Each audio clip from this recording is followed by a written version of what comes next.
would have thought that a counterfeit mobile phone factory, so poor that it couldn't even pay next month's wages, was actually involved in this? Just 1 year later, it became a company that global tech talent would fight tooth and nail to join. Even more astonishingly, this company releases a groundbreaking new chip almost every month. Upon seeing this, MediaTek immediately broke down. You were in charge of enhancements, and I was in charge of design. We were the perfect partners, so why are you suddenly abandoning me? The fruit company couldn't believe it. The Motorola that defeated us was just an empty shell? The real headquarters only had one gatekeeper. Even Google is starting to regret it. I shouldn't have open-sourced Android in the first place. This isn't about cultivating partners. It's about giving myself a tech sugar daddy. My name is Shun Fei, and it all started when I woke up and was reborn back to 2008. At this time, my father was critically ill, the company was on the verge of bankruptcy, and the money in the account was not even enough to pay next month's salaries. The corrupt officials within the company are still raking in money like crazy, and the 3 major external distributors have joined forces to block us, hoping to drive us to the brink of ruin. Everyone was waiting to see me make a fool of myself. In their eyes, I was just a good-for-nothing spoiled brat who would squander the family fortune and completely destroy my father's life's work. But what they didn't know was that after my rebirth, I awakened an industrial innovation system. As long as the products I produce are recognized by users, I can continuously accumulate recognition points, unlocking technology, talent, and various cutting-edge technology rewards. The system even gave me a stock market team of 45 top traders right from the start. Next, the first task was officially released. Go to the incredibly competitive African mobile phone market and capture 5% market share in any one country. The reward: high-density battery technology and a high-tech blind box. I frowned. In 2008, mobile phone penetration in Africa was less than 10%, and many areas didn't even have 2G coverage. Nokia's low-end phones dominated, with Motorola and Samsung also having market share. Where did this hellish competition come from? System notification. The Africa market is shared by over 70 local brands and over 20 foreign brands. This market, with annual sales exceeding 100 million, is indeed fiercely competitive. I finally understood that the African market the system presented wasn't much different from this monster room in China. The system might not be very smart, but it's convenient for me to use it to develop technology.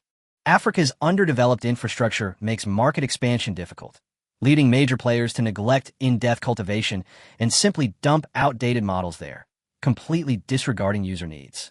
If Transsion can establish a foothold and earn its initial capital, it may well be able to challenge for dominance in the smartphone era when it returns to the domestic market. The strategy had barely taken shape in my mind when my secretary informed me that Shanghai, the head of the R&D department, had arrived. He was my father's confidant and one of the few people in the company who truly understood technology. He graduated from Harbin Institute of Technology with a degree in radio engineering and had been with my father since the company's inception. I asked Shanghai to sit down and frankly told him that my father was still in the hospital and that I had been unreliable in the past. But now that I had taken over the company, I hoped everyone could trust me. I then asked him directly what the company's most mature product was. Shanghai explained that their main product is the T100 series, a dual-SIM dual standby device that supports MP3 and MP4 playback. The cost is 220 yuan, the wholesale price is 280 yuan, and the retail price is 400 to 500 yuan. They expect to sell 100,000 to 150,000 units per month. The battery is only 900 milliamp hours, which can last for 2 days under normal use. This configuration is basically a knockoff, but it's still too expensive in Africa. The platform needs to be replaced with a cheaper one. All unnecessary features need to be cut. And most importantly, we must acquire high-density battery technology. I tentatively asked him if there were a battery that could increase energy density by 80% while reducing costs by 30%. What kind of product could you make? Shanghai was instantly excited. For the same size, the battery capacity could exceed 1,600 milliamp hours, and the standby time could reach 4 or 5 days. But he quickly lost heart. This technology was monopolized by large manufacturers, and domestic companies simply couldn't produce it. I simply stated it was hypothetical, and then told him that I wanted to create a special edition phone for the African market. Signal is poor there, power outages are frequent, and users have low incomes, so the product must have extremely long standby time, strong signal, a low price, and ideally optimized for local skin tones. Chenhai remained silent for a long time before saying that long standby time requires a large battery and low power consumption. Signal strength is solved by optimizing the antenna and radio frequency. Low price requires reducing material costs, and the camera algorithm is the R&D department's weakness. I stared at him and told him that I would handle both the technology and funding. All he needed to do was answer whether he could produce the product after the problems were solved. Chenhai understood what I meant. If they couldn't compete domestically, they would cultivate a new market in less competitive regions. He immediately guaranteed that a prototype would be available in 1 month and mass production would be achieved in 3 months. I immediately instructed my secretary to notify all department heads to attend a meeting at 9 a.m. tomorrow. Whether Transsion can survive depends on this meeting. The R&D department can contact me directly for any resources they need. As Chenhai left, a light finally returned to his eyes. The next day at 9 o'clock, as expected, Zhang Mingyuan, Li Xiuyun, and the other veterans did not come. With them gone, I actually felt much more relaxed. Those present were Chenhai, Li Qing from the marketing department, Wang Jikai from the production department, Lu Fong from the purchasing department, and Huang Tinya, the head of the investment department who had been brought in by the system. I announced that Transsion strategy would be completely overhauled. On the projection screen, the African section was marked in red. We're abandoning direct competition in the domestic market and shifting our focus to Africa. The meeting room erupted in discussion. Li Qing said that although Zhao Kai was suppressing us, she would do her best to regain offline channels. Wang Jikai was also worried about the high transportation costs, resulting in losses on every phone sold. Someone else said, Africa doesn't even have electricity. Who will buy our phones? I tapped the table, signaling them to let me finish. If they still didn't agree, we could discuss it further. The meeting room fell silent. I looked at everyone and asked, first, the African market has over 1 billion people, yet mobile phone penetration is less than 10%. What does that mean? Li Qing suddenly covered his mouth, finally realizing what the African market meant.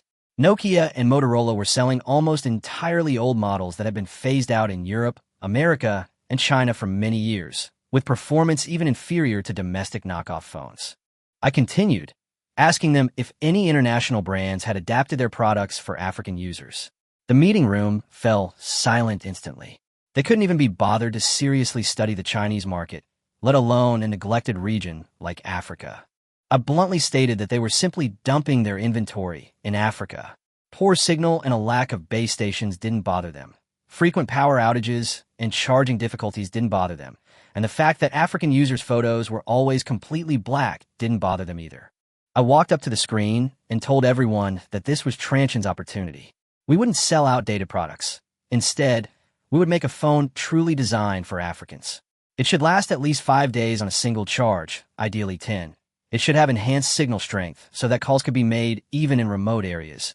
And it should have optimized photography so that users with darker skin tones could take clear portraits. Since there are few base stations and many operators in the area, let's make dual SIM dual standby or even quad SIM quad standby and cram in all the functions they really need. Chenhai's eyes lit up.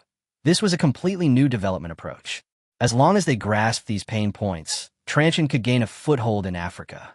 When Chenhai asked about battery technology, I calmly replied that negotiations were already underway and it would be implemented in the first quarter of next year.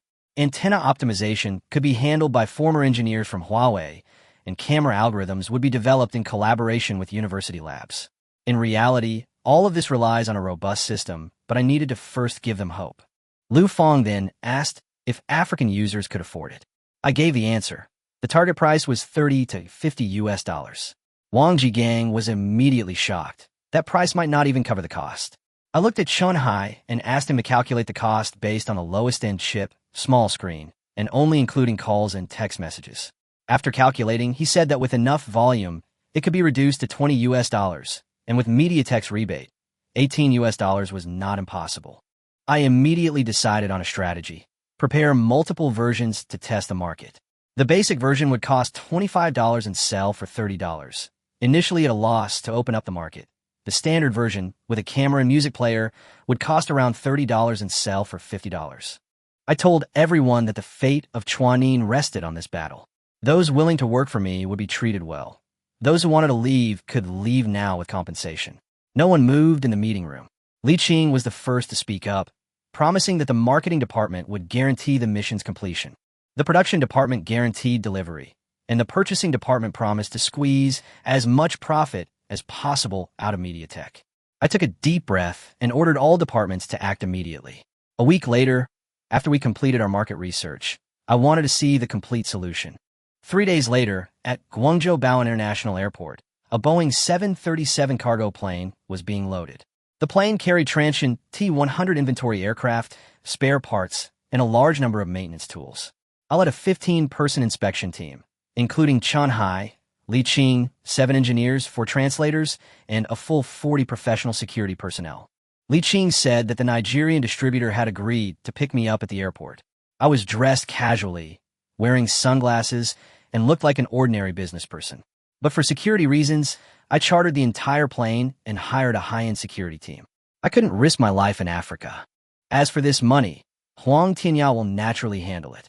The economic crisis is a risk for others, but for me, it's an opportunity right in front of me. If I can seize this opportunity to earn several billion US dollars, acquiring 50% of Huawei's terminal products might not be out of the question. Li Qing was worried that Nigeria was too dangerous and advised me not to go personally. I simply said that risk and opportunity always go hand in hand. If we could make a breakthrough in Nigeria, we would have won half the battle in the entire West African market. I gazed out the window. In 2008, China was poised for rapid growth, while Africa remained a forgotten continent. But I knew that this region would one day become a billion-dollar mobile internet market, and Transsion would be its developer and biggest winner. System task: open a new battlefield. Accepted. Countdown: 177 days, 23 hours, 59 minutes. 12 hours later, I arrived at Lax International Airport in Nigeria. As soon as I stepped off the plane, a wave of heat and the blazing sun hit me. The airport was surrounded by low-rise buildings, and slums could even be seen in the distance. This was the capital city, so you could imagine how underdeveloped it was. But it is precisely because of this that low-priced mobile phones have a chance, and Transsion has a chance. A middle-aged black man in a floral shirt and gold chain strode forward, followed by several burly men. His name was James Wang, who had given himself the Chinese name Wang Jiangwo. He was one of the largest mobile phone distributors at Lux. He warmly welcomed us and wanted to take us to the hotel first. But I waved my hand and said, "No rush, let's check the goods first." Wang Jiangwo gave us a thumbs up and led us to the storage area. Inside the warehouse, Transsion mobile phones were neatly stacked on pallets. He opened a box, took out a T100 and skillfully checked its dual SIM dual standby, MP3, MP4, and 300,000 pixel camera. All functions were working properly. He changed the subject, saying that the best-selling phone in Africa was the Nokia 1100, which was durable and inexpensive. I took the sample and asked him directly what price he thought was reasonable. As long as the price was agreed upon, I could give him the entire batch. Wang Jiangwo immediately asked for $20 for 30,000 units, plus exclusive distribution rights in the Lakes region. This price didn't even cover costs. Li Qing's expression changed, but I stopped him with a look.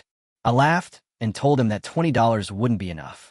The wholesale price I could give him was $33, and the suggested retail price was $50. Exclusive distribution rights could be granted, but only if he had sufficient resources. Wang Jiangwo disagreed, saying that Nokia's product only cost $25, so why was Transsion selling it for more? I handed the T100 back. Nokia doesn't have dual SIM dual standby, MP4, or even a camera.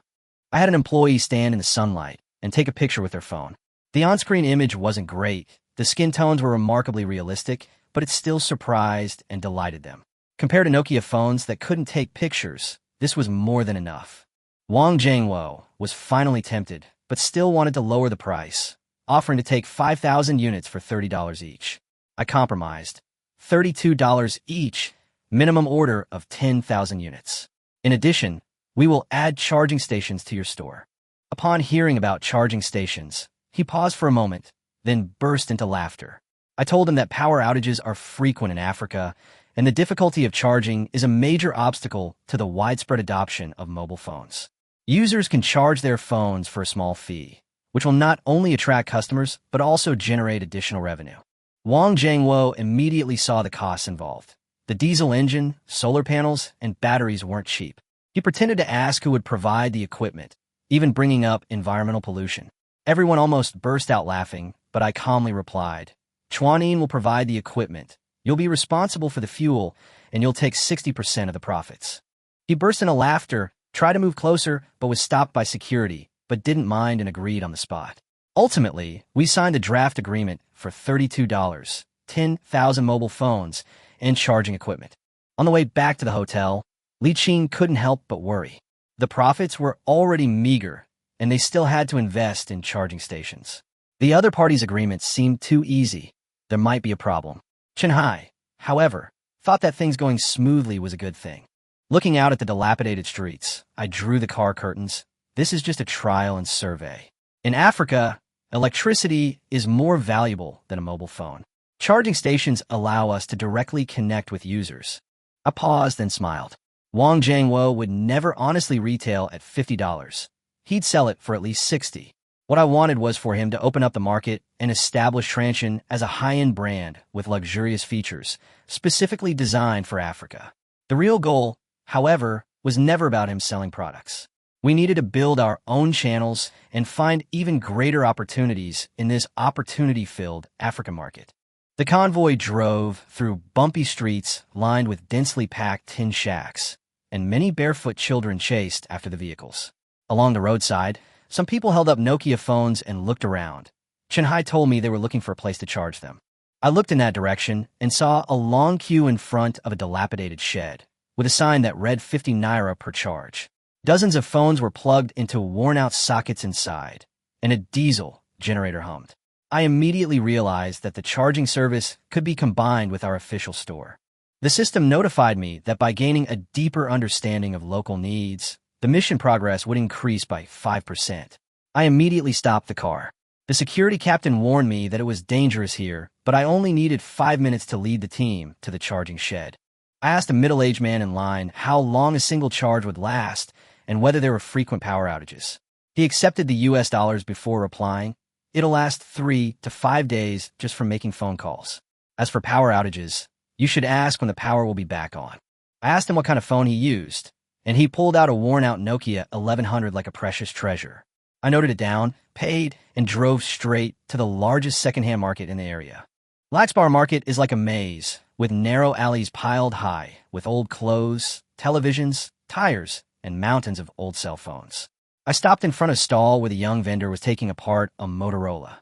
I asked about the price of a Nokia 1100, and he said a new one was $40, a used one was $20, and it could be repaired if it broke.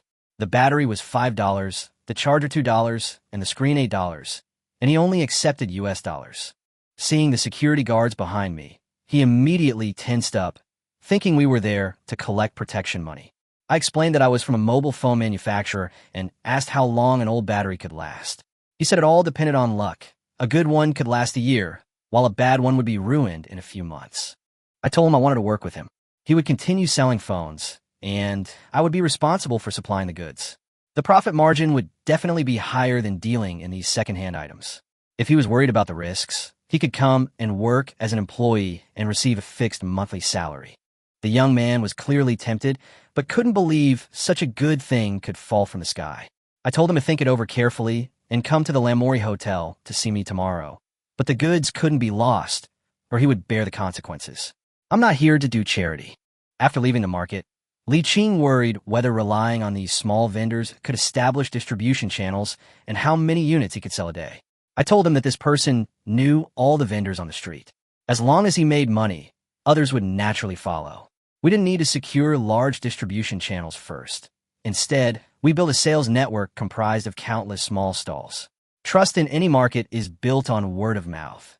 No matter how well a big merchant speaks, it's not as valuable as a neighbor's approval.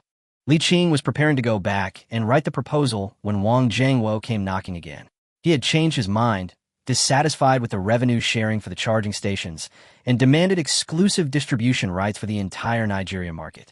He slammed his fist on the table and threatened me. No exclusivity, no charging stations, and I won't distribute those 10,000 phones either. Go find whoever you want. I calmly told him that the new brand needed more partners. Lux has 8 regions, and giving him exclusive rights to 3 regions was already generous enough. the 70/30th split for charging stations was non-negotiable. Wang Jiangwo struggled to his feet, saying that I was unfamiliar with Nigeria and that without him, the goods simply couldn't be distributed.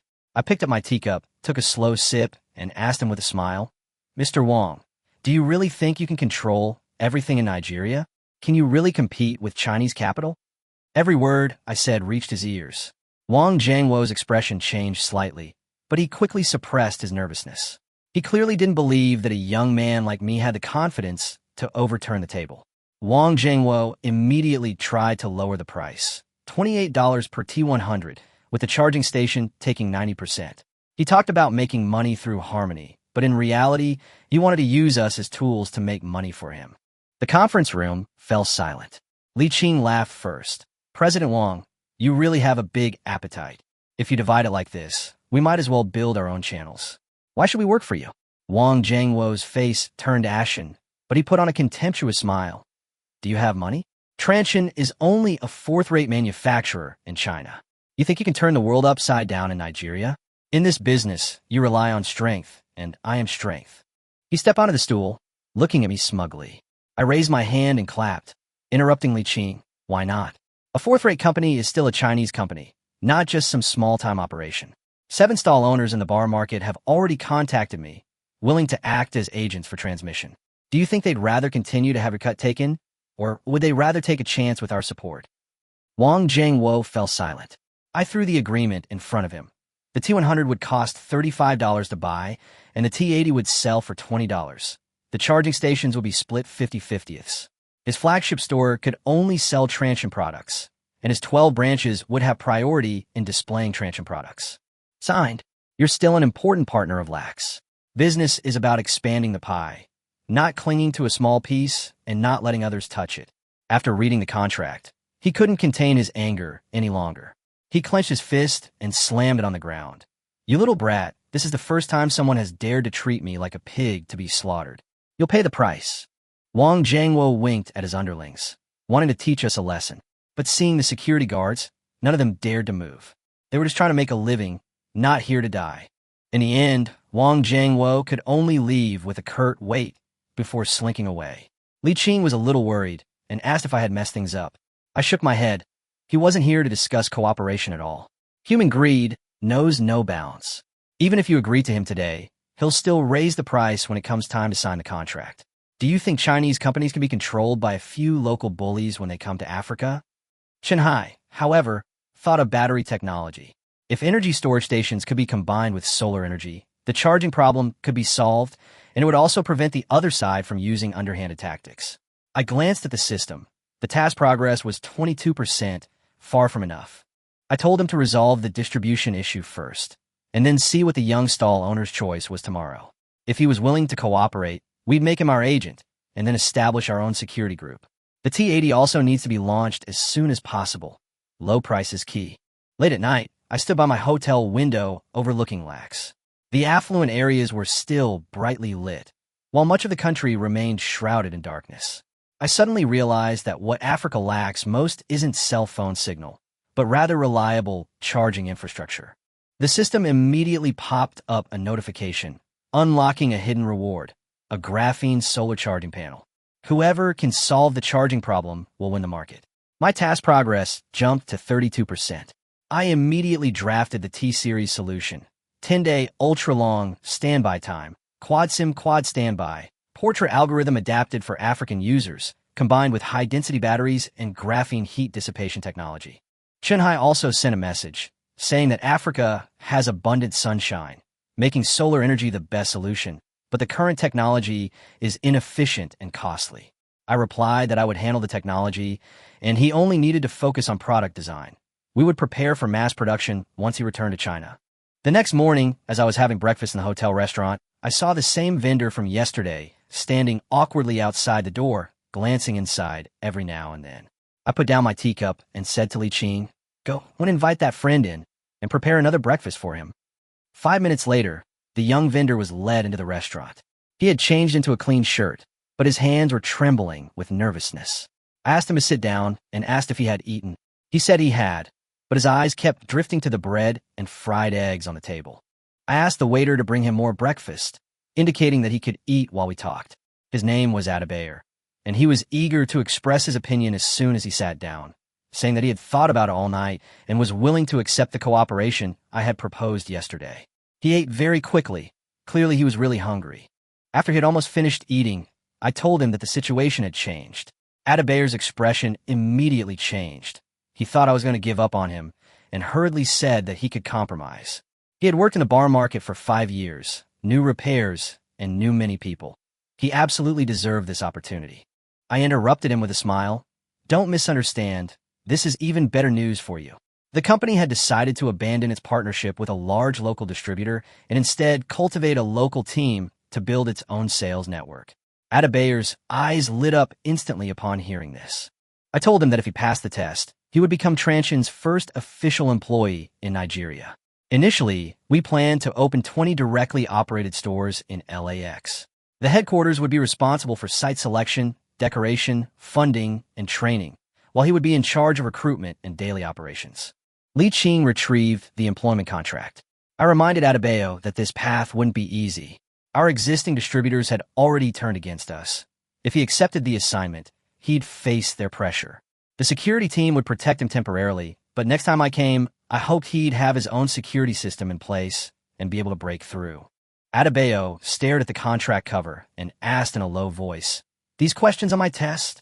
I nodded and told him that he had passed the technical hurdle. But technical skills can only make you an employee. If you want to be a manager, you still have to prove that you can work independently. I flipped to the end of the contract, pointed to the job title section, and told him that as long as he completed the task, the position of general manager of the Nigerian branch would be his. The restaurant fell silent. Adebayo suddenly stood up, knelt on one knee, placed his right hand on his chest, and solemnly swore to me that he would never betray my trust.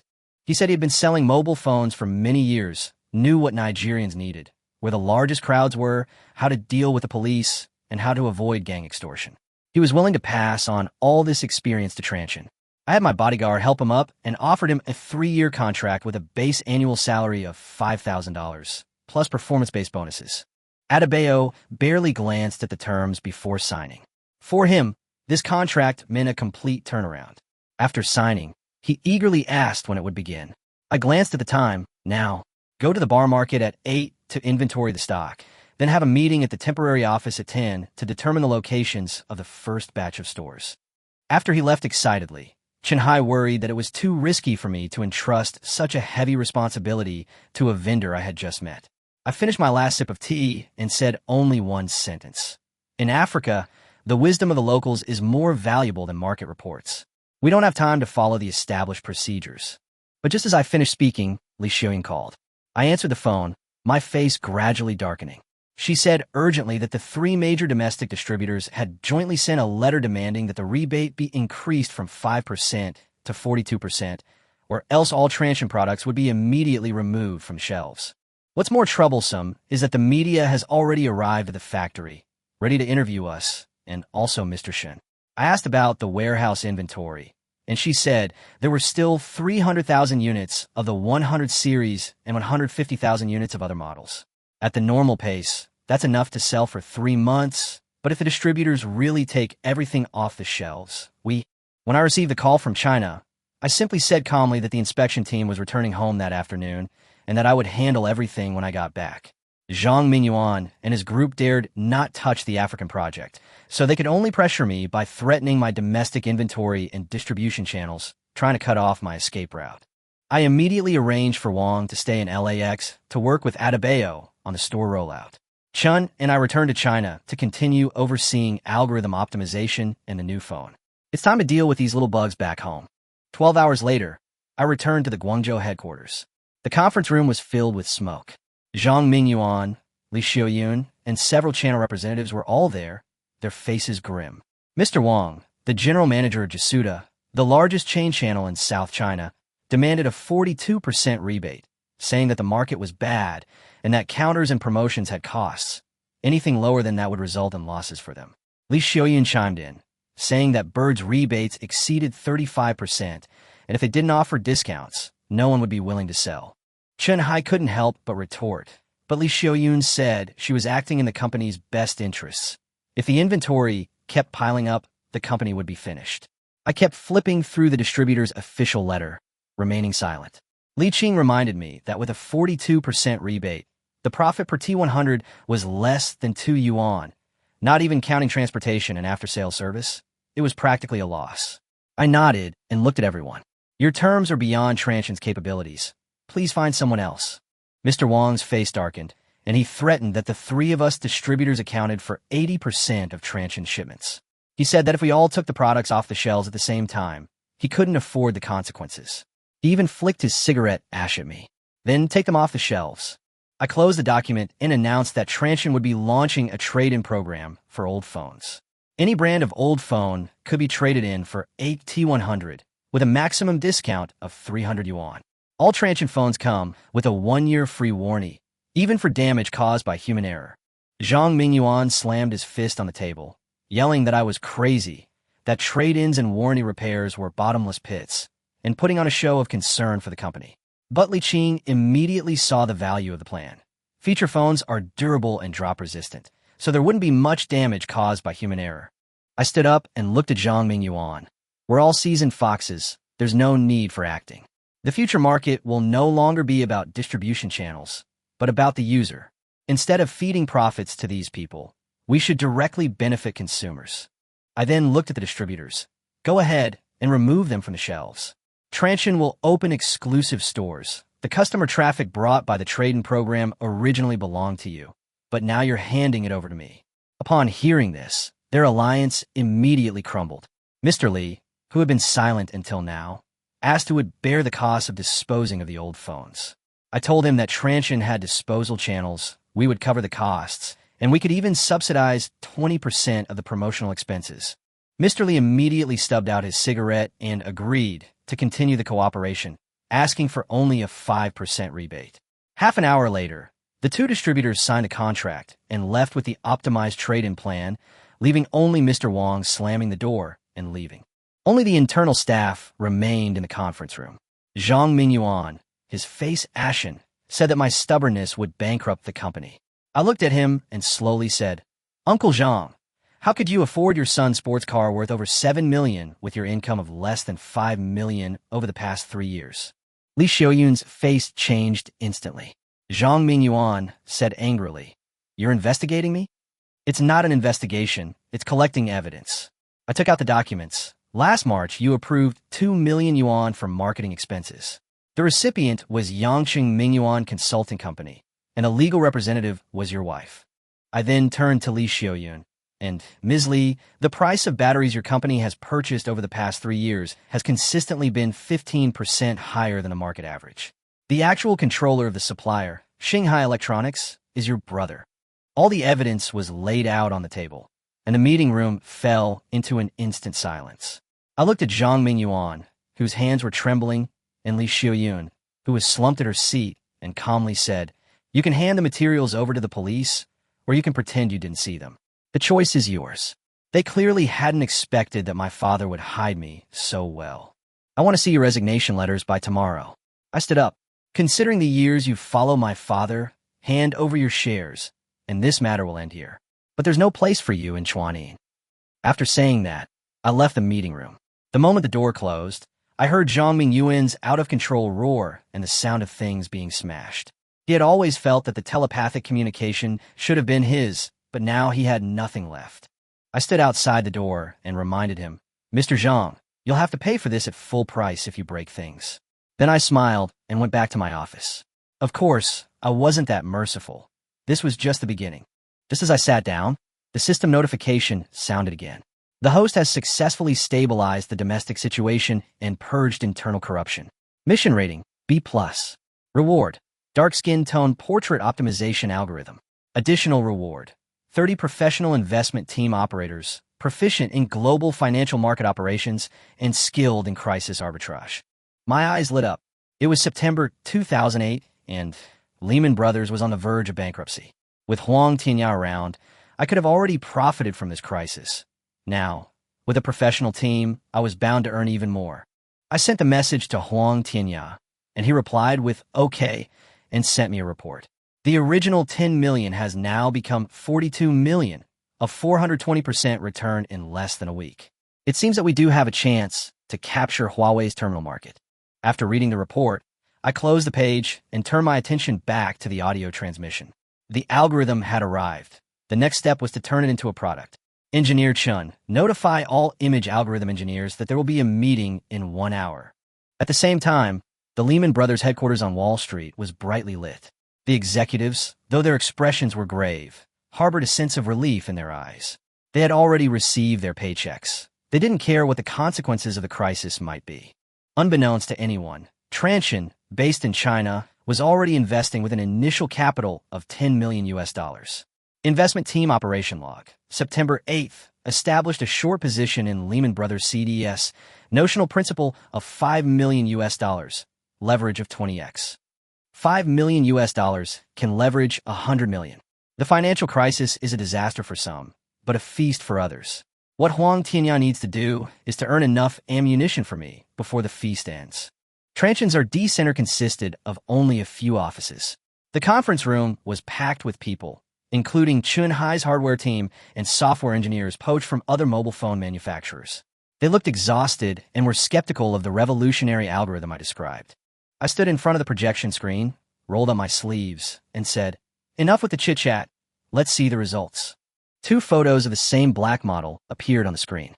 The one on the left was taken with a Nokia N95, and the skin tone was dull and the details were blurry in low light. The one on the right was taken with a T100, and the results were equally poor. This was taken with our T100. I didn't shy away from the difference, but I hope to achieve the same effect as the next one in the future. A collective gasp filled the conference room as the new photo appeared. The model's skin tone was naturally bright, and her features and eyelashes were clearly visible, completely solving the problem of dark skin portraits appearing as a dark mass. "That's impossible," a former Nokia algorithm engineer whispered. "To solve this problem, we would have to rebuild the entire ISP pipeline, even modify the sensor filters, and we would also need cooperation from upstream manufacturers. The cost would be too high, so we gave up." I nodded. "So we won't change the hardware. We'll solve it at the algorithm level." I cut out a complex flowchart. The traditional image processing workflow is based on training on the skin tones of Caucasians and Asians. White balance, skin tone detection, exposure compensation, each step is not friendly to dark skin tones. For example, when face detection uses the HAR feature classifier, less than 5% of the training data consists of black samples. Faces cannot be detected under moonlight, so subsequent exposure optimization is out of the question. Everyone nodded. This was an industry consensus. Next, our solution mainly consists of 3 steps. When the detailed flowchart appeared on the screen, all the engineers frowned. I presented the proposal in the conference room. The first step was to establish a database of 100,000 faces from various races, with black samples making up 40%, and then use the data to retrain the face detection model. The second step is to modify the image signal processing pipeline. Skin color is identified during the raw stage, and different noise reduction and detail enhancement strategies are used for different skin colors. Black skin is prone to losing red and yellow information in low light, so it must be protected beforehand. The third step was the core. I paused for a moment and told everyone that we were going to develop a skin color restoration network based on deep learning. The meeting room fell silent instantly. In 2008, deep learning was still at the forefront of academia. There were almost no models that could be commercially applied. The fact that a small company like Transsion, which was on the verge of bankruptcy, wanted to get involved in this kind of thing made the faces of several engineers change. I smiled and reassured them that the model was complete and the results were good. I then opened another PowerPoint presentation to show the network structure in detail, a 12-layer network that takes a pre-processed image as input and outputs optimized skin tone results. It can automatically determine race, lighting, and environment, and optimize each photo individually. To completely convince them, I released part of the code directly. The algorithm complexity has been reduced to a usable range. A 300 MHz ARM11 processor can process an 8-megapixel photo in just 0.8 seconds, and a 300,000 pixel preview image in only 0.1 seconds. The audience erupted in cheers. Even Nokia and Motorola would have needed years of research and development to achieve this speed. Someone immediately asked about the patents, and I told them that patents have been filed in China, the United States, Europe, and major African countries, and Transsion would have exclusive rights to use them for the next 20 years. Chun-Hai stood up excitedly, saying that with this algorithm alone, Transsion's photo-taking capabilities would crush all its competitors in Africa. I finished the last few words for him. This is a killer app. Another engineer also realized what was happening and tentatively asked me if the project had already been implemented and that the photo was not Photoshop but taken with a modified Transsion phone and that they only needed to do some adaptation work. I applauded and acknowledged that the algorithm had indeed been implemented, but adaptation was equally important. I hoped they would give it their all and capture the entire African market as soon as possible. Even those who originally came intending to retire have completely changed their tune. They all want to meet the people who developed the algorithm and improve their skills. After turning off the projector, I shifted the conversation to hardware and asked Chun-Hai about the progress of the engineering prototype. The T80 is complete, dual SIM dual standby, using the MT60-223D, and the overall cost can be kept below $20. The T1 is still being debugged, and the quad SIM quad standby requires optimization of the motherboard and battery compartment. Although the MT60-223D is MediaTek's lowest-end chip, only sufficient for voice communication, it's adequate for the African market. I asked directly about the timeline, and Chun-Hai said that the T80 could be trial-produced at 5,000 units by the weekend, while the T1 would take at least 2 more weeks. Too slow. I immediately added $3 million to the R&D center's budget, hiring more people and buying more equipment if needed. 10 days later, I needed to see 100 units of each of the 2 phone models in trial production, and once I confirmed there were no problems, I would start mass production immediately. CFO Wang Shanghua and purchasing manager Lu Fong simultaneously warned that the company's cash reserves were running low.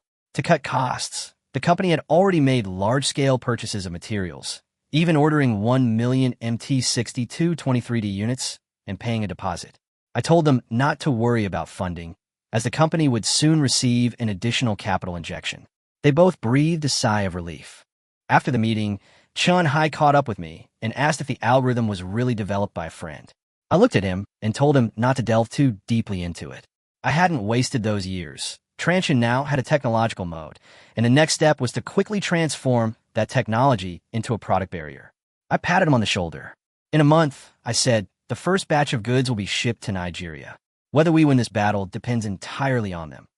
For the next month or so, Transsion went into a frenzy of research and development.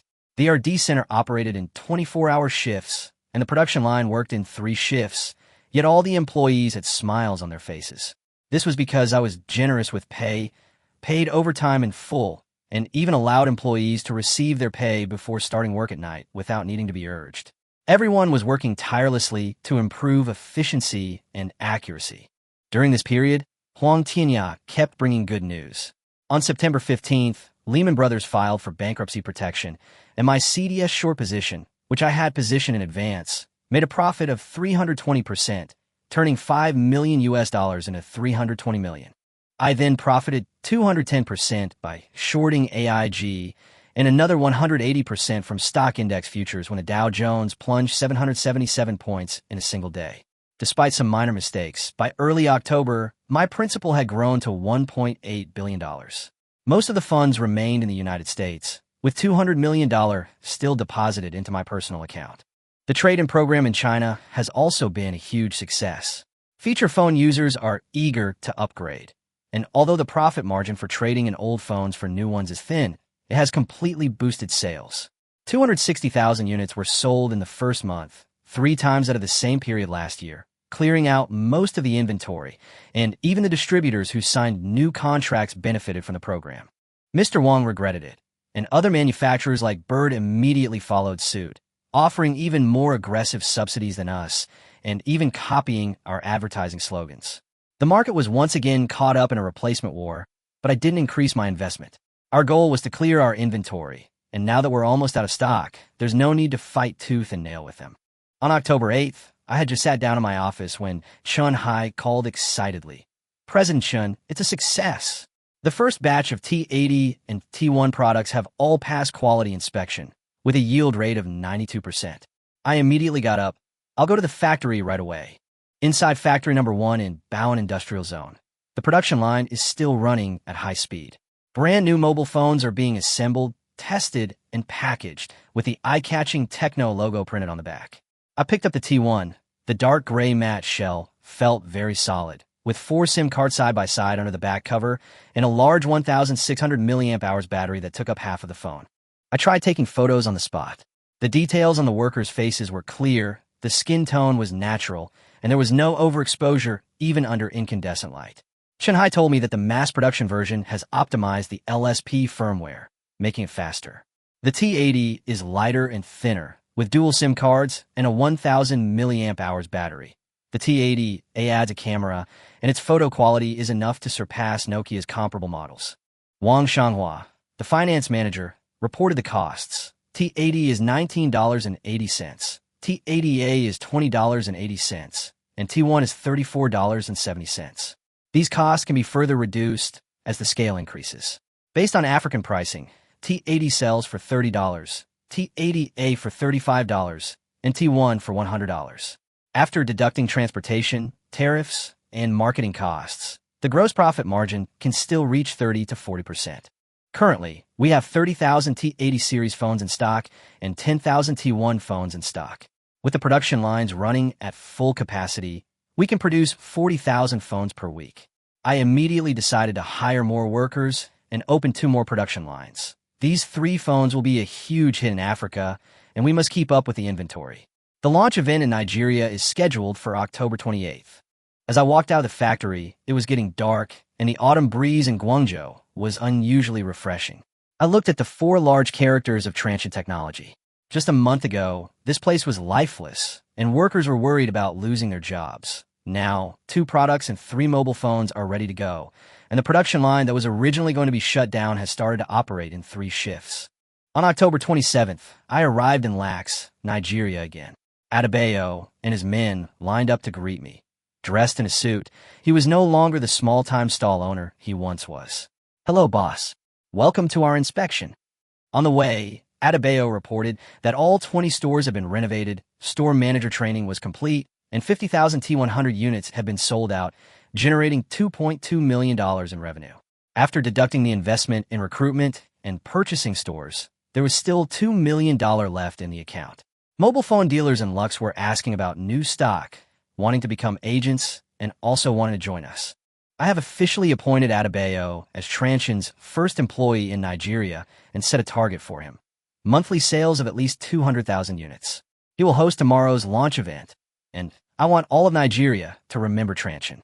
Adebayo was sweating, but his eyes were filled with excitement. He immediately assured me that he would complete the mission. The system also notified me that I had recruited a general, and the mission progress had reached 90%. This press conference in Africa would determine the final 10% of the progress. December 28th, Lax Central Plaza. This place was originally just a desolate open space, and even the open-air stage was a temporary construction we made. But after the advertisements were put up, tens of thousands of people flocked here, and the surrounding area was packed with people. The head of the local event company looked out the window and exclaimed in amazement. He'd been doing events in Las Vegas for 10 years, and this was the first time he'd ever seen so many people at a mobile phone launch event. Even now, people were still heading towards the square. Adebayo took a deep breath. A month ago, he was a street vendor in the bar market, barely making any money selling mobile phones and being exploited by gangsters. Now, he's a senior executive at a multinational corporation, about to host a market-changing launch event. Before going on stage, he came to report to me that everything was ready. I patted him on the shoulder and told him not to just talk about the specifications, but to talk about user experience and cost-effectiveness. That's Transsion's real advantage. He nodded emphatically and walked onto the stage. At 10 a.m. sharp, the press conference began. The advertisement's tagline, Transsion phone, the African miracle phone, dual SIM, dual standby, starting at $30, had already whetted everyone's appetite. A brand new phone for only $30. Many people could afford it if they gritted their teeth. Adebayo greeted the crowd in Hausa, instantly drawing cheers. He said that just a month ago he was selling second-hand mobile phones, and he was able to stand here today because techno believe in Nigeria. He then announced in English that Africans deserve better mobile phones and shouldn't be limited to outdated and inadequate cheap models from Europe and America. A message appeared on the large screen, for Africa, by Africa, originating from Africa, serving Africa. He pointed out three major pain points for African users: difficulty in charging, poor signal, and dark-skin photos. Immediately afterwards, 10 dark-skinned models took selfies with Nokia, Samsung, Motorola, and Transsion T1 phones for comparison. The photos taken by the first three phones either showed dull skin tones and blurry details, or made people look like lumps of coal. The audience booed continuously. After all, these brands had dominated the market for years, and everyone knew all too well that they couldn't capture their own faces clearly. When it was Transsion's T1's turn, the entire venue fell silent.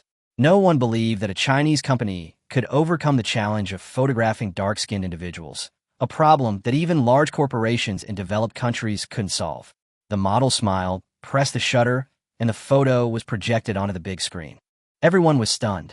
The model in the photo had a bright, natural complexion, a radiant smile, and even the light in her eyes was clearly visible. The quality was so clear and transparent that it didn't seem like a photo taken with a mobile phone. A deafening roar of amazement erupted from the audience. Adebayo told everyone that the photos were not post-processed at all.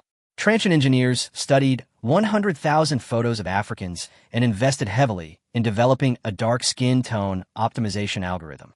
The T1 can recognize African faces and improve brightness and detail.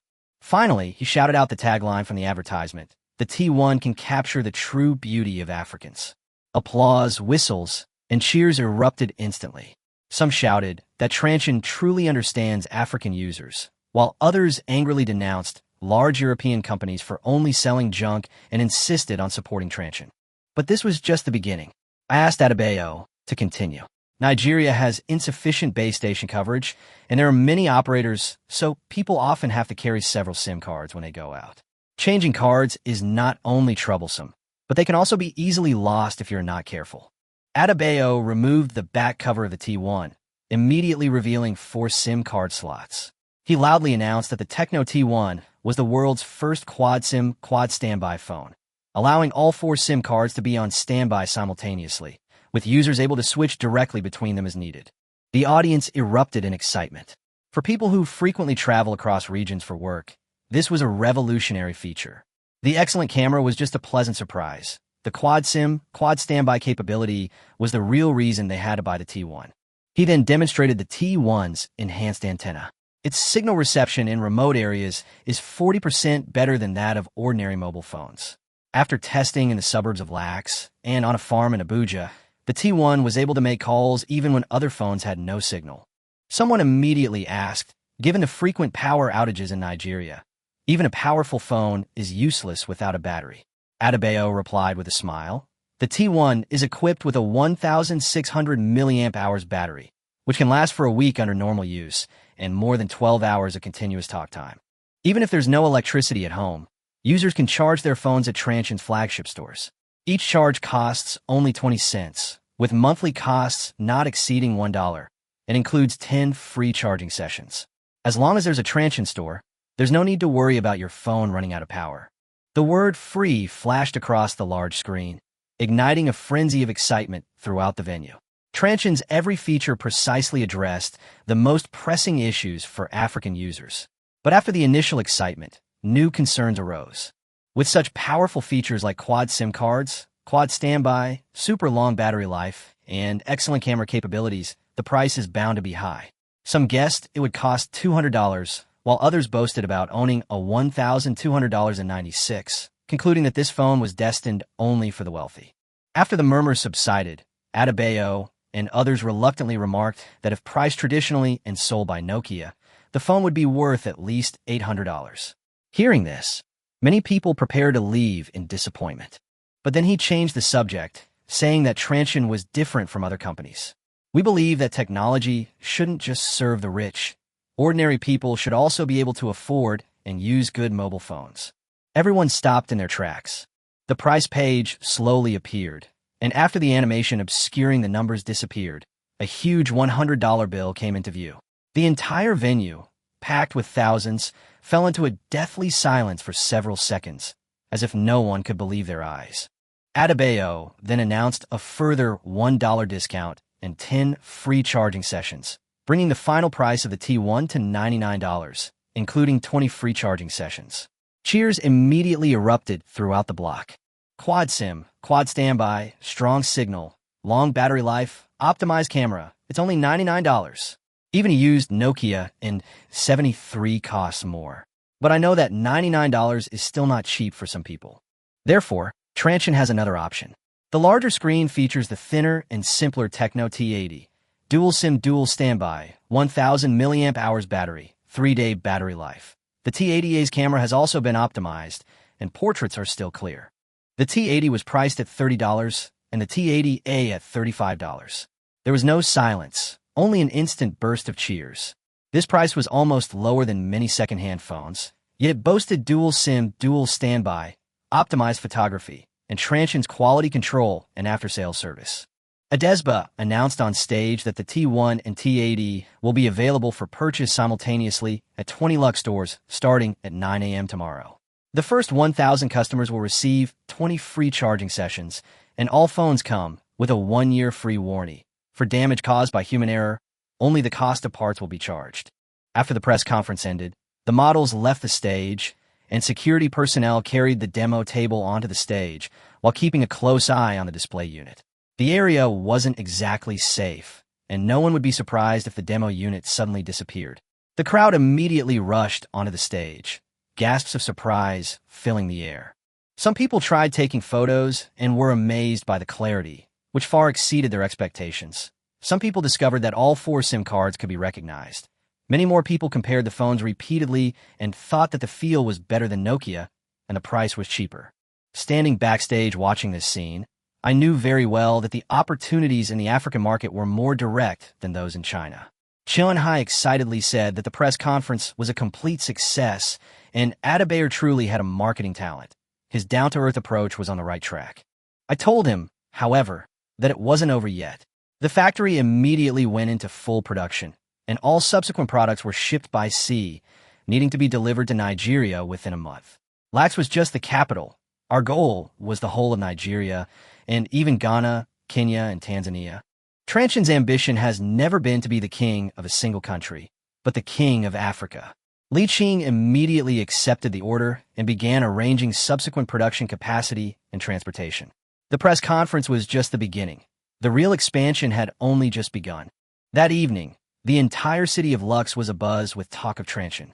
In bars, people were comparing their T1 phones to Nokia phones, and Transsion unsurprisingly came out on top.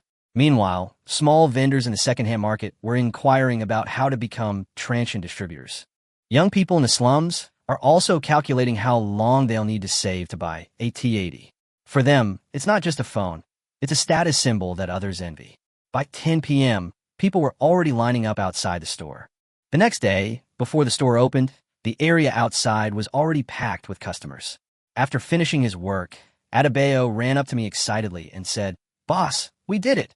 I handed him the official employment letter, and his monthly salary increased from $5,000 to $10,000. I told him that LAX was just the beginning. Within 3 months, Transsion must capture more than 30% of the Nigerian market share. Adebayo readily assured me that he would accomplish the task. I looked out the window. Those who had bought phones looked satisfied, while those in line looked on with envy. Ding! The Africa launch event was a huge success. Mission progress 100%. 5.3% market share in Nigeria. Reward: high-density battery technology and a high-tech blind box. I silently prayed for a moment, then opened the blind box. The system immediately provided an ultra-low power communication protocol stack, reducing standby power consumption by 60% and enhancing signal strength by 30%, while also rewarding me with a cutting-edge technology enhancement center. With high-density batteries and low-power protocols, the next generation of mobile phones can easily achieve battery life exceeding 10 days. Combined with mature, deep skin tone optimization algorithms, a true flagship Transsion phone can finally be on the horizon, and technological barriers will gradually be established. Immediately afterwards, the system notified me that I had solved the charging problem in Africa and rewarded me with graphene solar panels. 2 big prizes in a row left me completely stunned, especially the enhancement center, which could actually upgrade outdated or even second-hand chips into brand new ones, increasing their performance by 20%. This thing is a golden goose. Transsion's biggest headache, chip cost. has finally been solved. Its role will only become more significant in the future smartphone era. Who says MediaTek chips are inferior to Qualcomm chips? I'll be the first to disagree. Meanwhile, Zhang Mingyuan in Guangzhou was staring at the news reports of Transsion's sales frenzy in Nigeria, his face ashen. He slammed his mouse down, utterly unwilling to believe that Shun Fei, whom he had looked down upon, had actually pulled off such a comeback in Africa. But the facts were undeniable. Just as he was venting his anger, a call came in from an unknown number. The caller claimed to be from a police investigation team, demanding his cooperation in investigating allegations of embezzlement during his tenure. Zhang Mingyuan's hand slipped, and the phone fell to the ground, its screen shattering. He gritted his teeth and cursed. "Kid, that's ruthless. Much tougher than your dad." I had just finished my celebration party with the team in Lux and returned to the top floor to rest when Huang Tianya sent me a message. In order to free up funds, we only used 5 times leverage this time, and the final profit was $4.5 billion US. I raised an eyebrow slightly as I looked at the numbers. This money was enough for Transsion to launch its next round of expansion. However, having snatched such a large piece of the pie from Wall Street, I probably wouldn't be able to travel abroad again for a while. And that, a while, might be forever. My greatest advantage is my status as a reborn individual. I know the right path and can seize opportunities earlier than anyone else.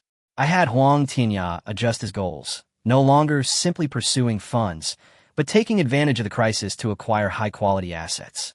We should acquire all the technology and talent in the electronics industry that we could package together. Investment cannot stop either. This worst of times has precisely brought many previously unsellable assets to the negotiating table. Transsion's expansion funding has been secured, but this money cannot be directly returned to the company. Otherwise, the minority shareholders would simply reap the benefits without contributing anything. Zhang Mingyuan's case taught me that those who blindly follow trends will eventually be purged, but I don't want to make things too ugly. There are many ways to achieve this, including establishing a new R&D company, licensing core technologies to Transsion, or setting up offshore companies for cross-shareholding. There's plenty of time. Right now, the most important thing is to win this battle in Africa. I dialed Chun Hai's number. "Engineer Chun, we've got the battery technology. We'll start developing the next-generation platform tomorrow, aiming for a standby time of over 10 days. Hanging up, I looked east. That's China, the root of Transsion, and our future main battlefield. But before that, I must establish a solid base in Africa, providing both cash flow and a testing ground for our technology." The sea breeze blew, and I knew that from today onward, Transsion was no longer a third-rate manufacturer on the verge of bankruptcy, but a new player with products, technology, and a market. A system notification suddenly sounded. "Main quest update. Press the blade. Within 180 days, achieve a 5% market share for Transsion mobile phones in Africa. Reward: a recycling and dismantling center that can break down old phones into parts and restore them to brand new condition. Penalty for failure: loss of the investment team." I frowned. This system really was like a human trafficker. It could even take back the rewards it gave out. It's a pity it's just an AI that can only issue tasks. Otherwise, I'd really like to ask it if it had lost another bet. Achieving a 5% market share in Africa is far more challenging than targeting Nigeria alone. Africa's annual mobile phone sales are approximately 90 million units. 5% equates to 4 million units. Transsion's monthly sales, however, are just over 200,000 units, a significant difference. The recycling and dismantling center is incredibly tempting. If it were combined with a high-tech enhancement center, the results would be absolutely astonishing.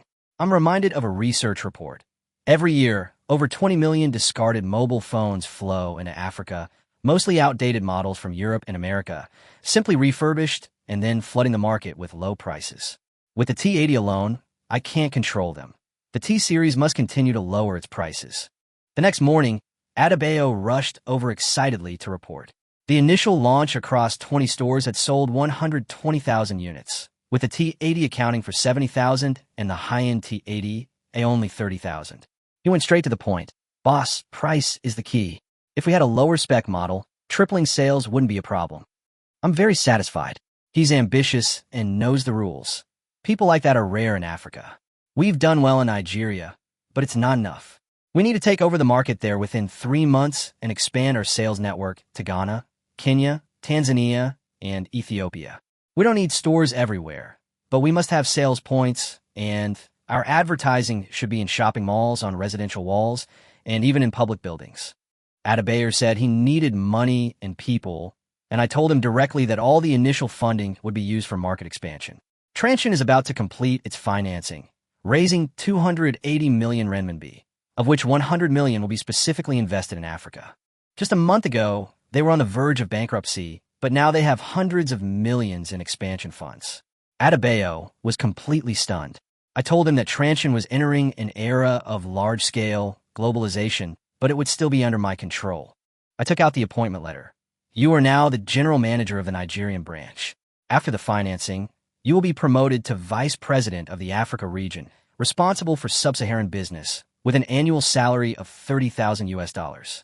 He was so excited he couldn't speak, but I immediately gave him a stern talking to. 6 months from now, if your overall market share is less than 5%, your position won't be secure. If it reaches 10%, you'll be Transsion's first senior executive in Africa, entering the core decision-making level and having the ability to change the fate of many more people. Adebayor placed his right hand on his chest and solemnly swore he would never betray my trust. I told him to first consolidate Nigeria. Resources would come steadily once the financing was completed. His family could live better, but his work couldn't be neglected. After seeing Adebayor off, I made another call. Huang Tianya, the plan is off the ground. A week later, I sat in the main seat of the conference room at Transsion's headquarters in Guangzhou. Across the table were the company's few remaining founding shareholders, who collectively held 10% of the shares. On the other side was Huang Tianya, the representative of Huaxin Investment, with lawyers and financial advisors already in place. Huang Tianya opened the investment agreement, his tone calm, yet undeniable. After evaluation, Huaxin is willing to invest 280 million yuan in Transsion at a valuation of 400 million yuan, acquiring a 70% stake. The meeting room fell silent instantly. A 70% stake, nominally an investment, but in reality, it was aimed at gaining control. Zhao Jigang, who held 2% of the shares, couldn't help but ask me, the company was recently losing money. How could it suddenly be worth so much? Could there be a problem? Huang Tianya explained directly that the valuation is based on future prospects. Transsion sales in Nigeria are expected to exceed 200,000 units in the first month, generating over $6 million in revenue. At this rate, annual revenue could reach 500 million, making a 400 million valuation quite conservative. Li Ning was more concerned about his own shares. They already only had 10%, and if Huaxin took 70%, wouldn't they completely lose their say? Huang Tianya picked up his teacup and told them, I'm willing to dilute proportionally. After the financing is completed, my shareholding will drop to 27%, and their shareholding will also decrease accordingly, but their relative equity will remain unchanged, and their shares will actually become more valuable. Immediately afterwards, Huang Tianya added, I will personally transfer 2% of my shares to Huaxin, bringing Huaxin's total shareholding to 72%. Now everyone understood that Huaxin would become Transsion's true major shareholder. No one objected. Based on a valuation of 400 million, their previously worthless shares had increased dozens of times in value. Li Ning's 3% stake, which might have only fetched a few $100,000 a month ago, was now worth 12 million. More importantly, Zhang Mingyuan is already under investigation for embezzlement and commercial bribery. Everyone knows this is my doing.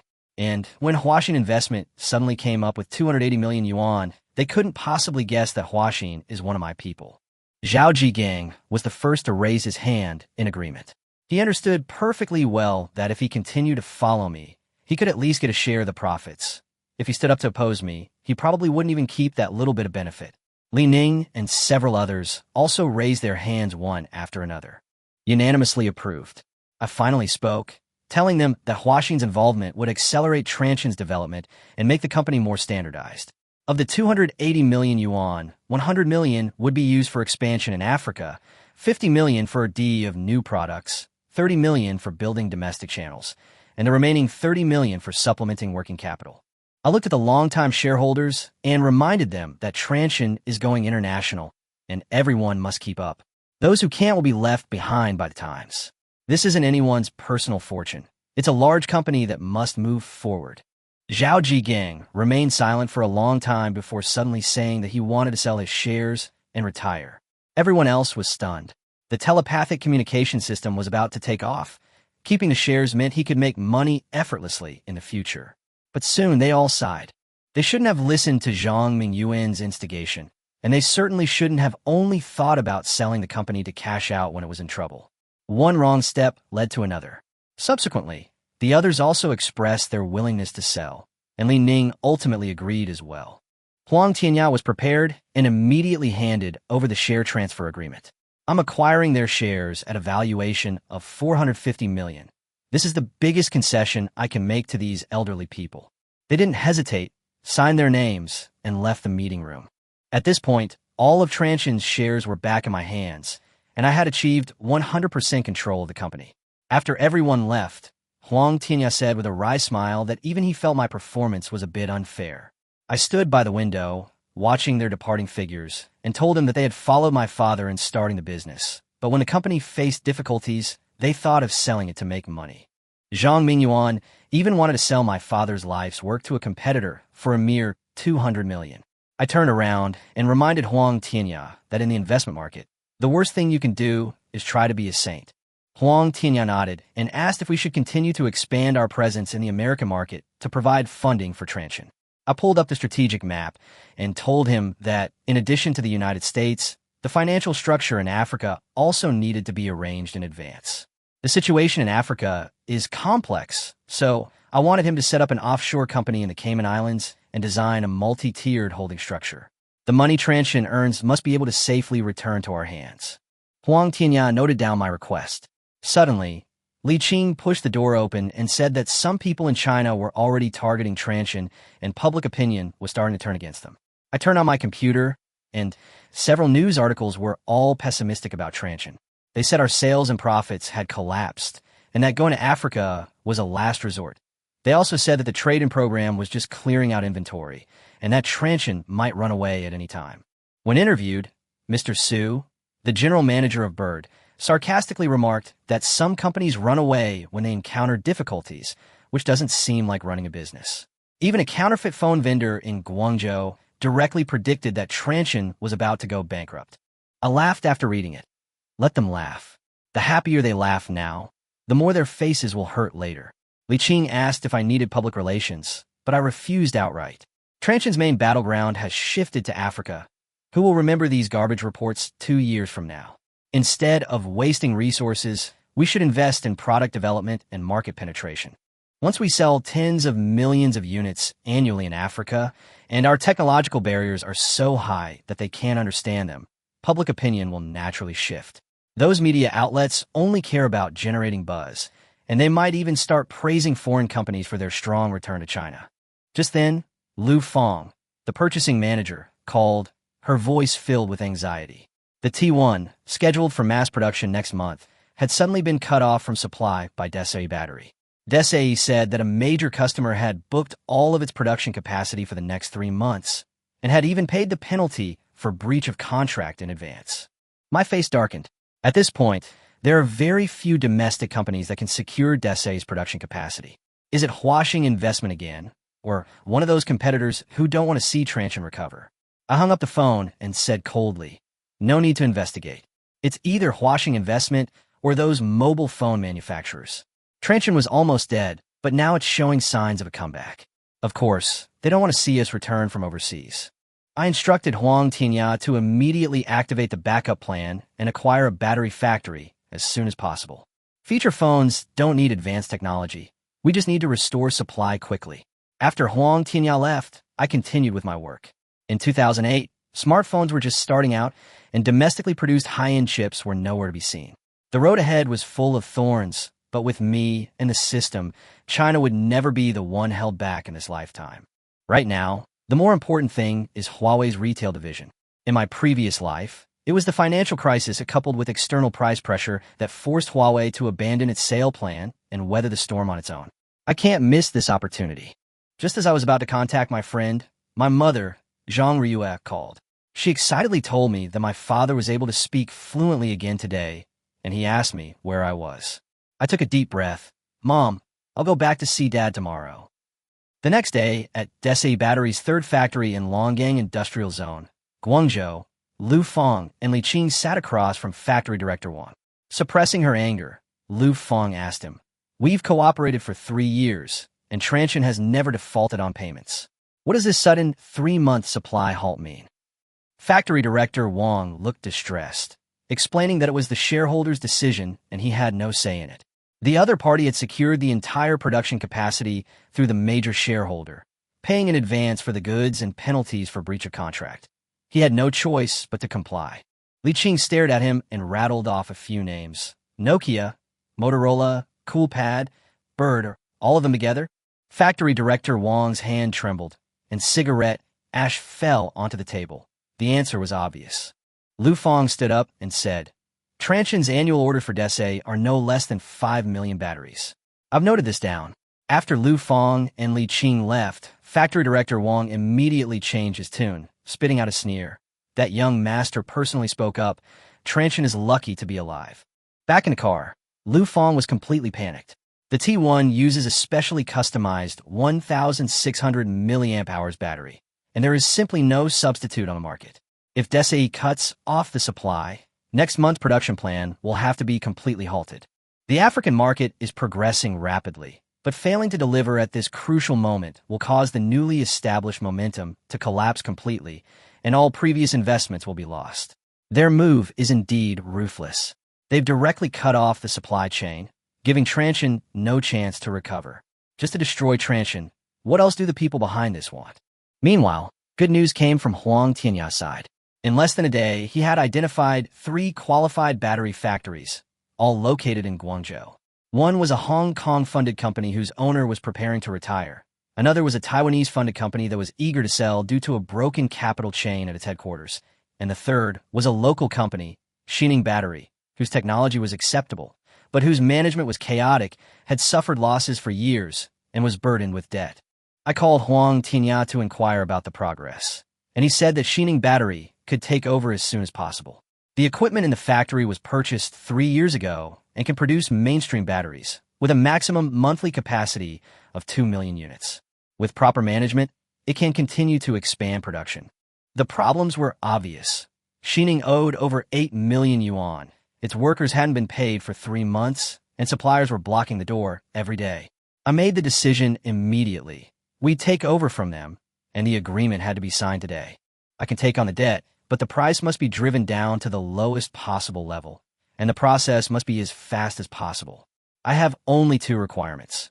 Resume production within 3 days and complete the production line upgrade within a week to achieve standardized production. Huang Tianya felt the time was too tight, so I only replied with 2 words: more money. Workers' wages will increase by 50%, engineers' wages will double, and the entire original management team will be dismissed. Those who complete the task on time will have all outstanding wages settled in one lump sum, and each person will receive an extra 2,000 yuan bonus. Huang Tianya immediately rushed to Xining Battery. Meanwhile, I summoned the high-density battery team, a reward from the system, led by Professor Wang Mingyang. I instructed him to immediately bring people to assist in modifying the production line after the acquisition, focusing on resolving the 1,600 mAh battery issue. If that wasn't feasible, we could use the 1,400 mAh battery as a temporary solution. We had to resolve Transsion's crisis as soon as possible. Wang Mingyang, however, was very confident that he could come up with a 1,600 mAh solution within 3 days, and even make a 2,000 mAh battery. I immediately decided to reserve the 2,000 mAh capacity for the upgraded version, and at the same time launch the high-density battery project. What I want is not just to solve the current supply disruption, but to push the capacity to over 3,000 mAh. Wang Mingyang mentioned semi-solid-state batteries, saying that once a breakthrough is achieved, the energy density will be greatly improved and energy autonomy will be regained. I urge him to speed things up, recruit materials science PhDs to form a professional team, set no budget limit, and strive for a breakthrough within 5 years. This lifeline of batteries is something I must control myself. Upon returning to the company, I immediately convened an emergency meeting. Transsion's management team had just undergone a reshuffle, consisting mostly of young, energetic individuals in their 30s, including even a young leader like Li Qing. The joy of securing funding hadn't faded when a supply chain crisis loomed. I laid the problem on the table. Mr. Huang had helped us resolve the issue this time, but I didn't want it to happen again. Investors are here to make money, not to clean up our messes. The supply chain assurance department received a major demerit this time. I asked Lu Fong where the problem lay. Lu Fong stood up and admitted her mistake, saying that relationships ultimately can't compete with profits, and you can't rely on personal connections in business. From now on, we can't depend on just one supplier for any critical component. I nodded and told everyone that the acquisition of Xining Battery had been completed, the team had been taken over, and the expansion work had officially begun. We would initially supply 400,000 units a week later, and monthly production capacity would gradually increase to around 1 million units. The battery supply disruption won't start until next month.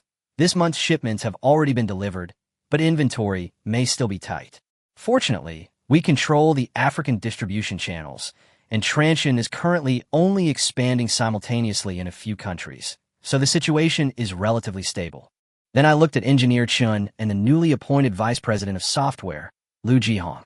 The feature phone project couldn't stop, and the smartphone project also needed to be accelerated. Lu Jihong had been the deputy head of the Nokia Symbian project team. After the financial crisis, the entire team was laid off, so I had Huang Tianyao bring him back. Lu Jihong said that the team currently has 35 people, but he does not agree with developing a system from scratch. Transsion is too small, and no one is willing to adapt the software.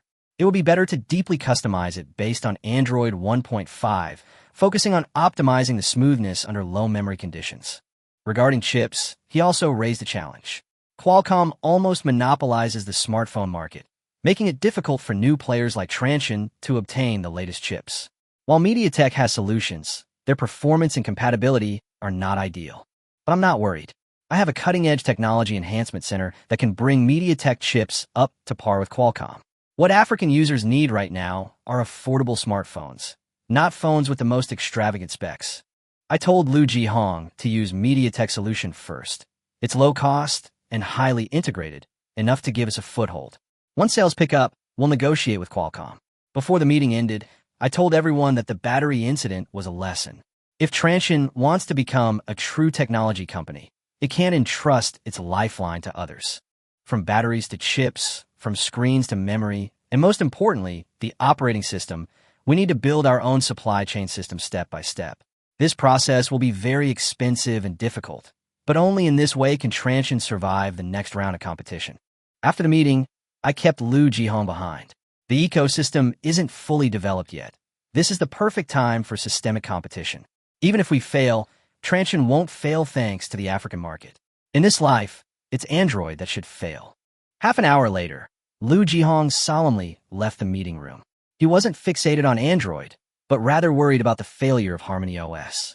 A system relying solely on one mobile phone company to drive its development, unless it's Apple, is unlikely to succeed. Android has Google and over 30 manufacturers behind it, so it has no shortage of ecosystem resources. As for Symbian, which he used to work for, it was destined to fail. But I was right. Now is the time to seize the market, and it would be a pity not to give it a shot. If successful, he would be the father of Harmony OS, leaving his mark on the history of Chinese science and technology. Lu Jihong was clearly ignited by this ambition. As soon as he left, Huang Tianyao pushed open the door and came in to report. President Shun, the acquisition of Xining Battery is complete. The acquisition price is 7.35 million, plus the debt. The total is 27.8 million. The workers heard that they would receive back wages and bonuses, so they all got to work. Professor Wang has already started modifying the production line. I leaned back in my chair and rubbed my eyes. Well done. Speed things up as soon as possible. Schedule another meeting with the head of MediaTek's China region next week. Chip prices are too high. We have to bring down costs. Li Qing brought up another matter, saying that a tech blogger named Xiaobai Unboxing bought our T1 and seemed to be preparing to do a review, and asked if I wanted to reach out to him. This name reminds me of a past life. Xiaobai, who specialized in unboxing and testing counterfeit phones, rose to become a top-tier tech blogger by focusing on a niche market. But I still shook my head. Don't worry about it. If he wants to test it, he can buy it himself. Transsion isn't developing the domestic market in the short term. Just pretend you don't know. After the two left, Li Qing became even more certain of his suspicions about Huaxin Investment. He clearly felt that this investment company was inextricably linked to him, and this gave him confidence in Transsion's future. At this moment, Wang Mingyang was directing the renovation of the production line at Dongguan Xining Battery Factory. The new boss not only paid the back wages, but also gave raises and bonuses, instantly bringing the previously lifeless factory to life. The technical supervisor nervously reported, "Mr. Wang, a critical piece of equipment on this line has broken down, and the cost of modification is too high." Wang Mingyang didn't even look up. Money is not a problem. The boss requires the best equipment, the strictest standards, and the batteries must be reliable. He pointed to the drawings and continued to make arrangements.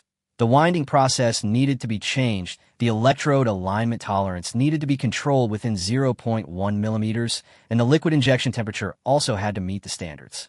The technical supervisor was sweating profusely, fearing that he would be fired by the new boss.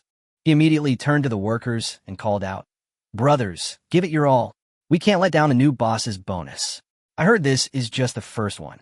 There will be more bonuses if we meet the production targets."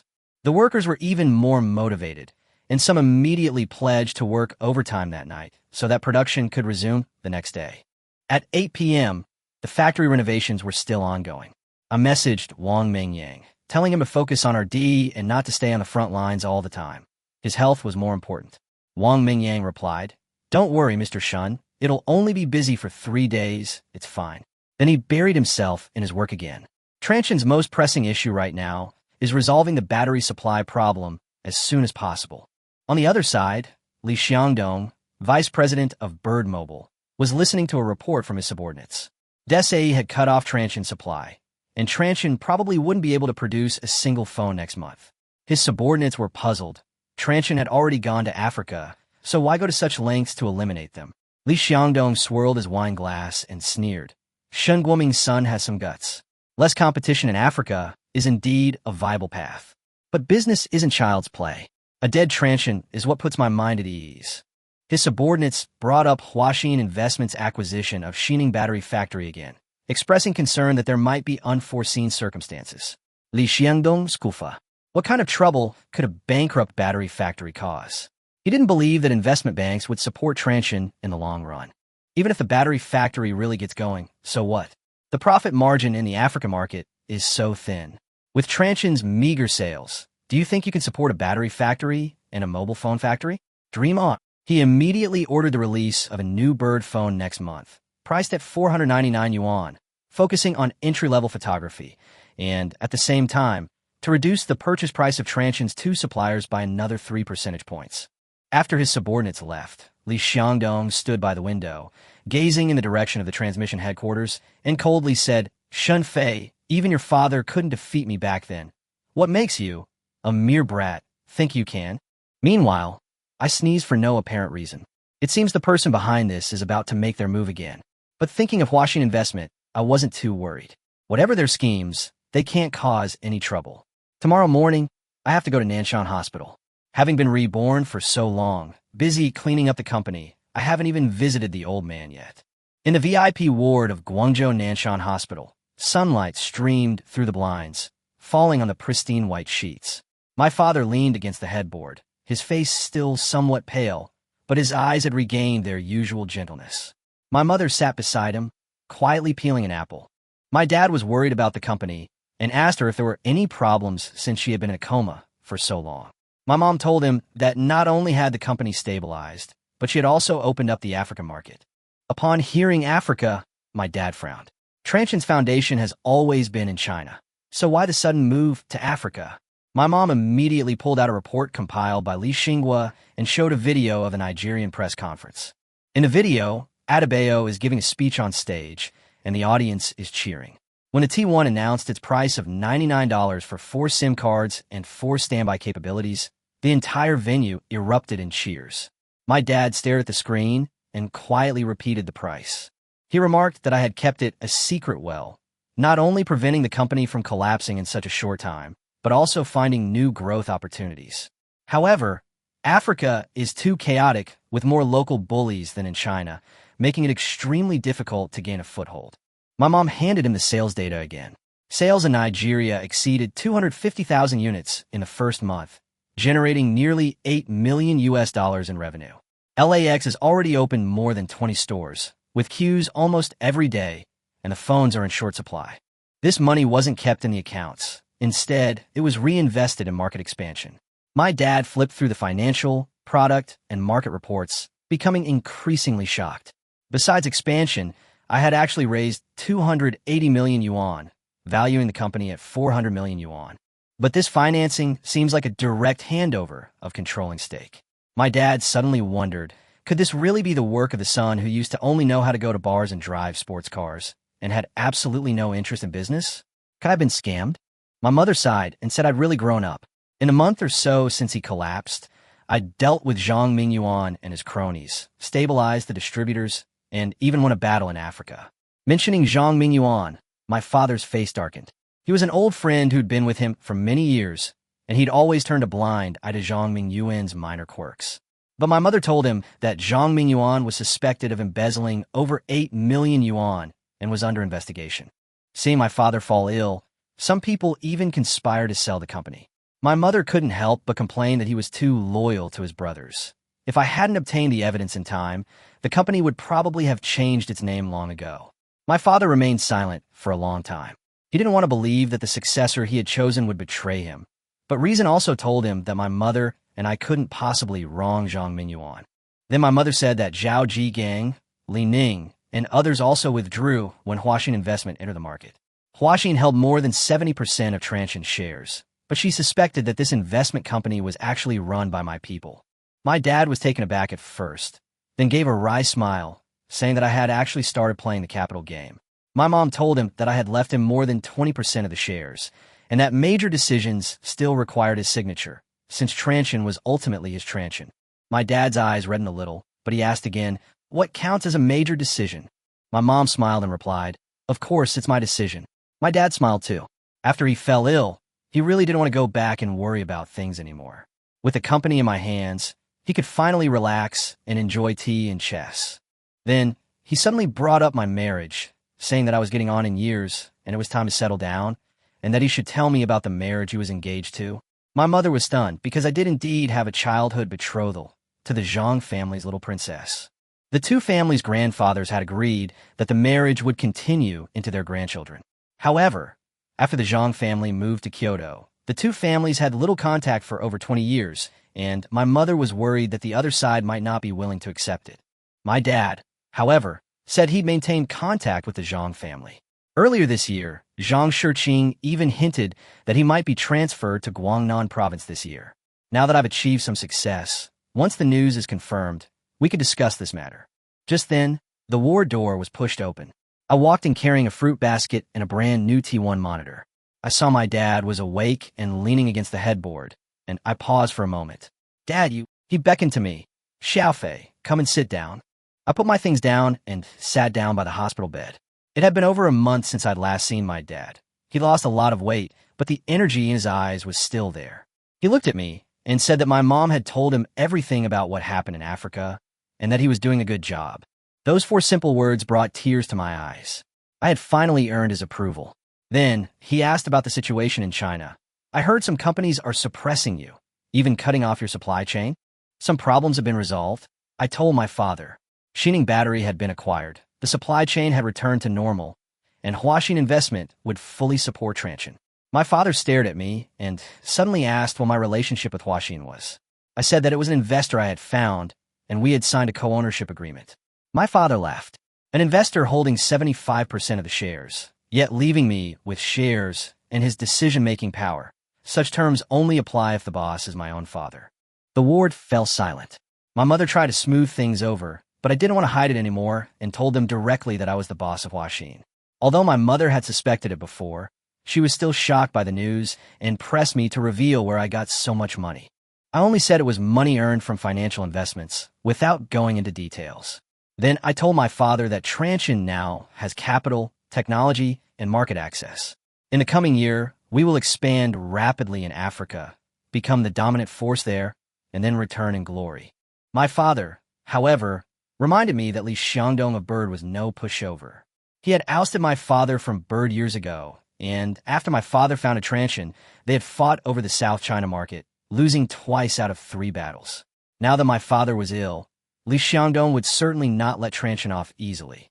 Of course I know that, which is why Transsion must move even faster, so fast that Bird can no longer catch up.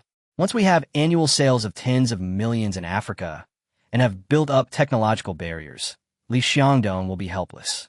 Moreover, the era of smartphones is just around the corner, and if Bird doesn't transform, it will be eliminated sooner or later.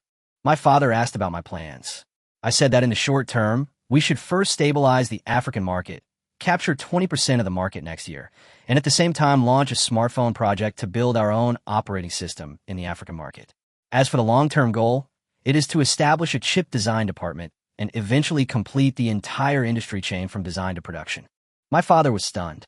Transsion couldn't even afford a second-hand production line for chips and operating systems. But I told him that just because we can't do it now doesn't mean we can't do it in the future. Smartphones will eventually replace feature phones, and only by mastering core technologies can we survive. I suggested we start with chip design and IP accumulation. In 5 or 10 years, Transsion will eventually use its own chips. If we don't do it, we'll never have a chance. My father was silent for a long time before finally letting me take the lead. He would handle any matters requiring signatures or accountability. He held my hand and told me that business is like war. You can lose products, but you can't lose your integrity. Zhang Mingyuan's case is irrefutable, and he should be dealt with accordingly. As for anyone who dares to use this opportunity to retaliate, he's still around, and it's not up to others to bully me. When I left the ward, my mother saw me to the door. She said my father was recovering well and would be discharged after 2 more weeks of observation. My father didn't say it, but he was very proud of me. He had just finished watching the video of the press conference in Africa and almost cried. My mother made me promise her that I must be careful no matter what. Money can be earned, but life is only once. I agreed, but she hesitated, which frightened me, making me think something had happened to my father. My mother rolled her eyes at me and said it wasn't a big deal, but I had a fiancée I'd met over 20 years ago, and we got along quite well. She told me to find some time to meet her. I was stunned. Over 20 years ago. I wasn't even a kid back then. How could I have a fiancée? Old Zhang has done a good job training her. That girl has the air of a well-bred lady. You should meet her, and you'll probably... Before my mother could finish speaking, I interrupted her. Mom, career comes first. After saying that, I left without looking back. On my way back to the company, a system alert suddenly went off. Warning, Bird Mobile, in conjunction with 3 suppliers, plans to completely cut off Transsion supply, including MediaTek. A crisis is expected to erupt within 6 months. I narrowed my eyes. Li Xiangdong was indeed unwilling to give up. But I was no longer the isolated and helpless Shun Fei I had been a month ago. I immediately called the purchasing manager, Lu Fong. Notify all suppliers to hold a meeting tomorrow and release our multi-million-dollar order. I believe they will choose the right person. Then I contacted my secretary, Li Song. Have a legal department prepare the materials to sue Bird for unfair competition. Also, notify the HR department that Bird's technical team salaries will be doubled, and new hires will be given project stock options. We just finished raising funds, so we're not short of money. Understood, Mr. Shun. The hospital gradually disappeared behind him, but the topic of his fiancée still lingered in his mind.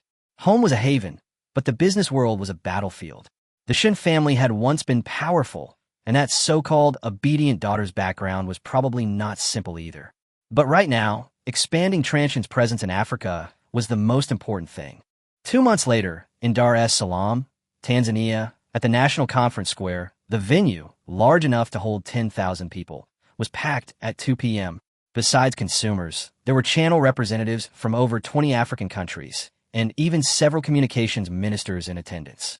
17 television stations across Africa broadcast the event simultaneously, with an estimated reach of 3 million people. Adebayor, backstage, looked thinner, but his gaze was more composed. He wore a dark gray suit with the Transsion Africa badge pinned to his chest. Hearing that I had arrived at the VIP room, he took a deep breath and walked towards the stage. Inside the VIP room, a Tanzania minister was enthusiastically praising Transsion. He said that in the past, he could only use outdated European and American mobile phones, which had poor signal, short battery life, and terrible camera quality. Now, he and his assistant have switched to Transsion. I naturally understood what he meant and smiled as I explained that Transsion will establish an assembly plant in Tanzania next year, creating at least 2,000 jobs, and some parts will be sourced locally first. The digital inclusivity program will also be piloted here, donating 1 hour of talk time to remote schools for every phone sold. The minister's eyes lit up, and he immediately promised full government support, then probed about production capacity, expansion, and supporting factories. Suppressing my impatience, I simply said that as long as the quality certification was passed, Transsion was willing to give priority to purchasing from them. The Tanzanian market couldn't be ignored, but the industry scale and equity structure had to be firmly in my hands. After the meeting, I walked over to Adebayor. Ready? Ready, boss, he said confidently. Thanks to our own sales network, PowerMax pre-orders have already exceeded 100,000 units. 50,000 of them are for Nigeria, and the rest are from various African countries. This is going to be a hit. The PowerMax features a 2,800 mAh battery, theoretically offering 22 days of standby time, supports quad SIM cards and quad standby, and boasts deep skin tone optimization and a megapixel camera. Costing $50 to produce, it sells for $150, positioning itself in the mid to high-end market, yet it has no competitors in the same price range. I patted him on the shoulder. Proceed according to plan. After tonight, Transsion will no longer be just a regional brand, but a new brand going global. At 2 p.m. sharp, the press conference began. On the big screen, images of a sunrise over the grasslands, city streets, and children's smiling faces flashed by, each person holding a Transsion phone. The short film concludes with the words, Techno mobile phones designed specifically for Africans. 2009, the new Techno Power Max series, charging the world. Amid applause, Adebayor takes to the stage and shouts in English and French, Good afternoon, Africa. Good afternoon, world. 2 months ago, we launched the T1 and T80 series at LAX. To date, the two phones have sold over 1.2 million units, accounting for more than 20% of new phone shipments in Africa, allowing millions of people to use a good phone for the first time. But many friends have also asked me if Transsion can make phones with longer battery life, more durability, and more power.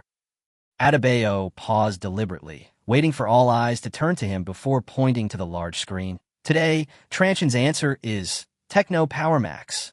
The new space gray phone slowly rotated, its body lines more rugged, the plastic frame still durable, and the back featuring a new wave-patterned anti-slip design. It had been placed in the most prominent position in the display case for over 20 days, and many had tried it out, but it still hadn't gone on sale. The battery life is what everyone cares about most. It lasts 12 days under normal use and 22 days on standby. But our actual test results are even better. Adebayor held up his phone. In the Masai Mara, it lasted a full 19 days from full charge to shutdown. The screen displayed test footage. The photographer used the Power Max to film wildlife, take photos, and make phone calls until it finally ran out of power on the 19th day. The audience erupted in cheers, with some shouting that their Nokia phones would only last 3 days at most, and even the Techno T1 only lasted about 10 days. I sat in the audience, feeling quite calm. The real highlight was yet to come. Adebayor switched pages. Power Max is equipped with Transsion's self-developed signal amplifier, which improves the signal range by another 30% compared to the T1. This feature came as a system reward, and although I had already nerfed it a few times, it was still enough to crush the competition in the African market. We conducted tests at an altitude of 5,000 meters on Mount Kilimanjaro, deep in the Congo rainforest and in the heart of the Sahara. The results showed that the Power Max's signal performance was 60% better than traditional mobile phones, with its curve almost consistently outperforming Motorola and Nokia. Adebayor laughed. When others are out of power and unreachable, your phone still has power and signal. He then demonstrated the quick-release battery design, showing how to remove the old battery, replace it with a spare, and fully charge the phone in just a few seconds. Many T1 users in the audience were already tempted. They were clearly willing to upgrade if the price was right. Why is Transsion so focused on signal strength? Because security is paramount. No matter where you are in Africa, we want you to receive a call from your family. This statement resonated deeply with the audience. Africa is vast and sparsely populated, making communication difficult. A phone call is sometimes the most crucial connection. The applause lasted a long time. Next came the photo session. 5 models took to the stage again, showcasing the Power Max's new 1-megapixel lens, twice the resolution of the T1. Live selfies were projected in real time, resulting in natural skin tones, clear details, and significantly less noise even in complex lighting conditions. Finally, there was the durability test. Adebayo dropped the phone from a 2-meter-high platform, wiped it clean after it hit the ground, and it still worked normally. Staff even used it to crack walnuts, and the screen remained intact. A brand new drop-proof design, plus military-grade drop resistance, Adebayo said. Bumpy roads, flying sand, accidental drops. Power Max can withstand it all. After the feature presentation, the audience erupted in cheers. But everyone understood that with such a significant upgrade, the price would likely be high. As usual, Adebayo compared it to the Nokia N96. While the N96 boasts a 5-megapixel camera and 16 gigabytes of memory, its photo quality, signal strength, and battery life are all inferior to the Power Max. As for the metal frame and high-definition screen, these are not practical for African users. A phone like this would cost at least $500 from other brands. Many Tanzanian viewers sighed, thinking that this advanced phone was destined to be out of their reach. But Adebayo changed the subject. But Transmitter has a different idea. Good technology shouldn't belong only to the rich. After countless cost calculations, we've decided $149. The Tecno T1 is $50 more expensive than its predecessor, officially entering the mid to high-end market, but the price is still lower than expected. For ordinary people, it's still affordable with some effort, and its price-performance ratio remains very competitive. I then announced that everyone present today could purchase the product for just $139 with their admission ticket. The moment I finished speaking, the room erupted in cheers, and everyone rushed to the temporary sales point outside the venue, forming a queue hundreds of meters long. This time, the user base was no longer predominantly female. The male-to-female ratio was now close to 60/40. The large battery and strong signal precisely targeted the needs of male users. Backstage, watching the frenzied sales scene, I immediately instructed Li Qing to notify the factory to ramp up production. The first batch of goods was about to arrive at the port and needed to be dispatched as soon as possible. The goal was to cover more than 20 countries within a month and stabilize the market quickly. The African assembly plant should be up and running soon. It's not just about improving efficiency. It represents our willingness to develop alongside the local community. Of course, the African environment is complex, so the assembly plant won't be too large. The real core will remain in China. Li Qing's hands trembled with excitement. President Chen, we've achieved our target ahead of schedule. Our shipments already account for 5% of the African market, and breaking 15% this year is absolutely no problem. I nodded, and a system notification sounded. Main quest. Press the blade. 95% complete. Expected to achieve 5% market share in Africa within 24 hours. Recycling and dismantling center rewards will be issued soon. There seems to be a discrepancy between the system statistics and the company data. I was just thinking about the recycling and dismantling center when my new secretary, Li Ziki, rushed over and said something had happened in China. Li Xiangdong of Bird, along with 12 suppliers, issued a statement accusing Transsion of poaching talent and engaging in unfair competition, and also complained about our product qualifications, demanding an investigation from relevant departments. I couldn't help but laugh. It was the same old low-level tactic. If MediaTek were involved, I might have a slightly higher opinion with Xiangdong, but he's still as stupid as ever.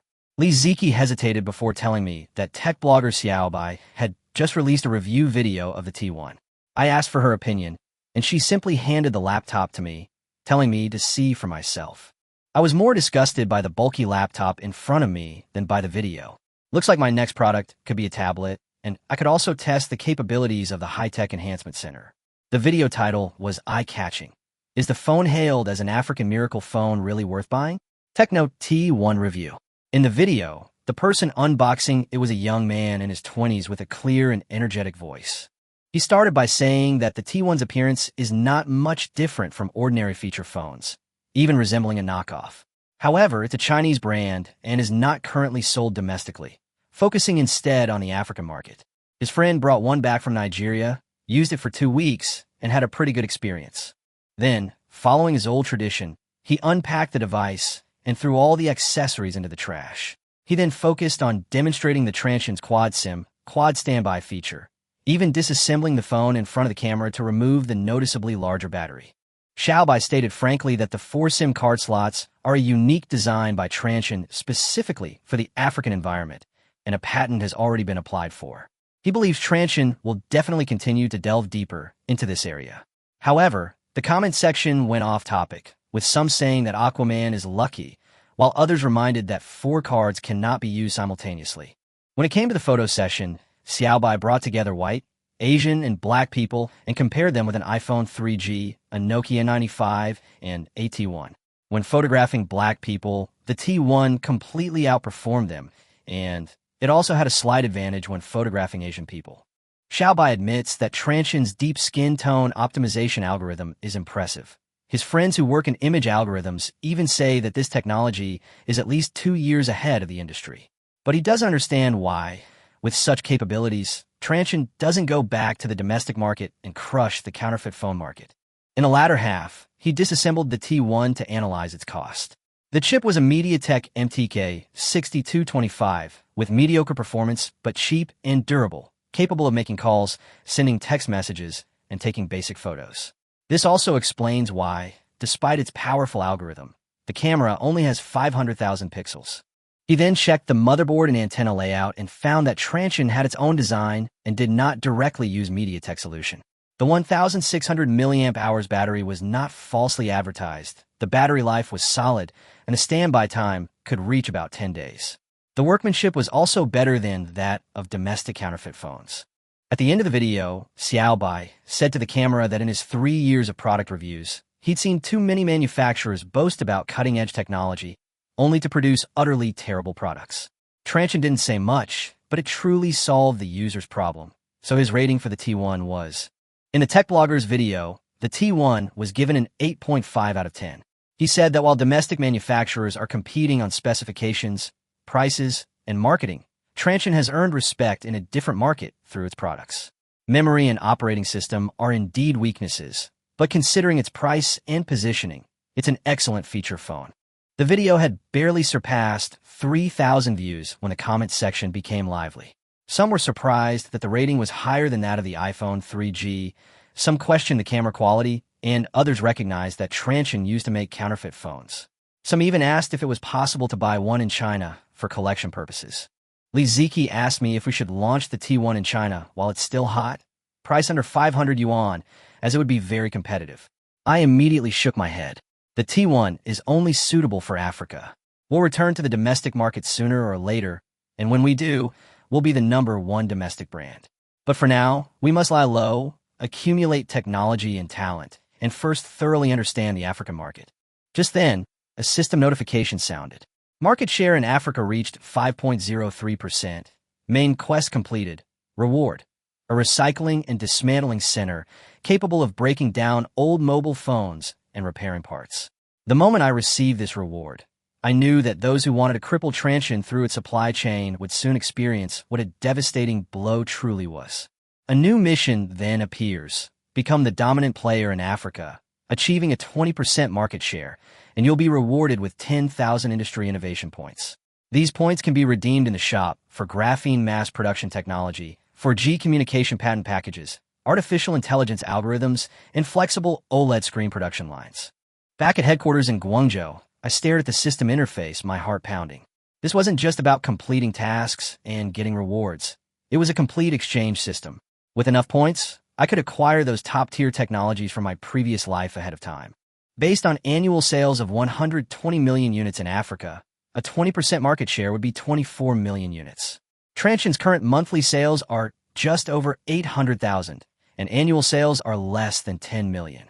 Doubling that figure within a year won't be easy. But the technology in the online store is enough for me to take a gamble. Graphene, 4G patents, flexible OLEDs. Any one of these, if planned ahead of time, could rewrite the future. President Shun, the MediaTek people have arrived, Li Ziki reported as she entered. They were already seated in the second conference room, but her attitude was somewhat arrogant. I shut down the system, straightened my clothes, and stood up. Let's go. Arrogant, huh? He won't be so arrogant in a moment. Lu Jiwei, vice president of sales for MediaTek's China region, had been waiting for 5 minutes. 2 months ago, Lu Fong, the purchasing director, had approached him to discuss the supply of smart chips and low-end chips, but he hadn't even met with her, only instructing his subordinates to report a tight production capacity. In his eyes, Transsion was nothing more than a knockoff manufacturer, only willing to accept MediaTek's prices. This morning, Zhang Zhongmo personally called him, ordering him to come to Guangzhou immediately to sign the contract. Transsion sales in Africa were booming, with monthly sales expected to reach 1 or 2 million units, showing a rising trend. He was displeased, feeling that China had no shortage of counterfeit phone manufacturers, and he had to teach Transsion a lesson during the negotiations. I led Lu Fong and Vice President of Technology Chun Hai into the conference room. Mr. Lu, thank you for waiting. After a few pleasantries, Lu Jiwei praised the mature design of our T1 and Power Max, especially the antenna and power consumption optimization. I ignored his pleasantries and went straight to the demand forecast. In the next 12 months, feature phone chips will start at 1 million units per month. Starting from the second quarter of next year, the smart platform will have 100,000 units in the first month, and then grow by 20% every month, which may actually double. Lu Jiwei opened the document, his expression changing. The projected monthly production of feature phones was 1.7 million units by December of next year, with expansion plans extending to over a dozen countries, including Nigeria, Ghana, Tanzania, Ethiopia, Congo, and South Africa. He finally realized that Transsion, the knockoff manufacturer he had looked down upon, was penetrating the African market far faster than he had imagined. What shocked me even more were the channel orders in the attachment. The signed purchase intentions combined indeed exceeded 1 million units per month. Lu Jiwei put down the documents, and his attitude changed instantly. At that moment, in his eyes, I was not some insignificant figure, but a genuine big spender. He frankly admitted that MediaTek's production capacity was tight, especially for smartphone platforms. After the explosive sales of Apple's 3G chips, everyone was scrambling for market share in chips, and the newly mass-produced MTK 6573 was already booked with orders. I made it clear that today's discussion wasn't just about price, but also about supply priorities. I proposed that Transsion was willing to sign a 3-year contract with a 30% prepayment, but on the condition that the price be reduced by 15% across the board, and that 500,000 units be guaranteed per month for the smartphone platform. Lu Jiwei immediately shook his head, saying that MediaTek could only reduce prices by a maximum of 10% for major customers, and Transsion already had a 2% discount. It was impossible for them to offer another 15% discount for the feature phone platform. I told him that was just the domestic price. MediaTek has a very high market share in China, but it hasn't made a name for itself in Africa yet. As long as they support it, Transsion sales in Africa could exceed 20 million units next year, and MediaTek could gain at least 10% more market share. He would also become a key contributor to the expansion of the African market. Lu Jiwei remained silent for a long time before offering a new plan, a 12% price reduction for feature phones with no production capacity limit, a 16% price reduction for smartphones, but only a guaranteed 300,000 units per month. Naturally, I was dissatisfied. Profit margins in the African market are thin. Every penny has to be squeezed out. These conditions were simply insufficient. I immediately backed down. The feature phone platform would see a 13% price reduction, while the smartphone supply would be 400,000 units per month. Seeing his continued hesitation, I directly revealed my bottom line. The MTK 6573 yield rate had exceeded 85%, and the actual cost was 25% lower than the quoted price. Transsion only wanted a reasonable profit. Lu Jiwei's expression changed. Yield rates are a core secret of MediaTek. Very few people know the specific data. He clearly couldn't understand where I got that information. The meeting room fell silent, and Chun Hai added insult to injury. Transsion's first smartphone was under development, and it would use the MTK 6575 or even a dual-core platform in the future. Chun Hai told him that Transsion's sales network in Africa could serve as the best testing ground for MediaTek's new platform. Through a combination of persuasion and pressure, Lu Jiwei finally realized that he wasn't a rich second-generation heir who rose to power through a crisis, but a person who truly understood business and negotiation. He said he had to report to General Manager Zhang, and if an agreement could be reached, the two sides could sign a strategic cooperation agreement. I told him to go ahead and negotiate, but he had to give a reply by 5 p.m. tomorrow because Qualcomm representatives would be arriving in Guangzhou on Wednesday, and they were also interested in Chinese manufacturers entering Africa. It was a threat, but very effective. MediaTek's biggest fear in its push into the high-end market is Qualcomm. Liu Jiwei immediately agreed to give me an answer by noon the next day. After seeing them off, Chun Hai asked if I really wanted to meet with Qualcomm. I smiled and said, of course I want to. How can we put pressure on MediaTek if we don't? Qualcomm chips are too expensive. Transsion can't afford them for now, but we must let MediaTek know that we don't have only one option. As for other options, I didn't let Chun Hai ask further. Meanwhile, at Transsion's number 2 production base in Bowen, the equipment in factory building number 3 had been dismantled, leaving only empty factory buildings awaiting upgrades. Security and access control had also been comprehensively strengthened. Back in the office, I accessed the system and continued to study the recycling and dismantling center. This 500 square meter system is fully automated and requires only 15 people to maintain. It can disassemble old mobile phones into original parts, repair microscopic damage, and restore the parts to new model performance. More importantly, it can process 20,000 phones per hour. That's 480,000 phones a day, or 175 million phones a year, even exceeding the number of discarded mobile phones flowing into Africa annually. The King of Africa? With this, it's a piece of cake. The repaired Transsion chips can not only be used internally, but also sold to other counterfeit phone manufacturers, gradually building my own ecosystem. But all of this has one prerequisite. I must obtain a sufficient number of discarded mobile phones. I immediately called the marketing department and asked them to issue an announcement tomorrow. Transsion is recycling used mobile phones globally, regardless of brand or age, and whether they can be turned on or not. As long as the modules are intact, we will accept them, and the price will be 20% higher than the market average. The marketing department warned me that this would cause costs to skyrocket. I simply replied with 2 words, do as instructed. After hanging up, I stood by the window, gazing at the prominent sign of the Bird division in the distance. This former king of knockoff phones still had its distribution channels and reputation, but they clearly hadn't realized that the times had moved faster than they had. If Bird also has its eye on the African market, things will get interesting. Soon, Huang Tianya's news confirmed my suspicions. Li Xiangdong was furious within Bird, blaming Transsion for poaching 2 of their teams, and his hatred for me deepened. Bird had decided to launch a special Africa-specific model, with specifications close to the T1, but priced $1 lower, planned for release in the second quarter of next year. When the news reached me, I couldn't help but laugh. Bird, this old rival, had finally made its move. At this moment, at the headquarters of Waveguide, Li Xiangdong was slamming a stack of resignation reports on the table. The 14 members of the baseband RF team had all jumped ship, and the 9 members of the image algorithm team had also been taken away by Transsion.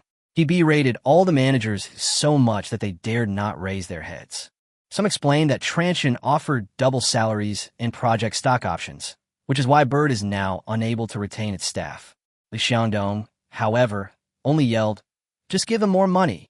Finally, some comforted themselves by saying that those teams hadn't produced anything in 2 months, so their departure wasn't a loss.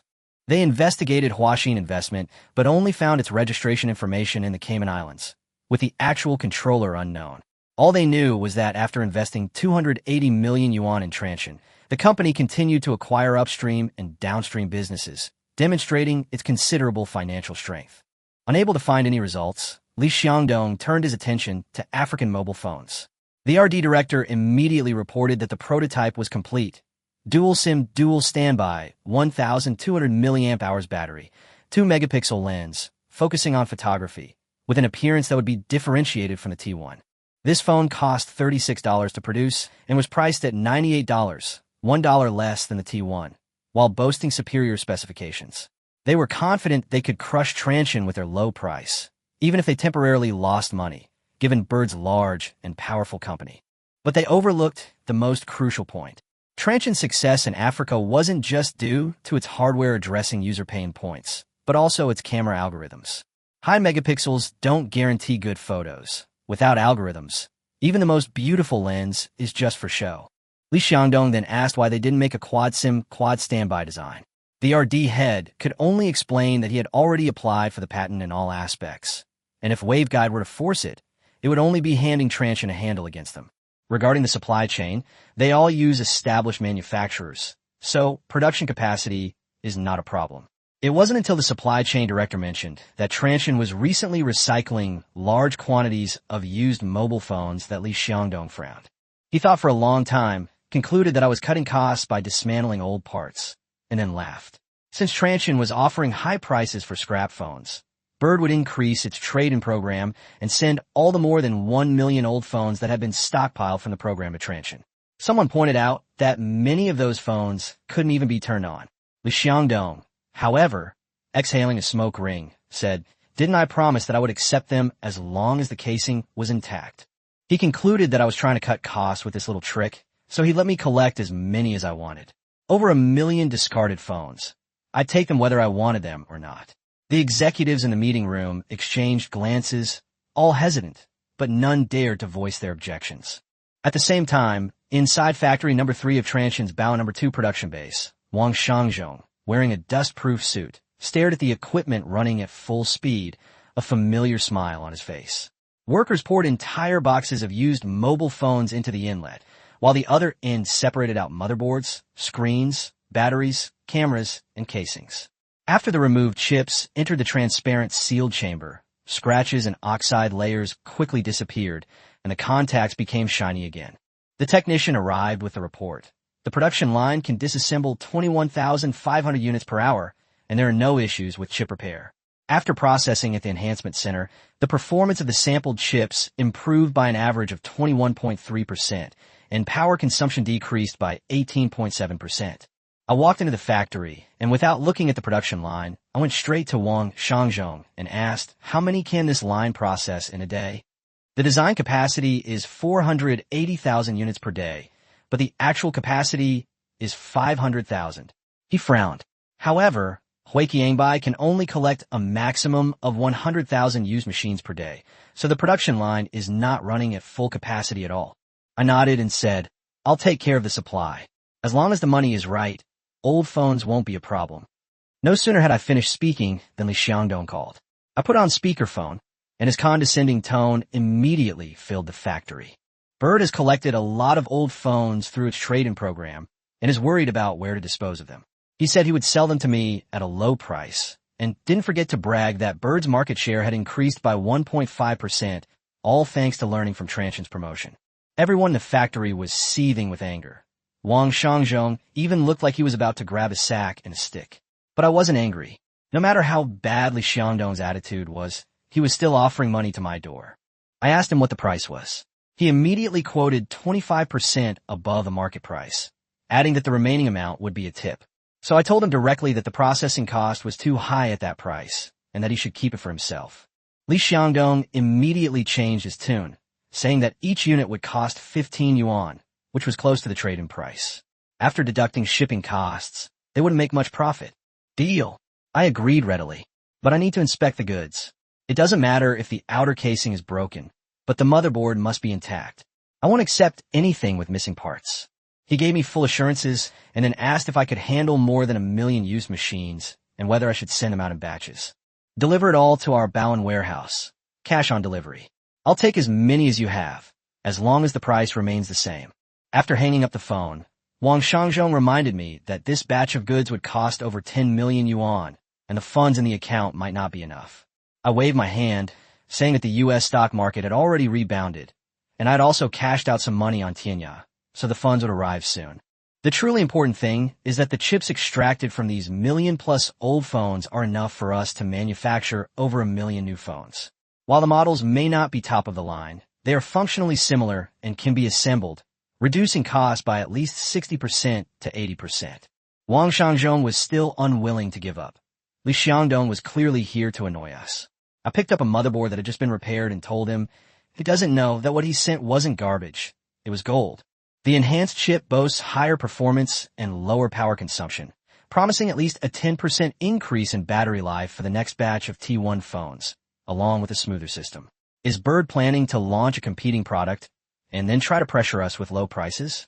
I smiled and said, once their product hits the market, we'll release the T1 Enhanced Edition. It'll have longer battery life, better performance, and an upgraded camera, all for the same price of $99. The old T1 will be reduced by another $5. Doesn't Li Xiangdong like to play price wars? This time I'll show him what a dimensional reduction attack from alien technology is like. Everyone in the factory realized that this wasn't a passive response at all, but a trap that had been laid long ago. Li Xiangdong thought he was causing trouble for Chuanin, but in reality, he was supplying us with ammunition. Back at the company, I immediately notified the marketing department that once Bird took action, the price for recycling old mobile phones would increase by 5 yuan, but a threshold for the amount of recycling would be set. Isn't Li Xiangdong all about having more money? This time, I'll play along with him until the end and see who really loses out. Meanwhile, in the mobile phone lab, Chunhai also obtained a batch of enhanced MTK 6225 chips. Chapter 30, The Enhancement Center, will have a critical hit. General Manager Chun stormed into the office with the test report, saying something was wrong with this batch of MTK 6225 chips. At first, he didn't believe it at all. After so many years of using such a mature chip, what new performance improvements could it possibly offer? But when he saw the data, his confidence instantly turned to shock. The parameters in the report didn't resemble the 6225 at all. Its performance was close to the MTK 6253, especially with its ridiculously low power consumption. Other low-end chips also showed varying degrees of improvement, sufficient for use in the T80 series. Mr. Chen suspected this was a special shipment from MediaTek to a strategic partner, so he suppressed everyone's speculation and ordered the production department to conduct reliability testing immediately. If it passed, the T1 enhanced version would be completely reshipped next month, and he then came to me with a report. 3 days later, 5 heavy trucks stopped outside the Bowen warehouse, all loaded with used mobile phones delivered by Bird. While the people from Transsion were counting the quantity and checking the count with the counting machine, Bird's logistics manager looked smug, feeling that he had gotten rid of a hot potato. The final quantity was set at 1,287,000 units, settled at 15 yuan per unit, for a total price of over 19.3 million yuan. I requested a cash transaction, no discounts. The Transsion manager signed the check without hesitation. This sum was nearly half of the company's profit from the previous month.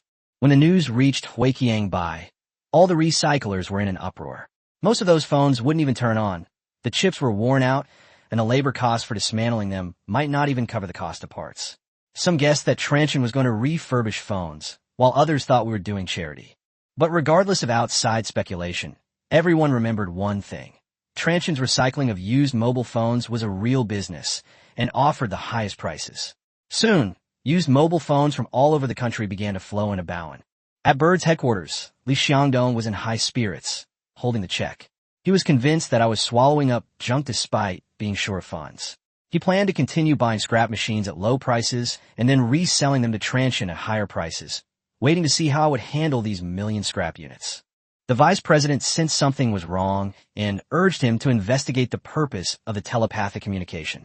Li Xiangdong, however, dismissed the idea, believing that at most he would disassemble parts, make cheap refurbished machines, and sell them to poorer African countries, where the profit margin was so thin that he would be lucky to break even.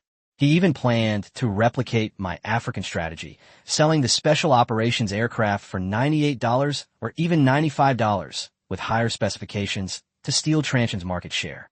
He dismissed the news about Transsion's improved battery life and performance as mere marketing hype, firmly believing that the MTK 6225 wouldn't cause any trouble. Meanwhile, in Plant 3 of Base 2, the Reinforcement Center and the Repair Center are operating simultaneously, processing over 20,000 units per hour.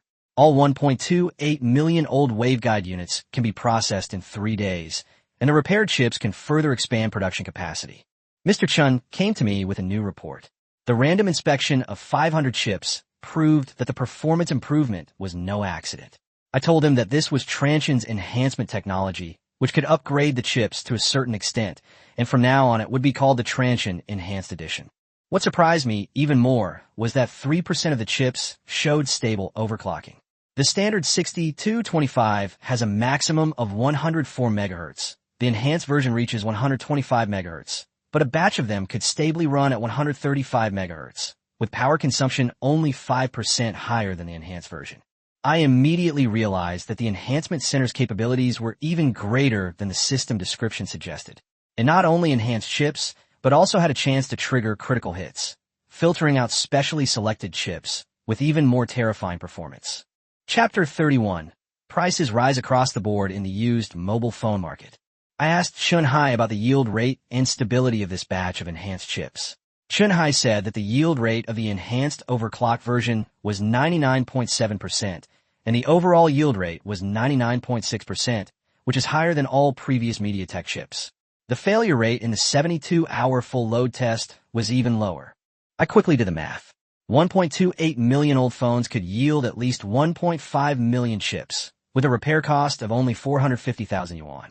However, these enhanced chips mostly have performance close to the MTK 6225, making them worth over 26 million yuan. Not to mention components such as screens, batteries, cameras, memory, and storage chips. Transsion buys back old phones at low prices, repairs and disassembles them before reassembling them into new phones, and sells any surplus parts.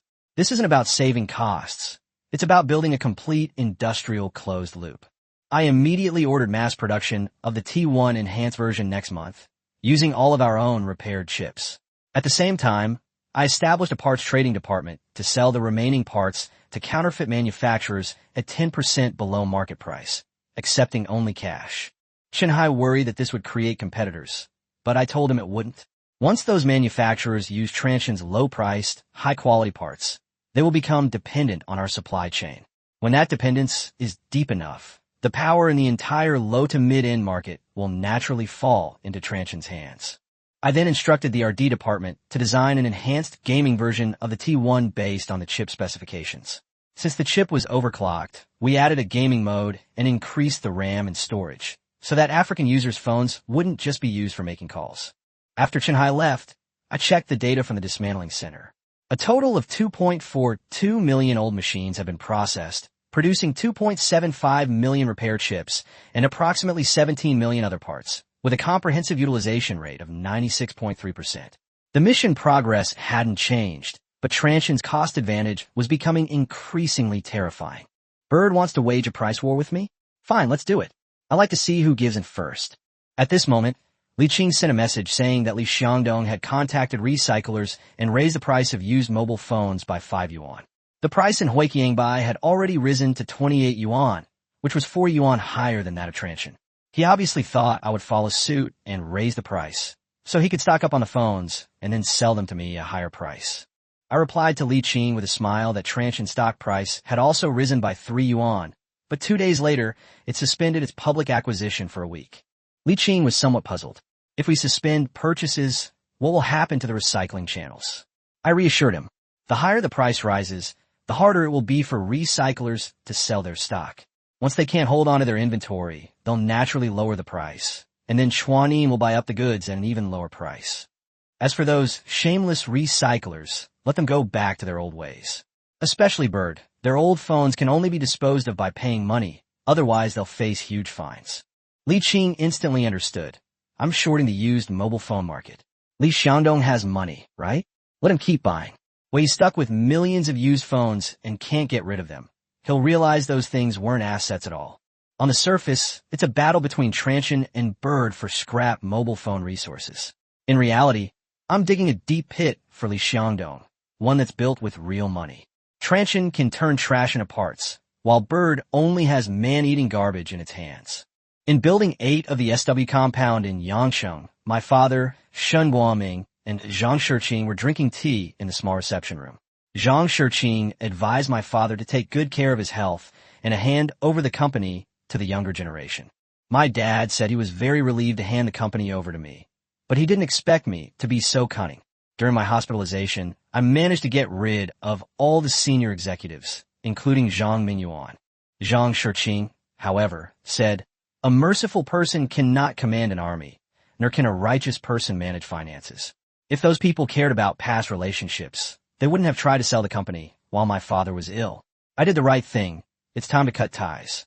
My dad sighed, then changed the subject, asking Zhang Shiqing if the responsibilities he was now shouldering after being transferred to the Discipline Inspection Commission were not light. Chapter 32, TOS System. Zhang Shiqing sighed and said that this province is both a major economic power and an open window to the world, but also a hotbed of corruption. The technology industry, in particular, has seen rampant unchecked growth and unfair competition. He came here specifically to address this issue. He looked at my father and brought up the conflict between Transsion and Bird. My father remained calm, only saying that friction was inevitable in market competition. Zhang Shiqing, however, revealed that he had received a report from Bird regarding false advertising and unfair competition, and that a special rectification campaign for the mobile phone industry was about to begin. Zhang Shiqing made it very clear that the investigation must be conducted in accordance with the law and regulations, and there would be no favoritism towards Chuanin. His father, however, smiled and assured him that Chuanin could withstand any investigation. The conversation turned to me, and Zhang Shiqing asked if I, at 24, had settled my personal life. My father gave a wry smile and said that he used to be afraid I would do something reckless. But now I'm so engrossed in the company that I don't even have time to find a partner, and my husband and I are starting to get anxious. Zhang Shiqing recalled that his grandfather had once said that the children of both families were of suitable age and could be married. Zhang Shiqing's daughter, Mingzhu, is 23 years old and is still pursuing her master's degree at Kyoto University. She has excellent grades and naturally high standards and remains single to this day. He frankly admitted that he had long heard of my past reputation as a playboy and idler. In the past, he would never have agreed to this marriage. He couldn't send his daughter into a pit of fire. But then he changed the subject, saying I seemed like a different person in the past 6 months. He said Transsion's development in Africa was evident to all, and that my methods, vision, and decisiveness were all quite good. He even investigated me specifically. Although I remained mysterious, I hadn't acted recklessly anymore, and at least I had maintained my principles. Zhang Shiqing is willing to give me a chance, but whether it works out or not depends on us young people. Mingzhu will be going to the University of Science and Technology for a competition the day after tomorrow, and he asked my father to arrange for me to pick him up and have dinner with him. Overjoyed, his father readily agreed, even threatening to break his legs if he dared not take good care of Mingzhu.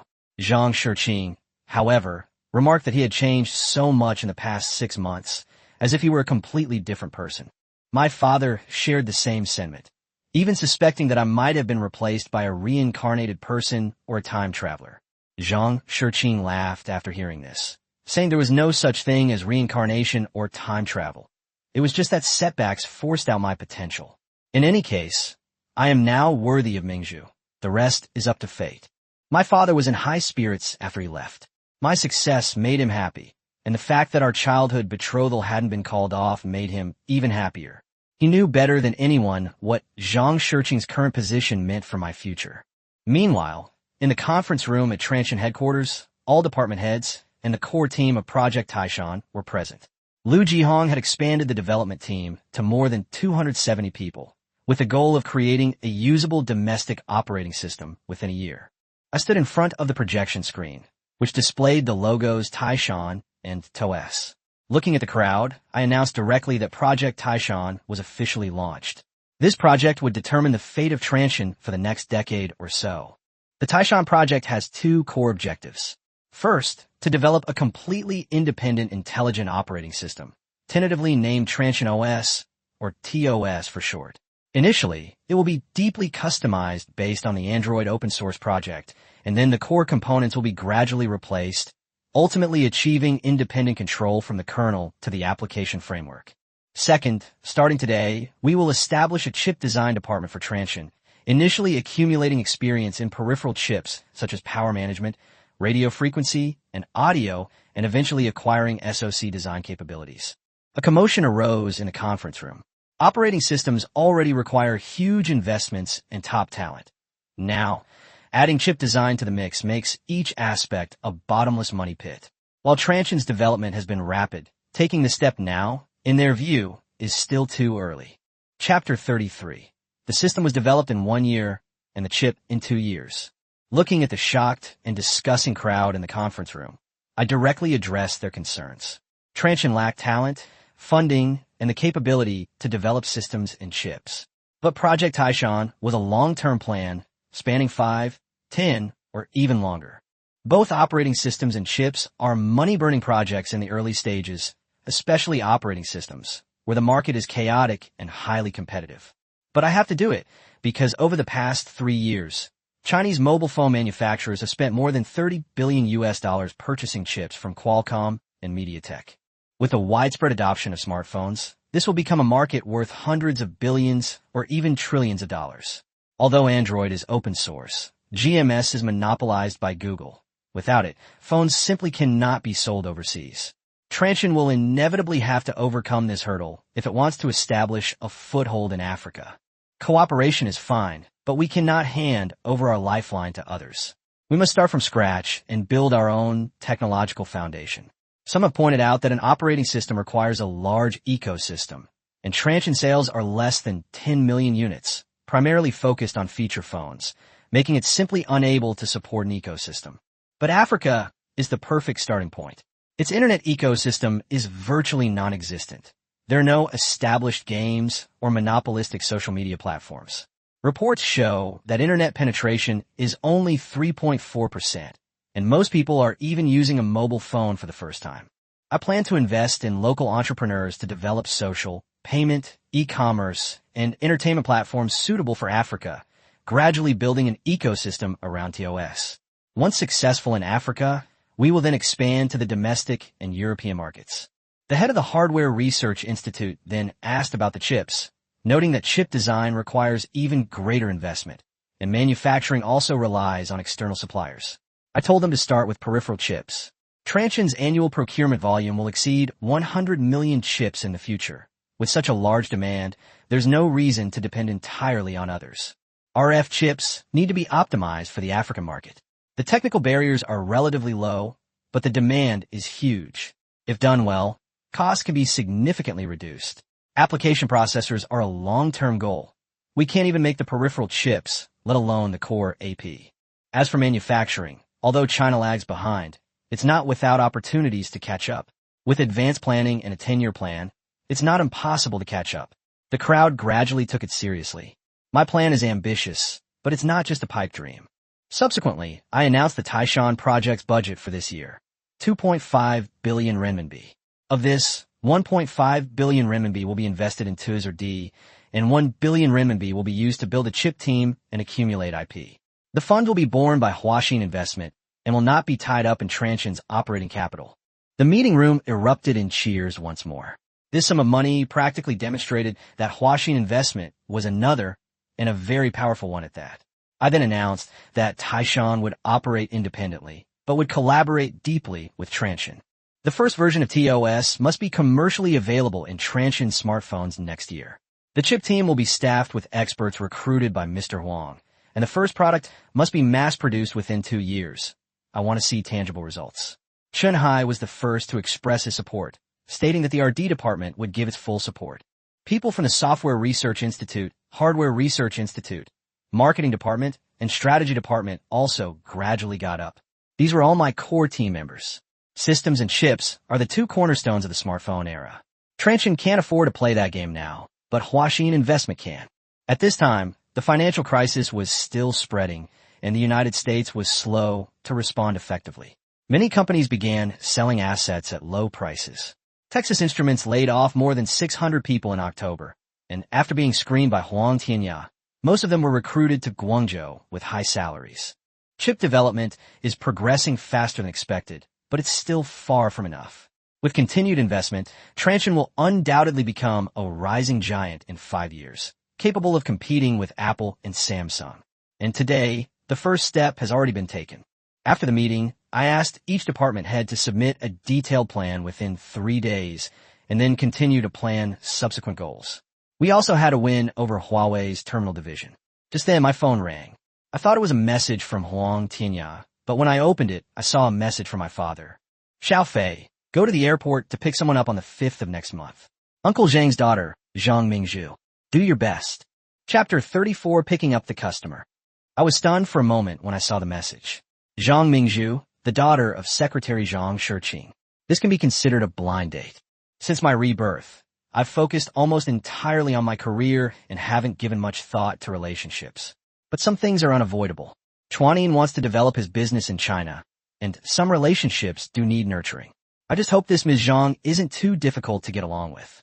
Just as I was about to head back to my office, my mother sent me another photo.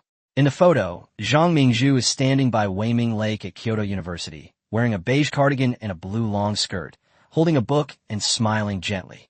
Her eyes are soft, and her demeanor is gentle, exuding a scholarly air. My mother then told me that Mingzhu would arrive at Guangzhou Baiyun Airport at 2 p.m. the day after tomorrow, on flight CA 1837, and asked me to take good care of her. She hadn't been to Guangzhou in 20 years and was unfamiliar with the city, so I mustn't mess things up. I stared at those clear eyes in the photo, my heart skipped a beat, and finally replied, "Understood, I'll arrange it." The mother immediately added, "I'm not asking you to make the arrangements. I'm asking you to be quick-witted." All I could reply to her was, "Understood." After putting down my phone, I picked up the investment report from Huawei, but I couldn't concentrate on reading a single word. It seems this sudden arranged marriage has indeed unsettled me. Just as I was figuring out how to receive her, Huang Tianya's message finally arrived. There had been progress in Huawei's terminal business. Although they outwardly refused to sell, there was still a chance to negotiate our offer of $4 billion and a 50% stake. However, the sudden lowering of valuations by the other two companies gave those within Huawei who opposed the sale the upper hand. Huang Tianya has raised his offer to $4.2 billion, with half to be paid up front and the other half upon completion of the transaction, which has clearly tempted Ren Zhengfei. Hit by the financial crisis, Huawei's overseas business contracted, leading to a tight cash flow. This money is enough to solve their immediate problems. However, their terminal division just returned to profitability this year, with revenue of $3.5 billion and net profit of nearly $400 million. Everyone knows that represents their future. I immediately decided, help me schedule an appointment with Ren Zhengfei. He will choose a location next Monday, and I will personally discuss the matter. Tell him that Huaxin is willing to discuss the price. But what we need is not financial investment, but strategic collaboration. This money must be invested in research and development. After hanging up the phone, I pulled up Huawei's terminal data. At that time, Huawei was in a period of transformation. Its global market share of data cards and internet modules exceeded 40%, and its fixed-line terminals were also among the world's top. It shipped more than 30 million mobile phones, but most of them were OEM phones with low profit margins. Ren Zhengfei has already begun developing his own brand, but the investment is huge with limited returns. Huawei has technology, patents, and distribution channels, while Transsion has a ground sales system, self-developed chips, and operating systems. The two complement each other perfectly. I must secure this deal. Meanwhile, Zhang Mingzhu in Kyoto also saw my photo. It was a work photo taken by Li Ziki, and just like when I saw her photo, there seemed to be no mutual rejection between us. 2 days later, I arrived at the arrival gate of Baiyun Airport half an hour early. To avoid appearing too conspicuous, I wore light gray casual clothes and held up a sign that read, Zhang Mingzhu. In this day and age, a sign is much more effective than a mobile phone. At 2 p.m., the flight arrived on time. As the crowd surged out, I quickly spotted the figure from the photo. Zhang Mingzhu was pushing a small suitcase, wearing a white shirt, khaki trousers, and a light blue cardigan with thin-rimmed glasses. She looked even slimmer and more elegant than in the photo. She saw the sign, walked straight towards me, and asked softly, Chun Fei. I took her suitcase. Ms. Zhang, you must be tired from your journey. The car is outside. She smiled and said, You're making yourself look like a waitress. Don't be nervous. Just call me Mingzhu. Thank you for coming all the way to pick me up. I nodded and said, Of course. Chapter 35. Huawei gives a break. The appointed time. On the way to the parking lot, Zhang Mingzhu and I walked side by side. She broke the silence and asked if I was starting a business in Guangzhou. I said I was taking over the family business. Currently, we mainly make mobile phones in Africa, and we've already secured contracts in more than 10 countries. We're also expanding into other markets. Surprisingly, she had actually studied Transsion technologies. She mentioned the Nigerian press conference, saying that her professors had used it as a case of reverse innovation. First capture the niche market, then attack the mainstream market, and even if you fail, you have a way out. I was somewhat surprised. Zhang Mingzhu studied sociology, yet she was very interested in Chinese companies going global, especially the impact of culture and local customs on business. She spoke with tact and was indeed knowledgeable in the field. The prepared rhetoric I had prepared seemed superfluous. When we got to the car, I helped her put her luggage down and asked her for directions to her hotel. She told me it was the Garden Hotel in Uesho district, so I drove her there. On the way, I tentatively suggested that my parents had a spare apartment in Liwan, not far from the competition venue, and that if she wasn't used to staying in a hotel, she could go and stay there. Zhang Mingzhu blushed slightly, but still politely declined. She was competing with her classmates, and they needed to discuss the competition that evening, so staying at a hotel would be more convenient. I didn't insist any further. Her main purpose in coming to Guangzhou was the competition, and I couldn't let my presence affect her and her teammates. As the car entered the city, we found ourselves having a very engaging conversation. I explained to her why I had chosen the African market, and after listening, the admiration in her eyes was completely undisguised. She said softly, "I see. That must have been very difficult. I hope I can help you in the future." A slight stirring ran through me. She wasn't the stunningly beautiful type, but she was gentle and pleasing to the eye, knowledgeable yet unpretentious, opinionated yet not domineering. This kind of woman was exactly my type. Around 3 p.m., I dropped her off at the hotel lobby and then invited her to dinner that evening. I told her I would pick her up at 5:30 p.m., and she smiled and nodded in agreement. Watching her enter the elevator, I already made up my mind. Today's blind date was basically a done deal. But just as I was about to leave, Huang Tianya called. Old Master Ren agreed. Next Monday at 10 a.m. at the Shenzhen headquarters of Huawei. He wants to take a look at our information first. I immediately instructed him to send over the audio transmission data, T1 and PowerMax technical documents, African sales data, and a summary of Project Taishan. The summary was acceptable, but the core technology had to be kept secret. There are no longer any barriers in matters of the heart. We can just go with the flow. Right now, the most important thing is still securing Huawei's terminals. What I didn't know was that on the 16th floor of the Garden Hotel, Zhang Mingzhu had just finished showering when she received a video call from her best friend Lin Wei. As soon as Lin Wei opened her mouth, she started gossiping about her blind date, asking him what kind of person he was and what he did for a living. Zhang Mingzhu hesitated for a moment, her face flushing. "I've met him. He picked me up at the airport this afternoon. His name is Shun Fei. He's a bit dull, but he's like a different person when it comes to work. My job is in the mobile phone industry, Transsion Technology."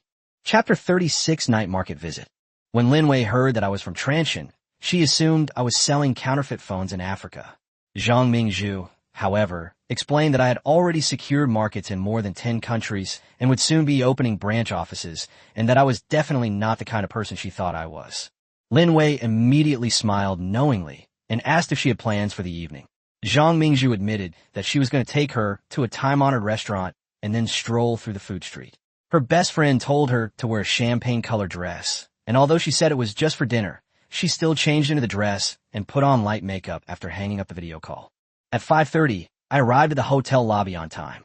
The moment I saw Zhang Mingzhu, I was genuinely struck by her beauty, but I quickly composed myself and complimented her on how well the dress suited her. Afterwards, I took her out to Panchi Restaurant in Liwan District for traditional Cantonese cuisine. As the car drove through the old town, the street food stalls were steaming, the vendors' cries mingling with the bustling crowds, creating a vibrant and lively atmosphere. Zhang Mingzhu said that such a scene was rare in Kyoto, and asked if I came here often. I only said that I used to have some business partners here, but later the company shifted its focus to Africa, so I came less often. She assumed I was staying for business, and I didn't deny it, only saying I had an important negotiation. Panchi Restaurant is an old garden-style building with bridges, streams, and pavilions scattered throughout. I booked a private room by the window in advance. It was quiet, and I wouldn't be disturbed. After we sat down, she asked about my father's condition. I told her that he had been discharged from the hospital and was recuperating at home. She remarked that it wasn't easy for me to shoulder the burden of the company alone, and I said that I actually liked this sense of responsibility. She then asked about her life as a master's and doctoral student at Kyoto University.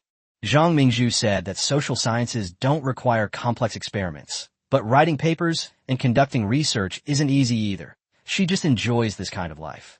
After the dishes were served, I introduced her to the ways to eat poached chicken and roast goose and their origins. We chatted about food, local customs, and then about studies and work, and before we knew it, we were closer. She picked up a piece of poached chicken and said earnestly that she admired me for taking on the responsibility in a time of crisis, not only revitalizing the company, but also successfully expanding overseas. Facing unfamiliar cultures, policies, and consumer habits is far more complex than academic research. I smiled and said that's precisely why scholars like them are needed to study it. I then brought up the lessons learned from the Africa market. Initially, we wanted to rely on local channels, but we later discovered that profit distribution and customs were completely different. We had to investigate, adjust our strategy, and then resort to force to resolve the problems before sales stabilized. She didn't hear me clearly, but she still smiled and listened very attentively. The meal lasted for over 2 hours, and it was already dark when we came out. On the way back to the hotel, we didn't talk much, but the atmosphere wasn't awkward. While waiting at a red light, I saw her looking out the window in the rearview mirror. Her profile under the streetlights was gentle and intellectual. When we arrived at the hotel, I asked her if there was a competition tomorrow. She said the team members wouldn't arrive until tomorrow, and the discussion meeting wouldn't be until the afternoon. She also asked if I had any plans. I told her that my biggest job right now was to spend time with her, and then suggested we go for a stroll in the nearby food street. Zhang Mingzhu immediately agreed. After parking the car, we walked hand in hand into the night market. Her eyes lit up when she saw the shrimp dumplings on the stall. I reminded her that she had just eaten dinner, but she said that dinner was dinner and snacks were snacks, and before she finished speaking, she ran towards the stall. At that moment, I gently took her hand. Wait here for a moment. I'll go join the queue. Chapter 37: Investing in Chrysanthemum Factory. When I returned, Zhang Mingzhu was already eating char siu and stuffed tofu, taking her bite seriously. She looked completely different from her dignified demeanor during the day, and instead appeared quite adorable. I asked her if it was good, and she nodded and said it was. After only a few bites, she stuffed the char siu and stuffed tofu into my hands, then took the shrimp dumplings and continued eating. We strolled along the little street for a long time, until my hands were too full to carry anything more, before we returned to the car. The car stopped at the hotel entrance, and I led her into the lobby and saw her to the elevator. Tonight was more comfortable than I had imagined. She was responsive to my words, had her own insights, and exuded a sense of calm that came from her upbringing and inner richness. She is indeed a suitable marriage partner. But I also know that feelings can't be judged solely on compatibility. I have been reborn, bearing the responsibility of changing the fate of China's science and technology. The future is destined to be filled with business storms and open and covert battles. My phone vibrated. It was a message from her. I'm in my room. You should go home early too. Let's go out for a walk after the competition. I looked up at the building and saw her standing by the window, waving to me. I waved goodbye, a warm feeling welling up inside me. She truly was a considerate and well-bred young lady. Just as I got home, Huang Tianya called. Boss, Mr. Rin was very interested after reviewing the materials and even asked about the Mountai plan. The negotiations next week are basically settled. The main issue is the price. I asked him to prepare more detailed technical information, emphasizing the collaboration between Transsion and Huawei. We would exchange our on-the-ground sales, marketing, and product design capabilities for technology patents, and most importantly, we would use funds to buy them time. After hanging up the phone, Zhang Mingzhu's message arrived right on time. Did you get home safely? I replied that I had arrived home, and she said she was very happy today, and then said good night. At 9:50 a.m. on Monday, I brought Huang Tianya to the Shenzhen chip factory headquarters. After verifying our identities, a female secretary led us upstairs, saying that General Manager Run was waiting for us in his office on the top floor. As I entered, Ren Jingfei had just hung up the phone. He seemed to be considering whether to sell the terminal division. Yu Dazue in Europe was clearly still unaware of the situation. After the secretary finished introducing us, I took the initiative to shake hands. Mr. Run, it's an honor to meet you.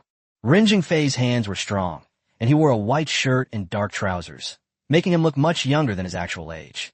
He smiled and asked me to sit down, adding that I was younger than he had imagined. While his secretary was making tea, he kept sizing me up. Huawei had obviously investigated my background.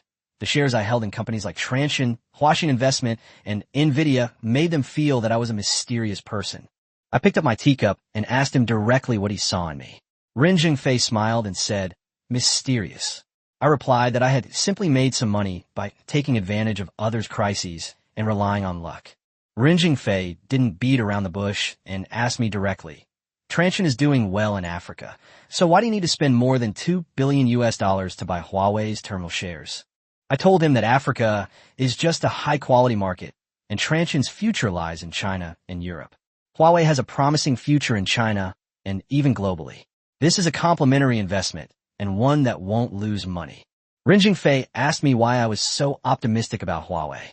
I said that Huawei's distribution mechanism proved its potential and could maximize its research capabilities, and the two sides could complement each other's strengths. He smiled, then shook his head and said that the mechanism was just a self-rescue measure during a special period. If they hadn't done it, Huawei might have gone bankrupt long ago, so it might not have been the best option. I looked at him and said, but time has proven that this choice was right. Chapter 38, Finalizing the Investment.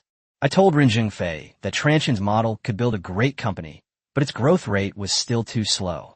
But that's precisely our advantage. Transsion has a mature market network, ground sales experience, and low-cost manufacturing capabilities in Africa, which can be replicated in China and Europe. Huawei is short of funds. Its terminal business burns through billions of yuan annually in RD. Its existing market is nearing its peak, and new businesses are struggling to take off. Transsion, on the other hand, lacks technology. While it can establish itself in Africa through cost-effectiveness and localization, its current technology is far from sufficient to penetrate the European and American markets. Ren Jingfei listened quietly the whole time, his expression unreadable.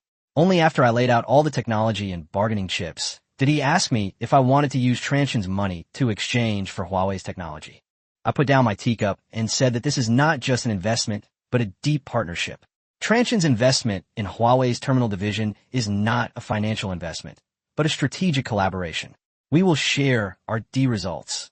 Huawei can use our self-developed systems and chips, and we can also jointly develop systems. Huawei's communication and high-end technologies will be provided to Transsion at cost price. Upon hearing about the self-developed system, his eyes flickered slightly. Huawei had discussed it internally, but with its terminal business not yet firmly established, betting on systems and chips now was indeed too early and too risky. He asked me if Transsion really had the capability to develop chips and systems. I frankly admitted that I wasn't confident about systems at the moment, but I was fully capable of making chips. Mr. Huang had already had Huaxin recruit many technical personnel from abroad, and we also had Africa as a testing ground where we could continuously try, iterate, and cultivate our own team. Even if the first-generation chips aren't very good, Transsion can still absorb them in Africa. Once the chips and systems are refined by the market, Huawei can use them domestically, seizing the domestic market with its self-developed chips and systems. I then presented my sales forecast for the next 3 years. By 2011, Transsion's annual sales in Africa would exceed 40 million units and globally, over 50 million units, with total sales over 3 years projected to be between 120 million and 220 million units. This scale is sufficient to nurture an operating system ecosystem and also to reduce chip R&D costs. Meanwhile, we predict that the world will enter the smartphone era starting in 2010, and operating systems and chips will become fiercely contested areas. Ren Jingfei stared at the data, silently contemplating for a long time. The only sound in the office was the pendulum swinging back and forth. Ultimately, he offered his terms, $2.2 billion for 49% of the shares, with Huawei retaining controlling interest. This was their bottom line. They originally had no intention of selling their terminal business, but he approved of my proposal and believed in Transsion's technological plans.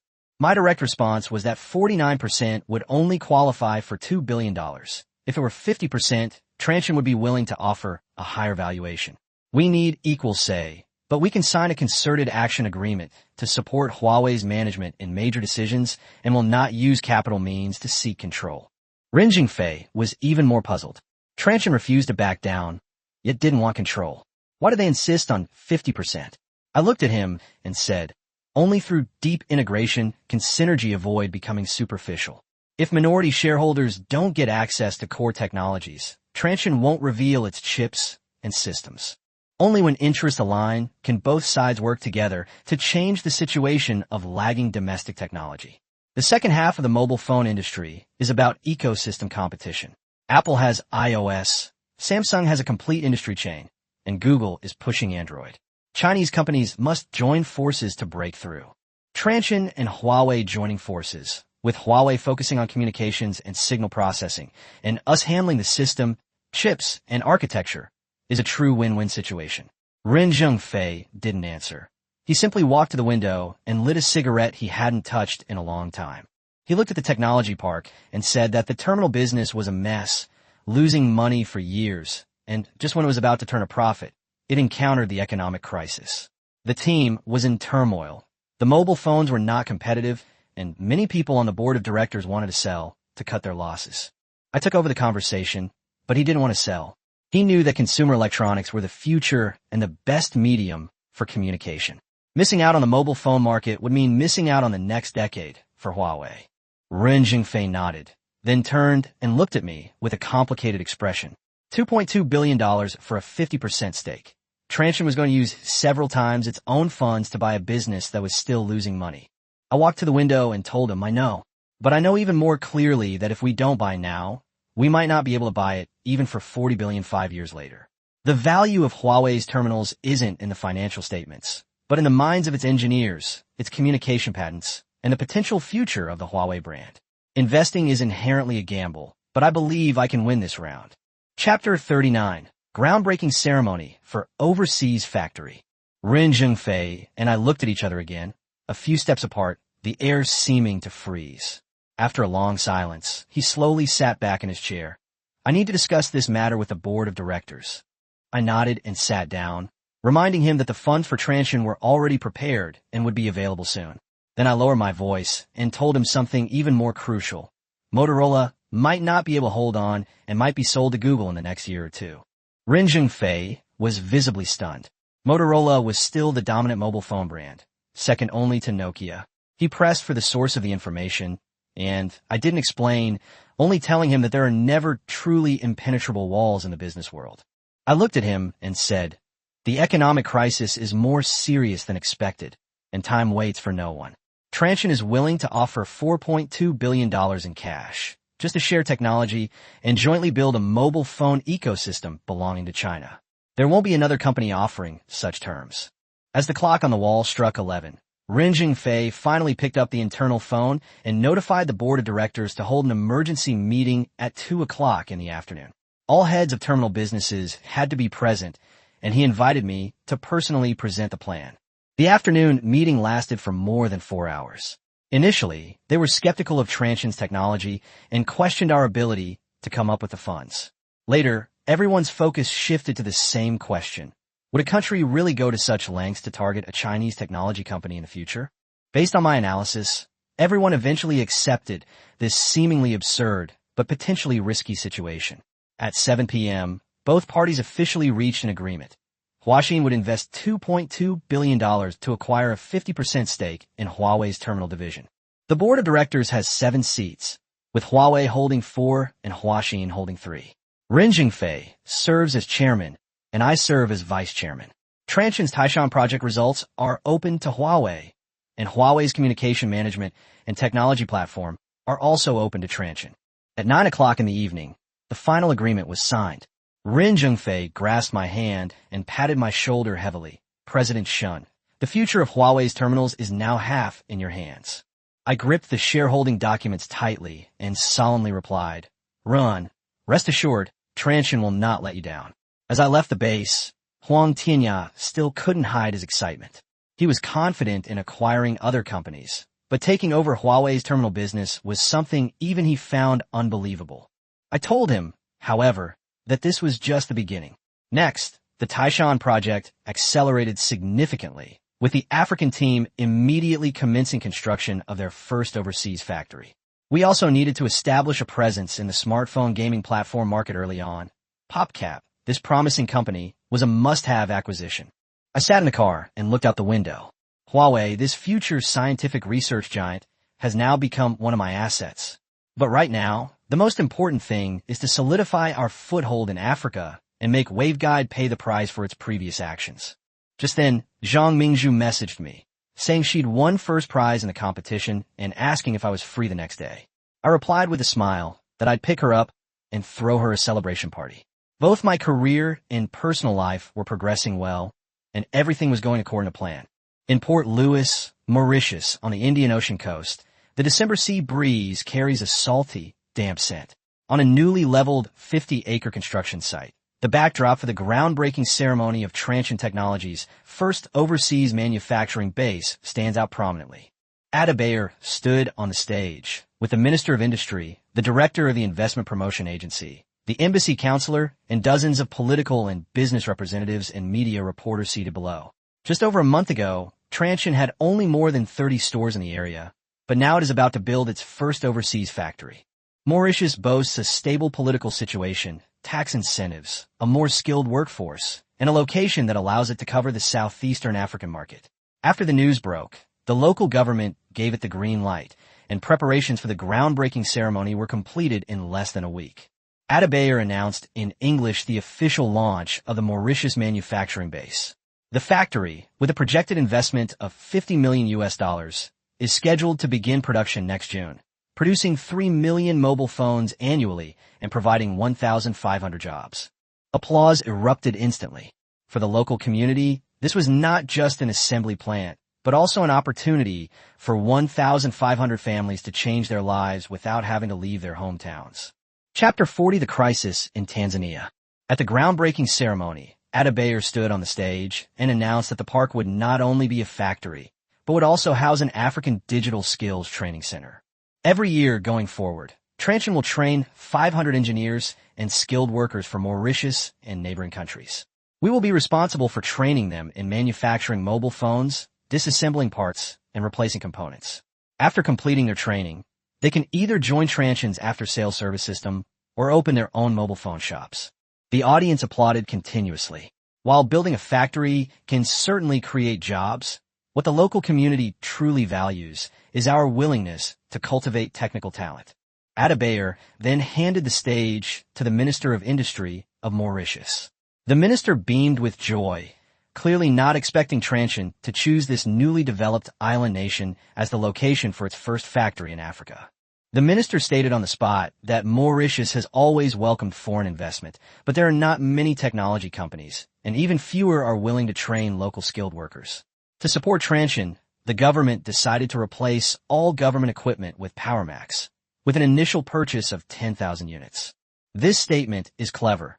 It expresses support for Transsion while also demonstrating to the market that they trust domestically manufactured products.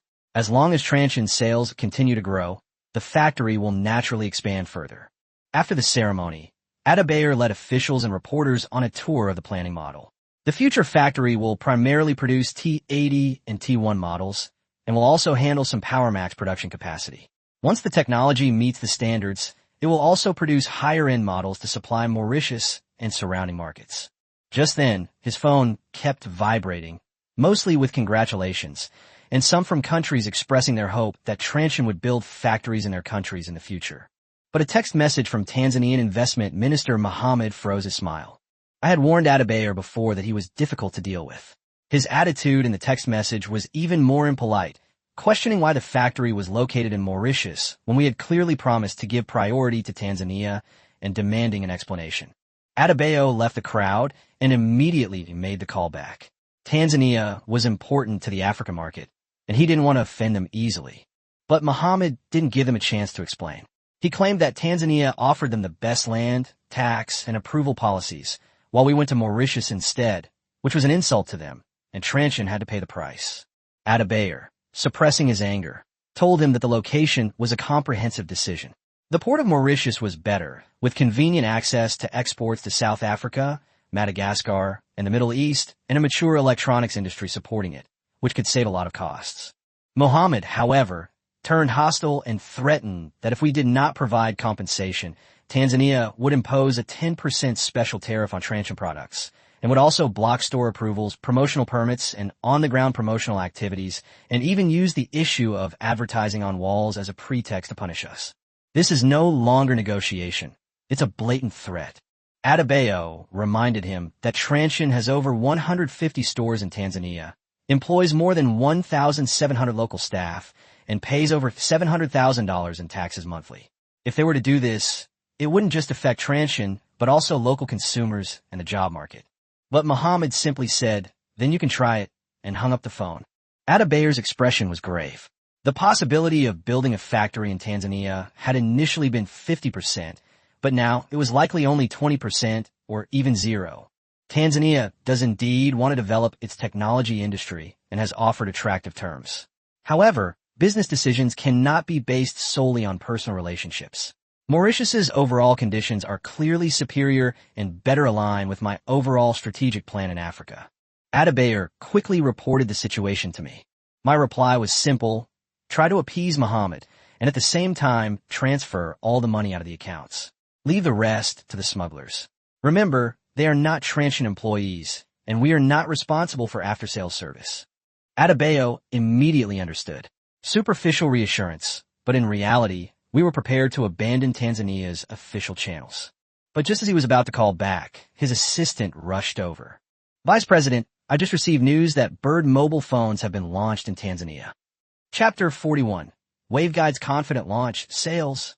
On Tanzania's largest commercial street, Bird, a mobile phone brand, hung a huge advertisement. $98, the true God-tier phone in Africa.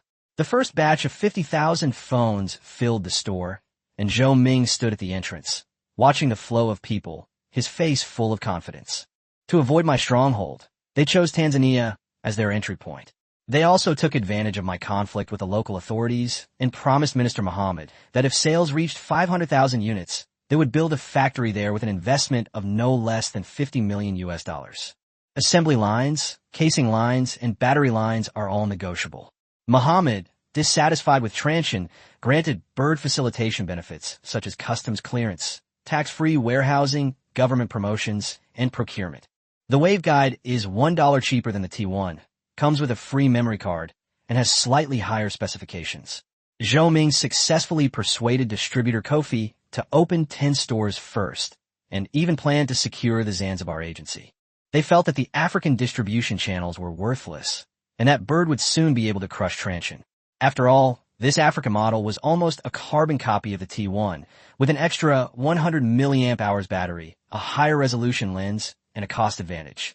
5 hours after opening, Zhou Ming noticed something was wrong. The store was crowded, but very few people were actually buying anything. Customers would pick up a Bird watch, look at it, and then head straight into the neighboring Transsion store. The salesperson told him that the customer complained about the photos, saying they made his face look dark and blurry. Zhou Ming didn't believe it, so he took a picture himself with his phone for a local employee, and sure enough, the facial details were all dark and blurry.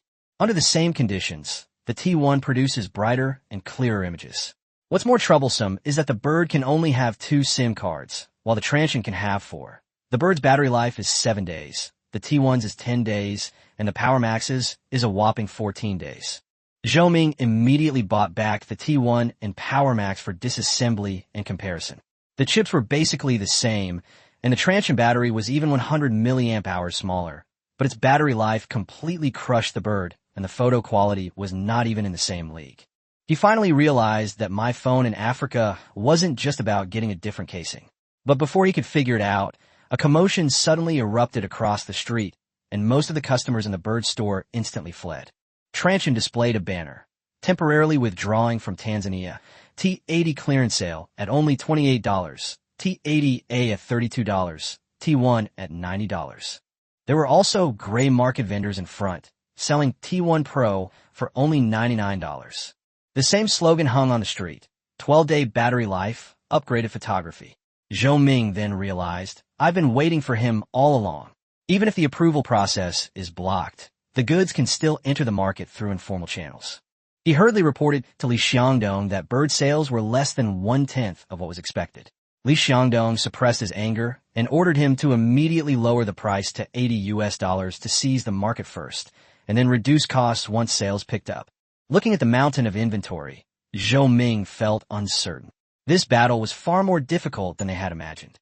Inside the Transsion building in Guangzhou, after reading the intelligence sent by Adebayo, I simply laughed. As expected, Bird couldn't hold on any longer and started a price war. In terms of cost, they're no match for me.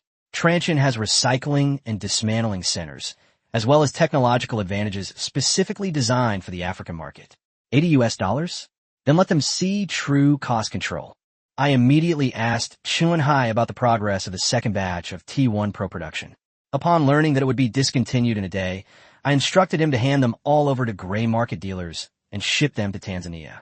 At the same time, Adebayor was notified that T1 Pro purchases in other markets would receive 20 free charges for a limited time of 1 week.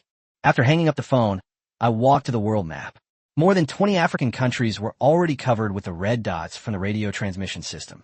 If Burr wanted to break through from Tanzania, then I'd play along. Chapter 42 Seizure? Only 2,500 left. Inside the government building in Dar es Salaam, Tanzania, Minister Mohammed's office was filled with smoke. Zhou Ming had finally managed to get the government to shut down all of Transsion's stores, and Bird seemed to have won a crucial round, but cold sweat kept pouring down his forehead. Outside the window, crowds of protesters filled the area. Employees of the raided shops held signs and chanted, "Give us back our jobs," in Swahili. Mohammed stared at Zhou Ming, his tone heavy. "Zhou, are you satisfied with this outcome?" Half an hour ago, he was persuaded by Zhou Ming to freeze the transmission account under the pretext of tax issues. However, after searching the area, he found nothing of value and instead caused trouble throughout the city. Zhou Ming could only force a smile and assure him that the transmission account had been frozen, and now it was Waveguide's turn to show its skills. He immediately pledged to build the factory, an initial investment of $80 million, covering 1,000 acres, providing 3,000 jobs, and producing 10 million mobile phones annually, making it the largest mobile phone manufacturing base in East Africa. Looking at the plans, Mohammed was indeed tempted. But he also knew that although Transsion had only been in Tanzania for a short time, it already had more than 70 stores and over 1,200 employees. The tax excuse wouldn't last long. If the bird factory didn't materialize, he, as the minister, would have to bear all the pressure. Zhou Ming gritted his teeth and promised that as long as the land and permits were in place, and that Transsion would be unable to return to the market in the short term, the factory would be completed in 3 months and officially put into production in 6 months. The equipment list was already prepared, and it would only take 4 weeks to ship from China. After a long silence, Mohammed finally agreed to trust him one more time.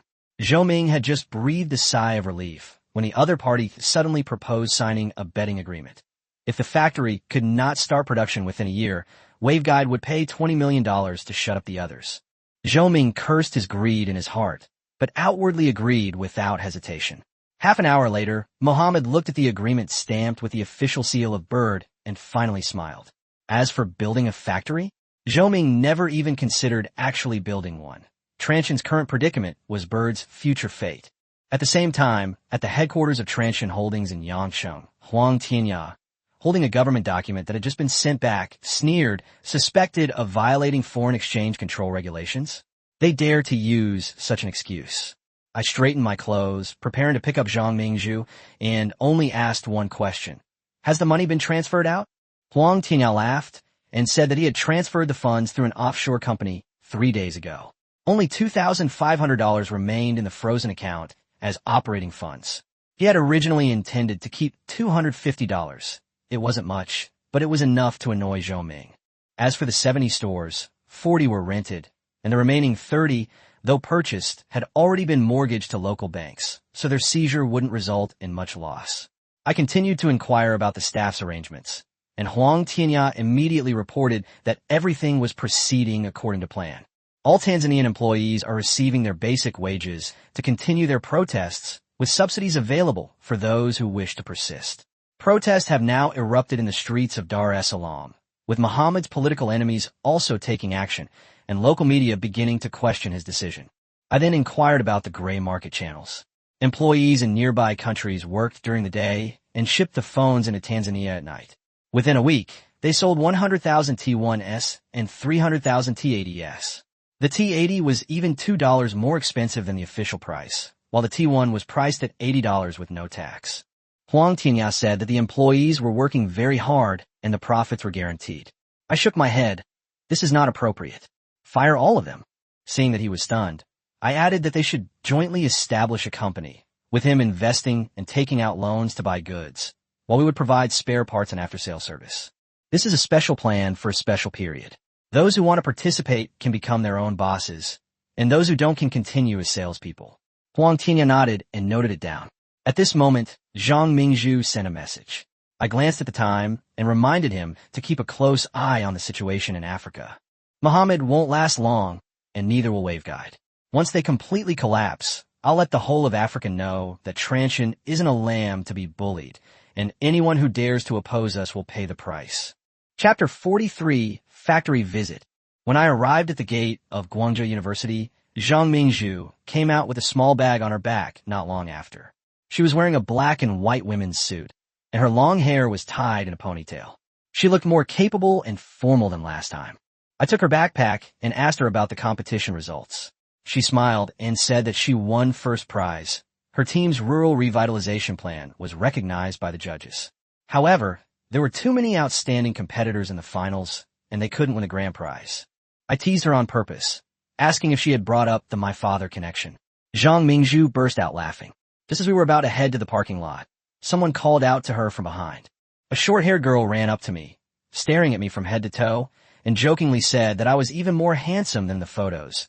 No wonder Zhang Mingzhu rushed out as soon as the competition ended. Zhang Mingzhu blushed and introduced me as her best friend, Lin Wei. I politely invited Lin Wei to dinner, but she tactfully waved goodbye and winked at Zhang Mingzhu, reminding me to take her back to her hotel that night.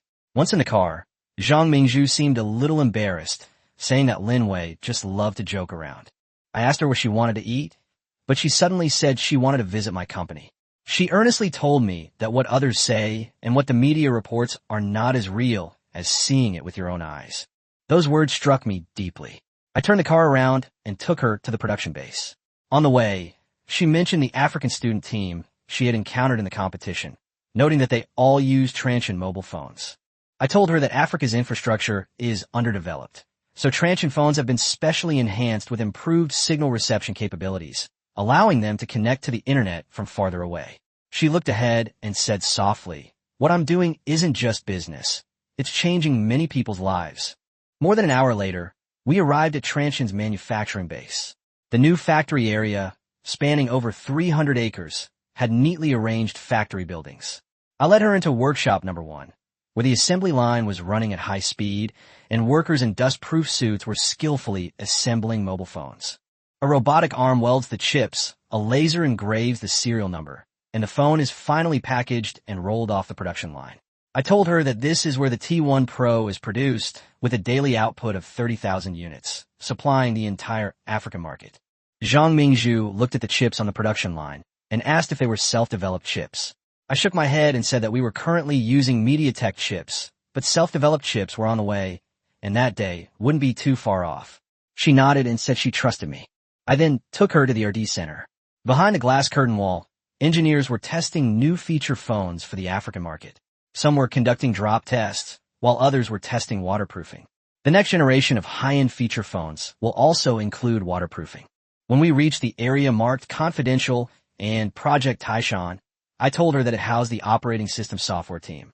The project was on a tight schedule, and they were probably in seclusion again today, so we couldn't go in. Zhang Mingzhu didn't press for details. Instead, she took my hand and led me away. She knew some things shouldn't be asked right now.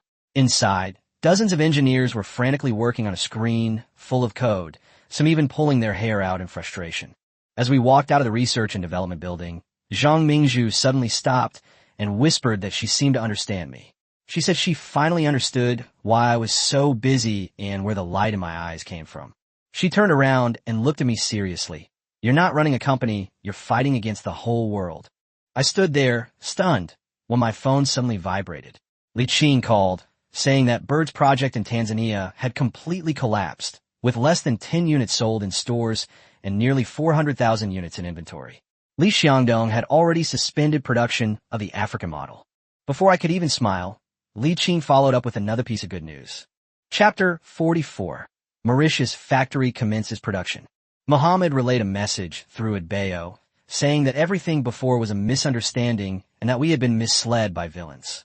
He hoped we could return to Tanzania, his tone almost pleading. But he wasn't stupid. He had already sent people to monitor the market. As Transsion stores closed, our market share in Tanzania actually increased. This was followed by protests from laid-off workers and reduced tax revenue. No matter how shrewd Transsion's operations, they still managed to pay the basic taxes. Just then, a system notification suddenly sounded. Ding! Market share in Africa surpasses 10%, achieving the milestone of regional dominance. Reward: 3,000 industry innovation points. My heart skipped a beat, and I immediately opened the system. Sure enough, an achievement shop had appeared next to the task panel. It had a full range of items, but the prices were still outrageous.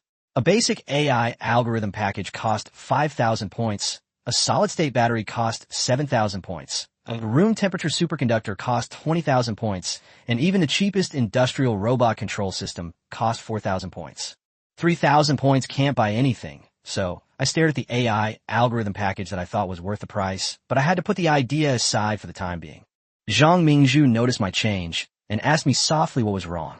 I shut down the system and only said that I was thinking about work, then took her to the cafeteria for lunch. After the African market expanded, to reward the workers, I raised the food standards in the park several levels, and a chef was specially hired from outside. My phone kept ringing during the meal, but I ignored it. I didn't reply to Li Qing's message until I was taking Zhang Mingzhu back to her hotel. I told him to tell Adebayor to play it close to Muhammad's side first. Waveguide hasn't completely defaulted yet. The other side is clearly betting on both sides. Even if we do go back, it might not be a good outcome for us. Zhang Mingzhu was asleep in the passenger seat, sunlight falling on her peaceful profile. I suddenly realized that there seemed to be more and more things I wanted to protect. Over the next few months, Muhammad continued to contact Adebayor while simultaneously targeting Transsion. Illegal advertising will be punished, tax evasion will be punished, and substandard quality will also be punished. To facilitate the sale of bird devices, they also introduced regulations to crack down on smugglers. However, in practice, the public has its own judgment on how these regulations are actually implemented. 3 months later, Transsion was still the largest mobile phone retailer in Tanzania. As soon as new phones arrived outside, gray market dealers could immediately smuggle them in. Although they didn't have fixed stores, anyone who found them could get free repairs or even a replacement phone. To capture this market, Bird invested a total of $20 million, but sales remained dismal. Mohammed then truly regretted his decision. Transsion was gone, taxes were gone, and Bird might still owe him $20 million in breach of contract penalties.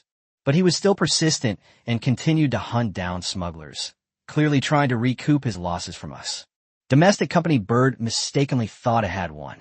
Seeing that Transsion had stopped raising prices and even lowered the price per unit from 27 yuan to 19 yuan, Li Xiangdong felt that we couldn't hold on any longer.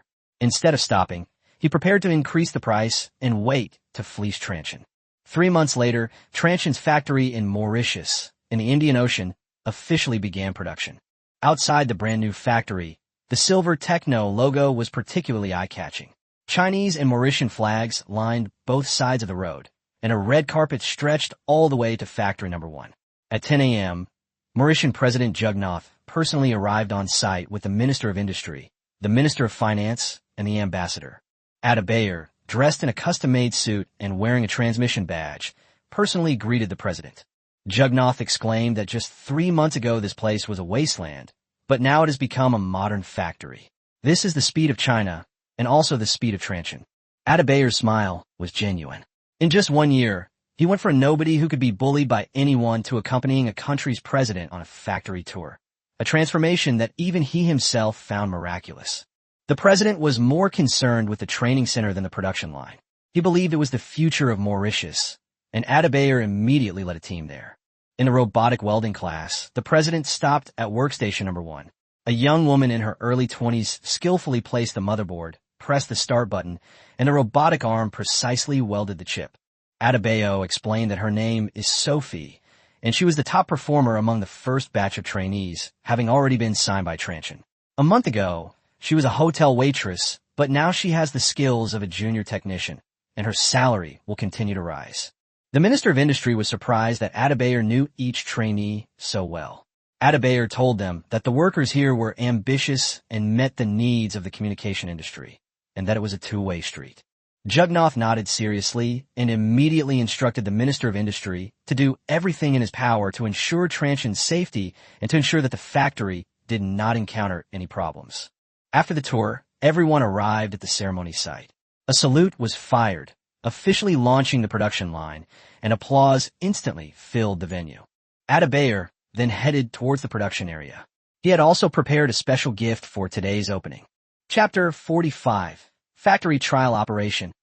Not long after, the first Power Macs, assembled by local employees, finally rolled off the assembly line in Mauritius. The employees and visitors present erupted in cheers. This was the first mobile phone manufactured locally and a high-end model priced at $149. Looking at the phone with serial number 00001, everyone's eyes were filled with pride.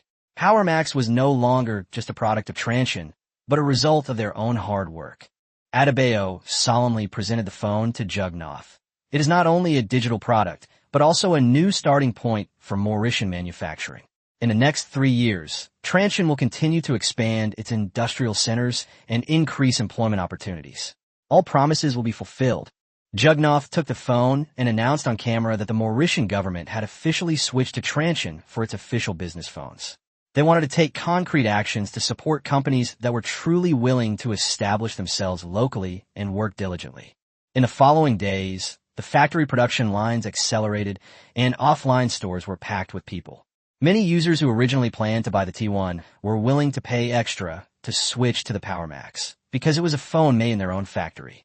Many people walked out of the store with their new phones, their chests puffed out proudly. The slogan at the entrance, "Our own phones, our own factory," completely ignited a sense of belonging among local consumers. Transsion's monthly sales also quickly rose from over 100,000 units to over 400,000 units. Meanwhile, inside the training center on the east side of the park, 120 trainees were learning repair techniques from technical experts from Guangzhou. A disassembled PowerMax battery sat on the podium, and the engineer was teaching about battery fault diagnosis that day. He asked what might be wrong with a phone that normally lasts 14 to 20 days, but only lasts 2 or 3 days. Some people answered unstable charger voltage, while others said background programs were draining the battery. The engineer acknowledged their opinions, but pointed out that the most common cause was battery aging. Next, he used a multimeter to demonstrate how to test voltage and internal resistance. The trainees frantically took notes, and some even photographed the operating steps, afraid of missing any details. More than 30 of them were promising students I had brought from Tanzania. After Muhammad joined Transsion, Adebayo still took some promising employees with him, sending them to Mauritius for retraining. These people will become the seeds to help Transsion regain the Tanzania market.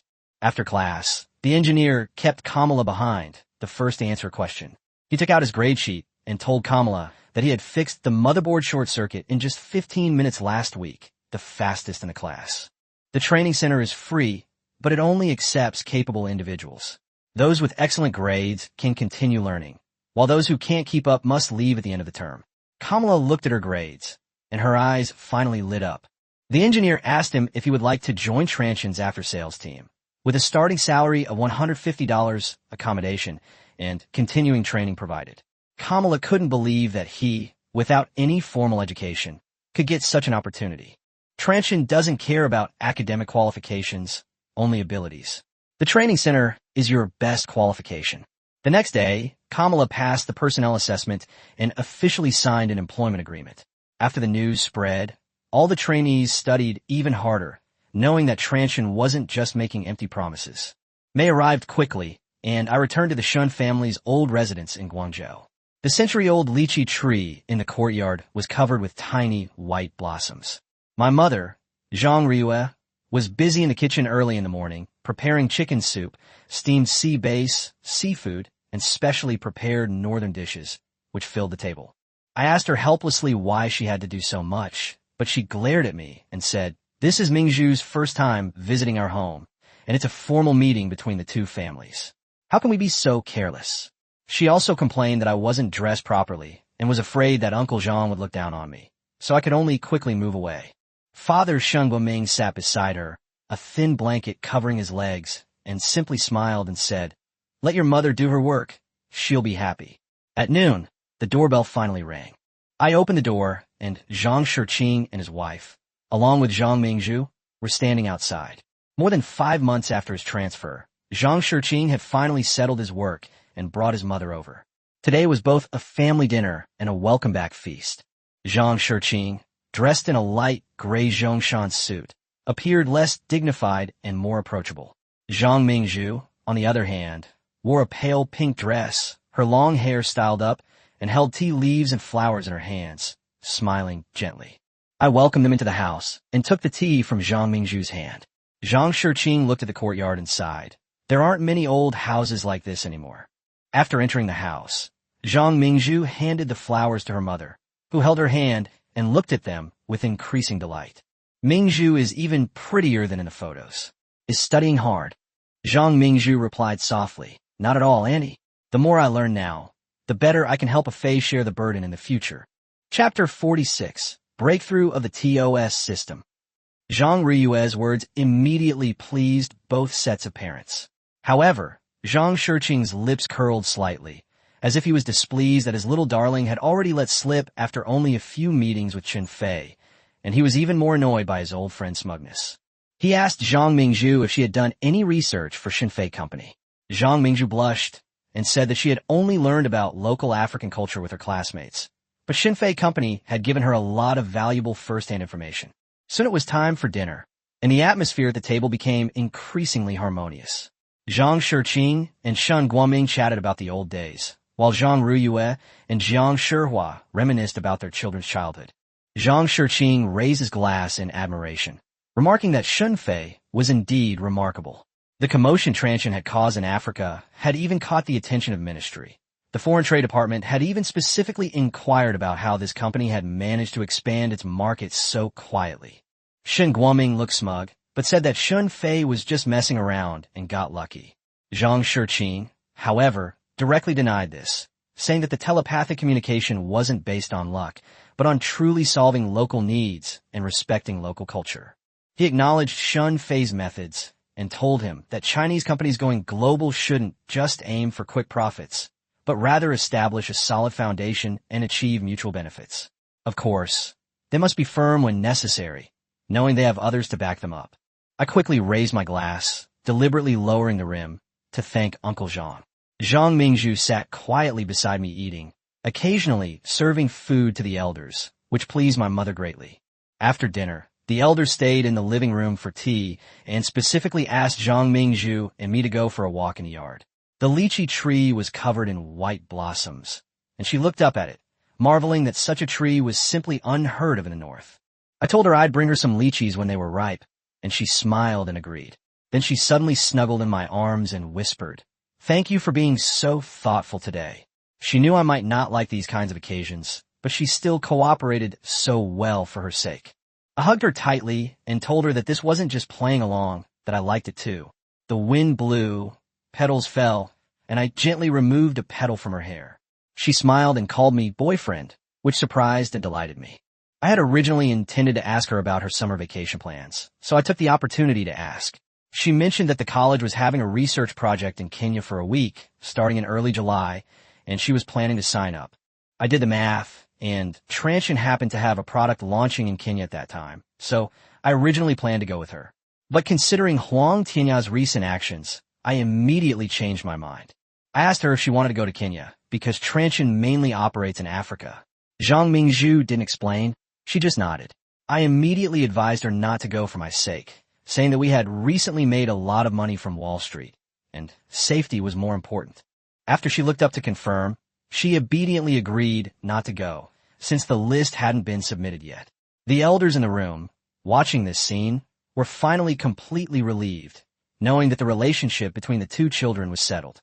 June arrived in the blink of an eye, and Transsion launched the new T80 upgraded version in Africa, adding cameras to the entire series, with the low-end model having 100,000 pixels and the high-end model upgraded to 500,000 pixels. At the same time, the T85 was also released, equipped with the MTK6223 processor. This chip's performance is slightly inferior to the MTK6225, but it natively supports imaging functions. After enhancement and optimization, it can support up to 500,000 pixels, but the T85 still comes standard with a 100,000 pixel lens. Meanwhile, cheers erupted in the Taishan Project conference room.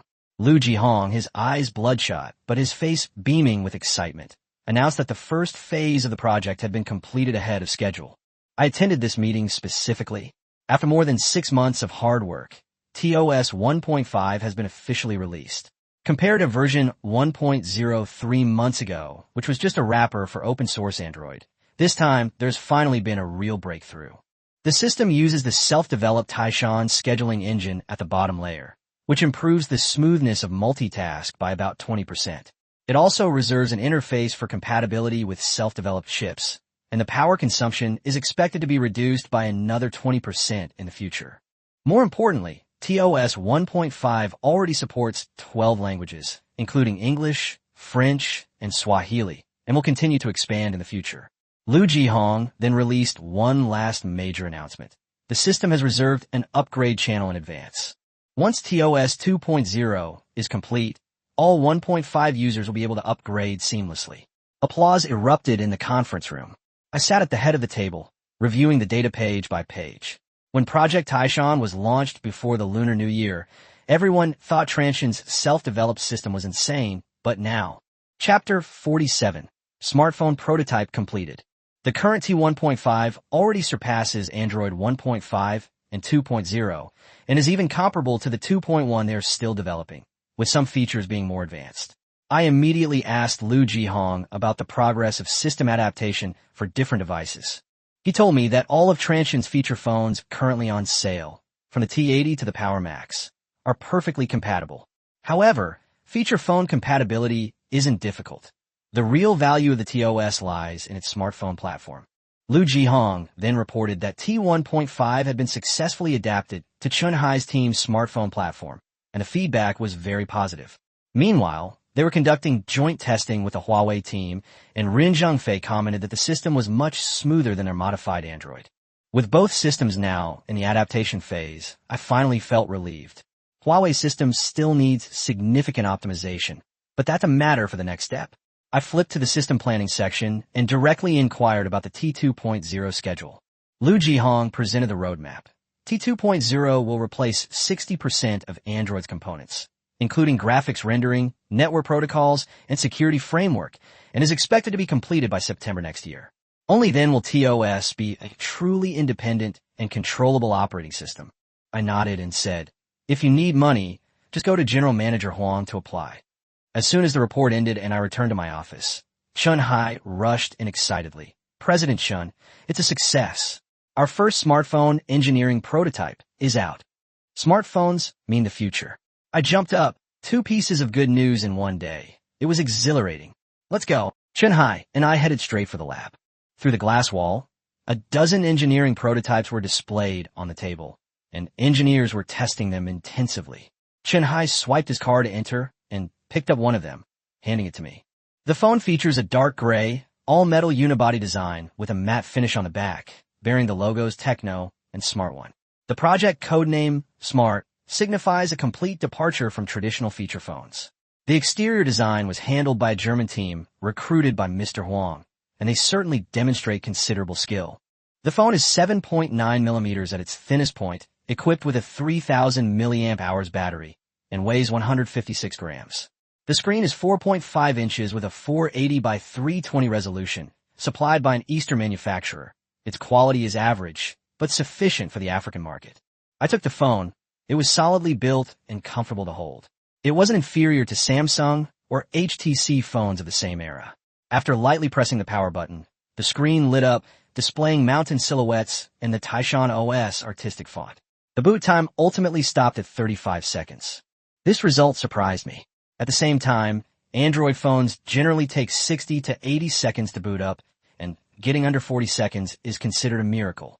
If the manufacturer pre-installs too much software, it is not uncommon for it to take more than 100 seconds to boot up. After logging into the system, I swiped the screen, and the operation was extremely smooth. Of course, it's not quite on par with iOS yet, but it's far superior to current Android.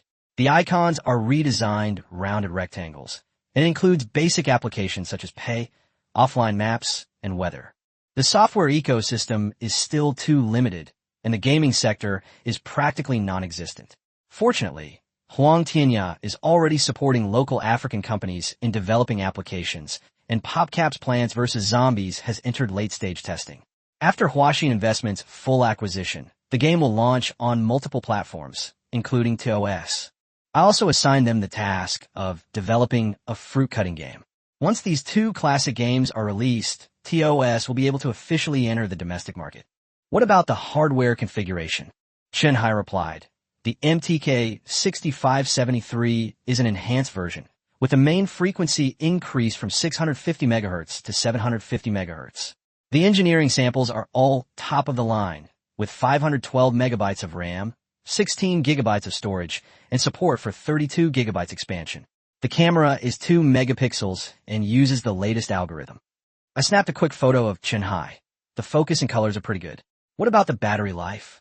The latest 3000 milliamp hours high-density battery from Huaxing Battery Factory can last for 2.5 days under normal use, which is absolutely excellent for a smartphone.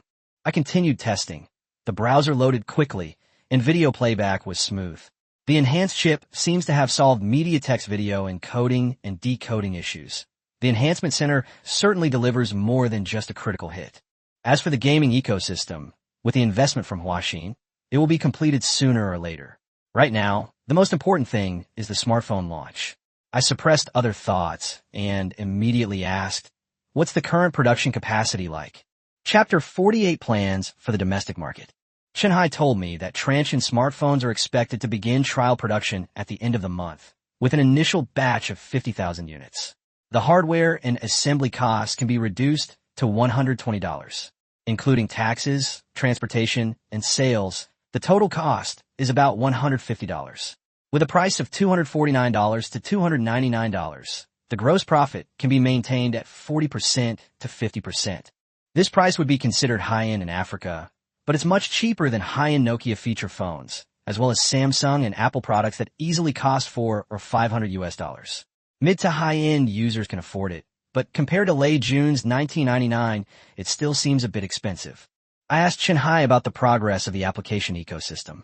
To capture high-end users in Africa, hardware alone is far from enough. Shanghai smiled and said that Huang Tianya has invested in 16 African internet companies, all developing software to support TOS. Although they're startups, their user growth is rapid. The document lists various applications: AfroChat, a social networking app from Nigeria, online education from Kenya, music streaming from South Africa, and mobile payments from Mauritius.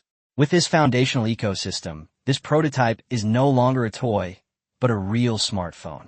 Thanks to the enhancements from the Cutting Edge Technology Center, MediaTek chips have seen a significant performance boost, making the overall user experience comparable to the original Apple. After all, Apple hasn't yet grown into the giant it is today. It merely holds the title of the first smartphone.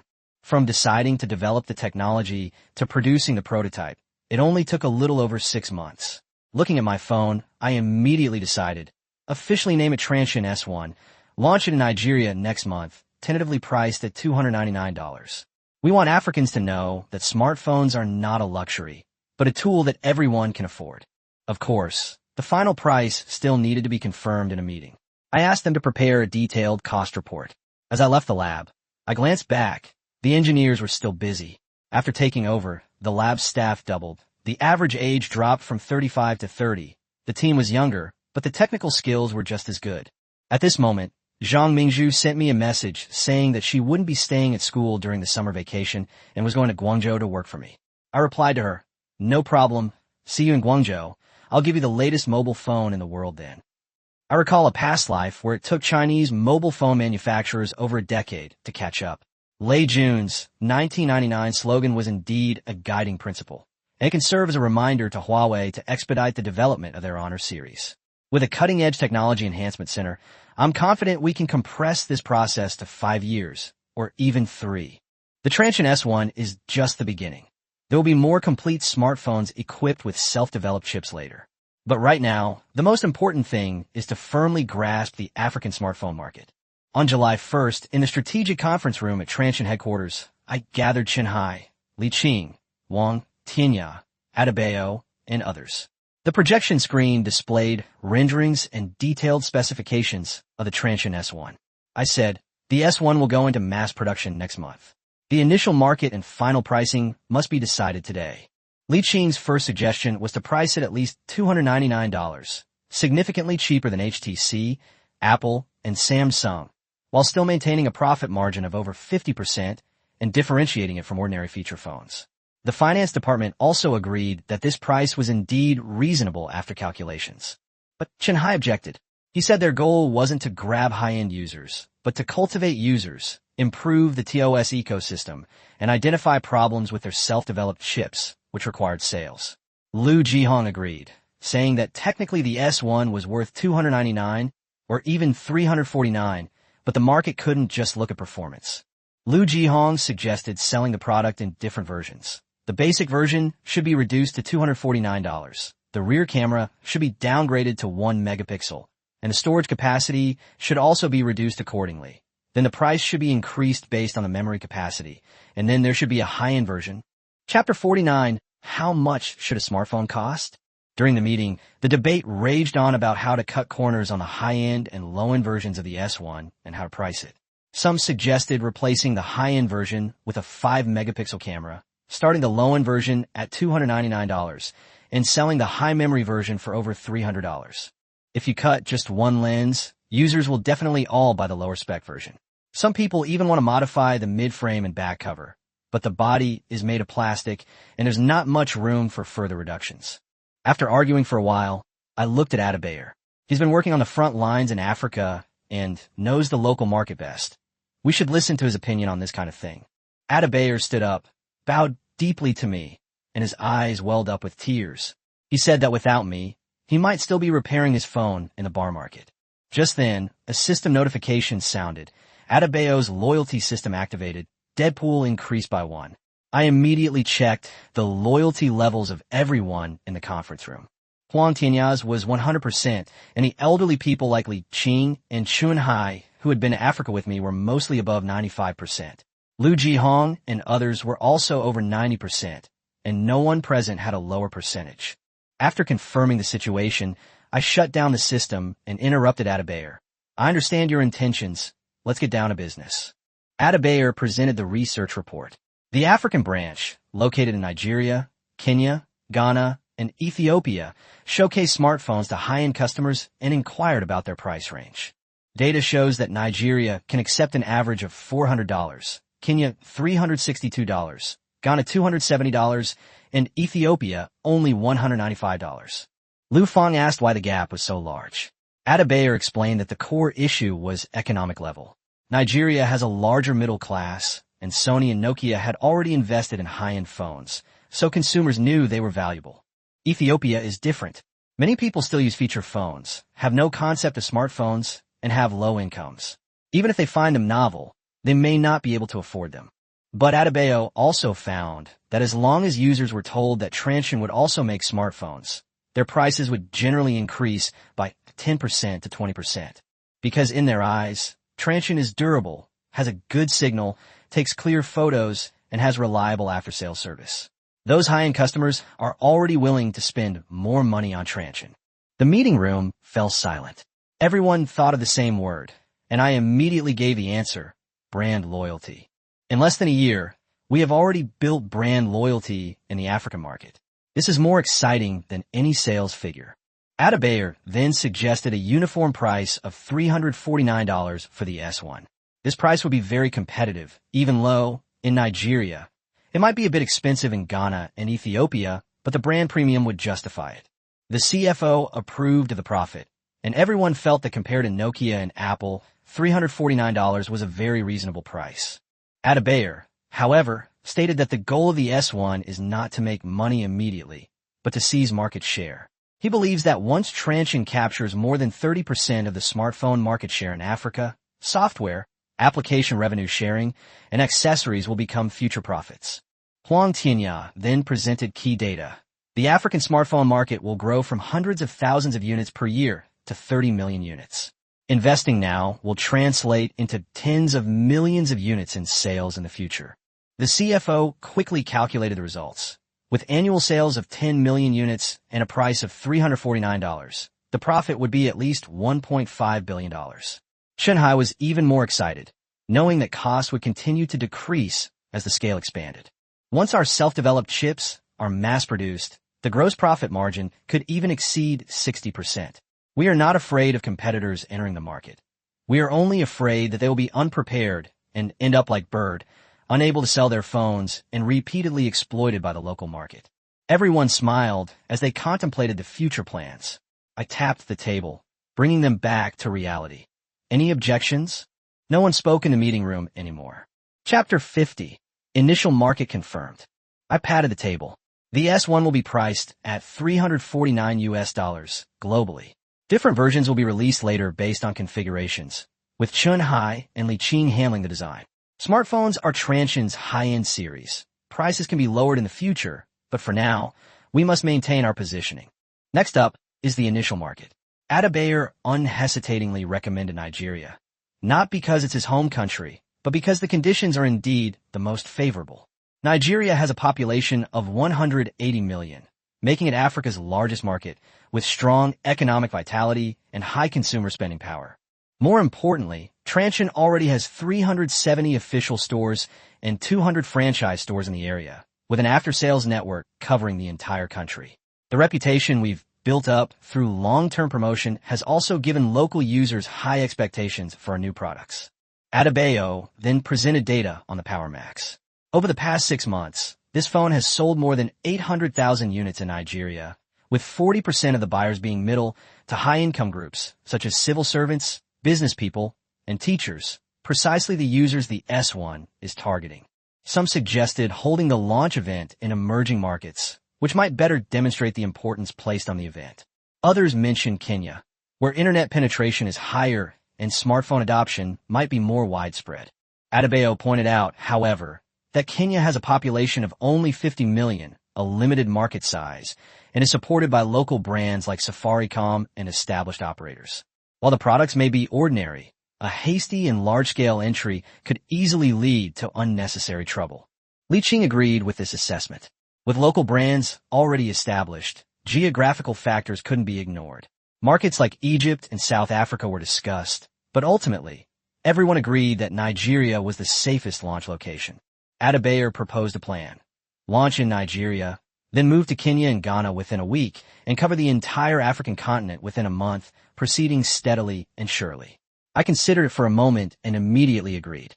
There was no budget limit for the time being, but the launch event had to shock the entire African continent. After the meeting, I kept Adebayor behind. From a small vendor to the vice president of the Africa region, he had only taken 9 months. He said this was his only chance to change his destiny. So he worked tirelessly, exploring markets and learning management, afraid of letting me down. I told him that if the S1's launch was successful, he would be promoted to president of the Africa region upon his return, with a further increase in his annual salary. I then set him a target, to sell 200,000 units in Nigeria in the first month. He immediately promised to resign if he failed to achieve this. I shook my head and told him I didn't want him to resign. I wanted him to win.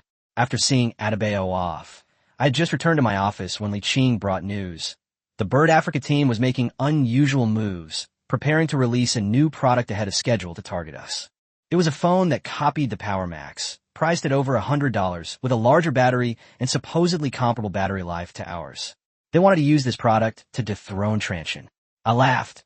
They were certainly confident in their ability to compete with knockoff phones using smartphones. Then let them see what real product quality is. I immediately ordered a complete halt to the old mobile phone recycling program. I wanted to see what Bird would do with those 3 million plus old mobile phones. This time, they'd be badly burned, if not wiped out. Chapter 51. The acquisition battle concludes. On June 1st, at 7 a.m., the owners of the electronic waste recycling area in Huiqiangbai opened their doors as usual and hung up signs offering high prices for recycled mobile phones. But they soon realized something was wrong. Bird's pickup truck arrived on time, but Transsion's trucks didn't show up at all. Just as Mr. Chun was about to call the purchasing manager of Transsion, his phone suddenly received a mass text message. Due to technical adjustments, Transsion Technology has suspended all old mobile phone recycling services effective immediately. The resumption time will be announced separately. The news sent recyclers into an uproar. Just the day before, Transsion had said it would collect 5 million units this month. How could it suddenly be completely suspended? Some suspected I was deliberately driving down the price. After all, over the past 3 months, Bird and I had been vying for supplies, and similar tactics had been used many times. But this time, I spoke very frankly, and panic quickly spread to various recycling markets. Meanwhile, at the Hangzhou headquarters of Bird, Zhou Ming, the supply chain director, just sneered when he saw the news. In his eyes, I was playing the boy who cried wolf game again. I did it more than 20 times in 3 months, and he simply didn't believe I would really stop collecting. His secretary reminded him that Bird had just snatched 300,000 units from Shijiang yesterday, paying an extra 4 yuan per unit. If they continued to buy, the financial pressure would only increase. Zhou Ming made the decision directly. We'll take them, and we'll drive down the price as much as possible while I'm not buying. He felt that the recyclers had been spoiled lately, and this was the perfect opportunity to crush the smaller recyclers and seize control of the entire distribution channel. In his calculations, I consume at least 500,000 scrap machines every day. As long as Bird buys the machines at a low price, they can resell them to me at a higher price once my production line can no longer sustain the demand and I resume purchasing. That afternoon, Bird immediately issued an announcement in the recycling group, promising to continue purchasing and settle accounts in cash. Those recyclers I had abandoned clung to me like lifelines, scrambling to deliver their stockpiled goods to the Bird warehouse, even at lower prices. As they left, they were still cursing Transsion for not following the rules.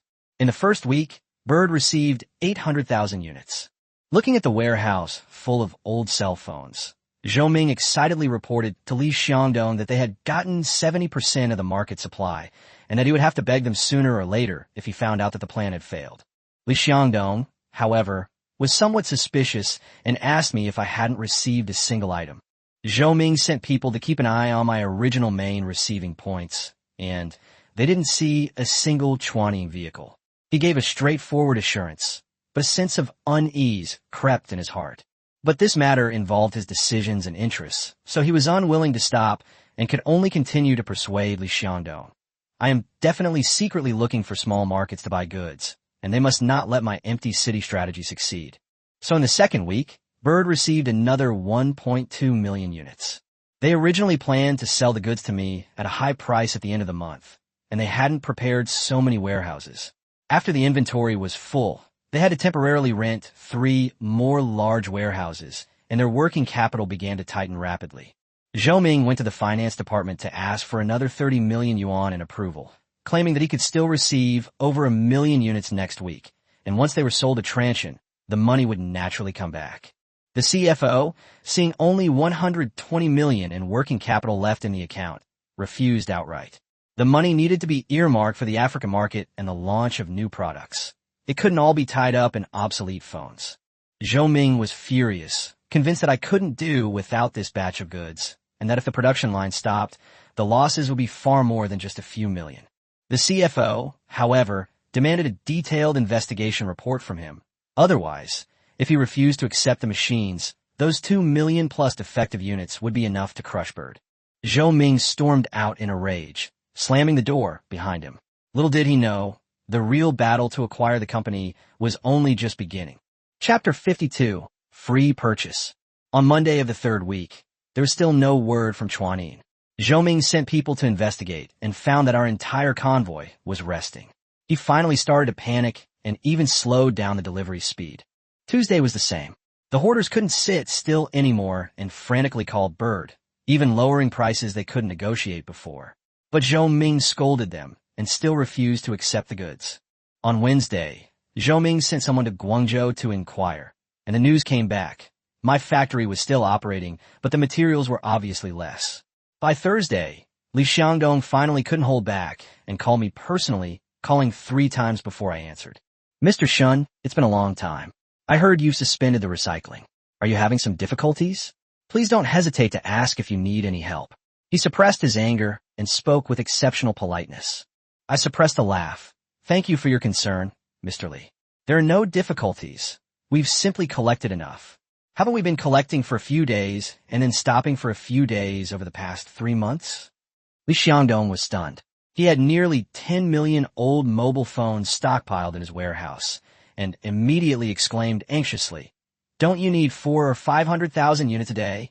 How can the production line stop? We have enough stock, so use it slowly. It'll last until the end of the year."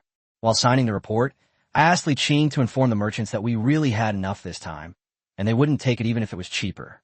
The other end of the phone went silent instantly. Li Xiangdong finally realized that the goods in his hands weren't gold at all, but a ticking time bomb. Piling up old phones would cost money. An environmentally friendly disposal was a bottomless pit. He stormed into Zhou Ming's office, yelling to stop the recycling program and even halt the trade-in program. But when Zhou Ming pulled out the documents, his face turned pale. 9.58 million units had already been collected, with over 300,000 in transit, and with the old inventory, the total was close to 10 million units. To compete with me for goods, they bought them at an average price of 30 yuan per unit, with a total investment of 320 million yuan, including shipping and warehousing costs. Bird had less than 100 million yuan in liquid funds, and they even took out a loan of 200 million yuan to cheat me. Zhou Ming knelt down on the spot, and Li Xiangdong only managed to stay upright by holding onto the table. He roared that the team should be disbanded, contracts should be terminated, and that any breaches of contracts should be taken, with lawsuits against the recyclers to be fought. But it was too late. That afternoon, recyclers from all over the country who had signed contracts came knocking on the door, demanding cash settlements.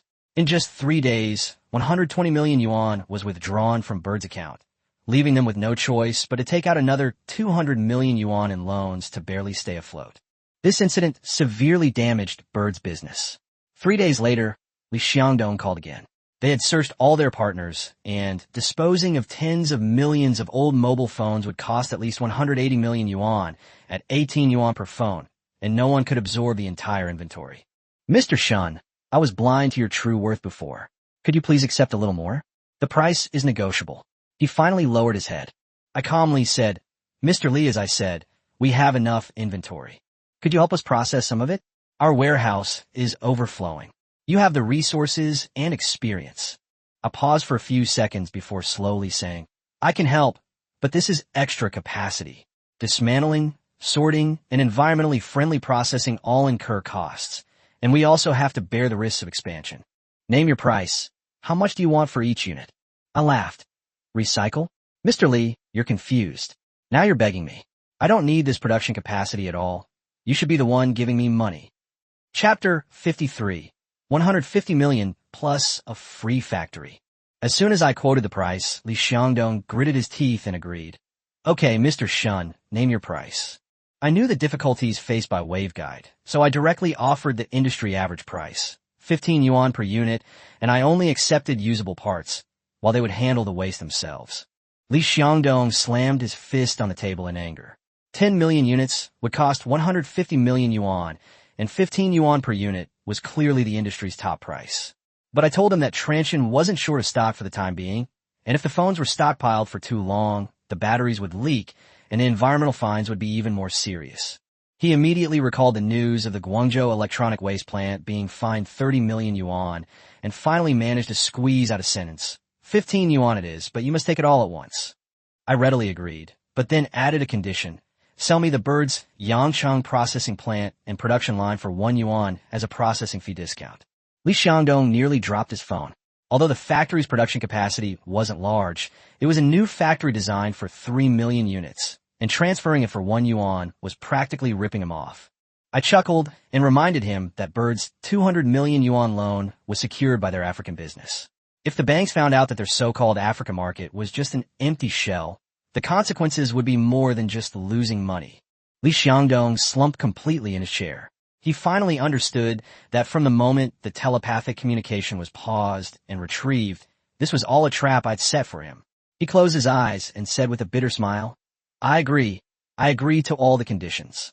I had someone send a contract over requiring all goods to be delivered to the designated warehouse within a week and the funds and factory handover to be completed within 3 days.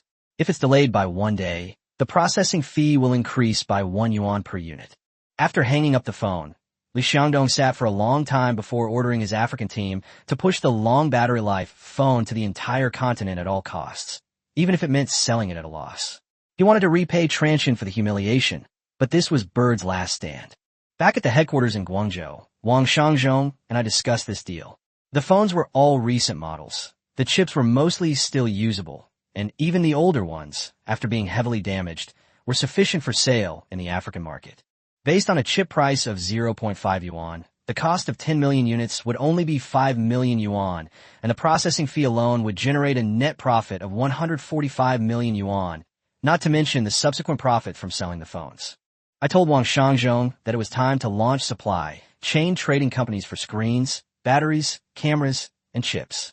Li Xiangdong thought he only lost out in Africa in recycling, but in reality, he wasn't even qualified to be at the table from the start.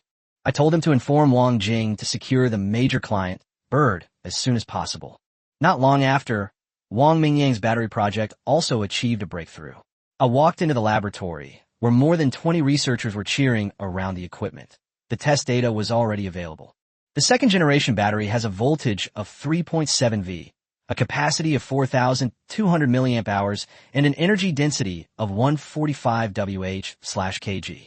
Wang Mingyang showed me a silver-gray sample and said that it has a cycle life of over 1,400 cycles and can retain 85% of its capacity even at minus 20 degrees Celsius. Most mainstream batteries on the market have an energy density of only 115 to 125, while ours reaches 145. For the same volume, the capacity is more than 30% higher, and all test data meet or even exceed the standards. I took the battery and examined it for a moment before finally asking the most crucial question: what about the cost? Chapter 54. The Establishment of Transient Energy and Transient Motors. Wang Mingyang showed me a battery sample and said that the technology is mature and the cost per watt-hour could be reduced to 0.8 yuan, which is 30% lower than a market price of 1.2 yuan. Graphene composite electrode materials are safer, will not cause thermal runaway, and are naturally suitable for new energy vehicles. I reviewed the test report, focusing on the energy density, 145 Wh/kg. While this might not seem like much in later years, in 2009, this figure was astonishing. Even 10 years later, mainstream electric vehicle batteries only reached around 200 Wh/kg. I asked him if the process was complicated. Wang Mingyang drew a diagram on the whiteboard and said that they had improved the graphene dispersion process by using an ultrasonic chemical synergistic dispersion method to allow the graphene to be uniformly distributed into the electrode, avoiding agglomeration that would affect conductivity. I told him to get straight to the point.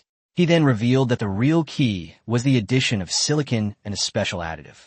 The additive stabilizes the silicon material and repairs microcracks caused by charging and discharging, resulting in a battery with significantly increased energy density and longer cycle life. I didn't disturb their experiment any further. After making my rounds, I announced two things. Everyone in the lab stopped what they were doing and waited for my instructions.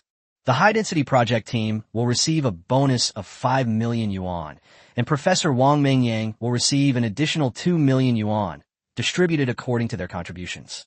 The bonus will be credited to their accounts this afternoon. The lab erupted in cheers the moment I finished speaking.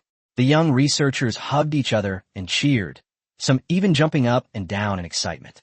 I raised my hand to lower my voice, adding fuel to the fire. This is just a phase bonus. If we achieve 175 Wh/kg by the end of the year, we'll give out another 5 million. If we can mass produce over 200 Wh/kg next year, everyone's year-end bonus will triple. Wang Mingyang was stunned by the amount of money and kept saying it was too much. I told him, however, that the value they created was far more than that. Subsequently, I formally approved the new energy battery project and asked him how much budget he needed.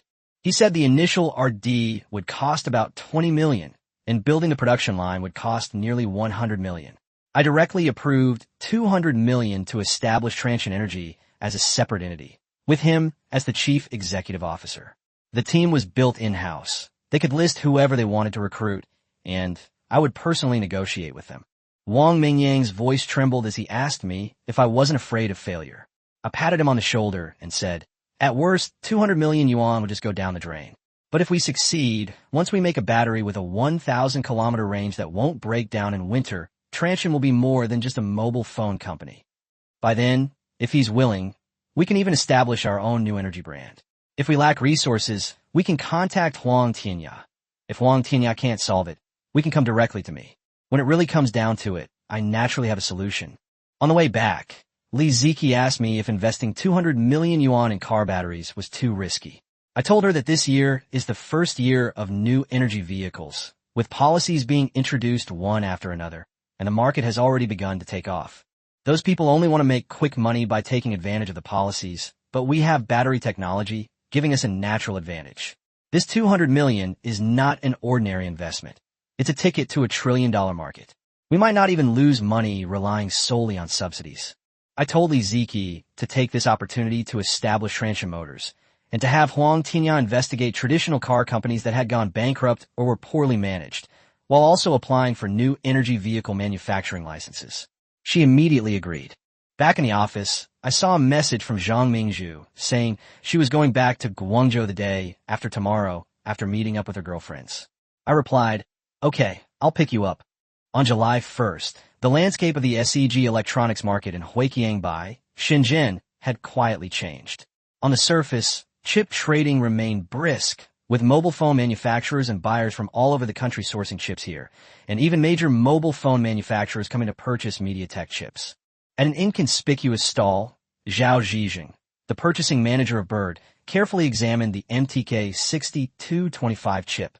After confirming that it was a brand new MediaTek chip and not a low-quality second-hand product, he immediately handed over a cigarette. "Boss, what's the price of this chip?" The lean stall owner took the cigarette and casually tucked it behind his ear. "It depends on the quantity you buy. The more you buy, the cheaper it is. Over 50,000 pieces, it's 11 yuan per piece." Chapter 55, Joining the Waveguide Supply Chain. Zhaoji was stunned when he heard that the MTK 6225 was only 11 yuan. This price was even lower than the original purchase price of Bird, and MediaTek had clearly promised that they had obtained the lowest price in the country. He suspected the goods were salvaged chips, which immediately displeased the stall owner, who threw a test board in front of him, demanding he inspect the goods on the spot. He promised a full refund if the goods were counterfeit or refurbished, no matter how many were purchased. Zhao immediately tested it, and all parameters were normal. Its stability was even stronger than MediaTek's products. However, he noticed that the chips were marked with dates from 2007 and 2008, but not this year's new batch. Seeing that he knew his stuff, the stall owner whispered that these were MediaTek's clearance inventory chips, all brand new and unused, just from older batches. Zhao Ji was immediately tempted. Birdway was facing financial difficulties, and low-priced chips would be a perfect way to cut costs. He tried to bargain, and the stall owner said that prices were non-negotiable for orders under 200,000 yuan, but could be reduced to 10.5 yuan for orders over 200,000 yuan, and only 10 yuan for orders over 1 million yuan. Zhaoji immediately ordered 200,000 chips. The following afternoon, the chips were delivered to the waveguide assembly plant. Zhaoji arranged for detailed testing. This batch of chips was worth over 2 million yuan, and the losses would be even greater if they were installed in mobile phones. However, the test results surprised everyone. The yield rate was as high as 99.8%, and both performance and power consumption met the standards. Zhaoji excitedly took the report to Li Xiangdong, saying he had found a cheaper supply chain. The chip price was even lower than the official distributors, and accessories such as lenses and batteries were also cheaper. The cost of Bird's long-lasting battery phone could be reduced by at least 20 yuan. Li Xiangdong, however, remained vigilant, first asking if the testing was sufficient, then pressing for details about the source of the goods. Having been scammed by me once, he was noticeably more cautious. Zhao Ji, however, felt he was being overly tense. As long as the price was right, and there was a return policy, he would use it first. Li Xiangdong finally agreed, instructing Zhao Ji to place a large order and allocate a portion of the required models to the supplier. MediaTek's attitude had changed, and Bird had to leave itself more options. Zhao Ji immediately flew to Huiqiangbei to negotiate, purchasing 1.5 million MTK 6225 chips at 10 yuan per chip, and also buying 1 million MTK 6226 chips and matching screens. After obtaining the low-price components, Bird assembled a large number of low-priced mobile phones, preparing to make a full-scale attack on the African market. However, the investigative clues deliberately released by Huang Tinya were also traced back to the source by Bird. The controlling shareholder of Xinyuan Technology was none other than Huaxin Investment. Upon seeing these 4 words, Li Xiangdong's face turned deathly pale. Huaxin Investment. Could this be an investor in Transsion? He immediately ordered an investigation into the legal representative, shareholders, and related companies. 2 days later, the documents were presented to him. Huaxin Investment was registered in the Cayman Islands, and after tracing through the layers, the actual controller pointed to Huang Tianya. Huang Tianya's name has appeared multiple times in Transsion's major transactions. Even more critically, the general manager of Xinyuan Technology was the deputy director of Transsion's supply chain management department just a month ago. Chapter 56, New Market Research. Bang! Li Xiangdong slammed his fist on the table, making the teacup bounce. He gritted his teeth and muttered my name, finally piecing together all the previous clues. Those 10 million discarded mobile phones, the 150 million yuan in processing fees, and the Yanqing factory sold at a low price. It was all part of my scheme. Transsion first suspended the recycling, luring them to buy at a high price, and then turned the goods into complete garbage. Then, we repaired the old chips and sold them at low prices to Bird and other manufacturers. Not only did we make money, but we also quietly disrupted their supply chains. Those so-called inventory chips were actually all old stock from 2007 and 2008. Li Xiangdong grew increasingly enraged, spitting blood onto the financial statements before collapsing backward. His secretary rushed to catch him, but he wiped away the blood, his eyes filled with a vicious, predatory glint. He immediately instructed his legal team to sue Transsion for commercial fraud and demanded that suppliers warn smaller manufacturers that anyone daring to use Transsion chips would be an enemy of Bird. Finally, he ordered the African team to lower the price by another $20, preparing to fight Transsion to the death. Before he could finish speaking, the man was overcome with anger and fainted on the spot. On the other side, I helped my father, Shun Guoming, who had recovered from his illness, into the Transsion strategic conference room. This was his first official return to the company since being discharged from the hospital. Although he had not fully recovered, he was in good spirits. The executives all stood up and applauded. I arranged for my father to sit next to the head of the table, but he waved his hand and said he was just there to listen and to let the meeting continue. Today's discussion focuses on the Southeast Asian market strategy. Huang Tianyao reported that annual sales in the 6 Southeast Asian countries are approximately 120 million units, with feature phones accounting for as much as 95%. The main competitors are Samsung, Nokia, and Chinese knockoff phones. The father suddenly spoke up. First stop, Indonesia. Some people were puzzled, so the father explained that Indonesia has a population of over 200 million and also has the Ramadan custom. Locals pay attention to reminders of prayer times, the location of mosques, and the special bells for Ramadan.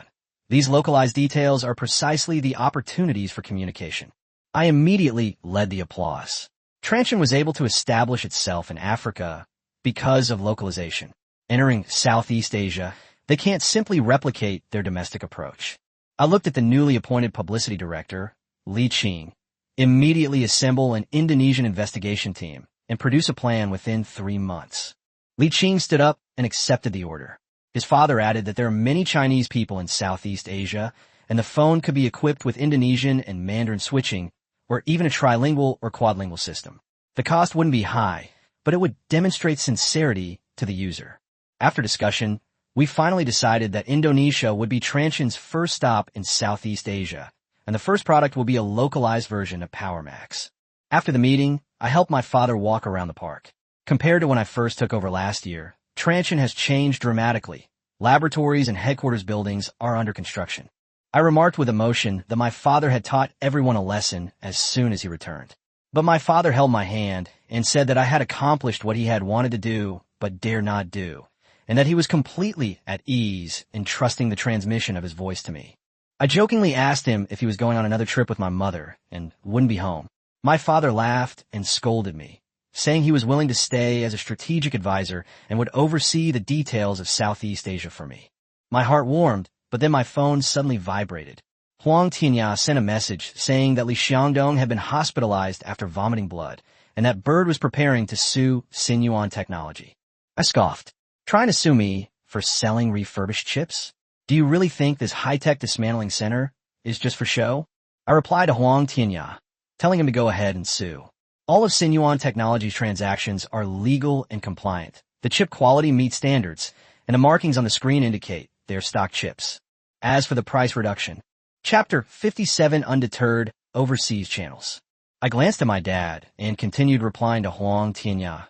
Tell Adebayo to improvise, and it's best to delay the product's release. That piece of junk can't beat the PowerMax, let alone our smartphone. Huang Tianyao reminded me that if the other party's new machine sold for over $60, it would be half the price of the PowerMax, which would affect sales to some extent. I didn't care. The $30 price range was already held by the T85. Its battery life was slightly weaker, but its signal strength was undeniable. Besides, they wouldn't be entering many markets anyway, so Adebayo could focus on promoting the smartphone. Huang Tianyao thought about it and didn't object further. At 5 a.m. on the first day of July, more than a dozen vans quietly drove into the Marina district. More than 100 young people dressed in techno overalls jumped out of the vans, carrying paint and brushes, ready to paint the entire street with S1 advertisements. Coyote, who led the team, used to be a petty thug in the bar market, but is now the operations captain for Transsion's Nigerian marketing department. He urged everyone to hurry, as the street deal had already been finalized, and they had to make full use of all the blank walls before dawn. This was Adebayo's publicity strategy. Many parts of Nigeria lack electricity, and television and billboards have limited effectiveness. Wall paintings are low cost, have wide coverage, and no one can remove them. With T1 and Power Max paving the way, they only needed to give a heads up to start painting. But just as the advertisement was halfway through, 17 or 18 thugs emerged from the alley, each carrying a stick. Scarface, with a cigarette dangling from his lips, immediately asked them what they were doing. Coyote immediately realized the other party was there to cause trouble, waved for his men to stop, and offered to explain that all the paperwork was in order. Scarface, however, insisted that this was James Wong's territory, and that anyone wanting to run ads had to pay first. Upon hearing James Wong's name, Coyote's face darkened. Back when Transsion first entered Nigeria, this guy wanted 70% of the profits, and after I refused, he'd held a grudge ever since.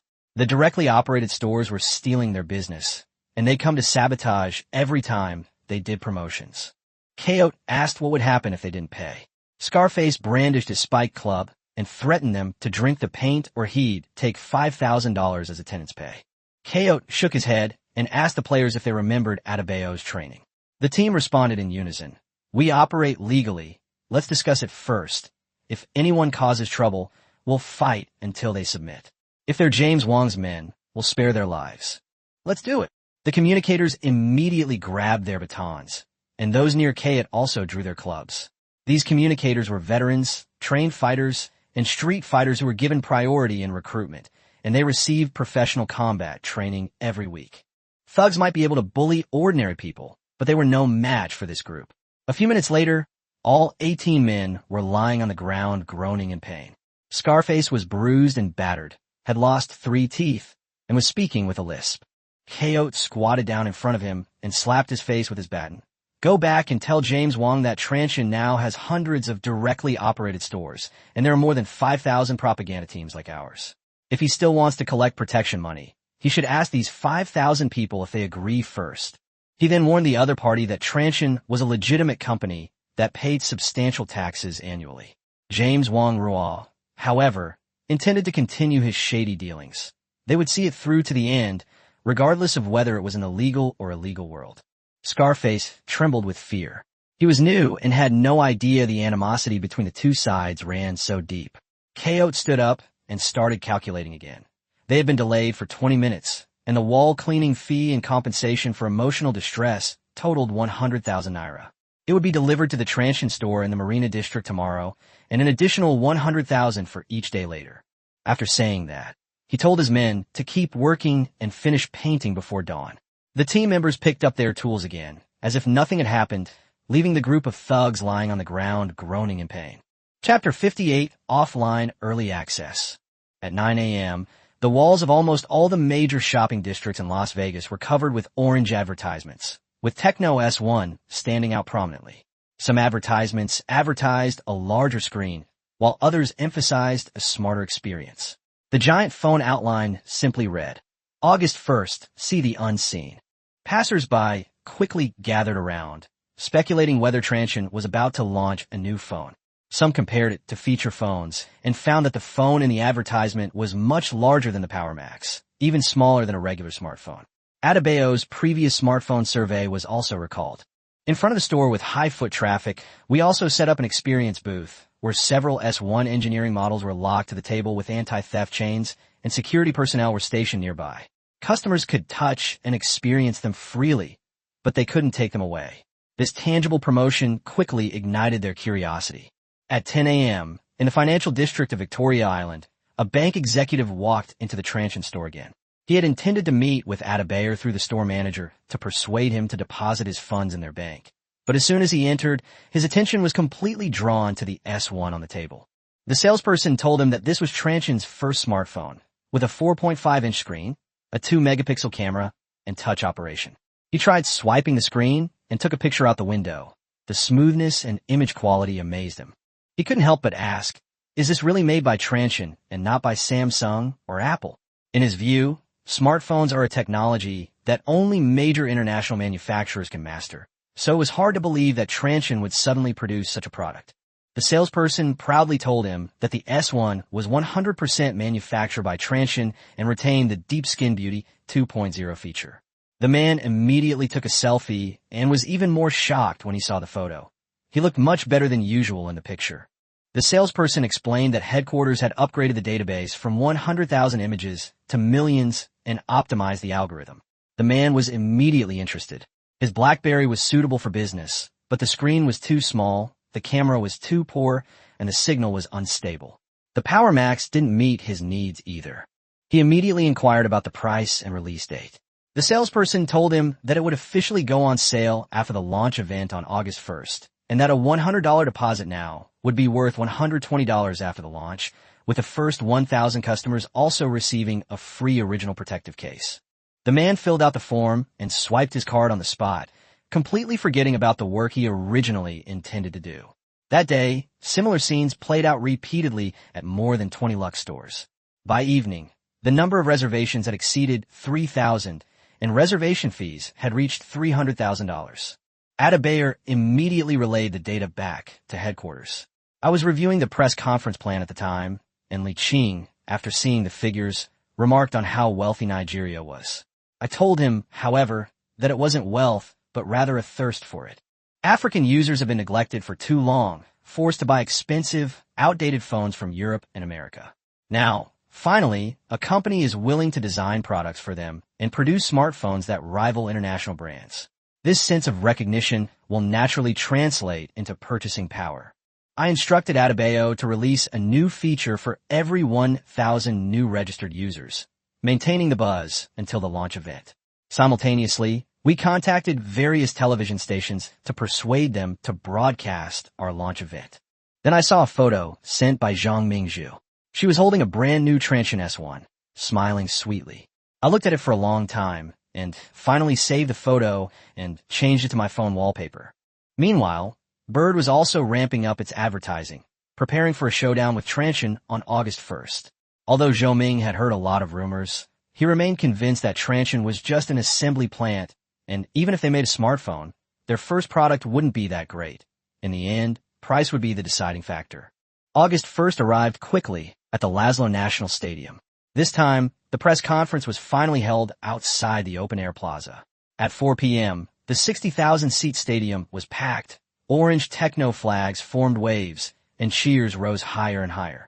In the front row near the stage sat prospective customers who had pre-ordered the S1.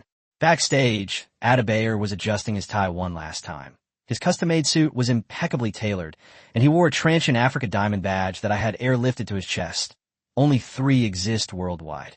His assistant excitedly reported that Nigerian national television and 27 other African countries would be broadcasting the program, and YouTube had also sent a recording team.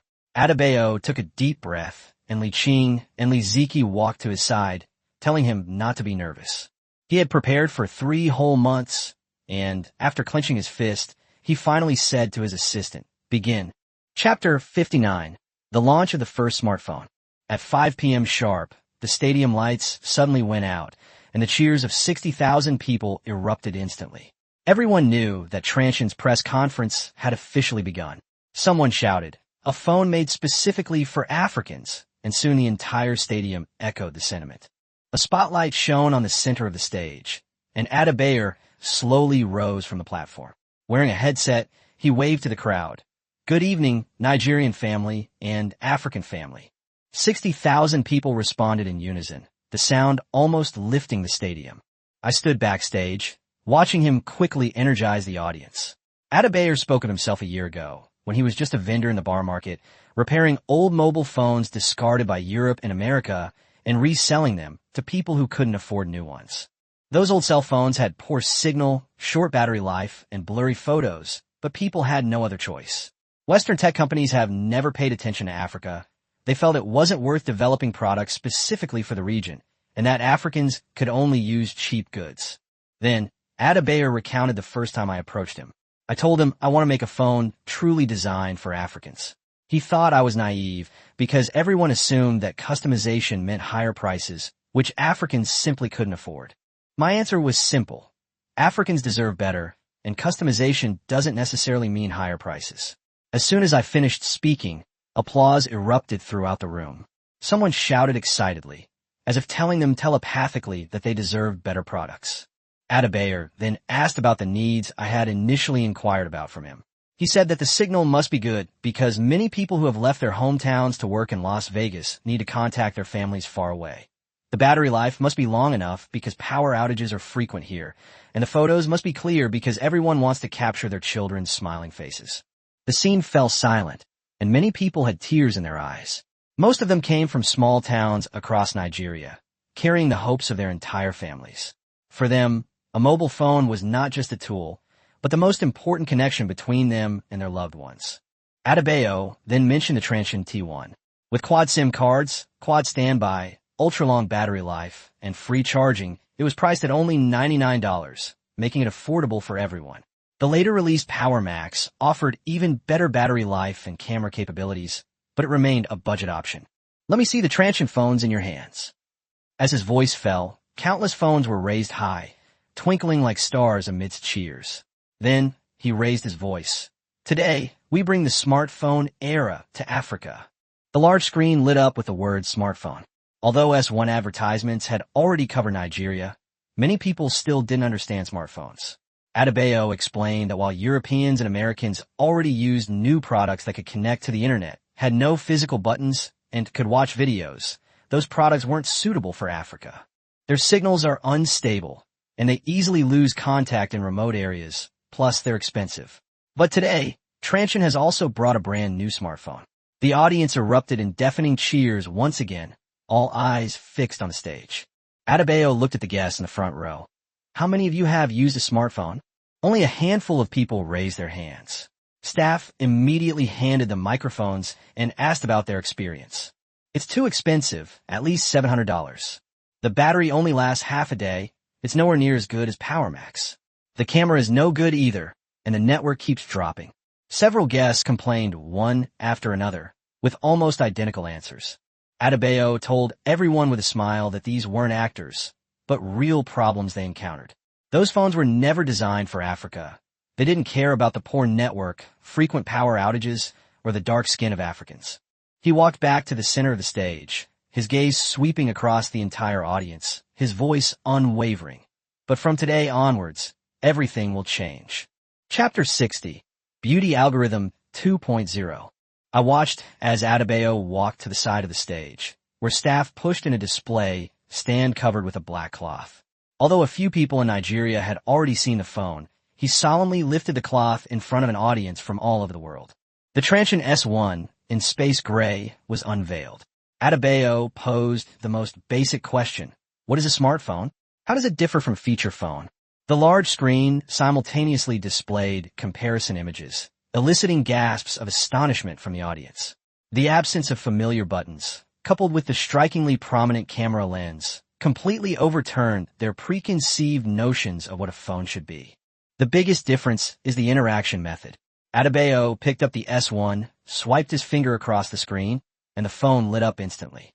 Another tap took him to the desktop. A huge display appeared before everyone's eyes. He swiped to unlock it, opened several apps, and the smooth animations drew gasps of amazement.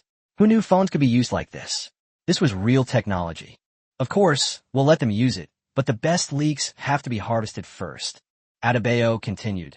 Touch is not the goal. A bigger screen is.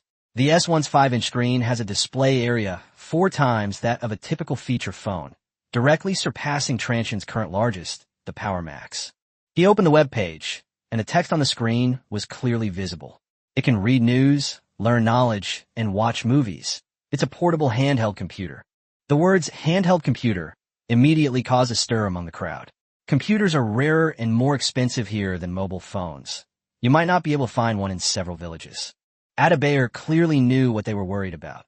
With such a big screen, won't it drain the battery quickly? Many people who had used smartphones immediately nodded in agreement. They often carried two phones, one to show off their status and the other a power max to keep the battery running. When the battery life data was revealed, people were initially incredulous, but then they were relieved. After all, battery life is Transsion's strongest asset in terms of reputation. The S1 is equipped with a Transsion self-developed 3000 milliamp hours large battery, which can last for 2.5 days under normal use, and 7 days if you only make calls. Wow! The entire venue erupted in cheers after the confirmation. The S1's appearance had already captivated many elites, and now its extended battery life had hit their weak spot. But Adebayor didn't stop. In Africa, there's also the issue of internet connectivity. In many places, there's only 2G, or even no signal at all. He opened the settings and activated the signal boost mode. This is a signature capability of feature phones, now ported to smartphones. In areas with weak signal, the S1's reception capability is improved by up to 80%, and it also supports 3G networks, with speeds more than 10 times faster than 2G. A 5 megabyte song was downloaded live on the big screen, and even with the large audience and slow internet speeds, it only took 10 seconds. Applause erupted again, and the front row guests all stared wide-eyed. Now that we've covered the basic functions, let's move on to what everyone's most interested in. Adebayor looked at the female guest, turned around, and uttered 2 words, "Take a photo." A group of staff members with darker skin walked onto the stage, and some people in the audience whispered among themselves, wondering if Chuanin was going to show off its ancestral photography skills again, and some even doubted that these models could take good photos. Adebayor first had his assistant take a photo with a San Diego phone. When the photo was projected onto the big screen, the face was completely black, and the details of the clothing were also blurry. He then handed over the Transsion S1, his tone incredibly confident. "Now, use it to take the most beautiful photo ever." Snap! The moment the new photo appeared, the entire audience gasped. The image was bright and clear. The young man's smile and the light in his eyes were clearly visible, and his skin tone was natural. He was even more handsome than in real life. That's impossible. Even Power Max can't produce this effect. Faced with the doubts, Adebayor simply said calmly, "Maybe." Because the S1 is equipped with the Deep Skin Tone Optimization Algorithm 2.0, and the database has been expanded to 2 million images. It not only captures clear images, but also beautiful ones. More sample photos were displayed on the big screen, and Adebayor stared at the women in the audience. The beauty of African women should not be wasted by mobile phone cameras. A sharp cheer erupted instantly, more enthusiastic than ever before. They finally believed that it wasn't that they weren't beautiful enough, but simply that the equipment they hadn't been able to capture their beauty. This psychological comfort instantly resonated with everyone. Buy it, you have to buy it. Who wouldn't want to take photos and share them online with such a meticulously crafted feature? Chapter 61, The World's First Fruit Ninja. Adebayor switched to the PowerPoint presentation and announced that the S1 is equipped with Transsion's self-developed Taishan OS. Considering that many people in the audience did not understand the system, he did not explain it in detail, but only introduced the 2 most practical functions: offline maps and translation of 12 African languages. Navigation is available even without internet access, and language barriers are no longer a concern when traveling. These features immediately cause a stir among the audience, with many waving their wallets and shouting out prices. Adebayor walked to the front of the stage with a smile, but first revealed the prices offered by competitors. The smartphones from Samsung and Fruit were originally priced at $499, but after being shipped to Africa, the price soared to $699 or even $799. Seeing the numbers on the screen, the room fell silent instantly. The exorbitant price left many looking disappointed. Adebayor shouted, "We will never forget who helped us through our toughest times, and for whom we were born." The next second, the $799 on the screen suddenly dropped to $399. After a brief silence, the stadium erupted in cheers. Some felt it was still not cheap, but many more understood that it was a smartphone, and $399 was far below their expectations. Calls to buy filled the air. Adebayor raised his hand again, indicating that $399 wasn't low enough. The board decided to allocate $1 billion to subsidize the first batch of users, with each person receiving a $50 subsidy. The price on the screen fluctuated again, finally settling at $349. Cheers instantly burst from the rooftops, and the orange transmitter costumes created a sea of revelry. The first 10,000 buyers also received an original protective case, wire headphones, and a year of free testing service. On-site attendees received an additional $10 discount, bringing the final price to just $339. At that moment, Zhang Mingzhu and I were watching the broadcast at our home in Guangzhou. She asked in surprise, "These phones are only a little over 2,000 yuan. Aren't you losing money selling smartphones so cheaply?" I told her that not only would we not lose money, but these phones were in a completely different league from the one she had. The celebrations at Las Vegas National Stadium continued, but Adebayor knew that price was just the starting point.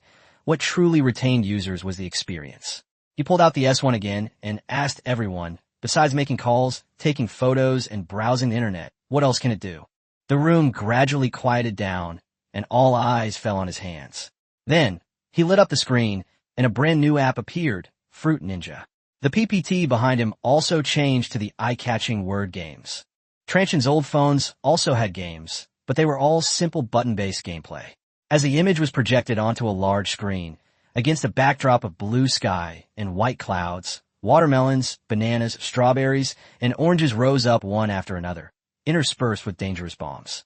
Adebayo announced that Fruit Ninja would be released globally for the first time, exclusively for Transmedia users. His fingers flew across the screen, swiping and cracking the fruits, juice splattering everywhere. After a series of successful cuts, a combo appeared, and the score skyrocketed. The audience gasped in amazement. This Fruit Ninja Pro Max, which I created by combining gameplay elements from later generations, not only features leaderboards, two-player racing, and friend co-op, but also includes in-game purchase options. Adebayo demonstrated it while keeping his eyes glued to the screen, afraid his finger might touch that tiny bomb. Chapter 62. Unique Features of the TOS System. Adebayo used Fruit Ninja to demonstrate S1's 3 capabilities. Touch latency of less than 0.1 seconds, with the screen flashing almost simultaneously when a finger swipes across the screen, and the juice splashing animation was also incredibly smooth. As the bomb rose, the audience tensed up for him, but he precisely swiped past it, ending the game. He put away his phone, smiled, and gave his final conclusion. "It's a lot of fun." Applause and cheers immediately erupted. He then announced that Fruit Ninja would be available for free download from the Transsion App Store starting today. While the TOS ecosystem is not yet complex, it is already taking shape. Over the next 3 months, the store will launch more than 10 games specifically developed for African users, including football, local legend adventures, and educational games for children. Adebayo looked at the children below the stage and told everyone that the S1 could not only play, but also learn. Literacy software, number games, and introductory programming courses were all free. Many parents were immediately tempted. What they were buying for over $300 was not just a phone, but clearly a smart tutor. After introducing the game, he switched to social media, where an icon shaped like the African continent appeared on the screen, named AfroChat. Some recognized the PC version, but Adebayo then told everyone that it now had a mobile version. This software, developed by a Nigerian startup, allows users across Africa to chat via text, voice, and even video. He sent a message to his assistant on the spot, and although he received a reply 2 seconds later, it was much faster than texting, and importantly, it was free. More importantly, AfroChat is deeply compatible with the S1 system and can directly access multilingual translation. English messages can be translated into Hausa, Swahili, and French, allowing a Kenyan to communicate smoothly with the Senegalese. Africa has thousands of languages, and what AfroChat aims to do is connect everyone. Applause erupted again, and many young people, holding their feature phones, looked towards the stage with envy. Adebayor went on to showcase other applications. AfriMap, an offline map that can be used without internet access. TPay, a mobile payment platform that will support more than 20 currencies in the future. And Beatflow, which includes more than 100,000 African songs. These apps were all designed specifically for the needs of African users, and the audience applauded repeatedly. What they didn't know was that app developers paid $1 for each app pre-installed on the S1, which was also a source of additional profit for the S1. Adebayo finally put away his phone and looked at the audience. Other phones can certainly install these apps, but the experience is completely different because they are all based on Taishan OS and can access the S1 hardware, which other phones cannot do. Transsion is not just building a phone, but a complete ecosystem. From hardware to software, from applications to services, everything is optimized for Africa. Because we believe that Africans deserve the best technology experience, not the leftovers of European and American products. These words instantly ignited the entire venue, with tens of thousands of people chanting in unison. Adebayo stood under the spotlight, his eyes slightly moist. He knew that S1 had secured its position in the African market. Meanwhile, I was monitoring the real-time data from backstage in China. Just 1 hour into the launch event, pre-orders for the S1 skyrocketed, reaching hundreds of units per minute. Li Qing excitedly shouted into the phone, "President Shun, it's a success. From now on, the African smartphone market must rely on Transsion." I nodded. Adebayo's performance did exceed expectations, but everything was still within my expectations. Li Ziki, standing beside me, was full of admiration. She still had a long way to go to learn how to maintain composure under such pressure. Chapter 63, Waveguide Launch, Event Fails. I immediately ordered the production department to operate at full speed and to cancel sea freight and directly charter planes to cover the entire African continent with S1 within a week. I also had someone inform Adebayo that today's press conference was a great success and headquarters would credit him. He'd definitely receive a commendation at the end of the year. But starting tomorrow, more African capitals will have to be plastered with S1 advertisements. My phone vibrated. It was a screenshot from Zhang Mingzhu. She'd just beaten me in Fruit Ninja, and there was a smug little emoji following it. I couldn't help but chuckle. That little rascal. I reopened the press conference livestream. Inside the stadium, Adebayo was surrounded by the media. This former street vendor had now become the brightest rising star in Africa's tech world. At the same time, at the Port Louis Conference Center in Mauritius, Bird's second press conference was underway. They had intended to have showdown with Transsion here. The venue, which could hold 2,000 people, was only filled with less than 300, most of whom were their own employees. The reporters in the front row were idly playing on their phones, while the distributors were also talking in hushed tones. They had come here excitedly because they thought Bird was much better than Transsion and was willing to open up its channels. But the products they released were unoriginal, and many people were already eyeing the export market. Zhou Ming, the general manager of the Africa region, was sweating profusely on the stage. Everything was ready, the products had arrived, but Transsion suddenly unveiled a smartphone. He had no idea how much of their original advantage remained when a feature phone faced off against a smartphone. But work had to go on. Zhou Ming pointed to the screen and introduced the Waveguide Pro Max. MTK 6225 chip, 1.6-inch screen, dual SIM dual standby, 2-megapixel lens, and a 3000 mAh battery. Every parameter surpasses the Power Max. He emphasized that the battery can last for more than 30 days, truly achieving a monthly charging cycle. Scattered applause rang out from the audience, mostly from Bird employees. A reporter asked how long it would take to fully charge a 3,000 mAh battery. Zhou Ming had just breathed a sigh of relief when he was asked another question and was sweating profusely. He could only say that it would take about one night. Anyway, he wouldn't be using his phone at night, and the battery could be removed and replaced, so it wouldn't affect its use. Then someone else asked what he thought of Transsion's product with the same 3,000 mAh battery. Zhou Ming was immediately stumped. He had just finished watching Transsion's press conference and hadn't had time to study the specific parameters.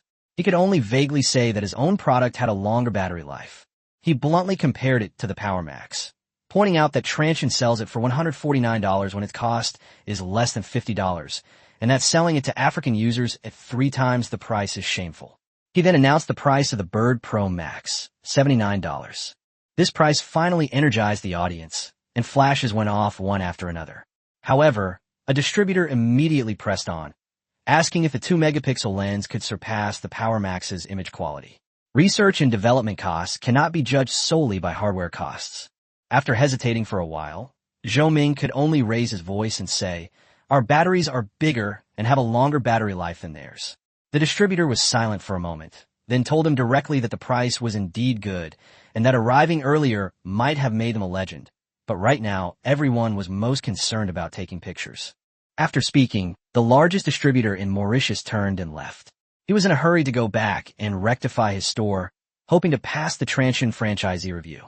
Zhou Ming stood on the stage, feeling as if he had been hit by a heavy hammer. They were just preparing to work on long battery life, while Transsion was still stuck on the Power Max. Who could have imagined that 3 months later, Transsion would leap directly into the smartphone era? Zhou Ming even wondered if we had abducted aliens. Just then, his assistant rushed onto the stage and whispered in his ear that Transsion S1 was being launched on a large scale in Africa, and stores that acted quickly had already set up promotional materials. Zhou Ming's vision went black, and many people in the audience, having finished their calls, also hurriedly left. Meanwhile, the Transsion store outside the venue was already packed with people. The Mauritius factory was even more bustling. Adebayo came all the way from Las Vegas, set up an experience area right at the entrance, displayed more than 50 S1 engineering prototypes, and even brought out some games. Friends in Mauritius, Transsion S1 is now available globally. Purchase at the Experience Zone today and enjoy a special price of $339. The first 100 customers will also receive a free Fruit Ninja commemorative card. Chapter 64, Muhammad's Regret. Thanks to the game's appeal, customers who were originally planning to buy Bird mobile phones flocked to our booth. After experiencing the S1's touch operation firsthand and trying out Fruit Ninja, a buying frenzy immediately erupted on site. Save me one. I'll pay right now. I'm paying in cash. Please don't sell out. A long queue quickly formed at the cashier, and the factory urgently brought in 5 accountants to collect payments, but they were still extremely busy. Although the S1 system wasn't particularly complex, its smooth touchscreen and simple games were enough to show the locals the appeal of smartphones. Thus, we were the first to usher in the smartphone era in Africa. That afternoon, Bird's press conference ended abruptly. Zhou Ming, with a dark face, checked the inventory. They had shipped 300,000 Pro Max units from China, hoping to seize the Mauritius market with this battle, but they were all stuck in the warehouse. Based on a cost of $60 per unit, the inventory alone tied up $18 million. Add to that the costs of advertising, venue, and labor, and this launch event cost Bird at least $20 million. To make matters worse, at 8 p.m. that evening, Muhammad from Tanzania called Zhou Ming again, his voice filled with anger. Zhou, you promised to build a factory and create 3,000 jobs. I've given you several months' grace, but you haven't even dug the foundation yet. Zhou Ming was equally furious. Their so-called leniency was nothing more than a deal made after receiving US dollars. Since both sides had something to hide, he no longer held back. Local sales are not meeting expectations. The market is not big enough, so the factory construction will naturally be delayed. We can't do a losing business. Muhammad was so angry that he smashed his cup. Zhou Ming seized the opportunity to retaliate, saying that as long as Tanzania could get rid of Transsion's counterfeit products, Bird would build a factory at any time, and he also mocked him for having suffered another setback at the hands of Transsion. Muhammad completely broke off relations, questioning why Bird could spend millions on a press conference in Mauritius while claiming difficulties in Tanzania. He gave Bird a deadline. If the factory did not resume operations within a week, he would impose a 50% punitive tariff on all Bird products and publicly release evidence of commercial bribery. Zhou Ming coldly reminded him that it wasn't just Bird that was taking bribes. Muhammad himself wouldn't escape either, and at worst, they'd all hurt each other. After hanging up, his hands were trembling. He finally understood why Transsion was unwilling to deal with this kind of market. He immediately contacted Li Xiangdong, only to learn that Li Xiangdong was still unconscious. The secretary pressed him for details about how many mobile phones have been sold in Mauritius. Faced with this barrage of questions, Zhou Ming felt only deep despair. On the other side, Muhammad couldn't sit still any longer. Reality forced him to back down, and he could only redial Adebayer's number, his tone much weaker than before. President Adebayer, good evening. I'd like to speak with Transnist again. Adebayo, having just finished a promotional event in Mauritius, sounded tired and wary. Muhammad reluctantly admitted that the previous conflicts were instigated by Transsion, and now he realized that Transsion was the only company truly willing to serve the African market. To prove his sincerity, he even produced transfer records, recordings, and contracts related to Bird's commercial bribery, claiming that this evidence might be helpful. Adebayo found it laughable. Those so-called evidence were nothing more than a pile of worthless paper. He lit a cigarette and asked casually, "What are your conditions?" Muhammad hurriedly replied that he only hoped to return to Tanzania via telepathy. After we left, smuggled goods flooded the market. Merchants arbitrarily raised prices, and the products from Waveguide were of poor quality, causing widespread discontent among the local people. Muhammad promised that he would no longer insist on building a factory, but if Transsion was willing to consider Tanzania, he would offer 5 years of tax exemption, 10 years of tax reduction, free land, and some government contracts. The terms sounded tempting, but Adebayo immediately grasped the key point. All of this was contingent on Muhammad remaining in power. This wasn't an official promise. It was merely an empty check he was making to keep his ministerial position. After a moment of silence, Adebayo told him that whether or not to enter Tanzania was not a decision he could make alone. It had to be reported to the board of directors. Muhammad nodded repeatedly, only asking him to convey to me, "Tanzania needs Transsion, not fraudsters like Waveguide." Chapter 65, The Final Blow. Waveguide wants to sell the factory. After finishing the call, Adebayo scoffed and then contacted me to report the situation. I told him to stall for time, and if the other party was truly sincere, to build a basic factory first before discussing anything further. Adebayo worried the conditions were too harsh, but I didn't care. That man's position was precarious. Replacing Chuanin had already given his political enemies ammunition, and cracking down on fraudulent activities had been ineffective. The only way to salvage the situation was to let Chuanin return. He knows whether to use public funds to build a factory and keep his job, or to continue struggle on. But building the factory is only the first step. Whether I reply via telepathy after they're done depends on my mood. On the afternoon of the third day, the sales data for the Transsion S1 was delivered to the headquarters in Guangzhou. 78,000 units were sold globally on the first day, and a total of 170,000 units were sold in 2 days. Of these, 43,000 units were sold in Nigeria, 12,000 units in Mauritius, and 8,000 units in Kenya. Holding the report, Li Qing's hands trembled with excitement. He said that at this rate, sales in the first month could probably break 1 million. I just nodded. Africans may be poor, but that doesn't mean they lack purchasing power. A smartphone costing $349 could easily sell 1 million units a month. Currently, the prototypes haven't been fully rolled out, and many offline stores haven't ramped up their efforts. Once all the materials are in place, sales will only be higher. I immediately instructed the production department to operate at full capacity and demanded that Manhwa produce at least 2 million S1 units within a month. Li Qing was worried about insufficient production capacity, so I told him to expand production directly. The Waveguide factory we acquired earlier still has very new production lines, and with a little modification, it can produce smartphones. That afternoon, Muhammad sent over complete evidence of Waveguide's bribery of Tanzanian officials. It included a $500,000 transfer, a recording of Zhou Ming promising a share of the profits, and a copy of a secret agreement. Everything was there. After reading all this, I just felt that those people at Bird were hopelessly stupid. I forwarded the information to Huang Tianya, asking him to anonymously send it to the Ministry of Commerce and the General Administration of Customs. Since they made the first move, I don't need to hold back either.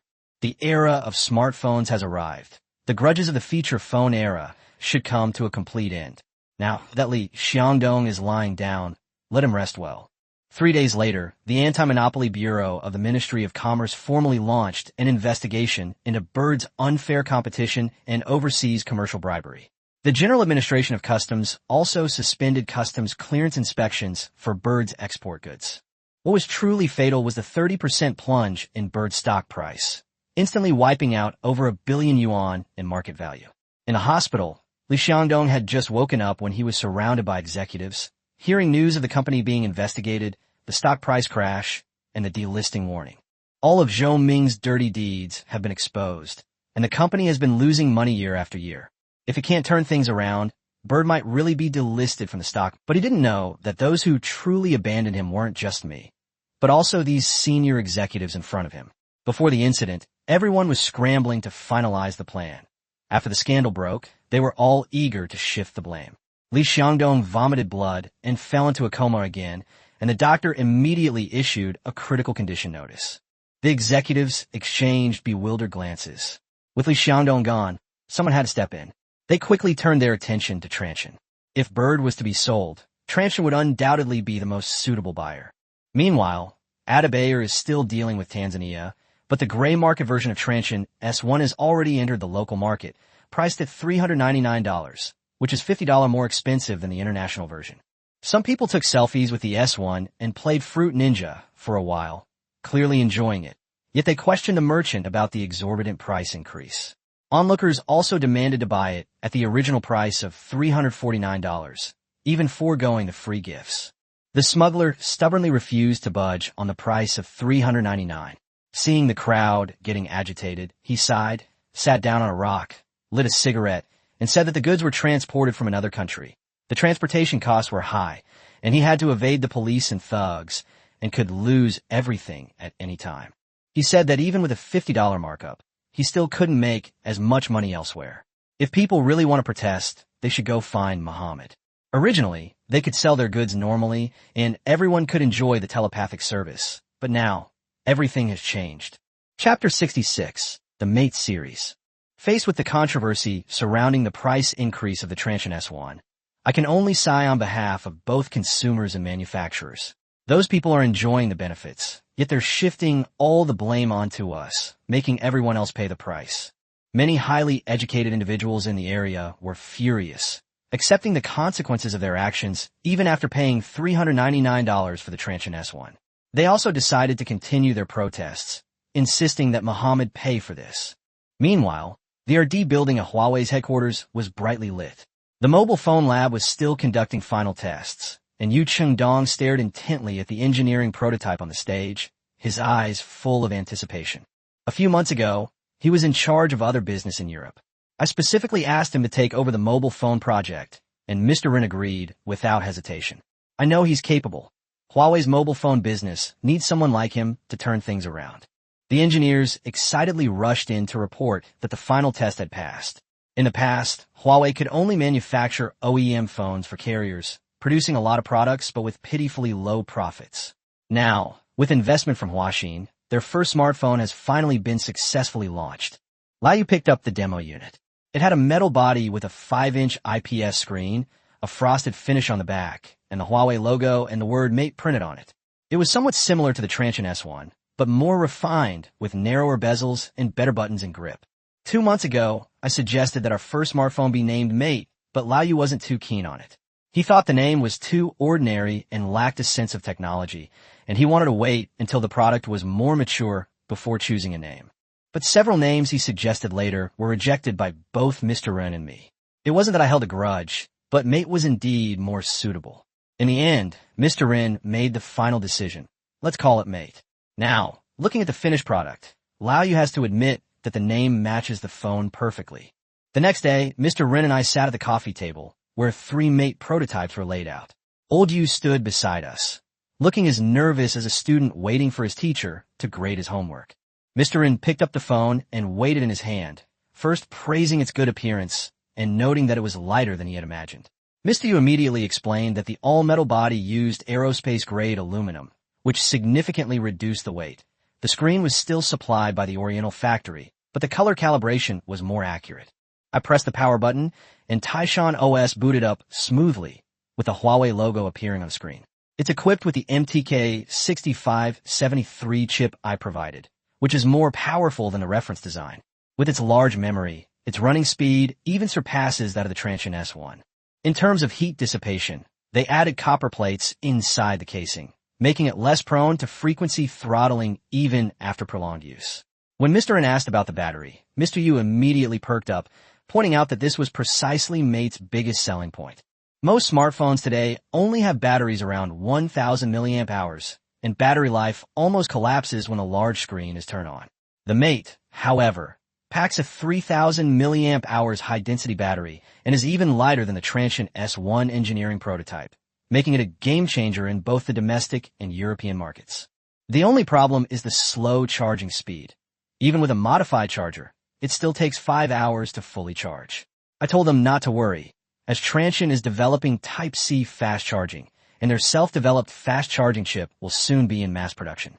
At that time, Taishan fast charging can be implemented in the Mate S or Mate Pro. Technology needs to be developed step by step, and products should be upgraded generation by generation. Allow you pause for a moment, clearly understanding what I meant. Mr. Rin suggested that fast charging could be patented and then licensed to other manufacturers.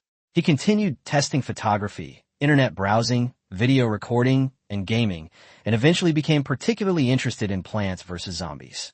After the experience, Mr. Rin put down his phone and looked at me with emotion. A few months ago, when I said that investing in the terminal business could save Huawei's mobile phone business, he actually had some doubts. Looking at the mate now, he shook his head and laughed, saying that times have changed too fast, and that he, the old man, was confused back then. Fortunately, he ultimately made the right choice. Chapter 67, late June. Oh no, my luck is in trouble. I humbly said that Huawei already had a strong technical foundation, and as long as someone guided them, things would naturally take off. Aside from funding, we couldn't offer much help. But Mr. Rin said that funding and parts were the key. Then he examined his phone repeatedly, asking me how I should price it. The mention of price immediately piqued my interest. In my past life, someone achieved instant fame solely through pricing. Sorry, Mr. Lei, I have to take half of Xiaomi's luck first. Lei Jun, currently working at Kingsoft, inexplicably felt as if something important had left him. 1999, I stated the number directly. Yu Dazue thought he had misheard, and the office fell silent instantly. President Ren also handed me his phone to confirm. Was this phone really selling for $19.99? I nodded again. It was indeed $19.99 Chinese yuan. Yu Dazue immediately panicked. The hardware cost of the mate was close to $1,800, and there was almost no profit at $19.99. Samsung and Nokia feature phones sold for $3,000 or $4,000, and Apple phones were around $5,000. How could we sell them so low? I told him that low prices are the key to shaking up the market. He might not make money initially, but once sales pick up, it'll be a huge profit. I asked him how many people in China could afford a phone that costs 3,000 or 4,000 yuan. He said tens of millions, even hundreds of millions, but most people wouldn't be willing to spend that much. What about $19.99? Yu Dazue thought for a moment. That price is similar to mid to high-end feature phones. Ordinary people can afford it if they grit their teeth. There are at least 300 million users. I spread my hands and asked him, should we do business with 100 million people or 300 million? He was speechless. Mr. Ren, however, saw further ahead. He acknowledged that while the price was extremely attractive, it might trap the brand in the low-end market. So I proposed a dual brand strategy. Mate would be priced at 2,599 yuan, targeting the high-end market. A sub-brand would be established specifically for the cost-effective market, with both phones released consecutively. While foreign manufacturers were still dealing with the financial crisis, we seized the domestic market through carrier channels, accelerating the phasing out of feature phones. As for the sub-brand name, I suggested 2 characters. Honor. Mr. Rin's eyes lit up, and Yu Dazue began to take notes seriously. The first-generation Honor could use the design, chip, and system of Mate, and only reduce costs on the shell, camera, and battery, keeping the cost to around $1,400 and selling it for $19.99 or even $17.99 if necessary, relying on carriers to quickly expand the market. Honor is responsible for increasing sales volume, capturing market share, and cultivating user habits, while Mate is responsible for building brand image and generating profits. Once both brands have established a large user base, users will naturally upgrade to the high-end Mate series. I then asked Yu Qingdong, if a phone looks and functions like a Mate, but is a few hundred yuan cheaper, which would users choose? Yu Dazue said that most people don't understand specifications. They only look at the appearance and price, so of course they'll choose the cheaper one.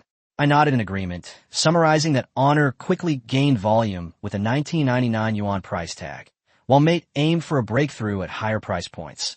A two-pronged approach, aiming for both sales volume and brand recognition. Anyway, we're not short of money.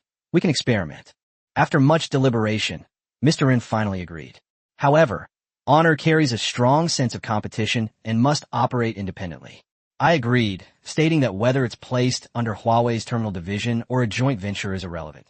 The key is that the plan must be executed. I glanced at the date.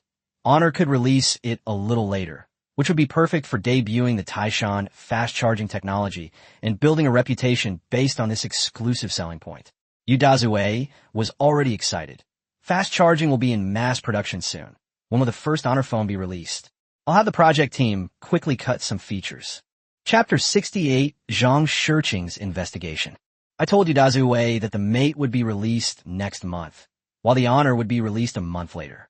We'll use the mate at 2,599 yuan to give the market a buffer first. When users feel the Huawei's phones are worthwhile, but are still hesitant, the honor at 1999 yuan will then make its big impact. Yu Dazuwei was completely convinced. I smiled and said that this was all due to Transsion's experience in Africa. We first used the T1 to open up the market, and then used the S1 to build the brand.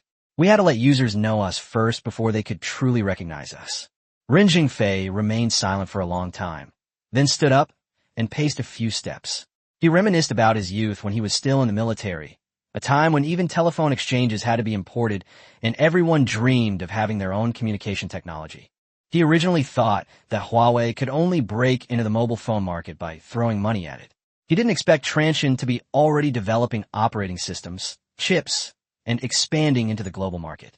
Finally, he approached me, extended his hand, and promised to fully support me in anything Huawei could do in the future, including the communications business.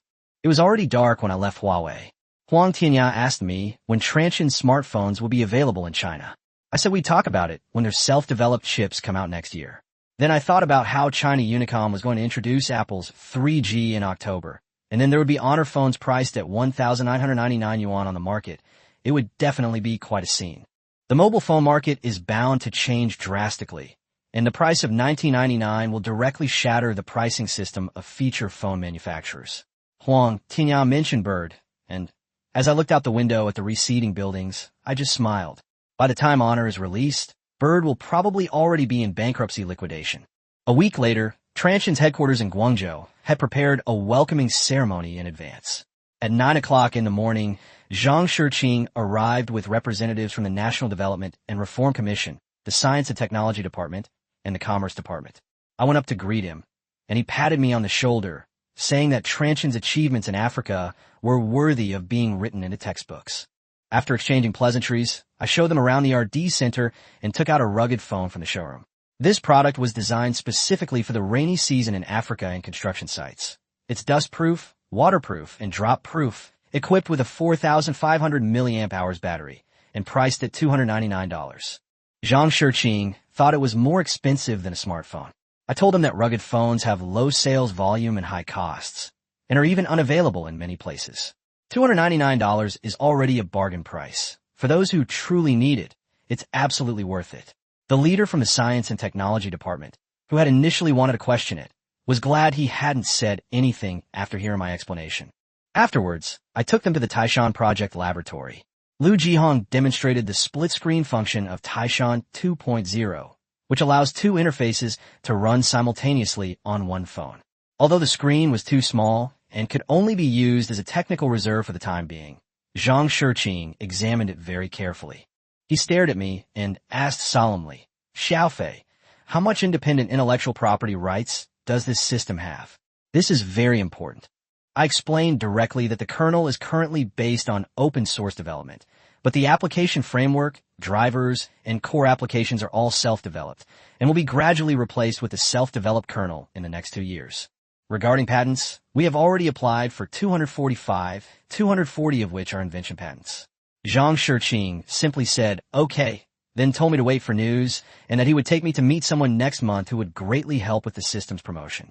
The last stop was the battery lab. Wang Mengyang was leading a team testing next-generation battery samples. He reported to Zhang Shiqing and me that the new battery had an energy density of 175 Wh/kg, an expected cycle life of 2,000 cycles, and could retain 80% of its capacity even at minus 30 degrees Celsius.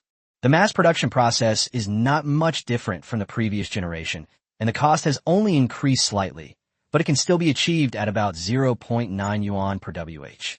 Chapter 69. The discounted 28 nanometers production line. Upon seeing the data for the high-density battery, Zhang Shiqing's eyes widened again, and the leaders of the Science and Technology Department were speechless. 175 Wh/kg, exceeding the highest publicly available level abroad, and even European and American laboratories were not quite at that level. Zhang Shiqing quickly grasped the key question. What if the raw materials are blocked? Wang Mengyang told him that graphene is made from graphite, and China has the world's largest reserves of it. Moreover, Transsion's preparation process is unique, resulting in higher purity and dispersibility. The leader from the Science and Technology Department then asked why he hadn't applied for patents and whether others would imitate them. Breakthroughs like graphene and high-density batteries should have been reported to him long ago, but he had no recollection of them. I said directly, only outdated technology needs patent protection. When you're truly advanced to a certain level, even if you put a sample in front of your competitors, they won't be able to build it. The leader wanted to argue, but after glancing at Zhang Shiqing, he finally shut his mouth. The tour lasted for more than 2 hours, after which everyone moved to the conference room. I gave a presentation on Transsion's journey from expanding into the African market to breakthroughs in self-developed technologies and its 5-year plan to develop mobile phones and new energy vehicles. The meeting room erupted in applause, and Zhang Shiqing's eyes never wavered in approval. Everyone could see that his personal message wasn't solely because of my relationship with Zhang Mingzhu. After the presentation, I asked everyone else to leave, leaving only Zhang Shiqing and me in the meeting room. He smiled and called me Xiaofei, then asked me if I knew why he had come to inspect the place in person. I shook my head, and he chuckled and called me a little rascal, but his expression gradually became serious. Transsion has gone beyond the scope of ordinary companies.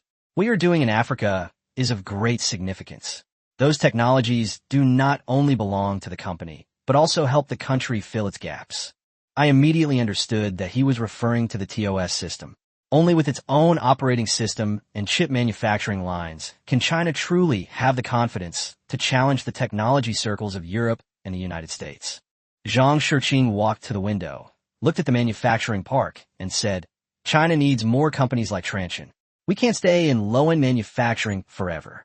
We must move towards high-end manufacturing. High-end manufacturing is the calling card of a company. Then he walked up to me and said, the province will fully support Transsion. We can help you with policies, land, and talent, whatever you need. There's only one condition. Produce world-class products and transform made in China into created in China. I stood up and solemnly promised yes. As soon as I finished speaking, I leaned over again and said, Uncle Zhang, could we also have some tax refund? Transsion's profit margin is still very small. Zhang Shiqing wasn't angry at all. Instead, he laughed even more heartily. We talked about some things afterward, and he left satisfied, saying he would take me to meet a few people. It was already 3 p.m. when the inspection team left. I returned to my office excitedly, and just as I sat down, a system notification sounded. Ding! Market share in Africa surpasses 15%. Achievement: African hegemon. Reward: 5,000 industrial innovation points, 1 black technology blind box. Current total points: 8,000. 8,000 points. Finally, I can redeem some really good stuff. I quickly browsed the store. Solid-state batteries cost 7,000 points, but I already have high-density batteries. Room temperature superconductors are 20,000 points even at a 10% discount, and the AI algorithm package is beyond the capabilities of my chip. The 4G communication package costs 5,000 points and includes about 6% of 4G patents. I was about to redeem it when my eyes fell on another item. 28 nanometers chip manufacturing process complete. This includes lithography machines, etching machines, deposition equipment, testing instrument standards, key technology design drawings, and technical personnel. The price is 8,000 points, but it's being sold at an 80% discount. The notes indicate that this represents the internationally advanced level of the parallel world in 2014, possessing complete independent intellectual property rights and ready for immediate production. My breathing quickened. It was only 2009, and Taiwan Semiconductor had just announced the mass production of 40 nanometers, while 28 nanometers would take another 3 years, and mainland China hadn't even fully mastered 90 nanometers.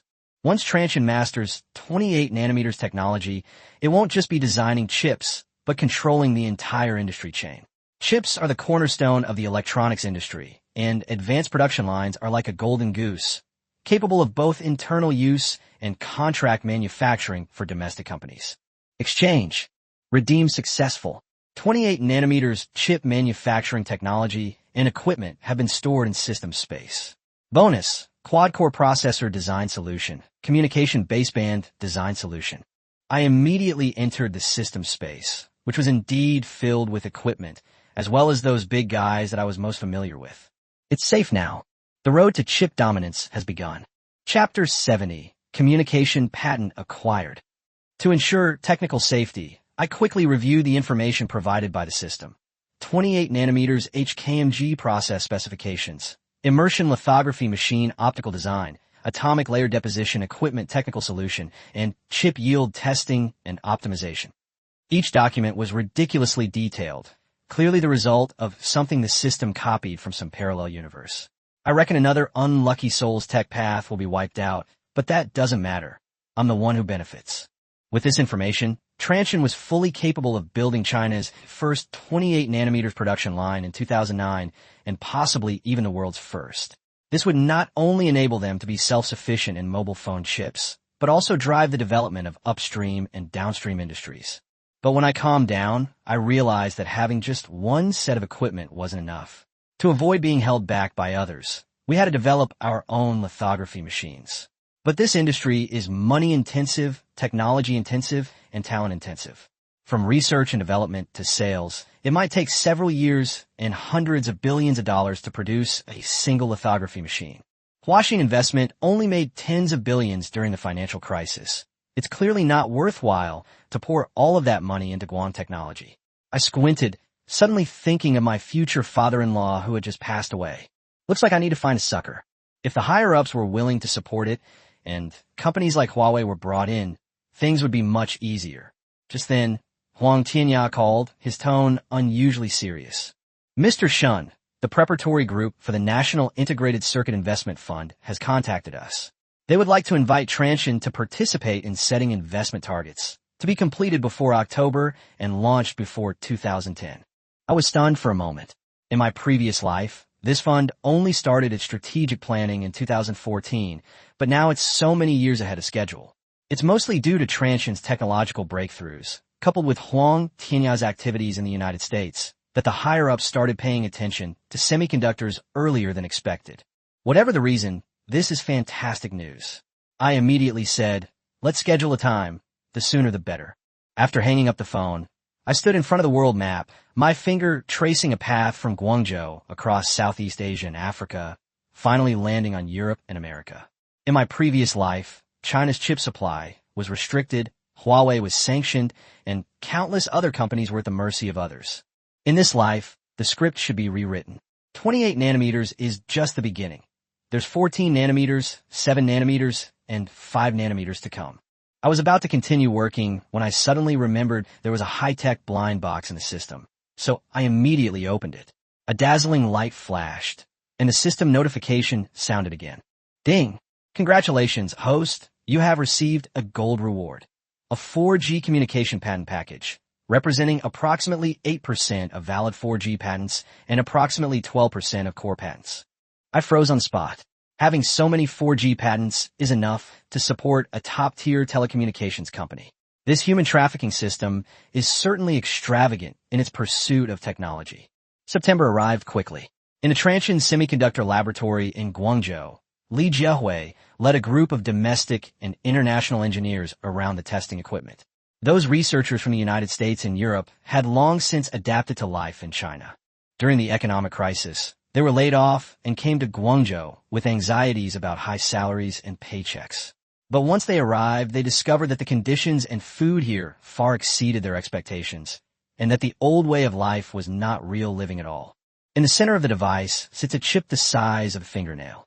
Its appearance is ordinary, yet it captivates everyone's attention. This is the Taishan PM100, Transsion's first self-developed power management chip. Using a 65 nanometers process and integrating fast charging control, power management, and power consumption optimization. Voltage is normal. Current is normal. Starting to load test program.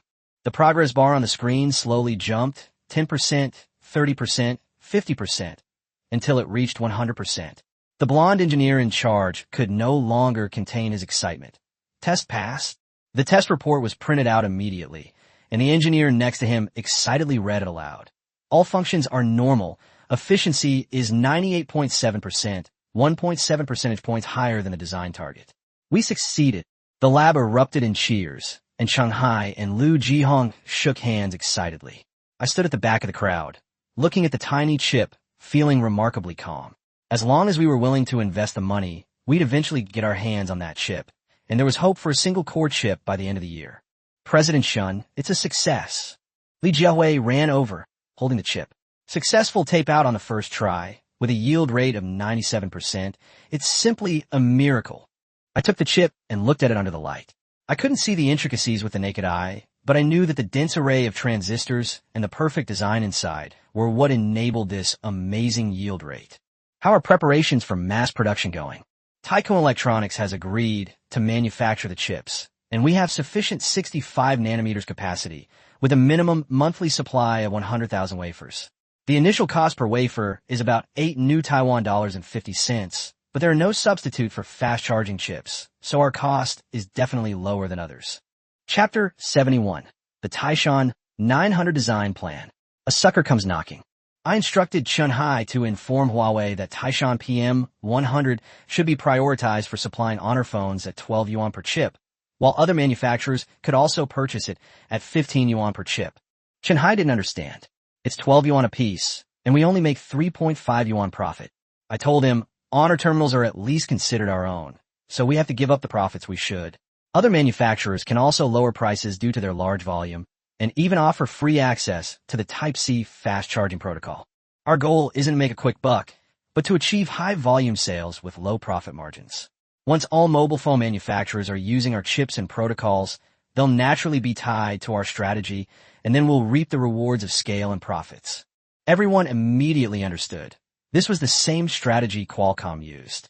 Qualcomm binds its chips to its baseband, while we bind our fast-charging chips to our fast-charging protocols.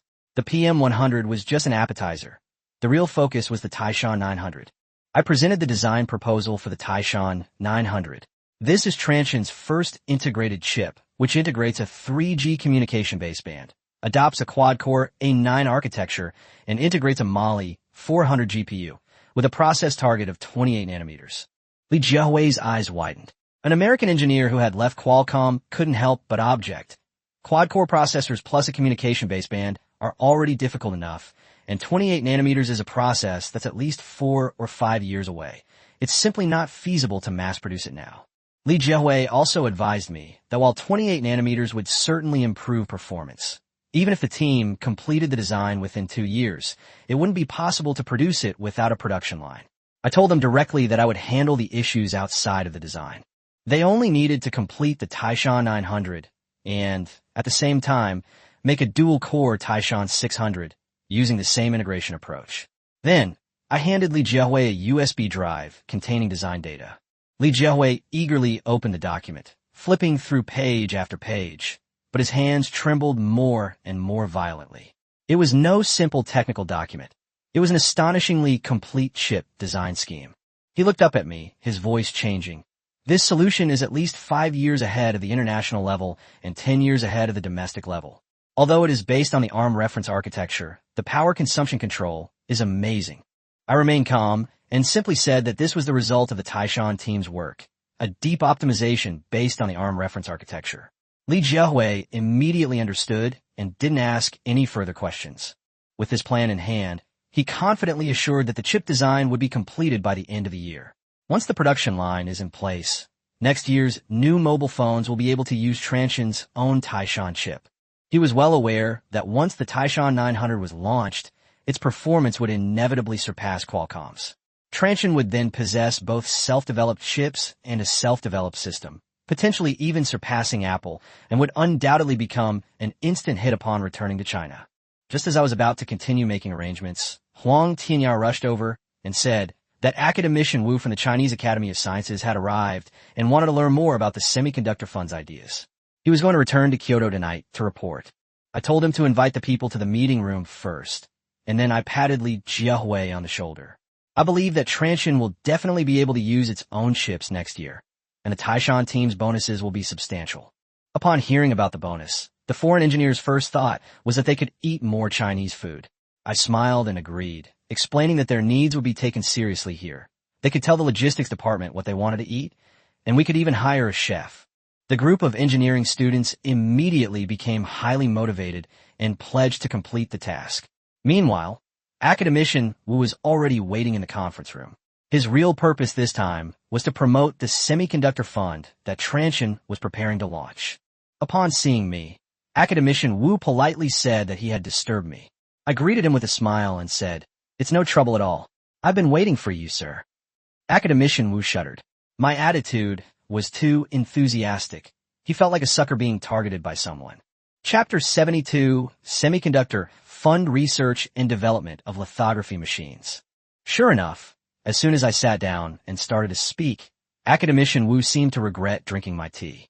I asked him directly if he was there for the National Semiconductor Fund, and then proposed an idea to build a lithography machine production line to mass-produce domestically made lithography machines, starting with the 68-nanometer process. Academician Wu almost spat out his tea on the spot, staring at me for a long time before smiling wryly. "President Shun, isn't this cup of tea a bit expensive? 68 nanometers may not be considered top-tier internationally, but for China, it is a truly high-end technology." I told him that China's lithography machines are at least 10 years behind, and if we don't catch up now, the gap will only widen to 20 or 30 years, eventually leaving us completely without the chance to catch up. Academician Wu then asked me if I knew exactly how much this would cost. Academician Li immediately gave me a breakdown of the costs. Initial research and development alone would require billions of US dollars, plus subsystems, talent, and collaboration from various parties. The most difficult part is the core subsystem, for which there is no domestic experience. This is a massive project with extremely high risks. They had considered it, but had to temporarily abandon it. I nodded and said I understood, which is why I wanted them to take the lead in jointly investing with Huawei and the National Integrated Circuit Industry Investment Corporation. Transsion could provide the technology and would contribute funding and resources in other areas. Once the equipment was manufactured, Transsion would have priority in purchasing it. Upon hearing the word technology, academician Wu froze. I didn't explain further and directly opened the encrypted file on the computer. When the words Immersion Lithography Machine Design Diagram appeared, academician Wu and academician Li stood up abruptly. Academician Wu rushed to the computer and began to peruse the document, becoming increasingly excited with each glance. The design details, such as the objective system and duplex stage, were remarkably complete. Even TSMC's documentation might not be this detailed. He grabbed my hand, eagerly asking where the document came from. I said it was data compiled by General Manager Huang after acquiring a nearly bankrupt company overseas during the economic crisis. The technology might not be complete, but the basic framework is there. Academician Wu remained silent for a long time before solemnly stating that as long as the data is authentic, China's lithography machine industry could avoid at least 10 years of detours. He and academician Li were willing to take the lead, but this was a huge undertaking, and they had to return to Kyoto to report. If the project succeeded, Transsion might need to invest more money, but they would guarantee our priority purchasing rights. I agreed and saw them off. Back in the office, Huang Tianyao worried that the source of the technical data would be investigated. I told him not to worry. The data had been processed, and all the data was accurate. Even if someone investigated, they would only think that the overseas company had sold off its assets. I stood by the window, looking at the newly built RD building on the east side of the park, and asked Huang Tianyao if he knew why I was in such a hurry to make chips. He said it was because he didn't want to be held back by technology, but I shook my head, saying that was only one reason. Apple is preparing to develop its own chips, Samsung is aiming for a complete industry chain, and Huawei has established HiSilicon. All ambitious manufacturers will make chips, because chips determine a company's ceiling. Transsion's S1, using a MediaTek chip, can sell for $349. Switching to a self-developed chip could reduce costs by another $30. At that time, we can both raise prices and continue to lower them to seize market share, maintaining our profits while our competitors cannot withstand the pressure. Especially in Africa, which is Transsion's foundation, I will never allow anyone to shake our dominant position. Moreover, chips aren't just used in mobile phones. They're also essential for the Internet of Things, automobiles, servers, and all future smart devices. By mastering core technologies, Transsion can penetrate trillion-dollar markets. On the system panel, the market share in Africa has reached 17.3%, only 2.7% away from 20%. At this rate, the task can be completed within a few months, obtaining 1,000 industrial innovation points, which can be exchanged for 14-nanometer process technology, 4G and 5G patent packages, and even artificial intelligence algorithms. Huang Tianya said some small companies in Africa are getting restless, and he wants to go there in person next week. I told him to go for it, and to tell Adabayer that I want to see a 20% market share by the end of the year, no matter the cost. After he left, I received a message from Zhang Mingzhu. Her paper was published in a core journal of Kyoto University, and her professor suggested that she pursue a doctorate at Harvard, but she declined, wanting to stay in China and travel more. I replied with a smile, asking if she wanted to join the Institute for Innovation Strategy as its chief sociologist, with a salary she could name and the opportunity to lead a professional team on field trips. She replied, "That's so generous. I'll have to think about it carefully." Chapter 73, African Internet Horse Racing. I'm at AfroChat headquarters in Las Vegas, Nigeria, staring at the African market map on the wall. Orange pins on the map represent cities with over 10,000 users, while red pins represent cities with over 100,000 users. 3 months ago, our users were concentrated in Nigeria. Now we've expanded to Kenya, Ghana, Tanzania, and Ethiopia.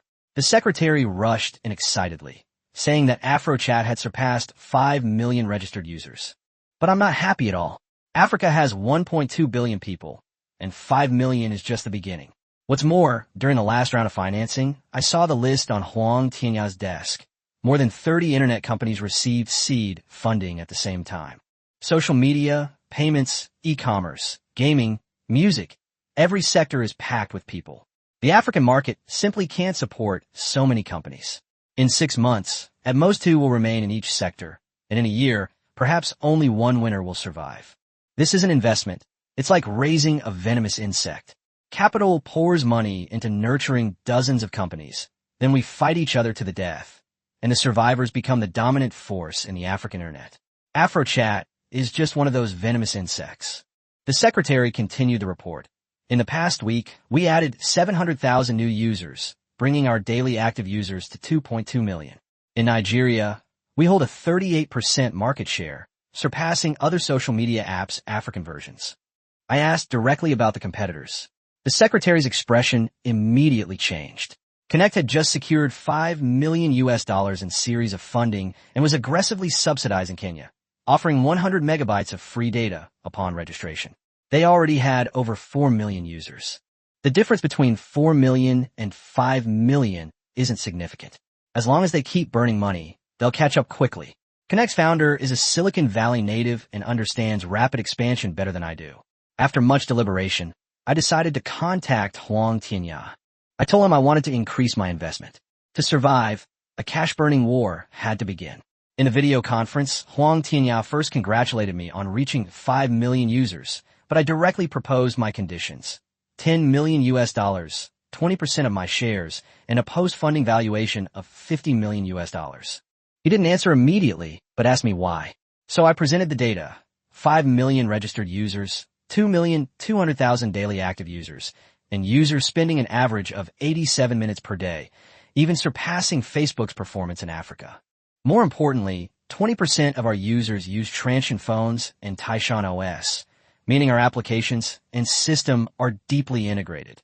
That's our competitive advantage. But Huang Tianya saw right through me and asked what I was worried about. After a long silence, I finally told the truth. Huaxin already holds 50% of AfroChat shares, and if they continue to acquire more in this round, their stake will rise to 70%. I hope that other strategic investors can be introduced in the next round. I need checks and balances. I don't want Huaxin to have a monopoly. Huang Tianya laughed. He agreed to my request, but the price he offered was brutal. 20% of the shares, worth only $5 million. He also promised that Huaxin would invest a maximum of 50% in the next round. To survive, I accepted. After hanging up the phone, Huang Tianya had his assistant contact AfriLink and offer them $6 million on the same terms. It was another chat app invested in by Huaxin, with 2.85 million registered users and a daily active user count of 2.2 million. His assistant asked him, wouldn't this make the 3 companies fight even more fiercely? Huang Tianya took out a piece of paper from his drawer, crossed out, cast a wide net, and wrote 2 words on the next line. Horse racing. Chapter 74. Africa's First Internet War. I am well aware that the African social media market is a blue ocean, but it can only accommodate a maximum of 2 giants. After AfriLink, Connect, and AfroChat receive funding, they must burn money to grab users and fight tooth and nail. Whoever survives to the end will be the social media king of Africa. And regardless of who ultimately wins, the real winner will always be Huaxin. After securing funding, Chitty immediately expanded. AfroChat launched a referral program, offering 50 megabytes of data to both the user and the referrer for every new user they brought in. For African users, data was real money. In just 1 week, AfroChat added 800,000 new users, bringing its total registrations close to 6 million. AfriLink reacted even faster. Instead of rushing to roll it out, they updated the UI and launched a free video chat beta. Video calls in Africa are incredibly expensive, and users flocked to the feature as soon as it went live. With the added recommendation on the Transsion store homepage, AfriLink's downloads skyrocketed, surpassing Connect and jumping from 3rd to 2nd place. Chidi then realized that while he had been focusing on Connect, the real dark horse was AfriLink. He had no choice but to reveal his trump card early: voice-to-text conversion. This feature, leveraging the offline translation capabilities of Taishan OS, allows voice to be converted into text and sent even with poor network connectivity, making it a godsend for African users. Connect, equally unwilling to concede, changed its UI, offered free registration traffic, and provided referral traffic, essentially adopting all the tactics of the other 2 companies. The first internet war in Africa had officially begun. Users frantically downloaded the software and recruited new users, all in order to get free data and subsidies. Transsion also reaped the benefits, with many people directly purchasing the S1 phone for a better experience. The online competition is fierce, but the offline battle is even more chaotic. On the streets of Las Vegas, orange, red, and blue billboards are crowded together, and 3 ground promotion teams are simultaneously stationed at Transsion stores, markets, and university gates to recruit people. At first, everyone was just shouting slogans to grab customers, but later they started tearing down each other's billboards and even got into fights. In the end, Chidi still bought insurance for its sales staff because someone had to pay for their medical expenses. At AfroChat headquarters, the CFO told Chidi that at this rate, the $5 million would only last for 3 more months at most. Chidi gritted his teeth and said that once the funding ran out, they would continue to raise capital. As long as AfroChat remained the market leader, they wouldn't be afraid of a lack of investors. He was more interested in using the funding to dilute Transsion shares and didn't want to be a mere appendage of Transsion forever. The report shows that AfroChat has accumulated over 9 million registered users. Chidi knows that it started with the S1 launch event, gained a technological advantage with Taishan OS, and secured funding through Huaxin investment. But he wants to become an independent giant, the QQ of Africa, the Facebook of Africa. To do that, he first has to survive this game of nurturing. Unfortunately, the intelligence chief brought news that Connect and AfriLink had also been deeply integrated into Taishan OS, meaning that the system's underlying capabilities were no longer a unique advantage of AfroChat. Chidi finally understood that this money-burning war was tacitly approved by Huaxin. Now, Huaxin was clearly not satisfied and had pressed the accelerator button again. He immediately summoned the CTO and requested that the multilingual real-time translation, originally scheduled for next Wednesday, be moved up to Monday. Simultaneously, he integrated Transsion's latest image recognition API to enable the Scan to Add Friends feature and prepare to launch payment functionality. Payment requires underlying system permissions and negotiations with banks. Chidi decided to personally meet with Adebayo while simultaneously seeking other investors to launch a Series B funding round. Meanwhile, Kyoto in September was already chilly, and internet cafes were still filled with smoke. Wang Tao, a postgraduate student in communication engineering at Beijing University of Post and Telecommunications, sat in a corner, not playing games, but writing a new long post on the fan website. The title is The Tragedy of Android: Why Android Smartphones Always Lag. After using the TCL smartphone for 3 months, he found that even with some system optimizations, the underlying Android was still sluggish. Opening apps took a while, switching between apps was laggy, and playing games for a long time would cause it to overheat and throttle. In contrast, the iPhone 3G was so smooth, it seemed like it belonged to a different era. Wang Tao supported domestic mobile phones, But he had to admit that most domestic smartphones in 2009 were still using Windows Mobile or knockoff Android devices. Being usable was considered good enough. Just as he sighed, his private messages on the forum suddenly popped up. "Moderator, are you there? I have something good. Chapter 75, Still Playing Games and Finding a Nest." I checked my forum private messages and found that Big Mouth You had sent me a test system. He's been very active on the forum lately and has a deep understanding of mobile phone systems. I admire many of the details he shows. He told me that this is an EMWI system based on Android with extremely high smoothness. Currently, it is only compatible with HTC G1 and Samsung i7500, and a flashing package has been sent to my email. I've seen plenty of custom optimized ROMs. They mostly just uninstall some software or change the theme, offering limited improvements. But since the seller claimed it was developed by a team, I downloaded the package anyway, back to my data, and started flashing the ROM. Half an hour later, the HTC G1 restarted. The boot animation was no longer an Android robot, but a mountain peak and a Huawei logo, with Taishan EM UI beta version written below. Even more impressively, it booted up in just 45 seconds, a full 15 seconds faster than stock Android. Upon entering the desktop, I was completely stunned. The system was excessively clean, with no pre-installed junk software, and the icons were all in a uniform, rounded matrix style. The tactile feedback when swiping my finger across the screen was surprisingly comparable to that of an iPhone. I quickly checked the system information: Taishan OS 1.5, EMWI beta version, with a modified Linux 3.0.8 kernel. It clearly has an Android foundation, yet it's completely different from the Android I'm familiar with. Browser loading is faster, and camera autofocus has improved. The most amazing thing is multitasking. Before, opening 3 apps would cause a complete lag, but now I can run 6 programs simultaneously, and switching between them is still smooth. Having studied communications, I immediately realized this was far from a simple beautification. They had clearly altered memory management and process scheduling, even making me suspect that this system was a completely rebuilt system based on the underlying Linux architecture. Continuing to scroll through the app list, I saw 2 more games, Fruit Ninja and Plants vs. Zombies. The former is clearly a Transsion exclusive, while the latter is still in closed beta, and it said that the mobile version will launch first on iOS. I immediately opened Fruit Ninja, and the interface was almost identical to the version on the Transcendence S1. The special effects weren't as flashy, but the controls were smooth and the reaction time was fast enough. I played for over an hour, almost forgetting about my business. Subsequently, I posted on the forum, "Shocking. After flashing Taishan OS, my HTC G1 instantly became an iPhone." I stated that the system's smoothness far surpasses that of custom Android UIs, and it even comes pre-installed with 2 popular games. Most importantly, although it doesn't look like Android, it can still install APKs normally. The post had barely been published when a barrage of criticism ensued. Some accused me of exaggerating, while others directly requested the ROM. Soon, forum members reported that after flashing the ROM, not only was the phone smoother, but their available storage also increased by 200 megabytes. With the ZUAU's permission, I wrote a detailed tutorial and uploaded the flashing package.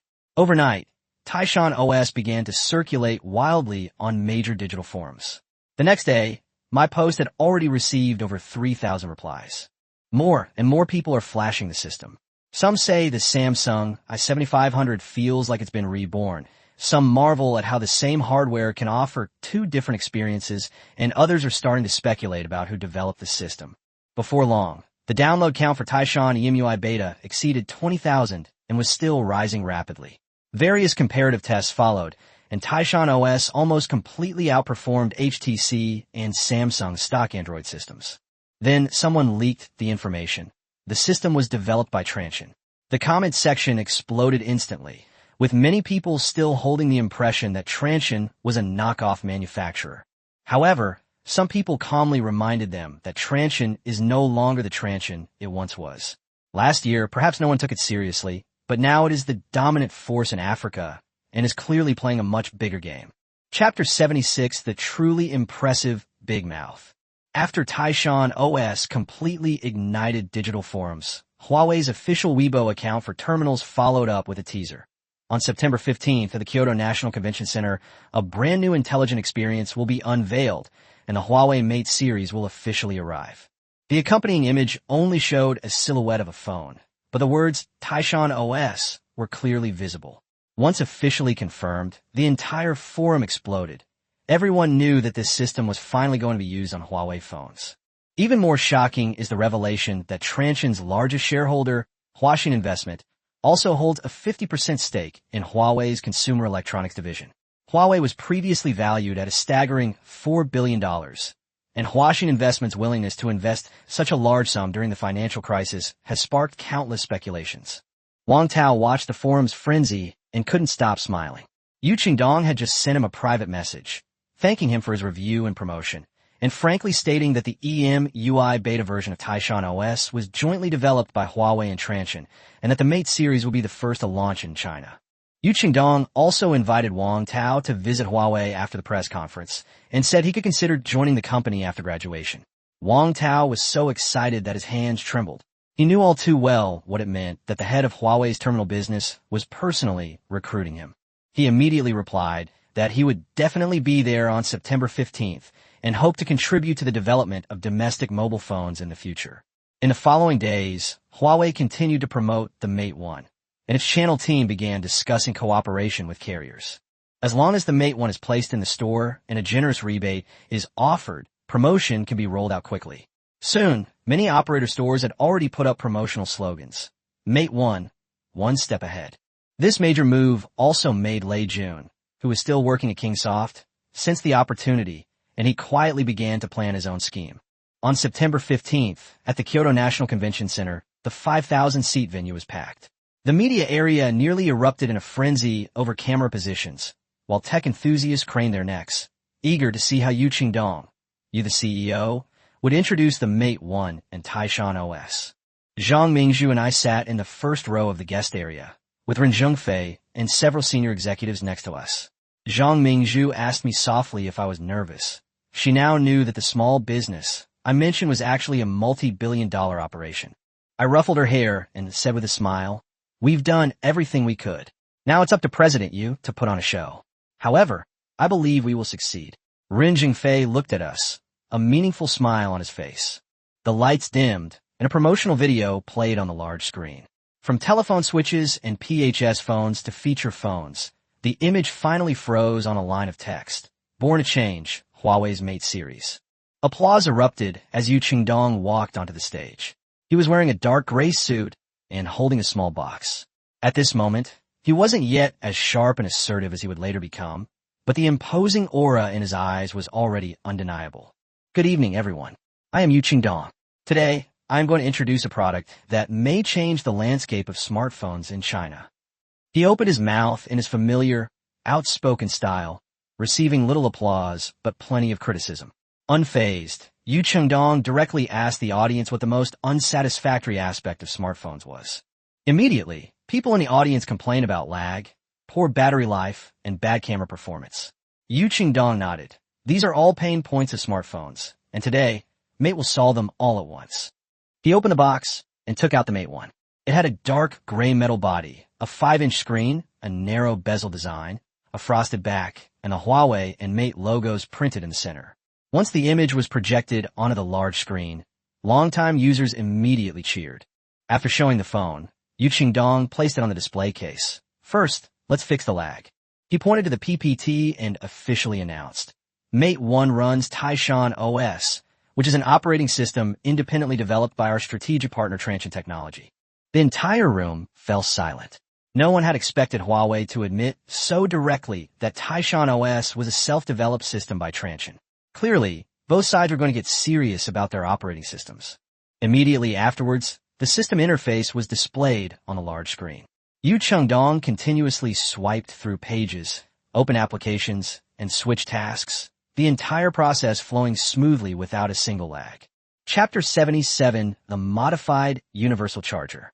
Yu Dazue stood on the stage and asked the most pointed question on behalf of everyone. Is Taishan OS just a reskin version of Android, yet it dares to claim that it is self-developed? The audience immediately started discussing.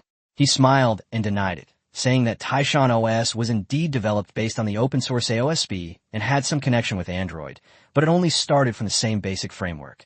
We have already replaced more than 40% of the code, and the new version is still undergoing stable testing. In the future, we will gradually complete the self-replacement of everything from kernel scheduling to core modules. But for now, let's look at the current results. The large screen displayed the system architecture diagram. Open source code still made up the majority of the code, but a large red area had appeared inside. As I watched that expanding red area, I felt quite moved.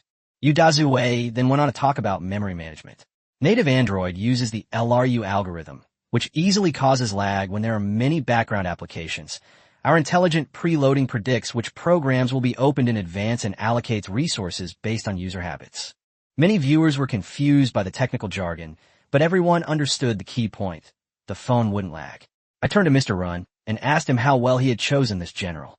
Mr. Run nodded in satisfaction, saying that Udazue was usually a bit unserious, but his technical skills were absolutely top-notch.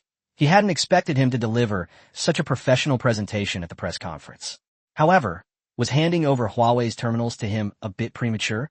I told him that having the ability is never too early, but this person tends to be arrogant and needs more time to develop. Mr. Rin eventually believed my assessment and decided to slightly promote him after the Mate and Honor series were released. Udazue on stage was unaware that he was about to be promoted while giving his presentation. After introducing the system, he finally moved on to the performance aspect, revealing that the Mate 1 was equipped with a MediaTek MTK 6573 chip. This 3G chip has a main frequency of 650 MHz and supports dual SIM dual standby, which is its biggest highlight. However, its GPU is weak. Its 65 nanometers process has average power consumption, and it is positioned as a low-end smartphone. Many people in the audience immediately showed their disdain. Such a good design, yet it's paired with such a chip? Udazue, however, remained completely unfazed, even laughing. The audience thought he had resigned himself to his fate, unaware that his real trump card was just beginning. As the PPT slides flipped, a line of large text caught everyone's eye. Transsion's self-developed overclocking enhancement algorithm endows the chip with capabilities beyond its own. MTK 6573 Enhanced Edition, 845 MHz. The so-called self-developed enhancement algorithm is the official explanation given by the Black Technology Enhancement Center. Udazue said that they collaborated with Transsion engineers to deeply optimize the chip, modify the voltage frequency curve, optimize heat dissipation, and rewrite the driver. Ultimately, this chip's actual performance is 20% higher than the reference design, while power consumption is 30% lower. Its performance was indeed lacking before, but now it has reached an above-average level.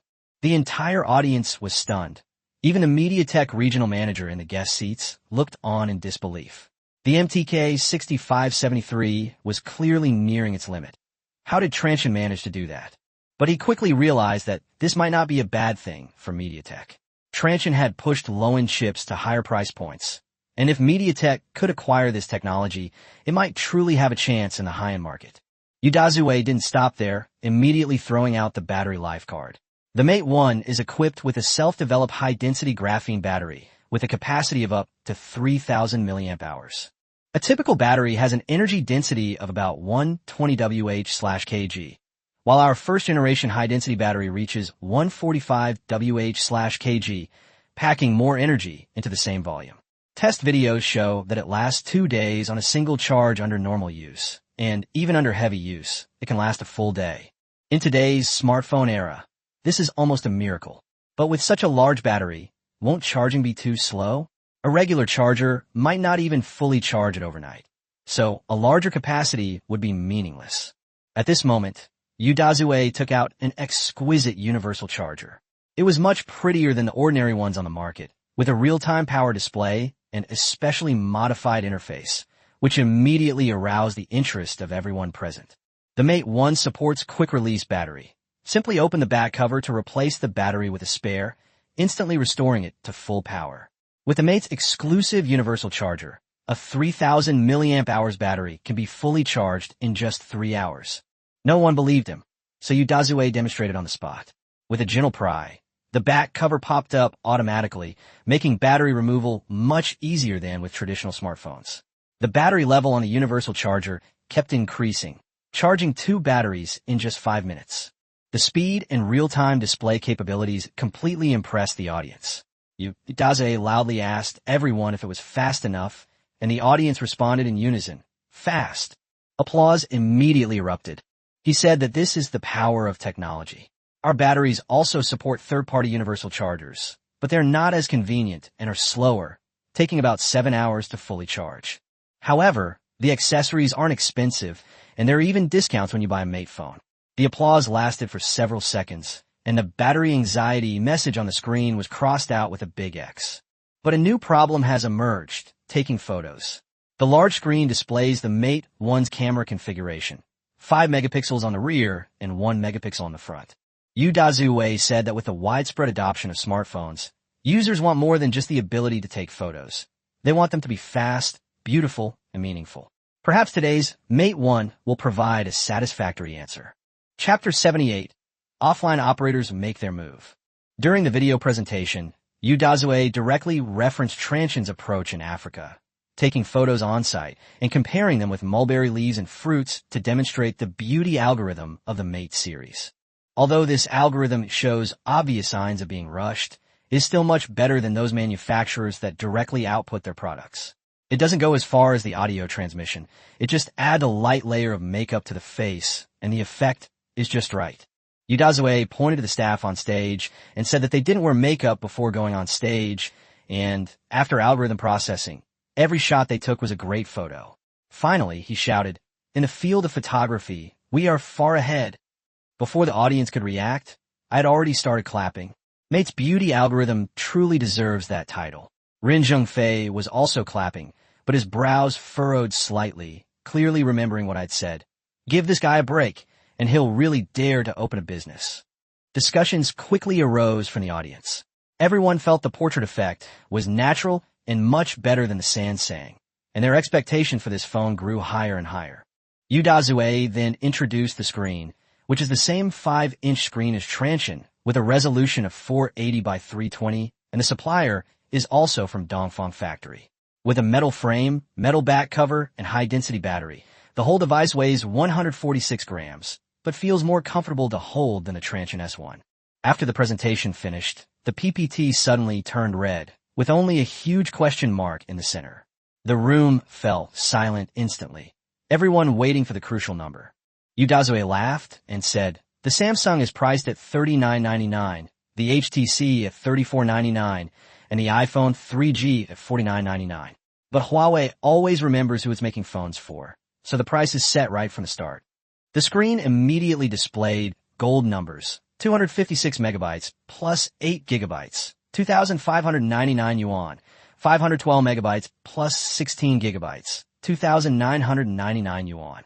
Versions were available from all 3 major carriers, China Unicom, China Telecom, and China Mobile, though the colors differed. The moment the price was announced, the applause nearly shook the entire venue. Some couldn't believe they could buy such a phone for $2,599, and others immediately said they were glad they hadn't bought the Meizu M8. Huang Zhang, who was watching the live stream, was probably furious.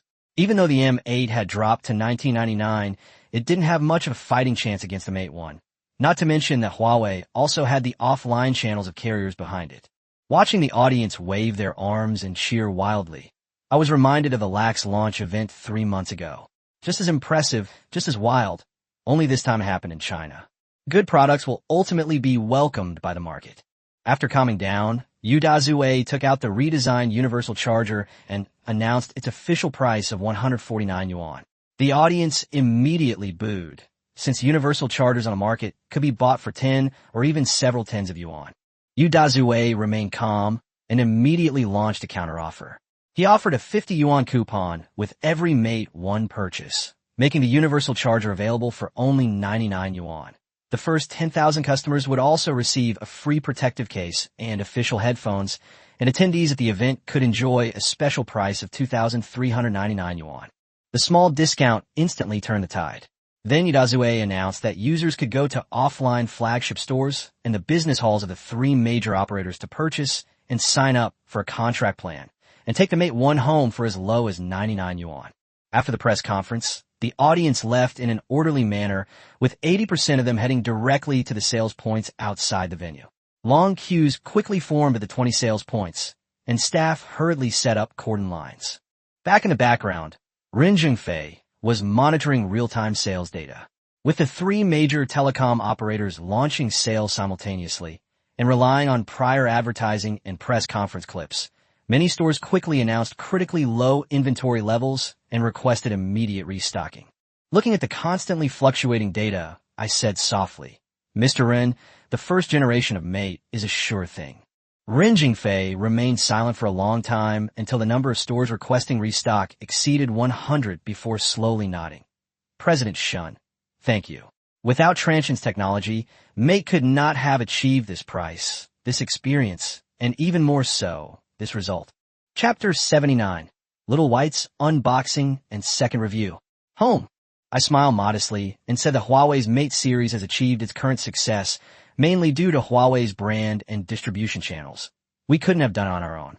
Zhang Mingzhu stood beside me, her eyes shining. As a seasoned mobile phone user, she knew better than anyone what the price of $2,599 meant.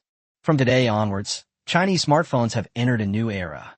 Chinese companies will set their own standards and prices, and the person truly driving all of this is me. That evening, Mate dominated the headlines of major tech media outlets, and Weibo's trending topics included news of first-day sales exceeding 300,000 units and long queues at retail stores. After attending the offline launch event, Xiaobai recorded a review right at the hotel and also uploaded the video to Bilibili, which had just been launched. The title is straightforward: Disrupting the Market at $2,599. In-depth review of Huawei Mate. Self-developed system plus graphene battery plus fast charging. This configuration is worth selling for $35.99. At the beginning of the video, Xiaobai was disassembling the device and exclaiming, "The Mate is selling for 2,599 yuan. Huawei is going crazy. How are they planning to make money with this configuration?"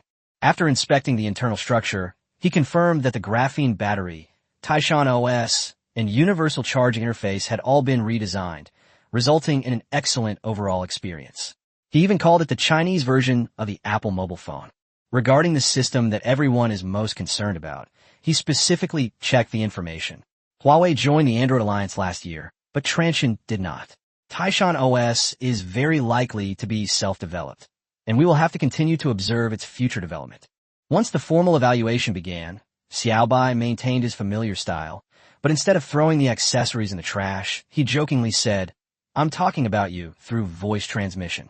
Due to limited hotel facilities, he only tested the main functions such as gaming, video recording, and photography, but the results were already quite impressive. Although Yu Dazue was arrogant at the press conference, he did not engage in false advertising. Finally, Xiaobai earnestly told the camera that he has always hoped that domestic mobile phone manufacturers can truly stand up. What domestic manufacturers lack has never been marketing, but core technology. Mate has already provided the answer. The battery and charging are entirely self-developed, and the system can be considered partially self-developed. Although the chip comes from MediaTek, it has been heavily modified and optimized by us, making it almost unrecognizable from its original form. The collaboration between Transsion and Huawei has truly pushed the boundaries of both hardware and software. If all domestic manufacturers were willing to focus on technological development instead of engaging in constant marketing and price wars, Chinese mobile phones would have long been number one in the world. Shortly after the video was released, Yu Dazue immediately reposted it, and the number of views quickly exceeded 100,000, making it a trending topic on Bilibili. In the comment section, some people praised it, saying, "What more could you ask for at 2,599 yuan?" Others urged verification that Taishan OS is just an Android shell. Of course, there were also many doubts. Some people didn't believe that China could develop its own operating system, while others stubbornly insisted they would rather wait for Apple. But no matter what they said, the sales figures for the Mate speak for themselves. After saying goodbye to Mr. Run, I drove Zhang Mingzhu to her home in Kyoto. She leaned back in the passenger seat, visibly relaxed, and said that the press conference was a great success, noting that the telecom store we had just passed was still open so late. I glanced at her, smiled, and turned on my turn signal. Uncle Zhang already knew we were coming to Kyoto and had specially left us a key to his house, so we didn't need to stay in a hotel tonight. We could just go straight home. As the car drove into the familiar street, a faint blush rose on Zhang Mingzhu's face. The apartment was a welfare housing unit that Zhang Shiqing had been allocated many years ago. It was over 100 square meters with very little shared area and was regularly cleaned, making it quite clean and comfortable. After entering, she draped her coat over the back of the chair and quietly told me to sit down first, while she went to the bathroom to run a hot water dispenser. Just then, the system suddenly beeped. Ding! Market share in China has exceeded 5%. Achievement, domestic rise. Reward, 3,000 industrial innovation points. I was a little surprised. Transsion hasn't officially released its products in China yet, and the system didn't give any notification when we were clearing inventory. How come I suddenly got the achievement today? After investigating, I finally found a reason. Huawei's terminals are part of a joint venture, and their sales are counted 100% in Transsion's market share. I immediately laughed. It turns out that the joint venture sales figures all matter. The better Mate sells, the faster Transsion's progress will be. Looks like we'll have to allocate more advanced technology to this half-son of ours in the future. I brought up the task panel again, and the market share in Africa had reached 18.7%, only 1.3% away from 20%. At the current rate, it should be achieved in a month at most. Just then, I heard soft footsteps in the corridor. I looked up and froze on the spot. Zhang Mingzhu changed into a silk bathrobe, her wet hair loosely tied back, a few stray strands clinging to her cheeks. She stood barefoot under the light, her features gentle, completely different from her usual capable demeanor. Seeing that I was staring at her, she paused slightly, her ears quickly turning red. She raised her hand to tug at her collar and asked me in a low voice, "What are you looking at?" But then, a smile quietly crept on her lips. Chapter 80, Blossoming. My Adam's apple bobbed as I realized I had lost my composure. Zhang Mingzhu had worn formal gowns and smart business attire, but the woman before me, draped in a bathrobe, was like jade bathed in warm water, exuding a moist softness and an unguarded allure. I stood up, my voice involuntarily hoarse. "It's nothing, I just didn't expect this robe to fit so well." She glanced down at her clothes, her cheeks slightly flushed, and quickly changed the subject. "Help me dry my hair." I nodded and followed her into the bedroom. The room was decorated in a light white color scheme, and although it had been unoccupied for a long time, it was still tidy. I picked up the hairdryer to dry her hair, and the strands of hair flew up.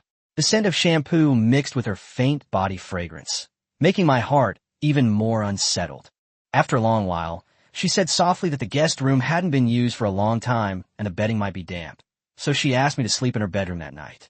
She sat on the edge of the bed, combing her hair, her profile quiet and lovely, and then reminded me to take a shower as the hot water was still warm. Hot water poured down, but her image from just moments before remained vivid in my mind. When I came out, she had already crawled into bed, only her head peeking out as she stared at the ceiling. I lay down on the other side, half a foot apart, but the air was thick with our scents. I turned to look at her. Her long hair was spread out on the pillow, and the collar of her robe was slightly loose. I wanted to tuck her hair behind her ear, but my hand froze in midair. Suddenly, she called softly, "Shun Fei, were you just staring blankly?" I laughed and admitted, "Yes, I was stunned." Zhang Mingzhu's shoulders trembled slightly as she slowly turned around. In the dim light, our noses almost touched, our breaths mingling. I called her name softly, but she didn't answer, only slightly raising her chin. I put my arm around her waist, noticing her slight tremor, but she didn't pull away. The wind outside picked up, the window swayed slightly, and the distance between us gradually disappeared. All the restraint and tension that had been suppressed for so long finally broke down completely at this moment.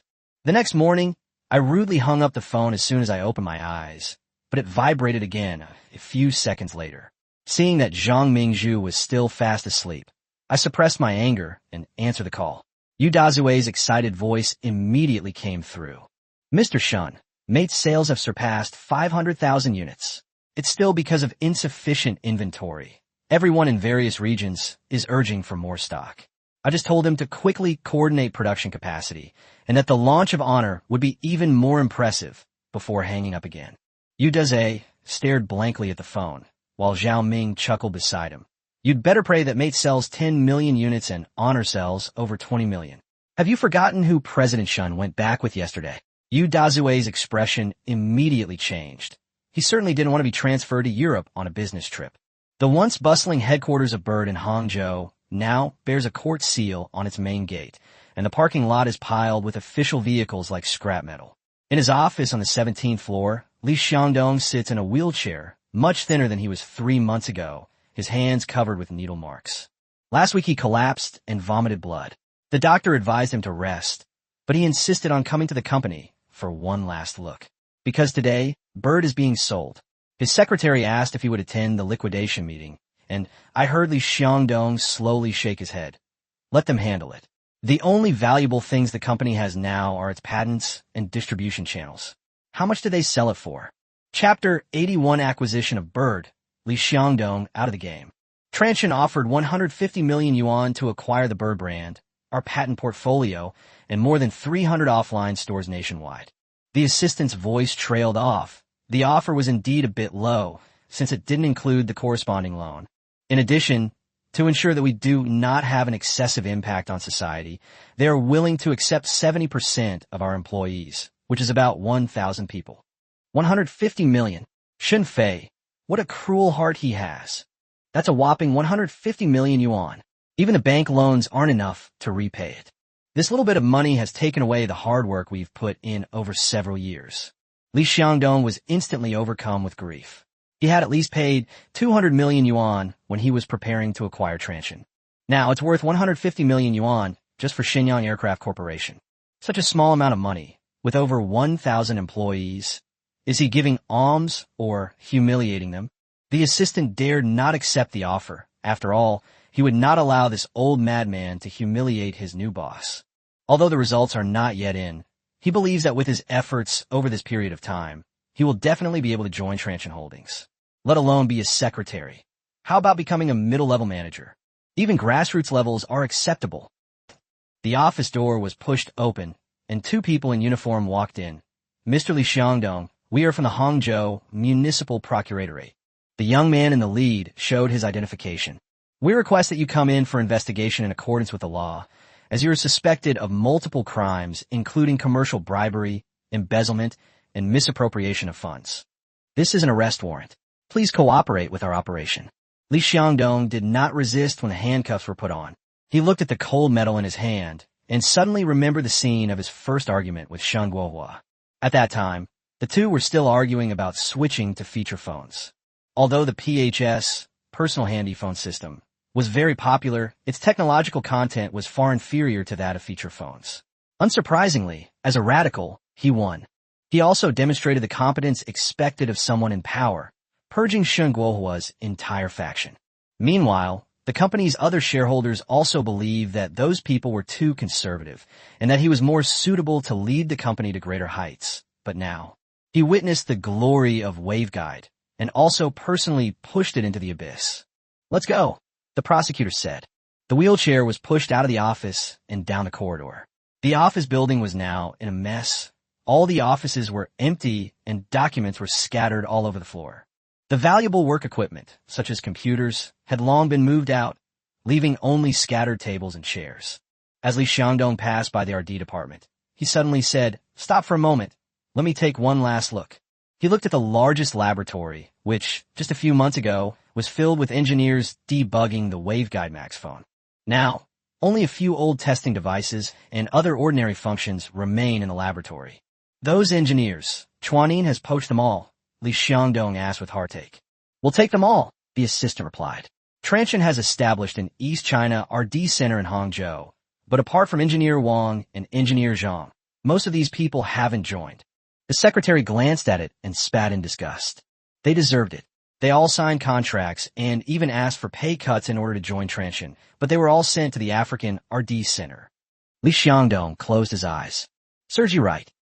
Outside the building, police lights were still flashing.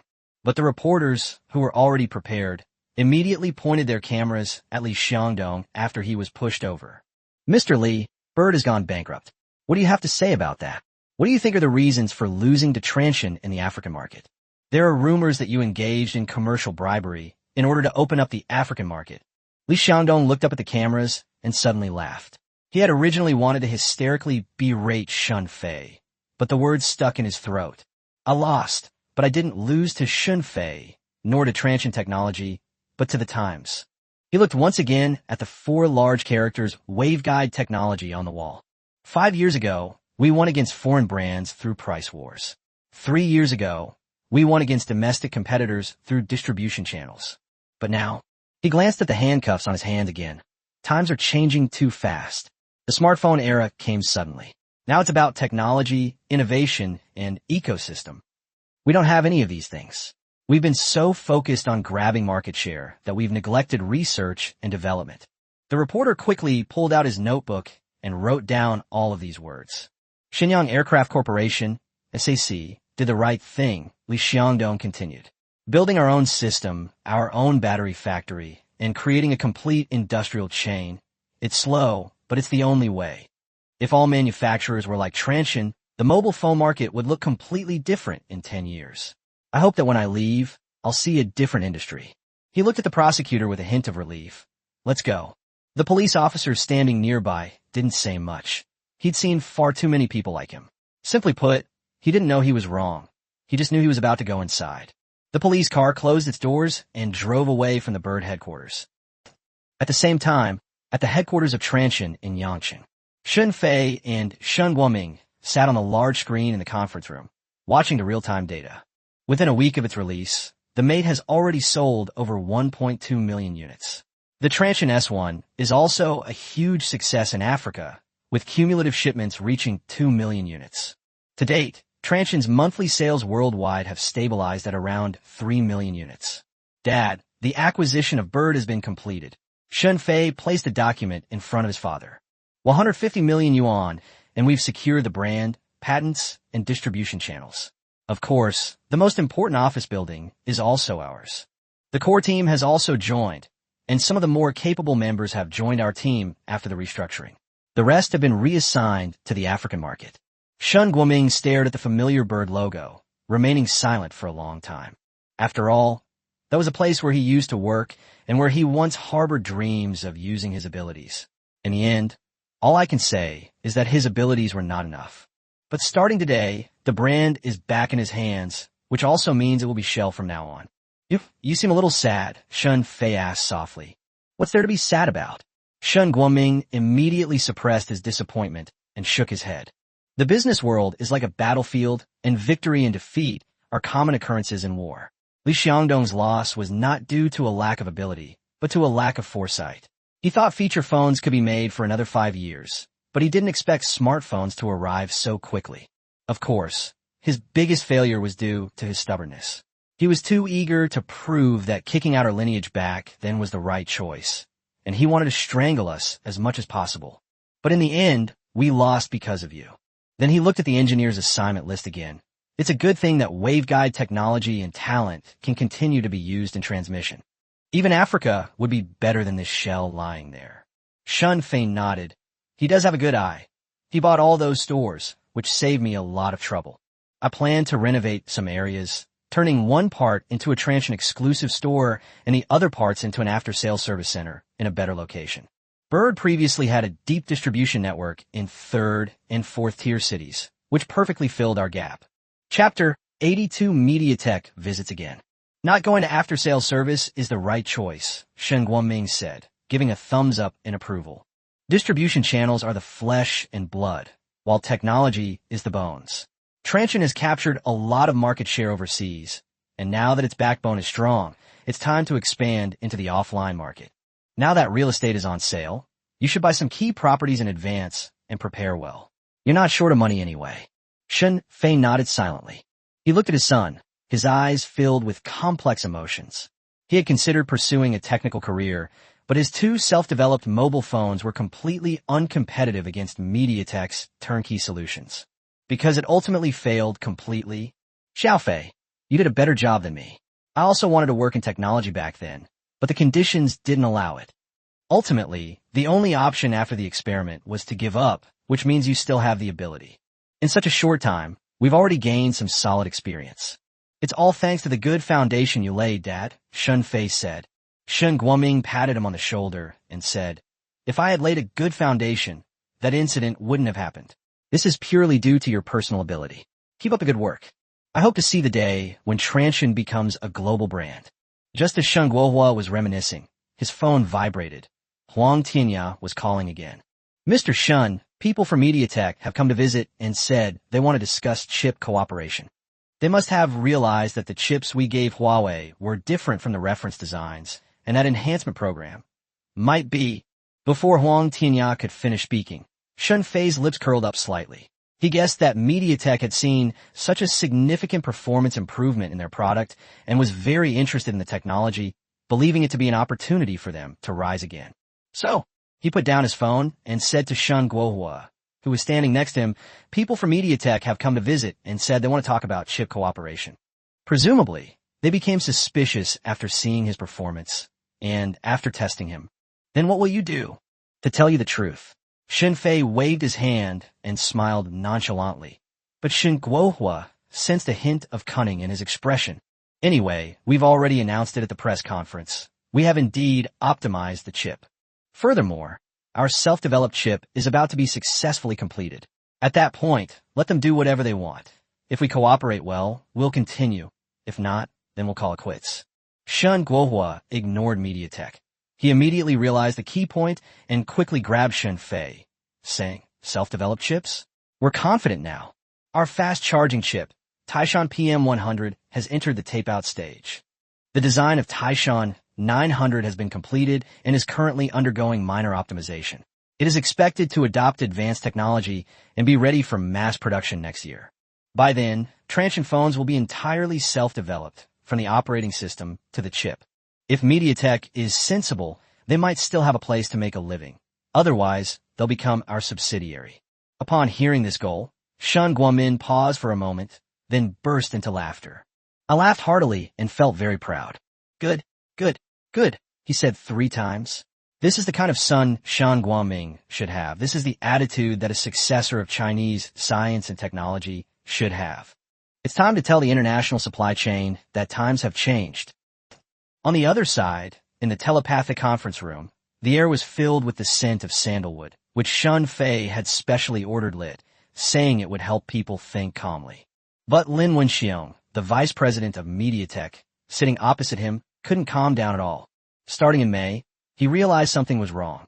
Transsion's shipments in Africa had been increasing continuously, but the procurement volume remained the same, far from keeping up with their market growth rate.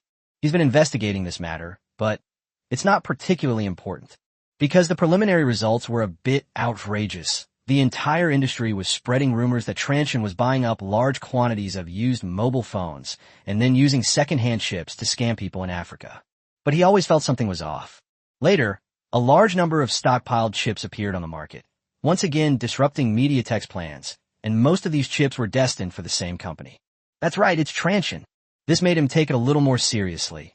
And, just as he was preparing to confront them and question them, the Mate series was released. At the press conference, they dropped an even bigger bombshell, directly acknowledging the existence of a cutting-edge technology, stable overclocking algorithm. So his attitude changed again, and after communicating with Tsai Ming-chi, he came up with this brand new plan. And they all showed great sincerity. One was a strategic investment letter of intent. MediaTek invested $1 billion to acquire a 20% stake in Transsion, valuing the company at $5 billion. This valuation was the highest one he achieved after multiple discussions with Tsai Ming-chi. It's worth noting that Transsion's valuation was only 200 million renminbi last year, and Huaxin Investment's investment was only 500 million renminbi. Now, their valuation is a full $5 billion US dollars, which is about 68 times their initial investment. They're quite sincere. The other contract is the Memorandum of Understanding on Chip Technology Cooperation.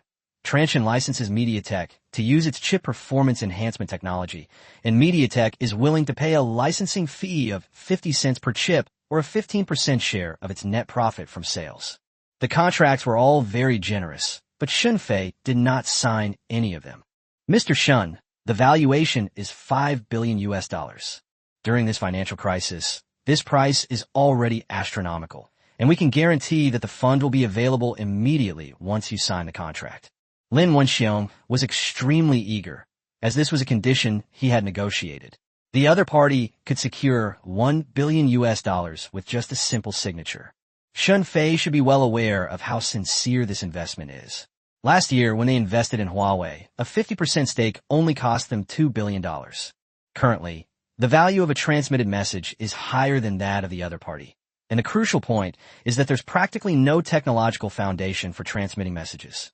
Seeing that Shunfei had not made a statement, Lin Wenxiong quickly moved closer to Shunfei and said again urgently, "Moreover, Mr. Shun, this is not a simple financial investment. We just want to further strengthen the relationship between our two companies. After MediaTek invests in your company, we will not interfere with your operations. In fact, we will provide you with some assistance to better utilize our chips.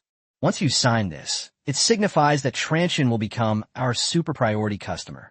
We offer priority access to the latest platforms, bar none.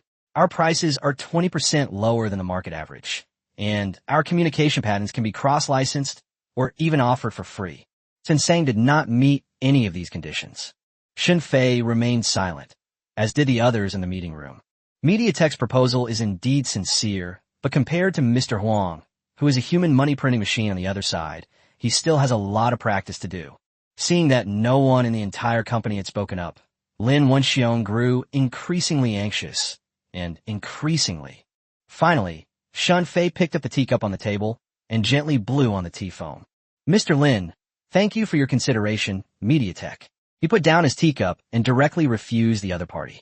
But Transsion doesn't need strategic shareholders, especially upstream suppliers who can check and balance us. And of course, it doesn't need other shareholders either. We have Mr. Huang as an excellent investor, and that's enough. Chapter 83. Taking over and acquiring MediaTek. Lin Wenxiong's tense face changed instantly. "Mr. Shun, you might not be aware of the situation." His body moved closer to Shunfei again, which surprised Shunfei. Could this guy have something going on with him? He's not from Sichuan. Shunfei's subconscious avoidance made Lin Wenxiong feel a little disappointed, but it did not interrupt his train of thought. In the current global mobile phone chip market, Qualcomm and Texas Instruments have a monopoly on the high-end market. Samsung has its own industry and has a major customer, Fruit. MediaTek is the only partner who can achieve a win-win situation with you in the smartphone market.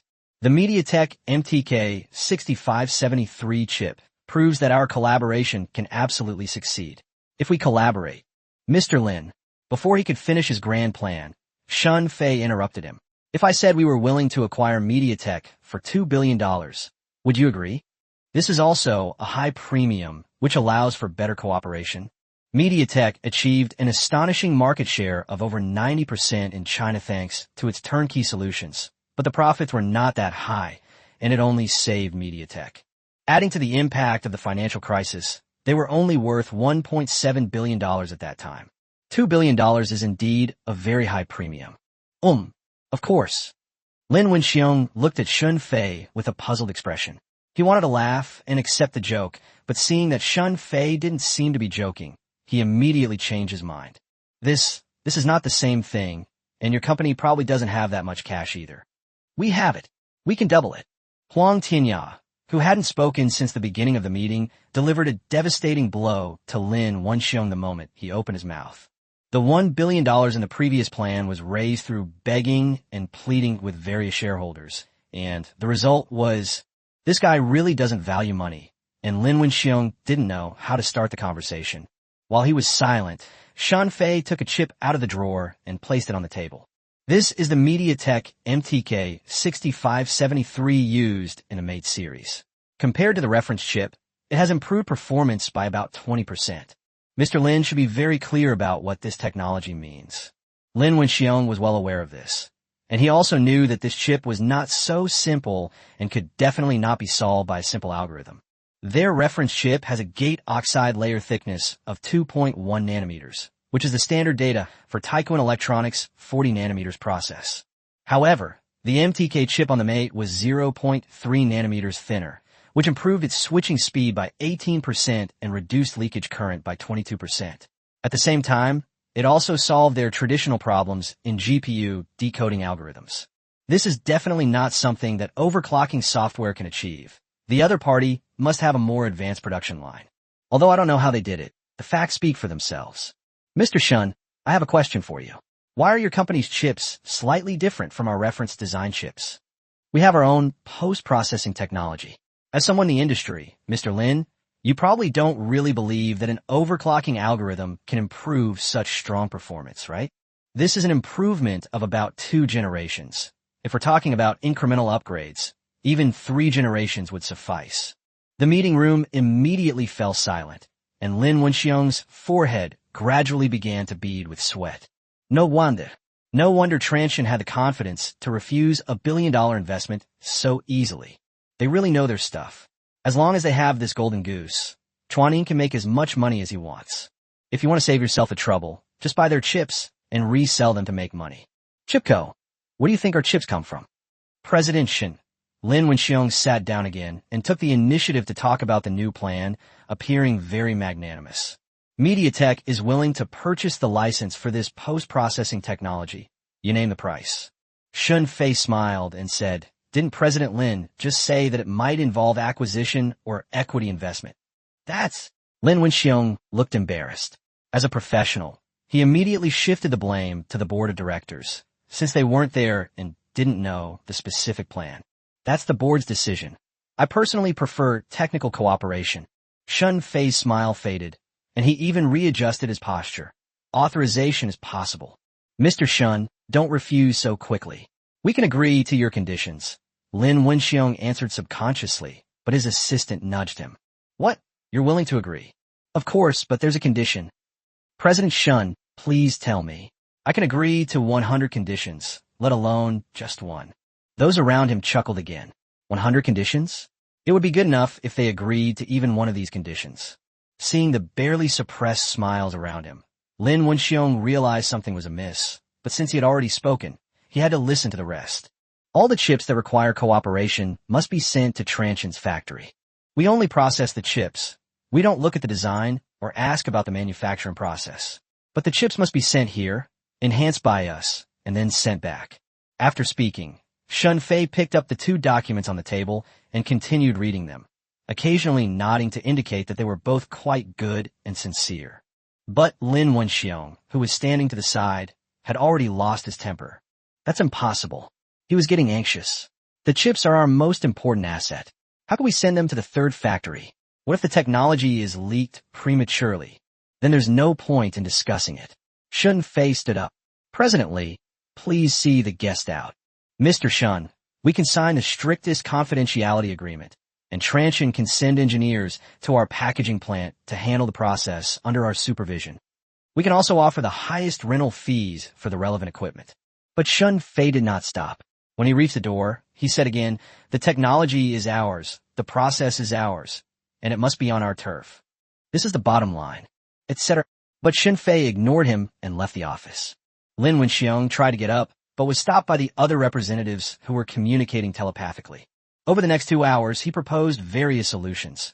Joint venture to build a factory, which Wang Shangzhong rejected. Only processing low-end chips, which Wang Shangzhong also rejected. Charging higher patent fees, the equipment would still not be shipped out, and the price would be set at $2 per chip. Huaxin's delegation remained consistent. Agree to the proposal, or there would be no discussion. After Lin Wenxiong relented, Shun Fei returned to the conference room.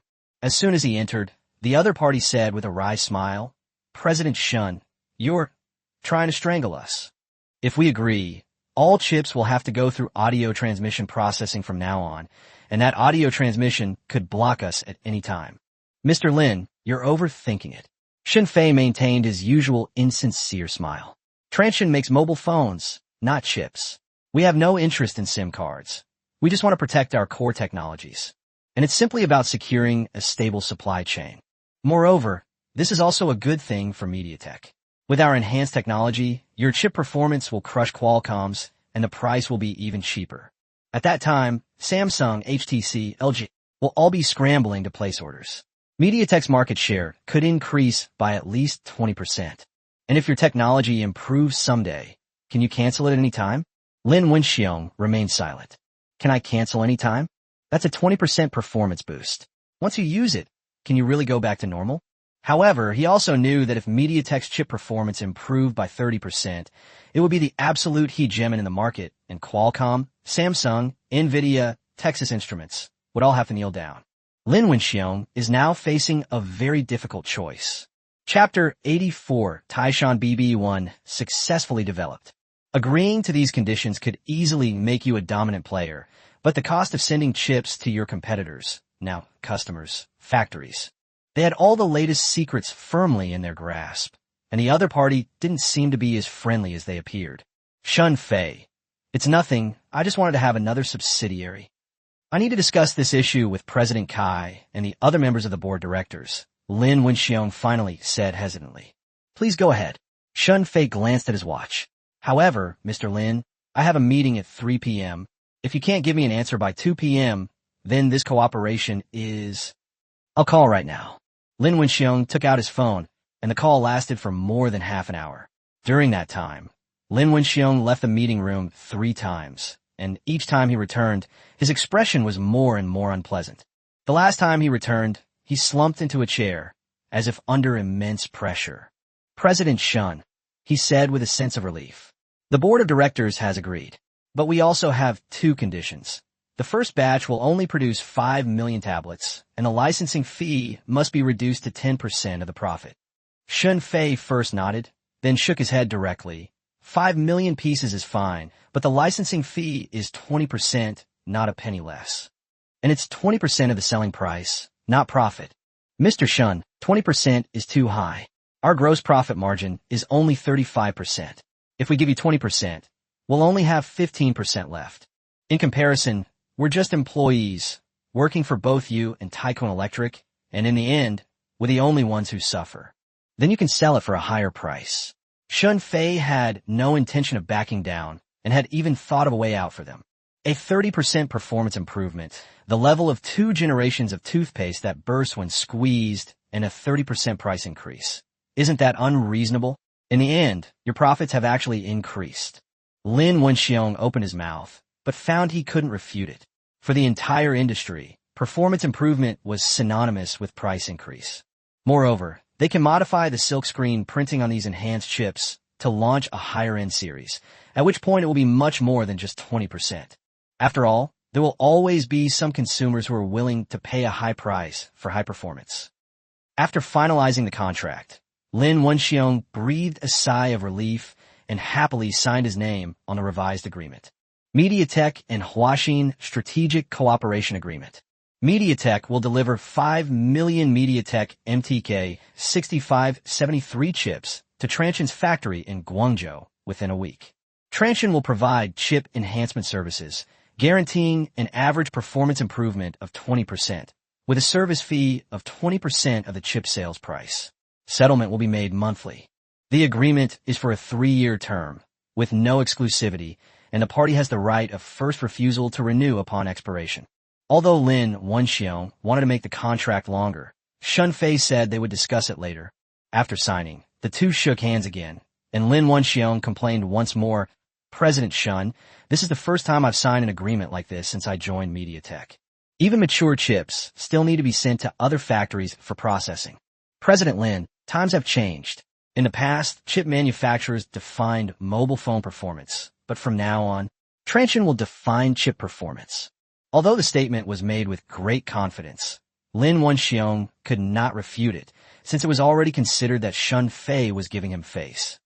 After seeing him off, Huang Tianya came in.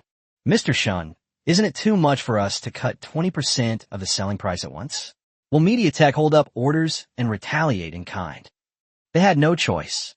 At this time, Lin Wenxiong's convoy had already left the park, and their destination was not Taiwan, but other mobile phone companies. They need to find a more suitable buyer for this batch of chips. Since the release of the Mate series, domestic manufacturers have become very interested in the MTK 6573 chip, but the reference chip is not up to par. Cooperation is a win-win situation. If they want to cause trouble, then Huang Tianya instantly understood Shun Fei's plan. No wonder he directly acknowledged the existence of the enhancement technology. Looks like I really need to save some money. MediaTek needs to find at least 1 new shareholder soon. Meanwhile, in the communications lab, everyone gathered around the test bench once again, but this time they were all on edge, fearing that the chip test would fail. This time, the chip being tested wasn't a small chip like a fast-charging chip, but a real communication baseband. Taishan BB1. Transsion Semiconductor Labs' first self-developed 3G baseband chip currently supports China Unicom and China Mobile. China Telecom is in a state of being compatible, but not yet activated because CD2000 has not yet been cross-licensed. Download speed, 72 megabits per second. The tester excitedly read out the number. Upload speed, 28 megabits per second. Latency, 38 milliseconds. A cheer immediately erupted in the laboratory. What does a download speed of 72 megabits per second mean? It can be said to be the undisputed world's best. Currently, the best Qualcomm 3G baseband chip on the market has a download speed of 42 megabits per second. The performance of the Taishan BB1 exceeds that of the others by 70%. Seeing this data completely resolved Li Jiahui's doubts. During the design process, he felt that something was off about the Taishan 900. He felt that this chip was somewhat like a 4G chip. Now, he completely understood that this wasn't a 3G chip. It was an entry-level 4G chip. No wonder. How's the power consumption? After resolving his doubts, Li Jiahui asked. Full load power consumption is 35% lower than Qualcomm solution, and standby power consumption is less than 50%. It's still a high-performance, low-power solution. Now it can truly lead the era. What about the cost? If mass production is carried out, the cost can be estimated at $12 based on 10 million units, which is similar to Qualcomm's package deal. But our performance needs to be better. Qualcomm's best communication baseband costs $30. Li Jiahui clenched his fist as he held the chip. The first step in developing his own SoC had finally been a success. Immediately afterwards, cheers erupted from the laboratory. It's done. The most difficult step has finally been completed. Now we should be ahead of the fruit. Steve Jobs, please don't bring up the topic of communication baseband. They're so slow. They're a bunch of useless idiots. Sometimes I really wonder if I'll live to see the project succeed at their pace. Shun Fei, this is truly a hellish joke. As everyone cheered, Li Jiahui dialed Shun Fei's number. President Shun, it's a success.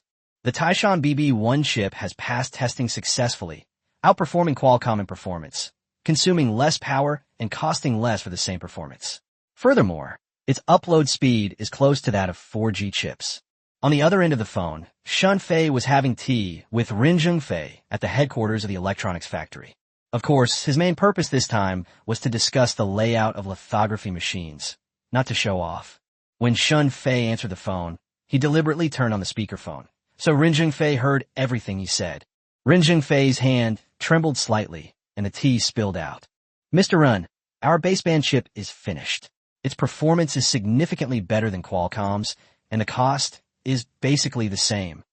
Chapter 85, The Profound Aspects of Telepathic Communication. And our performance is 70% better than theirs. How much?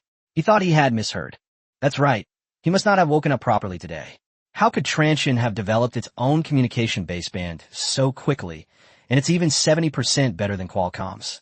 The performance is 70% stronger, and the cost is even lower compared to their high-end series. Shun Fei repeated, then held up 3 fingers. Power consumption is reduced by 30%. Ren Zhengfei was completely stunned. They could even make something as difficult as a communication baseband and transmit sound. He glanced at Shun Fei again. It's definitely good to be rich. In such a short time, they've built a top-tier semiconductor company. Of course, foresight is also crucial. He paced around the office a few times before finally stopping in shock and sitting down next to Shun Fei again. President Shun, are you sure? The technological barrier for baseband chips is much higher than that for ordinary single-core processors.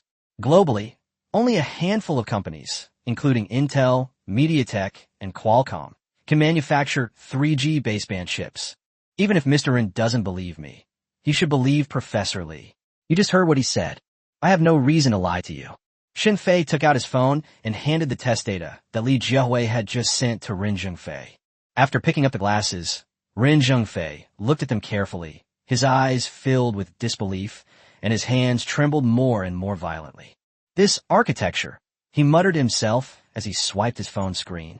It's not MediaTek's approach, nor is it Qualcomm's. I don't see any resemblance to either of them in it. This is a completely new design approach. How did you manage to achieve this? Our communications team consists of 80% experts brought in from overseas, as well as some technical materials. Shun Fei didn't go into too much detail, but Ren Zhengfei had already guessed the general idea. These people were probably all poached from NVIDIA, Intel, Qualcomm, and Texas Instruments because Huawei also had similar efforts. However, when the headhunting team arrived in the United States, they found that those excellent engineers had already been snapped up by others. The person behind it is naturally the one in front of us. What about patents? Ren Zhengfei asked a crucial question. This was their expertise, and the only place where Huawei could demonstrate its value. Baseband chips involve a large number of communication patents, and it's impossible to avoid the patents of Qualcomm, Ericsson, and Nokia. We have some experience with 3G communication technology, but not much. But Mr. Shun, you can just use what you're asking for. Of course, the best way is to obtain patent licenses from Nokia or Qualcomm, which would allow you to access a wider market. After all, you're traveling in Africa. If things don't go well, they might still try to make things difficult for you. We have a patent. Shun Fei took out another document and placed it on Ren Zhengfei's desk.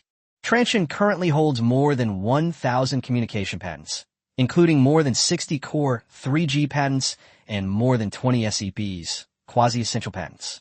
There are over 300 core 4G patents, and SEPs, special essential patents, account for about 40% of these, though I haven't calculated the exact number. How much? Ren Zhengfei suddenly raised his head, his face full of surprise. 4G patents, more than 300 core patents. It was still 2009, and the 4G standard had only recently been established. Global manufacturers were scrambling for patents. Huawei had invested billions in R&D, but currently only held a little over 100 core 4G patents, and even fewer met the SEP standard. Transsion is a mobile phone manufacturer. Where did it get so many 4G patents? To be precise, it's a 4G LTE patent. If Mr. Ren has any ideas, he can have the team focus on researching this route. I have high hopes for it. This explanation surprised Ren Zhengfei even more. Currently, there are two main 4G communication technologies, WiMAX and LTE, but everyone is still debating them. Huasheng has preemptively acquired LTE and is so certain about it. Could it be? But they work in telecommunications. That's their profession, and he couldn't guarantee anything. This is the result of our years of research and development, as well as what Mr. Huang managed to acquire overseas. It will definitely be able to counter Qualcomm's communications dominance in the future. Ren Zhengfei looked at the patent list and had no intention of paying any attention to this player with money. This kind of cheating behavior seriously disrupts the balance. It's one thing to make acquisitions all the time, but the key is that they also have a very good eye for talent. Before the standards were established, they took advantage of the economic crisis to acquire all of them.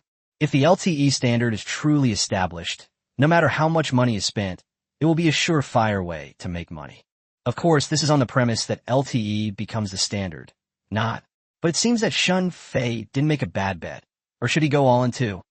Of course, these patents are 4G patent packages obtained from the Black Technology blind box, and the system also thoughtfully includes complete R&D records, laboratory data, and even draft papers. It looks very realistic. As for which lab, there's no need to say, there is one anyway. Of course, Shun Fei was not lying.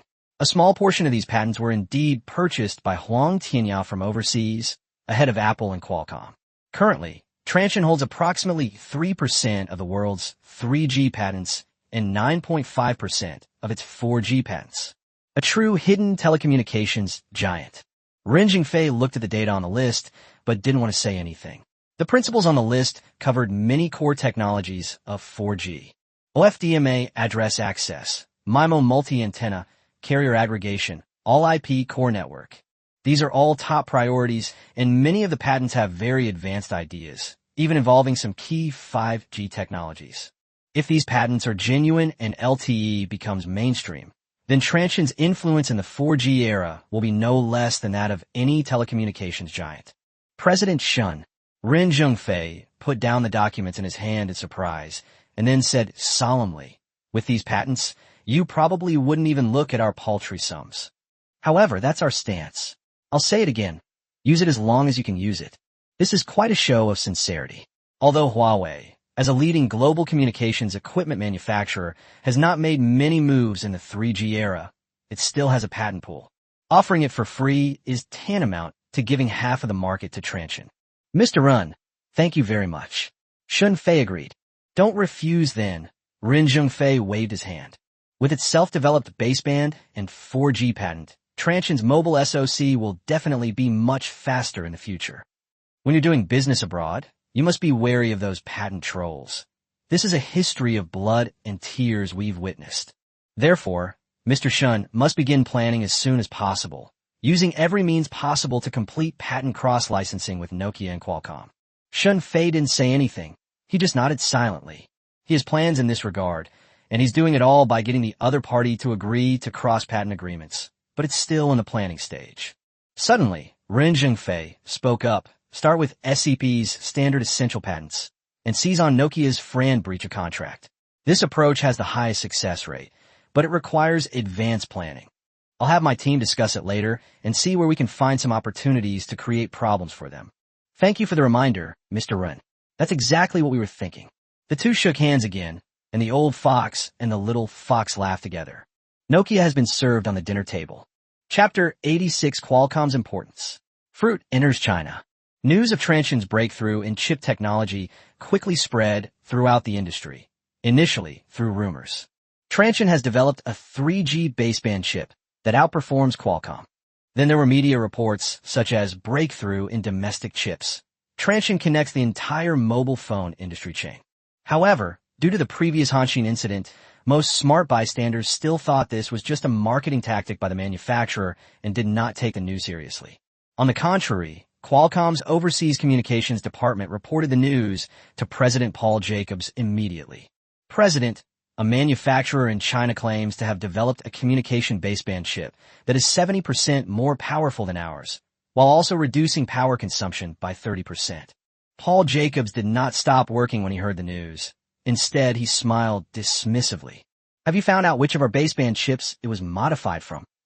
No, it's just a rumor. But, Mr. President, I feel like they've really succeeded. Steve, you know what that means. Baseband involve a lot of communication patents, and it's not that easy to bypass our patent wall. But they're Chinese manufacturers, and Steve Mollenkopf's words weren't particularly harsh, but Paul Jacobs gave another dismissive laugh. 2. Do those people in China even know what a patent is? Their market doesn't take patents seriously either, and things may not be as simple as we think. Steve Mollenkopf spoke again, and then handed the investigation report in his hand to Paul Jacob. The Qualcomm CEO initially held the report casually, but his smile quickly faded. These patents all belong to them. Yes, Mr. President. No wonder Paul Jacobs looked so grim. Many of the patents on the list are currently being applied for by Qualcomm, but Transsion's application dates are earlier. Moreover, some of their ideas not only perfectly bypassed their patent barriers, but were even better. Of course, some are directly acquired by Transsion, and that was precisely the order he gave last month. No wonder. Have you looked up these patents? We've checked, and we've thoroughly investigated Transsion and Huaxin Investment. However, Huaxin is a rather secretive company, and the investigation is still ongoing. However, one thing is certain. This company was founded last year and then made a fortune during the financial crisis. And it seems they own a stake in us, about 4.95%, but it's not listed on the stock exchange. Their scheme is very sophisticated. It seems I need to make a trip to China myself to see what our shareholder is really up to. Meanwhile, in Guangzhou, at Transsion headquarters, Zhang Mingzhu gave Shun Fei a heads up about some good news. Upon seeing Zhang Mingzhu's call, Shun Fei quickly answered. Fei. A sweet voice came from the other end as soon as the call connected. You miss me. Ahem. Upon hearing Shun Fei's cheesy voice, Zhang Shiqing quickly coughed to remind him. Dad, you're here too. Shun Fei changed his tone, making his voice less strained. Yes, I came to Kyoto. The leadership attaches great importance to your breakthrough in communication baseband and has made it clear that they will provide more policy support. Meanwhile, regarding the research and development of the lithography machine project, some leaders who were initially not very supportive have now softened their stance and will likely come to your side to discuss the final solution soon. However, the current understanding is that you may need to provide a security deposit. The higher-ups don't want a repeat of the Hanshin chip scandal. Of course, this money will be returned to you after the project is successful. Dad, don't worry. Transsion cannot become the next Hanshin chip, but our goal is to let the flower of Hanshin bloom all over the world. After a few more words, Zhang Shiqing hung up the phone again. He also needed to rush to the province to report to the party secretary and then carry out the next phase of assistance work. After hanging up the phone, Shun Fei brought up the system interface again. Main quest. Achieve 20% market share in Africa. Current market share, 19.8%. We're still 0.2% short. At the current growth rate of 0.1% per day, we can complete it in 2 days. With 10,000 points about to be credited to his account, Shun Fei has already decided what he wants to exchange for. OLED screen. It is now 2009, and LCD is still the mainstream screen. OLED screens have not yet become mainstream. If Transsion can make early arrangements and master the core technologies, then in the future, the screen panel field will belong to Transsion. Selling mobile phones doesn't make money, but working in the supply chain is less work and more lucrative. He walked into the lab, where Li Jiahui was still celebrating with his team. President Shun. Li Jiahui strode forward and said excitedly, China Mobile just called. They want to purchase our communication baseband chips for use in their next generation of customized mobile phones. Tell them it's possible. Considering they are the first to cooperate, the price is $50 per communication baseband. Mr. Shun, this price is indeed not expensive, but it is already quite expensive compared to their contract phones. I feel it will be difficult for them to agree. Shun Fei nodded silently, then took out his second plan. If you use our Taishan OS, the price can be reduced to $30, and we can also provide OEM integration solutions. Boss, your plan. That's right, it's the same solution that Huawei made before, but we mainly promote the supply chain and Taishan OS. Whether they're doing it for higher-ups orders or genuinely interested in our baseband chips, this is our bundled solution. They either accept it or they forget about it. Li Jiahui understood. Then I'll have a negotiation team below handle the talks. Good. At this moment, Shun Fei waved his hand again, and everyone came over. You've all worked hard during this period. Once the communication baseband project is completed, I will give you all a large subsidy. If someone is used to living in company apartments and wants to buy their own house, will the company provide a settlement allowance of 200,000 to 1 million yuan? The laboratory was abuzz with excitement once again. Shun Fei had just returned to his office when his phone rang again. This time, it was Adebayo reporting good news. President Shun, we just secured a major government contract with Ethiopia. The 500,000 Transsion S1 is used in the e-government system for civil servants. Furthermore, according to our calculations, Africa's share should have exceeded 20%. Almost at the same time, the system's notification sounded in my mind. Ding! Main quest complete. Market share in Africa surges to 20.1%. Reward, 10,000 industry innovation points. New task being generated.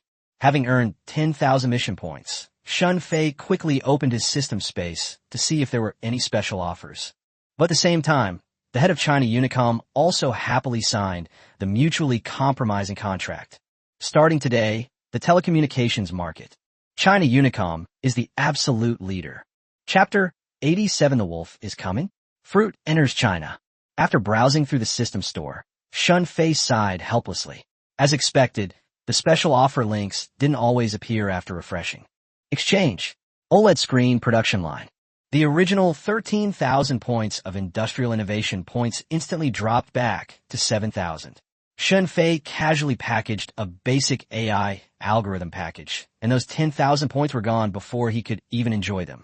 But Shun Fei quickly and excitedly checked the technology gift pack, which still featured the human trafficker system. Buy an OLED screen production line and send engineers with it. 500 people. Purchasing the algorithm package also includes a team. A full 300-person AI algorithm team. The sub-projects include not only voice assistants and AI robots, but also various large-scale AI models. With these technologies, Shun Fei immediately had Li Ziki establish a new Transsion panel company and Transsion AI Technology Research Institute. Time flies, and it soon arrived at October 30th, 2009. China Unicom attached great importance to this day, launching advertisements well in advance to announce the official entry of fruit into China. Kyoto, Shidan Joy City.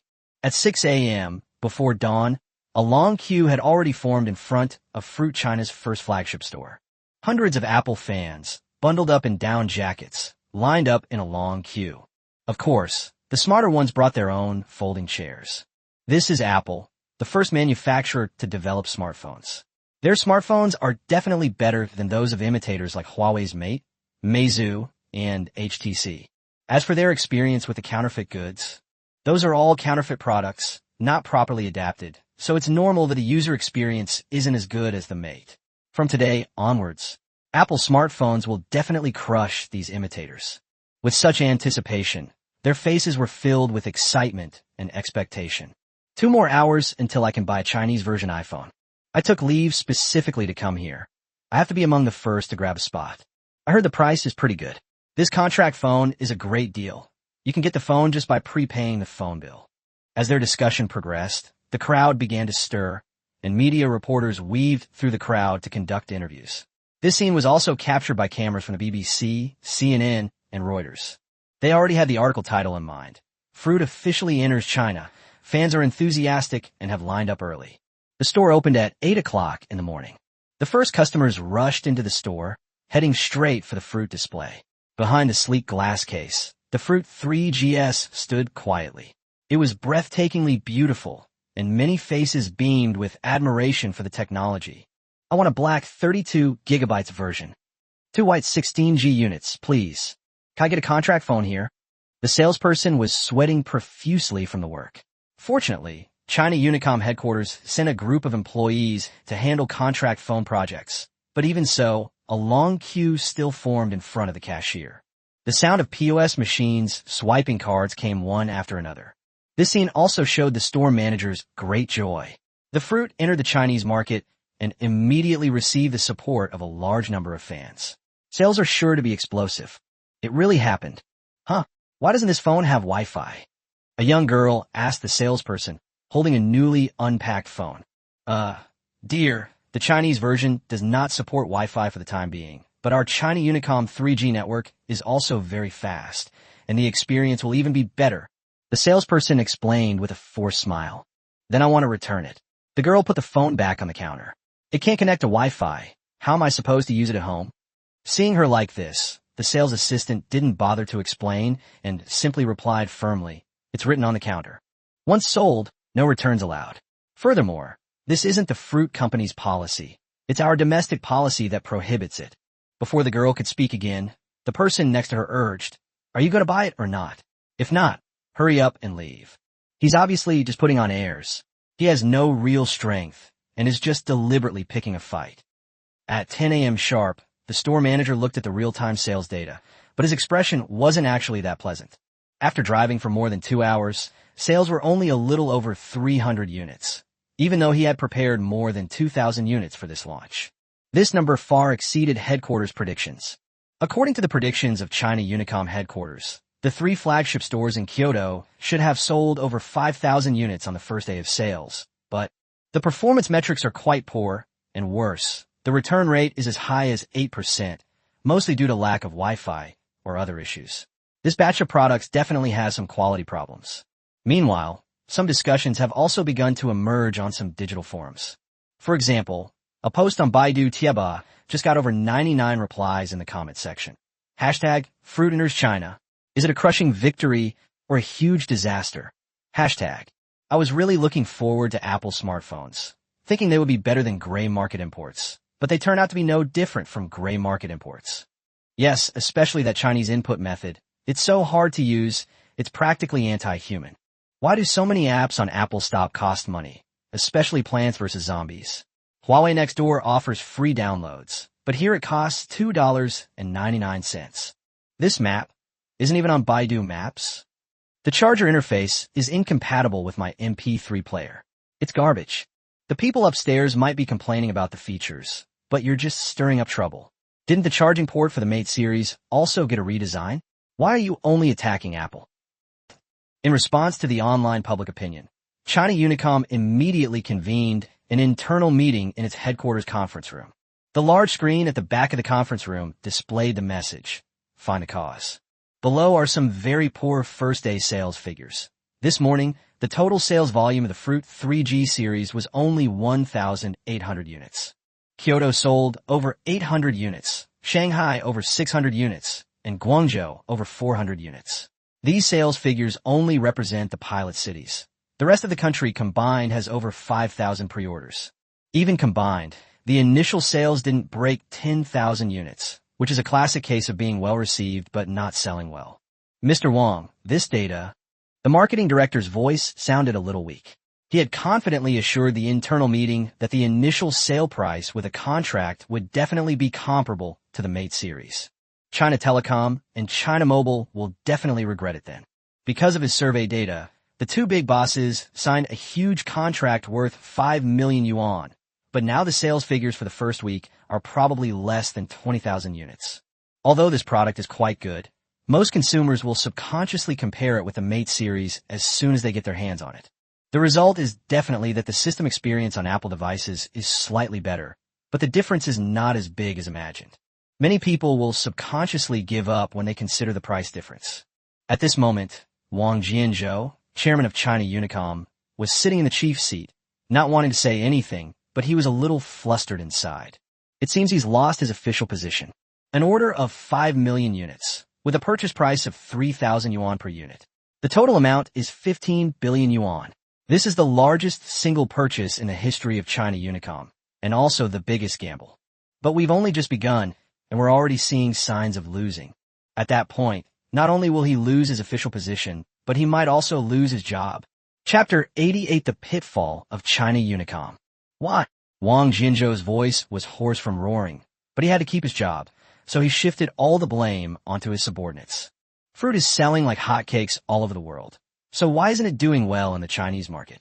You all clearly conducted market research, so why is this the case? Wang Jinzhou pointed at the crowd while frantically slamming his fist on the table. The water glass on the table has been changed twice. Mr. Wang, we've analyzed the online discussions again after careful consideration. The marketing director of China Unicom stood up shakily. This time, the fruit doesn't have Wi-Fi, and data charges are too expensive now, so users are more used to using Wi-Fi. This issue has deterred most consumers. Another issue is the lack of localization. It doesn't come pre-installed with applications like QQ, Baidu, or Alipay. Of course, the most important thing is that the Chinese input method isn't very user-friendly. Also, our prices are too high. The unlocked phone is 4,999, and even the cheapest contract phone costs 1,999. Huawei's Mate series is only 2,599 yuan, and their batteries are even larger, with similar smoothness. The market has changed in a way that may have exceeded our expectations. As for the others, seeing Wang Jinzhou's ashen face, none of them dared to utter a sound. They all recalled the arduous negotiations with the fruit vendor. Let's go back to the last negotiation. With the previous foundation laid, Wang Jianzhou and his group visited the fruit headquarters this time. However, in the meeting room, facing the pressure from Jobs, these professional negotiators all felt suffocated. During the final round of negotiations, Jobs stubbornly clung to the $5 million purchase order, refusing to budge an inch. The price of the bare machine was set at 3,000 Chinese yuan. However, there is one advantage. The fruit supplier doesn't care how much they sell at. They only require that the sales channels, store standards, staff training, and advertising content be reviewed by the fruit supplier.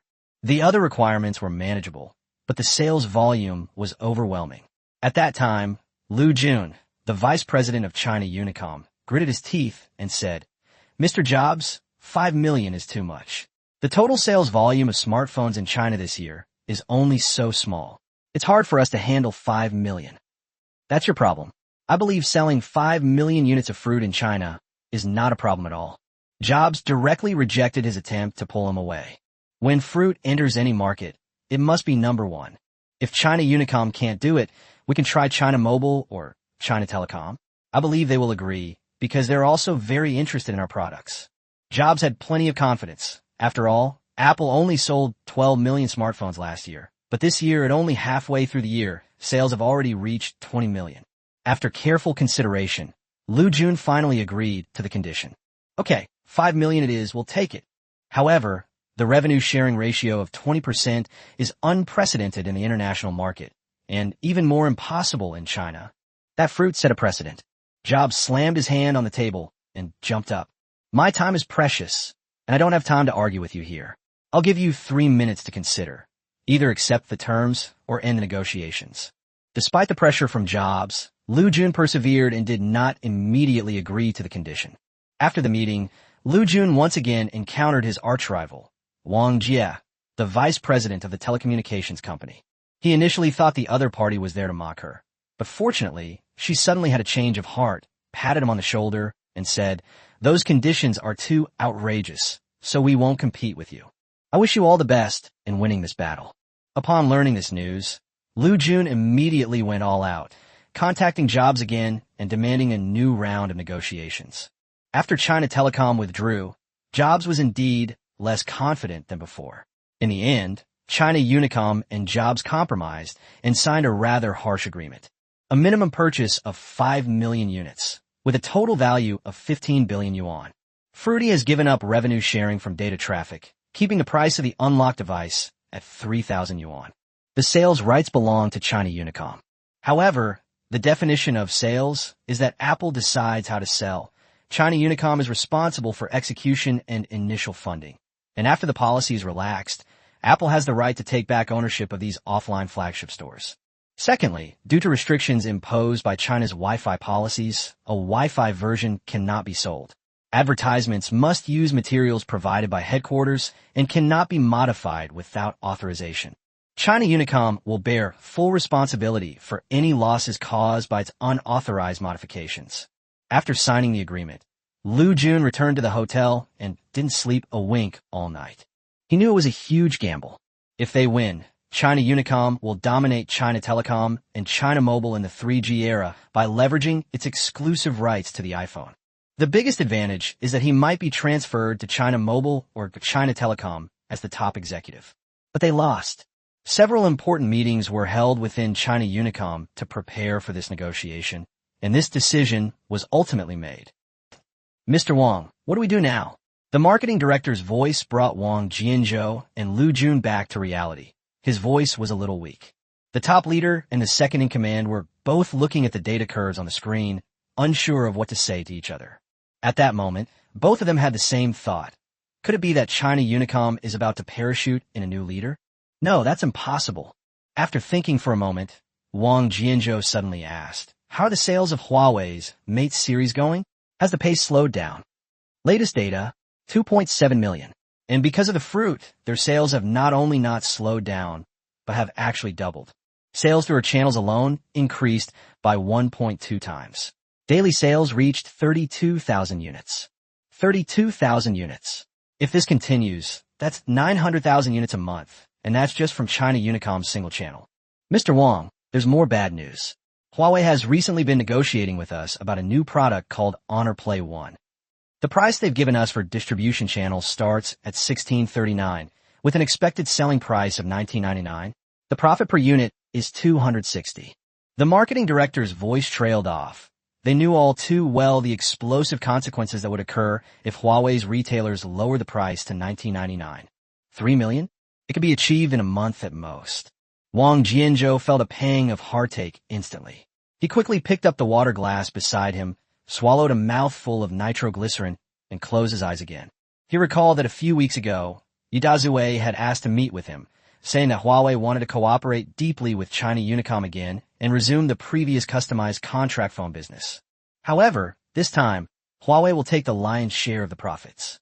Because of Huawei's previous transformation, it quickly cut off its feature phone OEM business. Although the company offered many concessions, he was still somewhat reluctant to cooperate with them, as they were unreliable. Furthermore, given the impending acquisition of Fruit's future, he directly rejected Yidazue. Now let's see. Contact the terminal of the electronics factory. Wang Jianzhou opened his eyes. The 15 billion yuan hole can still be filled. It can still be filled. For example, China Unicom is willing to spend a sum of money to buy the first launch rights for the Honor Play for a week, and they can get an extra 100 to 200 yuan per phone. Chapter 89. Responding to the sound transmission. What about the fruit over there? The two sides are not in the same price range for the time being. Wang Jianzhou stubbed out another cigarette, a ruthless look on his face, and then stubbed out yet another cigarette. Apply to the fruit company to increase publicity efforts and launch the product nationwide. Stop with the gradual market entry approach. If we keep doing this, the whole market will be snatched up by the fruit company. Every damn thing we can sell is a piece of cake. With these words containing extremely high levels of maternal information, the meeting officially ended. Looking at the huge chrysanthemum logo outside the window, Wang Jianzhou suddenly felt a pang of emotion. The pace of development at Huawei is too fast. He recalled that a few months ago, most of the advertisements on this site were for Nokia and Samsung, but now they are mostly for a giant chrysanthemum logo. Looking at these ads, he suddenly remembered what Steve Jobs said at the negotiating table. Most people don't know what they want until you put it in front of them. In addition, he believed that monks from other places were better at chanting scriptures, so he agreed to this condition. The market seems to be voting with its feet. What they need is not some lofty miracle device, but a product that understands consumer needs. The phone rang again. It was the secretary calling. Mr. Wang, it's the head of the fruit company's China region calling. They questioned why our sales data hadn't been synchronized with headquarters yet. Wang Jian hung up the phone immediately and threw it on the table next to him. A huge crack instantly appeared on the screen of the iPhone 3GS. At that moment, he truly felt that his 15 billion bet might really be going down the drain. Even more frightening is that this seems to be just the beginning. Guangzhou, Transsion headquarters. A strategic meeting is also being held in the strategic conference room. The large screen displays 2 columns of data. On the left is the sales volume of the fruit on the first day of its arrival in China, 2,787 units sold, with a return rate as high as 8.2%. Online reviews are polarized, with diehard fans hailing it as a marvel, claiming it crushes everything and is truly worthy of being a smartphone made by Apple, superior to other products. However, many consumers complained that the system lacked Wi-Fi, had poor localization, and was relatively expensive, and that it wasn't much better than the Mate series in terms of system performance. On the right is the data for Huawei's Mate series, 2.75 million units, with daily growth still around 50,000 units. While the user satisfaction rate wasn't 100%, it still reached an astonishing 91.7%. The core teams from Transsion and Huawei were sitting in the conference room. After all, Huawei sales volume was related to its market share in China, and Shun Fei decided to clear up some minor issues for them. So this is how fruit sells in China. I thought it was a big fish, but it turns out it's just a small fry. Seeing that the product designed by Steve Jobs had not outperformed the Mate series, Yu Qingdong's face was filled with pride. They are too arrogant. Our product is primarily for serving users, but they still act superior. Failure is inevitable. Mr. Yu, don't be too happy yet. There's definitely something we can learn from the fruit industry. Seeing them having such a lively discussion, Shun Fei didn't say much. With such a large difference in sales, it's normal to feel a bit proud, but it should be kept within limits. After discussing for a while, Shun Fei slammed his hand on the table. What's wrong? You've been selling for so long and only sold a little over 2.7 million units. Are you proud of that? Shun Fei looked at Yu Dazue with a serious expression. The excitement on their faces immediately disappeared, replaced by expressions of being scolded. This sales figure is indeed very good, but the cumulative sales of the Apple 3GS worldwide have exceeded 18 million units. You haven't even caught up with a fraction of theirs. Everyone is so arrogant. If we actually make it that time, wouldn't that be like heaven itself? No, that won't happen. Yu Dazue understood that Shun Fei was giving them a warning, so he quietly chimed in. Seeing that Shun Fei did not continue to scold him, he continued to interject. President Shun, we're showing disrespect in words, but attaching great importance to it strategically. That was just to lighten the mood. We know perfectly well how the fruit is. You can rest assured. Honors testing is ended, and we are working quickly to start stocking up. Upon receiving this answer, Shun Fei merely rolled his eyes at Yu Dazue before continuing his conversation. As you just discussed, fruit is a catfish. The smartphone market will be instantly activated, and more consumers will realize, oh, so this is how you can use a phone. While we can achieve this effect, it's nowhere near as effective as using fruit. Everyone nodded in agreement. They can certainly use advertising and pricing to get smartphones into a wider market, but in this era, usability is what truly matters. But more importantly, the saying foreign monks chant better sutras is more reliable. Changing their minds is extremely difficult. It takes at least several years of gradual influence. Yes, they are catfish and also sharks. If they gain a foothold and establish an iOS ecosystem, then our Taishan ecosystem will probably be in a very difficult position, Huang Tianya said. The ecological issue immediately gained attention, and discussions began. Seeing that everyone was indeed not arrogant, Shan Fei directly pointed out the problem with the Apple phone. Fortunately, Jobs was too arrogant. He thought that all consumers would unconditionally accept his perfect product. But sometimes his perfect product is actually a reaction-based one. This initial launch of the product, aside from its die-hard fans, actually led to a doubling of sales for our Mate series. Yu Dazue continued. What President Shun said is correct. Furthermore, since they went public, we have also identified 3 important issues. It's the Wi-Fi problem everyone's talking about right now. 3G data plans are so expensive in China these days. Who wants to keep using mobile data? At this point, a look of heartache appeared on Yu Dazue's face. This isn't just him putting on an act. It really is expensive. There's a popular post on Baidu, Tieba, complaining about this. I accidentally fell asleep while scrolling through my phone at night. The next morning, 3 thugs came to tell me that the house belonged to them. Secondly, most of the high-quality apps on the App Store are paid, but due to regulatory issues in China, many apps cannot be launched. At last, Yu Dazue took out 2 Mate phones and gently placed them on the table. They're too expensive. The price of 4,999 yuan is enough to buy 2 of our phones. A few soft laughs echoed in the conference room. But we cannot underestimate our opponent. Shun Fei emphasized again the smoothness of the industrial design system for fruit, brand value, remote farming. These are all real advantages. If Jobs had realized this, he would have created a special edition for China. Steve Jobs, my designs are beautiful. They'll get used to them. Chapter 90 Taishan Developer Fund. For example, if they lower the price, add the WAPI standard, restore the Wi-Fi function, and then do some localization adaptation, they will be a formidable competitor. After some thought, the group concluded that with a price reduction and the addition of Wi-Fi, Fruit would indeed be a formidable competitor. Policies can hold them back temporarily, but they can't hold them back forever. Once Apple supports the WAPI module, its problems will be easily solved. At this moment, Chun Hai raised his hand. President Shun, our Taishan OS is no worse than iOS in terms of user experience. In some ways, it's even better. Why?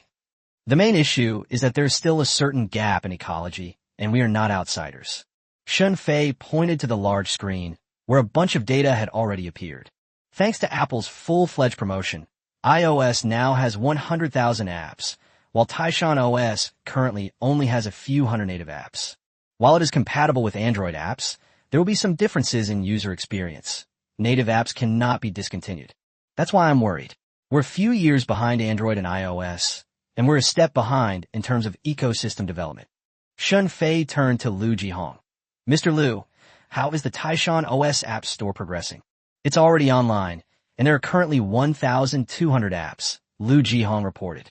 But most of them are utility apps. There are very few games and social apps. We are in talks with Tencent, and they also have ideas. However, there's still a small issue regarding revenue sharing that hasn't been resolved. Lu Jihong's side was prepared to split the profits 50-50, but Tencent believed that as the largest game company in China, it was impossible for them to sign a public domain agreement. They have to pull something along, and the reason they are so confident is that Tencent's focus in the gaming market is still mainly on desktop platforms at this stage.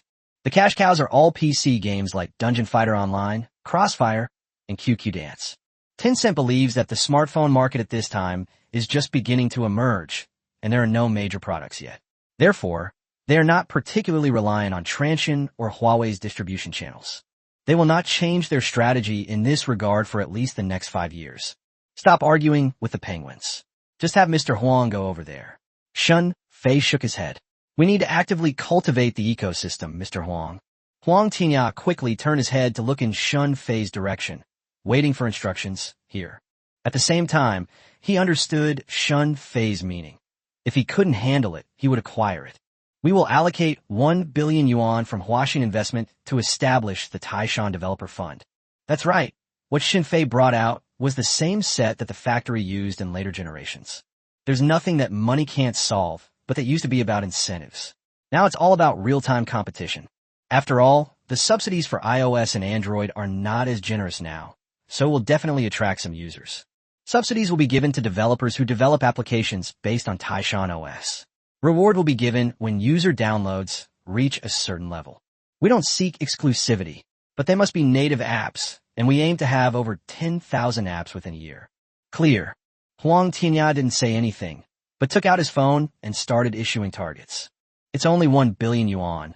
They could just fleece the investors again. Rather than letting those insatiable wolves on Wall Street profit from us, we should let them do something more meaningful.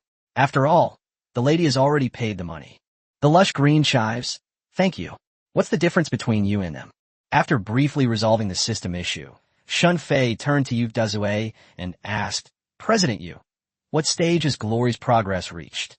The press conference will be held on October 8th, and the first sale will be on November 11th. With the success of the Mate series, Yu Qingdong, Yu Dazue, is even more confident about the honor play. He was also very confident about the joke Zhao Ming had made earlier. It's only 20 million units. It might be a bit difficult by the end of the year, but we will definitely be able to complete it by the middle of next year. We have already reached an agreement with Jingxi to turn Singles Day into a shopping festival, and we will hold a special 1,999 renminbi event for honor. As the first manufacturer to launch online, they enjoy a 3-day exclusive sales period. They have already prepared 1.5 million units, and I am confident that they will sell out within 3 days. 1.5 million units is not enough, Shun Fei said. We will prepare 2 million units first, and then have the contract manufacturers speed up production. We will produce as many as the production capacity allows. Although Yu Dazue knew what kind of damage 1999 would cause, he still underestimated the impact of this price. Later, the rice company used this price to not only seize a large market share, but also cultivate a group of loyal rice fans. However, due to tight production capacity and supply chain issues, the rice company had to sell the rice in stages, which led to it being accused of playing a trick on consumers. As for the specific reason, well, only Lei Jun himself knows. Yu Dazue nodded. He would handle Shun Fei's instructions. Moreover, he also established some offline channels during this period. Of the $2 billion provided by Huaxin, he specifically requested from Rin Zhengfei, CEO of Huawei, to allocate $500 million for building offline channels. He also experienced the joy of financial power for the first time and has already secured 300 offline stores. He believed he couldn't go wrong by following the telepathic message. The end of this year and the first half of next year are key windows for smartphones. While the fruit is still adjusting to the local conditions, Samsung hasn't reacted yet, and other domestic brands are still observing. We need to seize the market as quickly as possible. Shun Fei suddenly stood up and pulled out a new roadmap. In November, released the Honor series to sweep the mid to low-end market. The Mate Pro was released in December, priced at 3,299 yuan, aiming to enter the high-end market. In January next year, Transsion S2 will be launched in Africa, continuing to use MTK chips, while the domestic version will use the self-developed Taishan T900. The official version of Taishan OS 2.0 will be released in March, marking a crucial step in the ecosystem development, and the Mate 2 series will also be launched at the same time. After reviewing these targets, Shun Fei looked at everyone quietly for a while. Today, our target is China, with a market share of 20% and a global market share of 15%. The people in the conference room were first surprised, then nodded confidently. The goal was ambitious, but they all believed they could achieve it. After the meeting, Yu Dazue was left behind alone. Mr. Shun, there's something I'm a little worried about. With no one else in the meeting room, Yu Dazue resumed his loud voice once again. MediaTek. We use their chips, and we even enhance them a bit. Now, they're making their own chips. Could they? Yes. Shun Fei nodded. However, we have already signed a contract with them for manufacturing, so they can also make a living. However, the Taishan 900 series must be completed as soon as possible. Once we have our own chips, we won't have to depend on anyone else. Our own chips. By the way, Mr. Yu, Huawei Semiconductor should also speed things up. If that's not enough, we can have Professor Li teach. We can sell you Transsion Semiconductor's chips, but the first release must be by Transsion. Sector 91 lay Unis actions. Yu Dazue nodded. Even in ancient times, there was a distinction between two, legitimate son, and two, illegitimate son. Not to mention businesses, he was very clear about the difference between a biological son and a half-biological son. Moreover, President Shun said, that Professor Lee can teach. So isn't that just a different person with a different name? Boss. Then we'll have to trouble Professor Lee to teach us more often. Professor he still can't compare to Professor Lee in terms of technical skills. Seeing Shun Fei nod, Yu Dazue asked again, President Shun, what about the lithography machine project? No official documents have been issued yet. Does this mean our chip will be handed over to Taikwan Electronics? No, we'll do it ourselves. There's an even more advanced transmission line. Just wait and see. The result will definitely surprise you. As for the lithography machine, with Academician Wu leading the team, progress will be rapid. We might see the project plan by the end of the year, and the project will definitely be implemented before 2012. Looking at these layouts, Yu Dazue was full of admiration. Mr. Shin never trusted the international supply chain from the very beginning. Isn't this a bit too much? But since it's Mr. Shun's decision, he won't question it. Oh right, there's something else. Yu Dazue remembered something. Lei Jun has been frequently contacting people in the mobile phone industry lately. Does he have some ideas about this industry? Should we? Lei Jun has indeed been making frequent moves recently, not only investing in some mobile phone-related companies, but also constantly contacting mid to high-level management talents and related R&D talents from various mobile phone manufacturers. Last month, their headhunting team met with the head of Huawei's terminal marketing department. That's why Lao Yu became cautious. The team he had painstakingly built was already being sabotaged by some members. However, Shun Fei just chuckled. Ignore him. Shun Fei waved his hand, his eyes showing concern, but more so preparing to watch the show. Half of his luck has been stolen by glory. It remains to be seen whether his top-notch marketing can change this situation.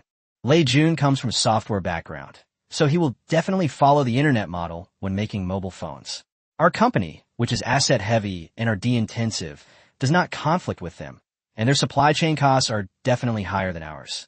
The glory of 1999 had already blocked his path. Yu Dazue nodded thoughtfully.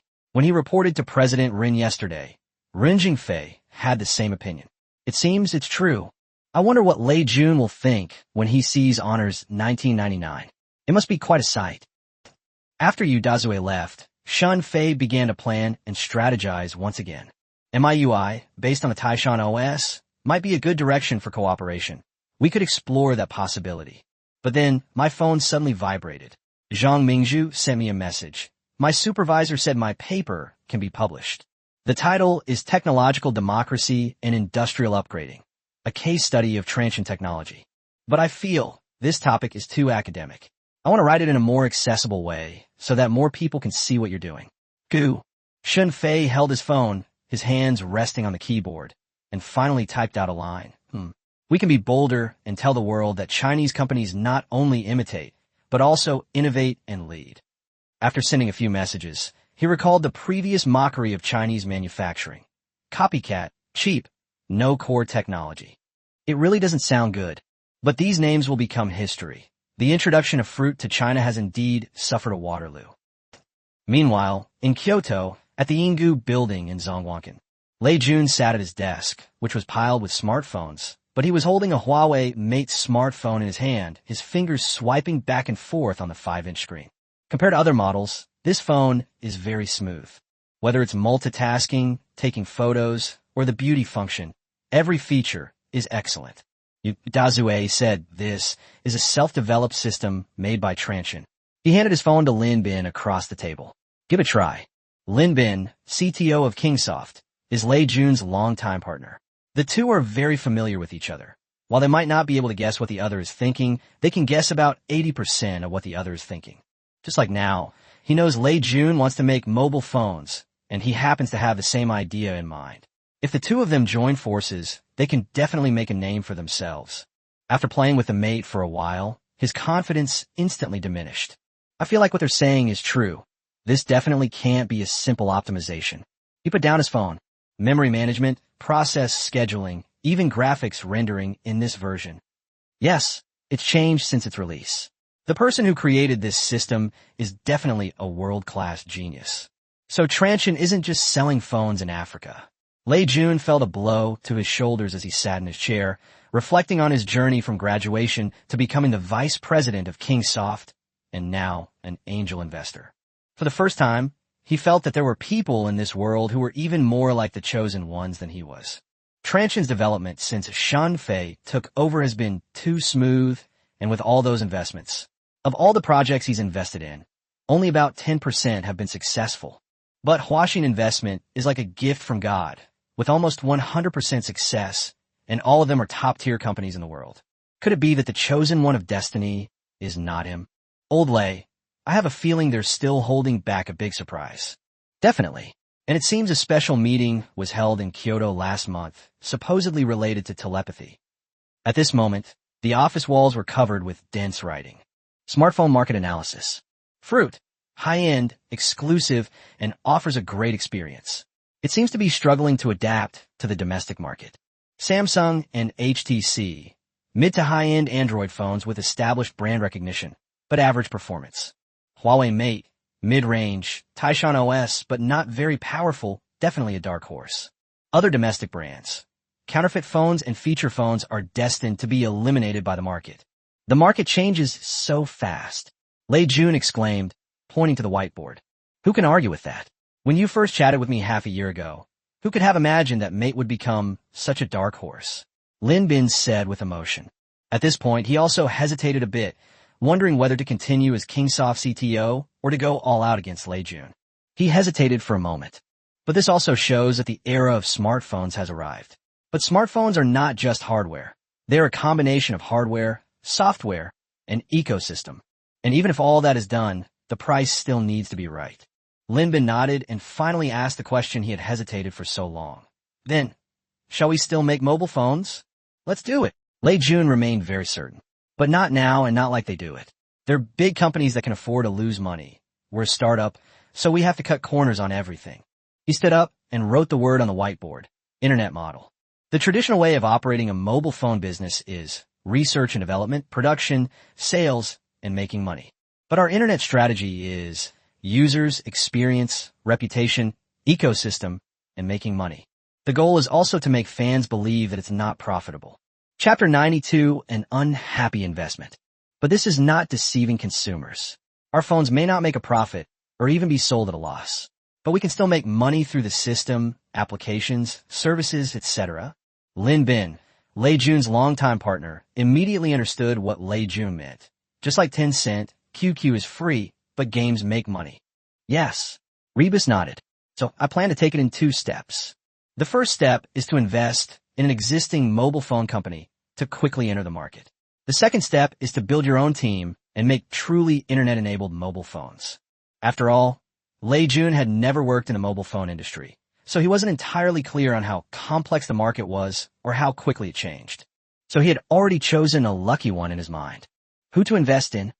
Enchanting Bamboo. Speaking of Meizhu, it is a mobile phone company in Guangnan province. This year, it even released the first domestically produced smartphone without any qualifiers. The user experience is indeed just average. The price has now dropped to $19.99, but sales don't seem to have improved much. In fact, the company is facing some financial difficulties. Investing in them might be the right choice. 1 week later, at Meizu headquarters in Zhuhai, Huang Zhang, the founder of Meizu, is also a rather obsessive product manager, but at this moment, due to reality, he is taking Lei Jun on a tour of the production line. At this moment, workers on the assembly line are assembling the M8, which is also Meizu's first product. Mr. Lei, look, I designed this home button myself, and the feel of pressing it. Huang Zhang was talking at length about the product details, from materials to craftsmanship, from design to interaction logic. Lei Jun's investment was based on genuine need, hence the detailed explanation of all aspects. Lei Jun listened patiently, nodding excitedly from time to time. Indeed, the production line was somewhat different from his ideal design. After a brief tour, the group, as usual, went to the conference room for tea. To satisfy them, Huang Zhang specially brought out his best tea, the kind that even suppliers usually don't get to drink. Lei Jun took a sip, found it mediocre, and put the tea leaves aside. Mr. Huang, after looking around, the M8 is indeed very well made. Among domestic mobile phones, its industrial design is top-notch, but this isn't just Lei Jun, CEO of Xiaomi, praising the M8. Its build quality is indeed impressive, especially at a time when domestic brands are still focused on feature phones and engaging in price wars. Going all in on smartphones is a bold move. But why aren't sales up? It's only sold a little over 300,000 units in the 6 months since it was launched. Huawei, on the other hand, can sell hundreds of thousands every month, and its cumulative sales are approaching 3 million. Upon hearing Lei Jun compare him to others, Huang Zhang's expression instantly changed. Our positioning is high quality, not mass-market products. And what? Lei Bus asked, puzzled. Is the fact that Huawei can sell so many products really due to the strength of its products? It's all thanks to the 3 major telecom operators. That's where Meizu suffers, Huang Zhang said with a wry smile. We're just a small company. We can't compare to Huawei's position with the carriers. And although we've also advertised, most people still buy phones at physical stores. Selling 300,000 units is already a pretty good result. So if your company needs investment, Lei Jun continued smoothly. Shunwei Capital can invest 300 million yuan to take a 20% stake, which means we value Meizu at 1.5 billion yuan. This represents a 50% premium compared to other venture capital firms. With the funds in hand, we can expand production, build distribution channels, and advertise. As you know, I have some connections, and I might be able to get your company into offline sales channels, and also bundle some great packages to boost sales quickly. A flicker of excitement crossed Huang Zhang's eyes.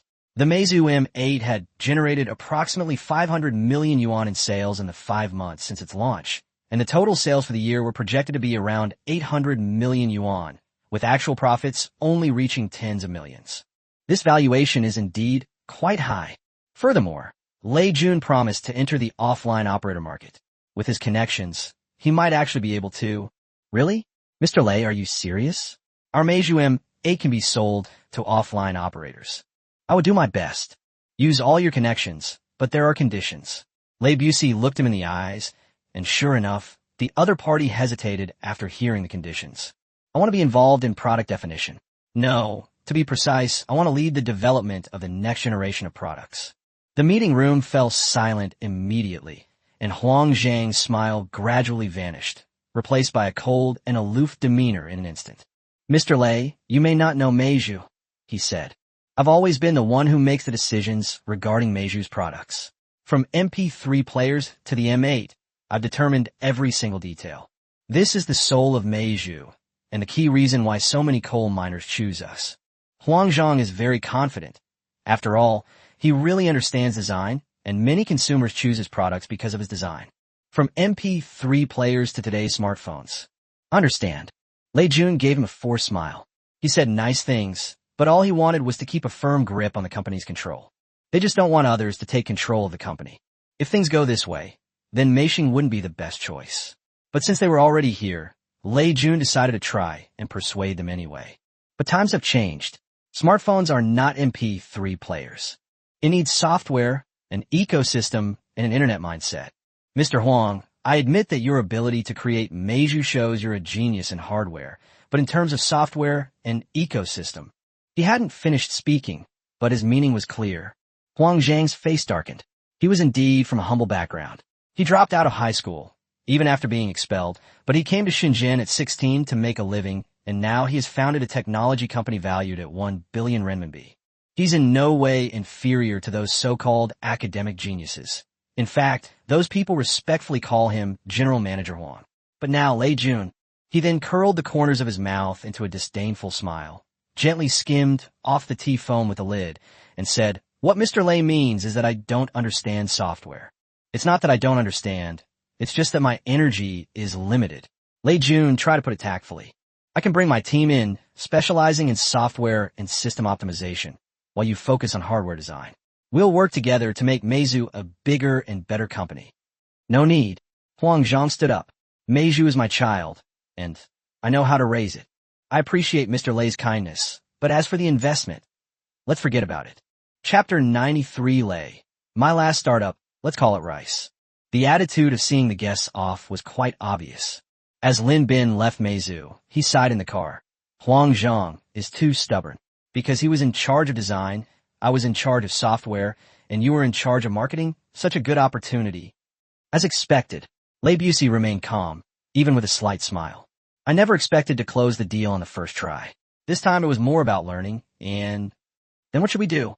Should we look for other companies? Lenovo, or ZT. But Lin Bin quickly realized, you're trying to poach people.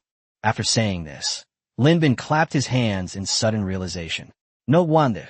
No wonder Lei Jun was so much more enthusiastic about the engineers than about Meiju Company during the visit.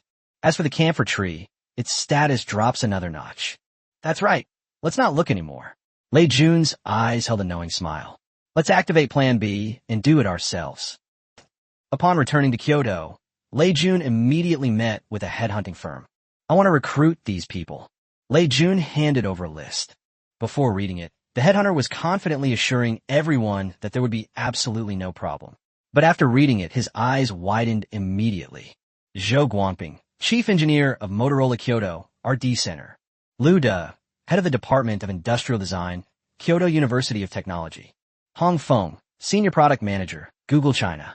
Li Wanxiang, general manager of Kingsoft PowerWord. Looking at the list, the headhunting director said with great difficulty, Mr. Lei, are these people even achievable? Money is no problem, Lei Jun said, patting his wallet. After all, he was the cash king of Kyoto. It's not about the money. They're all senior executives of large companies or leaders of universities. You don't need to worry about the negotiations. You just need to invite them out, and I'll handle the rest. Then let's give it a try. There's also this group of people. This is a thicker list containing the specific developers. Lin Bin, who followed, was also very surprised to see the names on the list. If all the people on this list were actually poached, Huang Zhang would be furious if he found out. After all, there are more than 400 people in total, but more than 80% of them are from Meizu Technology. You should know that Meizu's total R&D staff is only more than 400 people. This investment failed, so they have to move? On the way back, Lin Bin suddenly asked, what's the company's name? It's not decided yet. Lao Lin, what are your thoughts? Lei Bus asked. Lin Bin shook his head. Lei Jun was also stumped by this problem.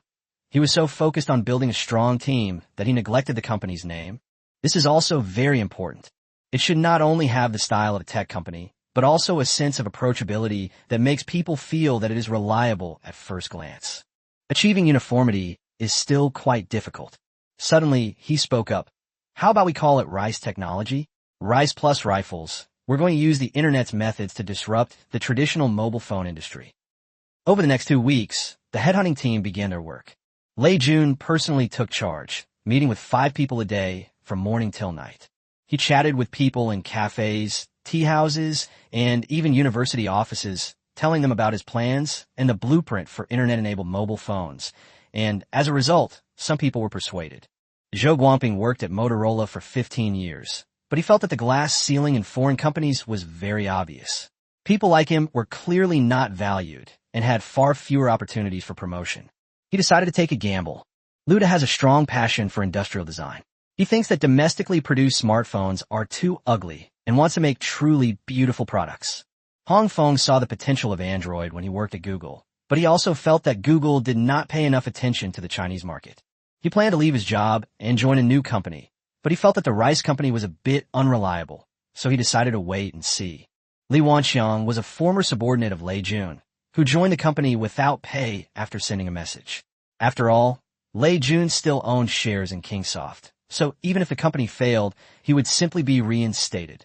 But if he succeeds, he will be credited with helping the emperor rise to power. The other members of the headhunting team also began recruiting on a large scale, according to the names on the list. The rice company's team gradually expanded from the initial 2 people to 100. As the team took shape, Lin Bin had some concerns. He approached Lei Jun and asked, Mr. Lei, we have no money and no products right now, and we're just trying to poach people with a PPT. Isn't that too risky? Adventure? Rebus chuckled. Transient Technology was almost unable to survive in China last year, relying solely on Xinfei's words. Look at the state it has become now. He looked again at the design sketch on the table, which showed the first generation of rice and some of the MIUI specifications. What this era has no shortage of is money. What it lacks most is dreams, Lei Jun said softly. A dream that makes working people believe in dreams, that makes them believe they can change the world. This will also convince investors that they can use their money to incubate our product. Lin Bin nodded. At this moment, he understood that Lei Jun was probably going to use his connections again. But thanks to his work experience at Kingsoft, As long as he was willing to ask, there were a lot of people willing to give him money. At this moment, the headhunting director sent a message. Hong Feng has agreed. He can join the rice company and help build the corresponding system development team.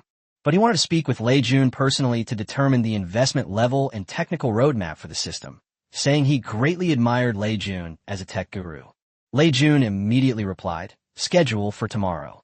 Also, please use your channels to arrange a meeting with Shun Fei of Transsion and Huang Tianya of Huaxin Investment." After watching Lei Jun hang up the phone, Lin Bin asked Shun Fei and Huang Tianya, "Will he see us? Let's give it a try." A calculating glint flashed in Lei Jun's eyes. As the saying goes, the enemy of my enemy is my friend. Transsion and Apple are going head-to-head with Apple. We need allies. And their chips are indeed different. As he spoke, Lei Jun took out a MediaTek MTK 6572 chip that he had taken from a mate processor and examined it carefully for a while. If we can meet, we might be able to get a cheaper supply chain and lower the price a bit. After Lin Bin left, Lei Jun began to formulate plans for the rice company. In his plan, after dealing with Hong Feng, he would immediately develop a deeply customized UI based on the Android system, which he would call a MyUI. The goal is to resolve some of the current issues with the Android system, such as lag and limited playability, and to open up the market with a new operating system. This process is planned to be completed within 6 months. If we're going to do it, let's make it number 1 on Android. As word of mouth spread about the system, we immediately began manufacturing the first phone. The project proceeded concurrently, and considering the need to address supply chain issues, the first phone was expected to be completed within 12 months. Then we began to explore online sales models, aiming to solve this problem within a year and a half. After writing down these goals, Lei Jun picked up a Transsion S1 and its twin brother, the Mate 1, once again. He was envious of Huawei sales figures, but he knew that Huawei relied on offline operators, a route with no future. The online world is the future. No one understands marketing better than him. So he wrote another line on that plan. Goal: become one of the top 3 smartphone manufacturers in China within 3 years. Chapter 94, Subduindadonggi. Kyoto, West Headquarters. Liu Qiangdong sat in the simple conference room, looking somewhat dejected, with his 37th business plan piled up in front of him. Over the past 3 months, he has met with 37 investment institutions, ranging from IDG, Red Hill, and SoftBank to various unknown funds. The result was the same: rejection. The reasons are all similar. The economic crisis is not over yet, and in order to survive, the company has reduced its investment. The B2C model is too cumbersome. Building its own logistics is suicidal. To put even more bluntly, you're still losing money, and you can't see a future. What's most infuriating is that an investor from Silicon Valley looked at the report, threw it aside, and said with a hint of disdain, "Mr. Liu, the Jingxi model has long been proven to be unworkable in America. Amazon's success is due to America's advanced logistics system. China? Try building your own logistics network. You wouldn't even recoup your costs in 10 years. After seeing the other party off, Liu Qiangdong sat in his office feeling depressed for a long time. He started his business in 2004, selling CDs at a counter in Zhongguancun, and achieved an annual revenue of 4 billion yuan in just 5 years. During its last funding round, the company was valued at a staggering $150 million. If it weren't for the economic crisis, it would be worth at least $500 million now. It sounds impressive, but only he knows that it's all an illusion. On the surface, it's glamorous, but Jingxi has been losing money all along. The company has never been profitable because it has been building warehouses, expanding product categories, engaging in price wars, and identifying problems. Until this year, he finally found the most serious problem. The logistics time was too slow, and many users dared not place an order. Therefore, he plans to build his own logistics network. The idea is grand, but the reality is cruel. There's only 80 million left in the account, enough to last for at most 3 more months. If Jingxi can't raise more funds, it will go bankrupt. As for building logistics channels, that's utter nonsense. Just as he was feeling down, his secretary pushed open the door and walked in, her voice carrying a hint of expectation. "Mr. Liu, people from Huaxin Investment have arrived, and it seems that their boss, Huang Tianya, is leading the team. They invested in Huawei's retail outlets." Liu Qiangdong's spirits instantly lifted, and his previous sense of defeat vanished. Huaxin Investment, that investment bank that has invested in Huawei, Transsion, and even has a lot of business in the United States. How could they possibly be interested in Western Beijing? He quickly straightened his clothes and headed to the conference room. Mr. Huang, it's an honor to meet you. Lu Qiangdong deliberately lowered his head slightly when shaking hands, making his attitude clear.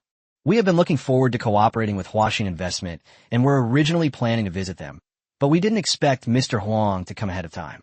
Huawei, a company your company invests in, released the Mate 1, which is a best-selling product on our platform. Huang Tianya smiled. Although he knew it was just polite talk, it did make people feel happy. After all, who doesn't want to hear nice things? Mr. Lu, you're too kind. It's a miracle that the Jingxi platform could achieve 4 billion yuan in revenue in such a short time. Lu Qiangdong's face lit up instantly. Huaxin Investment seemed to be different from other investment banks. Those people don't have that kind of attitude. Perhaps today, there really will be a good outcome. Soon, after exchanging pleasantries, Huang Tianya got straight to the point. President Lu, I have reviewed all the information about Jingxi. He started his business in 2004, received a $10 million investment from Capital Today in 2007, and his revenue exceeded 1.3 billion in 2008. This year, his total revenue is set at 4 billion. The transaction volume is indeed good, but our platform has one unresolved problem: losses. Lu Qiangdong's initial joy instantly turned into tension. Here we go again. It's the issue of losses. Yes, we are losing money, he readily admitted. But the losses are because we are building warehouses, logistics, and expanding our product categories. Once the scale increases and costs decrease, profitability is only a matter of time. I know, Huang Tianya nodded, then waved his hand, signaling him to relax. That's why I'm here today, not to question the losses, but to resolve the issue. Huang Tianya opened the laptop on the desktop, then opened a document and placed it in front of Lu Qiangdong. Currently, the Jingxi platform has 3 major advantages. The first is the guarantee of genuine products. This is the issue that most users are most worried about when buying electronic products. Another point is that, Mr. Lu, what you most want to do is build your own logistics network. Although it's very expensive, it will provide a better user experience, which will be an advantage going forward. The third step is full category expansion, from digital 3C products to the entire industry chain. This is the most important step for the future. Lu Qiangdong was completely stunned when he looked at what was in front of him. In the past, investors would first mention his 3 major problems: losses, heavy assets, and intense competition. This time, for the first time, someone mentioned his 3 major advantages, which immediately struck a chord with him. At that moment, he felt as if he had known him for a long time and wanted to immediately raise his glass to toast him as a kindred spirit. But he also knew that now was not the time, so he forcibly suppressed the excitement in his heart. But the problem is also obvious. Seeing that things were almost settled, Huang Tianya added fuel to the fire. Tight funding, slow logistics development, and competitors' urgent pursuit, such as Dang Dang, Amazon China, and Taobao. So you need money, lots of money. Lu Qiangdong finally realized what was happening, so he slowly asked, Mr. Huang, how much do you think Jingxi needs?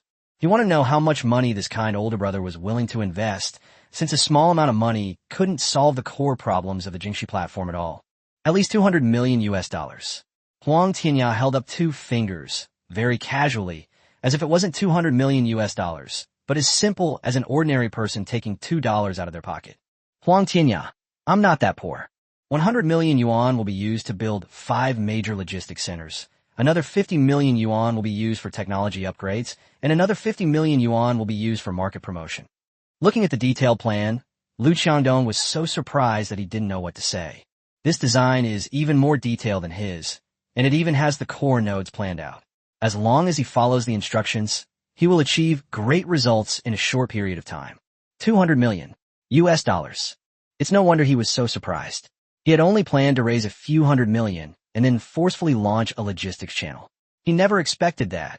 Not only did the man have money, but he also had a plan. Yes, US dollars. Huang Tianya looked at him. However, we want 40% of the shares. The meeting room was quiet for a moment. A 40% stake means Huaxin Investment will become the largest shareholder and the true controlling shareholder. Lu Qiangdong, on the other hand, will become an employee, Although he knew this was the fate of most founders, releasing so many at once. 40%, Lu Qiangdong said with difficulty. Mr. Huang, isn't this percentage a bit too high? In addition, the current valuation of the Jingxi platform, $500 million, Huang Tinya interrupted him. This is the valuation after the investment. $200 million US dollars, offering 40%, a premium of nearly 20%. This is the best offer I can make. Chapter 95, the largest shareholder in Jingxi. Lu Qiangdong immediately started to make plans. The valuation of $500 million is 3.3 times higher than the previous funding round. When Capital Today invested, the valuation was $150 million. Given the backdrop of the economic crisis, this premium is indeed very high.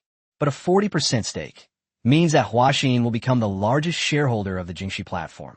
Currently, he himself holds about 45% of the shares, but after the financing, he will completely lose control. Mr. Huang, your company has invested so much. I'd like to know, why us? Lu Qiangdong looked at Huang Tinya cautiously. Your company's domestic business mainly focuses on the mobile phone industry, with relatively few internet companies. This large investment, the plan seems quite comprehensive to me. You could easily launch another platform and build your own logistics system. Because I value you as a person. Even the best plan needs a capable leader to achieve success. Huang Tianya's blunt statement instantly left Lu Qiangdong speechless. I have read all your interviews, speeches, and some of your publicly available internal emails. You're not the kind of entrepreneur who just wants to make quick money. You genuinely want to create a high-quality shopping platform. This series of actions immediately moved Lu Qiangdong deeply. Although he knew it was all just polite talk, after enduring countless cold shoulders, someone suddenly told him, "What I value is not your company, but you as a person." This was an incredible act of kindness, and if circumstances allowed, he would have even knelt down and kowtowed to him several times. Lu Qiangdong felt a lump in his throat. Over the years, he had faced too much doubt and too much ridicule. This is the first time someone has truly understood him. The model in Western Beijing is very heavy and the construction is very slow. Once it is completed, the moat will be terrifyingly deep. Logistics, warehousing, supply chain. These are tangible assets, not the intangible traffic of the internet. But he still had reservations. 40% of the shares is just too much. Mr. Lu, I've already said that I'm investing in you as a person, so we won't interfere with your daily operations at all. We'll just provide the money, we won't meddle, and we'll even give you some benefits. But we have one request. Please speak. Lu Qiangdong immediately lowered his tone. You should have said so earlier. This investor is simply a godsend. Of the $200 million US dollars, more than 80% will be used for logistics construction, and we will send staff to supervise it. Is it possible to build the best logistics network in China within 3 years, taking advantage of the economic crisis? Lu Qiangdong immediately stood up, his eyes a little red, and patted his chest, guaranteeing, "Yes, I assure you, 3 years from now, Jingxi Logistics will definitely be the fastest, most accurate, and best logistics in China. This funding is available in 100%, let alone 80%. Okay." Huang Tinya stood up and shook hands with him. "Let's sign the agreement." After reaching a consensus on the key terms, the subsequent negotiations went much more smoothly, but they still lasted for more than 3 hours. The final terms signed were, Huaxin would invest $200 million US dollars to acquire a 40% stake in a Jingxi platform, valuing the company at $500 million US dollars post-investment. Huaxin will not participate in day-to-day operations, but will appoint a director to participate in day-to-day supervision. Jingxi promises that 90% of its investment will be used for logistics construction, and a logistics network covering major cities will be built within 3 years. Transsion phones will be sold primarily on the Jingxi platform, and depending on the company's strategy, they may be granted an exclusive sales period. The terms were extremely favorable. After signing, Lu Qiangdong shook Huang Tianya's hand, his voice slightly choked. "Mr. Huang, thank you. Thank you so much. You have no idea what I've been through these past few days." "Don't thank me." Huang Tianya patted him on the shoulder. "If you want to thank someone, thank our boss. He's the one who thinks highly of you and wants me to invest. Don't let him down." Lu Qiangdong was slightly lost in thought. The person in front of him was just a professional manager, but there was a big boss behind him.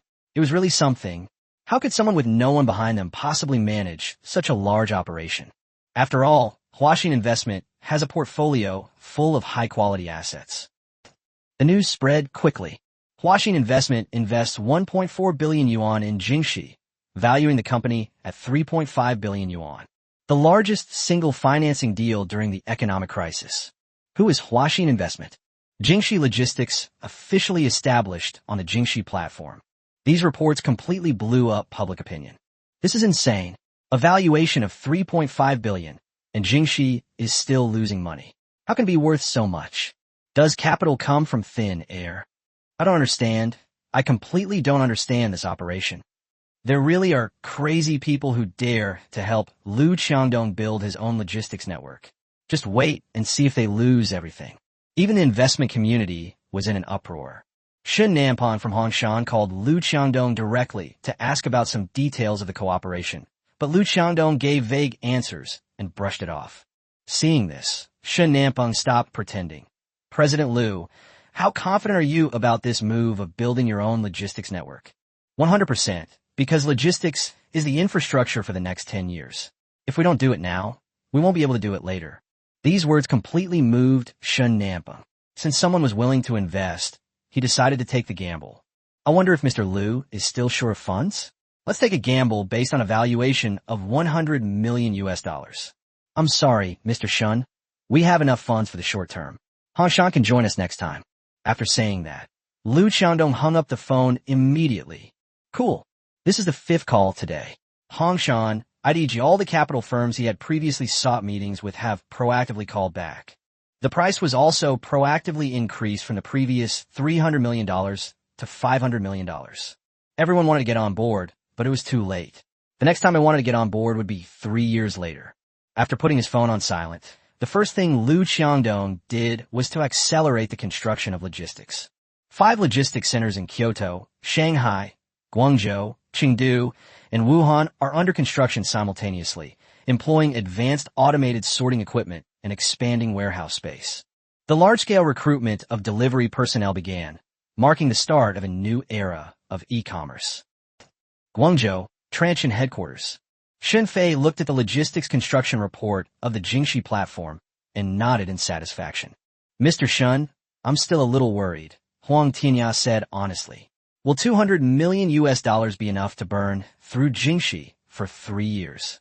Not enough, Shen Fei shook his head. But it's enough. Once Jingxi Logistics starts to show results, the next round of financing will be much easier. Other investors will be scrambling to invest. Then we can gracefully exit and preserve our shares. Shen Fei then presented another investment report. Taobao is mainly focusing on building a platform with light assets, but it cannot solve the problem of counterfeit goods.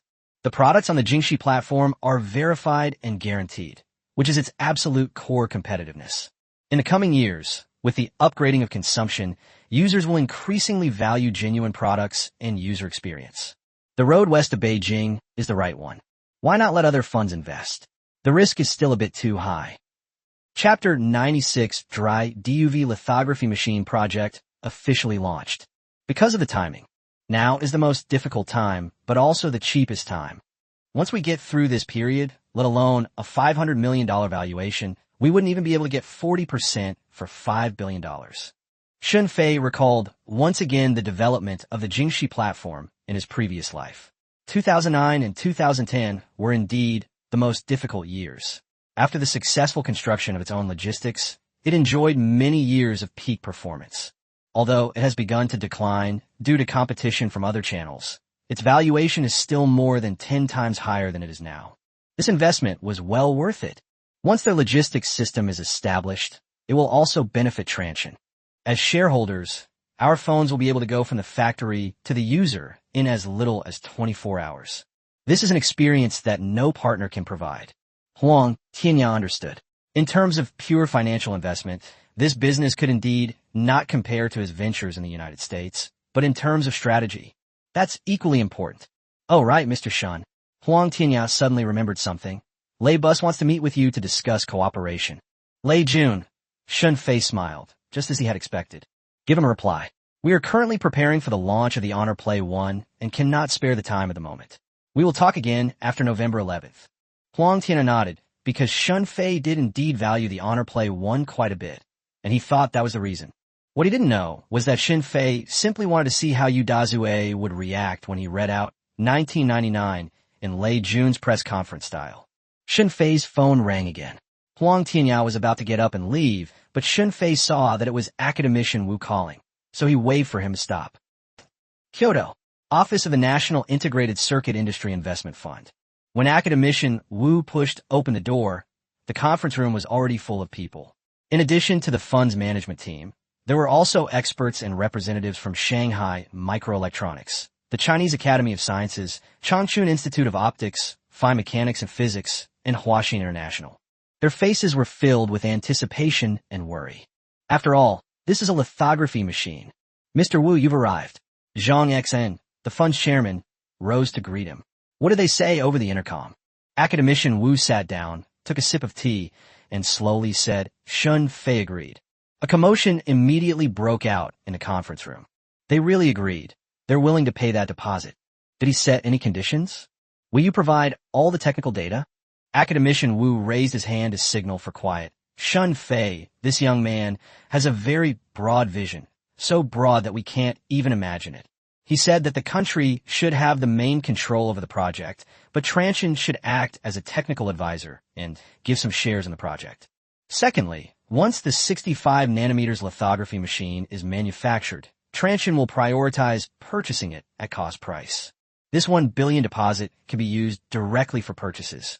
Finally, regarding the related patents developed, Transsound will use them for free. That's all. Zhang Xin couldn't believe it. He provides the technology, and this is all he wants in return? Academician Wu nodded, then picked up the teacup on the table and took another sip. That's why I said he has a broad vision, but he also asked for a promise. What promise? If the 65 nanometers lithography machine is successful, you cannot give up. You must continue to accelerate the iteration speed and strive to catch up with international processes as soon as possible. Then achieve a complete overtaking in semiconductors. The meeting room fell silent again. The 65 nanometers dry lithography machine represents a significant breakthrough compared to current domestic processes. A single exposure can achieve a maximum of 65 nanometers, and through multiple exposures, it's even possible to directly push domestic processes down to 40 nanometers. It is only 1 to 2 generations behind the most advanced international technology. However, to go further, we need an immersion DUV lithography machine. Although it is still called DUV, the technological content of the two is vastly different. The investment at that time would definitely be an astronomical figure, but everyone nodded silently. I promise, and I won't let them suffer any losses, Zhang Xin assured him. Since Shun Fei has such a grand vision, they can't just enjoy the benefits. I heard he has a prospective father-in-law, so let's ask the higher-ups to expedite Zhang Shiqing's career. He's qualified enough anyway. Oh, right. Xiao Shun has another idea. After the lithography machine project is successful, we need to increase investment across the entire industry chain. It's not about manufacturing lithography machines, but about manufacturing chips with the entire process from sand to chip being done in-house. He said that lithography machines are only the biggest problem, but other issues cannot be ignored. Otherwise, others could easily hold us back. Zhang Xin nodded again. This was all necessary. That's precisely why the National Semiconductor Investment Fund was established. Originally, they only intended to support other industries first, not to start directly with lithography machines. But due to the unexpected turn of events with Transsion, they chose to start with the most difficult aspect. He's insane. The representative from Huaxin International frowned. He knows how many design processes are involved in chip manufacturing, and he wants to get involved in chip manufacturing. Does he even know how deep the water runs? When Huaxin International's representatives heard that Transsion would prioritize purchasing lithography machines, they couldn't help but feel indignant. They were the professional foundry, yet the first batch of machines wasn't being delivered to them. After hearing Shun Fei's plan, he finally understood. They want to control the entire industry chain. How ridiculous. They managed to get some blueprints for outdated lithography machines by sheer luck, and they really think they've ascended to heaven. At this moment, Professor Wu's expression changed instantly, and he pointed at him angrily. Whose representative is this? It's from Huaxin International. Zhang Xian quickly explained. Oh, your company's purpose is good, but after so long, you haven't produced anything. You haven't even contributed as much as Xiao Shun. Instead of wasting time looking down on others, you should spend more time on research and development. Zhang Xian was also very angry. On such an important occasion, Huaxin International didn't even send someone sensible. He quickly waved to the people next to him, signaling them to invite him out. After he left, Zhang Xian spoke again. Old Wu, do you think the technology for transmitting sound is really that amazing? Academician Wu did not respond, but took out a document from his briefcase. 65 nanometers dry lithography machine technology solution summary. It only has 10 pages, but every single page impressed the experts present. Dual stage design, synchronous measurement and exposure, ultra-high precision temperature control, and there's even pre-research on extreme ultraviolet light sources. The expert from the Chinese Academy of Sciences' hands trembled. Some of these technical routes are still being explored by ASML. How could Transsion possibly have such a complete solution? Shenfei said that this was done by their overseas investment team over a period of 6 months through various channels of purchasing, investing, acquiring, or using some unconventional methods, academician were relayed. The technical approach may be a bit complicated and incomplete, but the framework is correct. 6 months, started from the economic crisis. Someone murmured. Although the economic crisis made most technologies cheap, getting this information, it will probably cost a lot of money. President Shun, this person has a truly broad perspective. That's why I say Shun Fei's vision is exceptionally narrow. Academician Wu closed the documents. But no matter where the technology came from or how much it cost, it's now in our hands. We can't let them down. 8 billion yuan to build China's own 65 nanometers lithography machine. Are we going to do it? Chapter 97, Codename Ice Phoenix. Let's do it. Fund Chairman Zhang Xian finally made the decision. They've already provided technical samples. If we don't agree, we'll all be treated like pushovers. The funding will be provided by higher authorities. A prototype must be developed within 3 years. After boosting morale, he turned to academician Wu and said, Professor Wu, you should lead this project. We'll provide funding and manpower as needed. There is only one requirement. Speak. The level of secrecy has been raised to the highest level, Zhang Xian said solemnly. This is the last battle for the nation's destiny. There could be no mistakes. Academician Wu nodded, indicating that there were not many opportunities left for the development of the domestic semiconductor industry. This is truly the last time. 1 week later, at Transsion headquarters in Yangshan, Shenfei, Ren Jingfei, and academician Wu sat at the tea table in Shenfei's office. There were no documents on the table, only 3 cups of tea. The 3 of them seemed to be just drinking tea and chatting, without discussing anything important. President Shun, President Run, the project has been approved. Academician Wu took a sip of tea and told the 2 of them the good news directly. The National Integrated Circuit Fund invested 6 billion yuan, holding 55% of the shares. Transsion invested 1 billion yuan, holding 35% of the shares, and Huawei invested 1 billion yuan, holding 10% of the shares. It is projected that a 65 nanometer dry lithography machine will be built within 3 years. Ren Jingfei nodded, agreeing to the share division, but then looked at Shun Fei. President Shun, 1 billion is not a small amount for Jew. Are you sure? The technology is reliable. Shun Fei took an encrypted hard drive out of the safe. This is complete technical documentation, 1.2 terabytes, he placed on the table. It includes every component of the lithography machine. The light source system, optical lenses, work table, alignment system, and some of the technology is even more advanced. I can guarantee this project will absolutely not lose money. Academician Wu's hand trembled slightly as he took the hard drive. 1.2 terabytes. If this is true, it's worth far more than 8 billion, even 80 billion. Ren Jingfei stared at Shun Fei, wanting to speak, but ultimately chose to give up. While some of the technical information can indeed be obtained through investment or acquisition, the most crucial light sources and optical lenses will certainly not be so easy to acquire. Transsion should also have a dedicated team responsible for handling these shady dealings. They've also established a strong security team in Africa, which is likely them. It's enough for him to know these things. Unbeknownst to Shun Fei, Both Ren Zhengfei and academician Wu had already imagined a very powerful team for him. But both academician Wu and the higher-ups tacitly approved of its existence. Academician Wu looked at the materials, his eyes filled with fighting spirit. President Zhang said that no matter where these technologies came from, they now belong to China. On behalf of the project team, I thank you. No need to thank me. Shun Fei shook his head. Academician Wu, President Run, why do you think I would present these technologies? Ren Zhengfei, for the sake of chip self-sufficiency.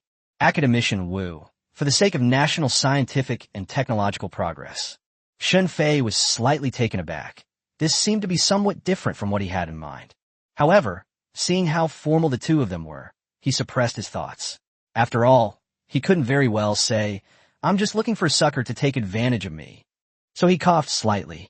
Yes, but not entirely. Shun Fei turned to look out the window, afraid that he wouldn't be able to hold back. He was a little nervous at that moment, and he kept thinking to himself, you're so dense. You're usually so eloquent, but now you need to get your act together. Ahem. Suddenly, a brilliant idea flashed through my mind. Last year's financial crisis caused many American companies to collapse. But tech giants like Qualcomm, Intel, and Apple not only survived, but became even stronger. Why? Because they are American state-owned companies, possessing core technologies and ecological barriers. After calming himself down, Shun Fei turned to the two of them, his eyes burning with passion. China also needs its own national companies. Not state-owned enterprises, but companies with core technologies that can compete globally. Transsion wants to do it, and Huawei wants to do it, but it's not enough for just the two of us. We need the entire industry chain, from lithography machines to chip design, from materials to manufacturing, to help us resolve our concerns. So you want to build a chip factory? Academician Wu asked with admiration. Yes. Shun Fei nodded. Mr. Shun, do you know how big the risks are here? If it's an advanced process, the capital required is enormous, and it's easy for competitors to kill us with a price war. I know. Shun Fei changed his tone again, becoming solemn. But if we don't do it, the risk will be even greater. By the time the United States realizes what's happening and starts to strangle us, it will be too late. He recalled the time when Huawei was sanctioned and the Kirin chip became its swan song. Huawei's mobile phone business plummeted. It wasn't just the failure of one company, but the failure of the entire Chinese chip industry. This kind of problem cannot be allowed to happen again. Chip Factory has joined in, Ren Zhengfei said. Once the project is established, all of Chip Factory's chips will be manufactured by Transsion. He had originally intended to ask Huawei if they could invest, but considering Huaxin investment, he wisely kept quiet. He shouldn't use his own savings to pry into someone else's pocket money. The main investment objectives of the first phase of the National Semiconductor Investment Fund have been officially determined. Codename 001. The project is also known as the Domestic Ice Phoenix. Just as Transsion made a breakthrough, Penguin Ma's mood plummeted. On his computer, there was also a summary of the African internet. Surprisingly, 3 social media giants have emerged in the African market, which is looked down upon by everyone, and a battle royale has already begun. AfriLink, which was originally the least developed, now has over 18 million registered users, making it the #1 social platform in Africa, far surpassing the second-place AfroChat with 3 million registered users. In particular, this data has reached the regional upper limit. In 11 months, we went from 0 to #1 in the region. Even penguins never reached this speed back in the day. Pony, Mr. Luo is here. The secretary pushed open the door and came in. Penguin Horse didn't turn around. He was still thinking about yesterday's discussion. Tencent's market value has seen another surge, which has boosted internal confidence and fueled ambitions. Tencent is also planning to expand into overseas markets. But an investigation uncovered something rather strange.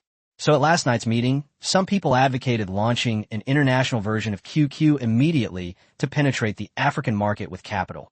Others suggested acquiring the soon-to-be bankrupt Connect and directly rebranding it to enter the market.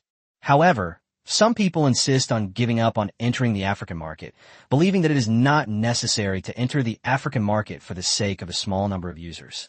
After all, those black people simply cannot afford smartphones, and it is more important to focus on the domestic market.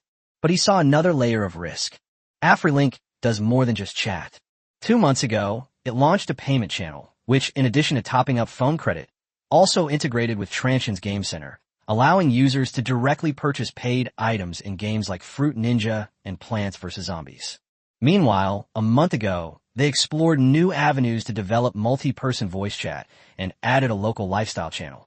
Offline sales representatives have also started facilitating the integration of offline stores into the system. This isn't as simple as it seems. Chapter 98 Penguin Horse Investment Transmission. Pony. The matter has been investigated and clarified. All three companies are backed by the same capital and are related to Huaxin. He glanced at the penguin horse, then said worriedly, just as you thought, it's all related to telepathy.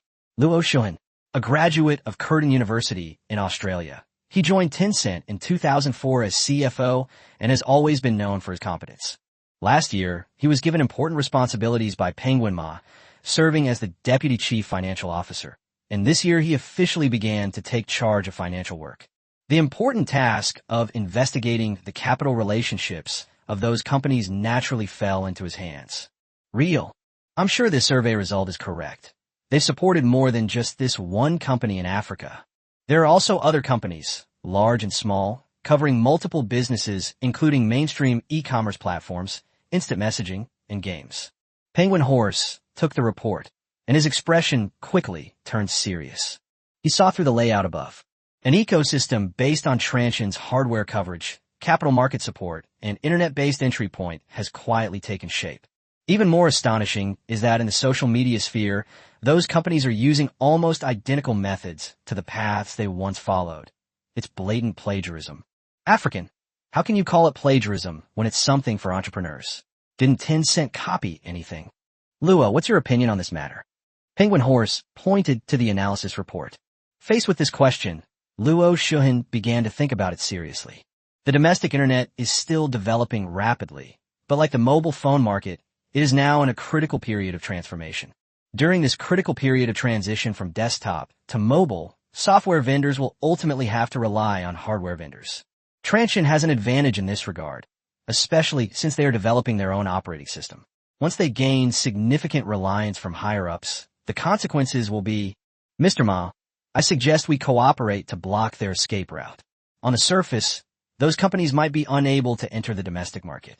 But Huaxin can, and Transsion can too. Just like Plants vs. Zombies and Fruit Ninja, which were developed overseas, Xinfei only needed to set up a distribution company in China to successfully list them on app stores. If we fight them, we'll have to surrender if they even slightly obstruct the review process.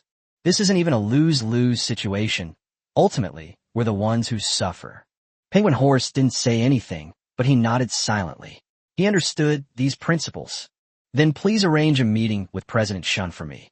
And let's talk about the issue of QQ pre-installation. Transsion headquarters.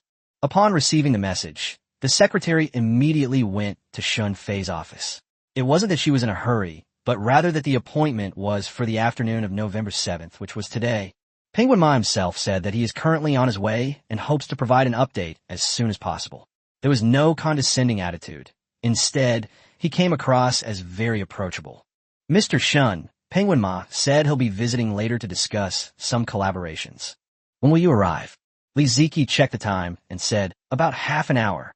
I've checked, and you don't have any work or appointments at the moment. Bring him up when the time comes. Oh, by the way, please have General Manager Huang come to my office now. Half an hour later, Li Ziki returned to the conference room with Penguin Horse. 5 years ago, Shun Fei met Penguin Ma. It was back in 2004. At that time, Ma was the founder of Tencent and came to Yangqing University to recruit recent graduates. Back then, he was just a playboy, a sophomore in college, but now... Pony, it's an honor to meet you. Although he didn't know why the other party had come, Shun Fei still took the initiative to extend his hand. Be polite. That will allow us to better plan ahead. He won't give up on the game business. Mr. Shun, I've heard so much about you. When Ma Huading shook hands with the other person, he made a point of observing him. The other person's hand was very steady, with strong knuckles, not the delicate kind that comes from signing documents all year round. This was a businessman who frequently went to the front lines. As the two took their seats, their secretary, Li Ziki, brought over tea. It was top-quality Wui Mountain Nulinshan Rugi tea, and the aroma of the first brew had not yet dissipated. Penguin Horse picked up the teacup, skimmed off the tea foam, smelled the fragrance, and then said, "Excellent tea. I got this from Secretary Zhang," Shunfei said casually. But Manhwa took these words to heart. "Secretary Zhang, there's only one person in the province with that name, and he was just transferred here this year. President Shun, we are both key enterprises in the province, so we're practically brothers." These words left Shun Fei completely bewildered. So this is how they established a connection? No wonder he's Penguin Ma. However, things weren't like what was said online later on. But this gave Shun Fei some time to prepare. It seems that he needs something from him this time. Then the next plan could be carried out easily, and Shun Fei naturally picked up where he left off. "Since Mr. Ma has said so, then I won't be ambiguous either. As long as it's something we can do through telepathy, we definitely won't lie. Mr. Ma, please just say the word." Shun Fei spoke as if it were the truth, almost as if he were patting his chest to guarantee it. The two of them were now even closer, like old friends who hadn't seen each other for years. Of course, he only mentioned the transmission of sound, not Huaxin. "To be honest, my brother came here this time also for 10 cent. Because of the economic crisis, although our company has bucked the trend and grown to become one of the top 3 internet companies globally, my brother is worried. I know they're doing this to hedge their risks." Shun Fei nodded. Huang Tianya had already shown him this information. The Penguin was indeed capable. However, there's been a lot of bubble in the market recently, and its current business volume cannot support such a high market value. It certainly won't be robbed at this valuation later. However, for now, we still have to cooperate with his performance. To be honest, I never imagined it would be valued at such a high level. Back then, I thought I could sell it for tens of millions. Seeing that Penguin Ma was bringing this up, Shun Fei lost interest in playing along and said directly, "Brother Ma, just tell me what's wrong. I already said that I'll do my best to help as long as it's within my power." "Okay." Ma Huading immediately composed himself. "We want our QQ to be pre-installed on your company's mobile phones. Tencent has recently been considering a transformation, increasing its investment in mobile games. They've recently developed a new mobile game, similar to Fruit Ninja, and are preparing to release it on the Taishan App Store, wanting to buy some advertising placements in advance. Oh, not long ago, we were still struggling with their software department, but now they've transformed." Shun Fei immediately understood why the Penguins came from Malaysia. It's the same old trick again, copying whatever game is popular, only this time they've copied his. "Mr. Ma should know that this matter is not under my jurisdiction. You should go to Mr. Yu, who is currently in charge of the Mate series. Buying a recommended product should be quite easy, but the price probably won't be too cheap.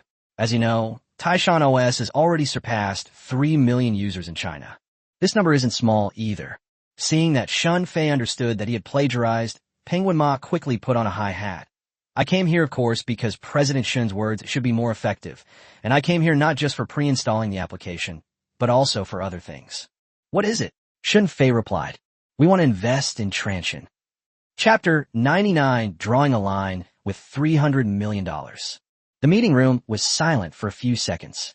Shun Fei picked up his teacup, but didn't drink it. He looked at the teacup for a while, and then he chuckled. "Mr. Ma, Transsion has a high market share in Africa, and its profits are considerable, so it's not short of money at all.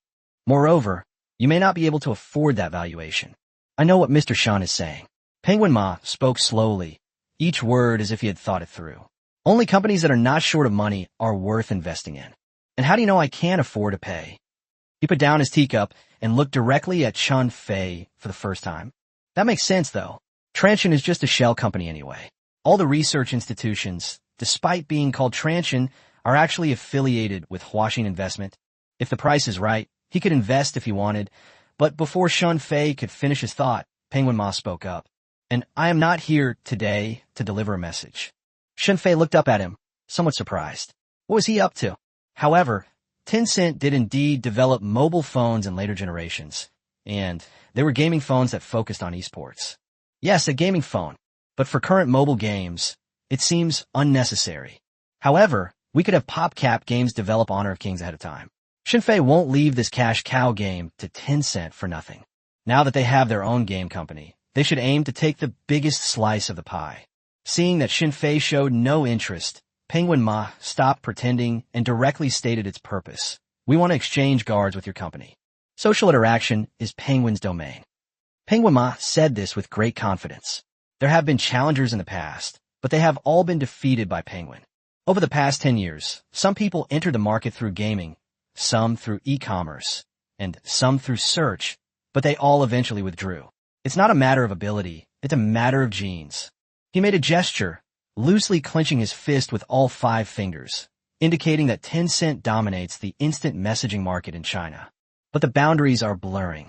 Transsion is making mobile phones and also operating systems. But as they progressed, they expanded into payments, and beyond payments, they started doing local services. Although you didn't actively enter the market, those companies were all backed by your capital. Shun Fei did not deny it, which made Penguin Ma completely understand. So, he released his grip, his tone softening considerably. Instead of waiting for the day the border is breached and we turn against each other, why don't we draw a line first? Shun Fei also became interested at this moment and put down his teacup. How to draw it? We agree to your previous game revenue sharing plan. However, when new games or software are launched, Transsion should give us top-tier exposure. At the same time, our QQ will be pre-installed exclusively for 3 years. We will not pre-install any other social media software, except for other future projects of our company. Penguin Ma didn't make this statement too definitively.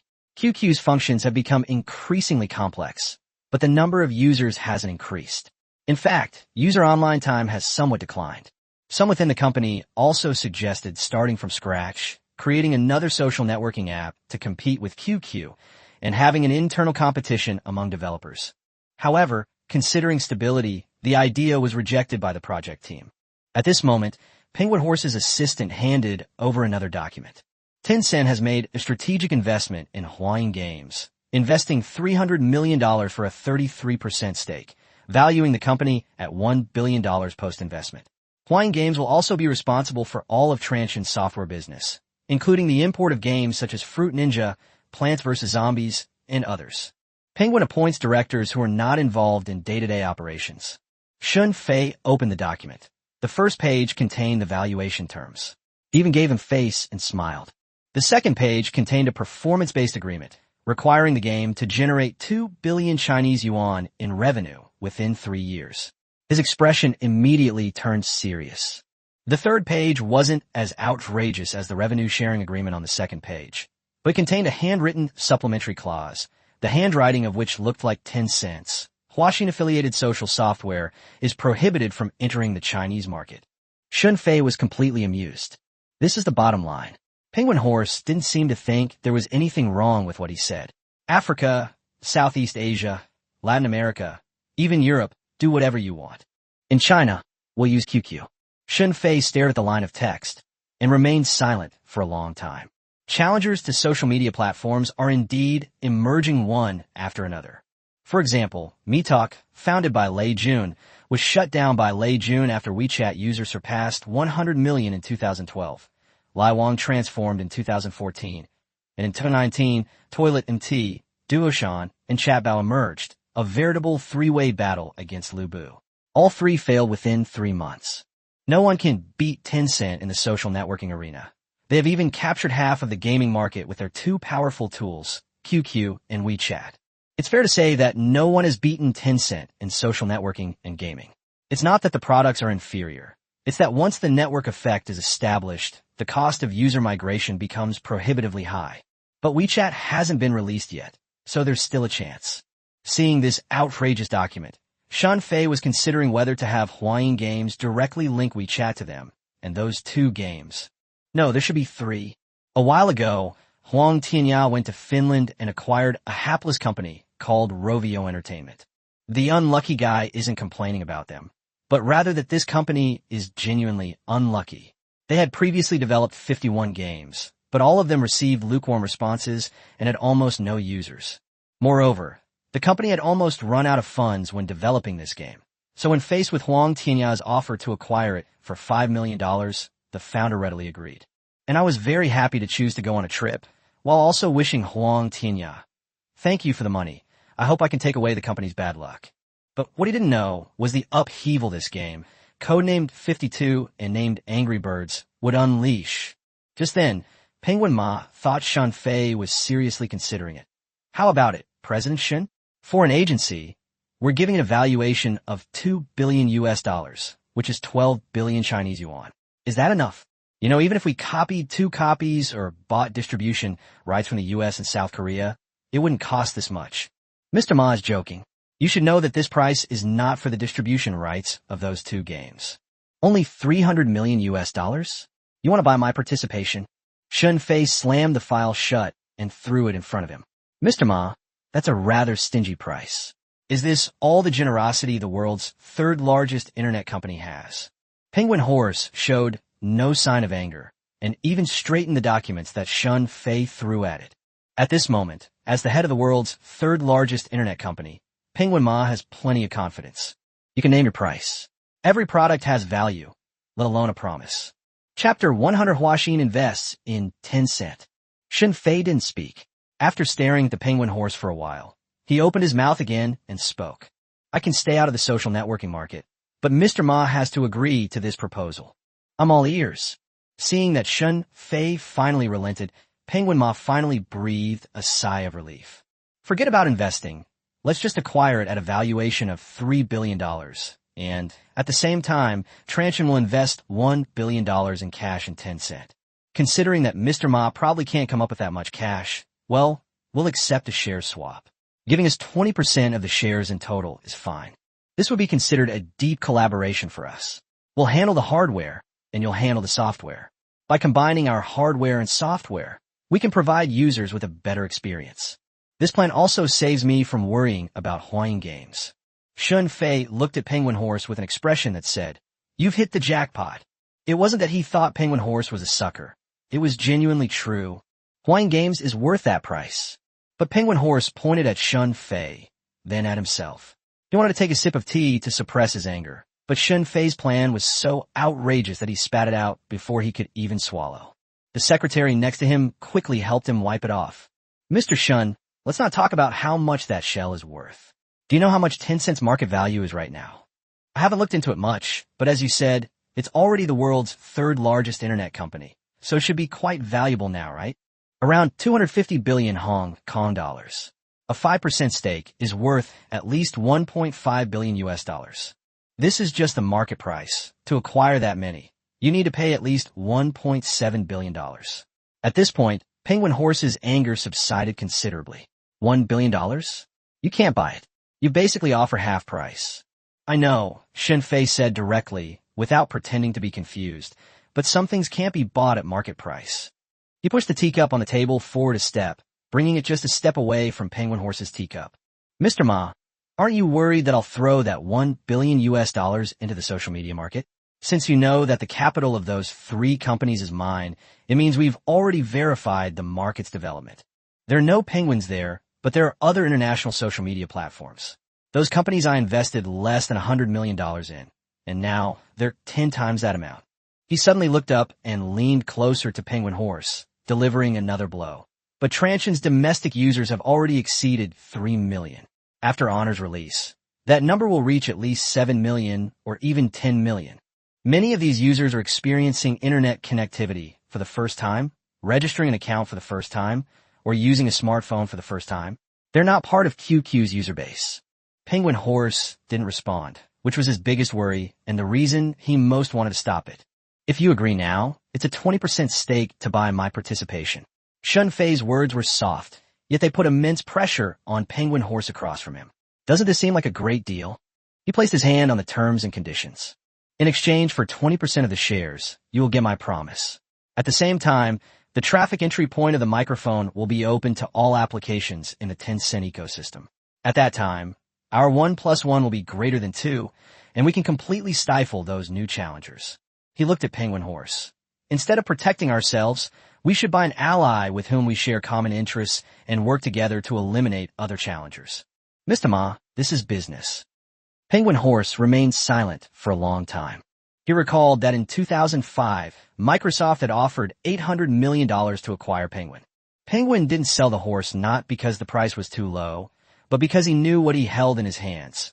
The future virtual identities of hundreds of millions of Chinese netizens.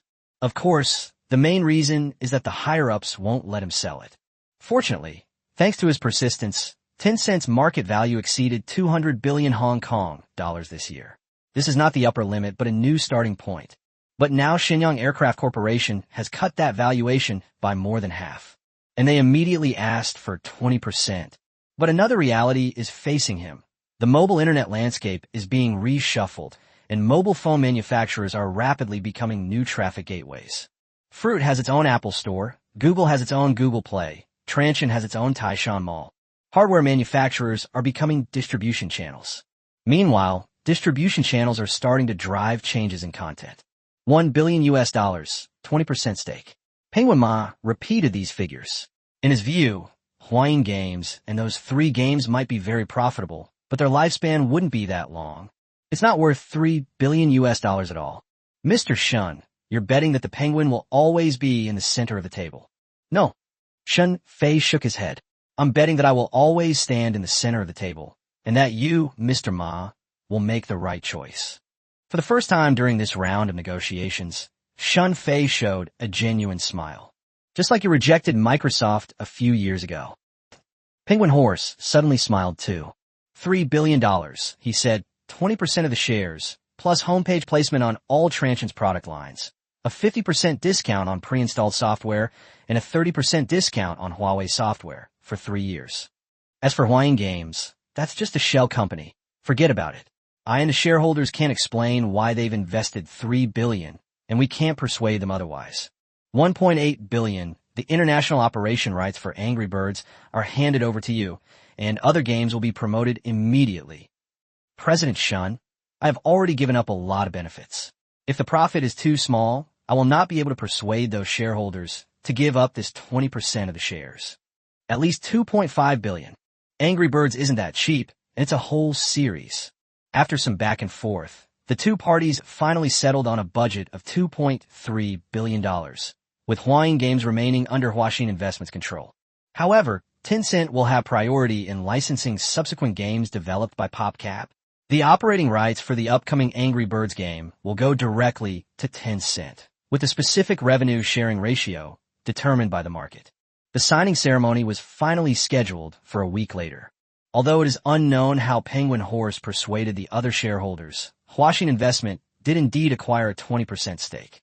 Just before the contract was about to be signed, Tencent officially released an announcement and applied to the Hong Kong Stock Exchange for a trading suspension. Many retail investors rubbed their eyes in disbelief upon seeing the announcement of Tencent's trading suspension. The stock was falling yesterday, and today it's suspended. Something's not right. What do you mean? I managed to get out yesterday, so why is my stock suspended? Yesterday it dropped by 3%, but I didn't sell. Instead, I added a little more to my position. Upstairs, is it really just a little bit?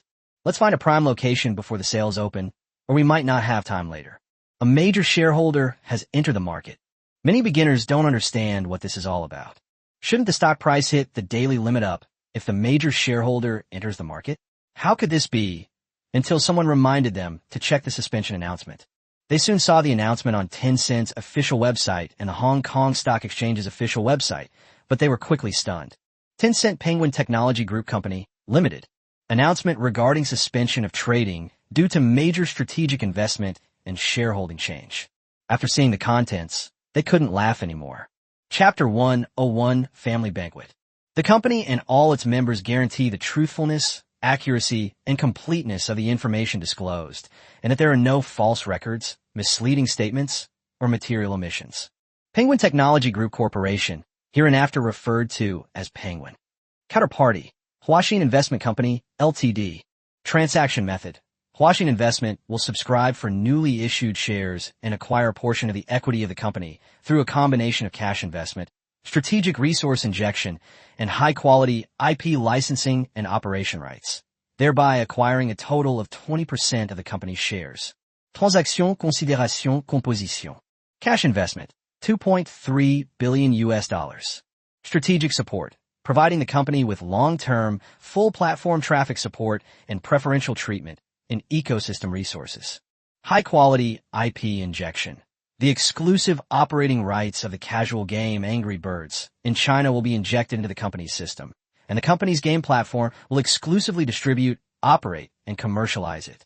The announcement was long and didn't hide any information, but many people still couldn't help but complain after reading the transaction.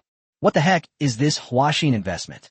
Tencent's current market value has exceeded 230 billion Hong Kong dollars, and a 20% stake would be worth nearly 46 billion Hong Kong dollars. Huaxin Investment acquired core equity worth 46 billion yuan for only 2.3 billion US dollars, approximately 17.8 billion Hong Kong dollars. Traffic and the operation rights of an unknown game? By mistake, you've trespassed into the Imperial Palace. Isn't this blatantly a low-price investment that dilutes our rights? It's alright, no major issues. In the long run, it might actually be a good thing. These announcements are just a formality. Whether the market falls or rises, it will still fall or rise. It all depends on the new investor's attitude. The financial commentary section also offered some brief responses. We will reduce our shareholding by an additional 3% in this round of financing, but we remain optimistic about the long-term prospects. In this investment by Transsion Holdings, Penguin Ma used every means at his disposal to finally persuade MIH to give up an additional 3% of its shares. Although still the largest shareholder with 25.07% of the shares, the threat has been greatly reduced. While the entire internet was speculating about the future stock price of Tencent, the company itself had already gone home for a family dinner. Shen Guohua and Zhang Shiqing were already drinking there. Zhang Riyue and her mother also ventured into the kitchen for the first time, while Zhang Mingzhu ended up making things worse. Seeing Shun Fei return, she immediately put down the vegetables in her hand and jumped up, and Shun Fei caught her steadily. Old Zhang, you see, they really have a good relationship. Mingzhu will graduate next year. Why don't you settle down with her? Okay. Zhang Shiqing, unusually, didn't try to break up the couple, but his quick agreement made Shun Guohua feel that something was amiss. No, that's 100% wrong. Who's possessing his friend? Get out of here. Soon, a delicious home-cooked meal was served on the table. After eating for a while, Zhang Shiqing took the initiative to speak and said, I heard that you've done something big again. There was still a hint of surprise in his voice, and Shun Guoming beside him was equally curious. After all, $2.3 billion is no small sum. It's nothing serious. Shen Fei put a piece of food on Zhang Mingzhu's plate. It's just that I switched seats with someone. Where have they moved to? Although Zhang Shiqing already knew the inside story and guessed some of the plans, he still wanted to hear Shun Fei's true thoughts.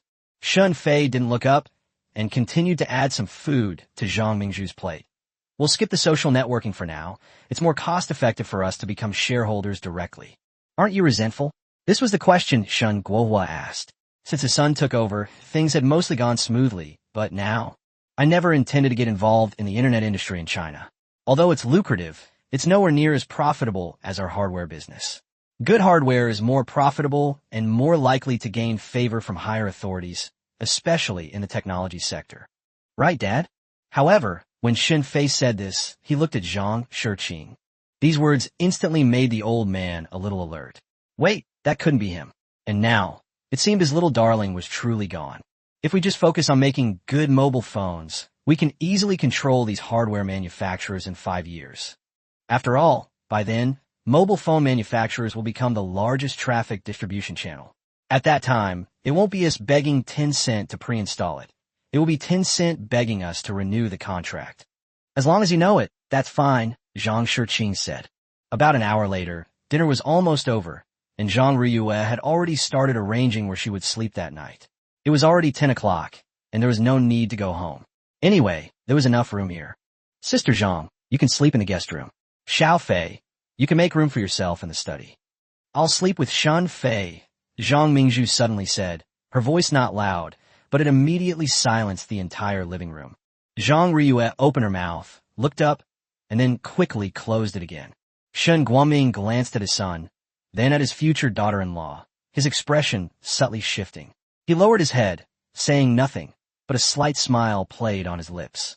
Zhang Shiqing's smile froze, then her brows furrowed slightly.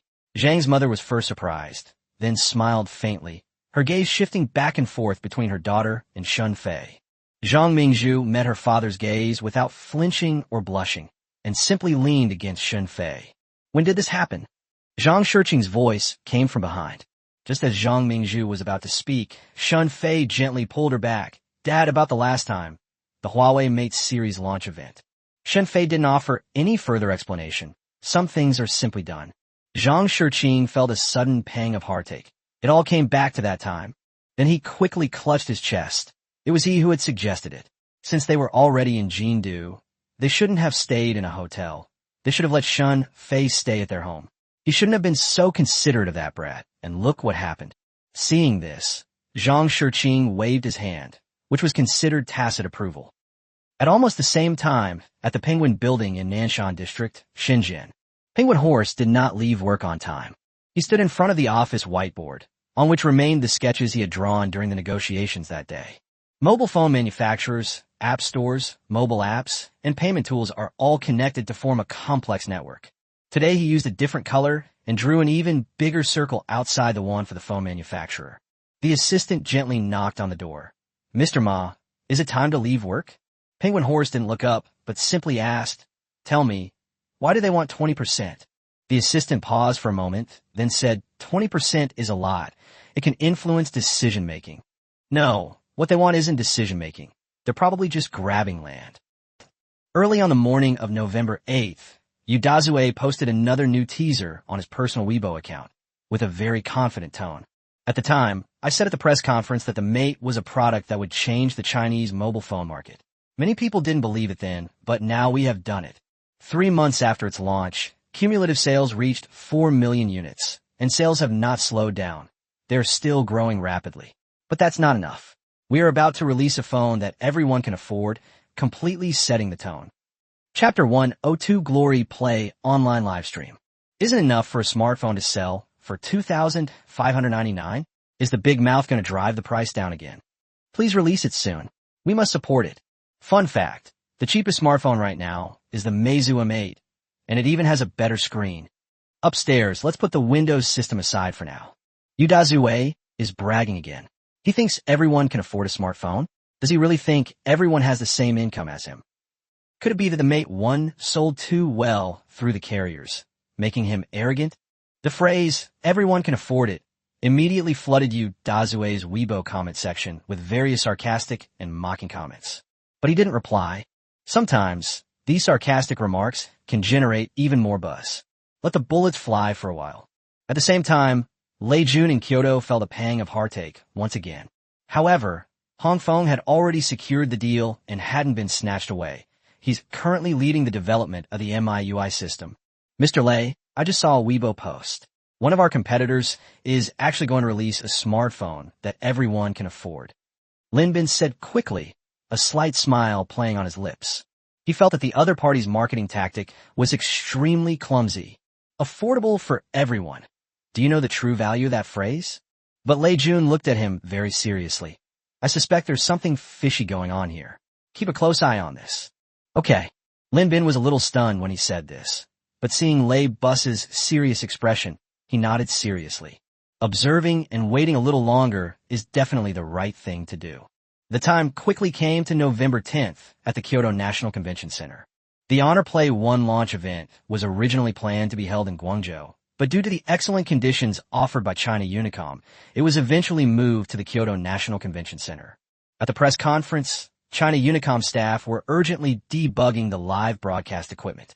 In an effort to change Udazue's mind, China Unicom has proactively promised to host an online live stream, guaranteeing that the number of viewers will not be less than 2 million.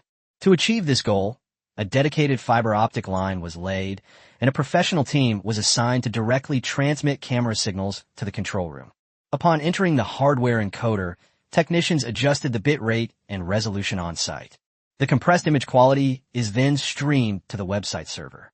In short, all costs for this press conference were borne by China Unicom, and they also offered more suitable packages, with the largest price reductions among the 3 major operators. The Honor Play launch event was scheduled for 2 p.m., but a long queue had already formed outside the venue by 10 a.m. Lei Jun was sitting in a room at the hotel next door, and through the window, he could see the staff adjusting the equipment. His mind was still focused on the documents in front of him. MediaTek MTK 6575, 6573 enhanced version priced at $71.50, with a delivery time of 35 days. The other document is a configuration list of the Honor Play that Lin Bin obtained through supply chain investigation. A 5-inch HVGA, 320 by 480 screen, an MTK 6575 processor, 256 megabytes RAM plus 1 gigabyte ROM, supports memory expansion, a 3 megapixel rear camera, and a large 2,500 milliamp hours battery. The last one was the invitation to the Honor launch event he received. At the same time, this invitation was also placed together with the first draft of the MIUI launch event speech.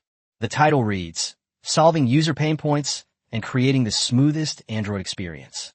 The title is now circled in red and has a question mark next to it. Lin Bin pushed open the door and came in, bringing 2 cups of coffee. Yu Dazue's side has already started rehearsals. He placed the coffee next to Lei Jun. There are at least 100 technical staff from China Unicom present on site, and the online live streaming platform is also starting testing. It seems both sides are taking this quite seriously. Will this product be able to replicate the success of the Mate series? Lei Jun didn't take the coffee or respond to the question. What did the supply chain say? Lin Bin hesitated for a moment. MediaTek will prioritize Transsion's orders, and Huachuan Technology has signed a 2-year long-term agreement. Because our order was too small, 200,000 units in the first batch, they bluntly stated that the production capacity of the MTK 6573 couldn't be increased, and the price of the 6575 couldn't be lowered. What about Qualcomm? As he spoke, Lei Jun drew a big X on the MediaTek logo. Without a price reduction, the MTK 6573 is utter garbage. MSM 8255, the sample will be available next month, but mass production will not begin until Q1 of next year. Lei Jun hesitated. The MSM 8255 was a good chip, made with a 45 nanometers process and a frequency of 1.2 gigahertz. Its graphics performance far surpassed the MTK 6573, and even the enhanced 6575 would still outperform it.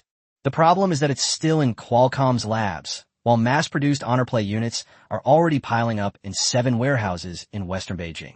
Old Lei, Lin Bin said, unusually avoiding the use of we, and instead using their informal nickname. How about we use Qualcomm? The MSM 8255 Plus communication baseband is almost the same price as the enhanced MTK 6575, and it's even more powerful. Okay, Lei Jun checked the Qualcomm box.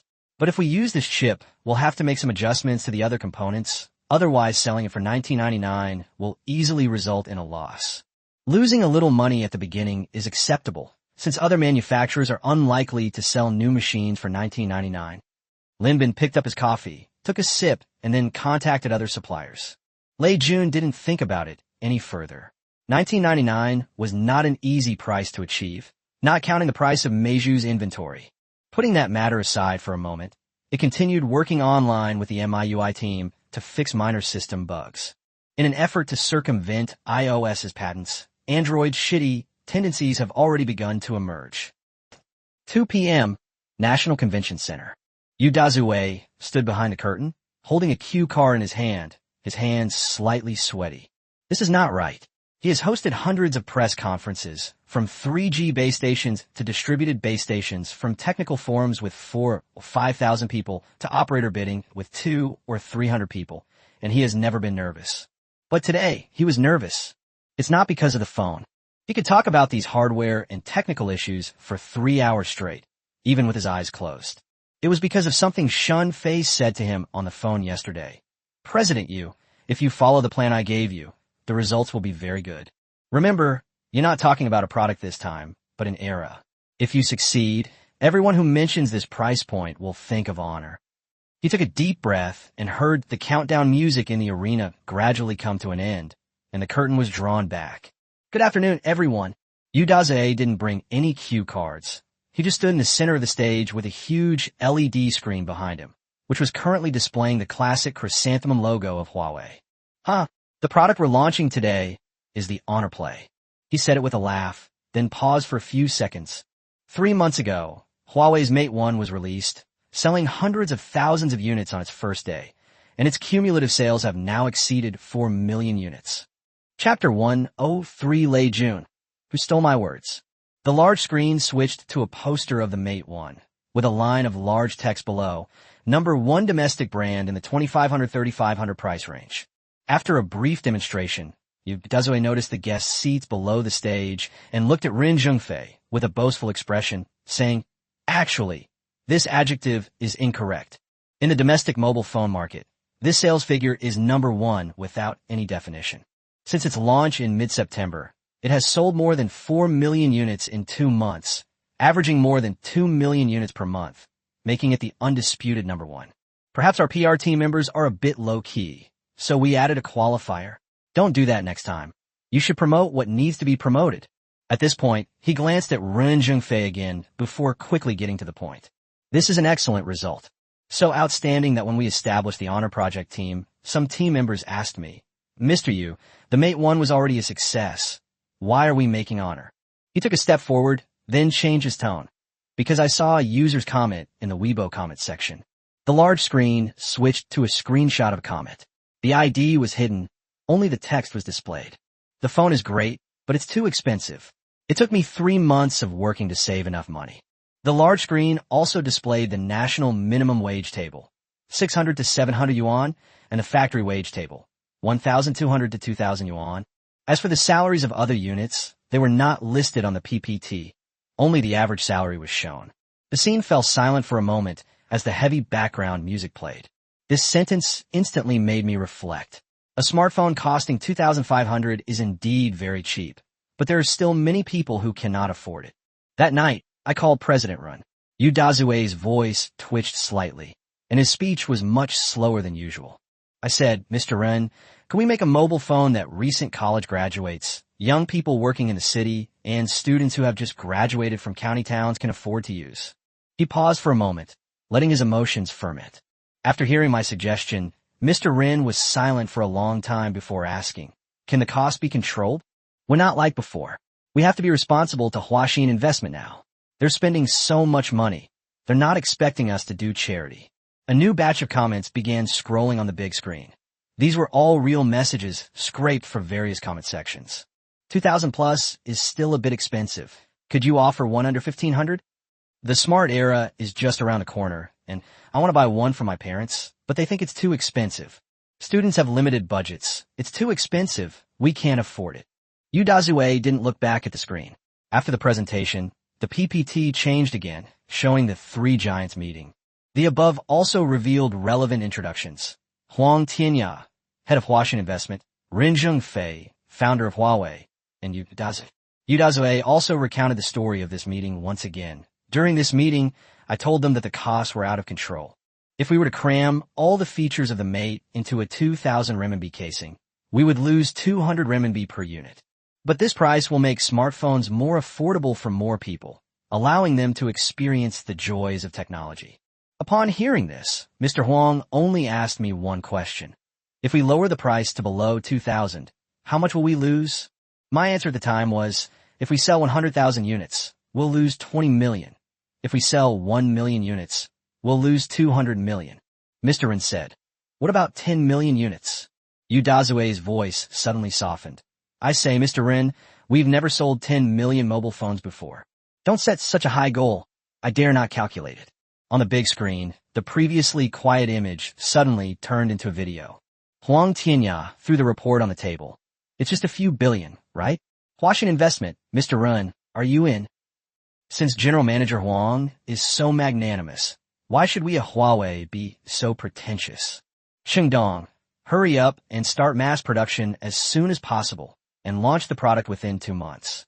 Let technology no longer be out of reach, but become a product that everyone can afford. After the video ended, the three people disappeared from the screen, leaving only one line of text. Honor Play 1, the first smartphone made for young people. Lei Jun sat in the audience, his smile still lingering, before he froze on the spot. His relaxed gaze suddenly sharpened, his pupils dilated slightly, and the corners of his mouth twitched down involuntarily. He looked as if he had been stabbed in the back, and even his breathing slowed down for a long time. He said it sounded so familiar, and thought he had met a kindred spirit, but it turned out these were all his own words. He stared blankly at the familiar words on the stage. Technology is no longer something high above, but something to serve the people. Moreover, the entire press conference, the rhythm of the speech, the logic of the rhetoric, and even the tactics were highly consistent with the original Me series that he had polished countless times in his mind. In that instant, his face was filled with disbelief, astonishment, bewilderment at being betrayed so precisely, and a dazed feeling of not having reacted yet. Who betrayed him? Wrong. He had never discussed these plans with anyone. Even Lin Bin only knew about 1999. So who leaked it? The Huawei team thought, impossible, it's impossible for such a coincidence to happen in the world. Just as Lei Jun's eyes widened, his brows furrowed slightly, and he stood there in a daze, the audience burst into loud applause.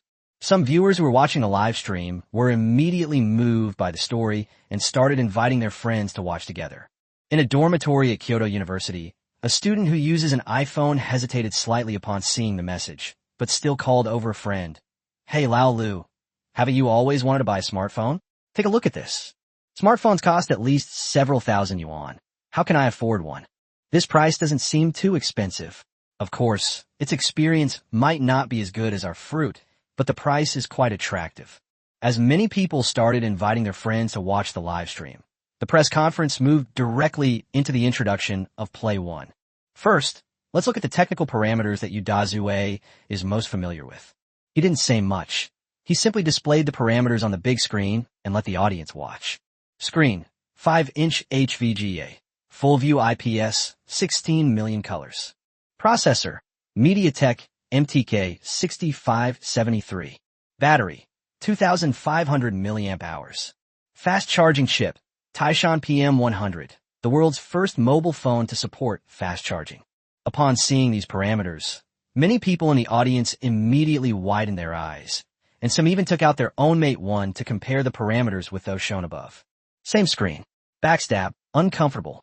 Same chip, a backstab, uncomfortable. The battery is a bit small. No back punctures, comfortable. Plastic frame, plastic back cover. No back punctures, comfortable fit. Fast charging, a feature absent in the Mate series, is a first for Honor. It's like the Play series is taking advantage of the Mate series. A murmur of discussion immediately arose from some of the audience seats. This is outrageous. The Mate has become a guinea pig, while the Honor Play gets to enjoy the new features first.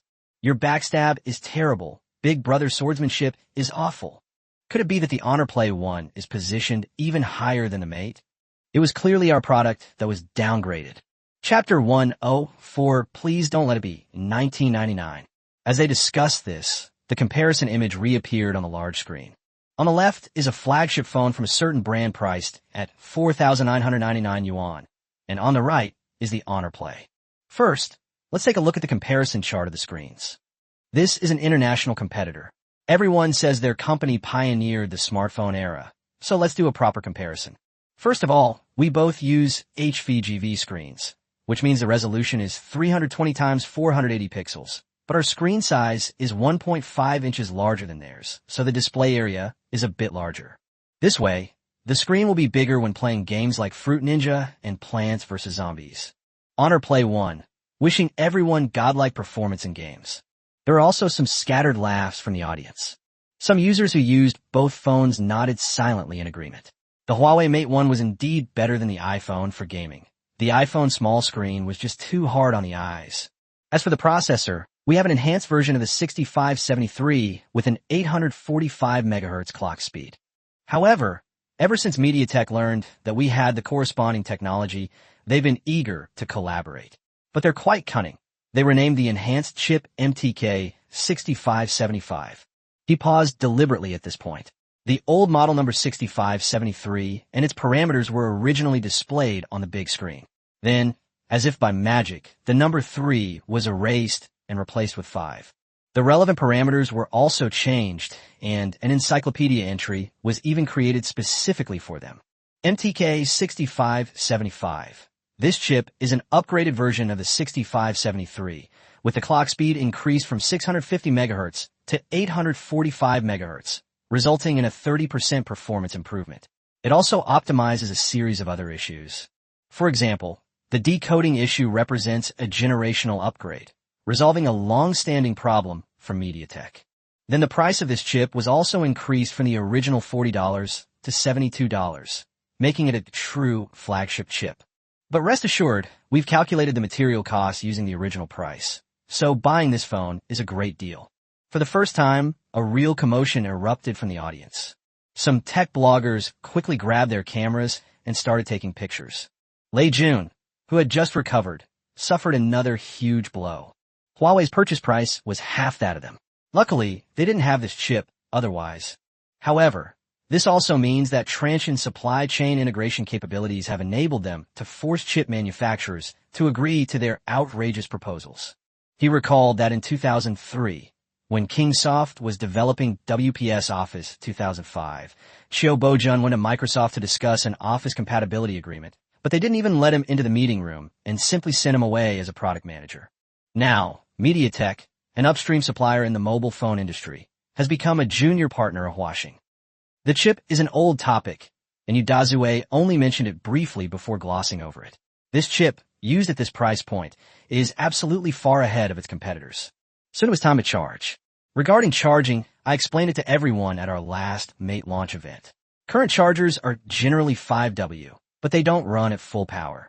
They're usually between 2 and 3W, and it takes a long time to fully charge the battery. To solve this problem, we made some minor modifications to the universal charger and were the first to stabilize the power at 5W for an extended period of time. It only takes 3 hours to fully charge a 3000 milliamperes battery.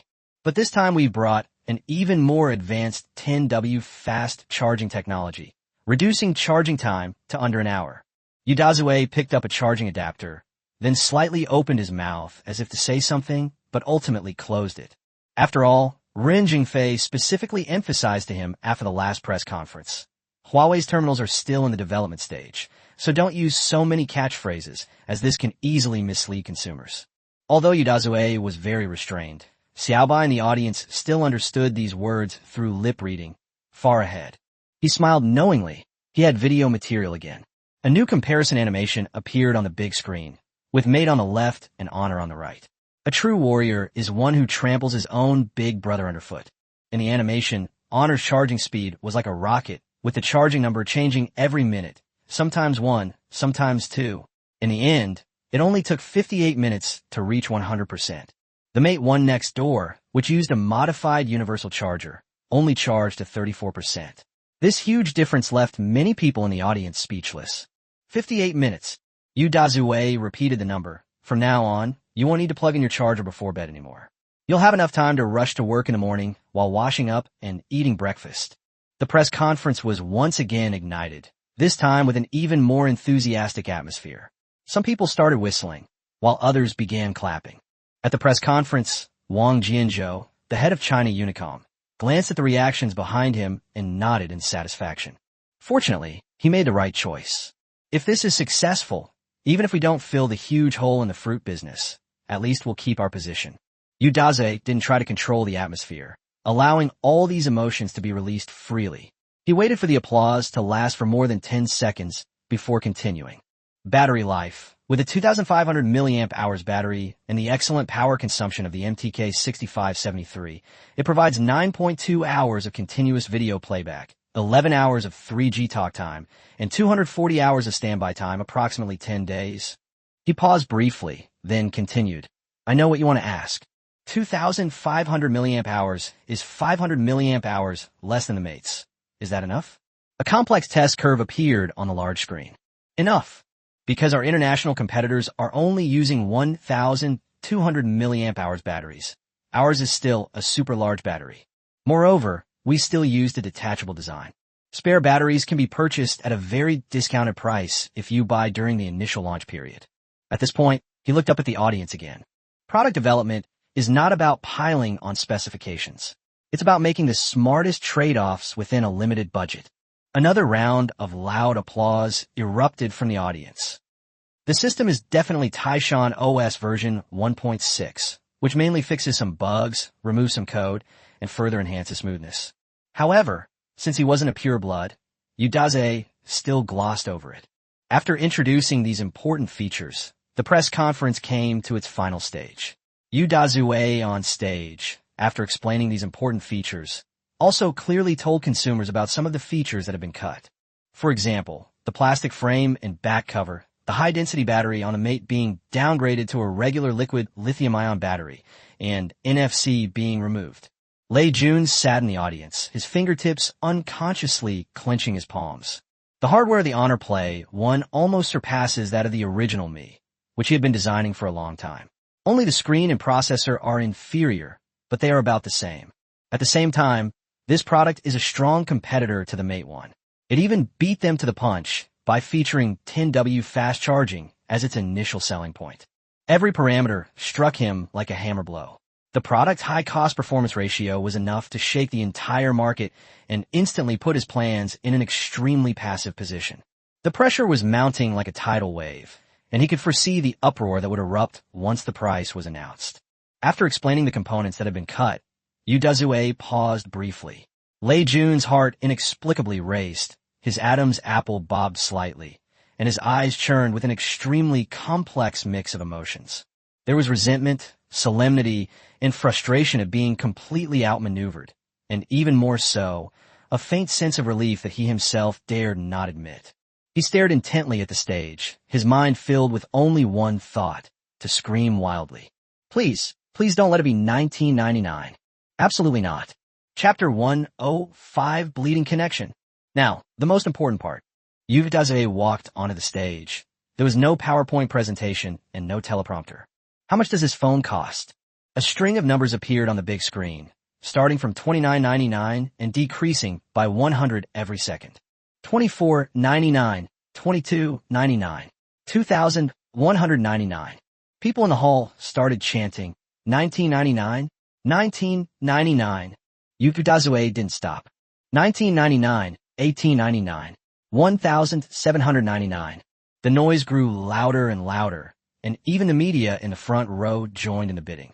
Looking at the constantly changing prices, Lei Jun suddenly felt like he was going to faint. They wouldn't go that far, would they?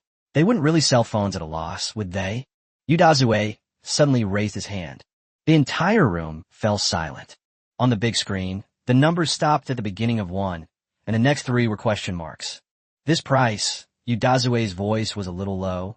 We've been debating this price for 3 weeks. He paused for a moment, clearly not quite suited to the rhythm, but remembering what he was about to say, he continued the performance. After the first version of the BOM cost came out, the finance department said, Mr. Yu, if we sell it at $19.99, we will lose 200 yuan per unit. We prepared 1.5 million units in our first batch, which is 300 million yuan. That's about all the money we make from the Mate series. The room was silent for a moment, but soon became excited. With an initial stock of 1.5 million units, that means there's plenty of inventory, so it should be relatively easy to grab one. Surely it's impossible that we can't even get one for 1.5 million. They couldn't think of any other reason besides a server crash. However, some savvy users in the online live stream had already downloaded Huawei's mobile terminal, and those with time had already gone to offline China Unicom service centers. After all, a few days ago, a big shot revealed that Apple's sales in China were only SOSO, and China Unicom would face great pressure in the second half of the year. This press conference has already given everyone the answer. Go to China Unicom, you can't go wrong. Yu Dazue rubbed his eyes and continued to play the victim, saying, I said, can we cut the configuration? Upgrading from a 5-inch screen to a 4.3-inch screen saves 18 yuan. Upgrading from a 3-megapixel camera to a 2-megapixel camera saves 12 yuan, and upgrading to a 2000 mAh battery saves another 9 yuan. He remained silent for a moment on stage. Later, Mr. Shun, the boss of Transsion Technology, called me and asked, Mr. Yu, who are you making this phone for? Yu Dazue suddenly smiled. I said, sell it to my younger self from 20 years ago. Back then, many people around me saved every penny to buy a cell phone. He looked up. President Shun said, then don't cut it. The numbers on the big screen suddenly disappeared. The 3 question marks disappeared, and the number 1999 appeared. Then it suddenly enlarged and occupied the entire screen. We will use half of the funds invested by Huaxin to subsidize this deal. 500,000 units, a loss of 100 million. 1 million units, a loss of 200 million. Yu Dazue's voice trembled slightly once again. If Honor Play can sell 10 million units, we will lose 2 billion yuan. He paused for a long time, staring at the long string of numbers on the big screen. But that's for later. He looked toward the corner of the audience. Today I stand here only to say something to the young man who left a comment on my Weibo. He paused again. The phone that I didn't need to save up for 3 months' salary for has arrived. We will continue to fulfill our responsibility of making technology accessible to all, ensuring that all high-tech products are no longer out of reach. The press conference was ablaze with excitement. The prices for the various versions also appeared on the big screen, 256 megabytes plus 4 gigabytes, $19.99. 256 megabyte 8 gigabyte, 2199. 512 megabyte 16 gigabyte, 2499. After the prices of all 3 versions were released, the media at the front desk quickly stood up to take pictures, and some tech bloggers had already started writing their speeches. This product is going to be a hit. Yudazue stood there without stopping them or trying to control his expression. He just watched with a smile on his face. But Lei Jun's mood plummeted to rock bottom at that moment. These were all his words. Who is it? But at that moment, Yudazue said one last thing. As I just said, Honor's goal is to make technology no longer something unattainable, but something that serves the people. So during the initial launch period, we will reduce the price by another 100 yuan, with the lowest price being only 1,899 yuan. We would also like to express our sincere gratitude to our strategic partner, China Unicom. Because of them, this press conference was a great success. And here's another piece of good news for everyone.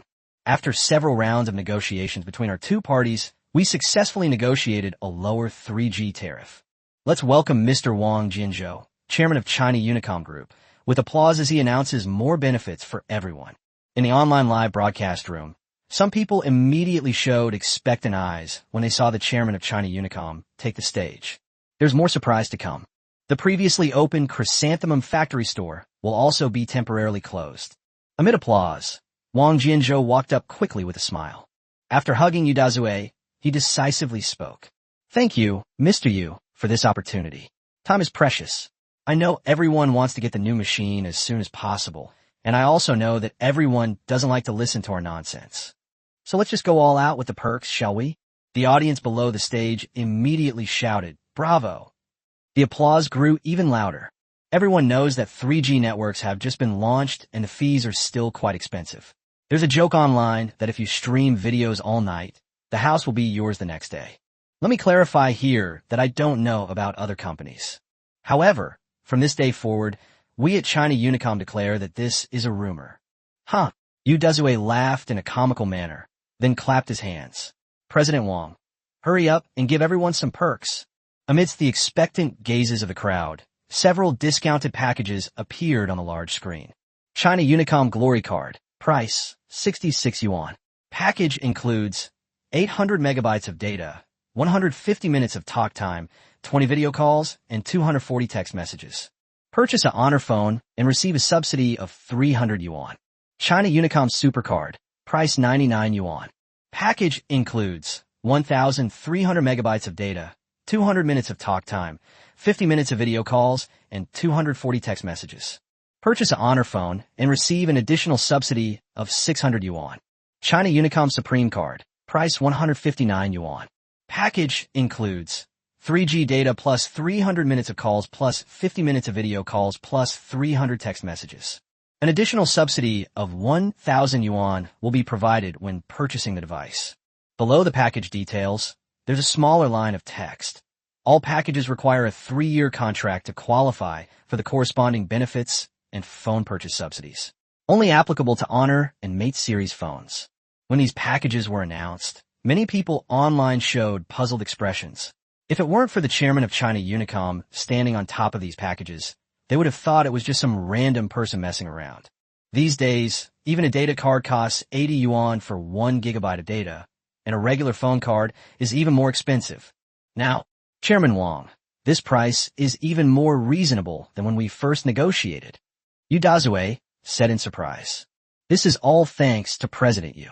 During the negotiations, one sentence he said completely woke me up. If we're going to blow things up, we should blow up all the benefits. When buying Honor phone, you can't go wrong with China Unicom. Chapter 106 Lei Jun. You can copy the plan, but you can't copy the soul. After announcing the package deals, Wang Jinzhou tactfully walked away. After Yudazue said a few more nice words, a countdown to the first sale of the Honor Play 1 appeared on the big screen. 60 seconds. 58 seconds. At the same time, in Izhuang, Kyoto, at the headquarters of Jingxi Network, Liu Qiangdong stood in front of the backstage monitoring screen, watching the live broadcast of the Honor Play launch event. After China Unicom announced its package deals, Liu Qiangdong's face broke into a wide smile. It's safe.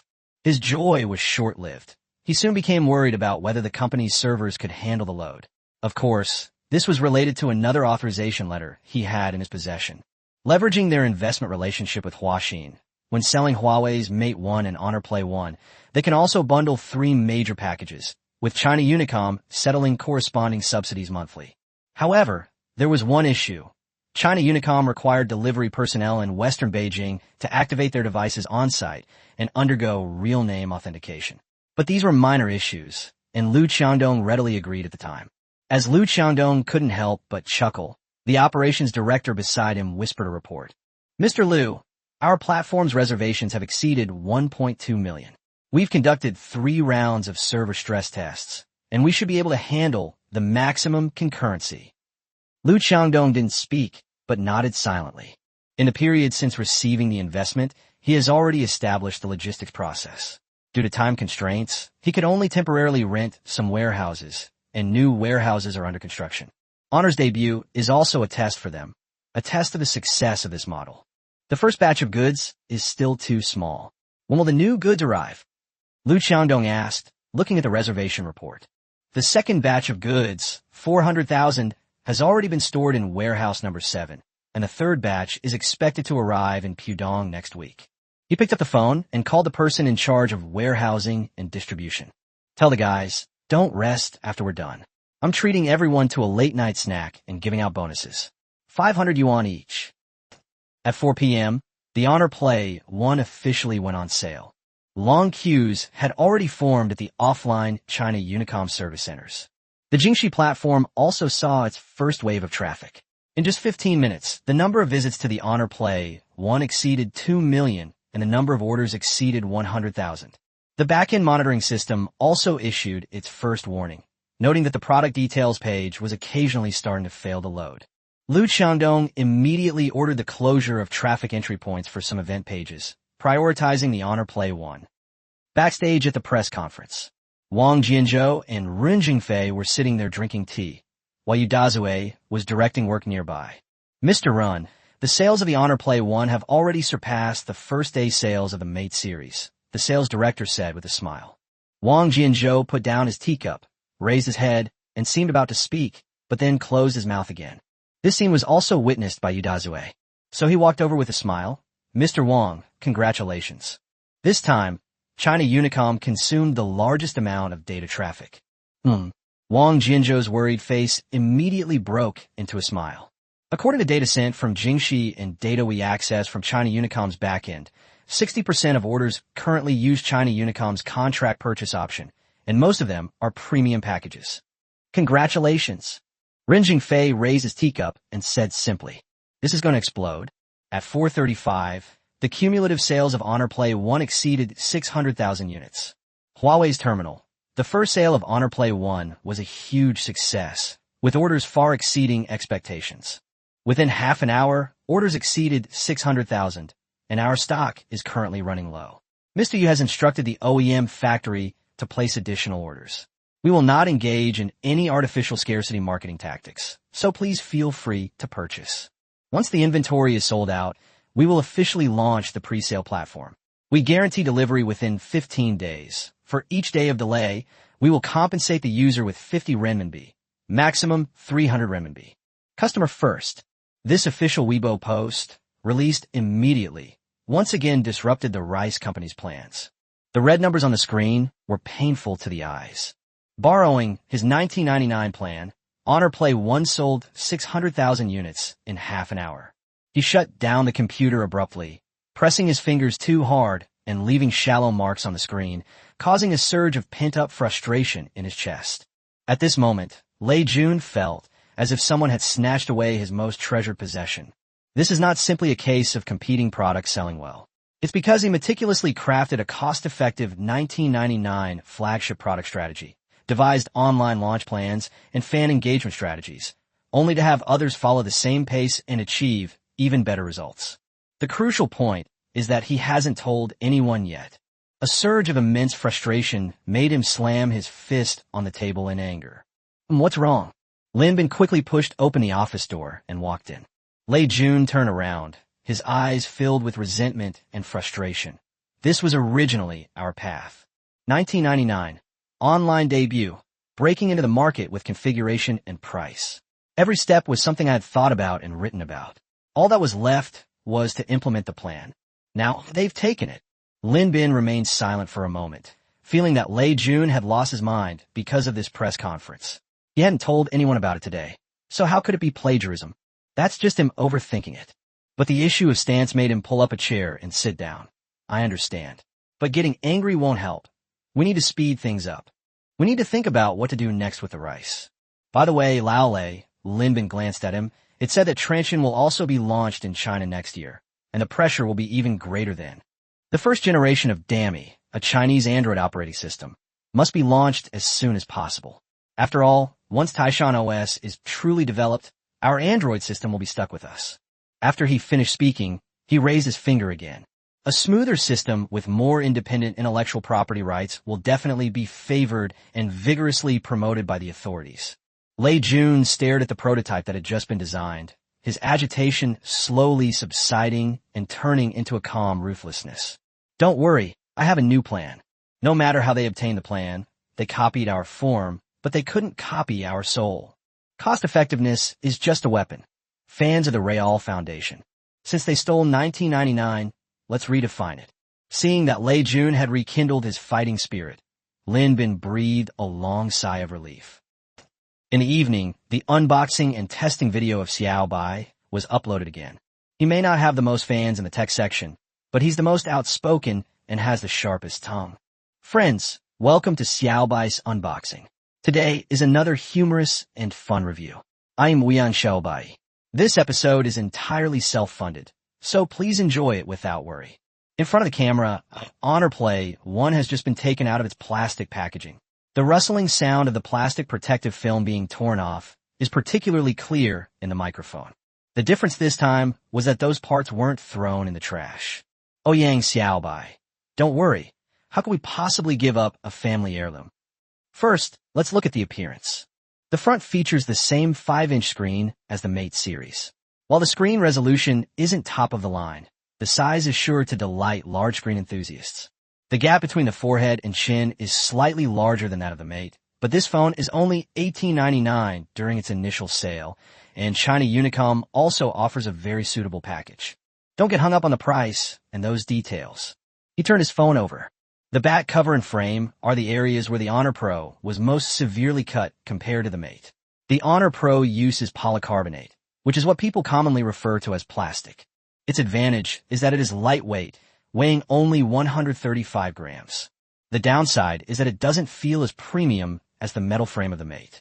Chapter 107 Little White Unboxing and Testing Again. He tapped the back panel, and there was a hollow echo. Empty? No, it's because the battery is a bit thin, and there's a resonant cavity at the back. As everyone knows, at the press conference, Mr. Yu said that there were only 2 months left, so this is essentially a redesign of the Mate series. There are some minor issues, which is understandable. The camera then switches to details on the back. The camera has been changed to a single lens, and it's only the rear one, still only 3 megapixels. These specs sound like Nokia from 3 years ago, but do you know what other brands offer at this price point? Let's first take a look at the pride of domestic smartphones, the Meizu M8. He took out another phone. As the first domestically produced smartphone and the only choice in its price range, the Meizu M8 specifications are naturally displayed on screen. 3.2 megapixels, no autofocus, no algorithm. Although the algorithm of the Honor Play 1 is somewhat downgraded compared to the Mate series, it is still very easy to beat this Meizu phone. Many viewers immediately skip to the performance section after seeing this part. After all, when it comes to image algorithms, other companies, including Apple, are operating without any technology. Only Transsion and Huawei are working on this aspect. Being far ahead is the right thing to do. Regarding the core configuration, to put it simply, it hasn't been cut. He placed the Honor Play 1 and Mate 1 side by side on the table and opened Taba, Weibo, Plants vs. Zombies, and Fruit Ninja at the same time. All three apps ran smoothly. If you cover the chin of the phone, it's even difficult to see the differences in details. The MTK 6573 can also be called the 6575. Both have a frequency of 845 MHz. It has been confirmed that it is a processor. However, the Play storage starts at 4 GB, which may cause a noticeable difference compared to the Mate over extended use. Fortunately, it supports memory cards, so users can purchase according to their needs. He swiped between two screens at the same time, and there were some subtle differences between them. Through the blogger's thorough testing, it is clear that the system does have some compatibility issues. For example, when browsing Weibo, Honor of Kings takes 0.3 seconds longer to load, and when entering the Plants vs. Zombies game, Honor of Kings takes 0.5 seconds longer. But all of this is within the scope of sensory perception and can be detected without deliberate comparison. Of course, this could also be a minor bug in the system. We'll have to wait for an official response. In any case, Yu Dazue wasn't lying. For $19.99, you really did get 80% of the Mate experience. This deserves applause. The top of the video was filled with haha comments. Judging from this, the swordsmanship is not bad. With the Mate series on display, I suddenly feel that Huawei's press conference was really awkward. They were just playing the victim the whole time. Is it really possible that they lost that much money? Upstairs, if you only look at the supply chain, you'll definitely lose money. Smartphone hardware is really expensive. That enchanting bamboo. Don't try to extort money from me with that. They've already started clearing out their inventory. If you want to experience Windows, learn your lesson, feel free to try. The evaluation process quickly moved on to the important upgrades. Battery life and charging are the biggest upgrades, and also, in my opinion, the biggest drawbacks. He picked up the Honor Play's charger. 10 watts. Mate is 5 watts. The part one don't understand the most is that the younger brother killed the older brother. I really don't know what the project team was thinking. Our main task today is evaluation. Let's put these things aside for now and see how the fast charging technology actually performs. First, regarding data accuracy, the official data states a full charge in 58 minutes. In my own testing, it took me 1 hour and 5 minutes to charge from 3% to 100%. He showed the charger cable and the official data, and there was indeed a discrepancy, but the difference was actually very small. There's been tremendous progress compared to before. In the first 30 minutes, it charged to 63%, but in the next 30 minutes it slowed down a lot. I asked customer service, and they said it was trickle charging, which is to ensure battery life. However, I think this strategy is too aggressive and may affect battery cycle life. However, there is no research on this yet. You can wait for my long-term test in 3 months. But replacing the battery costs 49 yuan, which I think is negligible. At this moment, a bunch of copied comments floated across the screen. Garbage technology will definitely ruin the battery. Exactly. Fast charging comes at the cost of battery life. This technology will definitely be used by Huawei alone for the time being.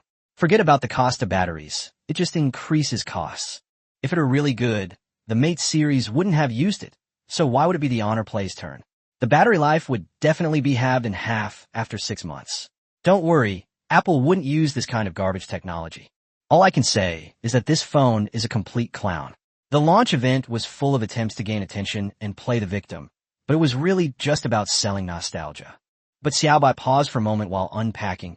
Regardless of what everyone thinks of him, the era of one-night stand is really over, and I really like this feeling.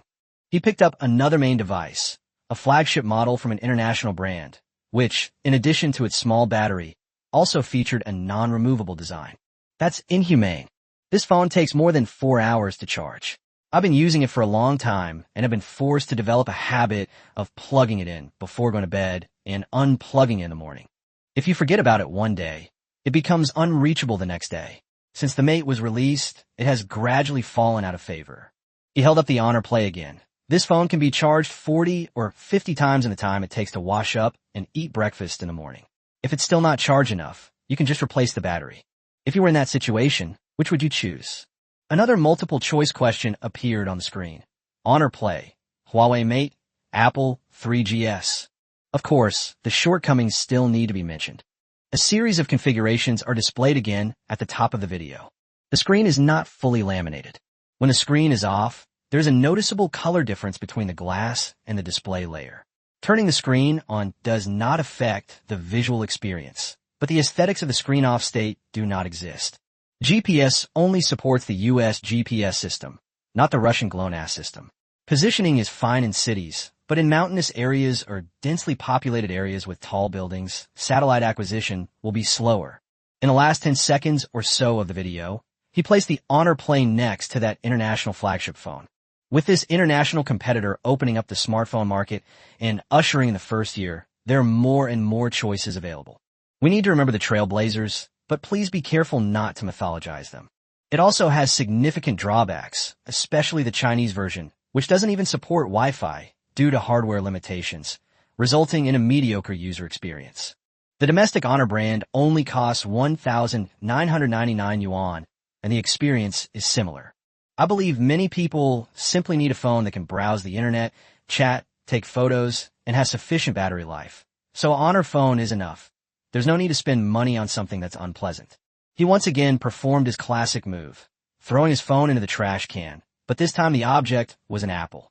Is this a case of dimensional reduction attack, technology for all, or malicious extortion? What do you think? Chapter 108 Father-in-Law Gets Promoted. After the video was released, a bunch of fans flooded the comment section of Xiaobai's unboxing video. I cried during the press conference. Everyone my age is buying smartphones. I wanted to buy one for my son who's going to college, but he's mature beyond his years and thinks it's too expensive, so he insisted on returning it. The price isn't too expensive, I'll buy one.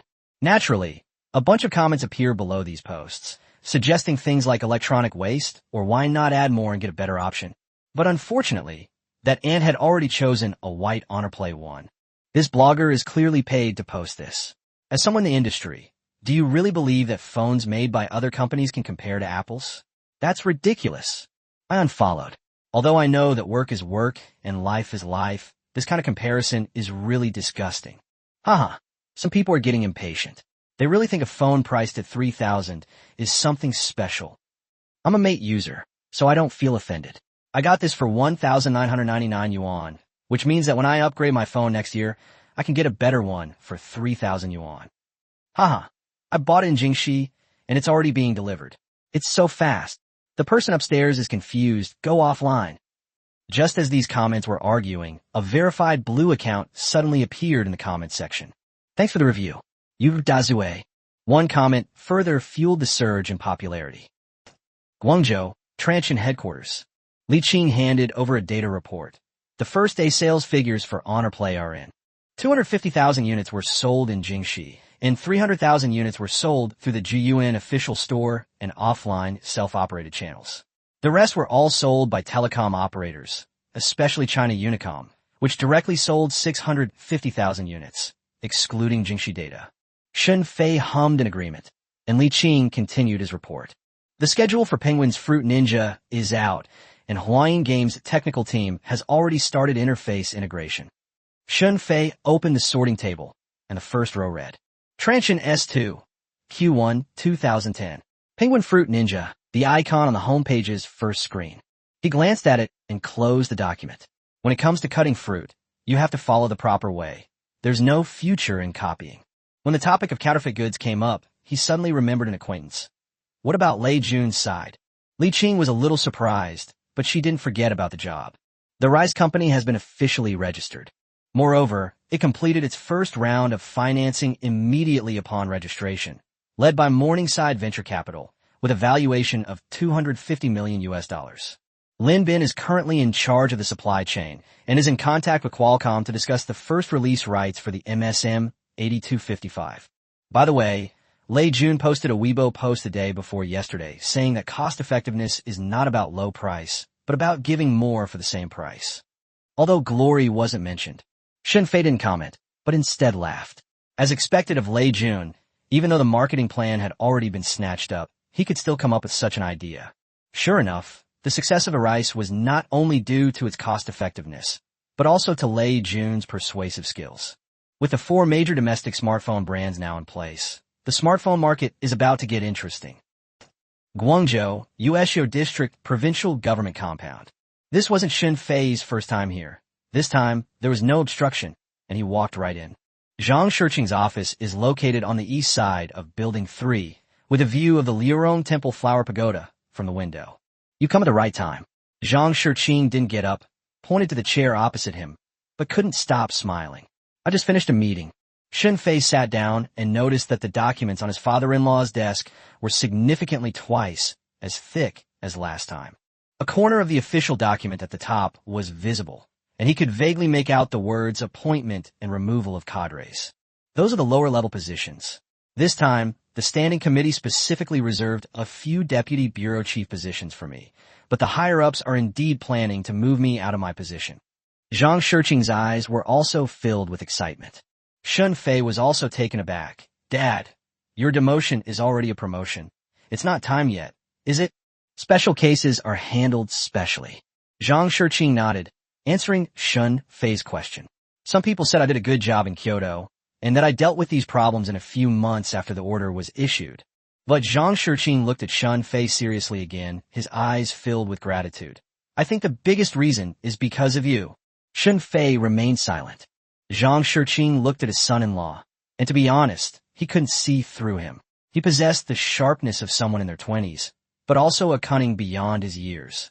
He has a strict control over power, but he is also very restrained. Because of you, I expect to be transferred from the Discipline Inspection Commission to the position of Executive Vice Governor. Zhang Shiqing's tone carried a hint of anticipation. It's quite a big leap, and Lao Huang has always been very cooperative with my work. As a result, I now have to make room for someone else. That's good, though. The higher-ups recognized his abilities and transferred him to be a provincial governor elsewhere. Shun Fei was also a little surprised. It was related to him. Father-in-law, what are you saying? Shun Fei said, It is indeed big, Godfather. What does this have to do with me? What exactly is going on? The person above me also said it was great. Zhang Shiqing didn't answer, but instead put his glasses on the documents next to him. But he said it was an acknowledgement of my abilities. But I'm not some greenhorn anymore. After I pressed him for details, my former boss finally told me that this whole thing was mainly because of me. Transsion has not only made breakthroughs in its self-developed systems, but has also acquired important technology in lithography machines. And you didn't ask for any benefits. Xiaofei, for my sake. Zhang Shiqing stood up, patted Shun Fei on the shoulder, and didn't say anything else, but this gesture said it all. Hearing about lithography machines made my father-in-law jump 2 levels. Although the official position is lateral from the perspective of power involved, it is indeed so. The upward channel opened up all at once. Dad, actually, the lithography machine. I just want to find a sucker to help me with some of the R&D costs, so I can buy the product at a cheaper price. All right, it's fine to say that here, but don't say it like that outside. Zhang Shiqing looked at Shun Fei carefully again. By the way, what brings you here today? Shun Fei took a document out of his bag. Our Transsion Motors has been applying for new energy vehicle license plates for almost 7 months. Zhang Shiqing took it, but did not open it. A breakthrough in battery technology? Yes, the battery you came to inspect has made a breakthrough and can now achieve 175 Wh/kg. Wang Mingyang's team has found a new approach to battery formulation, achieving a cycle life exceeding 2,000 cycles. We believe it can be used in electric vehicles. Zhang Shiqing nodded. He picked up a landline phone on the table and dialed a number. Director Chun, this is Shiqing. How long has the new energy vehicle license plate for Transsion been stuck with you? Several months. Several months? What problems arose during the technical review? Nothing? Then what's holding us back? He listened to the explanation on the other end of the phone, occasionally humming in agreement. Okay, I understand. He put down the phone. The results will be announced in the next few days. The main reason is that there have been a lot of applications recently, so we need to screen them carefully. Originally, we weren't planning on screening. We intended to use a process of natural selection. But now that we have this person who gets things done, we can change the plan ahead of schedule. Thank you, Dad, Shun Fei said. No need to thank me. Zhang Shiqing pushed the unopened document back to him. It was your batteries that made it happen, not me coming to say hello. He paused for a moment and glanced at Shun Fei again. But there are a few things I need to say to you as your father-in-law. Shun Fei also sat up a little straighter. You're not in the same boat as when you first started using telepathy. Zhang Shiqing's voice wasn't loud, but every word was serious. Telepathy isn't some small, knockoff factory in Guangzhou. Chapter 109, a huge investment of 10 billion yuan to enter the automobile industry. He stared at Shun Fei for a while. Do you know what people here call you now? He pointed to the building next door, but Shun Fei did not answer. Half the city was smuggled.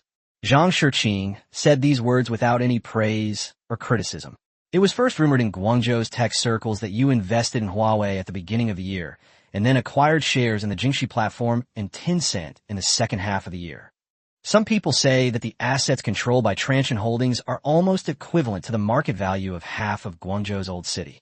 Both Tencent and Huawei are large corporations, which inevitably attracts jealousy from some people. Shun Fei didn't say anything. He just stood there calculating.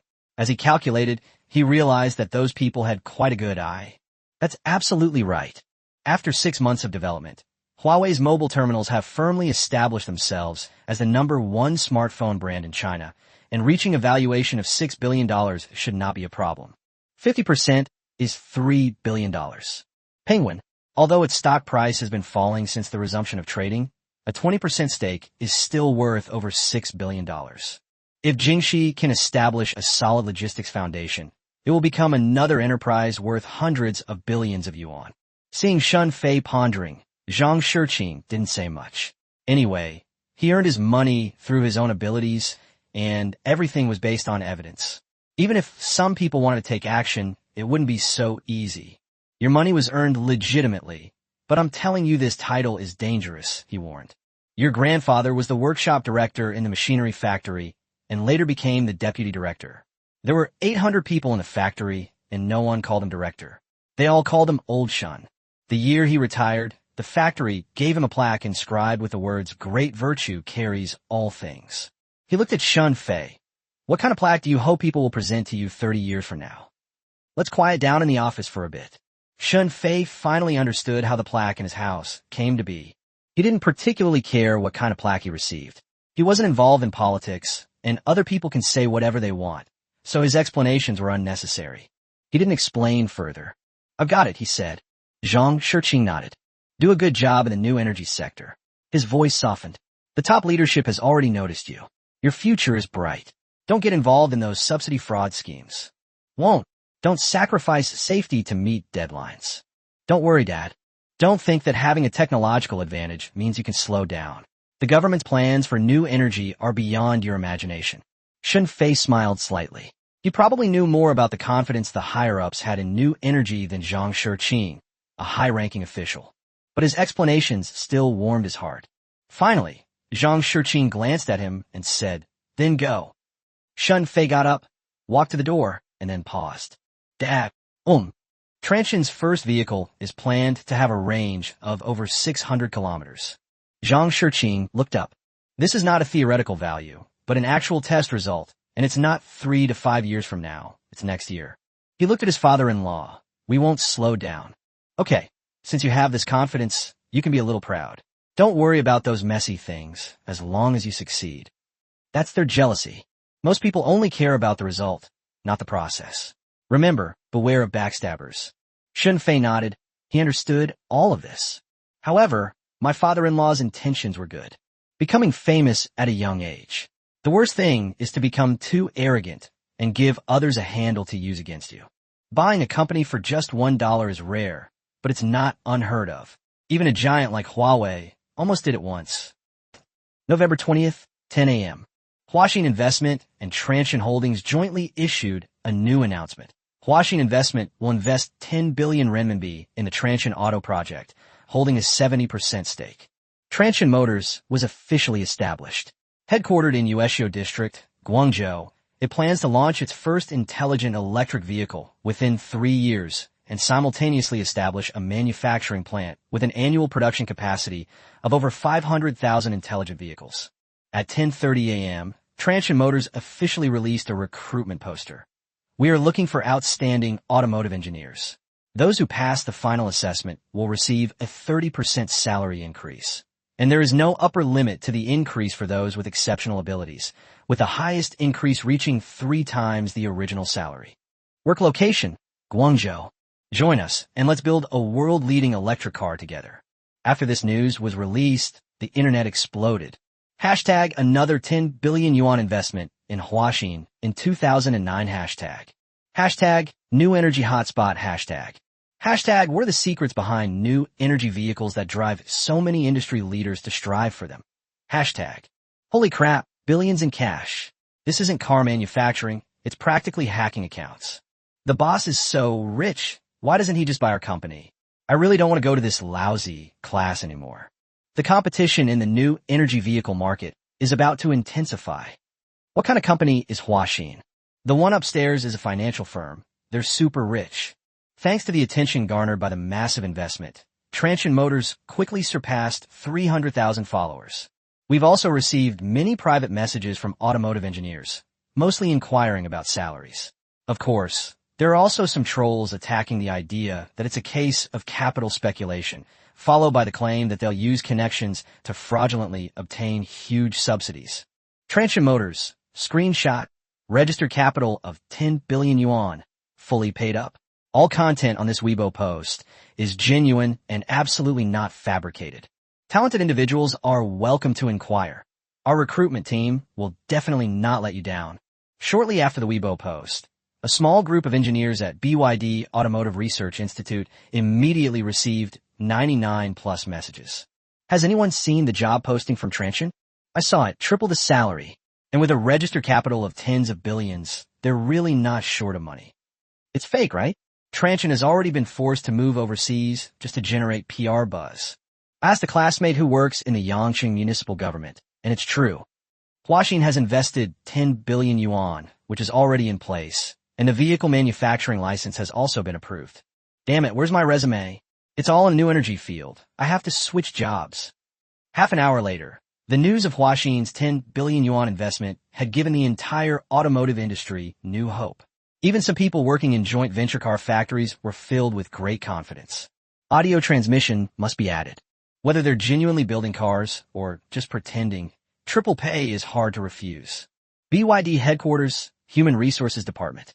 The HRD placed a report on his desk. Mr. Wang, this is Transsion's recruitment announcement. Wang Chuanfu glanced at it, and a worried expression immediately appeared on his face. The most important part of an electric vehicle is its three-electric system, and the most expensive component is the battery.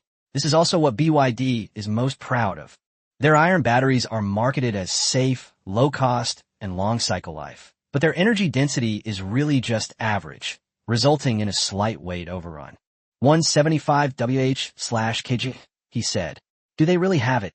People from the Electric Power Research Institute said that the data from the submitted samples were authentic, and the cycle life was even better than the industry average. Wang Chuanfu remained silent for a few seconds. As a leader in new energy vehicles, their plug-in hybrid model, the F3, only has a pure electric range of 100 kilometers, meaning it can only travel about 70 to 80 kilometers in actual pure electric mode. Notify the Research Institute. Next month's strategy meeting will be moved up. Several topics for discussion will be added. The possibility of new battery research, salary increases, and a significant increase in year-end bonuses. Chapter 1:10 heading to Qualcomm for negotiations. The impact of Huaxin's 10 billion yuan investment in the automotive industry is far greater than expected. Not only has the industry been greatly affected, but even mobile phone repair stalls in Huiqiangbai have heard about this. A certain shop. The owner was applying a screen protector to a customer while financial news was playing on the TV. Huaxin Investment and Transsion Holdings announced today their cross-industry entry into the new energy vehicle sector, planning to invest 10 billion yuan to develop new energy vehicles. The customer suddenly looked up in confusion. Isn't Transsion selling phones in Africa? My brother even works at their factory fixing screws. How come? The boss didn't look up, his hand moving steadily as he applied the screen protector. Can't someone who makes phones make cars? The owner of Tesla in America, doesn't he also build rockets? He smoothed out the bubbles and peeled off the protective film. Besides, they have batteries. He handed over the phone. 25 yuan. Boss, it's so expensive to put a screen protector on. The young man muttered as he opened his wallet and reluctantly pulled out 3 10 yuan blue bills. Go out and find out. I've already given you a good deal. Before paying the bill, the young man turned and left, muttering to himself, I should give President Yu a suggestion. Should we bring down the price of tempered glass screen protectors? This is too expensive. On the same day, Kyoto at the end of January was much colder than Guangzhou. There had been a heavy snowfall in the morning, which had just stopped, but a thick layer of snow remained on the ground, and the air was even colder. Lei Jun stood in the temporary office rented by the rice company, busy with his work. The office is located in Ingu Building, a whole floor of 1,600 square meters, which proves Lei Jun's strength. After all, in this place where every inch of land is precious, most of the time several companies share a floor. If you want to take over an entire floor, you can't do it without connections. We planned for 200 workstations, which is just right and not too crowded, but right now only the MIUI project team is full of developers. Although Lei Jun was busy with work, he still stared at his phone for a long time. Lin Bin pushed open the door and came in, his expression somewhat complicated. Old Lei, Huaxin has replied. Lei Jun didn't look up, but judging from his tone, he asked anxiously, what happened to Huang Tianya again? He stood me up again. The reason is the same as last time. He's been busy with a project lately, finalizing an investment with an internet company in Hangzhou, supposedly part of Transsion's ecosystem strategy. They want to postpone the planned meeting until next month. Lei Jun finally raised his head, a hint of inexplicable anger on his lips. Next month. He put down his phone. Then it'll be gone. After all, it was originally scheduled for November 12th, then postponed to the 20th, and now. This clearly demonstrates the intention behind the telepathic communication. Huang Chanya, I'm innocent. Lin Bin was stunned for a moment. Taishan OS, that's something they're discussing right now. If we give up, Old Lin, Lei Busey interrupted him, stood up, walked to the window, and looked at the snow scene outside. The distance was a vast expanse of white, but downstairs, a plum tree was blooming. A single flower does not make a spring. He looked at the plum blossoms again. They were indeed beautiful in this snow-covered winter. With its spirit of not fearing the severe cold, it has won the praise of countless ancient people. But winter is winter after all, and plum blossom is just a small pink flower. In other seasons with fierce competition, it is nothing. Taishan OS is a good thing. It was developed by Xinfei. The underlying layer is based on the Android open source community. The upper layer is completely independent, and the underlying layer is also being changed. I have experienced it, and its smoothness is no worse than iOS. He stared blankly at the phone on the table and the honor play that he called the one that had stolen the Rice's luck. After a few seconds of pause, he casually said, but it can only be used on Transsion and Huawei phones and only in Africa and our domestic market. Lin Bin did not respond. After all, the European market hasn't even opened yet, so no one can be sure, but as for the American market, Transsion really can't get in. But isn't Africa an international market? However, with Transsion's advanced beautification algorithm, they really can't beat them. When Chinese mobile phones go global, Lei Jun said, turning around, they rely on the global ecosystem, which is the global supply chain. This domestically developed Taishan OS is destined to fail in the international market. He walked back to his desk, picked up a document, a piece of information a big shot had revealed to him. Look at this. I understand that the higher-ups want to support Taishan OS. But if our rice uses Taishan OS, it will be impossible to go global. Domestically, we simply cannot compete with Transsion's entire industry chain. He handed the document to Lin Bin, showing no sign of anger, as if the fact that Huawei had stole his press conference plan had not affected him in any way. Book a plane ticket to America. Lin Bin took a look and saw that the destination on the report was Qualcomm headquarters. Go now. Go now. Lei Jun's voice held that familiar certainty from the first time. MSM 8255. Sample photos will be out next month. I'm going to get it. At least the first release rights in China. November 22nd, San Diego, California.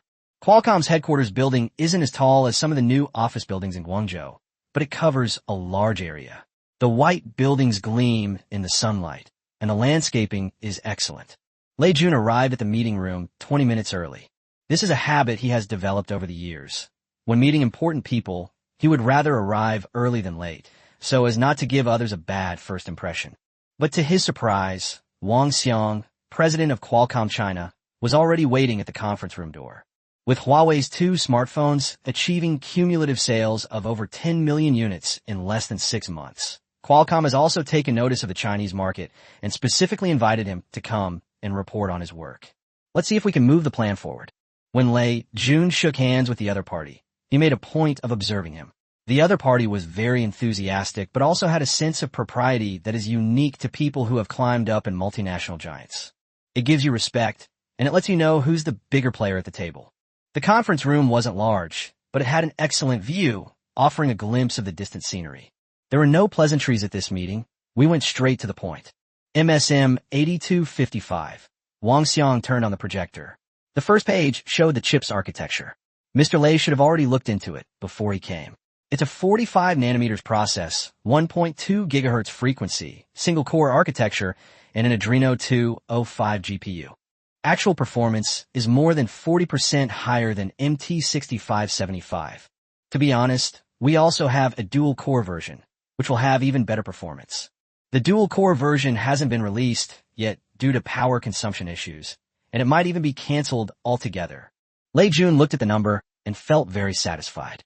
This chip will definitely blow the Honor Play out of the water, but I wonder what the price will be for a 40% performance boost. What's the price quote? Seeing Lei Jun's reaction, Wang Xiang nodded in satisfaction and held up 4 fingers. $40. That's much cheaper than MediaTek, but is there something fishy going on here? We can accept $40. We'll place an order for 1 million initially, and we're aiming for the best value. We expect our annual orders to be no less than 10 million, but unfortunately, we have limited funds right now, so we can only... Just as Lei Jun was performing, Wang Xiang was completely stunned. $40? Mr. Lei, you must be joking. Chapter 111. We found Qualcomm. 2 million. $85. The barbed words and the doubled price did not change the expression on Lei Jun's face. Lin Bin had already calculated the answer. At the current exchange rate, this price is approximately 580 Chinese yuan, which is $13 more expensive than the MediaTek MT6575's $72. This price is more expensive than the cost of a single screen. This price is a significant increase compared to the previous generation of chips. Mr. Wang, Lei Jun began, his tone hesitant. This price is considerably more expensive than MTK. Performance has improved by 40%, making it the most powerful mobile processor. Wang Xiang did not back down. Mr. Lei, Qualcomm doesn't focus on cost effectiveness. It focuses on technological leadership. He switched to the next slide of the PPT, which showed the communication module of the MSM 8255. After saying that, he picked up the tea on the table and confidently drank it. Since he dared to quote this price, he was betting that the other party would agree to the plan, the price being another matter. Moreover, we offer a package deal. CPU plus GPU plus baseband, all in one integrated solution. MTK chips require an external baseband, which incurs additional costs, power consumption, and PCB area. He looked at Lei Jun. Mr. Lei should be able to figure this out better than I am. The meeting room was quiet for quite a while. Wang Xiang confidently looked at Lei Jun. Qualcomm CPUs did not restrict compatibility with other communication basebands, but it would take time to adapt them and ensure a good network experience. Moreover, the cost of basebands was not low, and they were not as good as the solution. This was a huge trap he had no choice but to accept. After a moment of silence, Lei Jun suddenly laughed. Mr. Wang, the way you're saying it makes it sound like I'm here to haggle. He stood up, walked to the window, and looked at the scenery outside. I'm here today to discuss cooperation.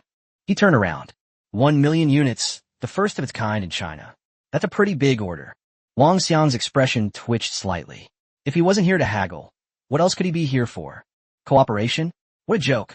When will this new factory be able to negotiate cooperation with Qualcomm? Unless it's called Honor. He did indeed meet with Yudazue. They were also somewhat interested in the MSM 8255. While Wang Xiang was pondering, Lei Jun had already started telling a news story, and he still spoke at a slow pace. Our first mobile phone, made with rice, uses a Qualcomm single-core processor and sells for $19.99. When he said that number, something in his eyes reignited. To be honest, the solution that Honor used was actually designed by us. I don't know how it was stolen by our competitors, but they only stole the solution, not the core. I'm confident that I can take them down with the $19.99. At that time, each series will have annual sales of at least 10 million, which is a huge contract. However, achieving this requires a certain level of strategic planning. So, I need a 3-month exclusivity period. Before Q3 of next year, the MSM 8255 will only be available in Xiaomi phones in the Chinese market for the first 3 months. Wang Xiang was silent for a few seconds, then laughed disdainfully. Lei Jun is known as the cash king of Kyoto, and he sold 10% of his shares for $25 million in his first round of financing. It was a great start, and he was very optimistic about it. But after today's conversation, he felt that this person seemed a bit crazy. Could it be that he had misjudged him? Mr. Lei, this request. I know this request is a bit excessive. Lei Jun didn't let him finish. But Mr. Wang, think about it. Transsion and Huawei have touted the MTK 6573 as the Kirin one.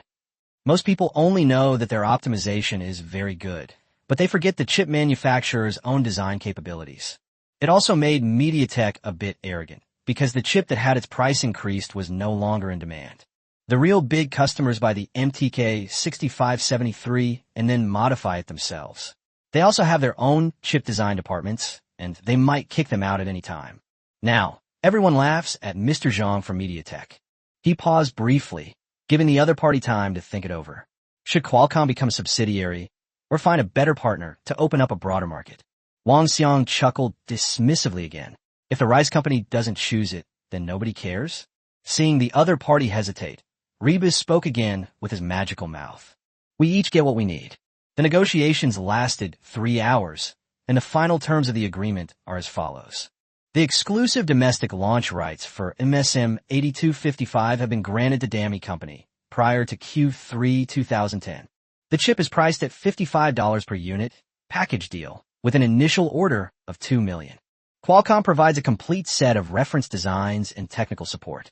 At the launch event, the company will refer to the MSM 8255 as the Fire Dragon S2 and include it in Qualcomm's Fire Dragon brand lineup. When signing, Wang Xiang finally uttered one truthful sentence. Mr. Lei, 2 million units is no small sum. What if they don't sell? Lei Jun put down his pen. Then I'll take the blame. Wang Xiang smiled and said, what I mean is, the value of this order has exceeded the rice company's valuation. So we need your company to pay 20% of the payment in advance as a deposit. That evening, Lei Jun and Lin Bin dined at a Chinese restaurant near Qualcomm's headquarters in California. The restaurant was mediocre. The stir-fried chicken was cooked like sweet and sour pork, but Lei Jun ate it very quickly, as if he hadn't eaten in a long time. Lin Bin barely touched his chopsticks. Old Lei, 2 million chips, $55 each. The cost of the chips alone is $110 million. 20% of the payment is $22 million. Including other BOM components, screen, memory, battery, camera, and casing, one unit would cost at least 1,500 yuan. He looked at Lei Busey. Selling for $19.99, the gross profit is less than 500 yuan. After deducting RD, marketing, after-sales service, and distribution channels, a net profit of 100 yuan would be considered good. Selling 2 million units and earning 200 million yuan is less than what you could earn a month on Joyo.com. And the risk is far too high. 2 million orders is indeed a lot, but it's what Qualcomm requires. After all, this is for one of their biggest clients. Otherwise, they would rather die than lower the price, as if they were starving a rice company. Lei Jun put down his chopsticks. Brother Bin, I have a question for you. You say, how much gross profit do you think Transsion makes on a single phone right now? Power Max is in Africa. The BOM cost is about $70. And it sells for $149, with a gross profit of $80, which is about 50%. According to their investigation, this is a very standard profit model. After all, the issue of inventory backlog or product sales needs to be taken into account. In addition, market factors need to be considered. It's already quite ethical for businesses in the African market to earn half a profit. Sound transmission, more than half. Yes, Lei Yun noted. But what about the Honor Play? It's priced at $19.99. But its BOM cost is over $1,500, and its gross profit is less than $500. It's not much better than us. Chapter 112, Taking Out One's Anger on the Camphor Tree. Lei Jun pointed to the plate of stir-fried chicken in front of him. Shen Fei is a very shrewd person. Why would he do such a low-profit business? Do you really think it's like what was said at the press conference? Selling a loss? To give back to users? Lin Bin didn't answer, but the sentence was so funny that he couldn't help but laugh. Giving back to users? How could that be possible? For all manufacturers, regardless of the number of fans, they're just a field of jote, a metaphor for exploiting people. It's all about whether they grow big or small. Even haters are a resource. After all, if they don't promote their products, how can more people learn about them? For example, a certain SE model in later generations, thanks to the legendary 680, saw its sales increase several times over compared to its predecessor. He's not making phones, Lei Jun said. He's building a user base. He picked up his chopsticks again and took a piece of chicken.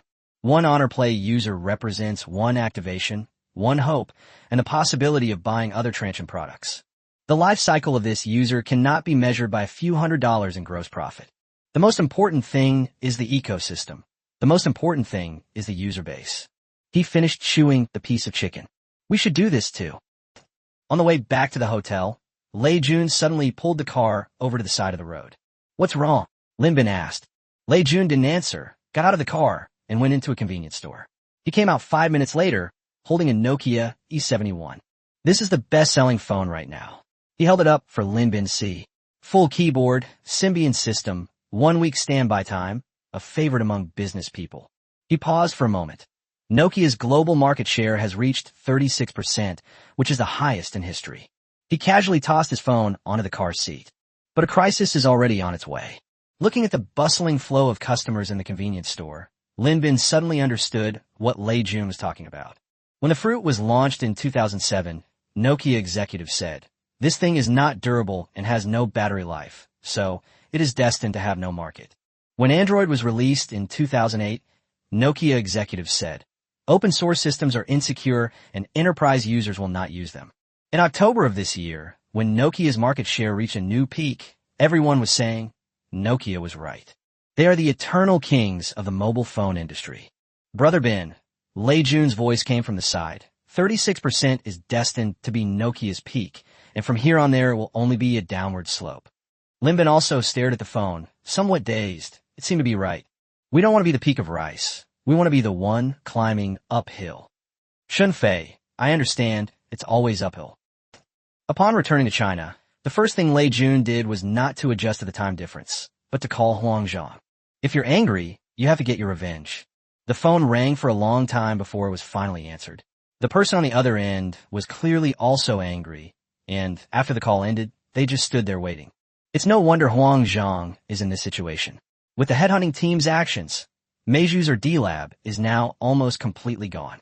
While that might be an exaggeration, all the top engineers in key positions have been poached. Mr. Huang, it's time to sleep. No, I can't sleep. I have to thank President Lei for this. I pour my heart out to you, but you did something so heartfelt. The veiled meaning in his words instantly amused Lei Jun. President Huang, don't be angry. Water flows downhill, and people strive for higher positions.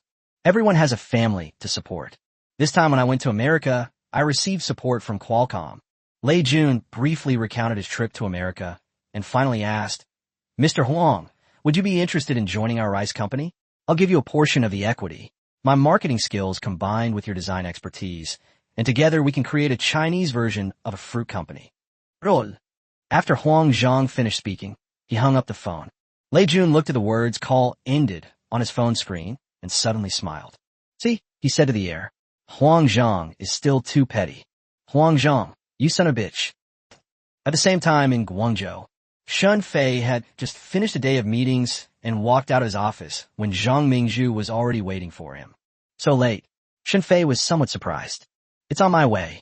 Zhang Mingzhu handed over the insulated bag in her hand. It's soup my mom made. She asked me to bring it to you. Shun Fei took it and suddenly noticed a Band-Aid on her hand. What happened to your hand? I was cutting fruit. It was an accident. Zhang Mingzhu pulled her hand back. Shun Fei didn't ask any more questions. He just placed the insulated bag on his desk. Then he looked at her, this silly girl. I'm going to Kyoto next week. I have some things to take care of. Would you like to come with me? Zhang Mingzhu was taken aback for a moment. What am I supposed to do there? Let's climb the Great Wall, Shun Fei said. Didn't you say you weren't going? Zhang Mingzhu looked at him and suddenly smiled. President Shun, are you asking me out? Shun Fei thought for a moment, then said in a serious tone, I'm asking my fiancée out. Zhang Mingzhu's face flushed red. Who is? Shun Fei didn't say anything, but just smiled and opened the soup that Zhang Mingzhu had personally cooked. The next period was much quieter, but this was only the eve of the storm. Transsion's chip project was nearing completion. The world's first 28nm chip is about to enter trial production, which is bound to shock the world. After receiving support from Qualcomm, Lei Jun, CEO of Dami Company, quickly made a big move. December 3rd, Kyoto University Centennial Memorial Hall. Lei Jun stood backstage and looked out through the gap in the curtain. The lecture hall, which could accommodate 800 people, was now packed with students, and even the aisles were filled with students. There were dozens of people in the front row without seats, so they simply stood near the steps by the door. Lin Bin handed over a bottle of water. Nervous? Lei Jun took it, but didn't drink it. He recalled his first product launch at Kingsoft in 1998, when there were fewer than 50 people in the audience, half of whom were colleagues' family members. At that time, he was talking about WPS, and no one asked questions, so he asked and answered them himself. Of the more than 1,000 people in the audience, 80% are here because of Lei Jun's name. After all, the CEO of Kingsoft, the founder of Joyo.com, and an angel investor are all worth coming to. But soon, they'll be coming for another name. Rice Company. Mr. Lei, it's time. The vice dean of the Faculty of Information Science and Technology at Kyoto University reminded him warmly. After all, this was announced just 2 days ago. The fact that a top expert is giving a speech at Kyoto University already shows one thing. They're more worthy of attention than the neighboring school. Lei Jun put down the water bottle, took a deep breath, and walked onto the stage. The applause was more enthusiastic than he had expected. Lei Jun stood in the center of the stage, the spotlight shining on him almost blindingly. Because it was an impromptu speech, he hadn't prepared a script, and his PowerPoint presentation only had a dozen or so pages. This is what Steve Jobs taught him. A product launch isn't about reading a script, it's about telling a story.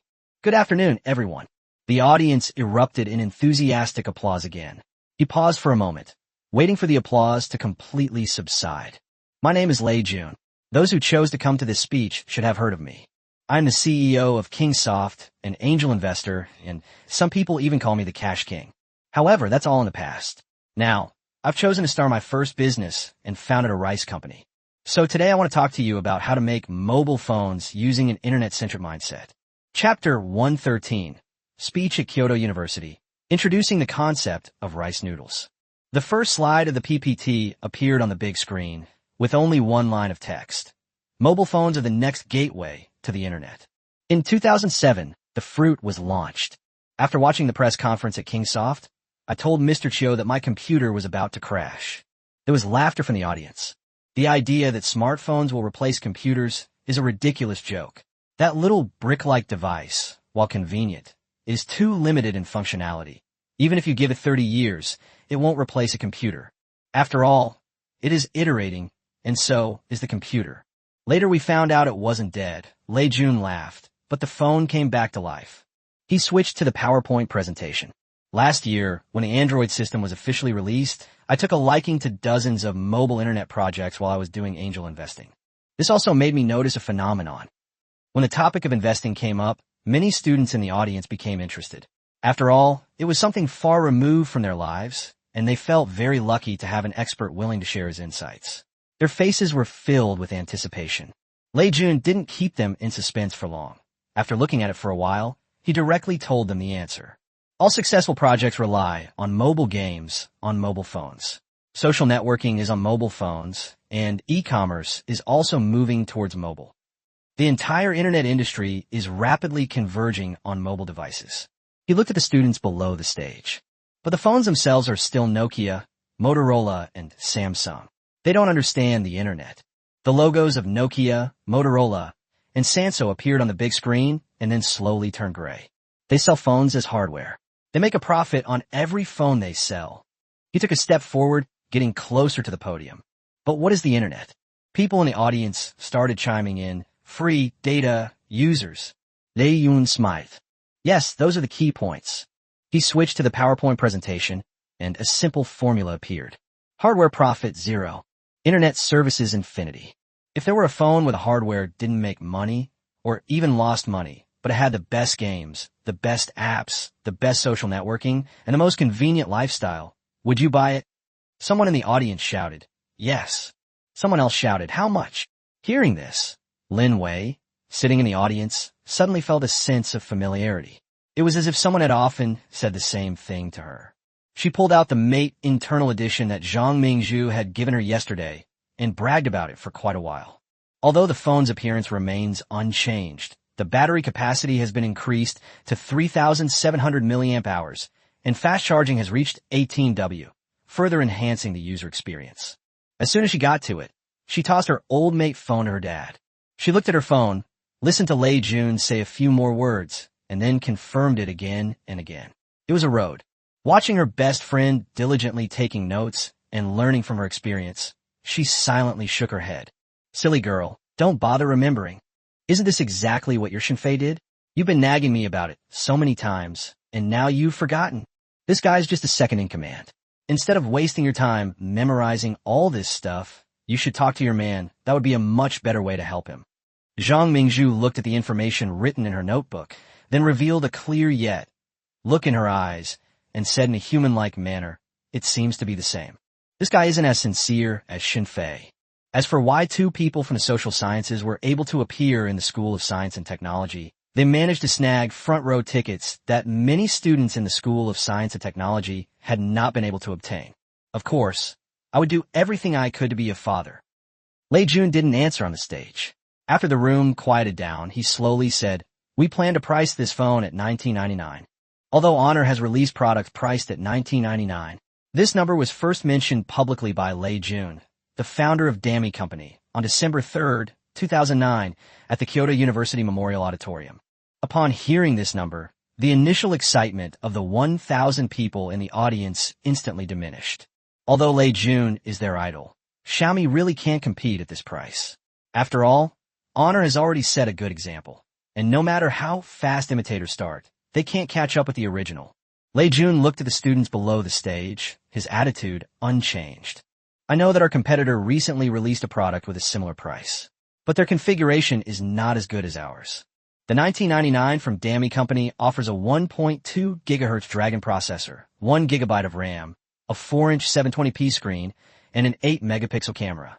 Each time he announced a parameter, the audience stirred up more. This configuration is indeed more generous. The Honor Play 1 is indeed a good product, but the 5-inch 480p screen still shows noticeable pixelation. This configuration would sell for over 4,000 yuan on an international brand. It would also sell for 3,000 yuan on a domestic brand. The screen showed the back of the Fruit and Mate again, along with some of their specifications. For example, the Mate series has 512 megabytes of RAM. It's clear that our core competitive pricing is more reasonable than all our competitors, yet our price is only $19.99. Finally, someone in the audience couldn't help but exclaim, how is that possible? Lei Jun did not answer directly. Having worked in the internet industry for so many years in software, e-commerce, and investment, I've come to a conclusion. He looked at the young people below the stage who had not yet entered society and said calmly, traditional companies sell products, while internet companies sell users. Traditional companies make 2,000 yuan on a single phone, and if they sell 1 million units, they make 2 billion yuan. Then they switch to the next generation and start all over again. If the Rise company only makes 200 yuan per phone, or even no profit, how much money would it make if it sold 5 million phones? From a revenue perspective, we didn't make much money. In fact, we lost money. He spread his hands and smiled helplessly. A murmur of discussion arose from below the stage. But Zhang Mingzhu understood everything at that moment, but she quickly shook her head. He couldn't succeed. But these 5 million people use their phones to watch videos, play games, and shop every day. The data traffic they generate is where the real money is made. A new word appeared on the big screen. Rice noodles. We want to turn these 5 million people into a group of friends. For the first time, Lei Jun's voice had warmth, and many students under the balcony felt a sense of closeness. They use the same phones, talk about the same topics, and share the same joy. They are not users, they are fans. He looked down at the audience. Because of rice noodles, there are rice companies. After the speech, the planned QA session could not proceed because the students in the audience had already swarmed up and surrounded Lei Jun. Mr. Lei, will the rice system be put into internal testing? Mr. Lei, with such generous product specifications, will the Xiaomi phone be in short supply? Mr. Lei, can we take a photo together? Chapter 114 Mi fans versus Huawei fans. Mate S exposed. Lei Jun didn't back down. He answered everyone's questions and took photos with each person one by one, showing no airs and being very approachable. It wasn't until 10 minutes later that security guards rescued him from the scene. But when he reached the door, he suddenly stopped. "Let's create a group chat," he said, turning around. Lin Bin was a beat slow to react, deliberately pretending that Lei Jun had made the idea on a whim because of everyone's enthusiasm. "What group?" "Me fan group. Those who want to participate in the closed beta, please join. Those who are optimistic about our rice company can also join." Lei Jun pointed to the students who were still gathered at the door. "You're the first batch. Next year, everyone is welcome to join our rice company." This statement caused excitement again. This is a real big boss, hiring on the spot. Joining him would definitely make him a trusted confidant. On the spot, a QQ group called New Hope for Rice was established, and the first group to join were more than 500 students from Kyoto University. The group owner is Lei Jun himself. The first message in the group came from Lei Jun. "Welcome everyone. From now on, you are not users, you are product managers." The second message reads, "I will read every bug. I will respond to every suggestion. Let's work together to make MIUI the best Android system." The students in the group were instantly taken aback by Lei Jun's words, and as soon as the group's mute period ended, the message spread like wildfire. "Mr. Lei, is it true? I'm in the same group as a big shot. Let's take a screenshot. I have a suggestion. Could you please change the skin of the input method? The current one is so ugly." 3 minutes later, Lei Jun replied, "The beta version will be released next month, and there will be new skins." The group chat exploded again. Holy crap, they're really coming back. The news spread quickly, and with Lei Jun's promotion, these students had high expectations for the upcoming new system.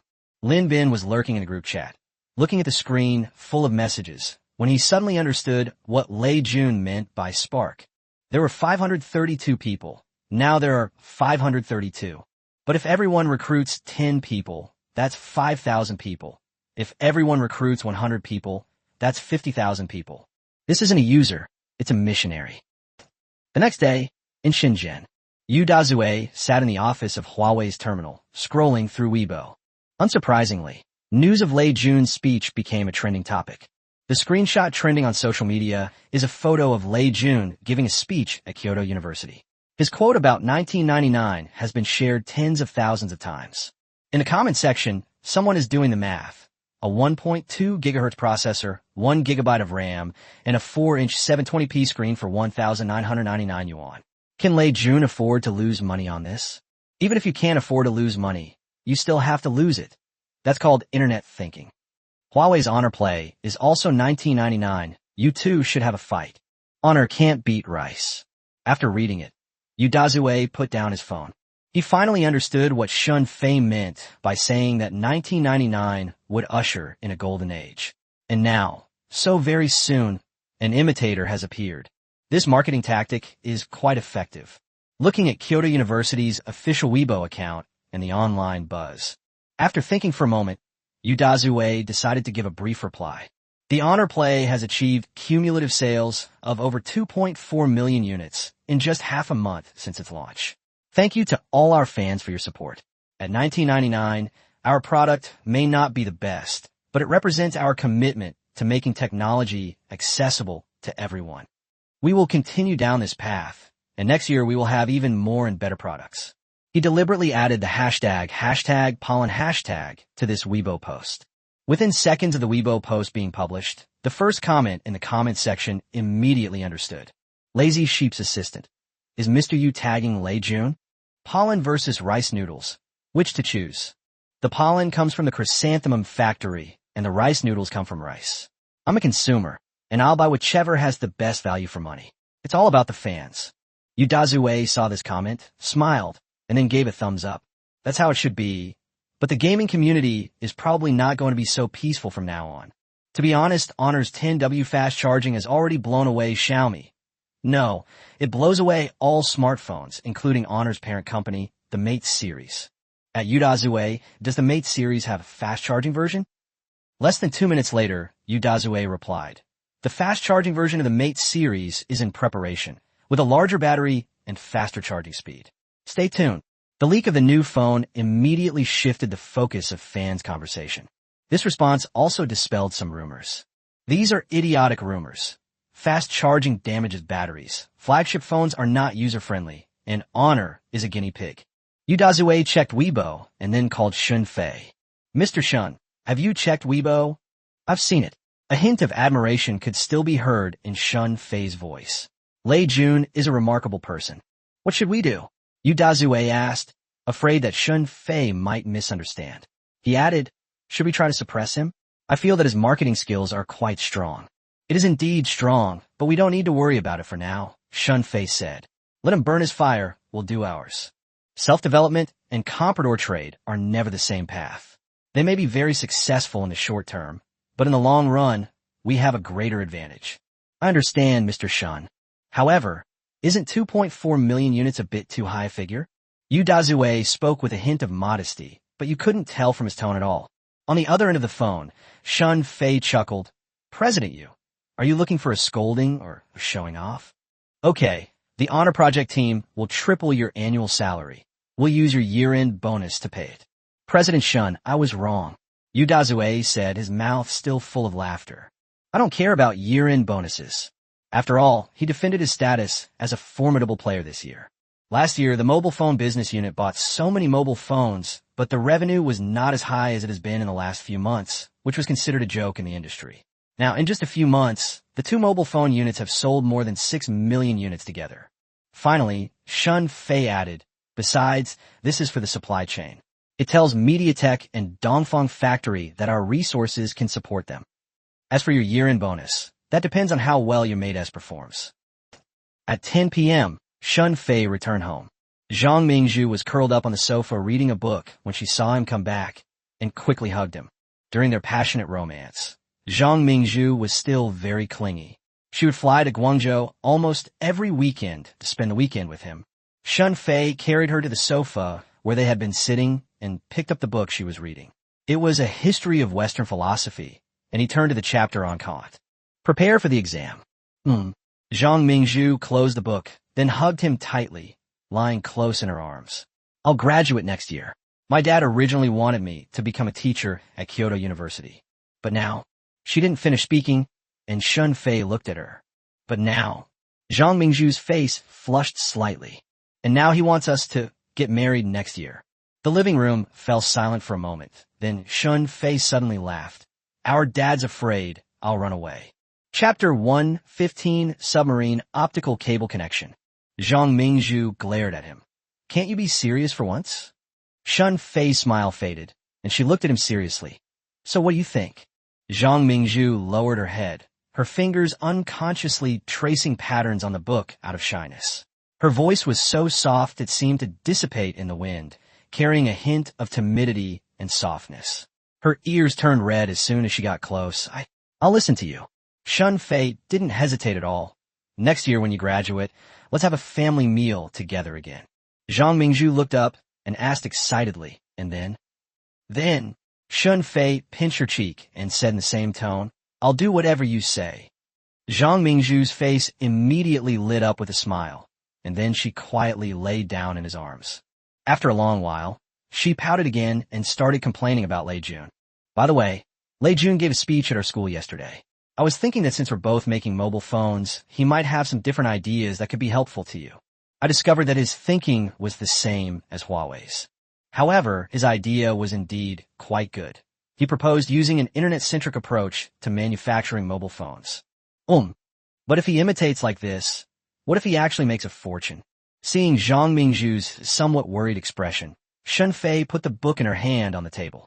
He is neither the first nor the last to make mobile phones using the internet mindset. But he chose a good time.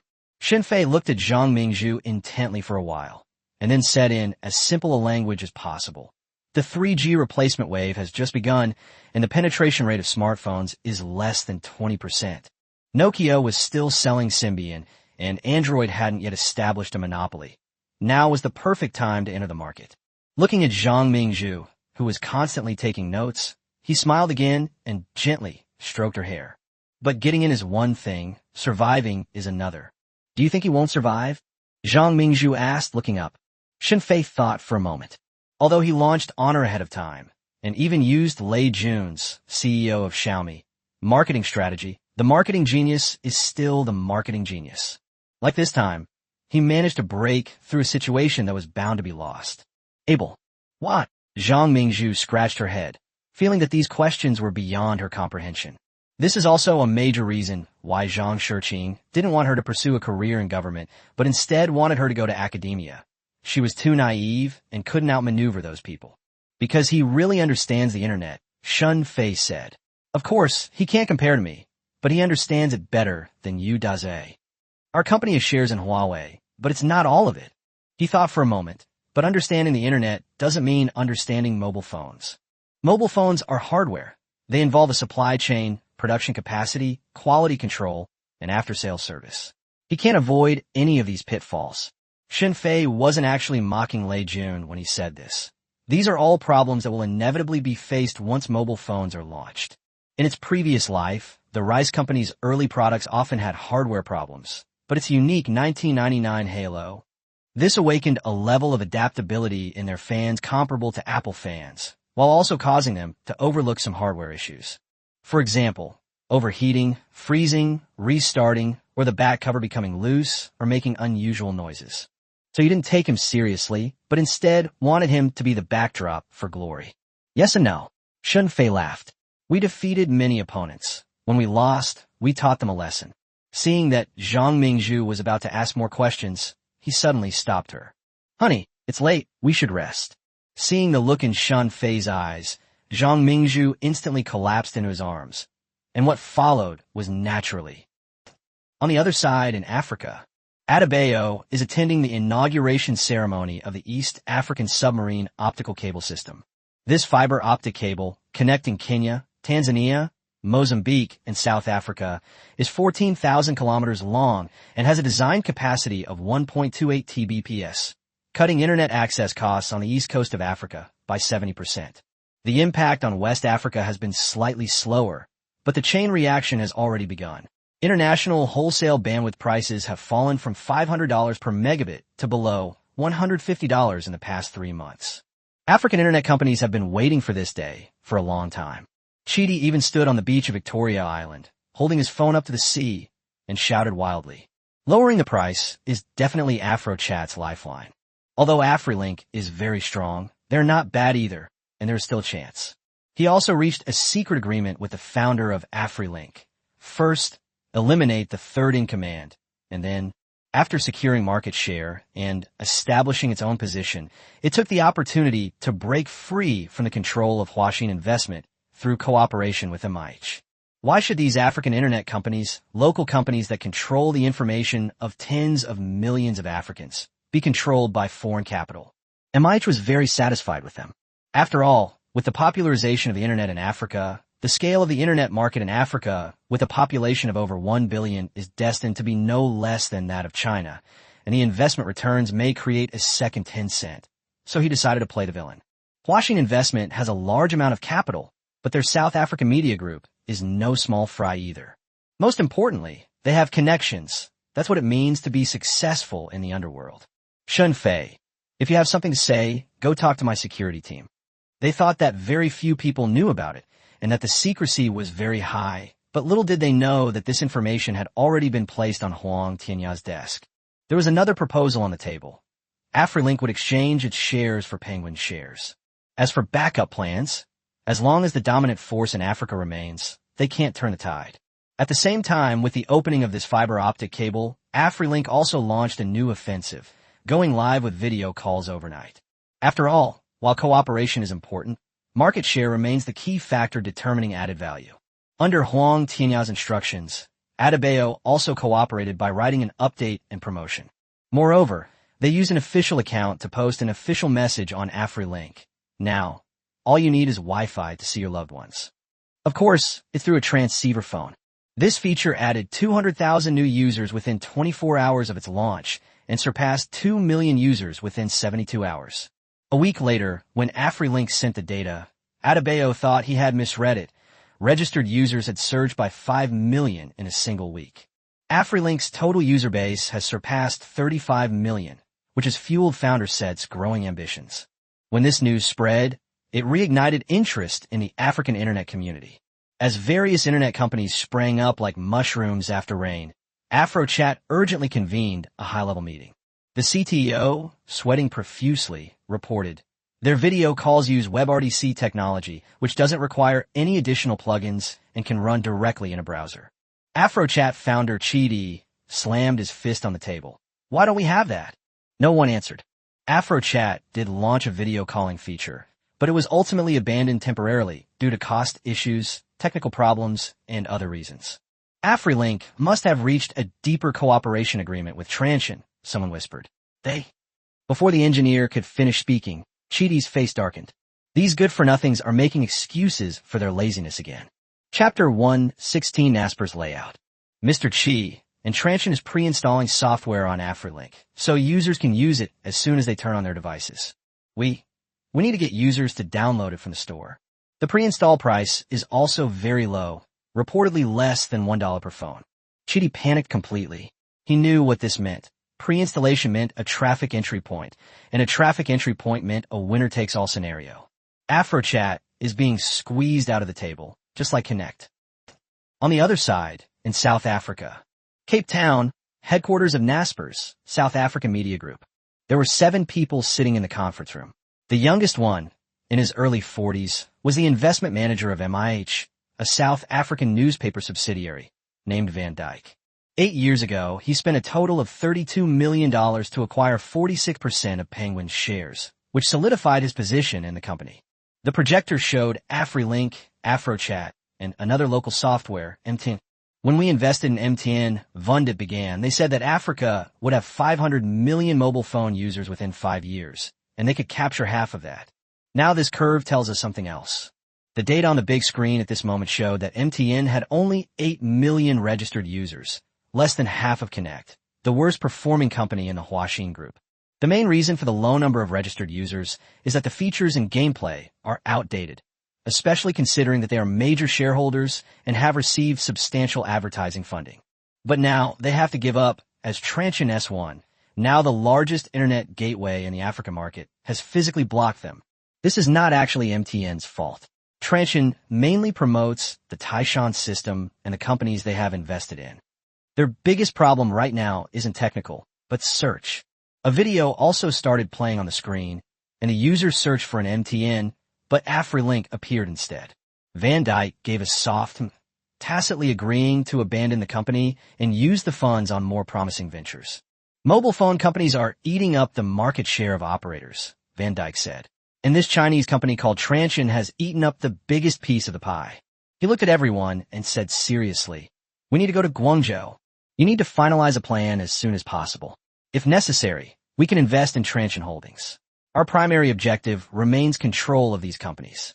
A series of company names appeared on the screen again. All 28 remaining companies in the Huaxin Group were on the list. Valuations range from $300 million to $1 billion. The South African media empire's reach is far deeper than Chidi imagined. He remains a useless pawn. Huang Tianya and Van Dyke agree on this point. December 28th. Shenzhen, Huaxin Investment Office. Huang Tianya was looking at a briefing which contained data that had just been sent by the investment department. AfriLink has 42 million registered users. The company has 27 million daily active users and 39.5 million monthly active users. Since the launch of video calls, an average of 530,000 new users have joined daily. Suggested latest valuation, $5 billion. Of course, this valuation is intended for Naspers. In the eyes of most people, it may not be worth this price, but in the eyes of those who need it, it is worth this price. The valuations of other companies also differed somewhat from what Van Dyke had envisioned. Most of them doubled. The front desk called at 3 p.m. Mr. Huang, there's a guest from South Africa who did not make an appointment, but he said he is from MIH. Huang Tianyao looked up and nodded. The main character had finally arrived. Please invite him up. The two were both a little surprised when they first met in the office, both astonished by each other's youth. Van Dyke has worked his way up to his current position through years of hard work. But the other party, although I've heard of him and read his materials, I still find him frighteningly young. After all, this guy's original account has already been blacklisted by the United States. But no one can guarantee how many accounts he has. Mr. Huang, I apologize for coming uninvited. Huang Tianya gestured for him to sit down. Mr. Fan, the names Naspers and MIH are more well known in China than in South Africa. Van Dijk smiled. Because of penguins. Because of penguins. Huang Tianyan nodded. A 400-fold return, a miracle in the history of human investment. Van Dijk didn't respond to that question. Penguin was his prized possession, and he wouldn't so easily give it up. When Huaxin Investment invested in Tencent last time, it acquired an extra 3% of their shares, but the benefits they offered were clearly worthless. It has already caused them losses of over $1 billion, but they have no choice but to swallow their anger, all because of the person in front of them and their boss. Mr. Huang, to be honest, I came here this time because of AfriLink. A Chinese company owns more than 70% of the largest social media platform in Africa, which is detrimental to the company's development, just as we have been reducing our stake in Tencent. For the better development of the company. As Van Dijk spoke, Huang Tianyan nodded to signal him to continue. With the booming sales of Transsion mobile phones and the official completion of the East African submarine optical cable system, the African internet market has reached a new peak. Therefore, we want to get involved and provide them with better protection. This will also better safeguard our common interests. Hearing such a straightforward explanation, Huang Tianyan remained silent. He got up and walked to the window, looking down at the security team training below. This is a new batch of instructors who are currently undergoing final training. Next, they will travel to Africa again to conduct a new round of intensive training for Transsion security companies in Africa. In addition to intensive training, a new security team of 1,500 people is in place to ensure that company property is not damaged in any way. Mr. Fan, he turned around. AfriLink has no shortage of money. They've already achieved initial profitability. Furthermore, if you're truly short of funds, we can provide interest-free loans. After all, Huaxin is the controlling shareholder. Van Dijk nodded. I know. Huaxin is very wealthy. AfriLink and other high-quality internet assets are also excellent. So what do you want to vote for? Van Dijk's most pressing issue is that Transsion controls over 70% of these shareholders, leaving the founding team with very few shares, and everything is inseparable from Huaxin. He's definitely a puppet. Otherwise, he wouldn't have needed to make this trip. Faced with Huang Tianyan's persistent questioning, Van Dijk remained silent. Although Chidi and Said wanted to get closer to African capital, the problem was that they had already embarked on a dead end. The market has been established, and the capital comes from Huaxin. We'd like to change our tickets. Huang Tianyan remained silent and continued watching his performance. The explosion of the internet in Africa has only just begun, Van Dijk said. Undersea fiber optic cables are in place, bandwidth prices are collapsing, and smartphones are becoming ubiquitous. With the fiber optic cable now operational, the number of internet users in Africa is expected to increase from 100 million to 300 million within the next 3 years. He looked at Huang Tianyan seriously. There was no need to hide these issues. Going straight might be more effective. Whoever can acquire these 300 million users will be the penguin of Africa. He looked at Huang Tianyan. Naspers were willing to pay any price to get on this ship. Chapter 117, The Talent Poaching Storm. That evening, Huang Tianyan called Shun Fei. Mr. Shun, the people for Naspers have arrived. Who do they want and how much? Shun Fei immediately guessed what the other side meant. He glanced at Zhang Mingzhu, gently closed the door, and went to the study. They didn't specify, but from what I heard, they want a large stake. Shun Fei smiled, then picked up the teapot beside him and brewed himself a pot of tea. They got 46.5% back then when they invested in Tencent, and now they want to replicate that with AfriLink. There's no such thing as a free lunch. Huang Tianyan laughed as well. Not only that, they want more than just AfriLink, they have ideas about all the projects we invest in. However, I have already politely declined. Through our conversation, I discovered that he was even interested in telepathy. During the negotiations, in the latter part, Van Dijk directly revealed their intentions regarding Transsion, since Transsion is the main gateway to mobile internet in Africa. Sound transmission. Let's not rush this issue. Tell me, what were the main points he made during this negotiation? He said. Huang Tianyan then recounted what Van Dijk had said that afternoon. It's probably because Huaxin has too many shares, and not just in one company.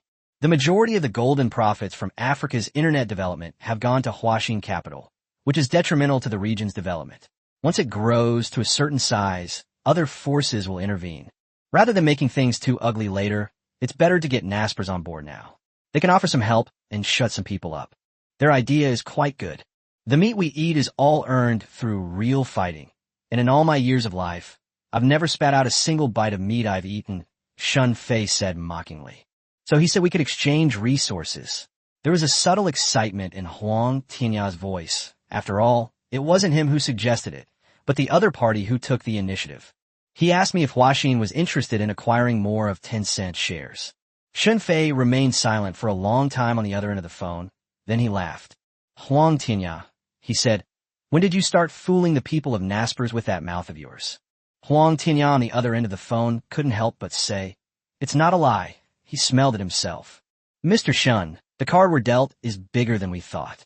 On December 30th, Van Dyke left Shenzhen. Before leaving, he had a meal with Huang Tianya, but they did not sign any agreement or reach any verbal agreement. But as he left, he said something. Mr. Huang, I will come again. Please believe in my sincerity. Huang Tianya also saw him off at the airport, watching his figure disappear through the security checkpoint. He recalled that in 2001 and 2002, when Naspers invested in Penguin Horses Company was still struggling on the verge of bankruptcy. $32 million saved the Penguins' lives. This case has become a classic investment case in the world. But from then on, Naspers was never able to replicate its classic success story, and Van Dyke wanted to prove himself again with African internet companies. It just goes to show that times have changed. Despite the internet bubble, it remains the best material for storytelling and the best reservoir for information. Back at Huaxin Investments headquarters, Huang Tianya turned on his computer and began writing a memo. Title: Contact with Naspers and Recommendations for Next Steps. The first line states that Naspers' intention is not to invest in AfriLink, but to invest in the future of the internet in Africa. It also serves as a way to prove oneself and ensure the continued profitability of the relevant funds. This makes the operation feasible. In this conversation, no matter how they threaten, Huaxin always has the upper hand. January 1st, 2010, Hangzhou, Geely Automobile Research Institute. Chen Jianping is the chief engineer of Geely's power system. He worked in the research institute for 12 years, working his way up from a junior engineer to where he is today. He has worked his way up step by step through his own abilities. He enters the office at 8 a.m. The first thing he does is turn on his computer, and the second thing he does is check his emails. Just as he was cleaning up the trash, he received an email on his phone. Hello, Mr. Chun. We are Wang Xiang from Shanghai Headhunting. We noticed that you have a senior background in power system research and development. A leading company in the industry is currently looking for a chief engineer/technical lead. They highly value your resume and would like to have a brief discussion with you. Are you currently interested in exploring new opportunities? Chen Jianping subconsciously wanted to delete it. The so-called high-quality enterprise must be that tranching car that had just produced such a huge commotion. But apart from posting a recruitment notice, the other party has taken no other action. It's probably another case of a company that only makes cars through PowerPoint presentations. But when he clicked to delete, some technical information below made him hesitate. It wasn't a 100% salary increase, but rather the technical information at the bottom of the email. The cold-resistant, high-density battery boasts an energy density of 175 Wh/kg, enabling the first pure electric vehicle to achieve a standard range of over 600 kilometers and a long-range version with a range of up to 1,000 kilometers. Chen Jianping stared at those words for a long time. Geely had also planned to develop pure electric vehicles, but management didn't want to invest heavily, so they opted for converting gasoline vehicles to electric ones. As for the result, the range is too poor, so we've decided to wait until the supply chain is more mature before carefully considering whether to enter the new energy vehicle market. Back then, their PowerPoint presentations only went up to 400 kilometers, but now some people are calling it 1,000 kilometers. He opened the email. Meanwhile, the temporary preparatory team for Yangqing Transsion Motors was also in place. Wang Mingyang, a battery research expert, was also brought over along with his research materials, so he could also take a break from his mental work. At this moment, the numbers on the computer screen are scrolling in real time. Total resumes, 23147. Among them are D positions, 12860. Among them, 7,431 hold master's or doctoral degrees. Of these, 18,522 are currently employed, non-recent graduates. This is a resume I obtained less than a month after the job posting was published. Wang Mingyang rubbed his eyes to make sure he wasn't seeing things. 23,000 resumes. In all the years of China's automotive industry, no new player has ever received so many resumes in such a short period of time. No wonder it's a subsidy of 10 billion. You recall how Shan Fei had made the high-profile announcement at an internal meeting and how he had opposed it at the time. President Shan will offend people by doing this.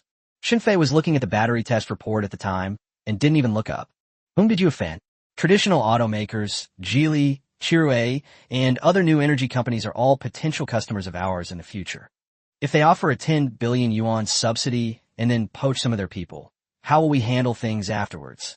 Shan Fei finally raised his head. Wang Mingyang, he called by his full name. Do you think they ever thought about how they would greet each other afterward when they were poaching each other's talent? Wang Mingyang did not answer. Shan Fei put down the test report. In the 1990s, China's automobile industry was just starting out. FAW and Dongfeng were poaching people from abroad, and the foreign companies said they were not following the rules. Later, Geely and Chirue poached people from FAW and Dongfeng, but FAW said they didn't follow the rules. Chapter 118 Major Changes in Geely. Now, when we poach people from Geely and BYD, they say we're not following the rules. He looked at everyone in the conference room, especially Wang Mingyang. But who sets the rules? The people already at the table set them. Newcomers have to break the rules to join, and it's not like we're not paying out. Wang Mingyang remained silent for a long time. This was indeed quite different from research and development.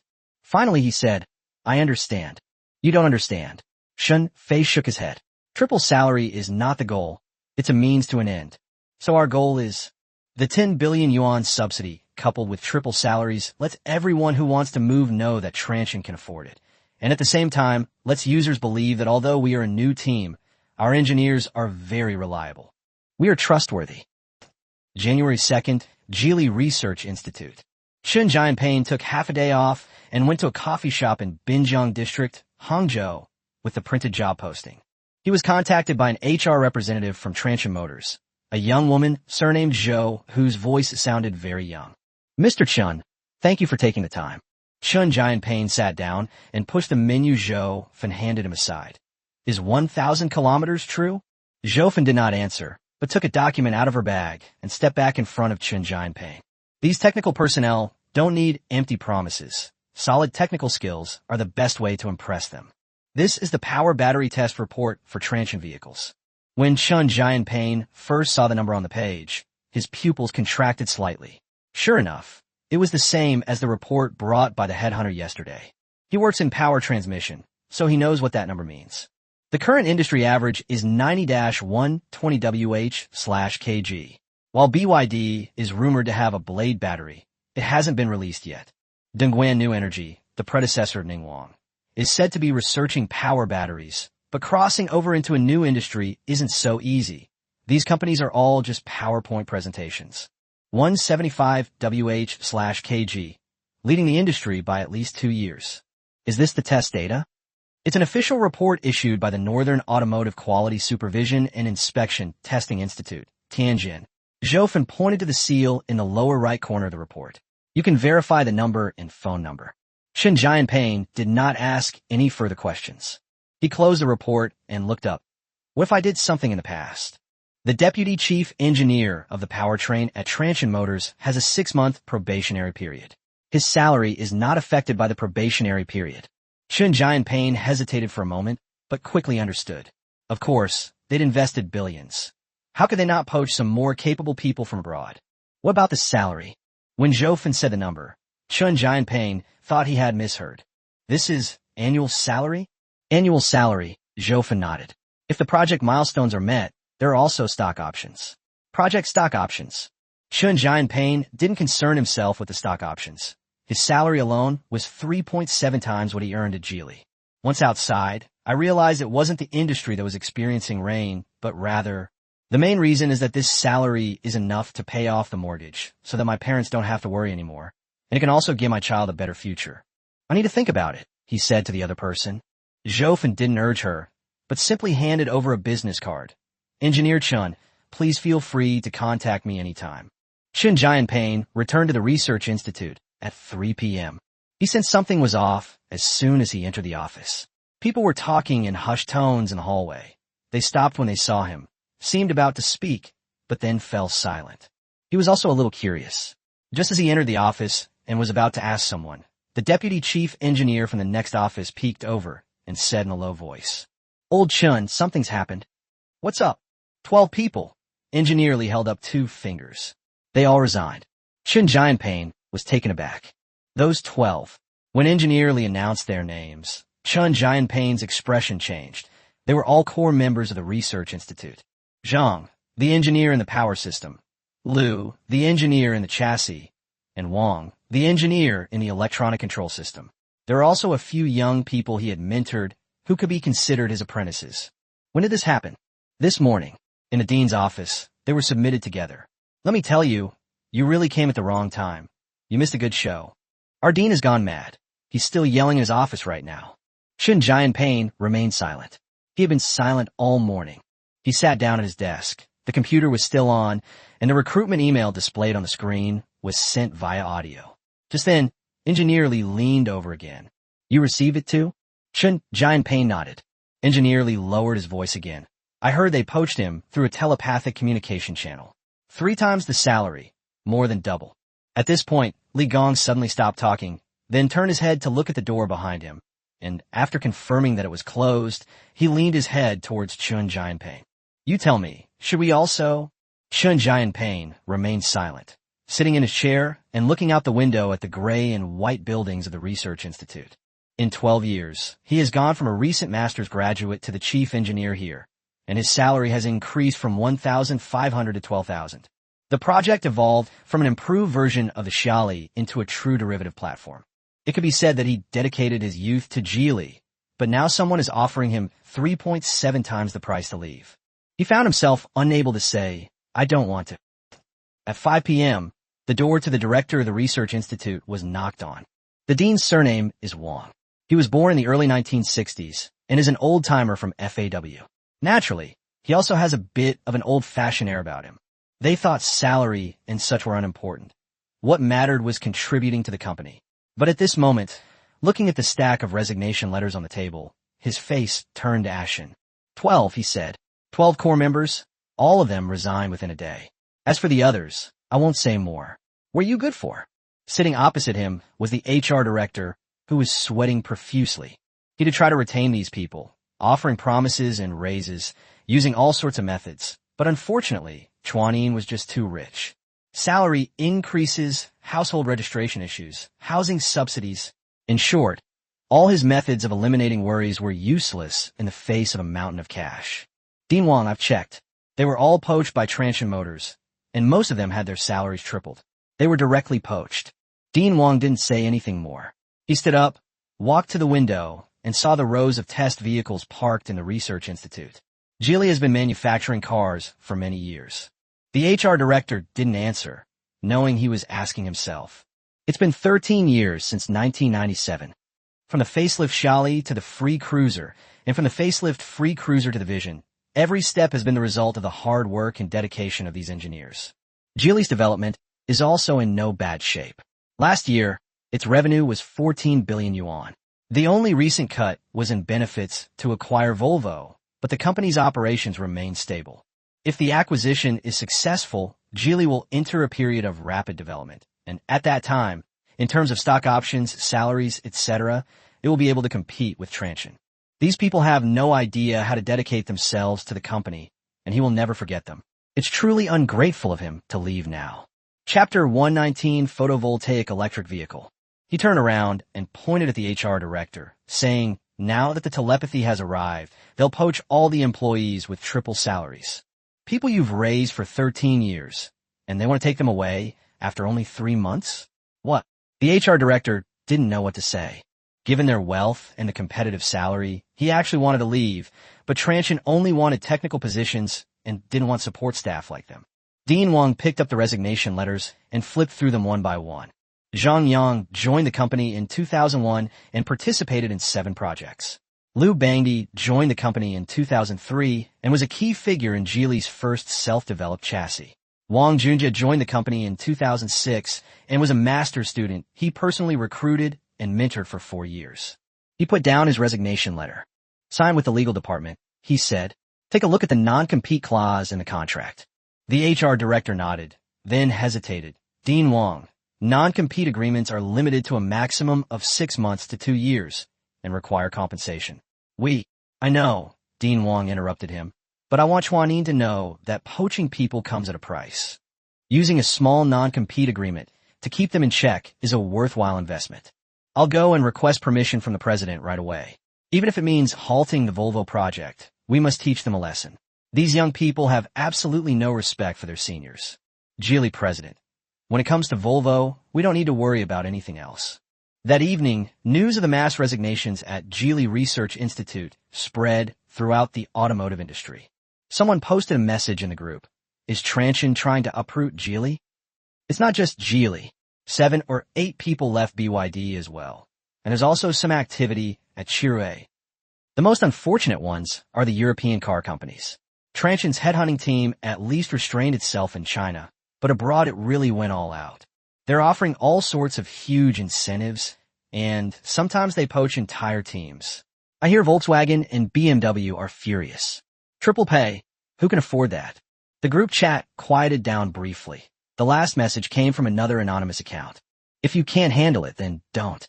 Move to another place, pay off the mortgage, and your child can enjoy a better education. What's wrong with earning a living through your own abilities? After the message was sent, there was a moment of silence in the group, and then someone sent a thumbs-up emoji. The group fell silent again. After all, there was a limit to the number of people that could be recruited. January 4th, Guangzhou. Wang Hua, the HR manager of Transsion, came to Shun Fei with the latest recruitment data. President Shun, the number of resumes for our D positions has exceeded 35,000, of which more than 32,000 are currently employed. Most of these people come from foreign car companies. He paused briefly. The reaction for domestic car companies seems to be even stronger than we expected. It's like we've hollowed them out. At Geely's internal meeting yesterday, both the dean and the chairman slammed their fists on the table. Shun Fei is reviewing the progress report. This chip has entered the formal tape-out stage and is expected to be completed by the end of the month. It will be officially launched after the Chinese New Year. Without looking up, he said, slamming the table is normal. It would be strange if there was no reaction. After all, that's what these people are best at. He put the report down. What did the legal department say?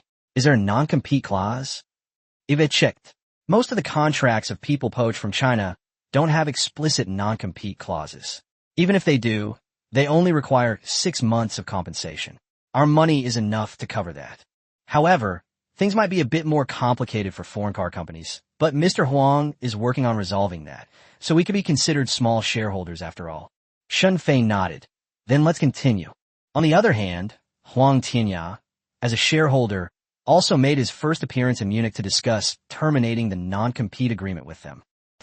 On the evening of January 4th, Chen Jianping did not eat with his family. He sat in his study with 2 documents on his desk. One is a renewed contract from Geely, with an annual salary of 150,000 yuan, a term of 5 years, and a housing subsidy of 50,000 yuan. One is a job offer from Transsion Holdings, with an annual salary of 480,000 yuan, a 10-year contract, and automatic renewal upon expiration. They promise to resolve your household registration issue, help with your future education, and provide a 200,000 yuan housing subsidy. He stared at the 2 documents, hesitating to make a decision. His wife pushed open the door and brought in a cup of hot milk. I haven't decided yet. Chen Jianping shook his head. After all, Geely had mentored him. How much difference? More than 3 times less. His wife, who had originally intended to speak, also fell silent.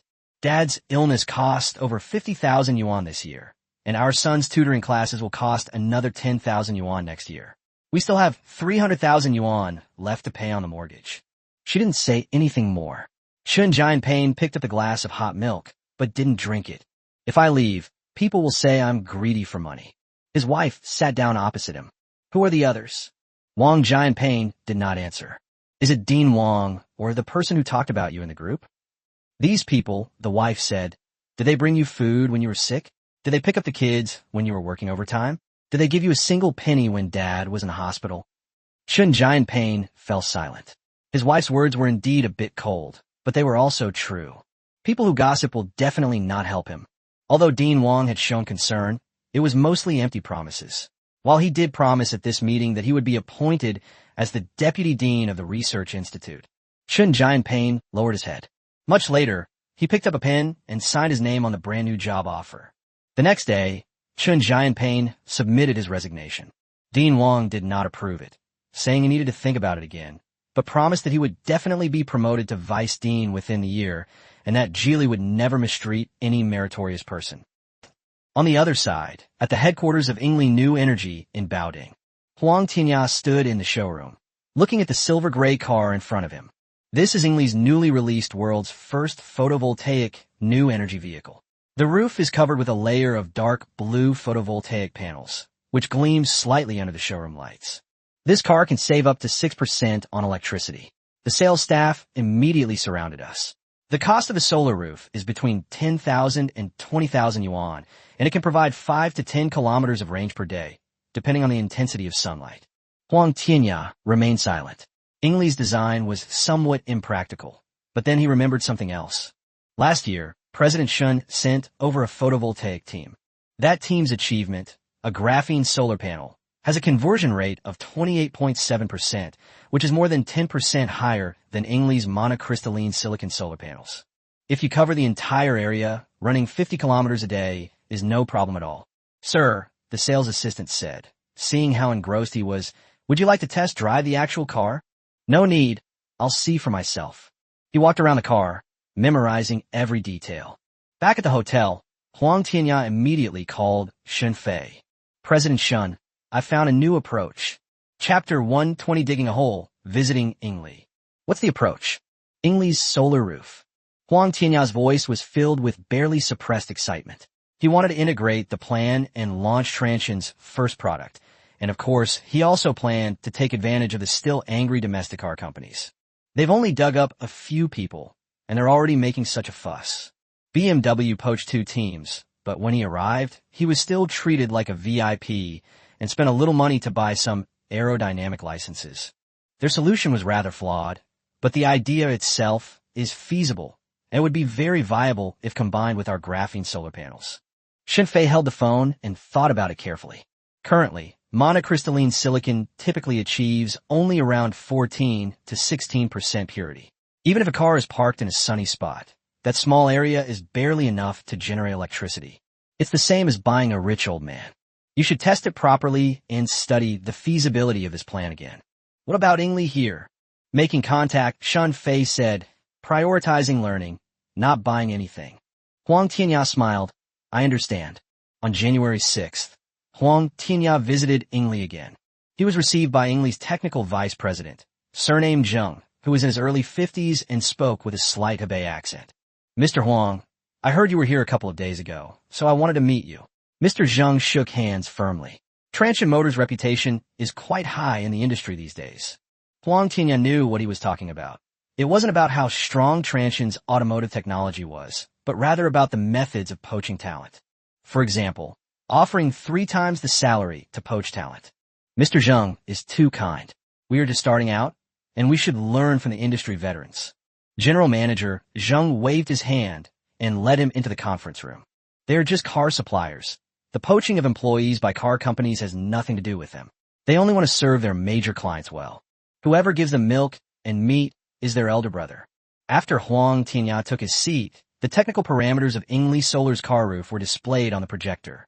The monocrystalline silicon solution has a conversion rate of 14.5% to 16.3%, depending on the light intensity. We tested 3 packaging solutions, and this is currently the best. He pointed to one of the curves. Hot press packaging minimizes light transmittance loss, but the cost is 20% higher. Huang Tianya gave a token clapping, while his assistant took notes. What about the cycle life? With an efficiency of 2,000 light cycles and a decay rate controlled within 8%, it is fully commercially viable. What about the effective temperature? Above 65 degrees Celsius, the conversion rate drops significantly. So we added a heat dissipation layer and left a 5 millimeters gap between the roof and the photovoltaic panels to ensure heat dissipation. Huang Tianya nodded again, while his secretary took careful notes. Be careful to keep it cool. For the next 2 hours, Mr. Zheng focused entirely on his presentation. From materials and processes to packaging solutions, from cost control to lifespan testing, he recounted almost all of Ingle's R&D achievements over the past 3 years. Huang Tianya knew perfectly well that it wasn't that Ingle was being generous. It was because they genuinely wanted to secure orders. Since this plan was launched, they hadn't actually won over a single client yet. They even produced their own prototype, but still no one bought the solution. It's useless. It's really too useless. Halfway through his speech, Mr. Zheng suddenly stopped and asked, "Mr. Huang, if I may be so bold, what is Transsion's attitude towards this technology?" Huang Tianya did not answer directly. "President Zheng, I greatly admire Ingle's technology. Transsion Motors also has its own battery technology, and solar roofs are a plus for us." Mr. Zheng still suffered a blow. A bonus point is no longer a guaranteed advantage. He's probably just as interested as those car companies after testing. Why? Mr. Zheng sighed silently. Was their meticulously developed photovoltaic range-extending project just going to be wasted like this? But this was true new energy, pollution-free. But in reality, it all comes down to interest, so maybe we should just cut the project? Geely, I'm here to lend you a hand. However, seeing the Transsion Motors staff still taking notes, General Manager Zheng was neither disappointed nor angry. On the contrary, he asked the engineer to bring out more detailed information. The project cannot be cut. "Mr. Huang, you're in the investment business, I understand," he said. "Let's look at the proposal first, then discuss cooperation. We are also continuously exploring the photovoltaic roof project ourselves, and we need the OEMs to work together to improve it." He paused for a moment. Ingle hopes to establish a long-term partnership with Transsion Motors. For the first batch of photovoltaic panels, we can provide customized solutions, optimizing the MPPT algorithm based on your battery voltage platform to further improve system efficiency by 3 to 5 percentage points. Pay the original price. Huang Tianya looked at him and suddenly felt a little ashamed. This man really didn't seem to be selling goods. He seemed to be looking for a business partner. However, it's technologically inferior. If the technology were more advanced, the two sides wouldn't be in this situation. Of course, the most important thing is what Mr. Shen said. Focus on learning, not buying goods. "Mr. Zheng," he said, "I will take the data back for study first. If the project is approved, Ingle will be the preferred supplier." Mr. Zheng nodded and did not ask any further questions. But as he saw Huang Tianya off, he added, "Mr. Huang, we are now in the era of new energy. Our solution is actually quite appealing. Those who long press it will come next week." Geely is also conducting tests. He hesitated for a moment before looking at Huang Tianya. "Our plan is actually quite feasible." Huang Tianya returned to Guangzhou and immediately reported to Xinfei. Ingle's technology maturity is higher than I expected. Although achieving 14.5% monocrystalline silicon yield is inseparable from its downstream suppliers, the technology maturity is still acceptable.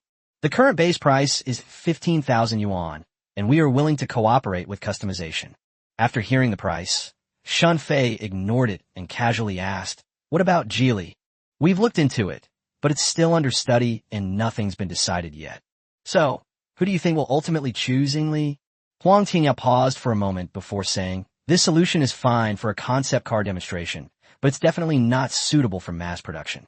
The actual effect is too lackluster, and it will only increase costs. No car company would be that foolish." Huang Tianya didn't say it directly, but he shook his head. He actually hoped those people would act impulsively. However, for the average person, this technology doesn't need to be implemented until there's a major breakthrough in photovoltaic panels. "Tianya, please help me with the accounts. With a cost of 15,000 and a maximum daily driving distance of 10 kilometers, let's look at the payback period. With a cost of 15,000 yuan and a maximum daily mileage of 10 kilometers, that's 3,650 kilometers per year. Assuming an electric vehicle's electricity cost of 0.1 yuan per kilometer, that's a saving of 365 yuan per year. It would take 41 years to break even." "We won't break even." "Yes." Xinfei nodded. "So this isn't about saving money for car owners. It's about adding points to the brand. It looks advanced, but it's nothing special. But once we announce that we want to use it, other car companies should follow suit. Because Tesla doesn't have it, Toyota doesn't have it, and Volkswagen doesn't have it either. But we need to use. Some car companies will even operate at a loss to stifle us." Chapter 121 MIUI Beta Testing. Building a Model Worker Persona. President Shun. Our plan has succeeded just like that? They're not that stupid. Yes, but we need to add fuel to the fire. I'll continue learning and visit again next week. A wicked smile crept across their faces. That evening, Huang Tinya sent a message to General Manager Zhang. Mr. Zhang, thank you for your hospitality. The information is currently under review. Transsion Motors has a great interest in photovoltaic technology, and there is a high probability of future cooperation. The reply came quickly. Understood. Let's keep in touch. There were no follow-up questions and no sales pitches. Huang Tinya put down his phone and suddenly found this person quite interesting. He remembered what General Manager Zhang had said when he saw him off. Production capacity is limited, so it's best to finalize the plan first. The selling points are still there. At the time, I thought it was a sales reminder, but now I think it might have been a marketing person's reminder.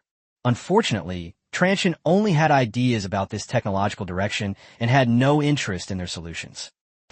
Thanks to the efforts of unofficial sources, on January 9th, Chang'an Auto officially announced a strategic partnership with Ingli, with both parties jointly developing a photovoltaic roof project.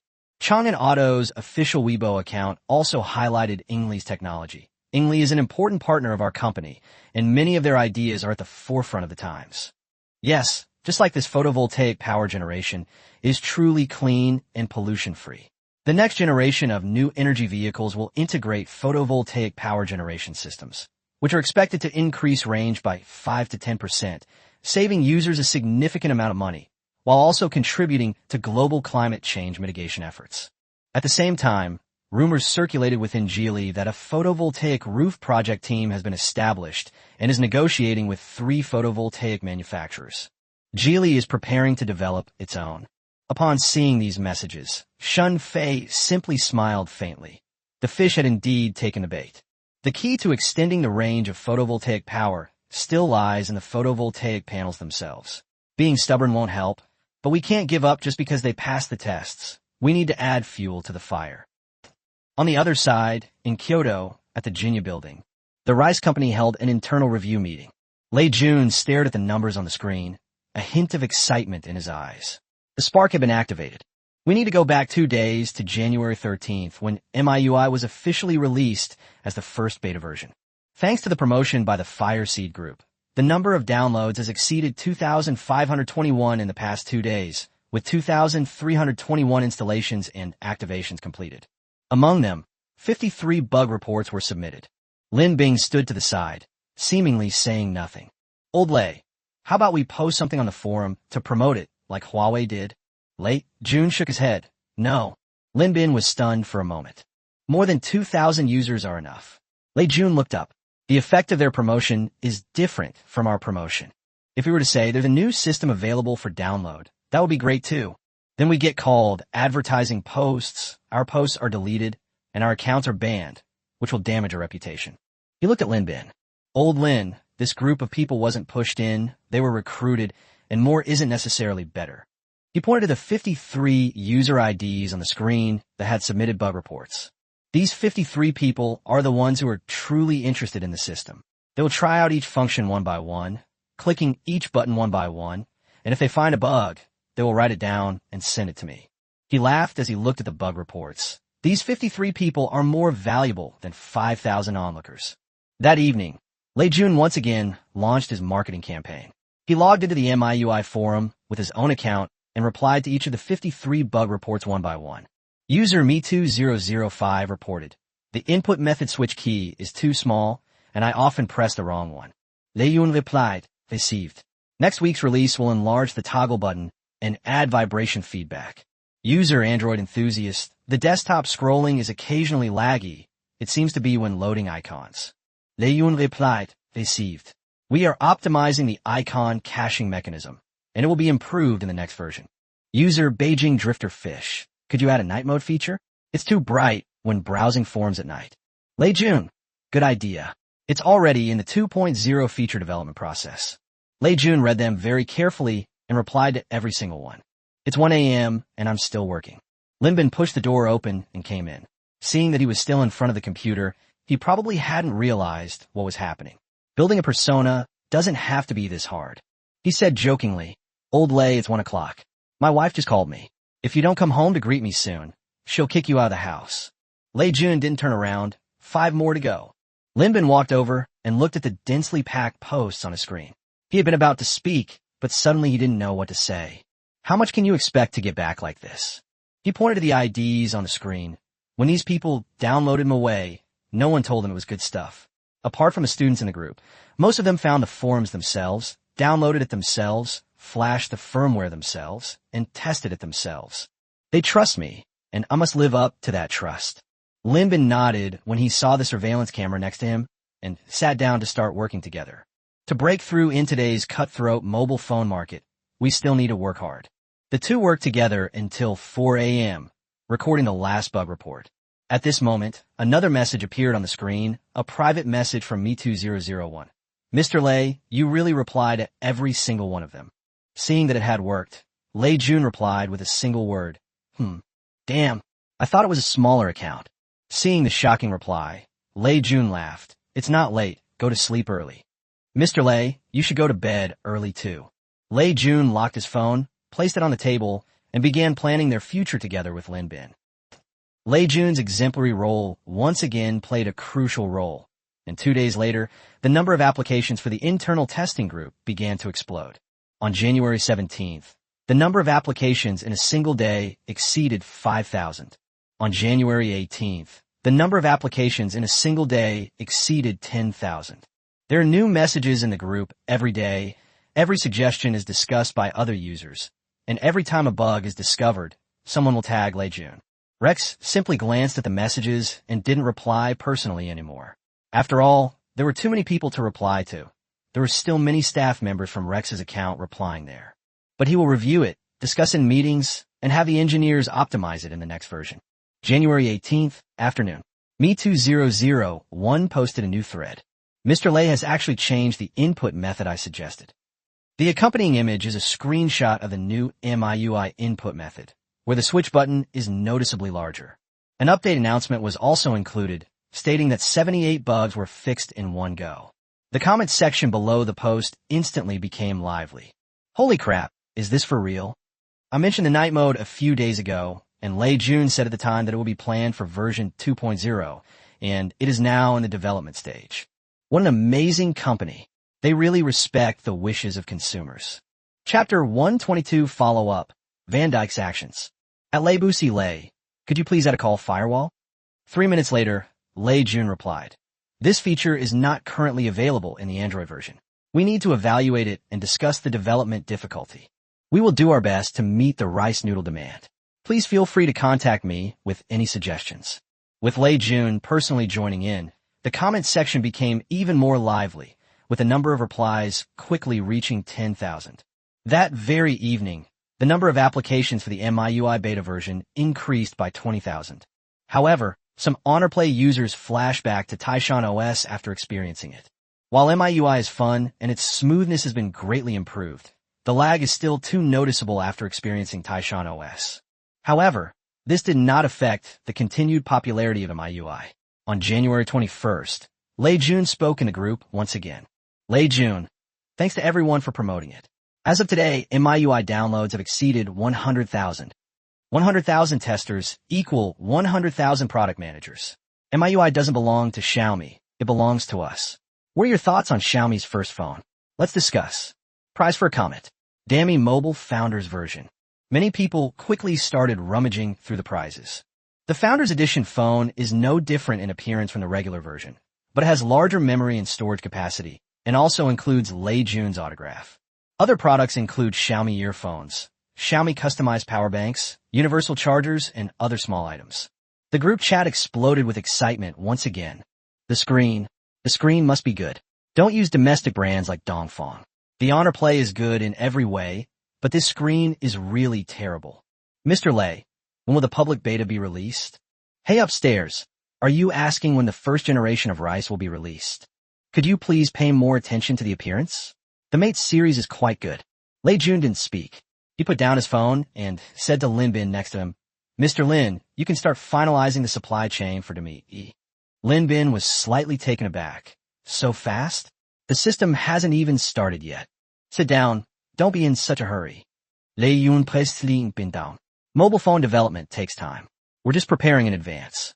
When the golden age of 1998 arrives, we will surely be able to crush glory.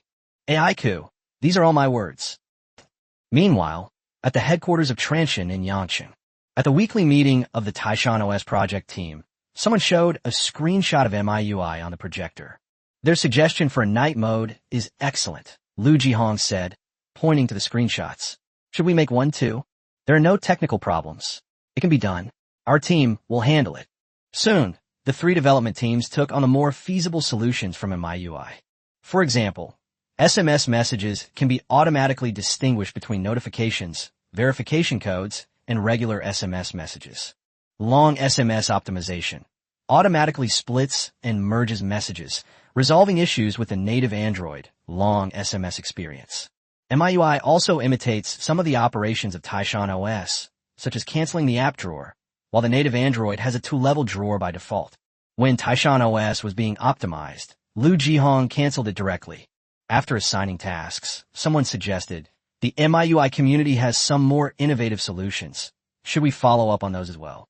After a while, Lu Jihong let them discuss it before saying, these solutions are acceptable, but we need to be clear about the positioning of Taishan OS.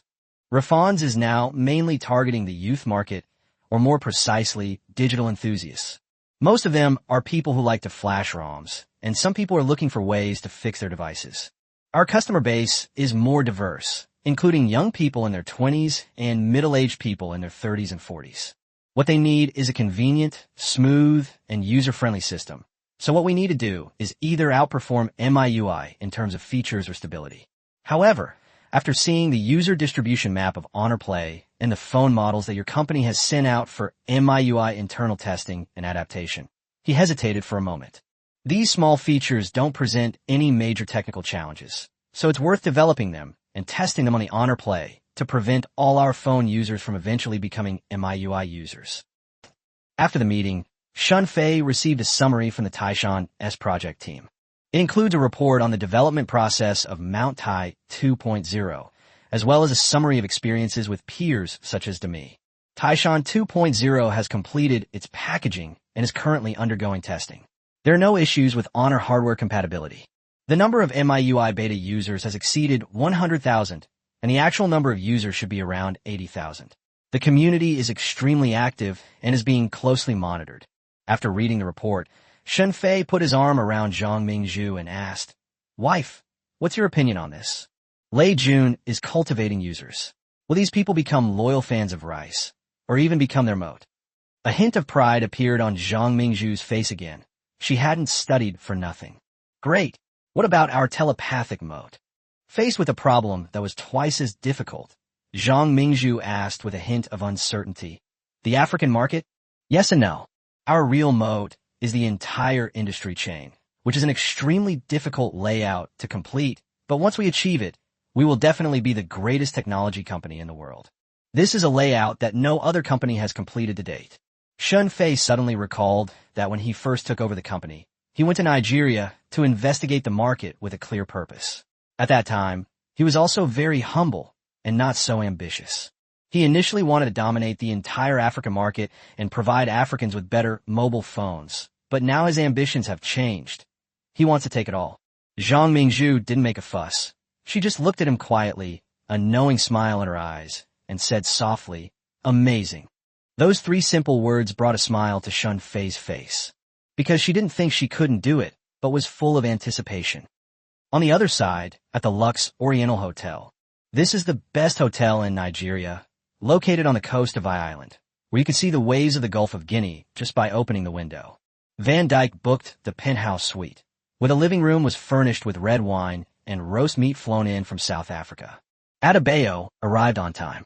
This wasn't his first time at the Oriental Hotel. His chance to change his destiny began here. 2 years ago, Shunfei's words inspired him to make a huge decision and come here, proving that his choice was right. When he reached the door, Van Dyke was already there to greet him with a very warm smile. "Mr. Adebayo, thank you for taking the time." Adebayo shook hands with him, his eyes calm, showing no surprise at being in the presence of someone in a higher position. After all, he was also the head of Transsion's Africa region, a position slightly higher than his own. There's no need to be so humble. I just don't know what Nasper's big boss wanted to see him about. Could it be the matter that General Manager Huang instructed us to do? Chapter 123, Lobbying Africans' Chinese Hearts. Mr. Van, I've heard of Nasper's ever since I came to Lax, Adebayo said with a slight politeness. The two sat down, and the waiter poured them red wine. Van Dyke didn't rush into business. Instead, he chatted for a bit about the weather, traffic, and recent changes in the mobile phone market in Lux. Adebayo didn't let the conversation fall flat, responding to each question, but his attitude wasn't particularly enthusiastic. After the two had a few drinks, Van Dyke put down his glass. Mr. Adebayo, I'm South African and you're Nigerian. Although we are not from the same country, we have one thing in common. We are both Africans. Adebayo sobered up instantly upon hearing this, but remained silent. Sure enough, the boss is still incredibly resourceful. The African market should be controlled by Africans. Van Dyke's tone became sincere, as if he had a natural sense of reason. Transsion is a Chinese company. It's fine for them to do business and make money in Africa. Ultimately, however, the internet, data, and users in Africa should belong to Africans. We cannot allow a Chinese company to control all of our information security. This is not good for our future development. Adebayo didn't say anything, just quietly looked at him. I want to know what he's really up to and whether it's exactly what the boss guessed. Van Dyke observed his reaction briefly before continuing his explanation. Naspers is the largest media group in Africa. We were born in Africa, and we love Africa. For the better development of Africa, we would like to work with your company to build up the internet infrastructure in Africa. However, there is a prerequisite. Information security must be in the hands of Africans. Adebayo understood his meaning perfectly, just as Huang and Shun had instructed. The other party is already impatient. He picked up his glass, took a sip, which made Van Dyke across from him even more anxious. Van Dyke's movements became very uncoordinated, as if he wanted to speak again, but was afraid that his haste would allow Van Dyke to guess the answer. Fortunately, Adebayo didn't make him feel bad for long. He quickly put down his glass and said, Mr. Fan, I understand everything you said. He picked up the Transsion phone next to him and turned it off. But I have a question. Van Dyke gestured for him to proceed and then turned off his phone as well, expressing his sincerity. Van Dyke was also very pleased with Adebayo's decision to turn off his phone. If there's something to talk about, and this person is African with greed in his heart, then things will be easier. As long as we can persuade this African general from Transsion, then Naspers taking over companies like AfriLink won't be far off. Naspers is an African company, that's true. But who are Naspers' major shareholders? Van Dyke's expression changed slightly. Adebayo continued, I checked. Your company's largest shareholder is the South African Public Investment Corporation, genuine African capital, which can provide tremendous assistance to African businesses. However, the second largest shareholder is American Capital Group, and the third largest shareholder is Barclays Bank of England. How many Africans are on your board? Is your so-called for Africa truly for our benefit, or is it just for the sake of American capital behind us? Van Dyke did not answer. Adebayo smiled, revealing a set of white teeth. Black guy with big teeth, JPG. Mr. Fan, I'm not questioning Nasper's African origins. I'm just saying that bloodline doesn't matter, stance does. He stood up and looked out the window at the distant slums. Even on this island, there were still slums in the distance. I grew up on Luck Street. My mom sold cassava cakes, and my dad repaired bicycles. I started selling cell phones at a street stall when I was 16, and I met Mr. Shen when I was 23. His eyes held a hint of relief and excitement. Mr. Shun didn't ask me where I was from. He asked me if I wanted more Africans to have access to mobile phones. Van Dyke also fell silent, the brainwashing work transmitted through his voice, or rather, the Chinese. It hasn't been long, and this man has already forgotten his own position. He is African, and now he has already forgotten the land that gave him birth.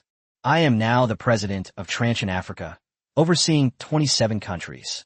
With a total of over 50,000 employees, including both full-time and non-full-time staff, our sales in Africa this year are projected to reach 30 million units. We also hired over 2,000 Mauritians to build Transsion's first overseas factory there, and also established our first training school there. There was no agitation in Adebayo's voice. He simply wanted to persuade the other party. Mr. Fan, You said that the African market should belong to Africans. Then please tell me, would Africans do these things? Did Transsion surpass most people's achievements, especially Nasper's? In my view, businesses have no fixed stance. As long as they are loyal to the country, they are local businesses. Just like how, although I am African, I have a Chinese heart. At a Bayer, my family is living a better life because of me. Even the dog has become the head of the security team's guard dogs. Stance. The room remained quiet for a long time. Van Dyke picked up his glass, swirled it, and slowly sipped. Ada Bayer's words left him speechless. Naspers has invested in many companies and built some industries in its own country. But in other countries, they haven't been so kind. But is Transsion really that charitable? As far as he knows, most of its 50,000 plus employees are security personnel. These people outwardly claim to be protecting assets and preventing a recurrence of the Tanzanian incident. But what is their true purpose? There's a bold guess among them. As he pondered, he swirled his wine glass. As he instinctively brought the wine glass to his lips, he discovered that it was empty of red wine. Mr. Adebayor, he said, you have convinced me. He put down his wine glass and looked at the rapidly growing young man across from him. But I'm not here to debate today. Naspers really wants to work with Transsion. We've witnessed the growth of companies like AfriLink, and we're willing to offer anything. Equity, resources, channels, connections, just ask. Adebayor shook his head. Mr. Fan, you've got the wrong person. Van Dyke frowned again. He had already put his words to this point. The intelligent man opposite him should be able to understand what he meant. I'm only responsible for selling phones. The AfriLink and AfroChat matters are handled by our major shareholder, Huaxin Investment. Adebayor left the window and sat back down on the sofa. I'm just an employee. Van Dyke immediately moved closer, sat down beside him, and personally poured him a glass of red wine. That's your opinion, and Shun Fei will listen to it. You are the person he trusts most. Believe me, Nasper's involvement in these companies is not a bad thing. We will not interfere with their normal operations. On the contrary, we will provide better support to help them grow faster. Furthermore, leveraging our connections can help him get into the IPO process more easily, allowing us to gain more profits.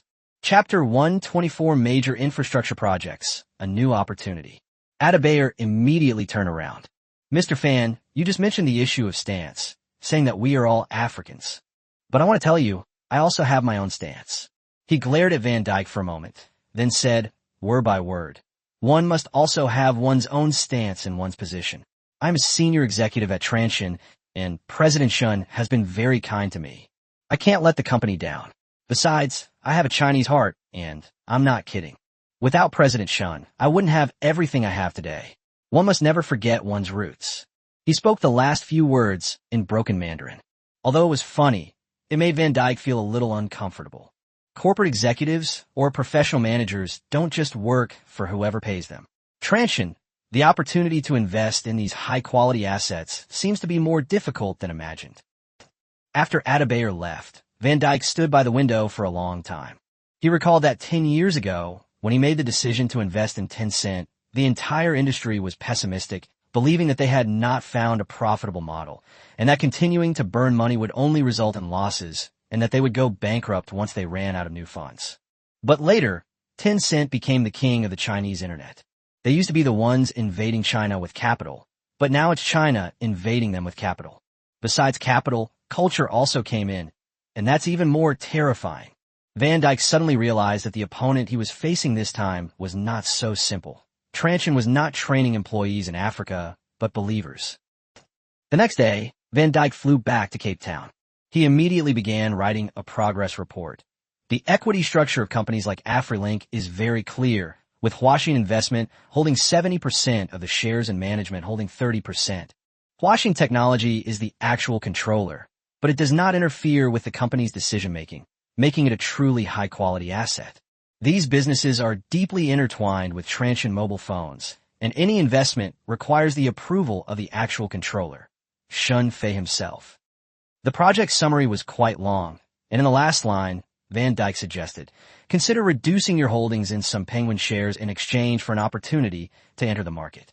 At the same time, it is shifting towards establishing broader strategic cooperation with Transsion Holdings, including but not limited to joint investment in African internet infrastructure, joint development of digital content, and He considered it for a long time. Let's jointly cultivate new enterprises. Guangzhou, Transsion headquarters. Shenfei looked at the report sent by Huang Tianya and laughed out loud. However, given the existence of a loyalty system, he believed Adebayer's words. After all, this is the first Deadpool. Adebayer's words are a bit too much, he said. His Chinese heart makes people think I've brainwashed him. Huang Tianya did not laugh. As for the gratitude for being recognized and appreciated, it was only right and proper. He's right. The internet in Africa was indeed built by Africans. However, most of them were Africans following the lead of Transsion, but some have become arrogant. Shenfei nodded and put the report aside. What's your opinion on Naspers? Huang Tianya thought for a moment. They won't give up. The African internet market is too big a pie, and they want a piece of it. Some people are indeed ambitious and want to break free from our control. According to our information, some people have already met with Van Dyke privately. Then let them go, Shenfei said, but not now. Once AfriLink reaches over 80 million registered users, and once the transaction volume of those payment apps doubles again. By then, their valuation could double again, and then we can negotiate further, with Naspers able to offer more profit. Robbing things costs money. In Lax, in Adebayo's office, Adebayo, upon returning to the company, immediately reported his previous work to Shenfei. Mr. Shun, I met with Van Dyke and said what I needed to say. Thank you for your hard work. You come to Guangzhou for this year's annual meeting. Please prepare a work summary report in advance. You'll have time to present your report at the annual meeting. Adebayo was utterly thrilled. The company's annual meeting. A speech. This was true glory for his family. He stared at the photo on the wall, a picture of him and Shenfei standing together at a mobile phone stall on the street when Shenfei first came to Nigeria 2 years ago. The photo was blurry. You could only make out that Shenfei was dressed smartly, while he was wearing a wrinkled shirt, but both of them were smiling. Today he is a true success story, a senior executive at a multinational corporation. January 19th, 2010. The Ministry of Industry and Information Technology, MIT, has officially released a new announcement.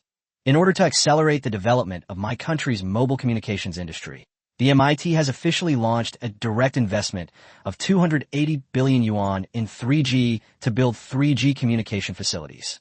The 280 billion figure immediately caused a huge change in the entire industry. In 2009, the size of China's mobile phone market was only 300 billion yuan.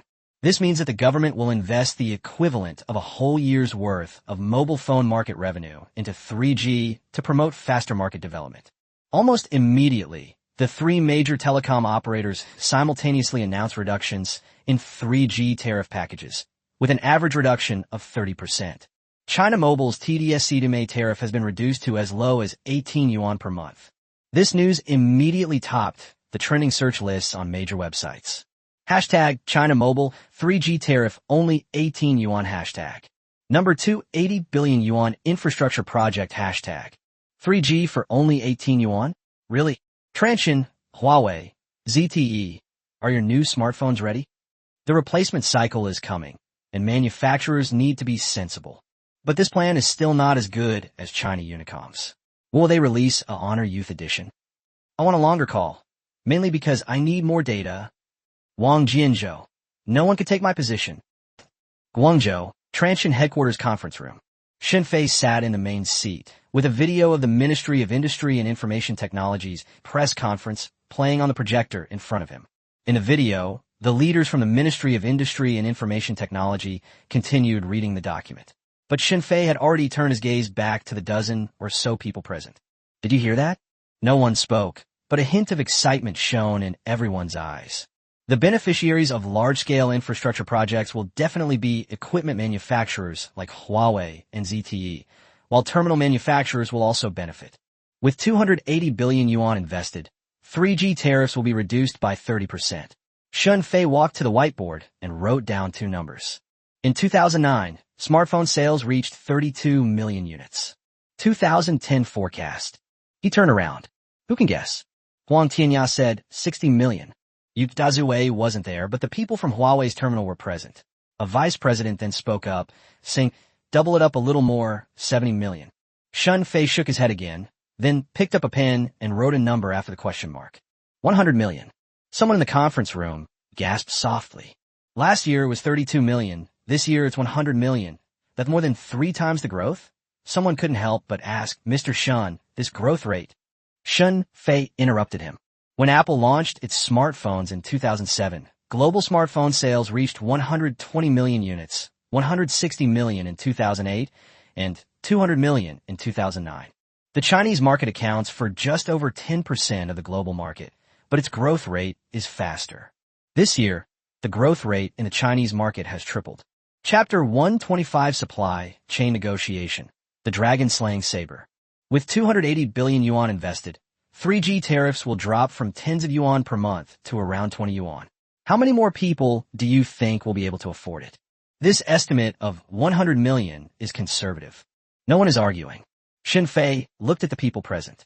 Last year, Huawei's Mate series and Honor Play series alone achieved sales of 9.5 million units in China. Transsion's total overseas sales reached 32 million units, including 7.4 million smartphones. Our goal for next year is to achieve a cumulative global shipment of 70 million units. Does everyone have confidence? Have.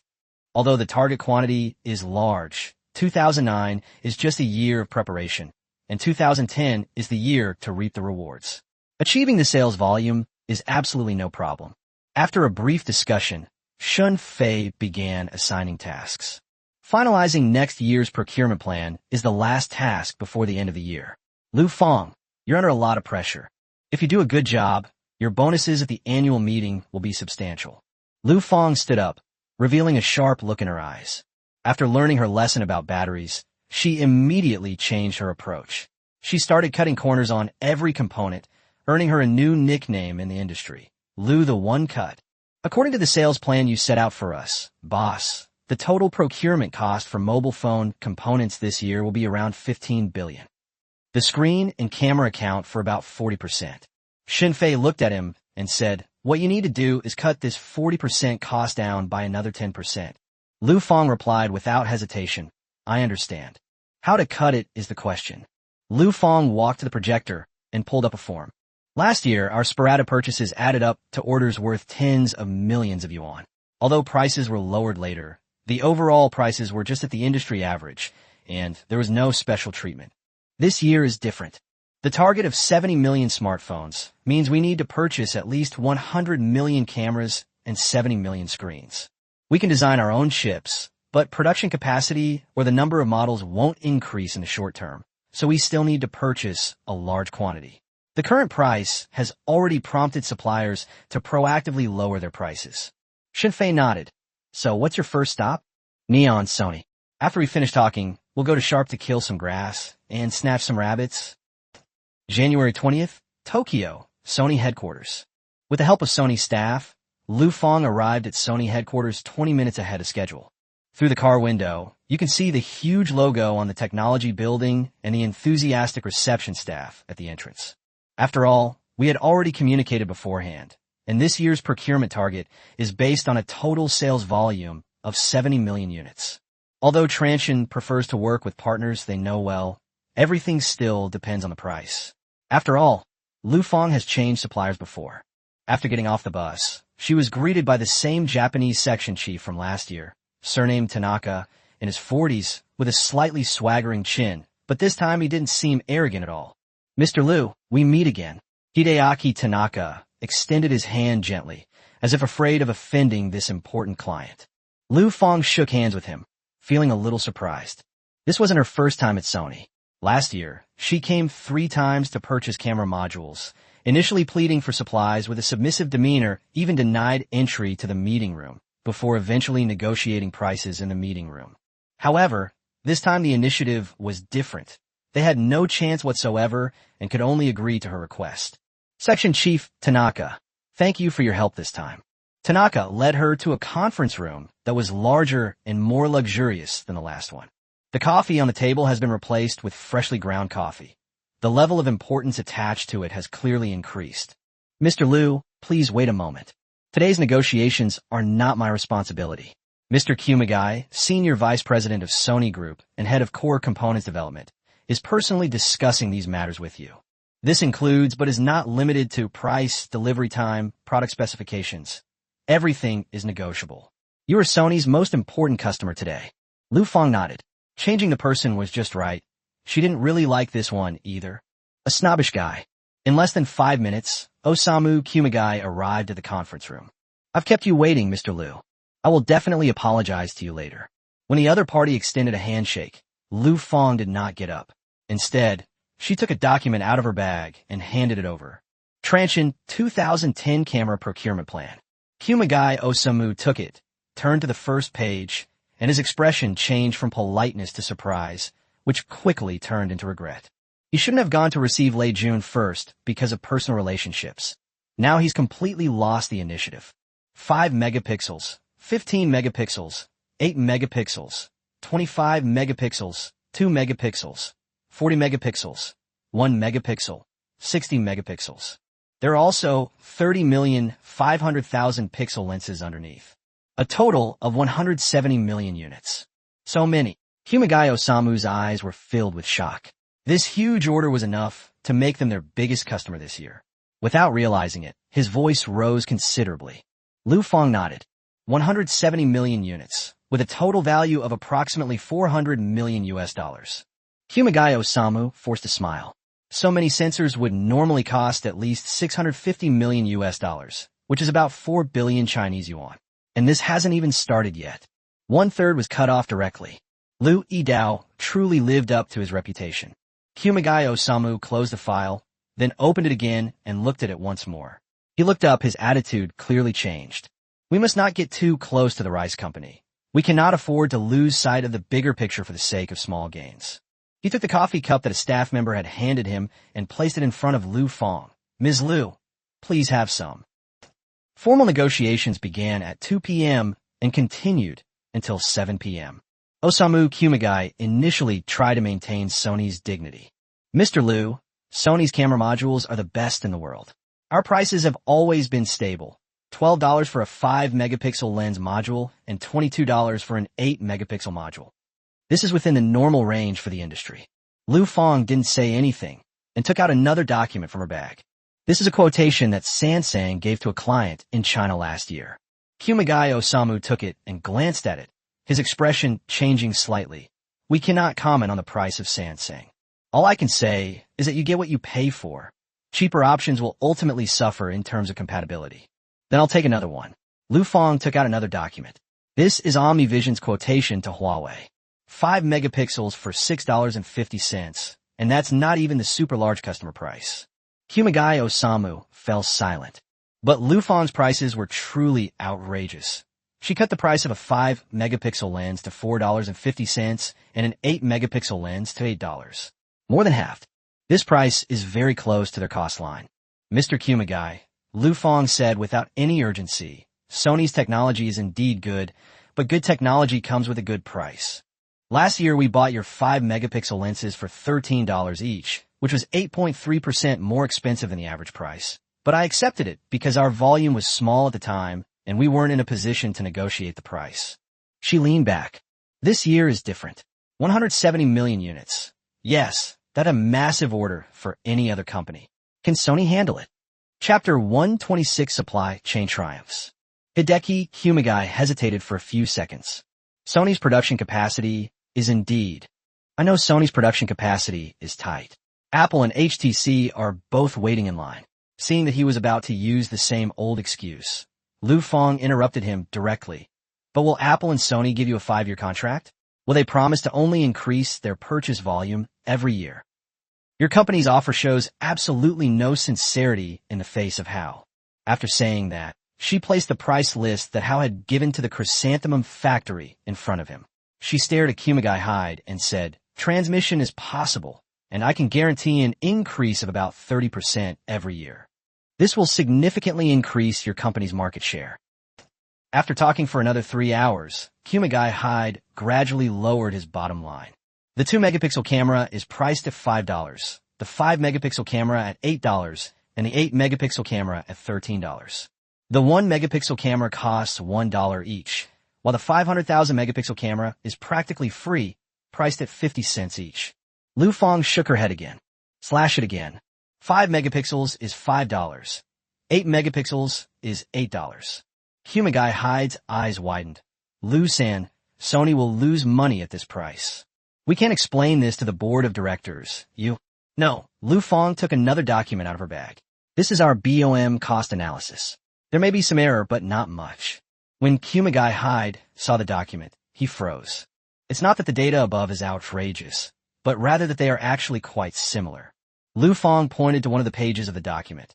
A 5-megapixel module, consisting of a CMOS sensor, lens assembly, PCB, and packaging has a total cost of approximately $3.80 with mass production. Here's $5 for you, with a gross profit margin of 24%. Sony's global business has an average gross margin of only 25%. She placed the document beside her. Mr. Kumagai, a 24% gross profit margin is not low in the electronics industry. Moreover, this is a quantity of 170 million units, enough to keep your production lines running at full capacity for a long time. Most importantly, it snatched a large piece of the market from Sanson and OmniVision. You should understand this principle. Hideki Kumagai remained silent for a long time before asking a question. Lu sang, where did you get this BOM cost? There must have been internal collaboration, otherwise it wouldn't be so accurate. Lu Fong smiled and said, Mr. Kumagai, you're overthinking it. Transsion doesn't just sell mobile phones. It also does recycling and dismantling. Last year we disassembled over 20 million mobile phones, most of which were equipped with Sony cameras. She looked at Hideki Kumagai. We can calculate the cost of each one. Furthermore, we can promise to pay 15% of the purchase price up front for your production, then pay the remaining 20% once the goods are shipped, and finally pay the balance within 3 months of the goods arriving. Mr. Kumagai, you can consider this proposal. Lu Fong also made a gesture of invitation, indicating that they should go to another meeting room to discuss the matter. This unexpected turn of events, instead of angering Kumagai Hyde, actually made them nod silently in agreement. At 9 p.m. that evening, the contract was finally signed. 5 megapixels, $5.10. 8 megapixels, $8. 2 megapixels, $1.50. The 1 megapixel and 500,000 pixel lenses are practically free, priced at 0.6 and 0.3 respectively. Both sides compromised and settled for a middle ground. Lu Fong won a great victory in this battle. After all, she only retreated by 5 megapixels, while Sony made concessions on everything else. When signing, Kumagai Hyde's hand trembled slightly. While the low price is a factor, the more important reason is the sheer volume of the order, which helps him maintain his position within the company. After all, although Sony sensors are very good, they are mainly used in professional cameras, and their market share in the mobile phone market is not actually high. Hideaki Tanaka was also a little excited. Although Mr. Kumagai signed the order, he was the first person to handle it, and the order could also determine whether he could be promoted to department head next year. After Lu Fong finished signing, she stood up and formally bowed to Kumagai Hyde. Mr. Kumagai, thank you for Sony's trust. This order may be just the beginning. Depending on market changes, we may place more orders this year. After all, China and Africa are the 2 fastest growing markets in the world. Hideki Kumagai paused for a moment, then bowed in return. Mr. Lu, your reputation is indeed well-deserved. I wish us a pleasant cooperation. We will deliver the goods as soon as possible, and we hope your additional order will arrive soon as well. It's a pleasure to work with you. Our next stop is Sharp. You can earn a small information fee. Lu Fong then gave Kumagai Hyde a look. Hideki Kumagai immediately understood the reasoning behind this. He had to make up for the loss he suffered here by taking it out on Sharp. As they walked out of the Sony building, Lu Fong and the rest of her team were all beaming with smiles. Mr. Shun, the contract is signed. Except for the 5 megapixel lens, which we gave them a little face by raising the price by 10 cents, everything else perfectly meets our expectations. 10 seconds later, Shun Fei replied, Thank you for your hard work. I'll celebrate with you when I get back. Lu Fong looked at the words and smiled. When I first visited Sony last year, I waited in the reception area for half an hour, only to meet with an ordinary employee. After talking for 20 minutes, I was dismissed. Now, Sony's vice president has to personally greet them, discuss things with them, and agree to their incredibly low prices. Times have really changed. According to the information revealed by Hideki Kumagai, things are also going smoothly at Sharp. Yoshinori Hasegawa offered the lowest price directly, a 480p screen, customizable to 4 inches or larger. Standard sizes are 3.3 to 3.7 inches, using capacitive touch. If the order exceeds 20 million units, the unit price can be a flat rate of $12. 720p screen can be produced from 4 inches to 4.6 inches. Sharp ASV technology, TFT LCD, 16.7 million colors, capacitive touch, LED backlight. For orders exceeding 20 million, the price was set at a minimum of $28. However, there's one requirement. The payment method for the goods must be the same as the final payment method for the sensors. These prices were all the lowest in the industry. Lu Feng symbolically bargained down by $1 on each item and signed a huge contract totaling 50 million. The total contract amount is 870 million US dollars. January 21st. Lu Feng returned to Guangzhou. Shun Fei held a small celebration party at headquarters. There was no champagne or cake, just a dozen or so people gathered around eating barbecue and drinking beer. Huang Tianya raised his glass. Lu Yidao, those 2 cuts were well done. Lu Feng punched him lightly, laughing and scolding. Who's the knife? I was clearly there to discuss cooperation. We're having a friendly collaboration. Don't make me sound like a crazy woman. Shun Fei sat in the main seat, watching the group of people make a fuss, a smile always on his lips. His key advisors are all in place, and the future looks promising. The next step is to use the limited time available to teach Jobs how to make a mobile phone. Steve Jobs, is it really going to be over so soon? Wang Mingyang chimed in. President Shun, the battery company's target for this year is 240 Wh/kg, and we should be able to achieve it ahead of schedule. Sen Fei Nadif, no Rus. Let's take it slow. He paused briefly. This year, Transsion's goal is not to run the fastest, but to run the most stable. Batteries are of paramount importance and must be safe. Wang Mingyang nodded silently. He understood the principles of technological security. Mr. Liu, would you like to say a few words at the annual meeting tomorrow? Shun Fei said with a smile. Boss, let's not go for it. We don't have the eloquence. Lu Feng said with a smile. Huh. Everyone around burst into laughter. Lu Feng, who dominates the supplier market, actually claims that she is not good at speaking. Chapter 127, the first annual meeting. January 26th, Transsion Building. The first official annual meeting after Shun Fei took over was officially held. After 12 noon, the entire building and the surrounding square became lively. Various large red lanterns were hung up, creating a strong atmosphere for the annual meeting. Employees from all over the country also rushed over. After all, Transsion has achieved outstanding results this year, both domestically and internationally. So Shun Fei decided to hold a big celebration, and thus the 2 plazas near the Transsion building were cleared out. Adabayer stood out in the group, his dark complexion and bright white teeth, making him easily recognizable. As for clothing, everyone was dressed similarly, with the Chuanin family's name printed on their chests. However, most Chinese people have preconceived notions about Africa. Brother, which department are you in? A production line worker asked Adabayer. The Africa region? Adabayer was very approachable and didn't mention that he was the head of the Africa region. The African region? Have you ever seen a lion? Adabayo laughed. I've seen it at the zoo. The people around him burst into laughter. By the way, your African region has produced an incredibly powerful leader. I think his name is something like Ad. I can't remember his name, but anyway, under his leadership, we made it through Africa. If it weren't for you guys, we employees would be working somewhere else by now. This employee is also very straightforward. He says what he thinks. Adebayo smiled and said, I've met him, but it's not because he's capable, but because our CEO, Shun, is a good mentor. That's somewhat related. The employee wanted to ask more questions, but some people had already noticed that Adebayer seemed to resemble a certain leader. Before he could ask, Shun Fei's secretary, Li Ziki, had already come over and called Adebayo away. Suddenly, the young man slapped his thigh and said, This black man in front of us isn't as simple as he seems. We might even hear him speak later. The annual meeting officially began at 1 p.m. sharp. After the host gave a few opening remarks, he introduced Shun Fei. The entire audience erupted in applause. The sound of thousands of employees clapping simultaneously was comparable to that of a large-scale press conference.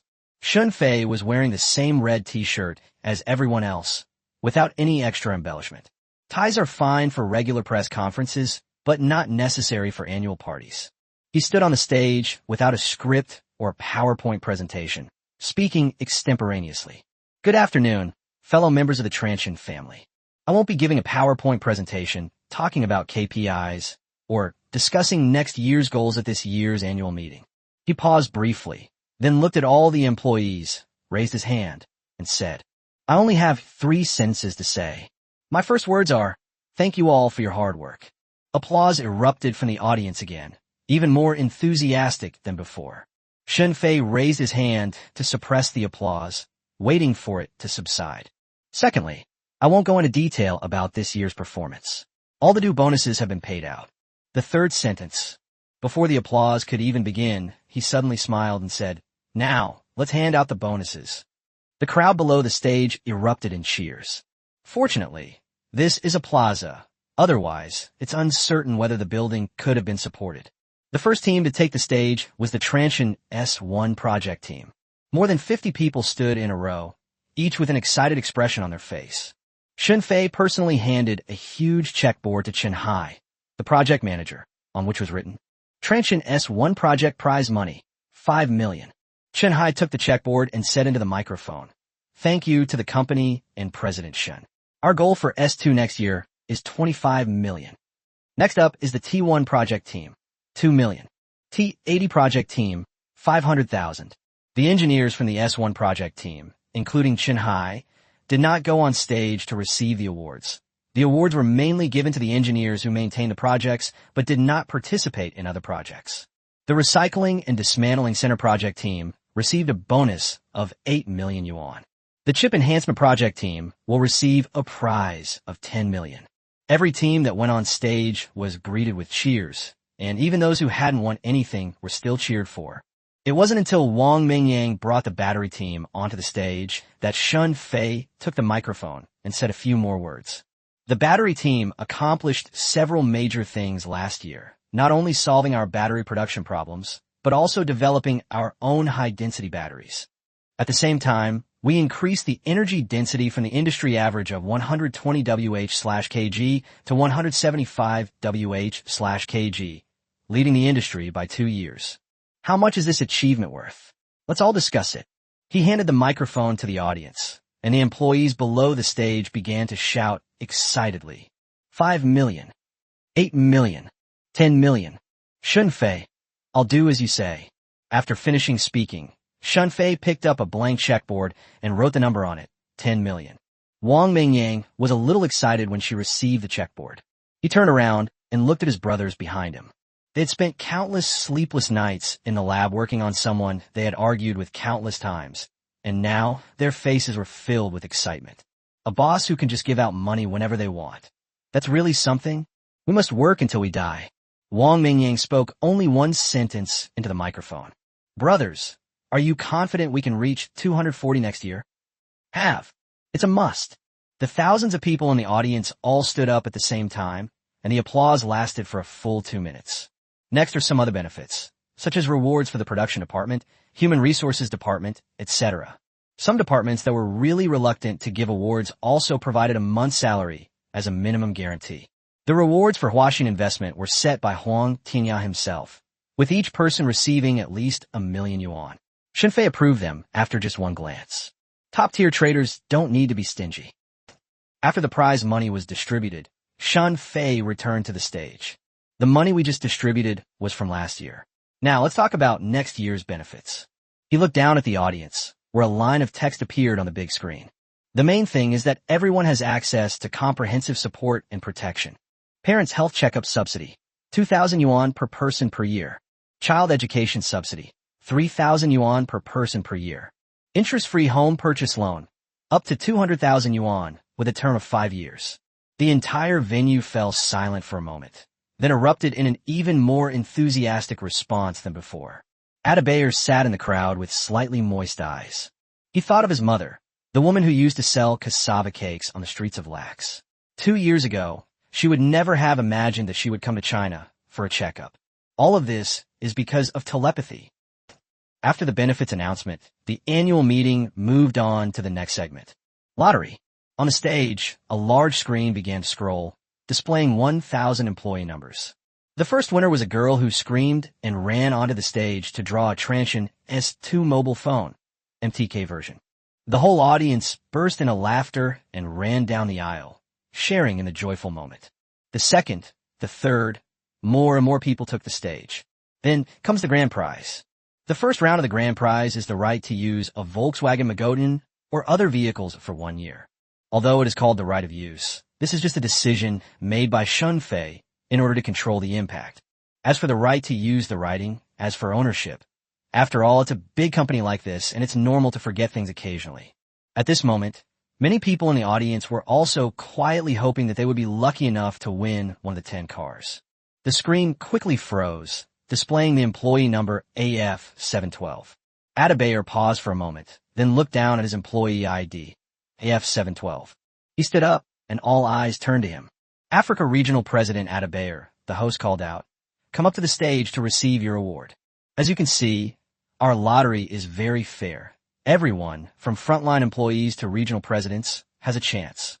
I wonder if our CEO, Sean, will be able to win a car tonight. Shunfei on the stage smiled. He was a reborn lucky man, so he should be able to do it, right? As for the person in the audience who had just asked Adebayor, he immediately covered his mouth.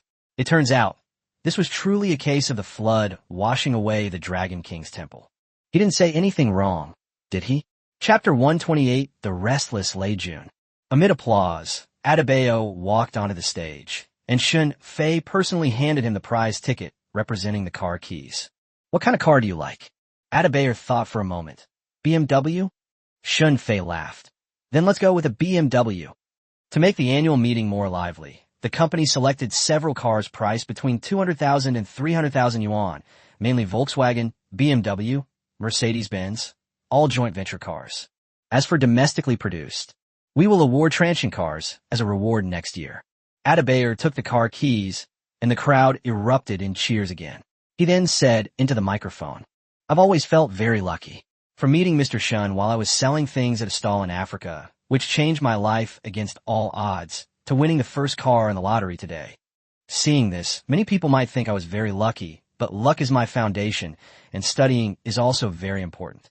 He then held up his car keys and gave a brief acceptance speech. Finally, he said with emotion, "I will ship this car to Africa, so they can see what kind of car they can drive when they work with Transsion." From below the stage, they once again offered him their best wishes. The lucky draw continued, with the grand prizes being drawn in turn by engineers, frontline workers, logistics staff, and others. Unfortunately, Shunfei did not win any prizes from the start of the lottery to the end of the entire process. Perhaps his rebirth had used up all his luck.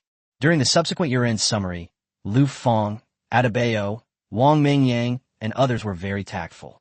They went on stage for a brief introduction and then left the stage, allowing everyone to continue the celebration.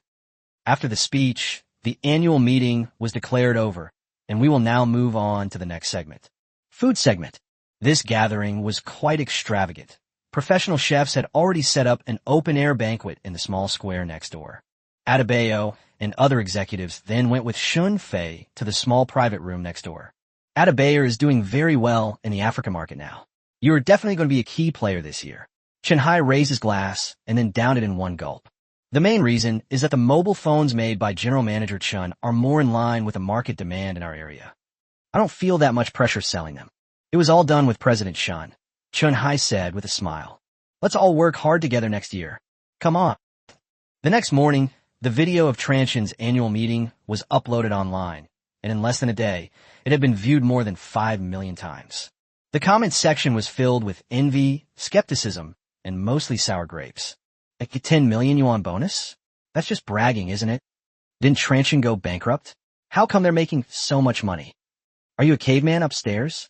Just half a month ago, Transsion spent 10 billion yuan to enter the automobile industry. My friend is telling me it's true. It was all over QQ space last night. Looking for a referral. Looking for a referral. Is Transmission still hiring? Oh, and let me tell you something else. They're already on holiday, and it's paid annual leave. Those who stay on duty during the Spring Festival will still receive triple pay. However, this is just to avoid breaking the rules. These people will still have paid annual leave after the new year. Compensation for time off in lieu will be 1.5 times the normal rate. An engineer at the Geely Research Institute watched the video in silence for a long time, recalling his year-end bonus of 8,000 yuan last year. This year, in order to acquire Volvo, the company even issued IOUs. He thought of Chun Jianping and the others. Their year-end bonuses must have been quite generous, right? A huge sense of loss welled up inside me. He picked up his phone and started searching for job postings for Transsion Motors. Guangzhou, at Shun Fei's home. Zhang Mingzhu nestled on the sofa, looking at her phone and occasionally smiling. Shun Fei walked in from outside, saw her smiling, and leaned closer. What are you looking at? Why are you smiling so happily? Look at the comments. Zhang Mingzhu handed over the phone. You've become an internet celebrity. Shun Fei glanced at it. It was a popular comment. How can I let my stingy boss see this message? But President Shun looks really cool when he gives out money. I want to join Transsion next year too. He smiled and handed the phone back to her. Will you come next year? Zhang Mingzhu was taken aback. Didn't we agree on that? I'm talking about the annual meeting. Stand next to me in the name of Mrs. Shun.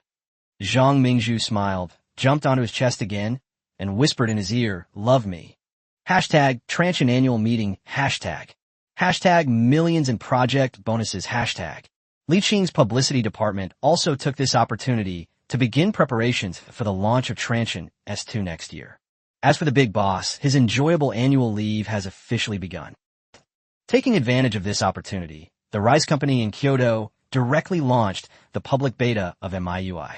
Lei Jun announced the release date of the first-generation Mi phone on his official account. Lei Jun, today our MIUI users have exceeded 200,000. After discussion within our team, we have decided to officially begin the public beta of MIUI. Here's another little secret.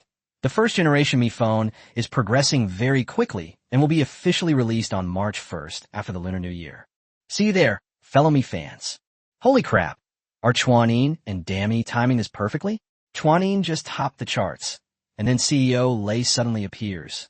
MIUI has already sold 200,000 units so quickly, and the Mi phone is doing so fast. But the Fire Dragon S2, wait, isn't it already in mass production? Is this a PowerPoint presentation? Transsion is going crazy overseas, and now it's going to sweep up the domestic market? Is the tech industry always this busy during the Lunar New Year? In response to Lei Jun's move, Huawei's retail division also launched a counterattack with the official launch of Huawei's New Year's shopping festival. The entire Mate series has been reduced by 200 yuan, with the lowest price starting at 2,399 yuan. Honor Play, in partnership with China Mobile and China Telecom, has launched a series of more cost-effective data plan packages. For as low as 38 yuan, you can enjoy unlimited 3G data. China Unicom has also launched the Glory Card Youth Edition. However, all this noise did not affect Shun Fei. He simply signed his name. With the new year approaching, it's time to stimulate the market and encourage everyone to get a new phone so that they can enjoy the holiday. In the following days, Honor went on a killing spree, with average daily shipments exceeding 300,000 units, and it seemed possible that it would surpass 10 million units before the end of the year. New Year's Eve arrived quickly, and the old house was filled with warmth and the aroma of cooking. Except for Zhang Shiqing, who was still busy, everyone else was preparing the New Year's Eve dinner at home. At 8 p.m., Zhang Shiqing had just finished get off work when the table was already full of New Year's Eve dinner. Steamed sea bass, braised lion's head meatballs, crystal shrimp dumplings. After the showdown, Shun Fei sat down right next to Zhang Mingzhu. He naturally picked up her favorite osmanthus-flavored lotus root, gently removed the lotus root fibers from the edges, and then put it in her bowl. Eat slowly. Zhang Mingzhu's cheeks flushed slightly as she looked up and saw the tenderness in his eyes. You too, don't just think about me. Zhang Riyue was already chatting and laughing with her best friend about their wedding. As they were talking, Shun Guohua put down his teacup, turned to Zhang Shiqing, and said in a much more formal tone, Old Zhang, I heard some news from the industry a few days ago that there's been confirmation of your job adjustment. Zhang Shiqing put down his chopsticks, a calm smile appearing on his face, and slowly nodded.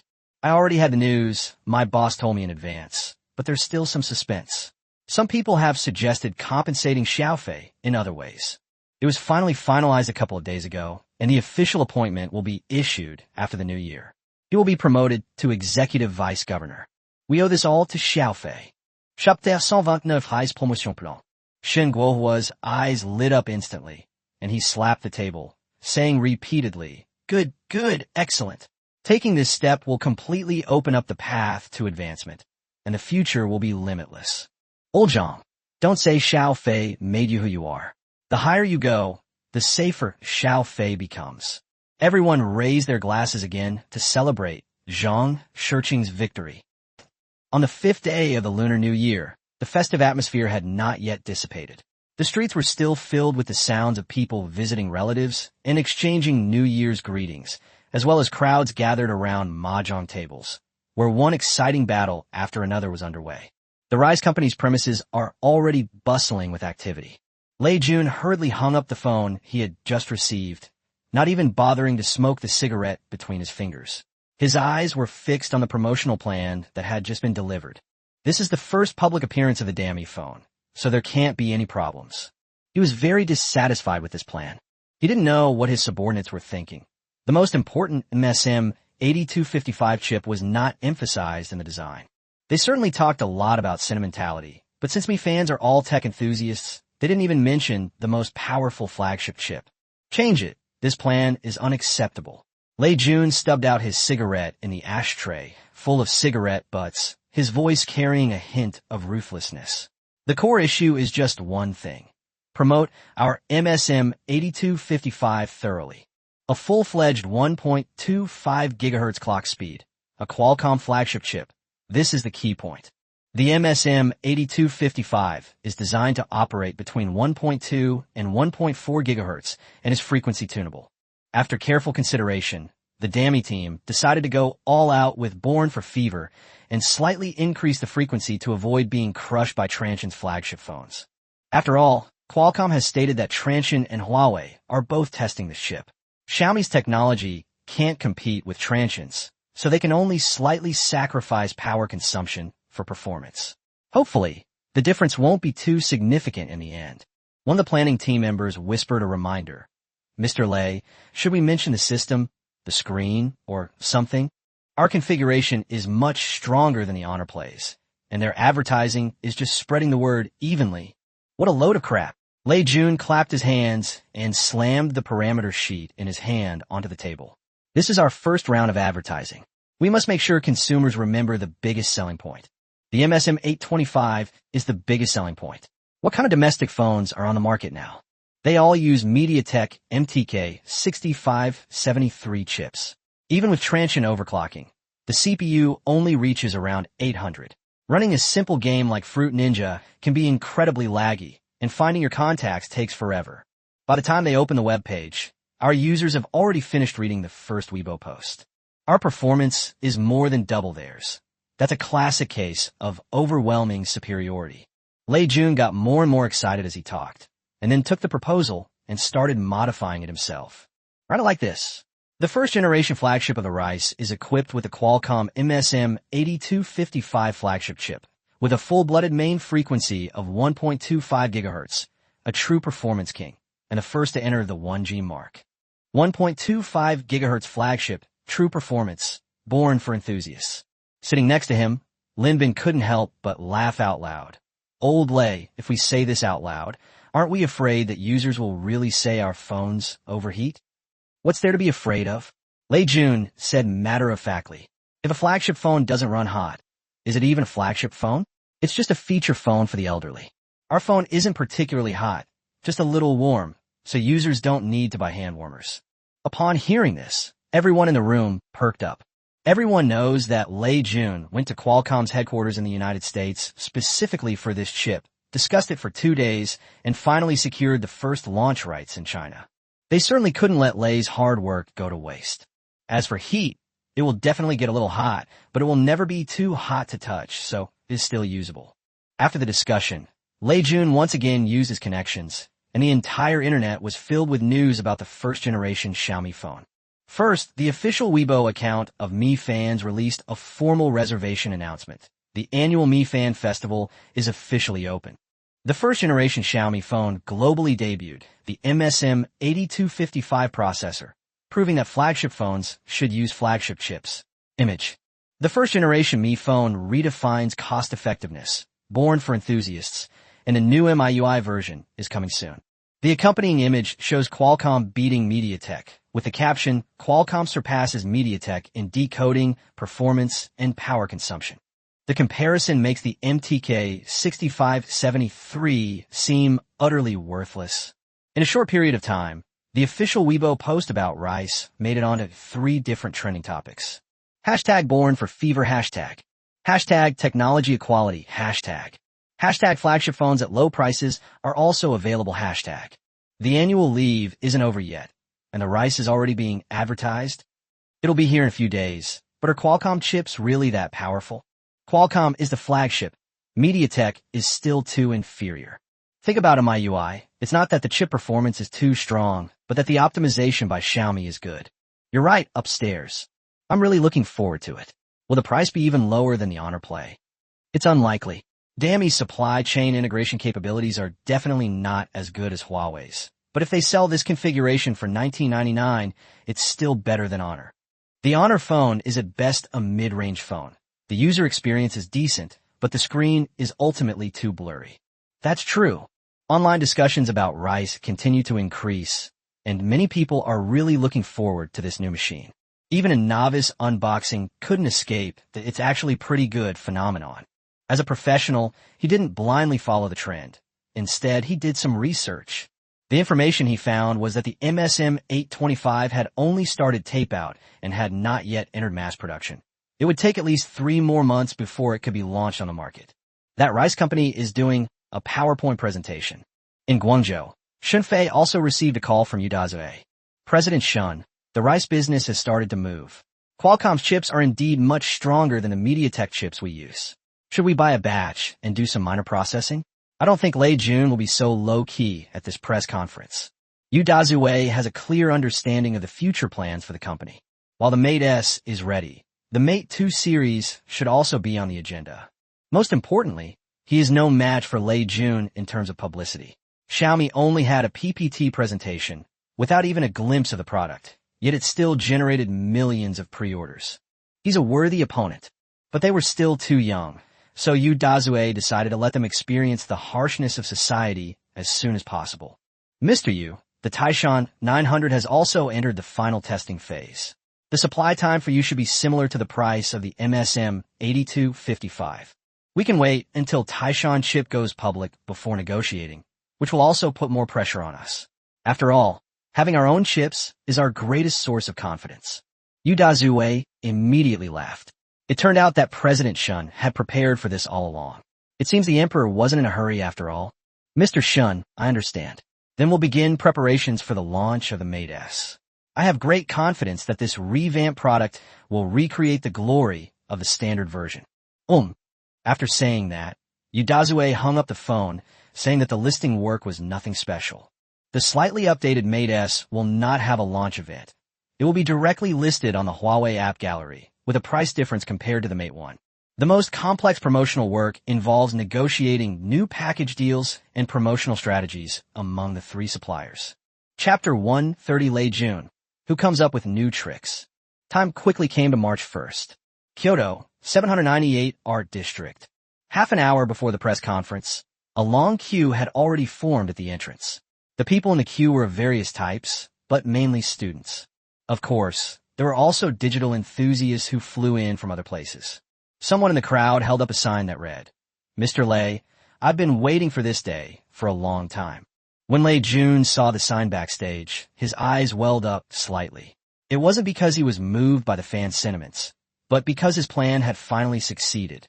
He recalled that when he left Kingsoft in 2007, some people said he retired gracefully after achieving great success, while others said he made a wise exit from the limelight. Only he himself knew that he simply wanted to change his path and forge a brighter one. After all, Kingsoft's potential was too low to reach his ideal height. 3 years later, he will stand here with thousands of people waiting for him. His future achievements will surely surpass Kingsoft's. Lin Bin walked over and patted him on the shoulder. "Nervous?" Lei Jun retaliated with a backhand strike, then said with a smile, "Nervous? How could I be?" Seeing his hands fidgeting unconsciously and his eyes darting around, Lin Bin immediately realized he was talking nonsense. Old Lei, we've known each other for so many years. There's no need for that in front of me. I'm not nervous at all, but I'm quite excited. This is our first-generation product. At 2 p.m., the lights gradually dimmed. Many college students had already begun to shout excitedly, and amidst their cheers, Lei Jun walked over from backstage. A black t-shirt, dark blue jeans, and sneakers. Exactly the same outfit Steve Jobs wore when he launched the iPhone in 2007. Some people in the audience recognized the joke and started to cheer. Lei Jun, Lei Jun. Steve Jobs created the smartphone, and Lei Jun from China brought down the price of smartphones.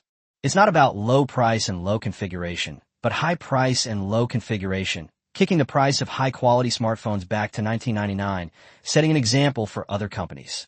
Lei Jun stood in the center of the stage and waited for the noise to subside before speaking. Good afternoon, everyone. A huge logo appeared on the big screen. Rice. The logo features a minimalist square outline with straight lines, devoid of any unnecessary curves. At the very center is an artistically designed rice character with uniformly thick strokes, perfectly aligned with the outer frame. The striking red background and white lettering make it stand out among a host of rounded brand logos. Today, we are going to release a phone that belongs to us, the vast number of me fans. He glanced at the audience below the stage, which was followed by a huge cheer. That's right, it belongs to everyone. A phone born for enthusiasts. The first slide of the PPT appeared on the big screen, with only one line of text, "Dammy mobile phone one."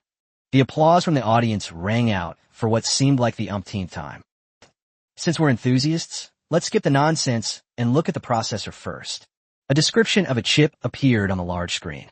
Qualcomm MSM8255, 1.25 GHz single-core, A8 architecture. Lei Jun explained while turning the pages. The next section contained a detailed comparison of parameters. MSM8255 VSMTK 6575. Qualcomm chips completely outperformed Qualcomm chips, with some parameters even being more than twice as good. These figures once again ignited a frenzy among the audience. Some people say, why not use a single-core 1 GHz processor? Because it's not fast enough. He pointed to the comparison chart on the screen. This chip is 40% faster than the MTK 6575. It runs games faster, apps are faster, and browsing Weibo is just as fast. He paused for a moment, looking affectionately at the fans below the stage. Fast is the first requirement of enthusiasts. Some people in the audience started cheering. Mr. Lei is right. We support him. MIUI is indeed the best custom Android system I've ever experienced, 10,000 times better than stock Android. Lei Jun suddenly stopped on stage and looked at the large screen behind him. So how powerful is the actual performance of this mobile processor, which is the world's first to break the 1 GHz barrier? Absolutely number one in the world. Some people might disagree with me, so let's run a benchmark test. Let's run the benchmark test and see the final results. Is it good? Wearing a t-shirt, Lei Jun pointed at the big screen and spoke with great enthusiasm. The Super Rabbit started up on the big screen, and a few minutes later, the results appeared, a score of 2,886. Also appearing was the benchmark score of the Honor Play 1, which was 1,726 points. Are you all satisfied with this result? Lei Busey asked, pointing to the scores. Satisfied, said an audience member with gleaming eyes. As long as everyone is satisfied, that's good. We encountered many difficulties when we were working on this chip, and we even considered giving up. But the thought of the expectant eyes of our fans gave us endless motivation, and in the end, we were able to develop this amazing CPU. Its performance is 60% higher than the previous generation Qualcomm QSD 8250 and 40% stronger than MediaTek's latest upgraded MTK 6575. In the mobile processor market, Qualcomm is the strongest, followed by Texas Instruments. I don't know how to evaluate the MediaTek processor used by a certain so-called cost-effective manufacturer, but I know that it is just a processor used in counterfeit phones and low-end entry-level mobile phones. A true flagship phone should use Qualcomm chips, not cheap MediaTek chips to fill out the gap. He fired off a direct attack on stage, which made many student fans in the audience widen their eyes full of admiration. Sure enough, if you're not convinced, you'll fight. Lei Jun is really tough. That's true. The MTK 6573 specs are garbage. while the enhanced MTK 675 from Huasheng is a bit better. It still can't compare to Qualcomm. Lei Yun left. What good is it for Glory to steal his plan? He has a million ways to stir up fans' emotions. Imitators will only become stumbling blocks, and in the end, they will be trampled under his feet. As for firing the cannon, they've already stolen our plans, so why bother saving face? If you're not convinced, then let's fight. As for MediaTek's stubborn refusal to lower prices, so be it if we offend them. He switched the screen again. On the left was a competitor's 5-inch screen, and on the right was a Xiaomi 4.7-inch FWVGA screen. Some people say the bigger the screen, the better, because that's how you enjoy watching videos. But I have to ask you, when you watch a video, do you prefer better picture quality or a larger file size? Image quality. We get both high-quality images and large screen sizes, some college students exclaimed excitedly. Lei Jun nodded. Having both is the most difficult, but also the best choice. Most manufacturers wouldn't do this, but we know what everyone needs, so we did. The 4.7-inch screen is only slightly smaller than our competitors in terms of physical size, but our screen resolution is 720, which is more expensive and better than our competitors' 460 HD screens. Our ultra-high-definition screen has almost doubled the effective pixels, which significantly reduces pixelation when watching videos, resulting in a much more comfortable overall viewing experience. He paused briefly, his tone becoming more sarcastic. Moreover, this is a primary color screen. This technical term might be unfamiliar to some, so let me explain. It means the colors you see in the photo are the same as the colors I see. Another round of applause erupted from the audience. Chapter 131 1998 is an attitude. Next up is the camera. To ensure a stunning product launch, the BOM cost was mainly spent on the screen and processor. As for the camera that most people don't need, they naturally opted to equip it with only one. A 2-megapixel rear main camera is sufficient for scanning QR codes. Lei Jun only briefly mentioned the areas where they couldn't win and quickly moved on to the next key point. Regarding RAM, we have adopted the industry's most advanced solution, which is currently used by almost no other manufacturers. 1 gigabyte of RAM. Many people in the audience were stunned when they saw the large, bold yellow lettering on the stage. This rice is going to go crazy with memory usage. Currently, the mainstream choice in the industry for the 2,000 yuan price range is still 256 megabytes of RAM, while those willing to invest in higher-end components opt for 512 megabytes. Some unambitious manufacturers are even still using 128 megabytes of RAM. But we, the rice producers, want to start rolling it up to change the status quo of this industry and to force them to upgrade. Several mobile phones appeared on the big screen, and all their hardware specifications were listed. Huawei's 2 phones and Apple's 3GS were compared, and Xiaomi's 1 gigabyte of RAM is the strongest configuration in the industry.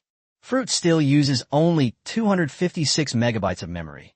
1 grain of rice is equivalent to 4 fruits. Hey, didn't you hear what Mr. Lei said? Some unambitious manufacturers are still using 128 megabytes. That's equivalent to 8 of them. I can't even imagine how high the profit margin is for fruit. Mr. Lei is selling at a loss. How can you compare it to fruit?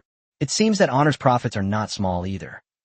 I initially thought they were quite conscientious, but it turns out rice is still the most conscientious. Lei Jun explained it in great detail, down to the meaning of each number. Besides being able to run smoothly now, 1 gigabyte of RAM can keep the system running smoothly for 3 years without lagging. No matter how laggy Android is, having more RAM can directly solve the problem. However, when talking about batteries, he omitted the charging speed. We used a 2,000 milliamp hours super large battery, which combined with MIUI's power-saving optimization, can easily last a day under normal use. Here, Lei Jun is once again comparing himself to Apple. And as for Honor, under the Leibniz comparison method, this step does not involve this object. But when Lei Jun mentioned the battery life, some people in the audience started asking, is there fast charging? We want fast charging, even if it's just a modified universal charger. The Mi phone supports battery replacement, which is much more useful than fast charging. Yes, and Mr. Lei said he'd sell it for $19.99. What more could you ask for? But the Honor phone next door is only 1,999 yuan, and it also has fast charging. However, no one answered these questions anymore. After explaining all the configurations, Lei Jun once again walked to the center of the stage to explain the system. Now, the most important part. 2 months ago, we officially released the first version of the MIUI system. At that time, it was a small-scale internal test, but I did not expect it to be so popular. On the day of the release, we had more than 2,000 registered users. Everyone was very meticulous. On the day of release, they found over 50 bugs. This made us incredibly excited, but also a little guilty about our work. Fortunately, our fans believe in us and continue to support our work. Thanks to everyone's efforts, MIUI has released 14 versions to date, fixing 829 bugs and adding 39 new features based on everyone's suggestions. On the large screen behind them, various bugs and the IDs and avatars of me fans who raised questions flashed by. When the audience member, Me206, saw his image appear on the big screen, he immediately stood up and excitedly cheered. I raised that input method issue, and Mr. Lei replied to me immediately. I didn't expect it to be featured at the press conference. Brother, really? It must be true. Lei Yun himself replied. If you don't believe me, go check the MIUI community. Lei Jun, standing on the stage, slowly paced back and forth. I'm not saying these things to show off. I just want to express how much our Me fans are. He smiled, paused for a moment, and then said, very good. Because of your support, Rice is what it is today. Thank you for the first batch of sparks. After he finished speaking, he bowed deeply. The large screen behind them also displayed MIUI's current registered users, 280,000. As a domestically developed UI, this achievement is truly remarkable, especially considering that the company's first product has not yet been released. The fans in the audience immediately stood up excitedly and began to cheer for Lei Jun. After all, their actions made Lei Jun very proud. However, we will not get carried away. Our MIUI will continue to improve. The release of the first product does not mean that my focus will shift to mobile phone manufacturing. MIUI is equally important. For a long time to come, Mr. Hong and I will remain the main people in charge of MIUI. If you have any questions, please feel free to tag me, and I will answer them as soon as possible. As MIUI is our first product, we will provide long-term service and resolve any issues as soon as possible. Are you all satisfied? It's fortunate that Shun Fei wasn't at this press conference. Otherwise he would have told him about Emperor Jin fans' actions. If the original MIUI was worthy of being recorded in history for its smooth performance and explosive popularity, then MIUI 12 and 12.5 are equally worthy of being recorded in history. Satisfy. Hurry up and announce the price. It must be $19.99. Lei Jun closed his eyes and listened to the cheers of the Me fans. In that moment, he forgot all his troubles and the targeting from Honor of Kings. They forgot about suppressing the transmission. I believe the next part is the moment most Me fans are most concerned about, so I won't keep you in suspense any longer, and let's go straight to the final price announcement. The price announcement segment adopted the same style as the Honor Play 1 launch event, with prices starting to roll. $29.99, $27.99, $2,599. Each time the price was reduced by 200 yuan, and the speed of the reduction became slower and slower. The students from Kyoto University in the audience immediately became excited. It really was $19.99. With the students leading the way, the shouts for below the stage grew louder and louder. $19.99, $19.99. But Lei Jun didn't listen. The numbers on the stage kept changing, and he suddenly pressed the pause button. The numbers on the big screen stopped at $19.98. 1 GB, 1998 yuan. Supports up to 32 gigabytes of memory expansion. The moment the price was announced on stage, a deafening roar of cheers erupted. Some excited students even stood up and high-fived, while the more excited ones hugged each other. Lei Jun stood in the center of the stage, watching the reaction from the audience, his eyes also slightly warming up. He recalled that when the Honor Play was released 3 months ago, the price of 1999 yuan drove everyone crazy and made him extremely angry. But now Xiaomi's price of 1,998 yuan is 1 yuan cheaper than his. This $1 represents his attitude, his retaliation. Glory will surely be trampled under his feet. After the audience calmed down a bit, he raised his hand to ask the fans to be quiet. Some people say that the 1999 price range has been taken over by competitors' Play series, but we need to understand the difference between mid-range and flagship phones. The screen displayed Yao Play as equivalent to a mid-range device. The 3 key elements of flagship phone are listed above: flagship screen, flagship processor, and flagship RAM. I believe that seeing these things will make everyone understand that our first generation Me is a true flagship phone. With its 1.25 GHz Dragon processor, this is truly a flagship phone built for enthusiasts. He paused for a moment. Of course, this 1 yuan difference is our sincerity. Just as everyone was full of anticipation, waiting for Lei Jun to announce the sales date, he suddenly laughed awkwardly. This product smells really good, but I'm sorry to tell you some bad news. Chapter 132 Lei and Chen's Agreement. Pre-orders for the Dami phone begin today, with official shipping scheduled for the end of April. April? The fans in the audience looked at each other to make sure they hadn't misheard. It was the end of April. It will take 2 months to ship. Amidst extreme confusion, one of the fans in the audience shouted, "Why do we have to wait so long?" Lei Jun did not evade the question. He answered it proactively. Because the yield rate of the MSM 8255 chip is still increasing. This product can only be officially pre-sold. You can pre-order for free on the official website of Dami. If you want to be among the first to receive the phone, you can pay a deposit of 500 yuan. We will release the information to everyone as soon as possible at the end of April. We don't want to choose a worse chip because of time constraints, which would affect everyone's experience. I hope everyone understands. Some Me fans nodded in understanding, but most sighed. The product is good, but this is a pre-sale, and it's from a new company, so it feels a bit unreliable. Although Honor Next Door also did a pre-sale, they were generous, offering a 10 yuan compensation for each day of delay, even though the maximum compensation was only 200 yuan. But something is better than nothing. Seeing that the effect was not very good, Lei Jun gave them another dose of inspirational advice. Besides the chip issue, we are also negotiating with the contract manufacturer, because we don't want to sacrifice quality to meet the production deadline. On stage, he sighed silently, feigning a very hesitant expression. I've thought about all the questions you have, but I think it's worth waiting a month or two to get a really good phone. That's the question I want to ask you all. The fans in the audience were completely convinced and shouted in unison, "Worth it!" Lei Jun smiled. Then let's wait together and let our rice make its debut, leaving an important record in the history of Chinese science and technology. After the press conference, Lei Jun returned backstage.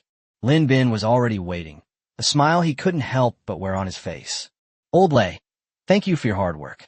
The press conference was a great success, and now I have a lot of confidence in a rice brand. Stop keeping me in suspense, just tell me how much." His friend said, and Lei Jun was filled with great anticipation, even reaching out to punch him lightly. Currently, the official website has received over 100,000 visits. Free reservations have exceeded 50,000, and paid reservations have exceeded 500. Lei Jun looked at the results and smiled bitterly. After a moment of silence, he sat down on the sofa and let out a long sigh. "Brother Bin, this result isn't great, but it's still a success." Both of them were quiet for a while, processing the number. Free bookings were 2:1, while paid bookings were 200:1. Since there is no actual product yet, it's normal for people to have some concerns, especially since this is only the initial stage. The proportion should continue to rise. With 50,000 pre-orders, the rice has already made a strong start.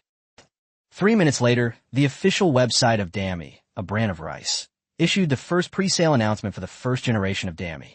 "Thank you for your support, Me fans." Within 10 minutes of the first generation of Me rice pre-sale, the number of pre-order customers exceeded 150,000. The Me fan family has grown once again. Thank you for your support. Let's live for passion together. Can it really be shipped by the end of April? Free reservation. Only this much in 5 minutes, but it's not bad. Of course, I admire even more those who are willing to spend 500 yuan, handing over the money without even seeing the product. That's truly admirable. Hey upstairs, do you think everyone will respect your 500 yuan? If you're not willing to pay, then don't show off your superiority here. Hashtag pre-orders for the first generation of rice products exceed 150,000 hashtag. Hashtag another domestic smartphone manufacturer has succeeded hashtag. Shortly after the official Weibo post was published, Lei Jun's phone suddenly vibrated backstage at the press conference. Lei Jun picked it up and saw a text message from an unknown number. "Mr. Lei, the press conference was a great success. When would you like to have a drink? Shun Fei." He looked at the text message and fell into deep thought again. Last year, when a rice company was first established, he repeatedly requested to meet with Shun Fei, but the other party kept making excuses. He thought the other party was genuinely busy and didn't take it seriously, until the honor launch event gave him a big surprise. The two families have now become enemies. He didn't know how to answer. Lin Bin leaned closer. Who? Sinking and flying. Lin Bin was also stunned for a moment. This is your private number. How? How did he know your number? Lei Jun shook his head. It's not a big secret. If he wants to find it, he can always find it. Lin Bin looked at him. Are you going back? Lei Jun stared at the line of text on the screen, once again lost in memories. The Wei Yu Daze, Yu Qingdong, CEO of Mate Group, presents products is so similar to the style of the Mate series product launches. It's a completely different style. Out of place. At that time, he felt that his path had been stolen, that 1999 had been taken away, and that his internet thinking had been used on others. But now, the call of 1998 has been sounded, and the reputation of cost-effective flagship phones has been established. 150,000 people have already made reservations. The rice is already on the starting line. He did not lose. He wanted to see what this thief really was. Lei Jun started typing. President Shun, let's go to Guangzhou next week to discuss a cooperation. Let's schedule a time. Send. Looking at the busy employees of the rice factory, he suddenly remembered a meeting held in Changshan in 2000, where Qiu Bojun asked everyone, the internet is coming. What should we do? He didn't have an answer then, but he does now. Moreover, he wanted to see what the person who had snatched his plan was thinking, whether they had stolen it through special means or genuinely possessed an internet-savvy mindset. If it's the latter, then the future of rice will probably be a bit difficult. Shun Fei, I'm more used to overwhelming others with technology than to internet thinking, but unfortunately, I know exactly what's going to happen next. Therefore, it's held difficulty. Guangzhou, Transsion headquarters. Shun Fei looked at Lei Jun's reply on his phone screen and smiled. Zhang Mingzhu, who had just started her internship, asked from the side, who is it? Lei Jun. Shun Fei handed her his phone. Talk to him about future plans. Zhang Mingzhu glanced at him, her preconceived notions still running through her mind. Why did you ask him out? He's just a copycat of yours, only good at marketing or brainwashing. Shun Fei looked at her earnest smile and smiled again. It was indeed an imitation, but he was imitating Lei Jun. Even if it's just imitation, more people mean more ideas. I like to see what new ideas they have. March 2nd, 2010, Kyoto. Lei Jun was originally planning to come to Guangzhou, but something came up at the Semiconductor Investment Fund, so they invited Shun Fei, the boss, to come instead. The meeting was eventually arranged at a private club in Kyoto. This clubhouse is hidden in an inconspicuous courtyard house. There is no sign at the entrance, only two stone lions crouching there, as if guarding a door leading to another world. It's the authentic flavor of old Kyoto. This was his base of operations in his previous life, but he wasn't particularly interested in this kind of private culture. So he had heard of this place, but had never been there. Chapter 133, Clash. Shun Fei glanced at the time. He was 5 minutes ahead of schedule. He walked around the yard.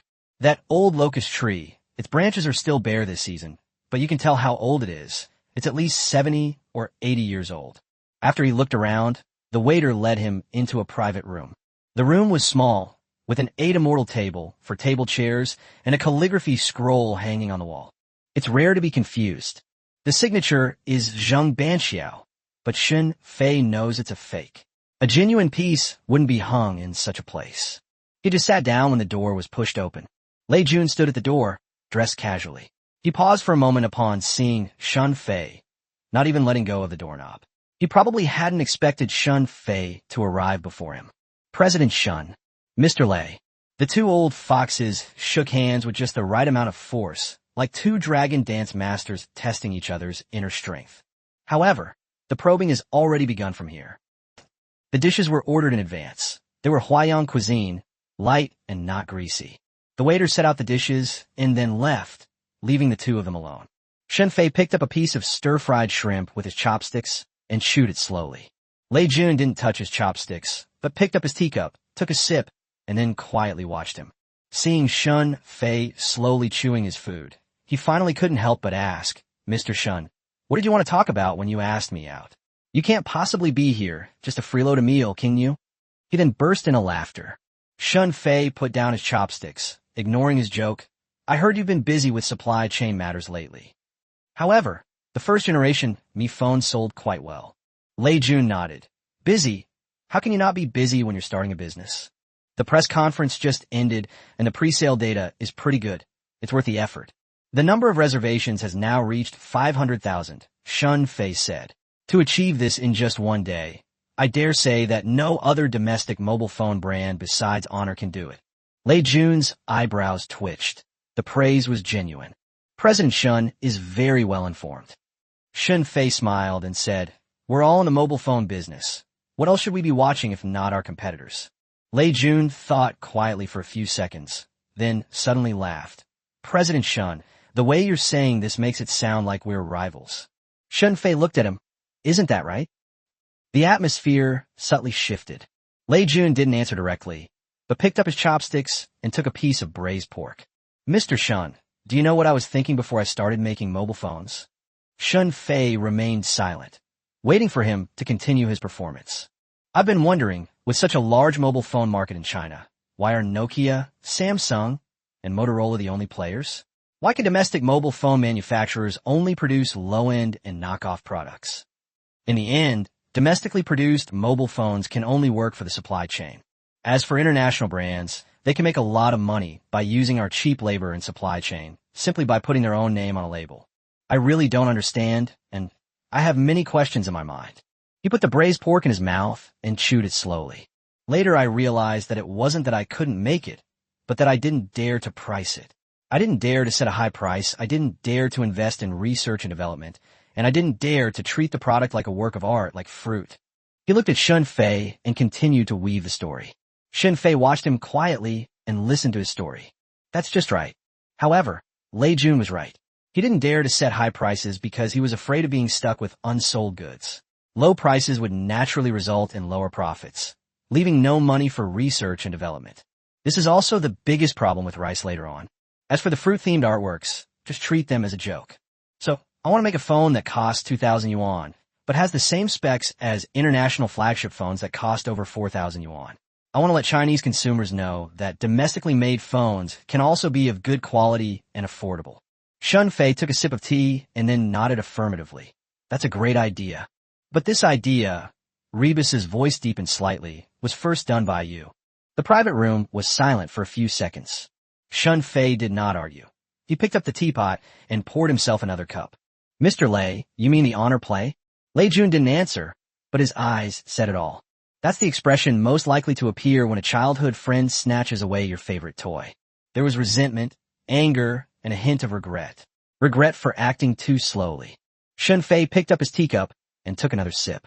Mr. Lei, I've also heard some rumors that you suspect I stole your plan. So let me ask you a question. You say, upon hearing Shun Fei bring up the issue, Lei Busi forcibly suppressed his anger and inquired about some details. When did you first think of the price of 1,999 yuan? Lei Jun paused for a moment, then didn't answer. Shun Fei answered the question for him. Last summer, right? Lei Jun's expression changed. Back then, you were still doing angel investing and had looked at dozens of mobile internet projects. You realized that all successful projects are inseparable from mobile phones, but the phones themselves are still Nokia. You decide to enter this market, creating an internet-enabled phone priced at 1,999 yuan with top-of-the-line specifications, making money not from hardware, but from internet services. He paused for a moment. Mr. Lei, am I right? Lei Jun opened his mouth, unsure how to answer. These were his deepest thoughts, and the other party knew them, so it seems that it was more than just a leak. So who exactly was it? Could it be that he drank too much during one of the negotiations? No, he's always been a good drinker and can hold his liquor. If none of these are the correct answers, does that mean there really are reborn people in the world? If this is true, then he's not even worth playing this game. Mr. Shun, how did you know? Seeing that he wanted to speak directly, but didn't dare to ask, Shun Fei smiled and said, President Lei, don't overthink it. I don't know any strange magic. I know the reason is because of you.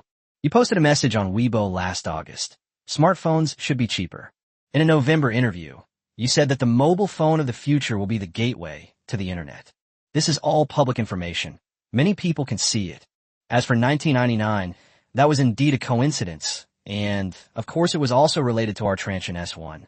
The Honor Play is the real upgrade to the Transsion S1. We didn't sell that phone for much in Africa, just over 2,000 yuan. To benefit consumers, the configuration was slightly upgraded before being sold in the domestic market. Furthermore, to boost sales even further, a price of $19.99 became the best option. He saw Lei Jun and said, "So I didn't steal your idea. I just thought the same thing as you." Lei Jun remained silent. He recalled last summer when he was in his office in the Ingu building, sketching and writing on a whiteboard, drawing the first prototype of a rice grain. At that time, he thought that he was the only one who had this idea. Ordinary people would never think of this selling point. For example, Huang Zhang, the publisher of the first domestically produced smartphone in Taiwan, still did not engage in any marketing even after the price was reduced to $19.99. Sales remained dismal. He thought everyone was like Huang Zhang, but now Shan Fei tells him, many people can think of it. The difference is who does it first. Of course, Huang Zhang truly brought this upon himself. Chapter 134, if you're not convinced, then fight. Honor Play was 3 months ahead of me, Lei Jun said. 3 months is enough to change a lot of things. Shun Fei nodded. If nothing unexpected happened, this should be the first truth he had heard so far. This is enough time to establish a price anchor for a market. He leaned forward. But Mr. Lei, 1999 is not the end. 1998 is. You followed our press conference. Shun Fei smiled and said, President Lei, we're all in the mobile phone business. If we're not keeping an eye on our competitors, what are we watching? The intelligence department is really useless. Lei Jun suddenly smiled again on his tense face. President Shun, this is the second time you've said that tonight. Shun Fei laughed as well, because it's the truth. After several rounds of drinks and several dishes, both of them slowed down their eating. Lei Jun picked up his glass and looked at the baijiu in it. President Shun, every path you've taken is the path I wanted to take. Shun Fei was not modest at all. Instead, he said sarcastically, President Lei has many paths to take. You don't have to squeeze into just one. Lei Jun raised his head. Then tell me which road is yours and which is mine. Then he stared at Shun Fei for a while and almost gritted his teeth as he said, I've watched the Honor Play launch event many times. That idea, that pricing strategy, and that way of shaping 1999 into a symbol of technology for all were exactly the same as what I originally envisioned. Even the idea that technology is not something lofty and unapproachable, but rather serves the people is the same. Are there really so many coincidences in the world? Shun Fei smiled inwardly. Of course he was familiar with it. It was naturally so. It's a coincidence. Of course it's a coincidence. It's really satisfying to use someone else's solution to sell your own product. We'll do it again next time. Shun Fei did not avoid his gaze. President Lei, there's really no need for us to be so awkward. Lei Yun chuckled. Since it wasn't Shun Fei whose plan was copied, there was no need for him to feel embarrassed. You sell products, I sell hardware and software. The paths you take are different from mine. Shun Fei emphasized this point. The rice company is currently just an assembly plant, while Transsion has established a plan for the entire industry chain from now on. Of course, at present, only the battery, system, and their own factory have been revealed. However, Transsion Panel and Transsion Semiconductor have already been established and are accumulating their own technologies.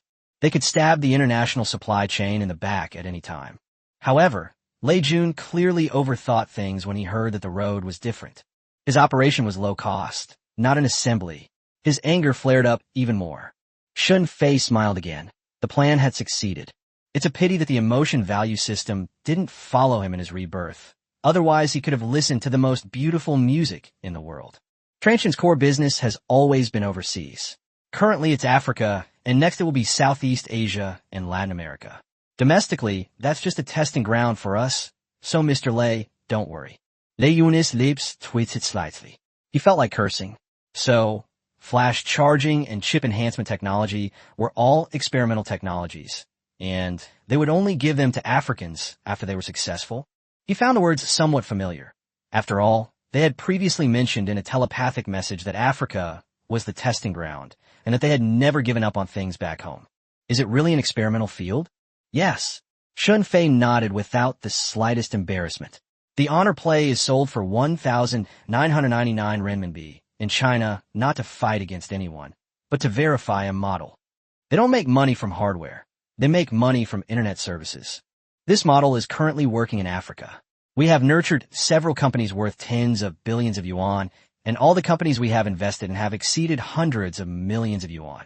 This is more profitable than manufacturing mobile phones. Would this plan work in China?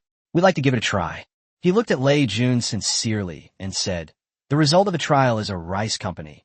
Mr. Lei, isn't that a coincidence?" "That's quite a coincidence," Lei Bus said through gritted teeth.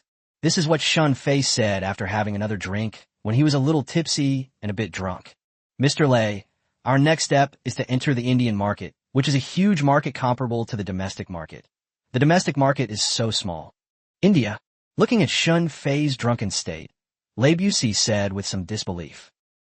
Lei Jun chuckled upon hearing this, then raised his glass again and toasted Shun Fei. Not simple. This person was definitely not his age. He was far more cunning than he had imagined. For the first time, he felt immense pressure from a young man. He thought about it for a long time, remembering that he was worried that Shun Fei would take his place and that Dammy would be blocked at the starting line before it even got off the ground. So he released Dammy's first generation ahead of schedule. But now Shun Fei tells him, "What you're worried about isn't the main battlefield for telepathy." Bullshit.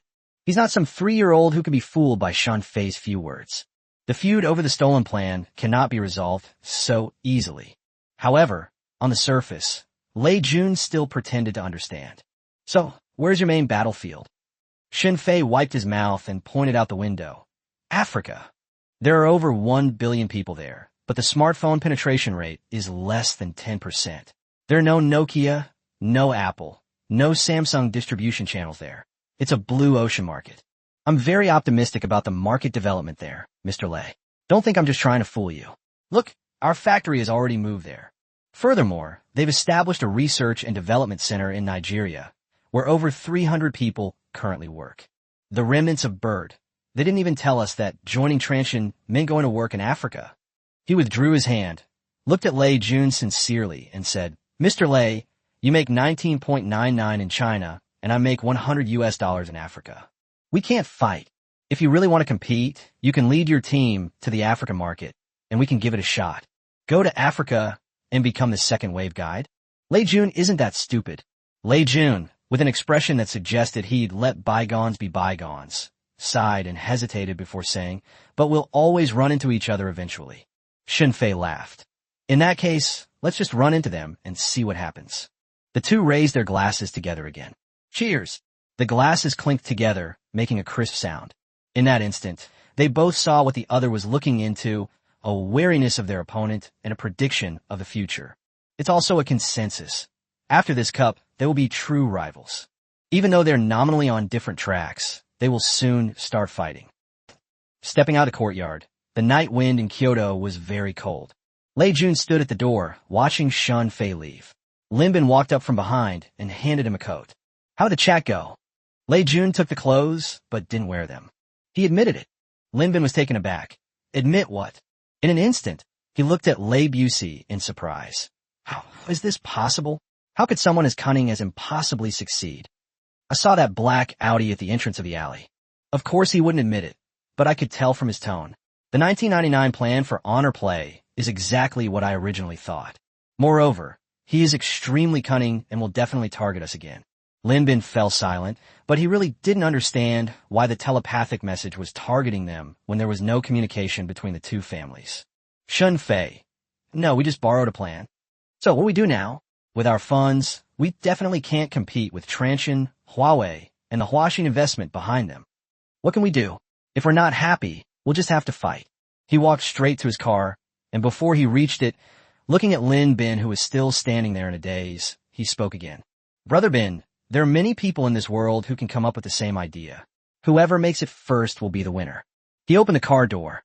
"Honor play is 3 months ahead of us. But the competition isn't over yet." Chapter 135, Mates, was quietly released. Outside the compound, Zhang Mingzhu sat back in the passenger seat and looked at him. "How'd the chat go?" Shun Fei leaned back in his seat, closed his eyes, and his previous drunkenness vanished instantly. His alcohol tolerance isn't that bad. Good. Does he believe it? Shun Fei opened his eyes and looked at Zhang Mingzhu with a smile, half and half. "However, I hinted to him about a very good market. He's bound to fall into this trap, After all, the Rise Company made a big foray into that market in his previous life and learned a lesson the hard way. As for whether this time it will be earlier, without the telepathic message, Lei Jun might have followed the original plan and entered the workforce in 2014. But now that he has telepathy, he has no choice but to go, unless he wants to start building the car ahead of schedule. As for whether he believes it or not, based on his previous life's experience, this person is extremely cunning and holds grudges. His idol is that old fox Lu Chuanji again. Lei Jun is not so easy to fool. He knew I was telling the truth, but he also knew I hadn't told the whole story. Then what didn't you say? Zhang Mingzhu asked curiously. Xinfei looked at her and gently retorted, what I didn't say is that I will be deeply involved in this pilot site in China sooner or later. By the time he caught up, the telepathic communication was no longer the same. India is indeed a large market, but there's no need to leave too many fixed assets there. Zhang Mingzhu nodded. Back at his home in Kyoto, Shun Fei received a text message. Lei Jun posted, Mr. Shun, it was a very pleasant chat today. Some misunderstandings were cleared up. Let's meet again next time you're in Guangzhou. Xinfei looked at the words and laughed. Old fox. Okay, I'll treat you next time. The conversation seemed to be going very smoothly, but on the other hand, the factory had already begun to take action. March 5, 2010, China Unicom Business Hall in Shidan, Kyoto. Zhou Jianping is an ordinary office worker with a monthly salary of 5,000 yuan. He lives in Hualongwen and commutes to get off work every day by squeezing on a line 13. He uses a Nokia 6300, which he has used for 3 years. Recently, it has become increasingly laggy, and the battery life is getting worse. He came to the store today to switch to a new plan and also to see what suitable phone replacement plans are available. After I explained my needs, the young woman behind the counter was very helpful. Sir, look at this China Unicom VIP card for 159 yuan. It includes 3G data, 300 minutes of talk time, 50 minutes of video talk time, and 300 text messages. It's a great deal.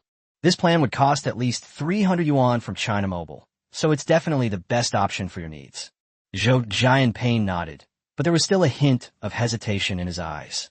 159 yuan. Although the company provides a certain subsidy for the phone bill, this price is still... Sir, this package is a great deal, and there's a promotion going on right now. We can give you a free supplementary SIM card. Both of you will share data. The supplementary SIM card fee is waived for the first 6 months. After 6 months, you can enjoy a 50% discount, which is 5 yuan per month. That adds up to about 80 yuan a month. The little girl looked at the Nokia 6300 in his hand, then took out another advertising board. By signing up for this package, you can enjoy an additional subsidy of up to 1,200 yuan when buying a mobile phone. Buy a mobile phone, Zhou Jianping looked up, with a discount of 1,200. The little girl pointed to several mobile phones displayed in the counter. Yes, all these phones are eligible for discounts, but the specific subsidies vary. Zhou Jianping's gaze swept over the scene. Samsung, Nokia, Lenovo, and the Huawei Mate series and Honor Play series that many people in his workplace were using. What is this? He asked, pointing to the latest version of the Mate S. The Huawei Mate S. The young woman took out the demo unit and handed it to him. It's only been on the market for a few days. It's a 3G smartphone with excellent signal and battery life. It sells very well, and it's even more worthwhile when combined with a set meal. Zhou Jianping took the phone, and his first impression was that it was heavy.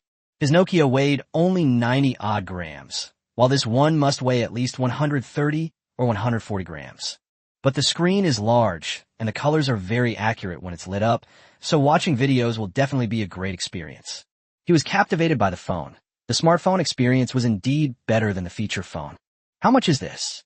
The unit you have here has the standard memory configuration.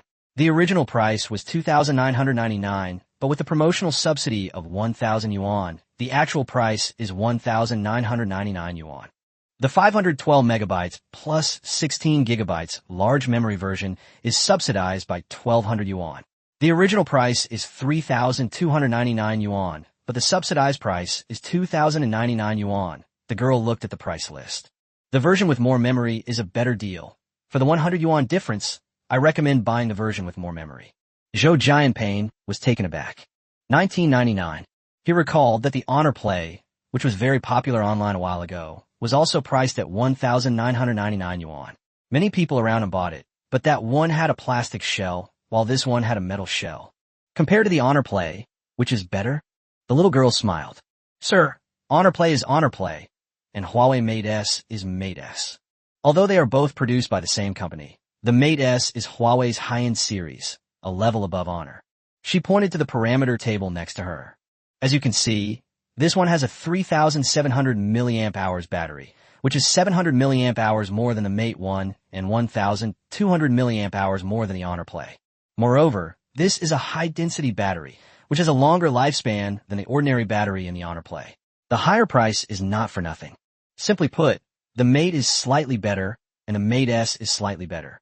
The fast charging technology that debuted on Honor has also been upgraded on the Mate S, from 10W to 18W, which surpasses the Mate 1. In addition, the low screen resolution, which was previously a major complaint, has also been improved this time. The new 720p screen makes videos exceptionally clear. Zhou Jianping didn't understand the parameters very well, and he didn't quite understand the technical terms the girl used, but he did understand two numbers. 3,700 milliamp hours, 4 times larger than his Nokia 1999/2099, which was lower than his budget. Can I get a try? Certainly. Zhou Jianping browsed a few web pages with his Mate S and found it very smooth.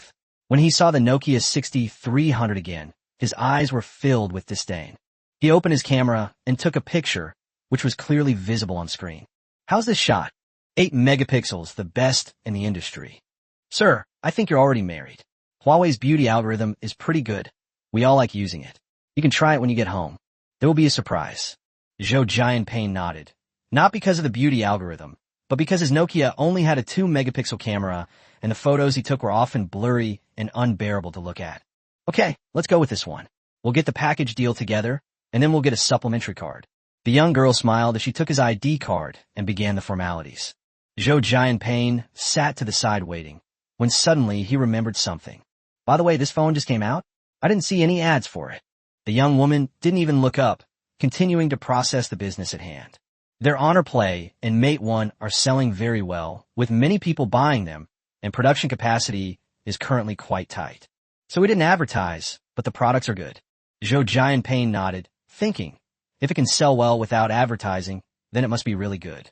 Chapter 136, Returning to Qualcomm. After completing the formalities, Zhou Jianping walked out of the business hall with his new mobile phone. The sun was shining brightly outside, so he held up his phone and took a picture of the sky. In the photo, the sky over Kyoto is so clear it looks unreal. The details are also incredibly sharp, far surpassing any photo taken with a Nokia phone in the past. He posted a Weibo post, got a new phone, Huawei Mate S, got it for 2,099 yuan. The large memory version is really great. The accompanying picture is of a blue sky. After sending the message, he put his phone in his pocket and walked towards the subway station, humming a little tune. Today is a happy day. He didn't know that this Weibo post was just one of thousands of posts related to the Mate S today, and that this phone had become the new model being heavily promoted by mobile phone stores across the country. In major mobile phone stores in Kyoto, Shanghai, Guangzhou, and Shenzhen, countless consumers like him are going through the same procedures and buying the same mobile phones. At the chrysanthemum factory, Yudizue was nervously looking at the data. After all, this was a major decision he made, to launch the product without any promotion. He wasn't sure if it would affect sales. So far, the results seem to be quite good. March 6th marked the third day since the Mate S was launched. Various reviews and discussions have also begun to appear online. Comments section after the novice's unboxing. Brother buy, Huawei has released a new phone, the Mate S, with a starting price of 2,999 yuan, the same as the large memory version of the Mate 1. The battery capacity has been increased to 3,700 milliamperes. The charging speed has increased from 5W to 18W, and the screen resolution has been changed from 480p to 720p. There are quite a few upgrades, and I feel the 300 yuan price increase is worth it, but the Mate has already dropped to 2,299 yuan, which I think is a better deal. Which one should I choose? Any suggestions? I went to the store to get a package deal.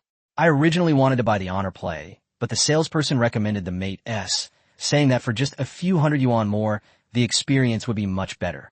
Try it out, and then definitely pay more. Yudazue is not playing by the rules. He launched it quietly without even holding a press conference. Keeping a low profile is the key. Do you think everyone is Lei Jun? Holding a press conference before you even have a product means you'll miss the prime time. Xiaobai's unboxing. I tried out the Mate S in person.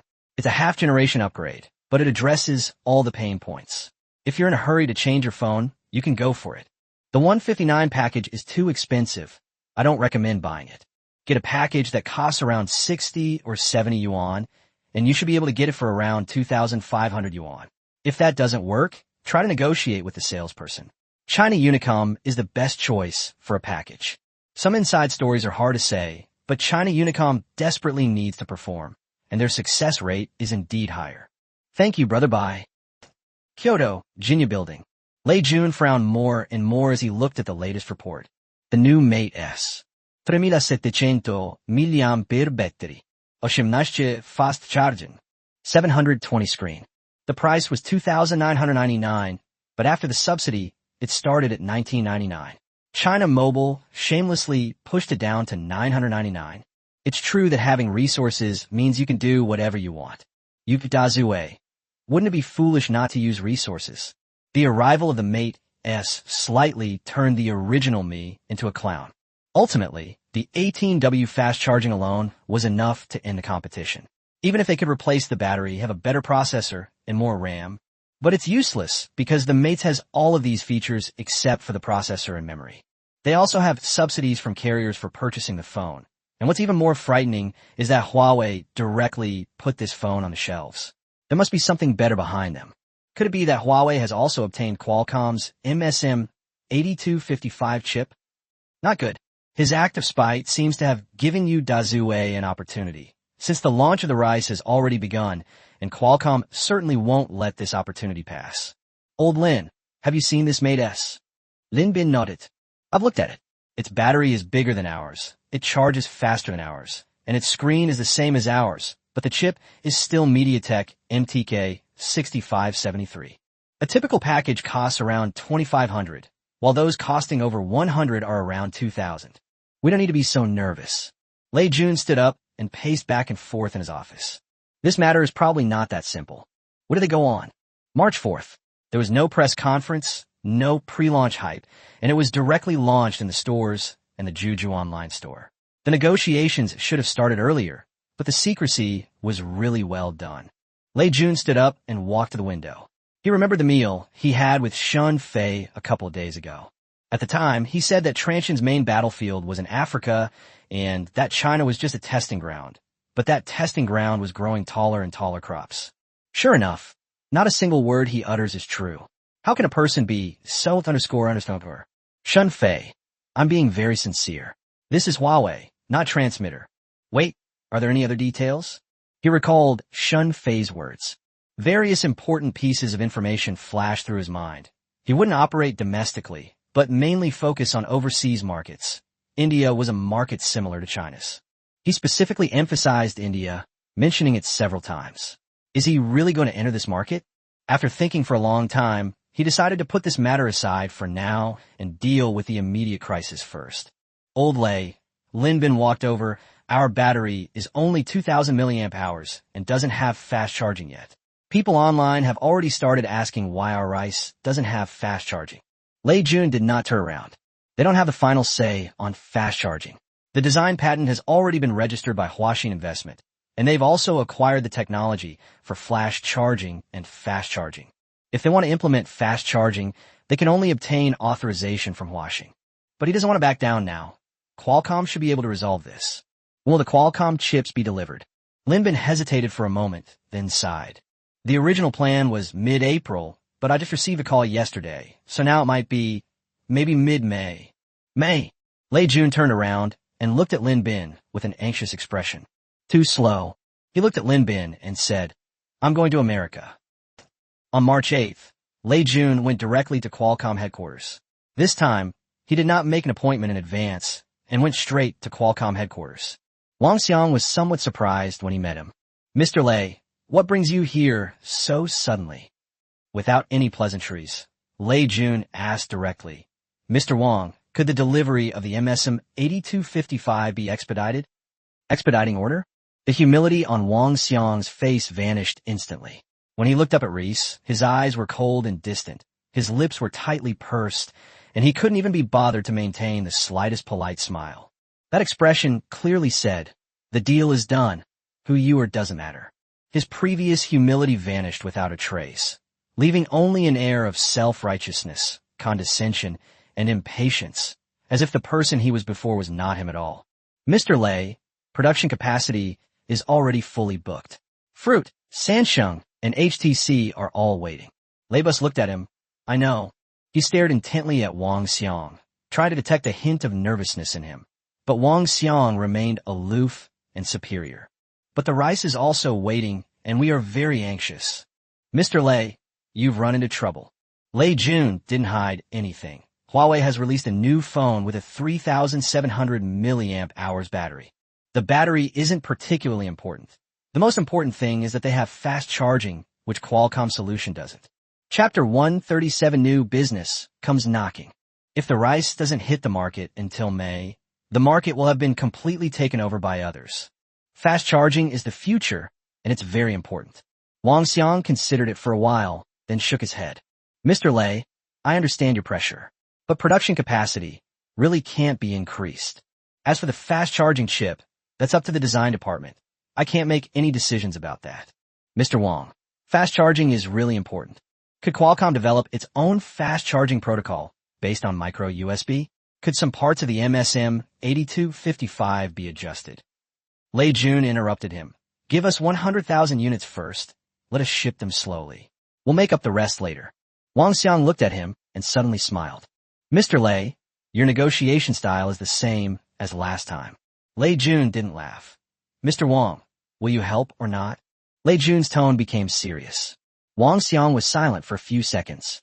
Although Lei Jun had offended MediaTek badly at the press conference, Texas Instruments CPUs were quite good, and as for the communication baseband, that could always be solved.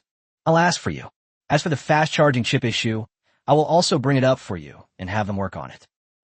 2 days later, Wang Xiang replied, "Mr. Lei, I can arrange 80,000 pieces to be delivered on March 20th. This is the best I can do." Lei Jun calculated that if they received the chip on March 20th, they could assemble and test it for 2 weeks and then ship it out in early April. This is a month earlier than originally planned, which should allow us to spread the word before the official announcement. "Thanks, Mr. Wang." Wang Xiang chuckled on the other end of the phone. "President Lei, don't suddenly show up next time." Lei Jun laughed and said, "We'll talk about it next time." March 15th, 2010 lax. Ada Bayer just finished the T80s launch event. This phone is also a modified version of the T80, with no changes to the design. The only difference is that all the parts have been replaced with parts disassembled by the disassembly center, non-enhanced version. The battery has been increased from 1,000 mAh to 1,300 mAh, and the lens has been changed from 100,000 to 500,000.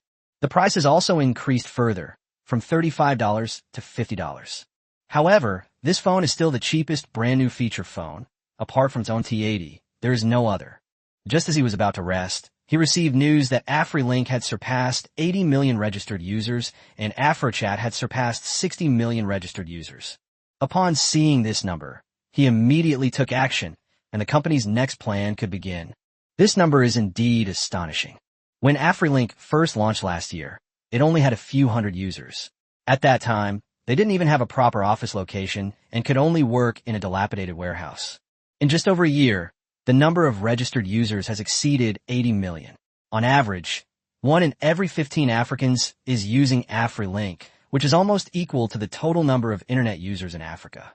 Especially considering that he achieved this result under the guidance of 3 companies, including Connect and AfroChat, it is a miracle. However, such achievements are enough to make one arrogant, especially those who don't know how to be grateful. That evening, at the Drax Hotel, Ada Bayer hosted a celebratory banquet here. The hotel's largest banquet hall was booked and 50 tables were set up.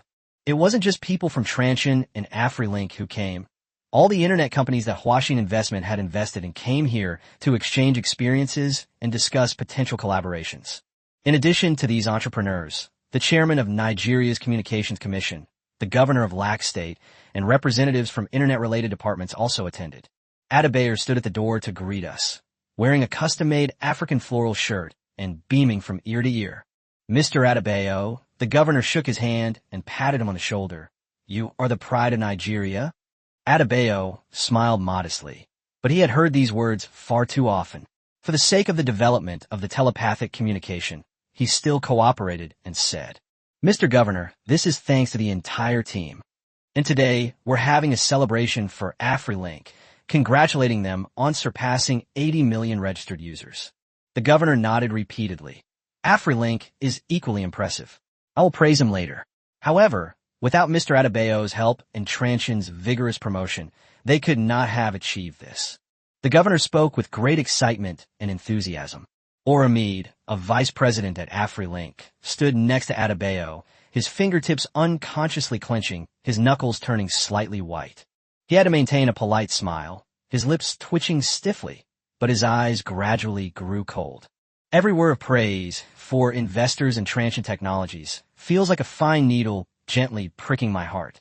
A surge of bitterness and anger welled up inside him, but he could only forcefully suppress it. His hands, hanging by his sides, trembled slightly, not from fear, but from an extreme sense of resentment and grievance. They're the ones who should be seen the most, but at this moment they are not even supporting characters. They're just background figures standing in the shadows. The frustration of being completely ignored despite having made a contribution was stuck in my throat, unable to be spit out or swallowed, and I felt a surge of anger rising from the bottom of my heart. This further fueled his desire to sell himself to the Naspers. Indeed, those who are not of our kind are sure to have different hearts. As Adebayo and the governor exchanged greetings, reporters around them frantically snapped photos, capturing this joyous moment together. After the banquet began, Adebayo took the stage to give a speech, standing in front of the microphone and looking at the dark mass of people below the stage. There were officials in suits, employees wearing Transsion t-shirts, and reporters holding cameras. "Friends, today is a happy day."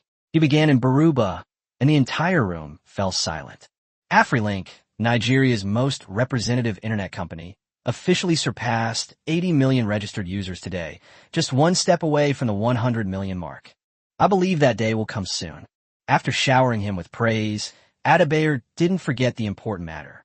This is what Transsion does in Africa. We support businesses, but we don't interfere too much. We have only one goal: to enable every African to have access to a smartphone and to connect them to the world. In addition, I would like to take this opportunity to announce that Transsion's second factory in Africa will be officially established in Nigeria. This will be Transsion's largest factory in Africa, with an estimated production capacity of 20 million units. Soon, we too will be able to use mobile phones made by our own people, just like in Mauritius. The audience erupted in applause. Next, AfriLink's Vice President Oramide gave a speech. Although the reporter took many photos, they didn't glean any key points, only knowing that their ambitions are huge and that they plan to expand into more countries, such as the European market. After the banquet, Adebayo returned to his room and his phone rang. It was an unfamiliar number. "Mr. Adebayo, I'm the CEO of MTN Africa. We have a business deal we would like to discuss with you." Chapter 138 is not a garbage dump. Facebook's joint venture plan. MTN Africa, the largest telecommunications operator in Africa, has a market value of tens of billions of US dollars and operates in more than 20 countries around the world. But Transsion didn't go through their channels, which puzzled Adebayo. What were they doing here? "Hello," he said calmly. "Mr. Adebayo, to make a long story short, MTN wants to acquire Connect outright. Name your price." Connect, one of the three little dragons of social media, was originally ranked second, but now it's ranked third for a long time. But that depends on who you compare it to. Huaxin is the third largest player in the industry, but it is also the third largest player in Africa as a whole. Although its market position has declined, it still has 40 million registered users. It's considered a very successful internet giant in Africa. Adebayo considered for a few seconds. "Sorry, Connect isn't for sale. We can offer a very high price." "How many?" The other party gave a number. Adebayo laughed. Who gave him the confidence to think that a failed worm was worthless? "Sir, at this price, we can't even buy our servers." The other party was silent for a moment. An $800 million valuation for the data of 40 million users seems like a very generous offer, but I didn't expect the other party to refuse so bluntly. "So what do you want?" Adebayo thought for a moment and said, "We want shares in Nvidia, Intel, and Apple. If you can get them, we can trade them at a discount." The other person was silent for a while, then suddenly laughed out of anger. I wonder if Mr. Adebayo has any ideas about merging MTN and Connect. Although the growth of our MTN social networking business has slowed down significantly due to the impact of Huaxin Group, it still has some value. After Naspers declared MTN Social dead, its parent company also decided to give up. This phone call was less about acquiring Connect and more about finding a buyer for MTN. "Sorry, we don't want trash like you." As soon as he finished speaking, Adebayo hung up the phone. Adebayo told Huang Tinya about it, and Huang laughed for a long time on the other end of the phone. "Adebayo, the way you're saying that will infuriate the people at MTN." Adebayo also laughed. "Mr. Huang, I'm just telling the truth. Traditional operators like MTN only have users, no technology, and no ecosystem. What are we here for?" MTN was indeed the #1 social media app in Africa before, but that was built on the heavy promotion by Naspers and its parent company. The card application process requires binding it to the software, which is actually very difficult to use, and many users hardly ever use it again after applying for the card. Huang Tinya nodded affirmatively. "Well said. Don't be a coward. I've got you back. What Transsion wants is for us to be partners in the ecosystem. We are not a garbage dump. MTN is not qualified." Huang Tinya paused for a while. "By the way, there's something I need to tell you." "What's up?" "The head of Facebook's Africa division has come to Lax, and if nothing unexpected happens, he's probably there for you, trying to break through your defenses." "Facebook? I came here for him." Adebayo fell into thought. "Mr. Huang, I don't quite understand. What are they trying to do?" Huang Tinya smiled and said, "Guess what? Don't worry, it's nothing serious. Just send a message to headquarters if anything comes up." March 16th, Lux Oriental Hotel. Adebayo met with Facebook's African representative, an American woman in her early 30s named Emily, blonde with blue eyes, and dressed very professionally. "Mr. Adebayo, I've long admired your name." Emily extended her hand, her smile becoming very professional, her eyes and brows deliberately ingratiating, and her tone soft and sweet. Adebayo shook hands with her, ignoring her little gestures. He was focused on his career. Women would only slow him down. Emily's meticulous preparations not only failed to achieve their intended purpose, but also aroused his suspicion. "Miss Emily, what brings you here to see me?" Emily didn't beat around the bush. "Facebook wants to enter the African market. Do you think the best approach is to find a local partner?" Adebayo looked at her. "So you found me?" "Yes." Emily nodded. "We developed a Taishan OS version specifically for Transsion phones.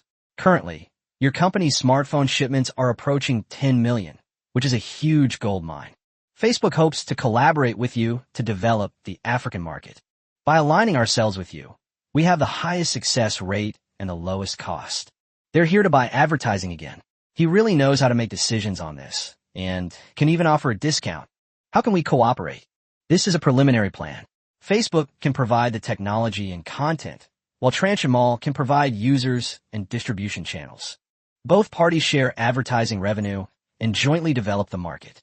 Adebayo took the document, but didn't open it, since the other party hadn't mentioned the promotion fee, but rather talked about cooperation. "Miss Emily, I have a question to ask. Please speak. Why does Facebook need to find partners? Can't you just come on your own? Taishan OS is in the development stage, and we welcome all partners. We also offer discounts for large clients. It should be more cost-effective than a joint venture plan." Emily smiled as she watched Adebayo waving the document around without opening it. "Mr. Adebayo, you are very direct." Adebayo laughed. "That's just how Transsion operates. We don't beat around the bush." Emily nodded. "Okay, then I'll get straight to the point. Entering the market directly would be too costly and risky for Facebook. Africa has over 50 countries, each with different languages, cultures, and regulations. Although it wasn't particularly difficult for us, it was very time-consuming. Most importantly, we can't handle you." What Emily didn't say was that, according to their research, as long as you buy promotional materials, you're the best partner for Transsion phones. But once the promotional fees stop, Transsion turns its back on you and prioritizes the companies it has invested in. This is just like some old ladies in China. They go when there are eggs, and their faith disappears when there are no eggs. Of course, Mr. Adebayo, I'm not saying your company is wrong. We approve of your company's proposal, so we're here to cooperate. Adebayor finally opened the document. Facebook and Transsion have established an African branch, with each holding a 50% stake. Collaborative development of the African market. Adebayor saw that the contract specifically emphasized that searches could not be restricted in app stores, smiled slightly, and then scratched his head sheepishly. Chuaning isn't that kind of person, so writing it out specifically makes them seem like bad guys. Imtin, the grass on my grave is already 3 meters high. He glanced at it a few times, then looked up. Miss Emily, I need to take this document back to the headquarters in Guangzhou for discussion. It's beyond my authority. Emily nodded. Of course. I'll wait for your news. Chapter 139, Google exits China. Rice enters India. After leaving the hotel, Adebayor sat in his car, and once again felt the importance of the platform. From a penniless small-time vendor to the president of the African region, it only took them 6 months. Now, even America's largest internet platform is actively seeking cooperation with them. He took out his phone and sent a message to Shun Fei. Mr. Shun, the people from Facebook are here. They're preparing to establish a joint venture with us. I've sent them the documents. 1 minute later, Shun Fei replied, Got it, wait for my message. March 22, 2010. Kyoto, Google's China headquarters, where the once orderly workstations are now a mess. A few people sitting at their workstations were not in the mood at the moment, just staring blankly at their computer screens, while others were tidying up their personal belongings on their desks. In the middle of the corridor, employees gathered in 2s and 3s, cigarettes in their hands, whispering among themselves. 2 hours ago, Google's U.S. headquarters officially announced its withdrawal from the Chinese mainland market. All search services will redirect to the port city, and the office will cease operations. Upon hearing the news, they were all like ants on a hot pan, completely a loss. The internet industry was also in an uproar. Baidu was brimming with confidence and preparing to seize the market, while Tencent was also preparing to increase its investment in the search market. Push the original PPT out using QQ browser. Guangzhou, Transsion headquarters. Shun Fei was in a meeting when Huang Tianya pushed open the door and came in, his face also showing excitement. Mr. Shun, Google has withdrawn from China. Everyone else in the conference room looked at Huang Tianya. The news was too sudden. There had been no official announcement beforehand. How could that be? Wasn't there just a rumor circulating last month? It's true. The process has already begun at the Kyoto headquarters. Shun Fei put down the documents in his hand and remembered this important moment. It seems that in the previous life, Google announced its withdrawal from the Chinese market in March 2010. They also came up with some high-sounding reasons, the core reason being that their advertising revenue was too low and they were unwilling to operate under the supervision of Chinese laws and regulations. In reality, they were simply outmatched and fled in disarray, ultimately even smearing the Chinese regulatory authorities. However, this is an opportunity. Turn on the projector. On the big screen, news of Google's withdrawal from the Chinese market has topped the Weibo Hot search list, and the search index is rising rapidly. Google's official statement, employee interviews, expert comments. All the statements point to one answer. The January hacking attack was carried out under the guidance of relevant departments, which was a malicious crackdown on Google. In terms of operations, it also favored local companies. It's not that we lack technical skills. It's just that we can adapt to this society based on personal connections. This withdrawal from the Chinese market is absolutely not due to a lack of competitiveness, but rather a righteous protest. Google won't stand for this. How can they be so shameless? He swore while eating and smashed the pot before leaving. How can anyone act like that? Huang Tianya nodded. He was a little angry, but fortunately, he had already made a move into the stock market 3 months earlier. I definitely need to fleece some people and vent my anger. The Android ecosystem has changed dramatically. It's not just Android. It's all manufacturers that rely on Google services, Shun Fei said. He looked at the people present, then stopped next to Lu Jihong. How much Android code is left in our Taishan OS? Version 2.0. Product manager Lu Jihong stood up. Version 1.0 is based on the Android open source community, and the 1.5 version that was first released last year has been gradually phased out. Version 2.0 is progressing far beyond expectations, with 65% of the Android code already removed. To completely break free from this, we expect to reach the 3.0 era. Their withdrawal will definitely have a significant impact on the Android system, but certainly not fatal. They only shut down the GMS service, which we weren't using anyway.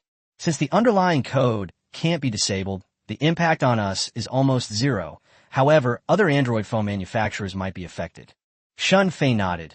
I remember you reported a couple of days ago that version 2.0 has been packaged.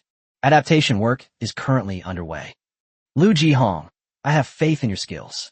From now on, select a group of personnel and begin the development of version 3.0 immediately. The Transfer Center will completely eliminate Android code by the end of the year. He then looked at the number of purebred software. Compatibility must reach over 85%, which means that 85% of Android software on the market can run on Taishan OS without changing a single line of code. Lu Jihong quickly took notes. Boss, is there a specific time?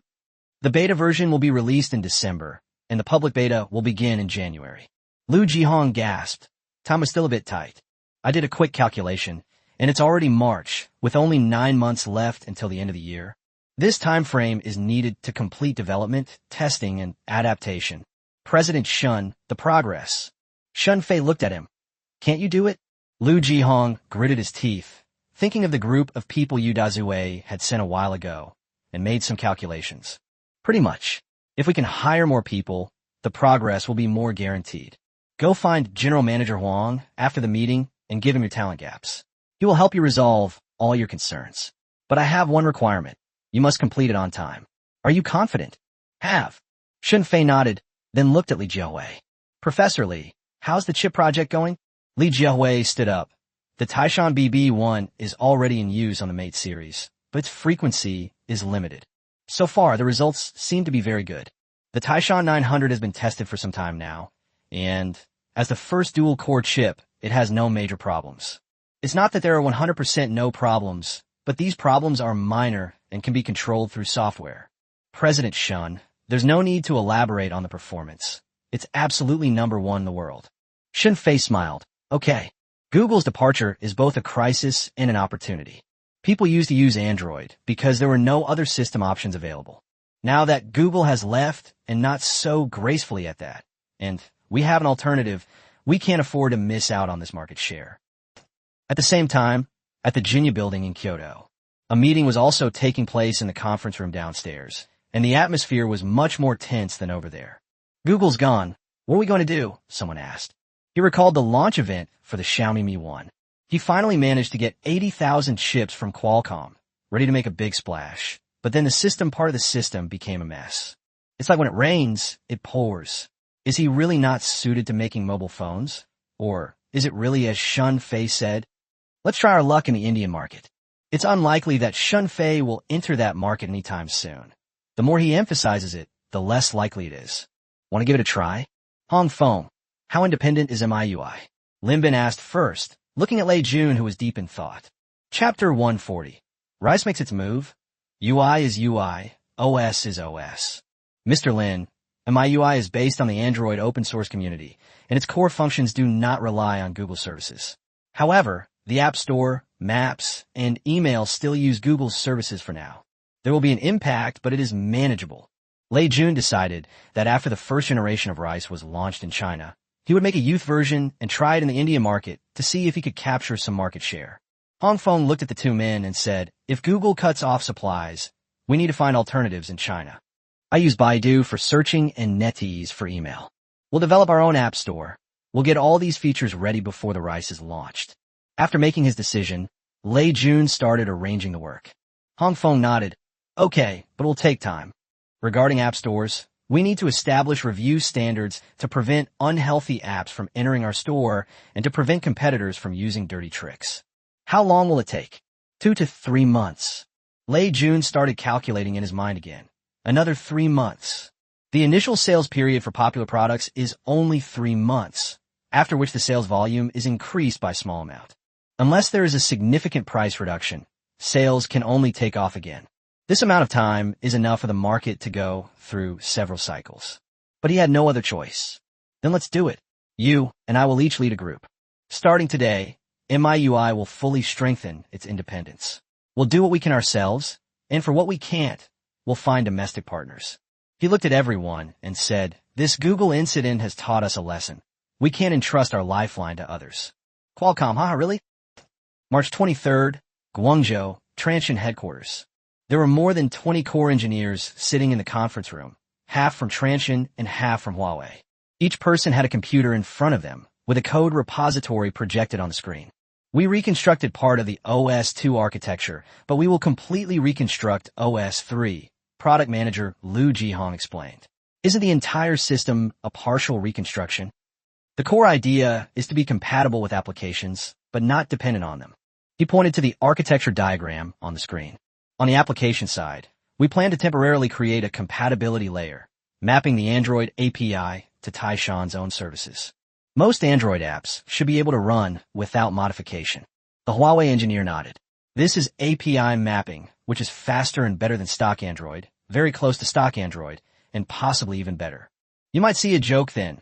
Software developed for Android runs faster on the Taishan system than on Android itself. Yu Dazue asked, what about the system services? In the previous generation, only the account, app store, system push, and weather were ours. The rest are still the same old thing.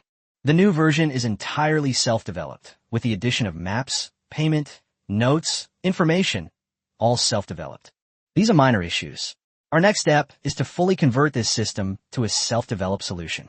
Yu Dazue glanced at Liu Jihong, then grinned widely and said, this workload. Liu Jihong laughed. That's why I asked President Yu to help. Let's bring all the system adaptation personnel over so we could develop the domestic system as soon as possible. Good. Yu Dazue didn't care whether the loan was never repaid or was repaid. Since Huawei is already using Transsion, there's no need to differentiate them so meticulously. Laughter filled the meeting room, and the atmosphere was more relaxed than expected. On March 25th, Shun Fei posted a Weibo post. Transsion's self-developed chip and self-developed system are progressing smoothly. The first phone equipped with Taishan OS 2 and Transsion's self-developed chip is expected to be launched at the end of April. The accompanying image is a photo of a wafer with Transsion's logo printed on it. Not long after the message was posted, Yu Dazue was the first to forward it, which immediately attracted a large number of onlookers. Self-developed chips? Really? China has the capability to do that. This is going head-to-head with Qualcomm.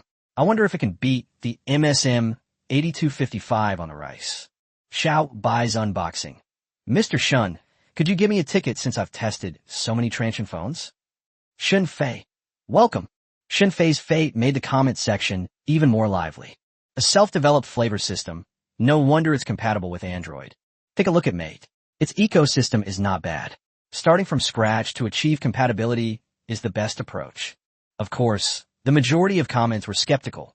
After all, only 4 years have passed since the Hanshin chip scandal, and the entire industry is still terrified of anything related to chips. That's just bragging. Developing your own chips isn't that easy. It's probably just another case of buying MediaTek's reference design and then using some so-called enhancements to turn it into your own chip. This company called Shunfei has only been in charge for a few years, yet it dares to develop its own chips. Just wait and see the actual product. Anyone can make a PowerPoint presentation, right? Hashtag Transsion's self-developed chip hashtag. Hashtag domestic chip systems are flourishing, ushering in a period of technological explosion hashtag. Just as Huaxing was topping the trending search list, Lei Jun also posted a Weibo post in the afternoon. Google's withdrawal from the Chinese market is a great pity and has had a huge impact on us. Please rest assured that the delivery and experience of all customers who purchase the first generation of rice will not be affected.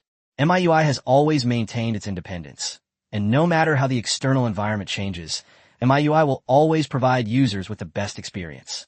UI is just UI. We never take credit for it. The accompanying image is a screenshot of MIUI, with the words based on Android OS prominently displayed. Xiaomi fans in the comments section expressed their support. Lei Jun is right. MIUI is the best. Whether Google leaves or not, I will always use MIUI. Transsion claims to have its own chip and operating system, while Xiaomi says MIUI is independent.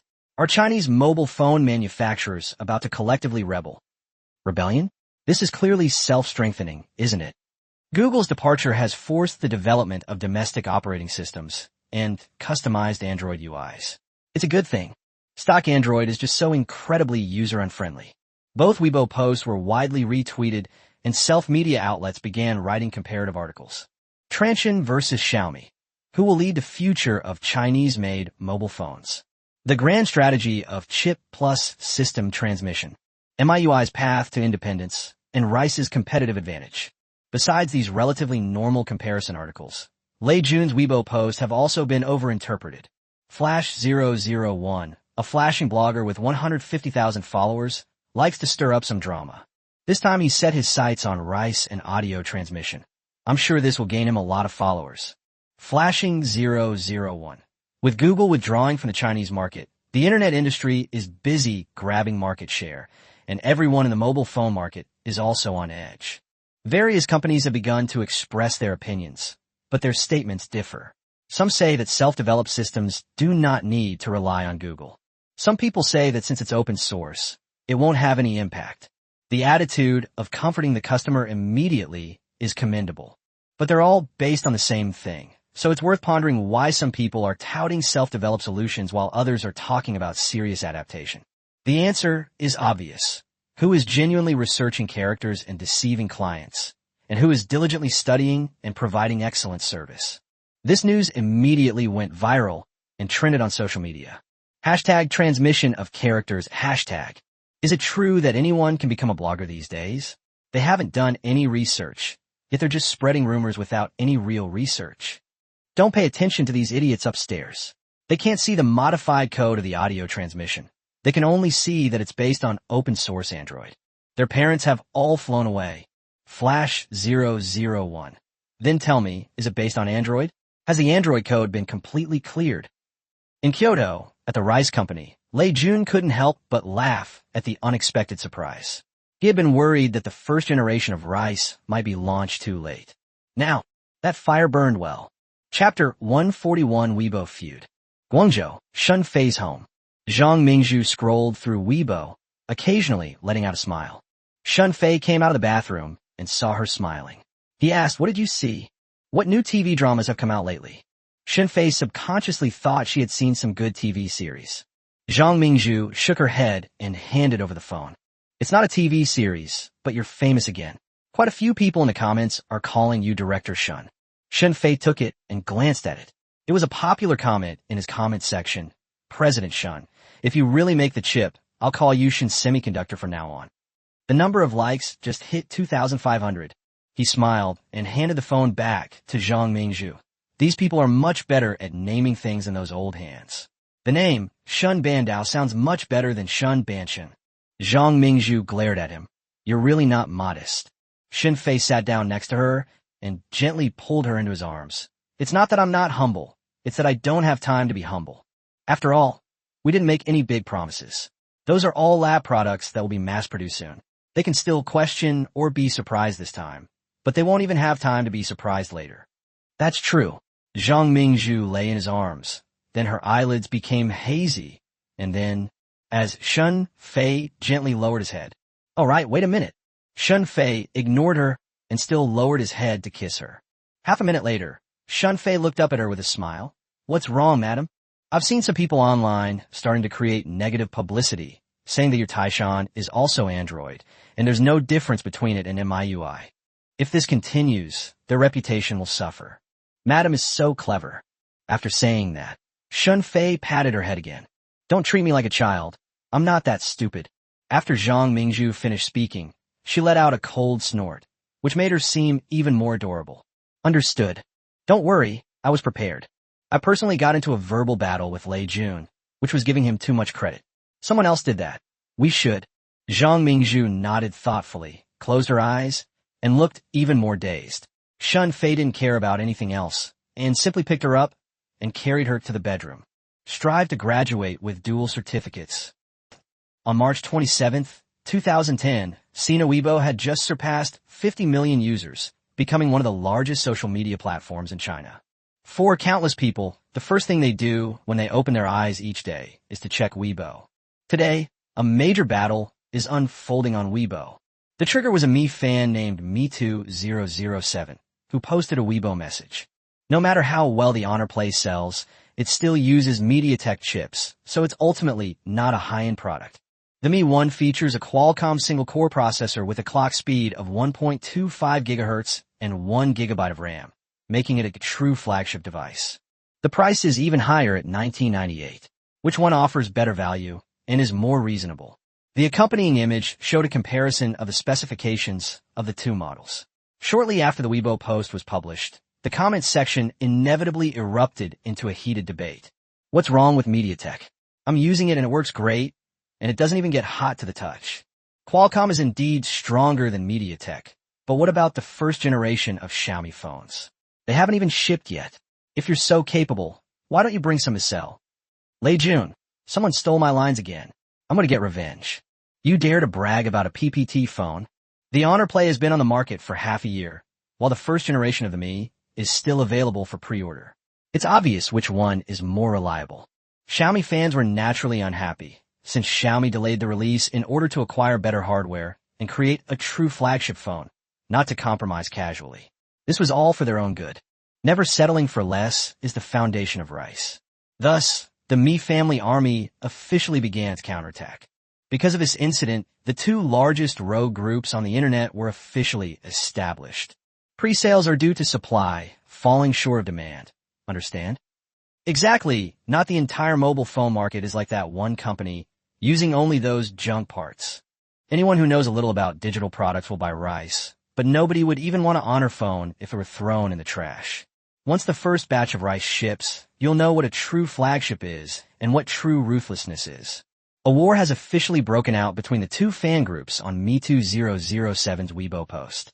2 hours later, the anger intensified and the conflict escalated further, spreading to other Weibo posts. Some Xiaomi fans flooded Honor's official Weibo account with comments like, "Buying a MediaTek phone for 2,999 yuan? They really are the pride of Chinese products, but all they know how to do is rip people off. You Dazue, you're selling something that costs only a few dozen yuan for 3,000. Doesn't your conscience hurt? The Mi 1 is the real flagship. The Mate S is just a clown. Enjoy the last first release, okay? Once the Mi comes out, who will touch your piece of garbage?" Seeing these hooligans barging into their official Weibo account, Huawei fans were furious and began to fight back. Honor Play sold over 9.8 million units. Where's your rice? All you do is brag. If you're so capable, get some stock and sell it.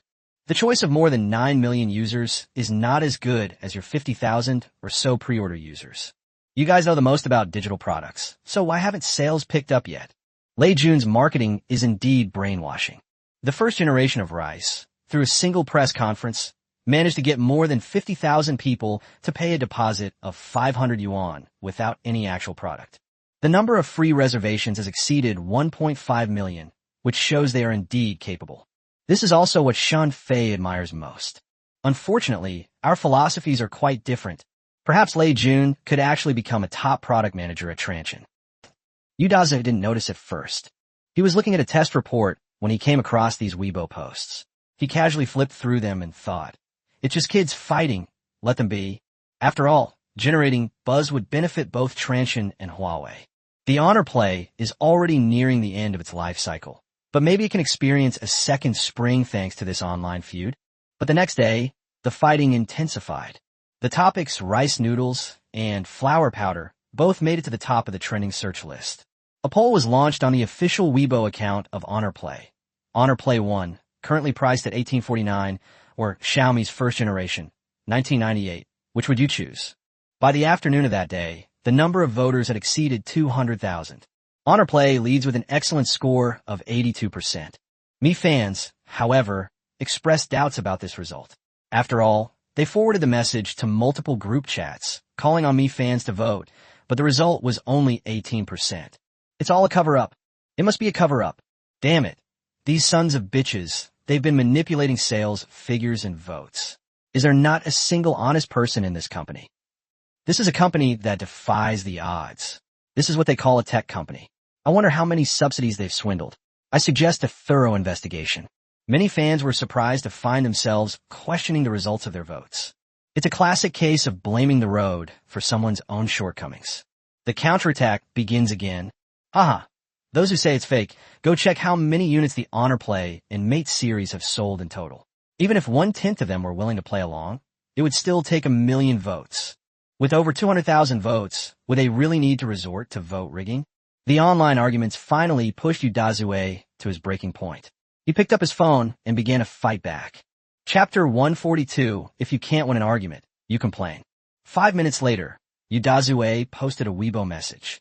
Was the 1998 Rice phone a real Rice phone or a PowerPoint presentation Rice phone? After all, it hasn't been released yet. The accompanying image is a screenshot from Lei Jun's Weibo post about the launch event for the first generation of Xiaomi Rice, with the words "Stay tuned" photoshopped onto it.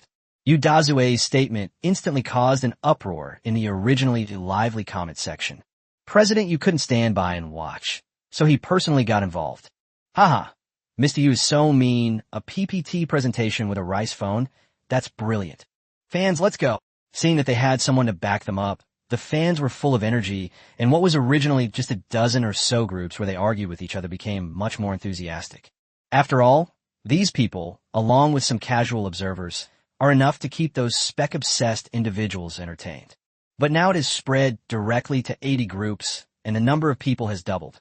The Rice fans, who initially had the upper hand, were crushed like a dead dog in the face of the powerful team. The fans were naturally not satisfied. Since the other side had too many people, they had to change their approach to fight back. Udazue? Is he being sarcastic? If Honor were just a PowerPoint presentation, would no one care about it? The Honor Play is selling well. Why target Rice? Historical record. The Xiaomi Mi 1 burst onto the scene, overwhelmingly defeating the Honor Play. Yu Qingdong, furious, began to smear Xiaomi company. That's just how things are at Huawei. The industry is full of scoundrels who want to monopolize the market. We have applied for an antitrust investigation. Some people even went to Lei Bus to request heavy support. Mr. Lei, Udazue has made his move. Seeing that his team was at a disadvantage, Lei Jun also chose to withdraw from the game. This heated competition must continue. The first batch of Rice-themed phones will be assembled in 2 days and shipped within a week. We must keep the hype going. Rice is still the victim. At Udazue, thank you for your concern. Good things come to those who wait. A true flagship processor is worth the wait. But isn't this a bit too much of a bully? We don't seem to have offended your company at all. The accompanying picture is a real shot of the Mi 1, with a bunch of Qualcomm chips and some finished products next to it. Historical record. Lei Jun accuses Yu Zheng of malicious suppression and damage to industry development on Weibo. The comment section of this Weibo post immediately became a hub for Mi fans. Mr. Lei is right. Good food is worth waiting for. Qualcomm single-core performance is unmatched in the short term, so it's worth the wait. Some people are indeed scared. Huawei fans don't care about the mudslinging Lei Jun has thrown at them. They've taken the initiative to stir things up. How things end is up to the fans. Otherwise, they'll all be stuck in their positions. How long will we have to wait? Until the Honor Play 2 comes out. Buying a PPT in 1998 was definitely worth it. The way Mr. Lei said, it makes it sound like the Honor Play isn't a flagship phone.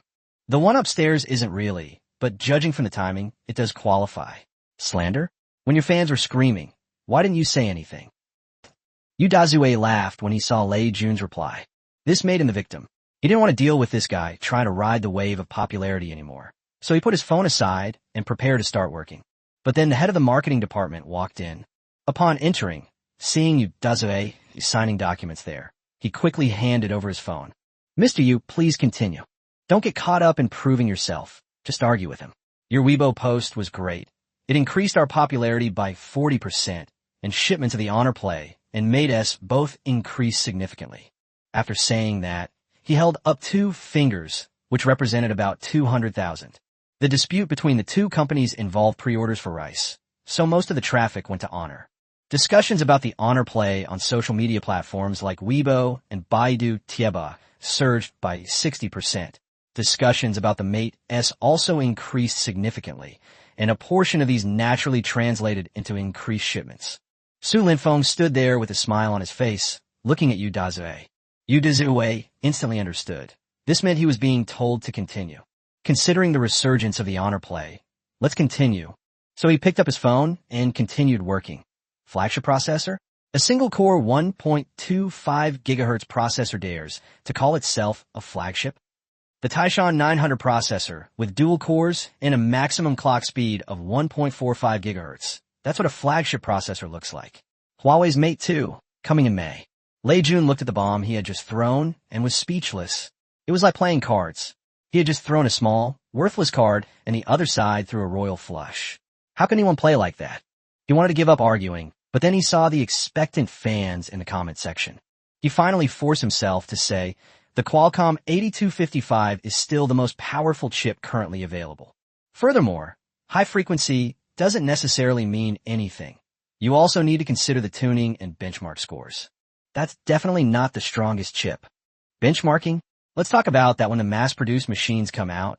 Yu Dazue retorted, accompanied by a picture of a hen diligently laying eggs. It'll be soon.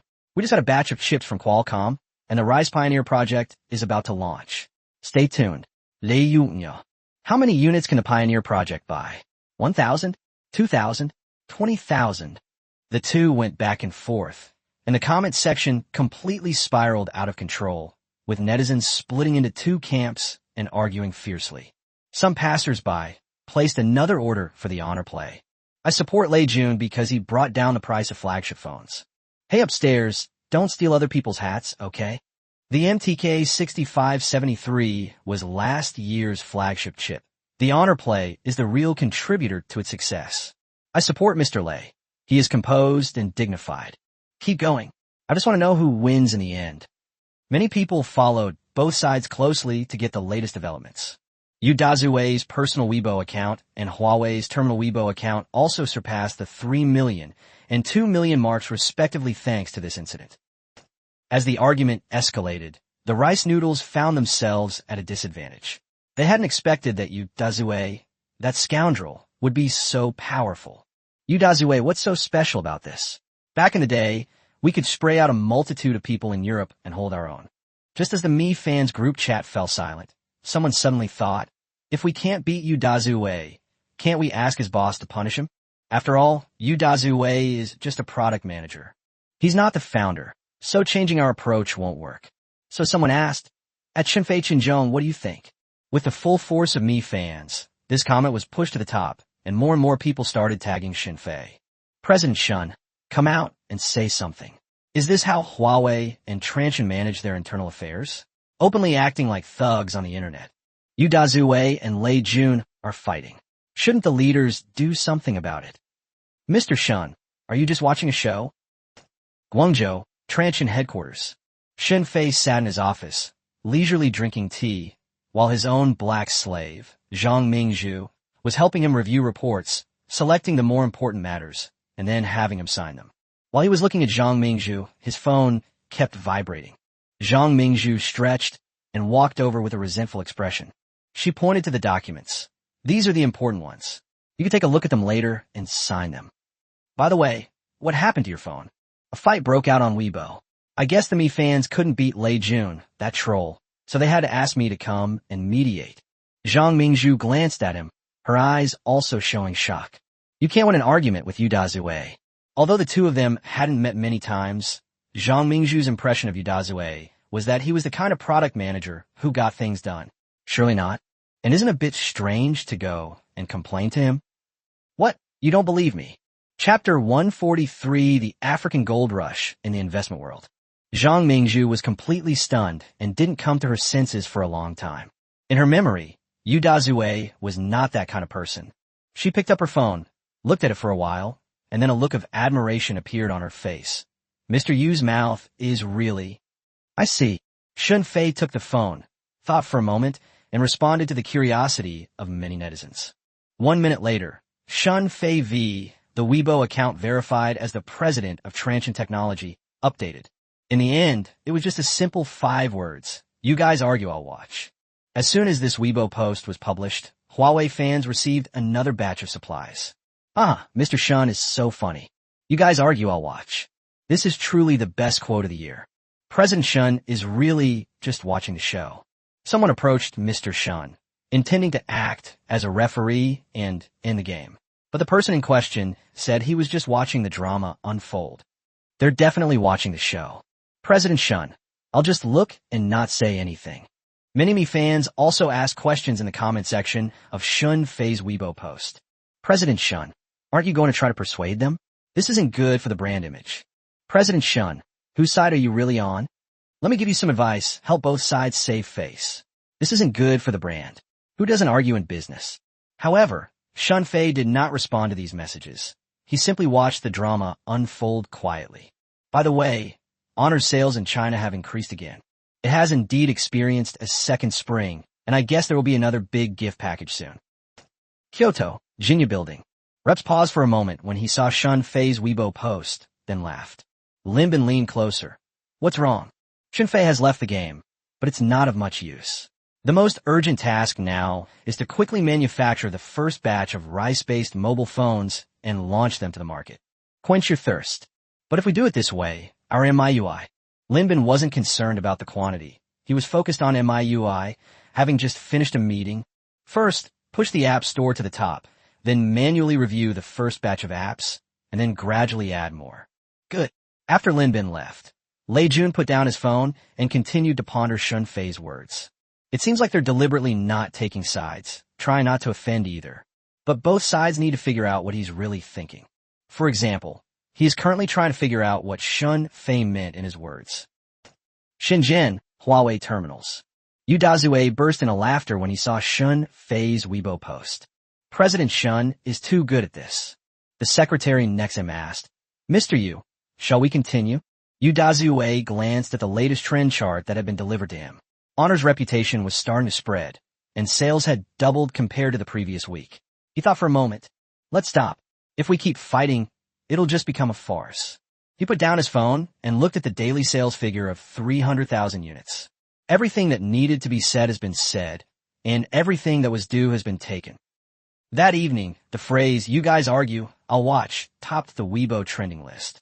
Countless netizens started making memes. My boss asked me to work overtime, and I said, you guys work overtime, I'll see. My girlfriend asked me to do housework, and I said, you guys do it, I'll just watch.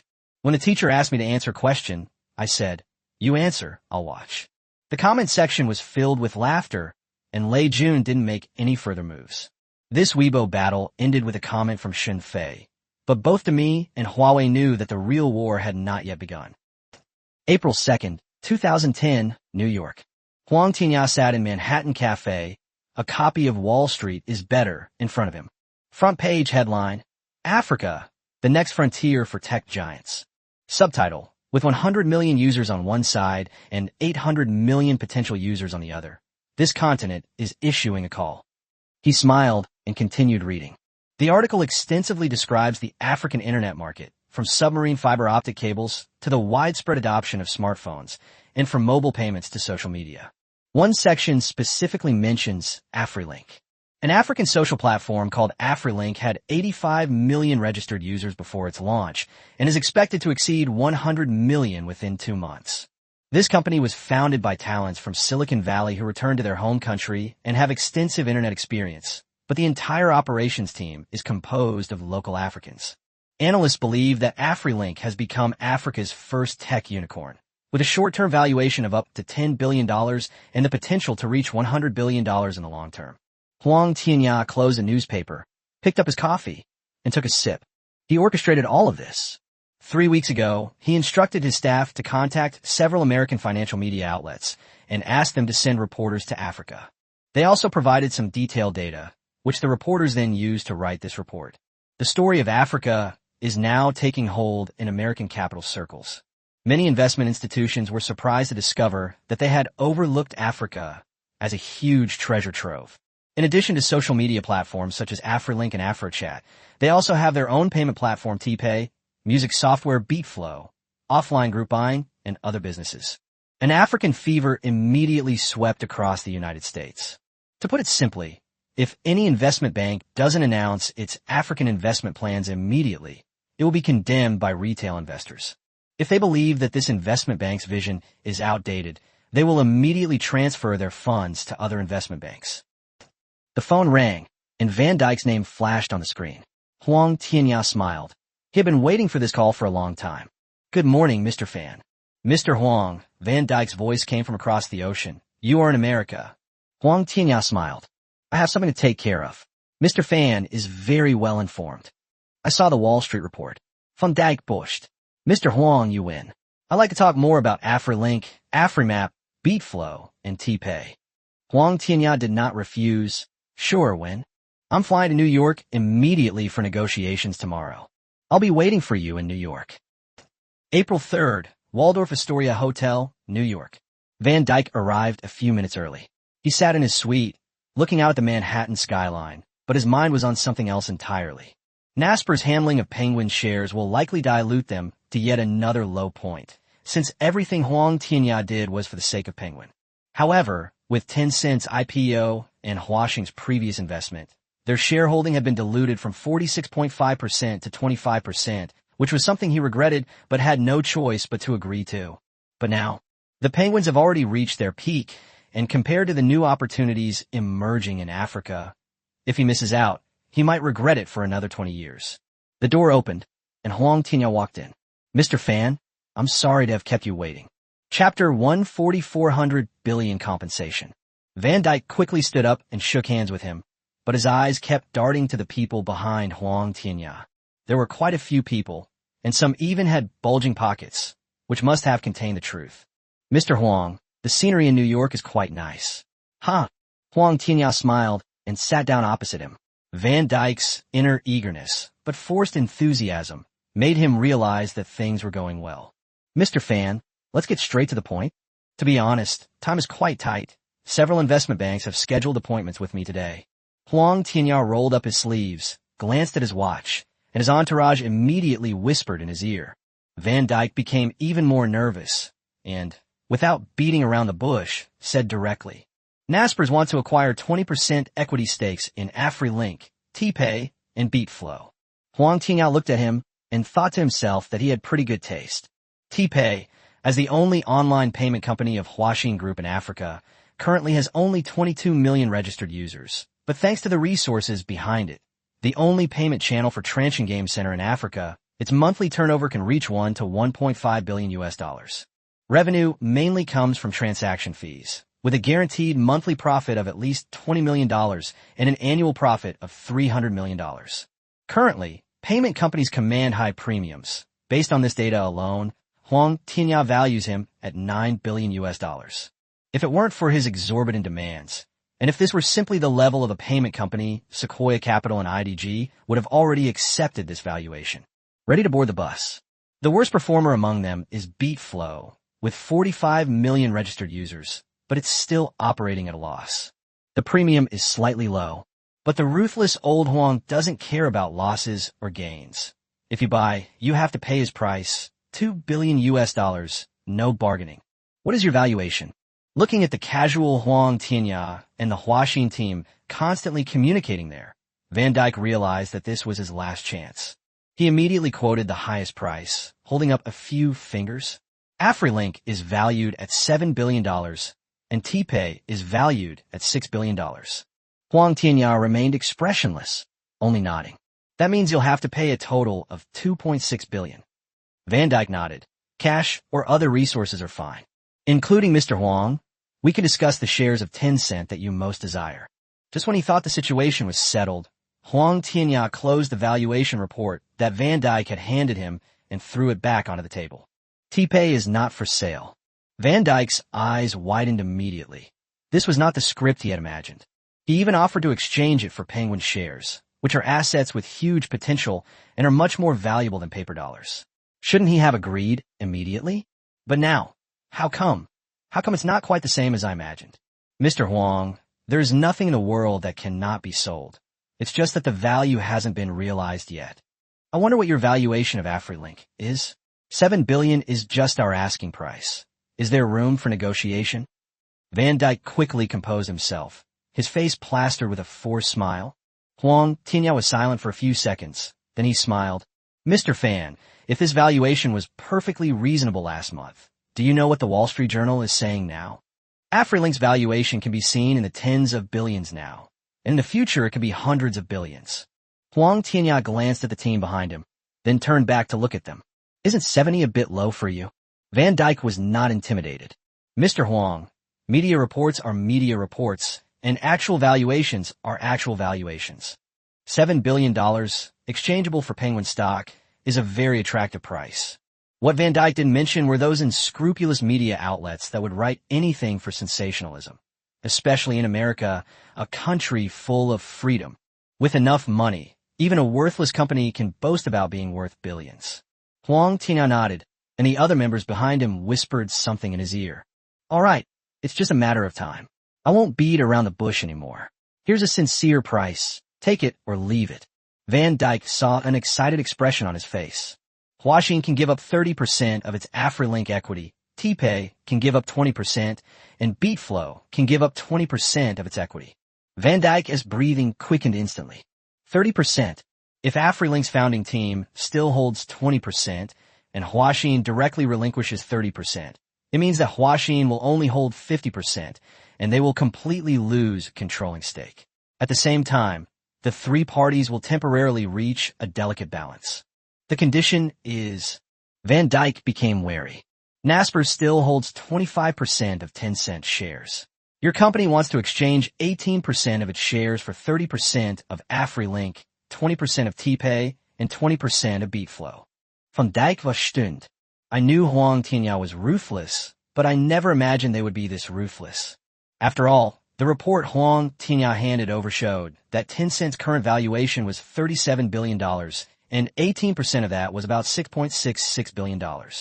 AfriLink is valued at $10 billion, so 30% of that would be $3 billion. TPay is valued at $9 billion, so 20% will be $1.8 billion. BeatFlow is valued at $2 billion, so 20% would be $400 million. Including the losses incurred by Huaxin Investment in losing its controlling stake, the total value is 6.66 billion yuan. Mr. Huang, this plan is absolutely impossible. After calculating for a long time, Van Dyke finally came up with this sentence. Putting aside how much of the valuation of those three companies was inflated, just the compensation of 1.46 billion US dollars, which is about 10.1 billion Chinese yuan, is something that no business in the world does. The price difference is too big. Mr. Huang, Van Dyke spoke again, this price is clearly not fair. With China's rapid development, Tencent's market value will definitely reach trillions in the future.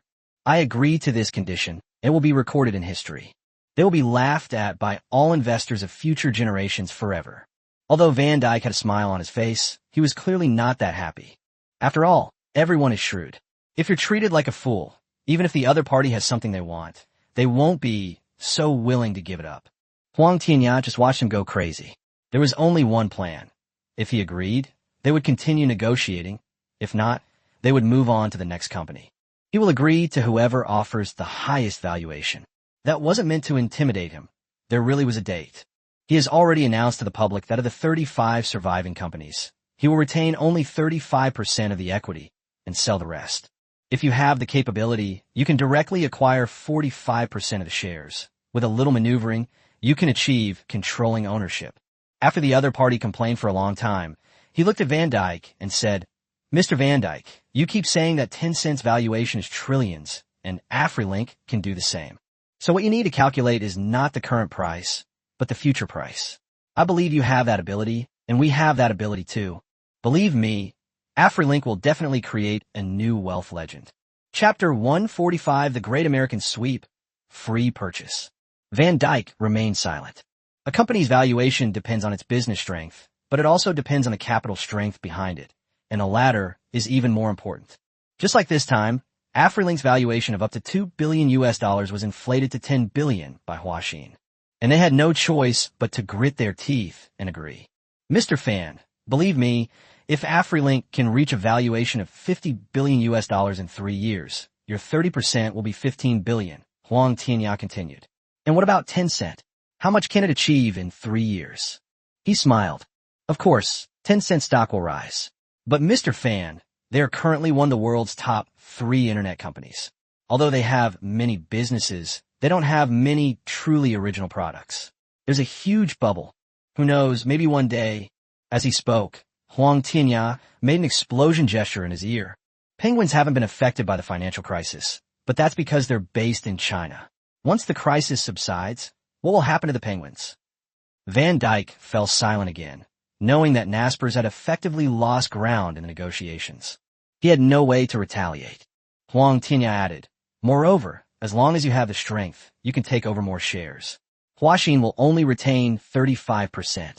You can become the largest shareholder, decide the company's direction, and we can even support your decisions at the board meeting, including financing. He walked to the window and glanced at the time again. Isn't this what you've always wanted? Van Dijk was smitten. Naspers' greatest success with Tencent was having the most shares, making them the absolute largest shareholder, but the problem was that they lacked sufficient control. Later, as Tencent grew bigger, they could only watch and couldn't get involved. They even had to angrily agree to have their shares taken away. Now, AfriLink has given them a chance to turn things around. But 35% still poses a potential risk. What about the next round of financing? Van Dijk asked. Transsion will not make any further investments. Huang Tianya understood his ambition. You can continue to increase your holdings and achieve absolute control. Van Dijk's allure was amplified, but he remained puzzled by one question. With 20% plus 17%, Huaxin is the absolute majority shareholder of Tencent and can even influence Tencent's decision-making to some extent. Why did they? Compared to the cost they paid, they could have started from scratch and simply wiped out the penguins. Shun Fei. Do you even know how to spell the word unity? Mr. Huang, why do you want Tencent's shares so much? Huang Tianya turned around and stared at him. Mr. Fan, don't overthink it. I can tell you very frankly, it's because we also have high hopes for Tencent, and it's a Chinese company with all its business in China. Mr. Fan, you must understand risk management, right? Huang Tianya's goal this time is not just to acquire the shares of Penguin held by Naspers. If that were the only purpose, the location could have been China. Before this, there were mainly really only a few, other technology patents and companies. For example, NVIDIA is currently valued at only $900 million, but the company is not for sale. The U.S. government would never agree to sell it, nor would it allow its core engineers to work in China. But now, as long as the benefits are there, someone will help him get things done. For example, several investment banks have already approached Lao Huang to discuss his mindset. Leather jacket yellow. IF asterisk asterisk asterisk ing thank you. Van Dijk looked at him and suddenly understood. Shun Fei wasn't pessimistic about AfriLink. He was exchanging chips, trading Africa's future for China's future. He wanted to bet on both sides, but Africa would always be overseas and not under China's jurisdiction. Unless they establish their own military bases, their future is far less bright than that of China. Of course, Transsion has already made arrangements in this regard, and multiple training bases have become de facto JS bases. This replacement is beyond my authority, and I need to consult the board, Van Dijk said. I'll wait for your news, but please do it as soon as possible. After all, we have quite a few things in mind, not just Penguin shares, but other companies that can provide what we need. It's too late. The price might not be this high, and there might not be that much left. I see. Mr. Huang, will he agree to this proposal? Zhao Wei, who came along, was also a little worried. After all, this proposal was 10% higher than before, and most people would not agree to such a rapid increase. Never mind. If Van Dijk won't agree, then let's go find something else good. Penguin isn't a must-have. The economic crisis hasn't subsided yet, and quality assets are scarce and expensive. We can choose any company in the United States right now, so a Penguin won't hurt us. At worst, we could just send PopCap back to the U.S. After all we agreed to was to license their overseas games, not. I'm not playing games anymore, he said softly at the end. A wicked smile crept across everyone's faces.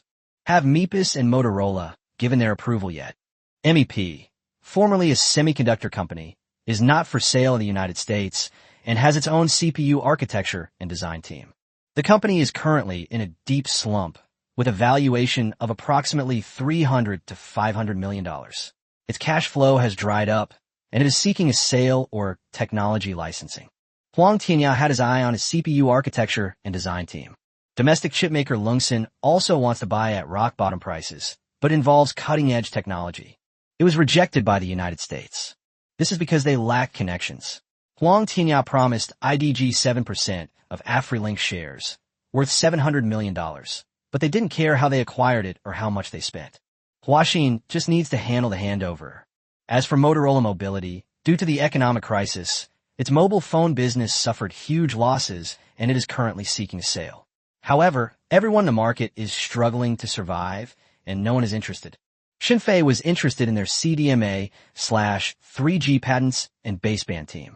Of course, the motorcycle brand and some production lines can also be acquired.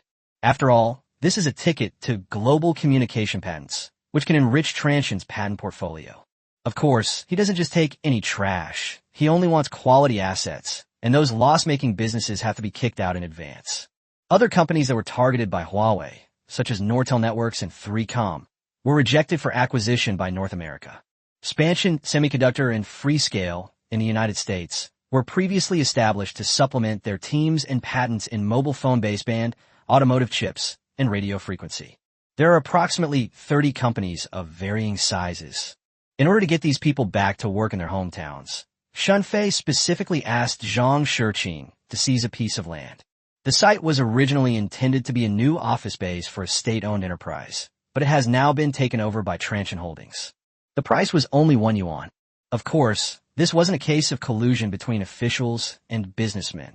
There were other supplementary agreements involved. Boss, don't worry.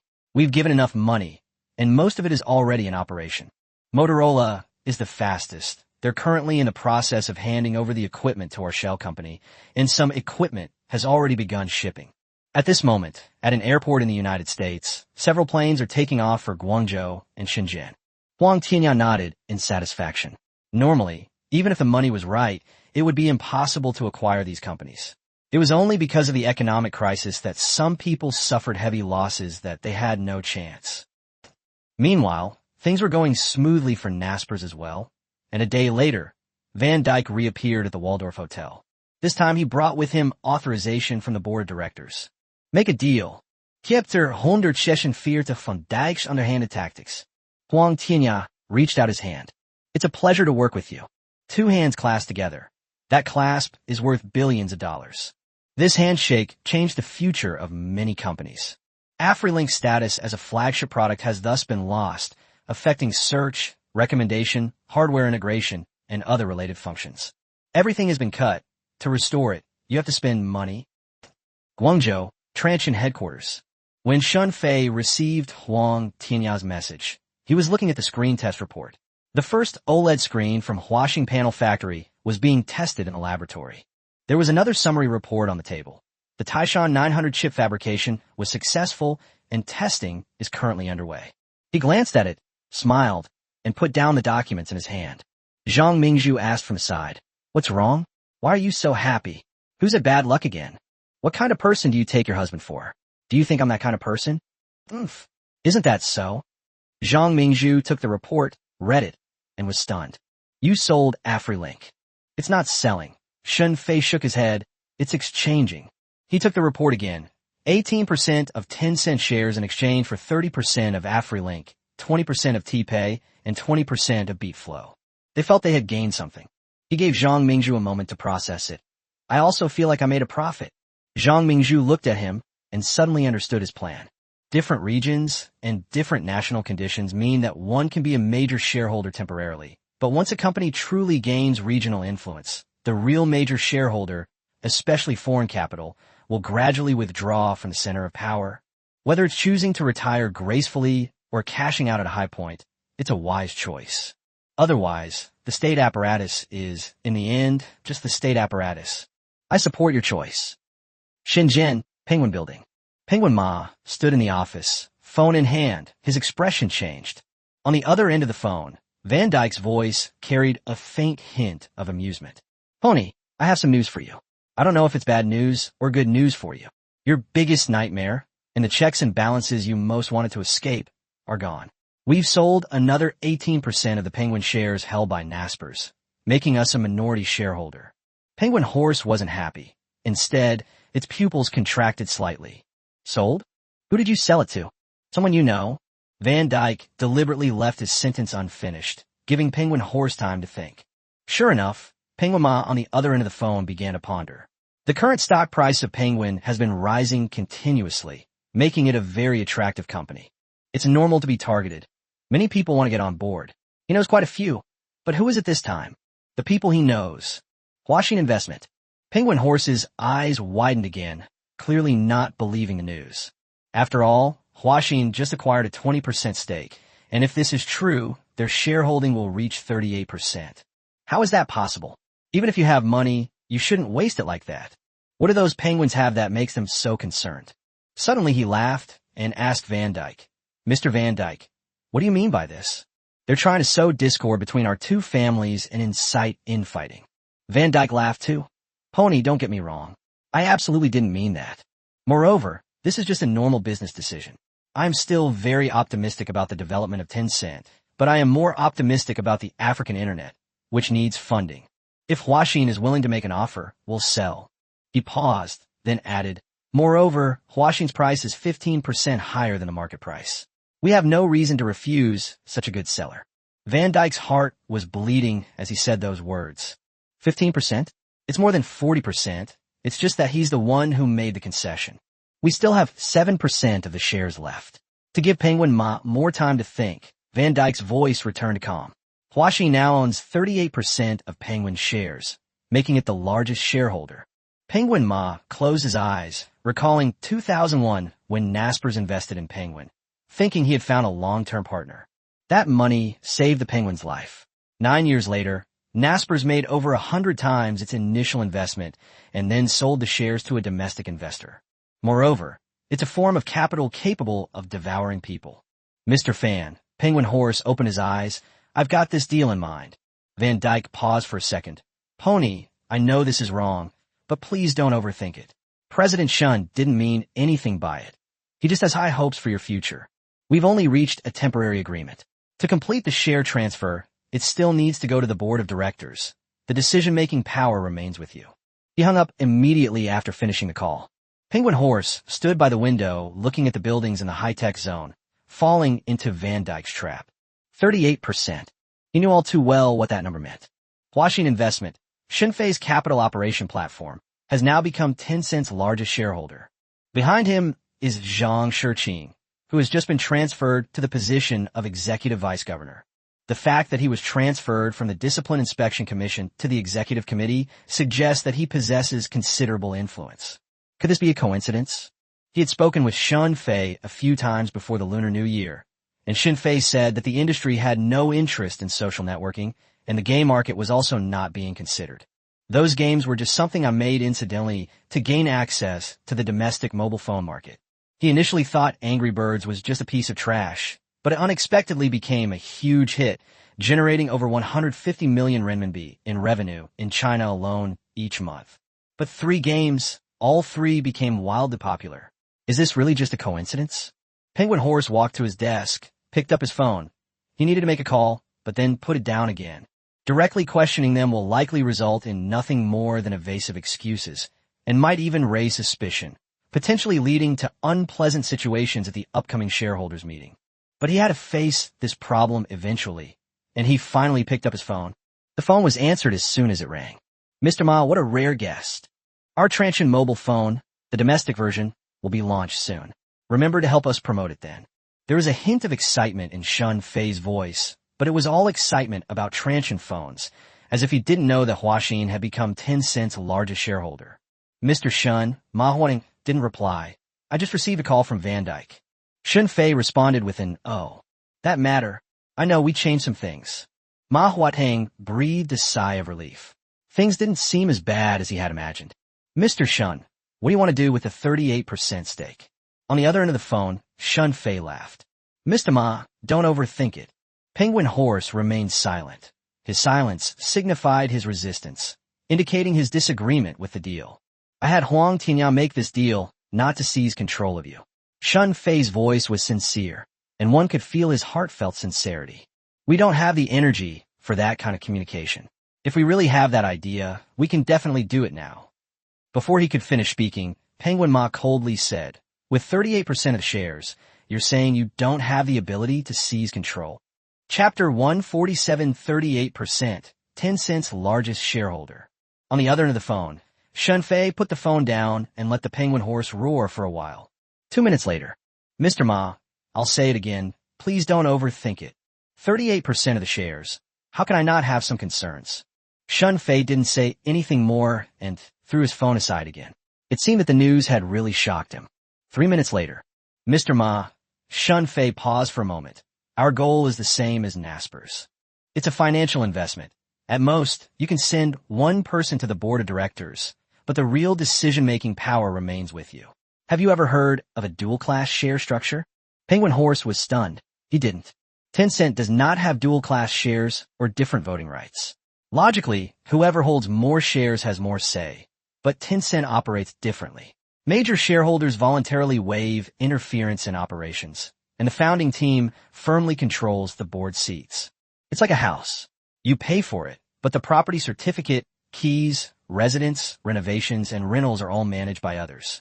Shareholders can only collect rent. The AUB shares and Hong Kong shares disagree. However, if that's the case, then why did Mr. Ma make this call? Shun Fei said, "Is he trying to intimidate me? Moreover, I bought these shares to help you." Penguin Horse frowned. "Help me?" For a moment, he couldn't wrap his head around it and didn't understand the meaning behind Shun Fei's words. Yes. Shun Fei's voice was very serious. "Mr. Ma, Tencent is the largest internet company in China and one of the top 3 in the world. But who is your largest shareholder?" Naspers from South Africa. Shun Fei specifically emphasized the word South Africa, a name that made Penguin Horse think deeply. Foreign capital. Major shareholder? So who owns Tencent? Is my data safe? Is there any guarantee? Most people don't care whether the shareholders interfered with the management. They only knew that the shares were in Nasper's hands. Do you think that once the mobile internet develops, no one will mention this anymore? Penguin Horse remained silent. Logically speaking, a shareholder who only receives dividends shouldn't have much of an impact. But how could that be possible in reality? Think about it. Shun Fei continued. Tencent controls the social data and lifestyle habits of hundreds of millions of Chinese people. With foreign capital as the largest shareholder, what will the public say? Penguin Horse's brow furrowed even deeper. Things are different now, Shun Fei said. The largest shareholder has become Huaxin Investment, which has a Chinese background. Who can still bring this up? He paused here. "Mr. Ma, I'm taking the blame for you." There was a long silence on the other end of the phone. Penguin Horse walked around holding his phone, confirming Shun Fei's point. The fact that Naspers is a foreign company has always been a thorn in his side.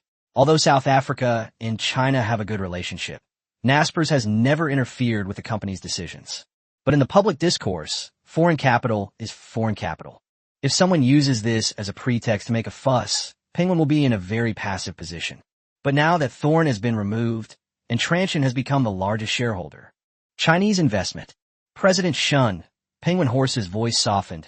"You've thought things through very far, and you've given me a good reminder." Shun Fei smiled over there. He doesn't know if others will use this tactic, but he definitely will. In the business world, what's the point of conscience? Eliminating the competition and capturing the market is the most important thing. A guilty conscience will only hasten your demise. For example, right now, it seems like he's lost money on the shares of the 3 companies, but in reality, the value of each company's shares has been inflated by more than 3 times. "Mr. Ma, I'm not a saint. Of course, I have my own reasons for buying these shares." Penguin Horse waited for him to continue. Transsion mainly operates overseas and needs many friends. Some necessary share swaps are also essential. Penguin Ma nodded in affirmation. Previously, the average shareholding of each company was indeed a bit too much, exceeding 80%. Regardless of whether the founding team had ulterior motives, the local government was definitely suspicious. Besides, holding on to Tencent's shares isn't a bad deal. If Transsion encounters difficulties someday, we can sell them to tide us over. Penguin Ma suddenly laughed. "President Shun, you're leaving yourself a way out." Shun Fei laughed as well. "Mr. Ma, who doesn't leave themselves a way out?" Penguin Horse chuckled. He did indeed have a backup plan. "I hope Mr. Shun can give us a heads up before ordering takeout, and stop doing these surprise orders. It's really easy for people to overthink things." After hanging up the phone, Penguin Ma stood by the window for a long time, then turned to his secretary and said, "Convene a shareholders' meeting and issue an announcement at the same time." The secretary didn't react for a moment, still a little dazed. "What announcement?" "Shareholding changes. Huaxin Investment has become the largest shareholder of Tencent, currently holding 38% of the shares, while Nasper's shareholding has decreased to 7%. The assistant hesitated for a moment. Last time Huaxin invested, Tencent's stock price fell for more than a month. Now it has taken another 18%. so this will cause turmoil for more than a month. Penguin finally achieved 7 consecutive days of growth thanks to Angry Birds. After all, this game is completely different from the previous one. In addition to advertisements, there are also some paid value-added items, which easily achieved a monthly revenue of over 100 million. The market has a lot of confidence in Tencent. Mr. Ma, send this message out. Send it, Penguin Horse said without hesitation. The sooner the better. He hesitated for a moment. Include everything Shun Fei said. Say that Huaxin Investment is a strategic investor, does not participate in business decisions, and is optimistic about Tencent's long-term development. Penguin Horse picked up the facts again. 38% a way out. Does he believe it? Half and half. But at least for now, he has no better option. Chinese investment is indeed better than South African investment. This afternoon, Tencent issued another announcement, stating that trading would be suspended starting the following day. These few hundred words caused a huge stir in the capital market. At the close of trading, the Penguin stock surged 1.3%. An analyst posted on a stock market forum, Huaxin Investment's continuous increase in holdings indicates that it is extremely optimistic about Tencent, which is a strong boost to the market. The market is sure to surge next, so those who missed out today should hurry up and get on board, otherwise, you will just be watching others make a fortune. It's you again, you damn analyst. Last time you tricked me into buying in, and then the market kept falling for over a month. How many shares has the poster invested? Are they trying to get us to take over? We're not ordinary newbies who've been tricked time and time again. Doesn't anyone think that Huaxin's reach is too long? It has Tencent, Transsion, and Huawei's terminal division, and all of them are major shareholders. Isn't this foreign capital infiltration? How do the higher-ups approve it? So what if they have long arms? They're rich. I'm referring to security issues. Upstairs, the capital market is so strictly regulated. How could Huaxin get in?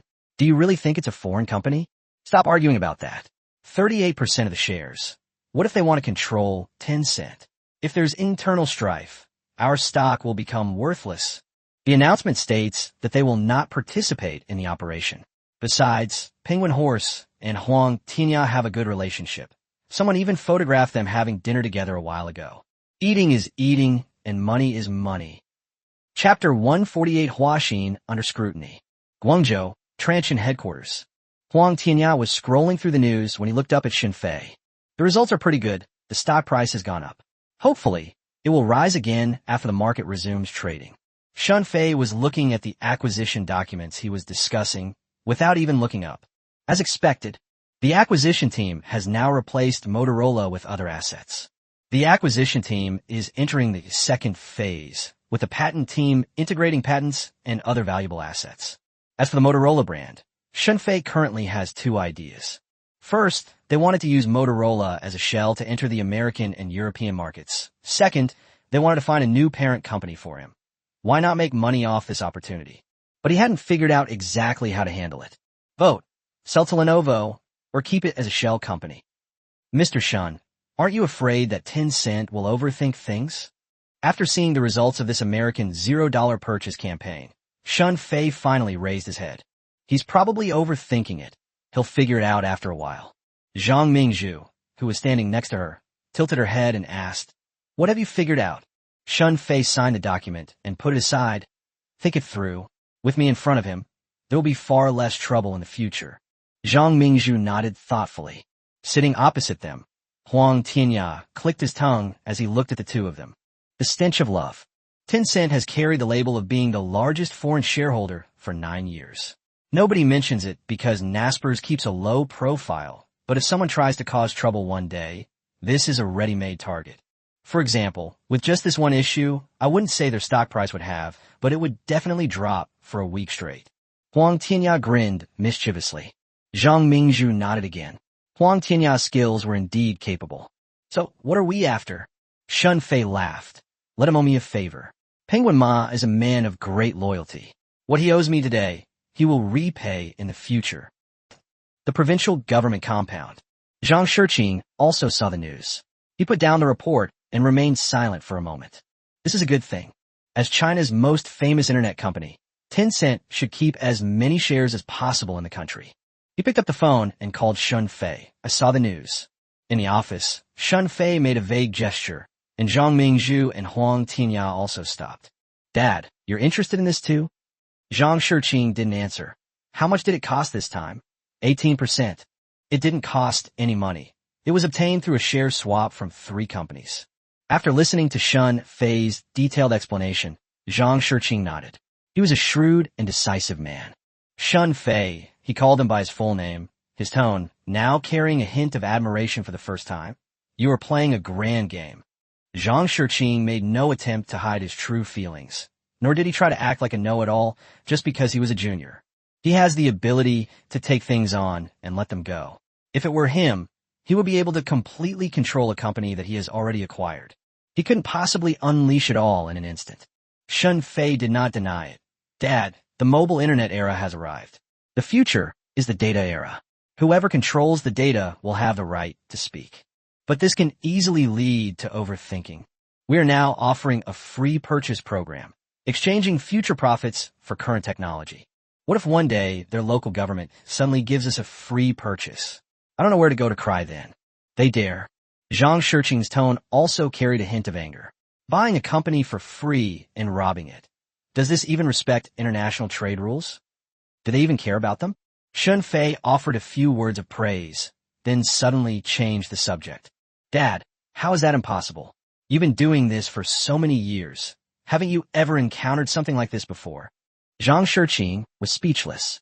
He had seen far more than just this. He had even dealt with many such cases within the Discipline Inspection Commission. However, it was unlikely to be a multinational corporation, especially one that controlled public opinion. After all, whoever controls public opinion controls the future. But it's always good to have a backup plan, and cashing it out now hasn't resulted in a huge loss. So he changed the subject. The new base in Guangzhou is under emergency renovation. Be careful not to overdo it. Sending them here is the most important thing. Shun Fei smiled. Dad, I know what I'm doing. After the announcement was released, various discussions began to appear on Weibo. Tencent, China's largest internet company, has seen another change in its shareholding structure. Based on the share allocation, it should now be owned by Huaxin Microelectronics. More and more people are becoming interested in Huaxin investment, which is gaining more and more fame. After all, the fact that they can launch a subsidy program worth tens of billions of yuan every few months has made the source of this money a point of interest for many people. But more people are interested in the assets he owns. In a private club in Kyoto, cigar smoke filled the air, and several young men reclined on leather sofas. Usually, they were surrounded by female companions, but today, unusually, none of them were. That's interesting. A rich kid like him made so much money in half a year. He's richer than us. You got some nerve. Brother Zhang, make your move. Lin Hu, with his dyed yellow hair, immediately slammed his fist on the table and stood up, looking like a street thug, a ruthless and insolent man, with greed in his eyes. Young Master Lu, isn't this simple? Somebody with no connections dares to take such a lucrative position. We should investigate his taxes right now. Foreign investment is tough. Setting up a local investment company is a piece of cake. In this land, there is nothing we cannot get what we want. He's just a newly established capital company. Does he even deserve to compete with us? Remember, we're talking about equality for all here. Individualism isn't allowed. Brother Lin, you're being too impulsive. What's the point of having their company? If you ask me, we should just poach their entire team and make them make money for us. Talent is the most important thing in the 21st century. Besides, this is legal and won't affect my uncle at all. After all, it's just poaching someone. We can't make a big deal out of it. One of his lackeys offered a suggestion. He was the most humble among them. The eldest in his family had only recently been promoted to deputy director level, a position he achieved only with the help of his elder brother's family. Hey, you usually can't even speak clearly. How come you're so smart this time? I let him into this circle because of his intelligence.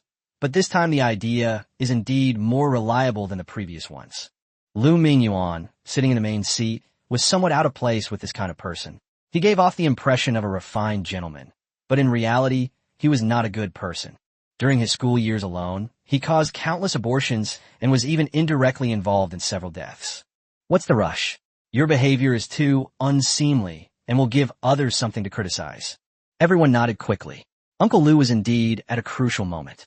If he could take that step, it would truly be a meteoric rise.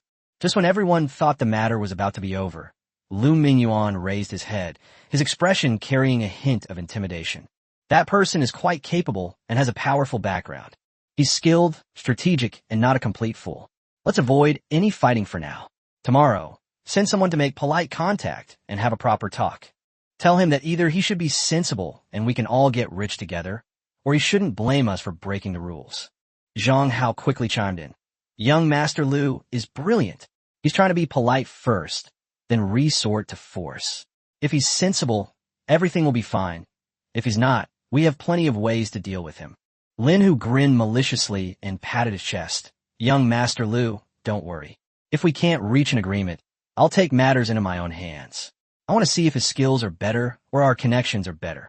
Lu Mingyuan picked up the glass of red wine, took a small sip, and then poured it directly onto the ground, his eyes filled with a cold indifference that seemed to control everything. Here, who sets the rules? You should know that. This isn't America, where money can solve everything. Chapter 149 Mass Production of Mount Tai 900 Dual Versions.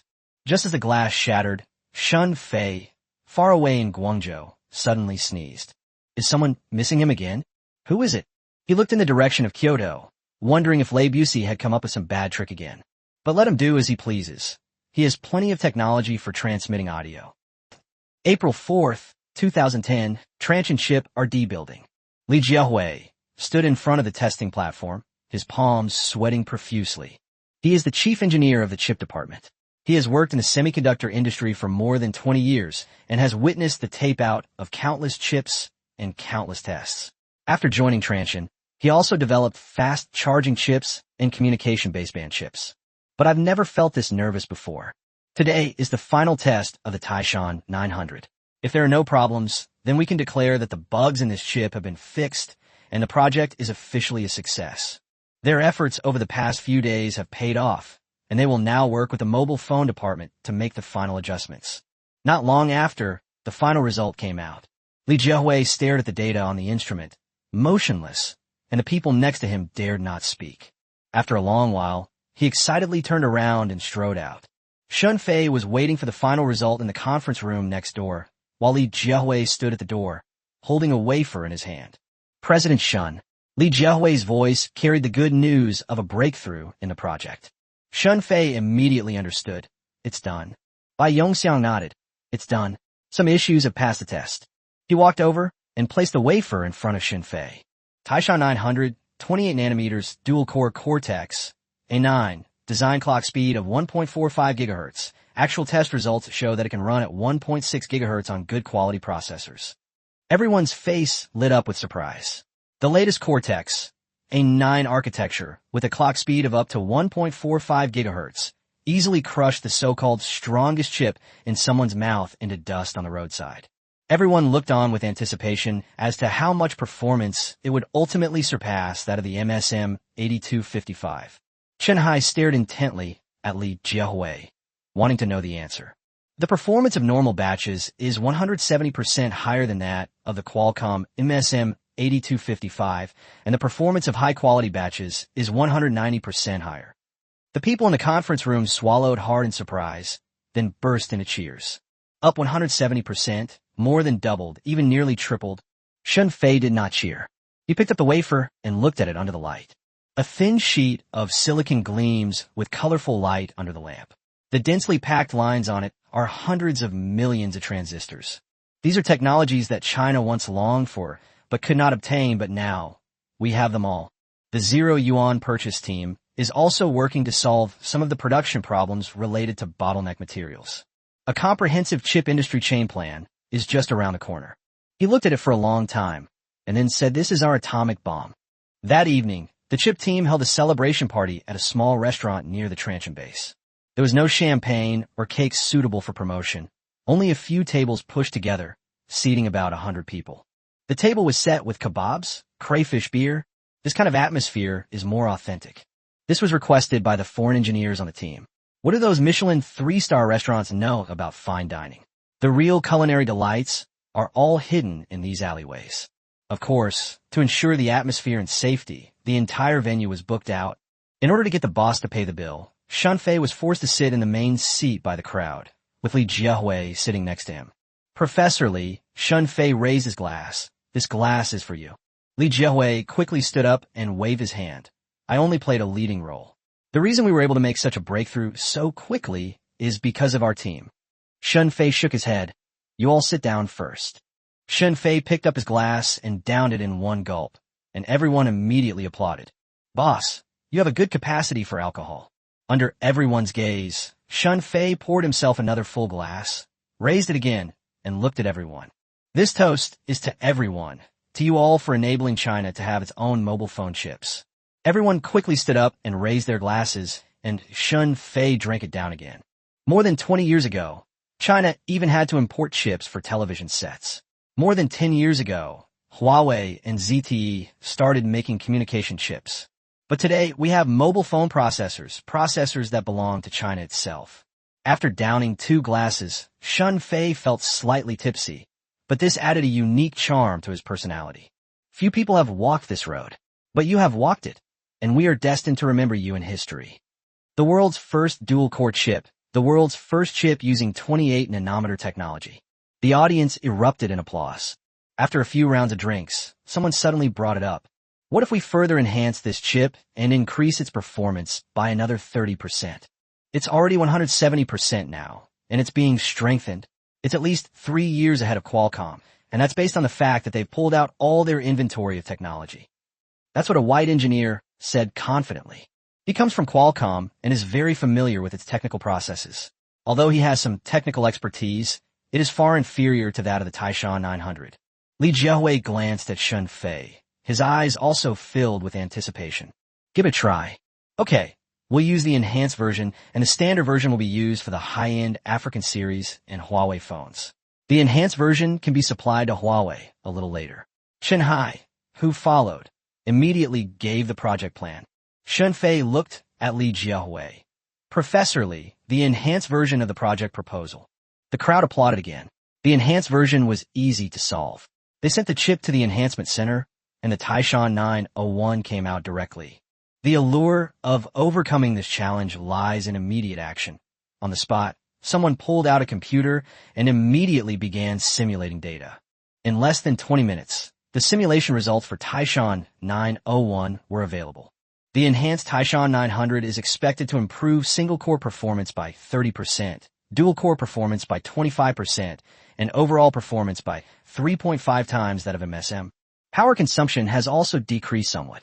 The original god, Yu, has now become a true god. You can't even see a shadow of 8,255 anymore, someone said with a laugh. Li Jiahui stared at the data and was excited for a long time. Then he said to Shunfei, President Shun, as long as our chip is mass-produced, it will definitely attract the attention of the United States. No need to rush. We got everything we need.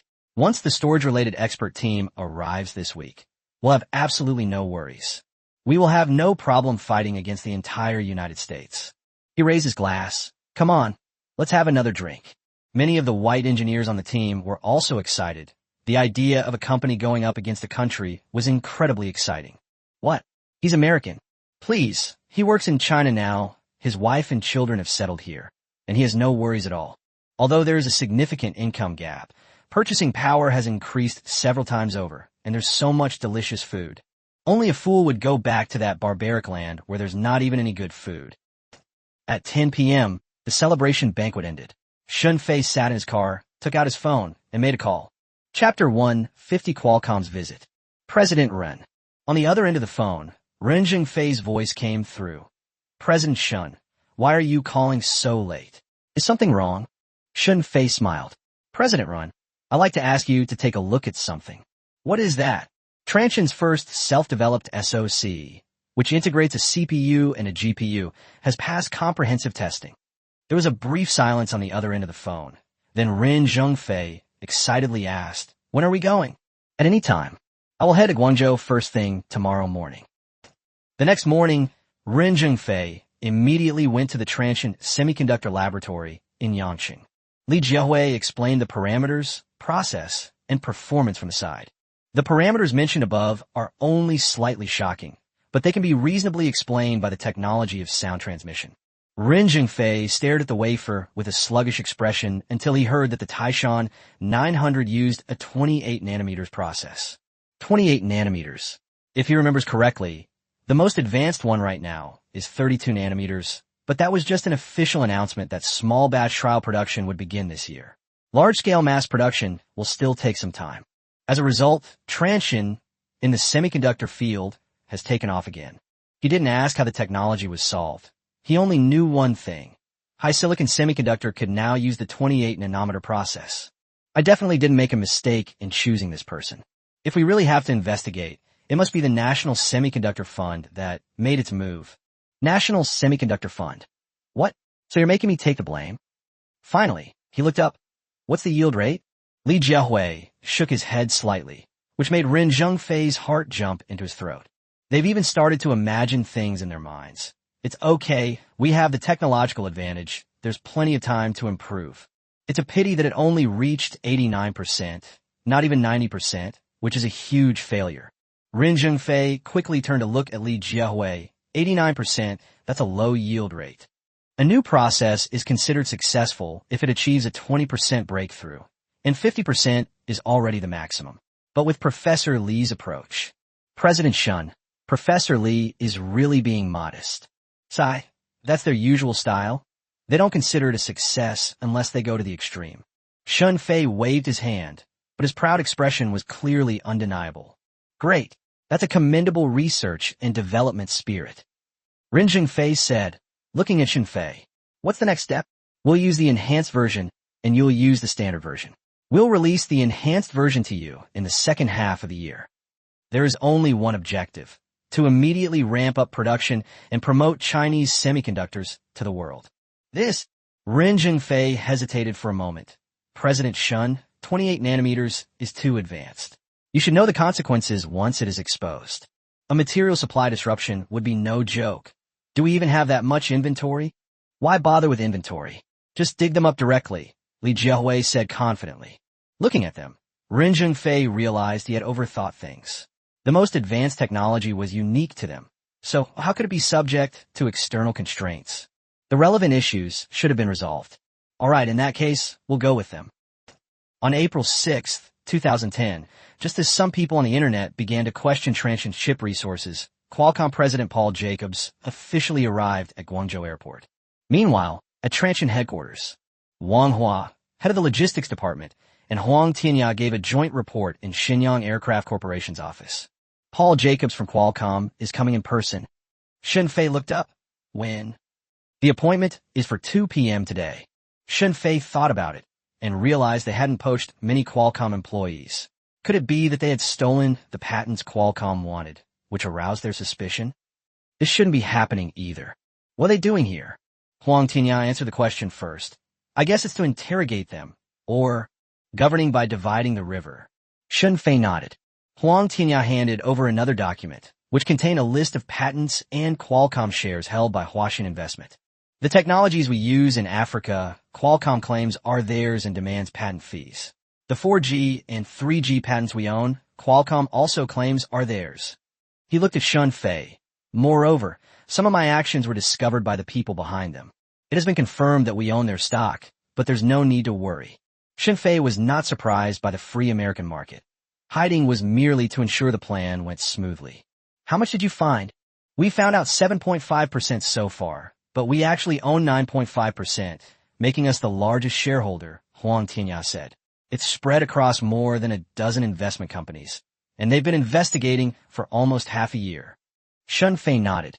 Do they know it's us? Huang Tianya shook his head. Those shares were scattered across more than a dozen investment companies, but eventually all of them were brought together in the Cayman Islands. It would be difficult to trace their origins. After all, it's impossible for investment banks to conduct large-scale investigations just for Qualcomm. The difficulty is simply too high. I'm not sure, but Jacob probably came here to confirm this, as well as some patent-related issues. Shun Fei smiled and said, Then let them come. We'll dedicate the afternoon to them. Paul Jacobs arrived on time at 2 p.m. He's in his 50s, blonde, blue-eyed, and wearing a custom-made suit. He's the son of Qualcomm founder Irving Jacobs, and like Shun Fei, he's following in his father's footsteps. When he shook hands with Shun Fei, His eyes held a scrutinizing gaze. Mr. Shun, I've long admired you. Shun Fei smiled back, his enthusiasm leaving no room for guessing what was going on. Mr. Jacob, please have a seat. Qualcomm, or rather, Paul Jacobs on the other side, was more eager than Shun Fei had imagined. The lawyer sitting opposite me gave me a rude awakening right away. Mr. Shun, some of the communication technologies you use in the African market are suspected of infringing on Qualcomm's patents. These include, but are not limited to, 23 patents related to 3G baseband, multi-carrier aggregation, and power control. Shun Fei listened attentively, occasionally picking up his teacup and taking a sip, seemingly disregarding Qualcomm's lawyers. The lawyer, being a professional, was not angry and continued. In addition, we discovered that Transsion has preemptively registered 237 of Qualcomm's technology patents in the past year. These technologies are Qualcomm's research and development achievements, yet you registered them first. Looking at Shun Fei's disdainful expression, he continued hesitantly. We demand that Chuanin immediately cease its infringing activities and compensate for the related losses. In total, $125 million. After the dog finished speaking, Shun Fei looked at Jacob. Mr. Jacob, this is your intention. Paul Jacobs did not answer directly. Mr. Shun, Qualcomm's intellectual property is our core asset, and we must be responsible to our shareholders. Shun Fei laughed. You should ask the person in charge of this issue. Paul Jacobs didn't react for a moment. We buy chips from MediaTek. If your patents are infringed, you should go after MediaTek, not us. He looked at the other person and said, we are just users, buying chips and assembling products. We are just employees. Shun Fei's words were undeniably irrefutable. Chapter 151, Charging Qualcomm a Transmission Tax. Qualcomm's lawyers immediately refuted this. But the patents you registered have nothing to do with MediaTek.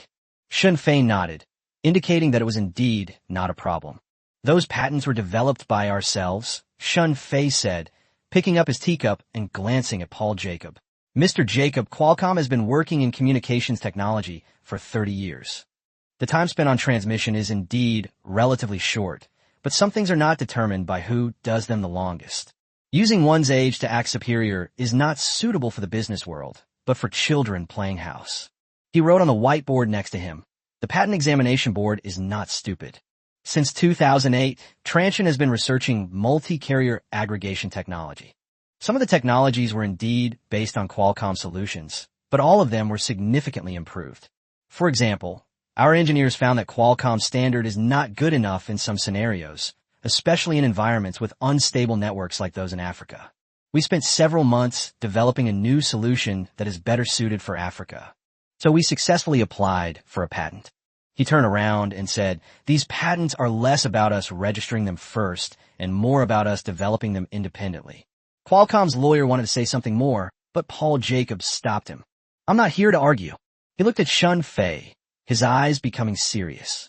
President Shun, you just said that you developed it yourself, but as far as I know, you don't have a relevant or D department? Shun Fei pointed to his forehead.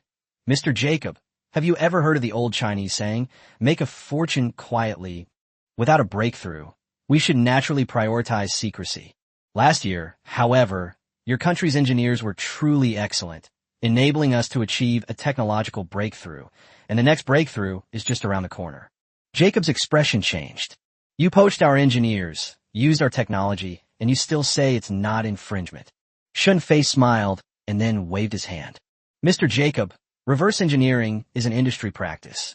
MediaTek does reverse engineering. Sanso does reverse engineering. We just do it more thoroughly. Moreover, we're not just dismantling. We're also making improvements. As for the engineers, those were abandoned by you, and they joined transmission voluntarily. We didn't use any underhanded tactics. When this topic came up, Paul Jacobs didn't know what to say. Ultimately, he chose to avoid the topic. After all, this is something that is being done throughout the United States, not just by Qualcomm. In an economic crisis, the most important thing is to save your own life. Mr. Shun, do you know why Qualcomm is here? Shun Fei looked at him. It's not a patent. What happened just now was at most an opening, a small show of force from your company. Time is tight. Let's get down to business. Jacob nodded. Yes, it's not just because of patents. He looked at Huang Tianya sitting to the side. It's mainly because of Huaxin investment. The office was quiet for a long time before Shun Fei did not deny it. After all, this is a fact. Huaxin Investment bought Qualcomm shares. Last time it was 4.9%. I want to talk to Mr. Shun then, but the meeting was postponed because of the MSM 8255. Last month we did another investigation, and the shareholding has changed slightly again, reaching an astonishing 7.5%. Even for investment banks, this is a very large share. Although the investments were spread across more than a dozen investment companies, which took us a considerable amount of time, the result was astonishing. Without knowing your perspective, our work could not have proceeded properly. The reality is far more alarming than Paul Jacobs described. Some of these stocks originated from the secondary market, while others came from shareholder acquisitions. They've revealed their hand directly. Mr. Shun, what exactly do you want? Shun Fei picked up Qualcomm's investigation documents, shook his head at the end, and then smiled. Mr. Jacob, what do you think I want to do? Jacob said, you want to control Qualcomm? Just like you acquired NVIDIA. Take all the related patents and steal America's fortune. Shun Fei shook his head. It's only 7.5%. It's not that serious. Shun Fei paused for a moment, then revealed his true purpose. But there's one thing I can do. What is it? Paul Jacob asked anxiously. Let me sit down and talk to you. Take the initiative to talk to me.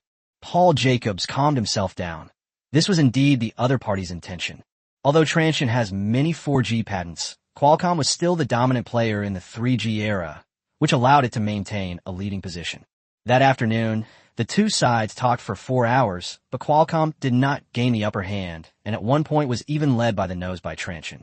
The final agreement was that Transsion would acknowledge Qualcomm's fundamental patents and pay reasonable licensing fees.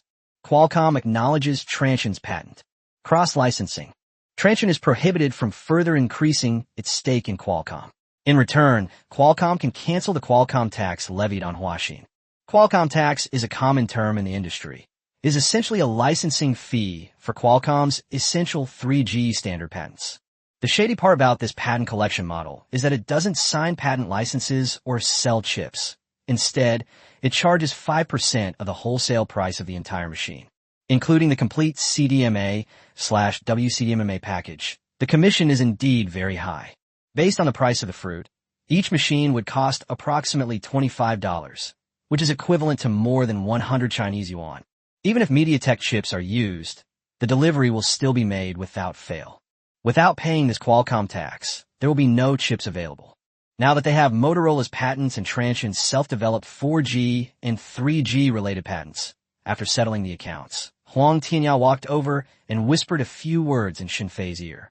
Shun Fei smiled after hearing this.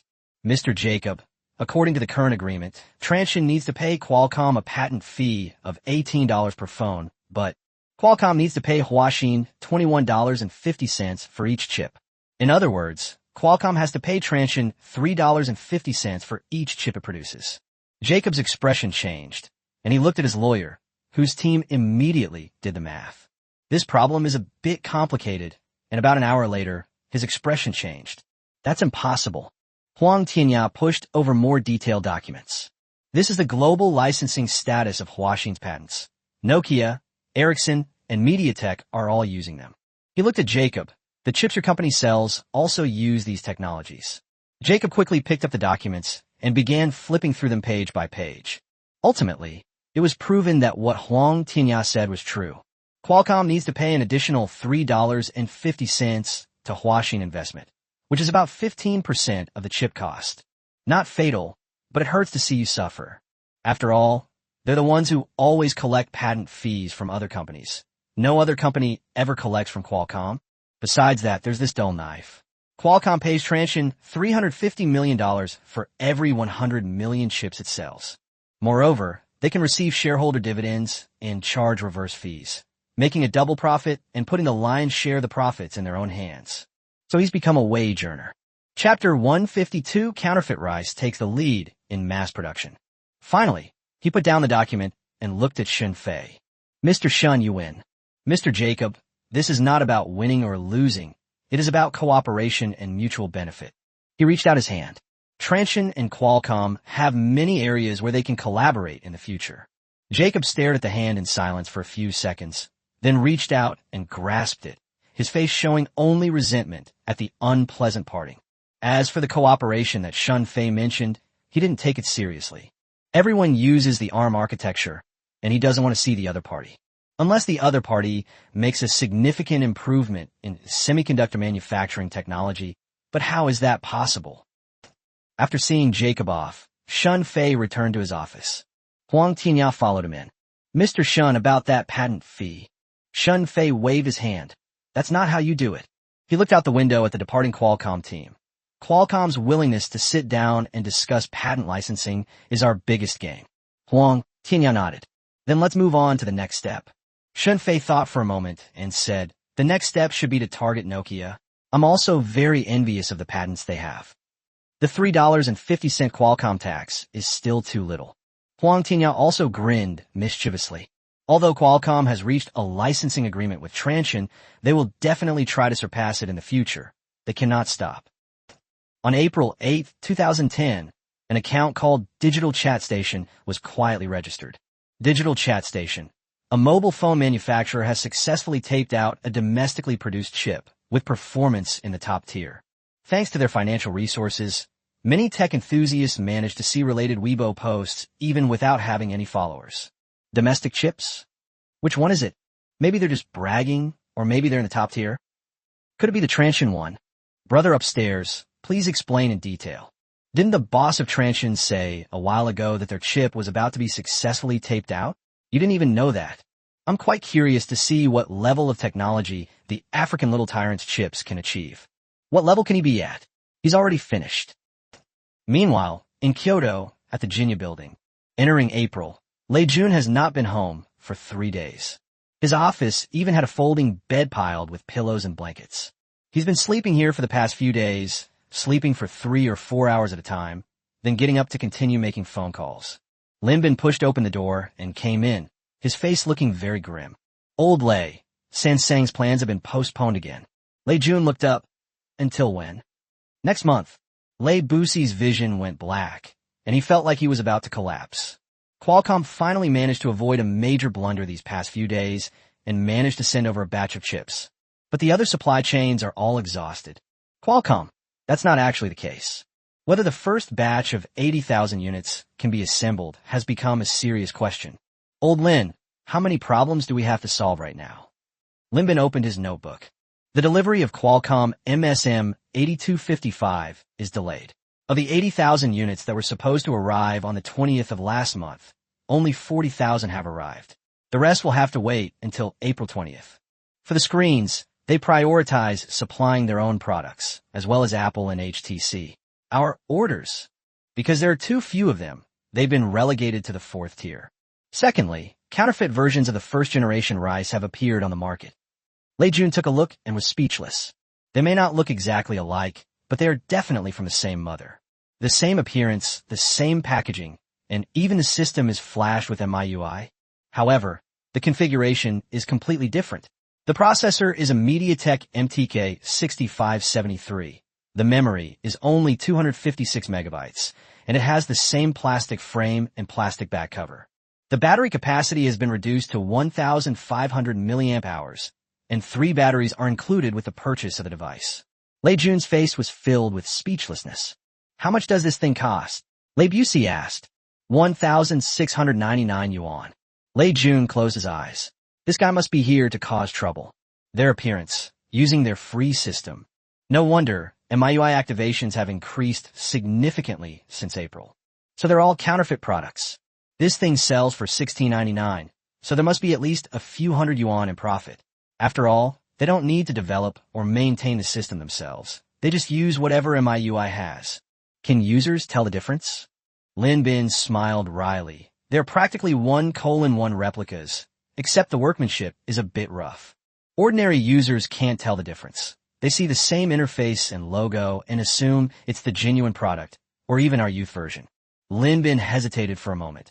In the past few days, at least 100,000 units of this counterfeit phone have been sold. Lei Busi remained silent for a long time before opening his eyes. Old Lin, notify the team to ship the goods urgently. Lin Bin hesitated for a moment. But we don't have enough chips and screens. Send as many as you can. Lei Jun interrupted him. Send 30,000 units first, so users can get their hands on the actual devices. For the rest, keep expediting the delivery. He looked at Lin Bin. We can no longer allow counterfeit phones to impersonate our rice company. Lin Bin nodded and was about to leave when Lei Bus called him back. Also, book the plane tickets. Where to? Korea, America, Japan. Lei Jun picked up his coat. I need to go and urge the delivery again. While Rice was in a state of panic, MediaTek's Tsai Ming-kai arrived at the rice company first, ready to offer his support. Lei Jun naturally gave him a warm welcome. Mr. Lei, I watched their press conference. It was a great success. There may be some misunderstanding between us, but I believe he was mostly doing it for publicity. At this moment, Tsai Ming-chi was the absolute firefighter, and Lei Jun was also very polite. A misunderstanding arising from previous chip negotiations? It's a misunderstanding. There's no misunderstanding. It's just that Lei Jun's nickname, spoke rudely. It's for publicity purposes. I hope Mr. Kai won't mind. Lei Jun then explained the situation, and Kai Mingjia remained silent for a moment after listening. Lei Jun's words are definitely half true and half false. But remembering what Shun Fei had told him, that this was a huge favor, he still smiled and nodded. Mr. Lei, I can't help with Qualcomm, but with MediaTek. He paused briefly. We can provide a batch of MTK 6573S. Lei Jun took a breath. How much? As many as you want, we have them. This is stumped Lei Jun, CEO of Xiaomi. On one hand, there's a shortage of production capacity, and, on the other hand, there's an abundance of demand. Qualcomm's performance is indeed stronger, but its power consumption is really high. Why not release a youth version to capture the market first, at least to kill off the counterfeit phones? But if we don't hold grudges, there must be additional conditions. Mr. Lei, Kai Mingjia looked at him. To be honest, GFA Technology has always wanted to cooperate with Dami Company. If this is helpful, I hope that the next generation of Xiaomi products will consider MediaTek platforms. Lei Jun fell silent. This was indeed the price to pay. Using MediaTek means that we have to temporarily grapple with Qualcomm, and our relationship is definitely not that close. But he had no choice. Mr. Zhang, I promise you. However, I hope this batch of chips will have a slight name change. Let's call it MTK 65756 and have it first released by Dami Company. Chapter 153, after numerous delays, is finally online. April 10th, Korea. Lei Jun met with senior executives of Samsung Display, and the negotiations were difficult. The people from Samsung were very polite, but they wouldn't budge an inch. It's not that the other party looks down on him, but how could they possibly want a VIP price for a 200,000 yuan order? Mr. Lei, our production capacity is limited. Fruit and HTC are our long-term customers, and we must prioritize ensuring their supply. Small batch orders are simply beyond our capabilities. Seeing the other person get up, Lei Jun also got up and pulled him back, a pleading look flashing in his eyes. The price of rice can be increased. Even so, the other party still shook their head. It's not a price issue, it's a production capacity issue. 200,000 orders are simply not enough for us to set up a production line, unless Dami changes the orders to mainstream products like 3.5-inch or 3.7-inch models. Otherwise, we'll need to add at least a 0 to the order details. Add a 0, and it's 2 million pieces, but the rice company simply doesn't have that much cash on hand right now. He hesitated for a moment and asked, if I pay extra, how long will it take? The other party thought for a moment and said that HTC's orders needed to be produced until June and Fruit's orders needed to be produced until August. It will be at the earliest in July. We can produce a batch for you when the production line is adjusted. A bitter smile appeared on Lei Jun's face again. July. 3 months to go. How many cycles can the market undergo in 3 months? But he had no other choice. In the end, he left with no choice but to find a different supplier first. It should be possible in Japan. On April 11th, after finalizing the screen supply, Lei Jun did not return to Kyoto, but instead took a stroll around Huiqiangbei by himself to conduct some market research. He saw many mobile phone shops, and in the most conspicuous place inside, they displayed counterfeit rice. Many young people walked into the store to inquire about the price and eventually paid for it. He saw the scene by the roadside and suddenly felt very tired. Thor looks haggard. Why is everyone scrambling to get his proposal? My phone rang. It was Lin Bin calling. Old Lei, when are you coming back? Lei Jun said, tomorrow. Linbin nodded and continued excitedly. The MediaTek chips have arrived, 500,000 MTK, 6576 chips in total. And the name even says Rice Custom Edition, so we've certainly gained some prestige. The performance has also been improved to some extent. It must be a specially selected version. We really owe them a huge favor. Lei Jun was taken aback. So fast. They said they rushed to finish this overnight, and we can place more orders if needed. Lei Jun suddenly regretted it. Choosing Qualcomm might not have been the right choice after all. President Kai is a good person to work with. If the Youth Edition Rice sells well, we'll go back to doing it that way. On April 12th, the company urgently announced that the first batch of rice had been officially shipped. Lei Jun personally posted a Weibo message, a notice to all Mi fans. The first batch of rice, Unit 1, was shipped today, totaling 40,000 units. Thank you for your patience. Good food is worth waiting for, but even better, we can enjoy it now. Production capacity is really limited. We can only supply this much. To allow everyone to experience the collaborative capabilities of MIUI, we have also designed the Mi 1 Youth Edition device, which will be officially launched tomorrow. The Mi 1 Youth Edition is equipped with MediaTek's latest mobile flagship platform, the MTK 6576, a dedicated chip designed specifically for 3G smartphones. Its performance is about 5% higher than the MTK 6575, completely shedding its previous reputation as a knockoff chip. This phone is priced at only $16.99. Recently, counterfeit rice has appeared on platforms in Huiqiangbai and Jingxi. The rice company is currently collecting evidence and will sue the relevant illegal companies. Please make sure you buy the genuine Xiaomi phone. The experience of using a counterfeit is absolutely different from that of the genuine product. Excited fans rushed to the scene in an instant. Finally shipped. I ran into Mr. Lei in Huiqiangbai yesterday. He looked so haggard. It's really tiring to drive down the prices of domestic mobile phones, and it also offends a lot of people. I've been waiting for so long, and today has finally come. Some Xiaomi fans also asked, only 40,000 units? What about the rest? Lei Jun replied, on its way. Fake rice is really outrageous. My friend was fooled yesterday. That clerk was completely impersonating the rice company. Mr. Lee, you must sue them. No wonder I saw so many videos criticizing the first generation of rice. They were all counterfeit products. The person upstairs might also be a paid troll for someone. Meanwhile, the legal personnel commissioned by the rice company discovered, after tracing the source, that the counterfeit rice was not produced by a single company, but by multiple companies. They are all unqualified manufacturers without production qualifications, professional production equipment, etc. Even filing a lawsuit is very difficult. Guangzhou, Transsion headquarters. Xinfei laughed when he saw Lei Jun's Weibo post. The idea of creating the knockoff rice phone wasn't actually his. Those people were indeed clever, but Lei Jun's move to release a pre-sale product ahead of time was incredibly stupid. MediaTek does seem to have his own ideas. Since the news of Mount Tai 900 came out, Tsai Ming-chi has been nervous. After all, the two companies can cooperate amicably now because Transsion's technology is strong enough, and Transsion has not yet produced its own chips, so they can only cooperate amicably. They exploit each other. Once the other party's chips successfully enter mass production, then what happens next? So on March 29th, Tsai Ming-chi took the initiative to come to Transsion's headquarters, complained for a long time, and finally said that MediaTek had some funding problems and needed to introduce a strategic shareholder. They need to raise about 10% of the funds, and the valuation is not based on the normal $16 billion, but rather $14 billion. This was Kai Mingjia's suggestion, not something Shun Fei forced him to do. The agreement was signed naturally. Huang Tianyao looked at the rice procurement plan and the MediaTek equity certificate that had just been completed. President Shun, our plan has succeeded. As expected, Lei Jun has been pushed to the limit. The MSM 8255 could hold on under pressure, but the counterfeit Mi phone was the final straw that broke its back, and now it can only use MediaTek chips instead. $16.99 is indeed a pretty steep price. We lose at least 300 yuan per unit sold.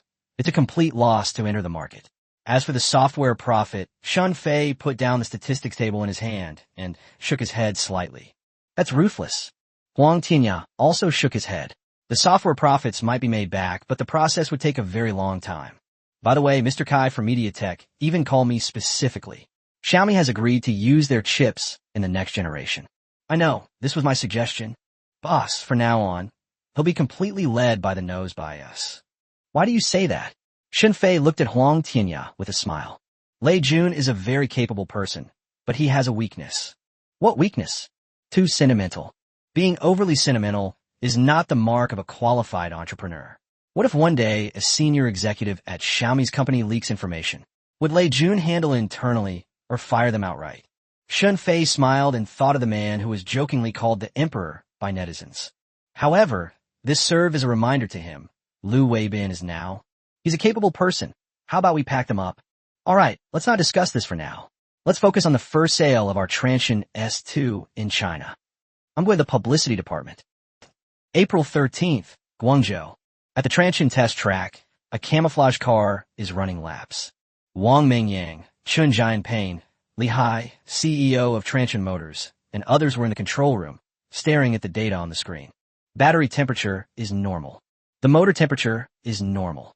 The electrical control system is normal. Current range, 823 kilometers. Chapter 154 Transsion Vehicle Road Test Approval. The faces of the group all showed surprise. This is Transsion's first prototype vehicle, or more precisely, a chassis and battery pack test vehicle. It is equipped with a high-density battery pack of 175 Wh/kg. Today's test goal is to maintain a constant speed of 60 kilometers per hour and see how far we can run. This car has been on the road for 14 hours now, and its range is excellent. The test ended half an hour later. The data is out. Real-world range, 860 kilometers. Chun Jianping and Li Hai both looked on with admiration. This high-density battery was truly amazing. The small car body actually contained a super-large 80-degree battery, and even an even larger battery pack. Only Wang Mengyang remembered when Shenfei first told him last year that he wanted to build cars. At that time, he thought Shenfei was joking. After all, why would a company that makes mobile phones make cars, even if their battery technology has just made a breakthrough? But now it boasts a range of 860 kilometers, the longest in the world. The company successfully developed the product in less than 6 months, and this rapid progress is thanks to its financial resources. As a shareholder, I can use some technologies that are not particularly advanced, but are considered advanced in China, even if they are not cutting edge. I can just pay a patent fee and use them directly. Mercedes-Benz and BMW did consider finding other investors to kick Huang Tianya out in response to his actions, but due to the economic crisis, they could only continue to sell off their assets. This chassis is a semi-finished product for Mercedes-Benz. Huang Tianya got it for just a little money. That evening, the testing team celebrated their success at a nearby hotel. Li Hai, Wang Mengyang, and the others did not drink. They were waiting for a phone call. At 9 o'clock, the phone rang. Li Hai, Professor Wang, it's approved. It was Shenfei's phone call. Wang Mengyang and Li Hai stood up excitedly, their faces filled with surprise and delight. Has the road test approval been granted? Yes, it's officially approved, and testing can be conducted on the XX section of road. The next morning, at the provincial government compound. As soon as Zhang Shiqing arrived at work, the provincial governor came to his office. The progress of Transsion Motors is faster than I expected. The chassis was completed in April, and the prototype is almost finished. Zhang Shiqing nodded. They have money, and they've poached all the world's top engineers. As for the chassis, the progress is indeed too fast. It looks like they bought a half-finished product from Mercedes. After thinking for a moment, the governor finally asked the question that had been bothering him. Old Zhang, do you think they could build a car within 3 years? Zhang Shiqing laughed. Governor, you underestimate Shenfei. The governor looked at him. Oh, 3 years. Zhang Shiqing shook his head. At most a year and a half. By this time next year, the first sales will probably have exceeded 10,000. Moreover, this is just my estimate. The actual sales volume may exceed our expectations. We should prepare the relevant subsidy funds as soon as possible. The governor was taken aback. So fast? You think so highly of him? Zhang Shiqing said, Governor, do you know how much Transsion is poached from outside? The governor counted on his fingers. Geely Research Institute, BYD, and what you're talking about are just minor squabbles. The real big losses are all overseas. Foreign car companies such as Mercedes-Benz and BMW have been affected, and I heard that another batch arrived a couple of days ago. They've poached at least 3,000 people, all of them key RD personnel. He shook his head. This kid has money, but he shouldn't spin it like this. Honestly, these thousands of people are all at the base now, working overtime every day. Shunfei paid them 3 times their usual salary, and they practically wanted to live at the company. The governor was speechless. He had never seen a company that complied with labor laws so well. However, he had heard about this method of poaching talent, which had nearly infuriated other companies in neighboring provinces. They might even file a joint lawsuit. But employees are human beings, and where they go is their own choice. It's their fault for not signing non-compete agreements. After a moment of silence, he said, "When do you think they can start mass production?" Zhang Shiqing thought for a moment and said, "Road testing has already begun. If there are no problems with the chassis, it should be possible next year." The governor nodded and didn't say anything more. After a long while, he said, "Okay, then I'll wait and see this time next year." Zhang Shiqing picked up his teacup and took a sip. The governor suddenly asked again, "By the way, did you approve that base for Transsion?" Zhang Shiqing put down his teacup. "It is true that I approved this matter in violation of regulations. The main reason is that they poached a large number of engineers from there, all of whom are highly skilled professionals that we urgently need. Xiaofei's office space is really insufficient. They finally contacted me. I can't just... Boss, just tell me. I'll take responsibility." The governor listened with a smile the whole time and didn't mention anything about him violating procedures. "Boss, is anyone angry over there? Now you remember me? Why didn't you contact me when you were approving the land?" Zhang Shiqing quickly poured a cup of tea for the governor. It wasn't that Zhang Shiqing was guilty. After all, the company he robbed wasn't an ordinary one, as it was a vice-ministerial level enterprise. The opponent is theoretically at the same level as him, but in reality, the opponent's potential is far lower than his. However, he did indeed violate regulations by submitting the report directly to Shunfei instead of presenting it to the meeting first. Of course they're angry. They're so powerful over there. They went directly to the party secretary to complain and even threatened to cause trouble at higher levels. Is it really necessary? It's not like their office space is unusable. Zhang Shiqing pouted, saying with a hint of disdain, "By the way, what did the party secretary say?" "Don't worry." The party secretary flatly refused, saying, "Transsion wants to be a research and development center for a high-tech enterprise." What would they do? They said, "Build airplanes, build domestically produced, large airplanes," the governor said, his eyes showing disdain. "Why set any other goal? Set this one. Does China Southern Airlines have that capability?" Zhang Shiqing smiled, but offered no comment. The demand for aircraft in China's civil aviation industry is on the rise, but it is still difficult for this demand to support the research and development tasks. At least 5 years. Moreover, aircraft manufacturing is not as simple as those incompetent fools imagine. Applying for a project, buying some parts to assemble it, and creating a hodgepodge of internationally made parts is no better than just buying an airplane directly. Later, the party secretary also said that if the land in Chuanin's area was still not enough, more could be approved. That piece of land at that certain base is quite nice. Do you want me to reserve it for your son-in-law? The governor made a joke. We'll see. The two laughed for a while, then the governor became serious again. Old Zhang, the province should give its full support to the Transsion project. Zhang Shiqing nodded.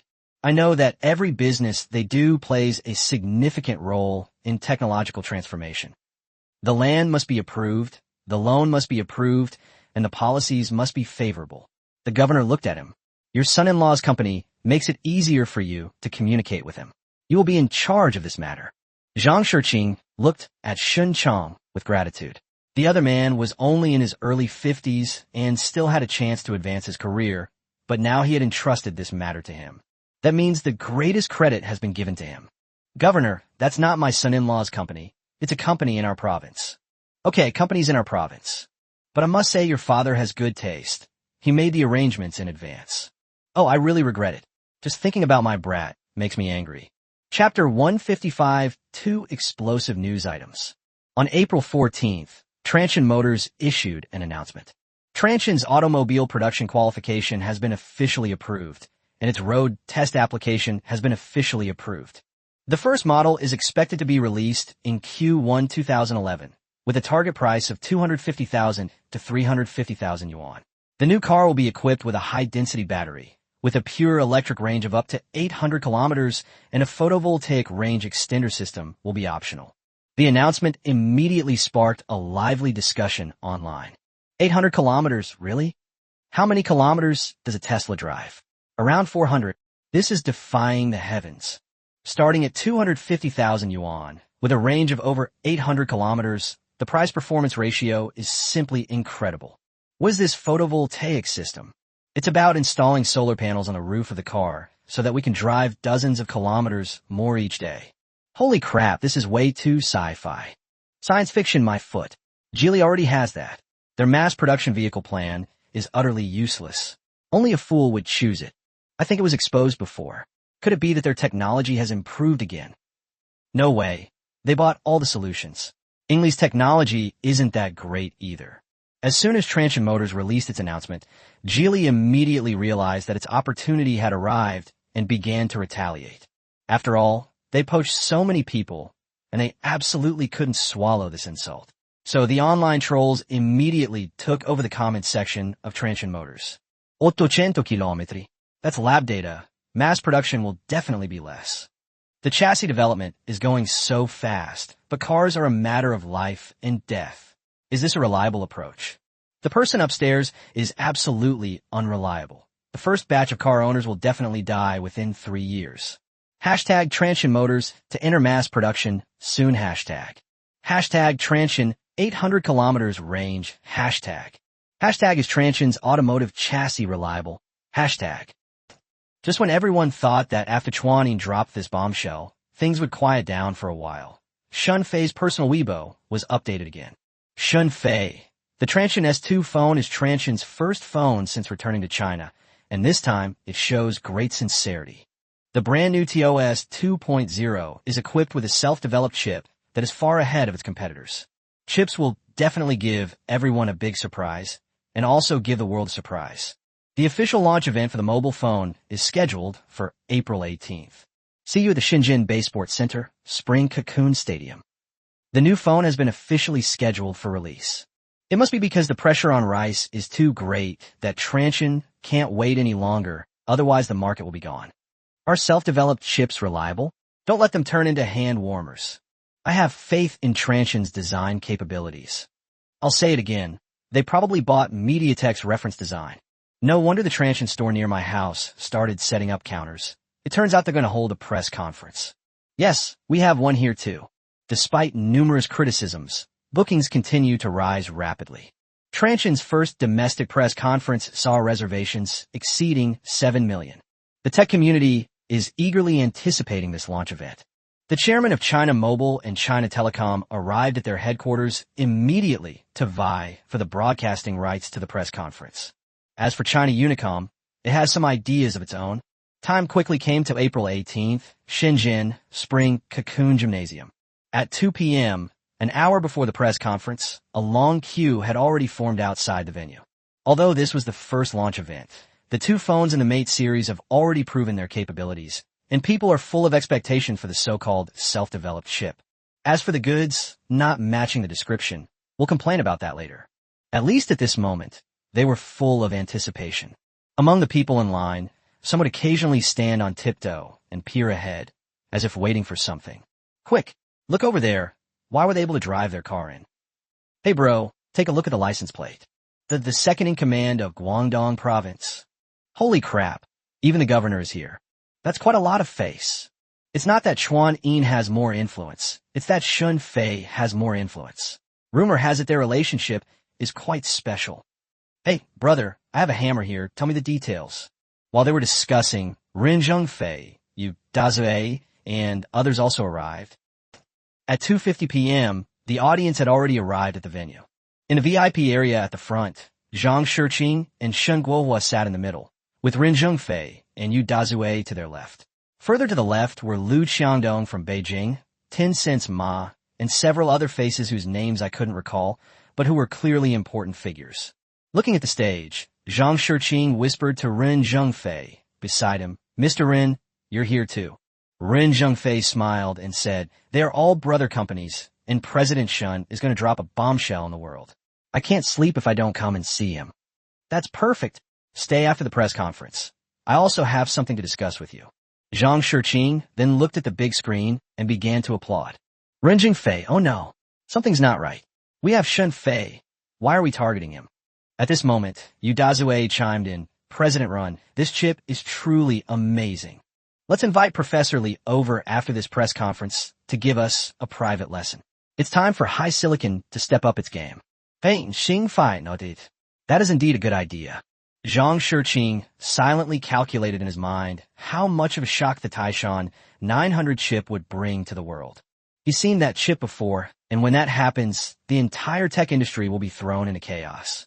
Fortunately, they had already started planning ahead. At 3 p.m. sharp, the lights went out and the whole place fell silent. There were no fancy lights. Shenfei walked straight out from backstage. Wearing a black suit and a white shirt, his pace was neither fast nor slow, a stark contrast to his image on Weibo. He stood in the center of the stage and bowed slightly to the audience. The applause rang out and lasted for a full minute. Shen Fei didn't interrupt. He just stood there quietly and waited until the applause subsided. Then he spoke. Good afternoon, everyone. Standing here today and looking at so many friends from all over the world, I'm still a little excited. This reminds me of when I took over Transsion 2 years ago. The unconventional opening immediately attracted the interest of many people. Kyoto Leibusi also picked up his notebook and began analyzing the sinking plan. He still firmly believes that the Honor Play launch event was stolen. A photo appeared on the large screen at the scene. It was of the Transsion headquarters in Guangzhou in 2008. It looked a bit worn out compared to now. At that time, because my father had some health problems, I, who was known as the second-generation rich kid, was forced to take over and faced many problems. At that time, the domestic mobile phone market was fiercely competitive. Nokia was at its peak, and Samsung followed closely behind, leaving domestic mobile phone manufacturers struggling to survive in the low-end market. He paused for a moment. Faced with MediaTek's turnkey solution, mobile phone manufacturing seems to have become an industry with little value. As long as you have people and equipment, you can make mobile phones. Prices naturally plummeted. This market is very competitive. Transsion also struggled, but almost went bankrupt. Some people in the audience laughed, but their laughter carried a sense of respect. For example, Zhang Shiqing. Chapitar 156 Taishan was 2.0. Later we made a decision to go to a place with a larger population, but where market competition was not so fierce. Although the profits were meager, survival was our only option at the time. At that time, we had two options, Africa or India. Ultimately, we chose Africa. Several photos appeared on the screen. On the streets of Las Vegas, Adebayor stood in front of a mobile phone stall, smiling at the camera. This was the very beginning of telepathic communication. Immediately afterwards, the voice transmission, just like a hooligan, began to paint the walls there, starting a chain reaction that led to a significant increase in the market. The last chart shows sales statistics. Cumulative shipments to Africa have exceeded 100 million units. Some people say that Transsion can only capture the low-end market with low prices. Africa is so poor, what high-end phones can they sell there? Shen Fei took a step forward. But these people are making a mistake based on empiricism. The real African market is much larger than we imagine. The last image on the big screen has been upgraded again. The T80 series and its derivatives account for 40% of sales, but the T1 and Power Max also account for about 50% of the market share. To their disbelief, Transsion S1 sales accounted for more than 8% of the total. The average selling price of all products is $105, which is approximately 700 renminbi. Transsion S1. This is our first smartphone. It has taken the top spot in the high-end smartphone market in Africa. What is the probability of this happening? Seeing the curious audience below the stage, Shen Fei also walked around on the stage. Finally, he gently pressed the page-turning button. Up to 87%, 8.7 out of every 10 high-end mobile phones are Transsion. The audience paused for a moment, then erupted in enthusiastic applause. The director also gave Zhang Shiqing a close-up shot, in which he clapped his hands continuously and nodded rhythmically. Encouraging businesses to expand overseas remains the provincial government's top priority. In Kyoto, Lei Jun, watching the broadcast, jotted down several markets in his notebook. India, Africa, Southeast Asia. Making money from rice is essential, but that seems a bit difficult in the country. Could it be that India is the final destination? On stage, Shunfei stopped and pointed to the PPT, saying, Transsion mobile phones have accumulated over 100 million users. 87%? 100 million users? The combination of these two numbers was incredibly impactful, intensifying Lei Jun's desires. After all, this is 100 million users, not 100 million phones. India, also a populous country, should have this potential as well. Someone asked me, Mr. Shun, you're doing so well in Africa. Why did you come back? The PowerPoint presentation behind it showcased outstanding achievements, including a market share of over 20% in Africa and an annual growth rate of 135%. Shunfei looked at the audience members who were deep in thought, because the domestic situation is more important. He turned around and pointed to the Chinese market analysis chart behind him. This place has billions of users, the world's largest mobile phone market, the most discerning users, and the fiercest competition. As a Chinese mobile phone brand, if it cannot gain a foothold in the domestic market, it will never become a true king. Because this is our route. Shunfei raised his voice a little higher, as if he were shouting a slogan. Transsion returned from Africa not to harvest users, but to prove that Chinese brands can also have their own core technologies, lead industrial development, and harvest the world together. Our goal is the stars and the sea. The applause rang out again, even more enthusiastic than before. After all, breaking through America's technological blockade is indeed exciting. And as for the vast universe, it may really be possible in the future. Zhang Shiqing nodded gently again from below the stage. The child was right. After the applause subsided, Shunfei got down to business. The first thing at this press conference is not the phone's appearance, which everyone is most looking forward to.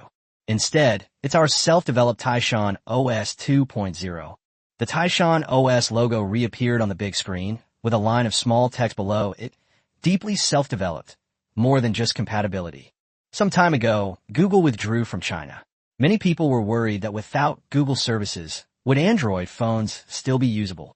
He looked at the audience members below the stage, who were slightly puzzled. Our answer is, it works, and it works well. He switched screens. On the left was the open source code tree for Android, and on the right was the code tree for Taishan OS. I remember someone saying a while ago that Taishan OS is just a reskin version of Android. I don't deny it. We used open source Android code.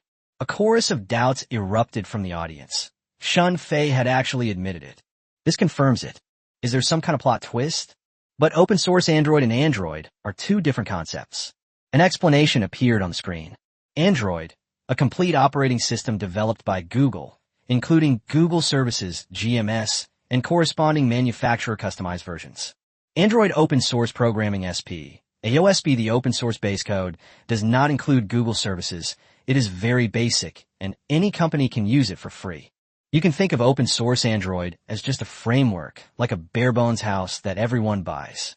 The Android system is like a fully furnished apartment, with its own ecosystem and other services.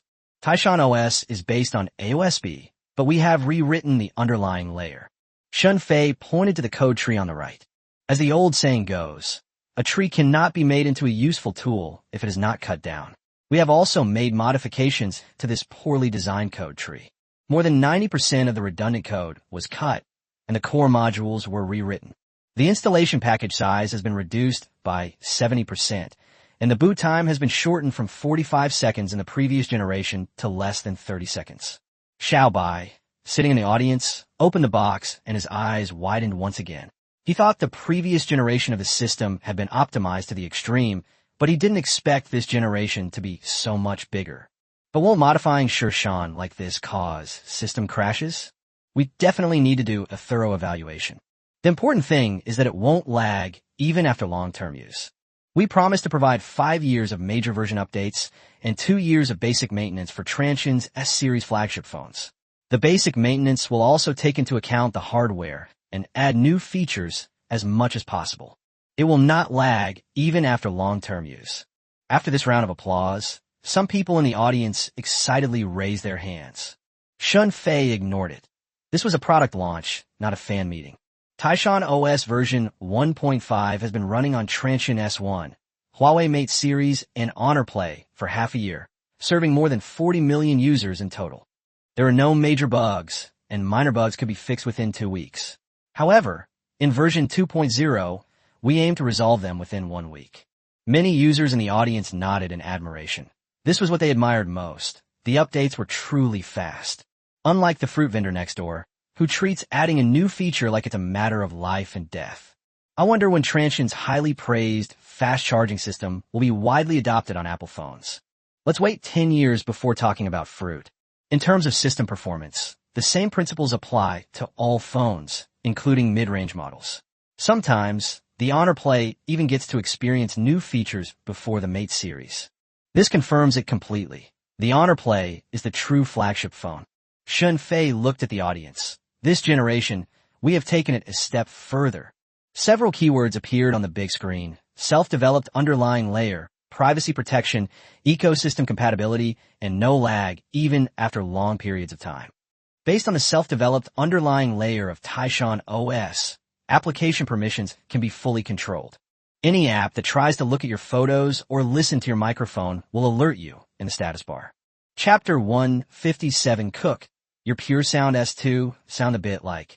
Of course, this is just a risk warning, not a forced shutdown. After all, Transsion still needs these apps to grow its ecosystem. After introducing the completely new SMS, music, and other apps, Shun Fei confidently announced, "This is not a reskin. This is China's first deeply self-developed mobile operating system. It may take a little more time to become perfect, but we have already taken the first step from 0 to 1. Then we'll be on the fast track, and we'll complete the entire code replacement within 3 years." There was a moment of silence in the audience. Then a burst of thunderous applause erupted. From the moment Taishan OS was released, China had its own operating system, and now it has become even more perfect. The future is promising.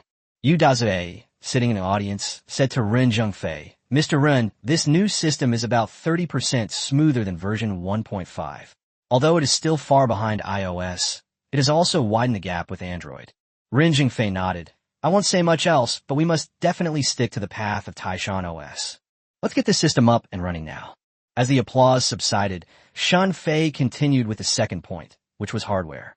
The outline of a mobile phone appeared on the big screen. From the pre-launch hype to the official release, only a few days had passed. Transsion's official website didn't release any detailed images, only some blurry silhouettes. Now, we can finally see the specific details. This phone is truly perfect. It features a unibody metal design, a 4.7-inch screen, and wide bezels at the top and bottom. The front panel is pure white with a circular home button in the middle. Due to technological limitations, it does not use fingerprint recognition. However, Shun Fei had already instructed Huang Tianya to acquire Authentech, a company that possessed a large number of fingerprint patents. The upgraded version next year may solve the fingerprint recognition problem. The rear camera protrudes slightly, while a standard breathing light has been added to the front. However, the Transsion S2 allows for customizable lighting, with different lights for different messages, thus better protecting privacy. Overall, it is lightweight, slim, and minimalist, with a high degree of recognizability. Of course, if Cook were here, he would definitely exclaim that he was an expert. Isn't this his classic SIXS? How did it become a transmitter S2? The color scheme is not the mainstream black and white, but champagne gold, mint green, pearl white, obsidian black, and cherry blossom pink white. It is a brand new color scheme that combines pink and white and is also the main color scheme of this generation of products. After all, there's so much disdain for pink online, but who wouldn't want one in real life? After the promotional video played, the word screen appeared on the big screen. Our strategic partner, Huawei, had its previous generation of phones criticized most for their screens. The Transsion S2 features a comprehensive upgrade, adopting a 4.7-inch 720p high-definition screen. He pointed to some parameters behind him. Screen supplier, Sharp, with its latest breakthrough 720 Super Retina screen. The display clarity is 15% higher than the previous generation 720 screen, making it a truly high-end screen. If there are different levels of 720p screens, then ours is the top-of-the-line 720p screen, with a PPI of 312. Although most screens can achieve a 720 resolution, their PPI is often only 200 or slightly over 200. Even screens with the same resolution can differ. A round of applause erupted from the audience, accompanied by murmurs of discussion. Some people say this screen is still not high definition. Then let me give you a comparison. A picture appeared next to it, showing a 480 screen being used by an international peer. The clarity is 2.3 times that of its. The skepticism from the audience diminished again. After all, the clarity was 2.3 times higher than that of the fruit, which was enough. As they waited in anticipation, an astonishing number appeared on the big screen. Battery capacity, 4,000 milliamp hours. There was a gasp of surprise from the crowd, and Shunfei knew what they were thinking. The mainstream battery capacity is generally around 1,500 milliamp hours, so the 3,700 milliamp hours in the mates is already outrageous. But the influence of batteries starting with 3 and those starting with 4 is different. I know what you're thinking. Mainstream mobile phone batteries only have a capacity of 1 or 2,000 mAh. How did we manage to cram 4,000 milliamp hours into it? The director filmed another close-up shot, and many people in the audience nodded in confusion. Some viewers watching the live stream online were also very curious. What exactly happened? Because Transsion phones use high-density batteries independently developed by Transsion Battery Factory, the battery energy density is generally 145 Wh/kg. It increases capacity by more than 20% compared to ordinary batteries. While increasing energy density, it can operate normally at minus 10 degrees Celsius, eliminating concerns about use in winter. A murmur of discussion immediately arose from the audience. This technology is already used on Mate? I think so. I was wondering why the battery life was so good in winter. I thought it was because this year was a mild winter. It turns out it's a technological breakthrough. Udaze still doesn't know how to hold a press conference. He didn't even promote such amazing technology. Are you deaf upstairs? I remember Big Mouth saying that. Technological breakthroughs are happening too fast. Do you think fast charging technology will break through again? The person next to him hesitated for a few seconds. Probably. Of course, to achieve a large battery, in addition to battery hardware, a power management chip is also needed. Otherwise, the difference in battery performance will not be clearly reflected in battery life. And that happens to be our strength. Transsion S2 is the world's first to use the Taishan H1 power management chip, which reduces power consumption by 40% compared to existing global solutions.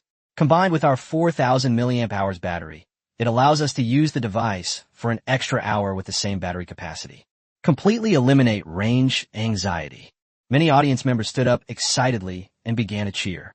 In the smartphone era, the most important factors are battery life and signal strength. Screen quality is less of a concern. But the battery life is really frustrating. Shunfei took a step forward from the stage. But none of the above is the main point. Our real focus is on the world's first 22.5 W super fast charging. It can charge up to 70% in 30 minutes.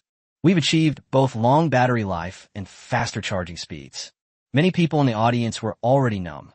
All of these were incredibly impressive technologies, even more comprehensive than the Mate S. But when I touch my pocket, oh dear, my heart aches. Without power, everything is lost. We've taken this safety level a step further. I believe many of you here have already experienced our fast charging technology. What are your thoughts on it? Satisfied? As soon as Shunfei raised the microphone, a unified echo came from the audience. Just as Shunfei was explaining the fast charging technology, the offline direct sale stores also faced their first test. Although it has just opened, many customers have already rushed into the store. To their disappointment, the counter only had Honor Play, Huawei Mate, Mate S, and Transsion S1 African Edition demo units. The new product S2 launched today was also displayed on the counter, but it was all locked. It will only be opened after the launch event. You can see the box, but you can't touch it, which really makes people itch to get their hands on it. Fortunately, a large TV had been prepared in advance for these audience members in the rest area, so they could watch the broadcast of the press conference. Many people sat there watching the live stream and chatting. They all said they weren't interested in the product, but in reality, they filled out the pre-order forms. Looking at these people, the store manager was already silently calculating whether he could go home today and whether the warehouse had enough stock to sell. Chapter 158 Flowers can bloom even in the desert. The next selling point is the big screen suddenly went black, and then a short video appeared. What is the actual level of China's semiconductor industry? In 1983, the world's first commercially available mobile phone, Dynatac, was launched globally. It weighed approximately 794 grams and was priced at $3,999. 995. Since mobile phones entered the Chinese market in 1987, the electronics industry has entered a period of rapid development, from PHS phones and feature phones to today's smartphones. The market is constantly changing, but China remains stagnant. Motorola-related mobile phones flashed by, exciting many audience members. Some of them had used these classic styles. This promotional video also made them a little frustrated. They manufactured so many mobile phones, but they were all assembled machines, without any real core technology. It can truly be described as stagnation. As of today's press conference, China's mobile phone industry has reached an unprecedented scale, with an annual output of hundreds of millions of mobile phones, influencing even the world market. Despite leading global sales, they can't even produce a single fully self-developed mobile phone core chip. Qualcomm, Texas Instruments, and Samsung have firmly locked up the high-end market. We can only assemble and outsource, and we can only earn a meager living through hard work. We use whatever chips others provide, and we pay whatever price they set. If others try to cut off our supply, we have no choice but to give in, or they will cut off our supply. Some of the more emotional men in the audience clenched their fists and blushed as they watched the promotional video. This isn't shyness, it's anger. It has been 10 years since we entered 2000. These 10 years have been 10 years of rapid development for the electronics industry, but also 10 years of stagnation. The mobile phone manufacturing industry has finished products, but lacks a soul. It has output, but lacks a core technology. We can manufacture the most mobile phones in the world, but we can't manufacture a heart that belongs to us. Sitting in the audience, Zhang Shiqing clenched his fists silently. This was the most devastating blow. Low price dumping makes you feel that it's better to buy than to make, and better to rent than to buy. The lithography machine project was forced to be canceled under this mentality. At one point, China's lithography machine technology was only about one generation behind that of foreign countries. But now it will take 10 or even 20 years to catch up. Fortunately, Xinfei took advantage of the economic crisis to extract a lot of good stuff in the United States. That's when things took a turn for the better. As they reminisced, the narration began again. But today, everything has been completely rewritten. From nothing to the top, from a long period of blankness to directly shocking the world. Following this press conference, China not only possessed its first fully self-developed chip, but also achieved overwhelming performance, directly becoming #1 in the world in terms of architecture and energy efficiency. As soon as the promotional video ended, the audience was immediately captivated and applauded with all their might. Is Wagwaksin really coming? Is this day really coming? Some of the burly men in the audience even wiped away tears of emotion. They had been waiting for this day for far too long. The stage lights came on again, and Xinfei walked out from the side. Transsion S2 is the world's first dual-core SoC manufactured using 28 nanometers process. It integrates a CPU and GPU, and its performance is 3 times that of the Qualcomm MSM 8255. Xinfei held up 3 fingers, letting everyone catch their breath. In 2010, it was common for semiconductor performance to double every 18 months. But triple performance meant being a generation ahead. Some people in the audience stood up, while others opened their mouths but couldn't say a word. They subconsciously overlooked the fact that the 28 nanometer process is the most important issue. 3 times stronger. 3 times stronger than the most powerful chip in rice. How is that possible? Are you just bragging? How could I be bragging? Look at how many nanometers it is. This is 28. Qualcomm's is 45. When did the semiconductor industry develop so fast? Was this manufactured by TSMC or by Samsung? Is there really such a big gap between us and the world's advanced semiconductor technology? We hope that the first phase of the National Semiconductor Fund can exert more effort and catch up as soon as possible. Upstairs, I don't know, but this technology probably doesn't exist in the world. That means some of his older brothers stared at the large screen in disbelief. Either the technology was fake or I can't imagine it. I really can't imagine it. I know most of you probably won't believe it. Xinfei smiled. Then let's run a benchmark test first. Then we'll explain the detailed design. Many people in the audience nodded in agreement. They don't understand technical terms, but these straightforward numbers help them understand the chip's performance level. Super Rabbit appeared on the big screen again. The Taishan 900 Enhanced Edition started running benchmarks, and the score soared all the way up, eventually settling at 9,152 points. Next to it is the Qualcomm 8255's benchmark score of 2,886. The ticket price was more than 3 times the original price, and the whole place erupted in cheers. Some people took out their phones to take pictures and post them on Weibo. Ren Zhengfei sat in the audience, outwardly calm, but inwardly equally excited. 2 years ago, Big Mouth Donkey mentioned developing his own chips. He rejected the idea at the time, saying that the industry was too murky and could easily lead to disaster. However, Yu Dazue is a stubborn mule. After Huaxin invested, he immediately increased the project budget for the semiconductor department, and it is now being developed in an orderly manner. In retrospect, he was indeed a lucky charm. Hopefully, their semiconductor division can also recover quickly. With a powerful backer, surpassing MediaTek should be relatively easy. Meanwhile, in California, USA, Steve Jobs sat in his office, his computer in front of him playing a live stream of Transsion's product launch event. He didn't know Chinese, but there was a translator interpreting for him. When the translator said that the chip's performance was more than 82,553 times at a Qualcomm and that it used a 28-nanometer process, his pupils contracted slightly. He picked up what he thought was the perfect iPhone 3GS, looked at the 480p screen, and at the ordinary 1,220 mAh battery. Then he took a liking to the Transsion S2 in the live stream, with its 720p screen, 4,000 mAh battery, and their popular fast-charging technology. He remained silent for a long time. We adopted the latest A9 mobile platform for the design, and also adopted a dual-core design. The large core is mainly used for high-load scenarios such as games, while the small core is mainly used for daily use. This solution retains strong performance while also achieving significantly lower power consumption. These descriptions made Jobs increasingly feel that his Fruit 4 was garbage.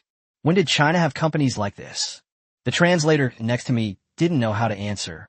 Jobs watched for a while longer, then turned off the live stream. A huge idea was brewing in his mind.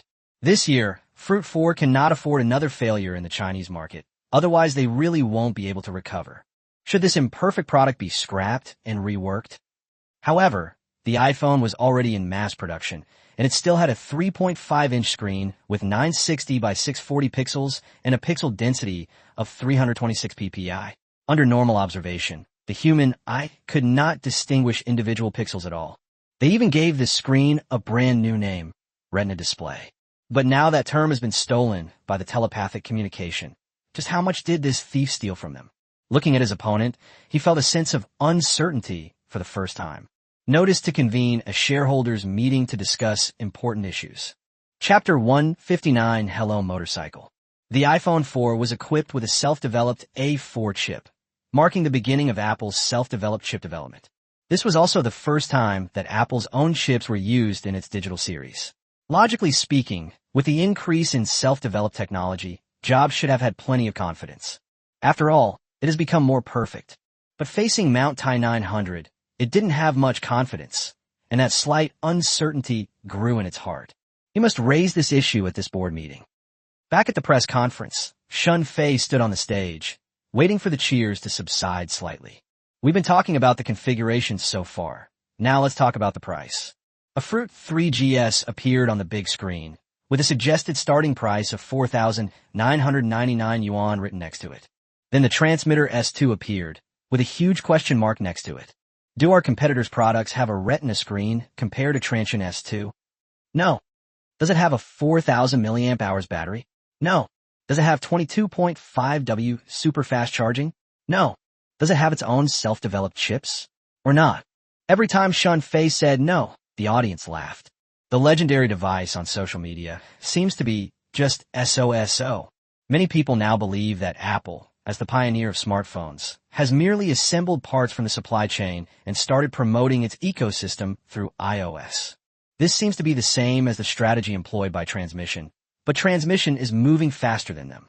As the first smartphone to be released, Jobs' vision was indeed unique, but the actual user experience did not live up to his hype. A small spark began to rise in everyone's hearts, and even the Fruit didn't seem so appealing after all. This is a mediocre phone in every aspect, yet it is priced at 4,999 yuan. As a completely superior Transsion S2, what should its price be? People in the audience started shouting, $19.99 beat Glory. $2,999. $3,699. $3,999.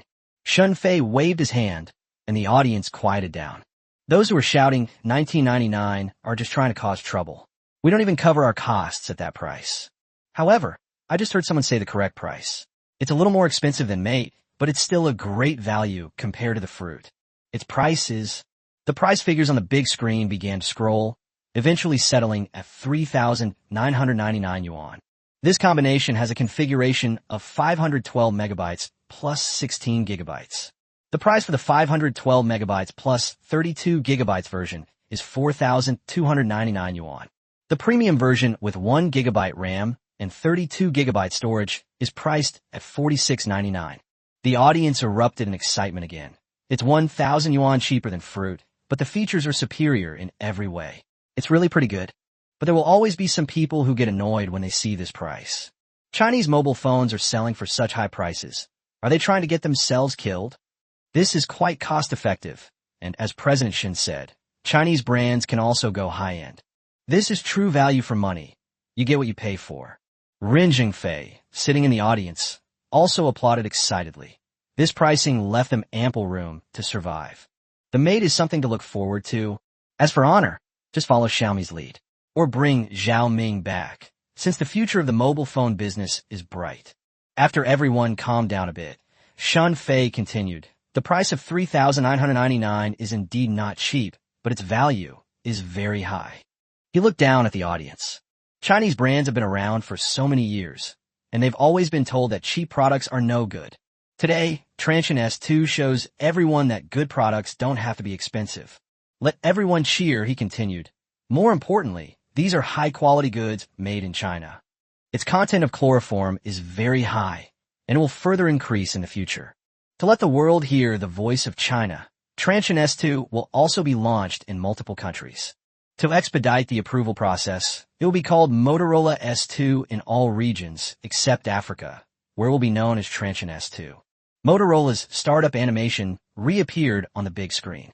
That "Hello Motorcycle" left many in the audience speechless once again. Before they could react, Shun Fei had already begun his introduction. It's brief, but packed with information. At the beginning of the month, our shareholder Huaxing Technology officially acquired Motorola's mobile phone business and formally merged it into Transsion Technology. He will serve as a high-end sub-brand for us, targeting the international market to project a Chinese voice to the world. What? Motorola has been acquired? Many audience members instinctively stood up, unable to believe that Motorola, the pioneer of digital products, was gone just like that. Looking at the shocked crowd below the stage, Shun Fei smiled. This segment wasn't originally planned for the launch event. He was only interested in Motorola's communication patents, but after some thought, the team decided to make good use of the brand. If the United States really bans it, then it's not impossible to sell it again. While the audience was whispering amongst themselves, Shun Fei stood in the center of the stage and gave a summary. 5 years ago, Transsion went to Africa because it couldn't survive in China. 2 years later, Transsion came back because we deserve to come back. He glanced at the audience seats below the stage. Zhang Shiqing is his background, and Ren Zhengfei also has some connections. Liu Qiangdong helped them solve the e-commerce platform issue. The presence of researchers brought back from the United States is what gives Transsion the confidence to return to China. With our efforts, I believe that Chinese brands can also be high-end and respected. He bowed deeply. Thank you all, and I hope you will continue to support me. The entire audience stood up and gave another round of loud applause. After the press conference, Shun Fei met Zhang Shiqing backstage. Zhang Shiqing patted him on the shoulder. Well said. Shun Fei smiled and said, Dad, you didn't leave early. There wasn't much work over there. Zhang Shiqing's expression changed instantly. Executive director not only means a change in status, but also a change in workload. He had worked so hard to get this break. How could he possibly go back so early? So he shook his head, coughed lightly, and pretended to be someone who also wanted to get back to work, but had no choice. Where are you going? It's my son-in-law's press conference. Dad, who doesn't want to be lazy? Seeing that Shun Fei had seen through his little scheme, Zhang Shiqing scratched his head sheepishly, then looked at Shun Fei with an unprecedented sense of approval in his eyes. Xiao Fei, you proved something today. What's up? China is indeed capable of creating high-end brands. The moment the press conference ended, Transsion S2 became a trending topic, along with news of Motorola's acquisition. Hashtag Transsion S2, a high-end domestic phone, is priced at 3,999 yuan hashtag. Hashtag Motorola acquire hashtag. Hashtag Transsion's premium sub-brand Motorola hashtag. The news sparked a huge discussion and boosted sales of Transsion S2. The moment the offline stores announced the start of sales, many people immediately crowded in front of the counter, eagerly handing over cash or bank cards. Manager, give me the top-of-the-line model. Chapter 160 America. What do you mean my backyard is empty? While offline stores are booming, Transsion's official website is also seeing a significant increase in visits. Within 3 minutes, the number of visits exceeded 1 million, and the conversion rate was also very impressive.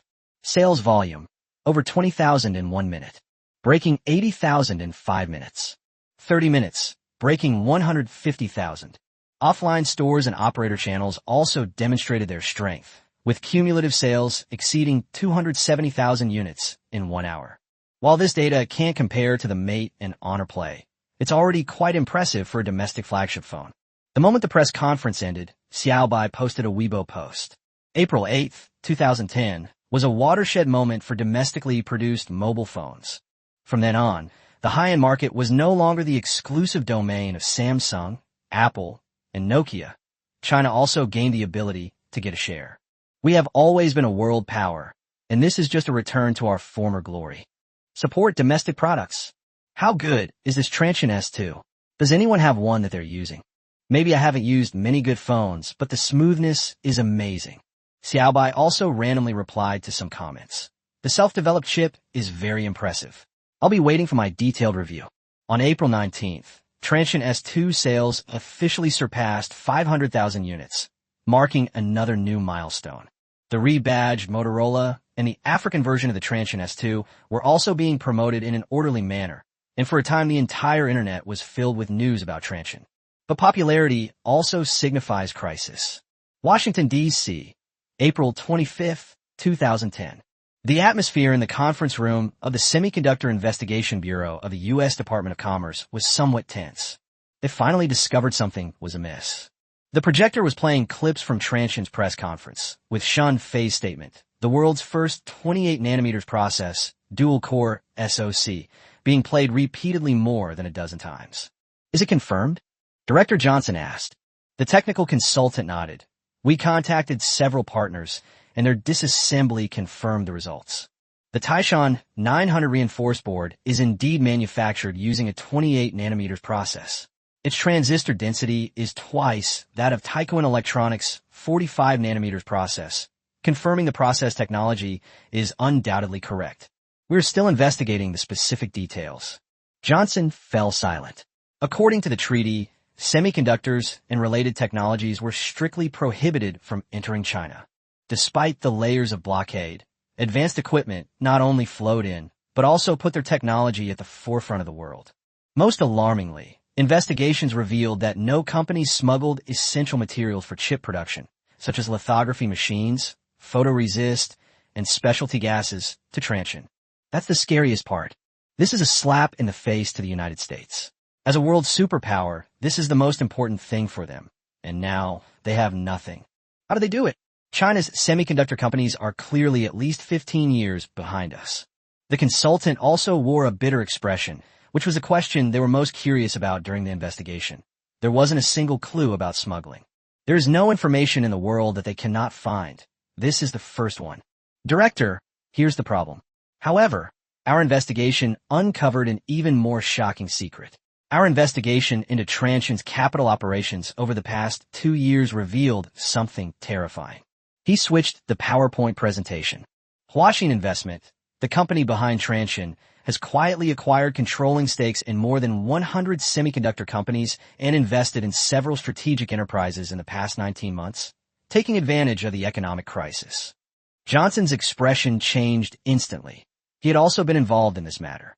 He initially wanted to refuse, since it involved fundamental issues, but faced with the enormous lobbying fee, he ultimately chose to approve it.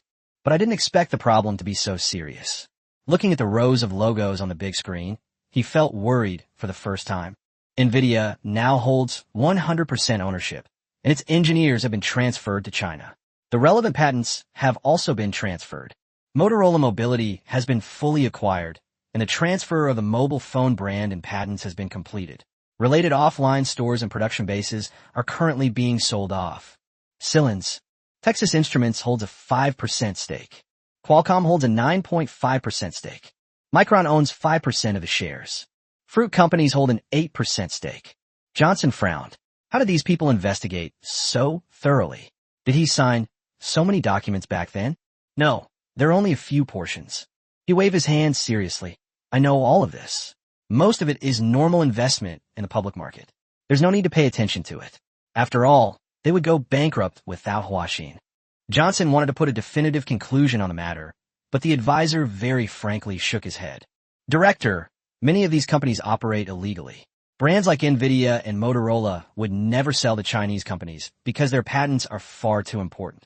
Such transactions must undergo rigorous review.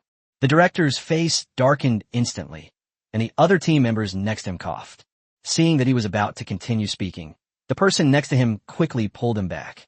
After all, he doesn't want to live, but the others do. That's enough. The director knows. No. The hothead stopped them once again.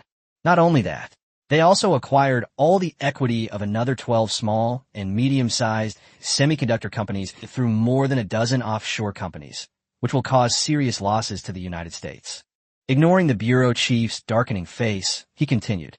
These companies may not be well known, but they are all key links in our industrial chain. One makes lithography machine parts, another makes EDA software, and another makes high-purity silicon materials. Johnson's expression completely changed. At the time, the other party only said it was just a matter of signing a document. It involved a few companies that were on the verge of bankruptcy. It wasn't worth much. That's what he thought too, but then Johnson's expression changed completely. All shares. All. The consultant nodded. These companies are still headquartered in the United States, but their core technology teams, patents, and key equipment have been transferred to China in batches. He sighed silently. Director, although these companies still have branches in the United States, they are basically empty shells. Some have a few clerks, while others only have a doorman, waiting for their leases to expire. The hothead wasn't stupid. Since he had already started speaking, he wanted to finish what he said. Otherwise, the consequence would be that he would be the only one to die. Moreover, the cause of death was suicide, and there was no compensation or benefits available. For example, if he were shot 8 times in the back and committed suicide, he could only drag everyone down with him. Fortunately, the desired effect was achieved, and the conference room remained quiet for a full 2 minutes. Johnson even stood up, walked to the window, and began his Oscar-worthy performance. How did you manage to do that? Aren't these companies regulated? What are those people doing? They're just trying to collect swimming fees, and they're completely disregarding the future of America. Is there no law left? Seeing that the director had changed his mind, the hot-headed consultant smoothly followed suit. Director, this is not a problem with you or other leaders. These are all small companies with market capitalizations ranging from tens of millions to hundreds of millions of US dollars, and they're not on our key regulatory list. Moreover, their approach was very conservative, allowing other American investment banks to acquire the shares separately, with each bank only acquiring a small portion of the shares. Under pressure from their threats, the leaders had no choice but to agree. By the time we fully understood, it was too late. The stream had already become a vast ocean. Chapter 161 Internal Strife. The battle between the donkey and the elephant. This explanation finally made Johnson nod in satisfaction. He's not a complete idiot. He turned around. Then what's left? Big companies like Apple, Micron, Intel, and ARM only bought less than 10% of the shares, so they can't touch the core. But those small companies. He hesitated and sighed again. More than 100,000 patents now all belong to Transsion. Some key equipment has already been delivered to Guangzhou, and thousands of engineers have all been transferred to China. They did so very quickly. We can only save these large companies and some other smaller ones. Johnson closed his eyes. Thousands of people resigned at the same time to go to that backward place in China. Were they all out of their minds? Are these thousands of people pigs?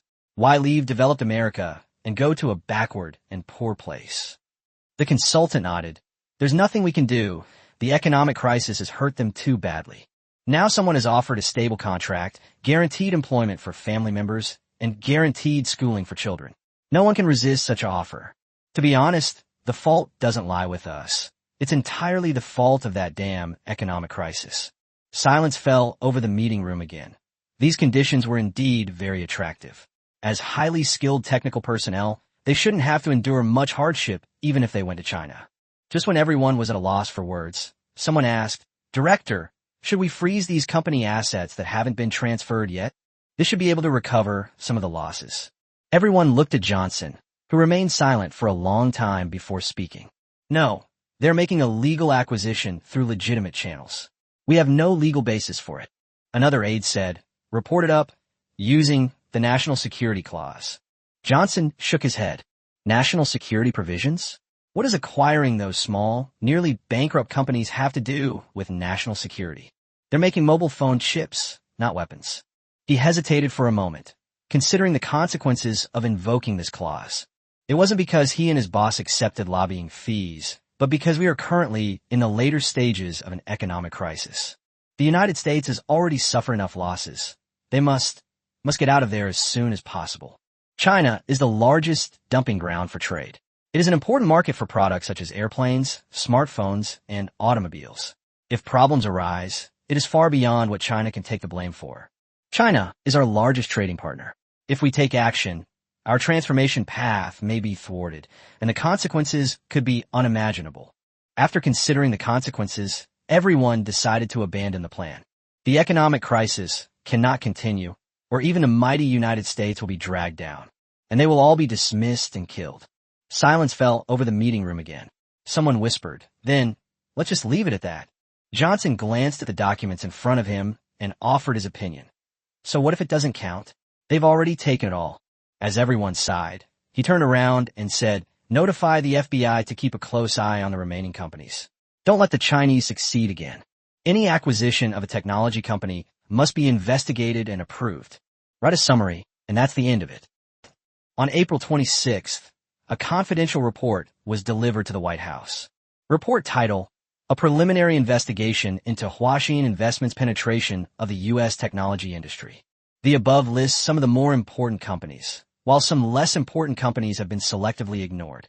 However, the number of companies involved is still as high as several dozen. The list of companies in the report is based on Johnson's statement. Those that have moved out don't need to be included in the report. Try to pick the ones with high market value and wide influence. Even so, there's still quite a few businesses. However, the last sentence above still serves as a reminder. We may have underestimated the strategic vision of Chinese companies. They're not acquiring companies or buying stocks. They're buying the future. After reading it, the president was quite angry for a while, and then he wrote a line, "Strengthen scrutiny, but avoid a trade war." While the economic crisis is not over, we should refrain from escalating its impact. They decided to suppress this humiliation and seek revenge at a later opportunity. But the very next day, the Wall Street Journal published an in-depth report. China's chip ambitions, how to build a fully independent industrial chain through capital acquisitions. The article details Huaxin Investment's acquisition strategy over the past 2 years, analyzing how Huaxin Investment gradually eroded small and medium-sized companies in the American semiconductor industry through piecemeal acquisitions. The article concludes by saying, while Silicon Valley was still concerned with Apple and Qualcomm, the Chinese had already quietly taken away our toolbox. By the time we realized what was happening, they had already learned to make their own tools. This article caused a huge uproar in the American technology community and also put Obama under tremendous pressure. He had already announced a news blackout, but the scandal still got out. There's only one outcome. The elephant party has struck again. While he was frantically trying to find a solution, the comment section was already buzzing with arguments. This is Obama's policy toward China. On the one hand, he talked about active trade, but on the other hand, he lets them buy out our companies. He's a traitor. Obama must take full responsibility. Step down immediately. Transmitting sound is contributing to Africa. Is Obama missing his hometown?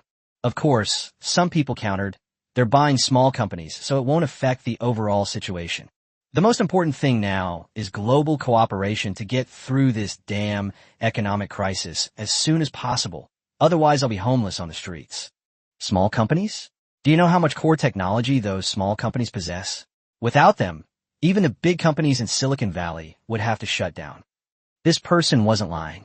Huaxin acquired all the important companies, some of which do indeed possess critical technologies that are bottlenecks for China and the United States.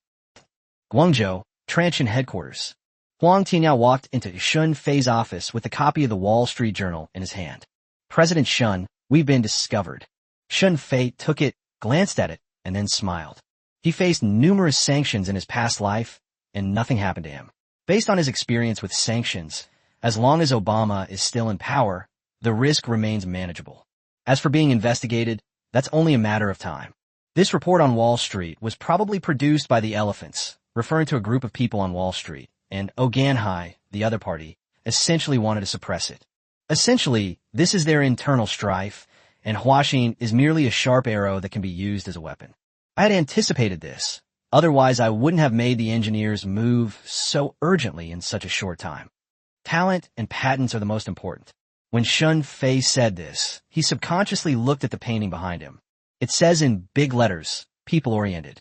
Huang Tianyao looked at him and said, "Boss, what's our next step?" I estimate that it won't be long before several American capital firms launch an attack on us. Next step, just do what needs to be done. He glanced at the Wall Street Journal again. What can they do even if they find out? The patents are in our hands, the equipment is in our hands, and the people are in our hands. He turned around. They're the ones who are anxious now, not us. If they want to retaliate, then freeze our stocks. As for the consequences, that depends on how ruthless they are. A single circuit breaker failure can have significant consequences. Chapter 162, Steve Jobs on his deathbed. April 28, 2010, Fruit headquarters. A small meeting was taking place in Steve Jobs' office. Steve Jobs sat in his wheelchair, a Transsion S2 in front of him. It was an express shipment he had arranged from China, and it had just been unpacked. Even though he wasn't feeling well, he forced himself to use it for 2 hours. From the screen to the system, from the camera to the charging speed, he didn't overlook any detail and finally reluctantly put the phone down. This phone was almost exactly the perfect one in his mind, and he could vaguely feel a sense of familiarity. This phone has a design style similar to Apple's, but it's not quite like it. Chinese manufacturers excel at 1:1 replication, but they lack innovation. But he couldn't shake off that familiar feeling. Could his impression have been wrong? He coughed slightly and looked at the people opposite him. COO Tim Cook, Senior Vice President Philip Schiller, and Hardware Director Bob Mansfield. What do you think? The group looked at each other, but no one dared to be the first to speak. Steve Jobs himself gave the answer. This is a perfect phone. He pointed to the Transmitter S2. The 720p Retina-level screen, although larger in size and theoretically inferior to ours, offers a similar user experience to our iPhone 4. The 4,000 mAh battery is more than twice the size of ours. We don't have 22.5W fast charging, and we still don't have the battery swapping technology that Chinese users are hoping for. The Taishan 900 boasts 3 times the performance of the Qualcomm MSM 8255 and is stronger than our A4. He looked at the phone, then at the iPhone 4 in front of him, and felt it was a piece of junk. This was the phone he once thought was perfect, but now he feels his aesthetic sense is outdated. The price is $3,999, which is about $600 in China. Our Apple 4 costs about $300 to produce and sells for $649, while the price in China remains 4,999 yuan. He shook his head and then looked at Cook, whom he considered the best successor. Tim, do you think Fruit 4 has a chance of winning? He thought about it for a long time. If it were 2008, he would have firmly believed that Apple would win, but last year's Wi-Fi scandal, coupled with the powerful Transsion S2 this year, made him a little hesitant. But considering that Jobs was prepared to send the phone back for redesign, he ultimately persuaded him otherwise. Steve, our brand is stronger. When people buy Fruit, they're buying the ecosystem, not just the specifications. Jobs gave a cold laugh. Ecology life. Cough cough. The cough stopped Jobs from continuing his tirade. He bent over abruptly, pressing one hand tightly against his chest and the other hand bracing himself against the edge of the table. The last bit of flesh on her face instantly turned even paler. Cook's heart tightened, and he immediately stood up to support Steve's arm, handing him 2 tissues as he did so. Steve, don't get excited, take a break. Philip Schiller also looked panicked, and he instinctively reached for his phone in his pocket, wanting to call a doctor. Don't. Jobs waved his hand, his voice so faint it was almost inaudible. He took the tissue, covered his mouth, coughed a few times, and a faint red stain appeared on the tissue. He quickly crumpled the tissue into a ball and stuffed it into his palm, not wanting anyone to see it. With Cook's help, he slowly sat back down in his chair and closed his eyes. Once the suffocating pain subsided slightly, he opened his eyes and looked at Cook again. Tim, I know you value commercial interests. Fruit is fruit, not because of sales volume or profit. Rather, it is perfect. As for the ecology you mentioned, don't Chinese people have ecology? Taishan OS has been running on over 40 million devices, and their app store has tens of thousands of apps. In time, their ecosystem won't be much worse than ours.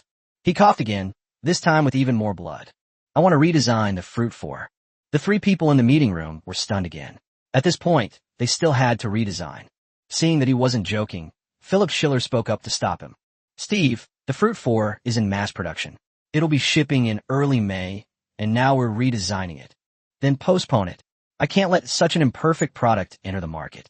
Bob Mansfield shook his head. Steve, it's too late. The supply chain is secured, the production line is ready, and the advertising has been launched. Changing it now would result in a loss of at least billions of dollars. Cook didn't speak, but he rejected the opinion. Jobs stared at them, his pale face still carrying a certain intimidating presence. After all, everyone was afraid that Jobs might suddenly collapse from anger. At this critical moment, Steve Jobs remains a very important pillar of support.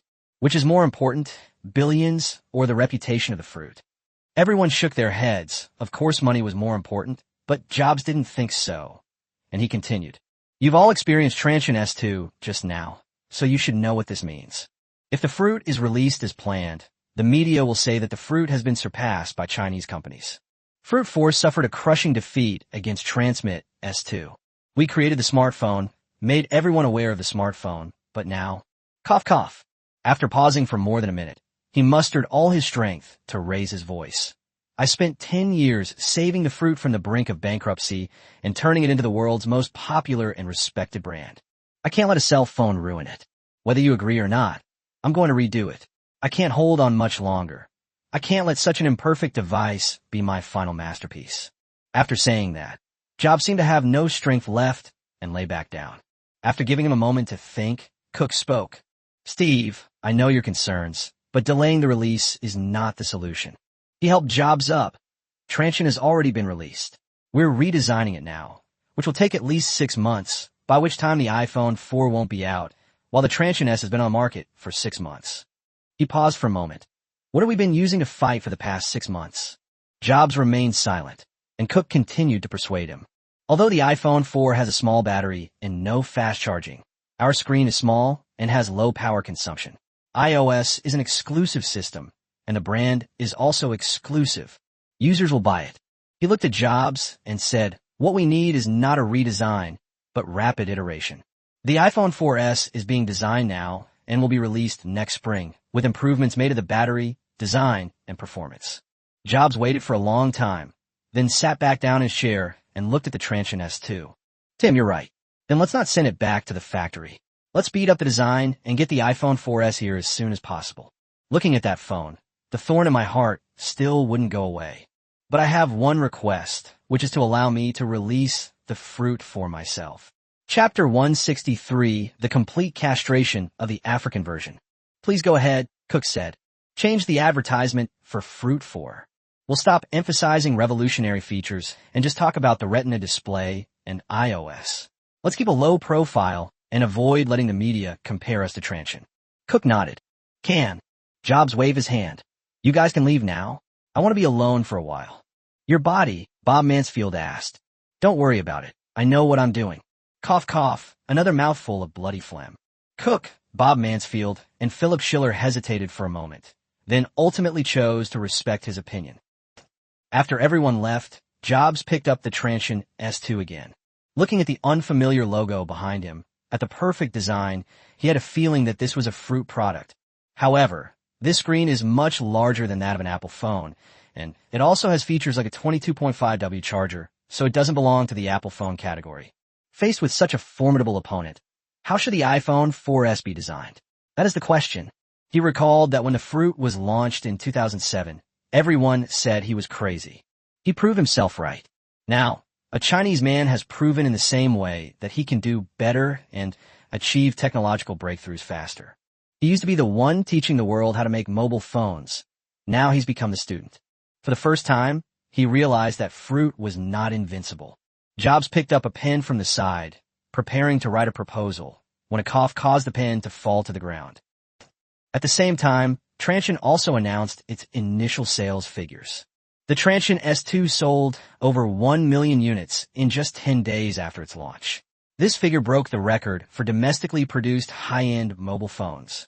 CCTV News even added a promotional video for Transsion, calling it a new breakthrough for domestically produced smartphones and taking the opportunity to announce the latest achievements of the National Semiconductor Fund.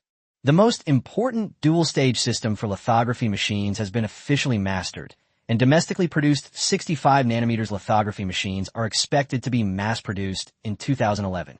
This has once again ignited the passion of the tech world. Some media outlets rushed to report that the country had made a major breakthrough in science and technology, and the Transsion S2 became even more popular. As for Xiaobai's unboxing video, it took 10 days before he finally released his review video. However, this time he didn't throw the Transsion accessories in the trash. Instead, he praised the phone extensively. He criticized it. This is the best choice for the times. He can't criticize for the sake of criticizing. However, he did offer some suggestions, such as changing back to removable batteries. Brother Bai, what happened to the classic program? Xiaobai's unboxing. Throw the charger into the trash can. The Fruit Ninja rendering on this phone seems to be even better than that on the Mate 1. You don't even look at how powerful the Taishan 900 is. It's understandable that it needs some game optimization. This new game, Temple Run, is quite fun, but why is it being distributed by Tencent? Are they no longer using the previous distributor? There's no difference. They're all the same value-added services. It has to be said that this aligns with Tencent's operating habits. Xiaobai's unboxing. This phone's performance is definitely the strongest chip this year. No other peripheral configuration can compare. This year's Fruit season is in danger again. On April 29th, in Lagos, the headquarters of Transsion in Africa, Adebayor held a press conference to launch the S2 African version. The audience was filled with store managers from all over Africa, media representatives, and communications ministers from several countries. As always, the opening was in both languages. After briefly introducing the achievements of Transsion S1 and thanking everyone for their support, Adebayor finally introduced the new phone. Today, we are bringing you 3 smartphones. These 3 phones are the Transsion S2 Standard Edition, the Transsion S2 Pro, and the Transsion S2 Pro Max. Relevant data appeared on the large screen as the PowerPoint presentation switched. Standard version, MTK 6573 chip, back cover material upgraded from plastic to glass, significantly improving the texture, 3,500 mAh battery, replaceable, supports enhanced universal charger for 80p screen. Transsion S2 Pro, MTK 6575, metal frame with glass back cover, 3,700 mAh large battery, supports 10W fast charging. The Pro version has a screen upgrade with a resolution of 720p and a PPI of only around 250. Transsion S2 Pro Max, equipped with Taishan 900 chip, standard version, featuring a metal frame and glass back cover, a 3,800 mAh battery, supports 10W fast charging, and boasts a Retina-level 720p screen. These 3 phones have all been downgraded compared to the domestic version of the S2. Only the Pro Max of the African version uses a self-developed chip and a high-density battery. The others have been significantly downgraded compared to the domestic version. Even so, Adebayor stood on the stage and confidently introduced, Africa is where we started, so every product we make is the best, and we never cut corners. This time, our standard version has been upgraded to a glass back cover, which significantly improves the texture compared to the plastic of the previous generation. Costs have increased significantly, but we made a very difficult decision. At this point, Adebayor's explanation sounded awkward, and his anxiety resonated deeply with the fans in the audience. When the price was mentioned, many audience members also became worried. To relieve the tension, they could only release the pressure by applauding loudly. Good heavens! They've been waiting for this day for so long, always hoping to have their own smartphones. But $349 was a huge sum of money. Just as they had saved up enough, the salesperson told them that the S1 would be upgraded with better features. They gritted their teeth and decided to wait a while longer before playing games like Fruit Ninja and Plants vs. Zombies. After seeing the actual device and its specific specifications at the launch event, they instantly felt that the wait had been worthwhile. At this moment, I just hope the final price won't rise. The price of Transsion S2 remains at $399, with a limited time price reduction of $60 for the first time as a way to thank our fans. This price is a gesture of goodwill from our CEO, Mr. Shun. We lose $60 on every unit sold, and we're subsidizing a total of 2 million units.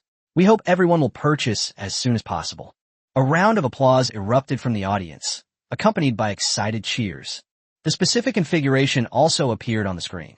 The S2 starts with 256 megabytes of RAM and 4 gigabytes of storage, which is the version 339.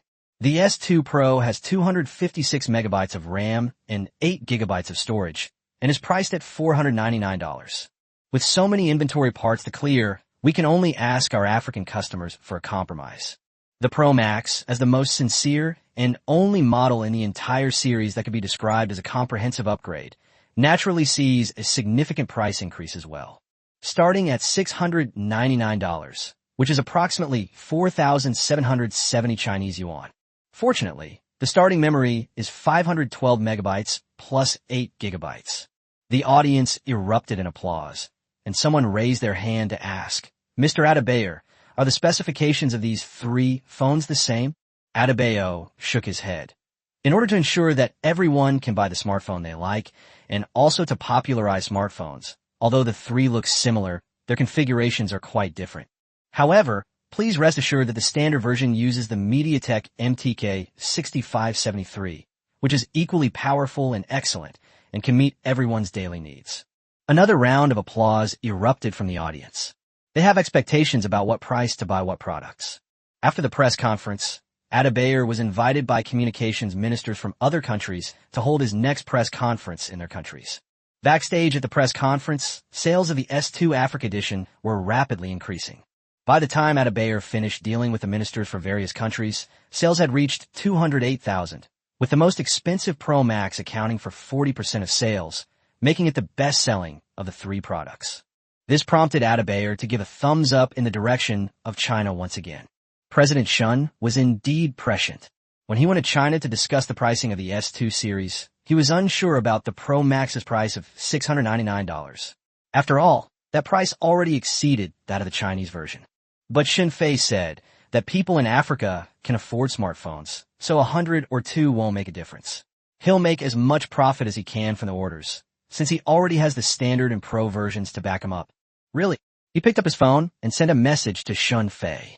"Mr. Shun, the listing in Africa has been a great success. Chapter 164 New Fruit Purchase Agreement." 2 or 3 minutes later, Shun Fei replied, "Okay, I trust you with the African market." Adebayor was very excited when he saw those words. This is the boss's trust in him, and he absolutely cannot betray that trust. April 30th, Kyoto, China Unicom headquarters. In the conference room, the China Unicom team remained unyielding, even though they were facing the global vice president of Apple and 4 top negotiation experts. This is the 3rd round of negotiations between the 2 sides. The first 2 rounds both failed. The first time, Apple requested that China Unicom purchase 6 million units at a unit price of 3,999 yuan. Having learned from the previous failure, China Unicom decisively refused. The second time, the price of the fruit was reduced to $38.99, and the sales volume reached 4 million units, but China Unicom still refused. This is the 3rd and the last time. The advantage is on their side this time. The global vice president of fruit finally softened his tone considerably. "Friends from China Unicom, considering the results of our previous 2 negotiations.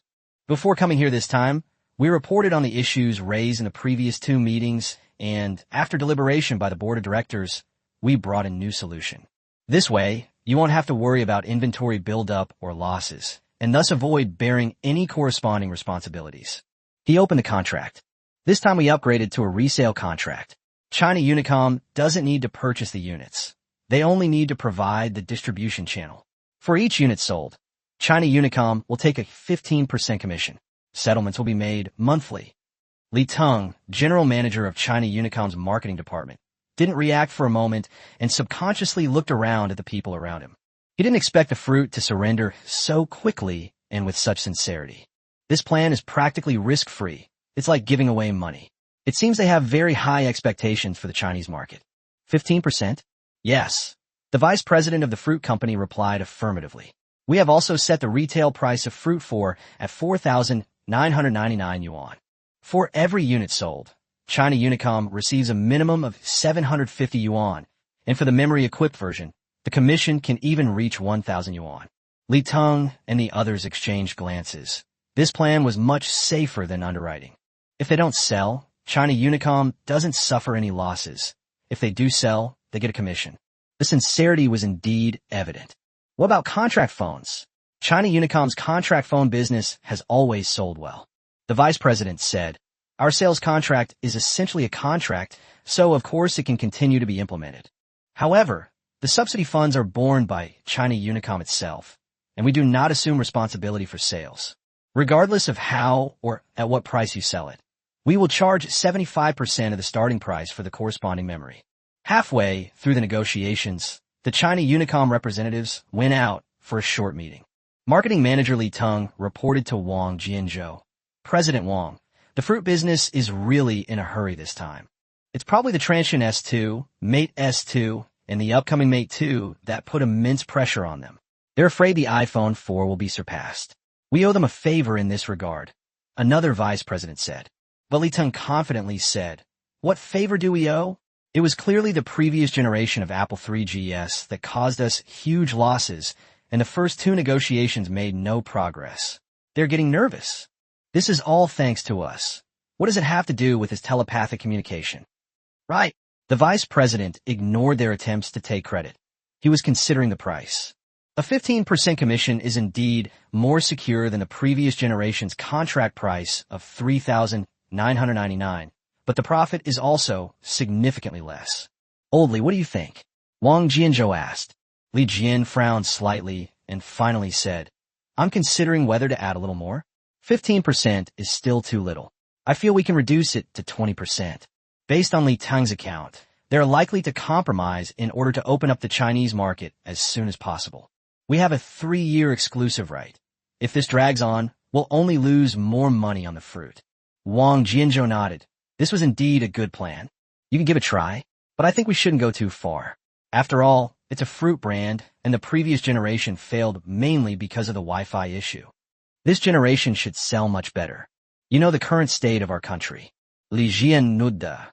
These words sounded harsh, but they were the truth.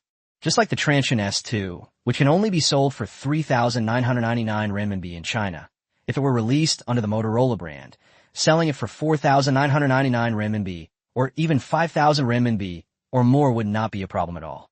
This is the importance of branding. Yes, your marketing department has worked hard. I've prepared a celebration banquet for you, and I hope to receive good news, Wang Jianzhou said. At this moment, he was also a little hesitant. He wasn't sure whether to bet on Transsion like the other two companies, or to stick with the fruit brand and try to have his cake and eat it too. But he was determined to make this choice and would not regret it, regardless of success or failure. He had already begun to act. Back in the conference room, the marketing director spoke.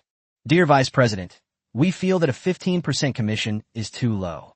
This amount is simply not enough for us to recover the costs of the previous generation. Furthermore, if we promote you, we will be affected to some extent." The vice president of the fruit company frowned slightly. These people were too greedy. But then he remembered Cook's notice that an agreement had to be reached by the end of April, and there wasn't much time left. "How many do you want?" 25%. The vice president shook his head. Impossible. Globally, the commission rate for fruit distribution channels is no more than 20%. The marketing manager smiled and said, "Mr. Vice President, that's in Europe and America. Mobile carriers can sell mobile phones, but other convenience stores can also sell them. But in China, the situation is different. Besides us, we have to find other distributors, and they demand much more profit. They became even more greedy. He hesitated for a moment, but still managed to put some pressure on the other party. You know how well the Fruit 3GS sells in China? No Wi-Fi, inaccurate navigation, and a difficult-to-use input method. Customers all regret their purchases, resulting in a significant return rate. He stared at the other person. Although the Fruit 4 has been changed, it is still unknown whether users will accept it. We at China Unicom have to bear the costs of promotion, after-sales service, and channel operations. 23% is our bottom line. The vice president of the fruit company opened his mouth, unsure how to begin, knowing that what the other party said was true. Moreover, this isn't the only problem. The biggest problem the other party didn't mention. Signal problem. This is one of the biggest drawbacks that most users only discover after using it for a period of time. It's even more serious than the lack of Wi-Fi. Users often lose connection as soon as they arrive at underground parking garages or other crowded places. A series of complex issues have resulted in the Apple 3GS not having a good reputation in China, with sales only a fraction of Huawei's Honor. The current popularity of Transsion has only made matters worse. As far as he knew, China Unicom should still have a considerable number of Apple 3GS phones in stock. I need to consult with headquarters, which will take about 2 hours, he said. An hour later, the vice president of the fruit company returned to the conference room. What followed was another half hour of negotiation, and in the final solution, both sides compromised. The commission was set at 19%. For each unit sold, Apple would receive a minimum commission of 949 yuan. China Unicom had to provide a very cost-effective package and corresponding subsidies for purchasing the handset. The benefits are better than Transsion's, and Transsion's packages need to be modified. After signing the contract, the two parties shook hands happily. After the contract was signed, both companies simultaneously announced the news on their official websites. The news was instantly captured by digital bloggers. A screenshot immediately appeared on a tech forum. Apple has renewed its contract with China Unicom again, but this time China Unicom has learned its lesson and did not sign a direct resale contract. Hopefully we won't lose money now. Doge emoji. Chapter 165. Parting on unhappily. Offline channels accelerate. Negotiations are over. Looks like it'll be launched soon. Apple fans are ecstatic. Celebration. Someone can't actually expect to use a piece of junk that has no signal or Wi-Fi, can they? True Apple fans all use the 3GS. What kind of garbage is yours? It has to be said that the fruit has finally bowed its proud head. Sigh, it's a pity about Transsion. It just went public, and then China Unicom partnered with Apple again. Huawei got all the traffic. What a pity. What a pity this person in charge at China Unicom keeps testing the limits of danger. Last year, 3GS almost got him fired, and he still hasn't learned his lesson this year. Just wait, they'll crash again this year, and then we'll have to ask them to pass on their messages, hoping they won't offend each other too badly. If the Wi-Fi problem is solved, what other problems could there be with the fruit? You haters who haven't even used it, don't talk nonsense. You're not going to mention the biggest signal problem, are you? Fruit paired with China Unicom. Anyone who uses it will be completely baffled. May 1st, a conference room at China Unicom headquarters. The person from the Chrysanthemum factory terminal sat to one side, and the representative from transmission sat on the other side. Li Teng from China Unicom's marketing department was in a bit of a dilemma, as these two companies were both partners and saviors. If it weren't for the honor play last year, his boss, Wang Jianzhou, might have already stepped down. These people could not escape the fate of being purged. But to say how grateful we are, we can only say that both sides were using each other, and China Unicom also provided real subsidies. Neither party can say that the other has wronged them. But even as the words were on the tip of his tongue, Li Teng hesitated. These two were the two most powerful figures in China, practically inseparable. What if they made a move? Mr. Li, Mr. Wang, you're both old friends of mine. But this time the situation is special. He hesitated for a moment. The profit margin from a fruit supplier is 19%, which is close to 1/5. We definitely have to make the right choice. Therefore, the subsidies from Huawei and Transsion may need to be reduced slightly. How much will it be reduced? 30%. However, please don't misunderstand. It's not that subsidies like 1,000 yuan or 1,200 yuan will be cut. It's that the corresponding package price will increase by 30%, making it less cost-effective. users might hesitate. After the other party finished speaking, Li Qing also tried to persuade them to increase the benefits of using Apple phones while keeping the prices from Transsion and Huawei. This can also create a certain gap.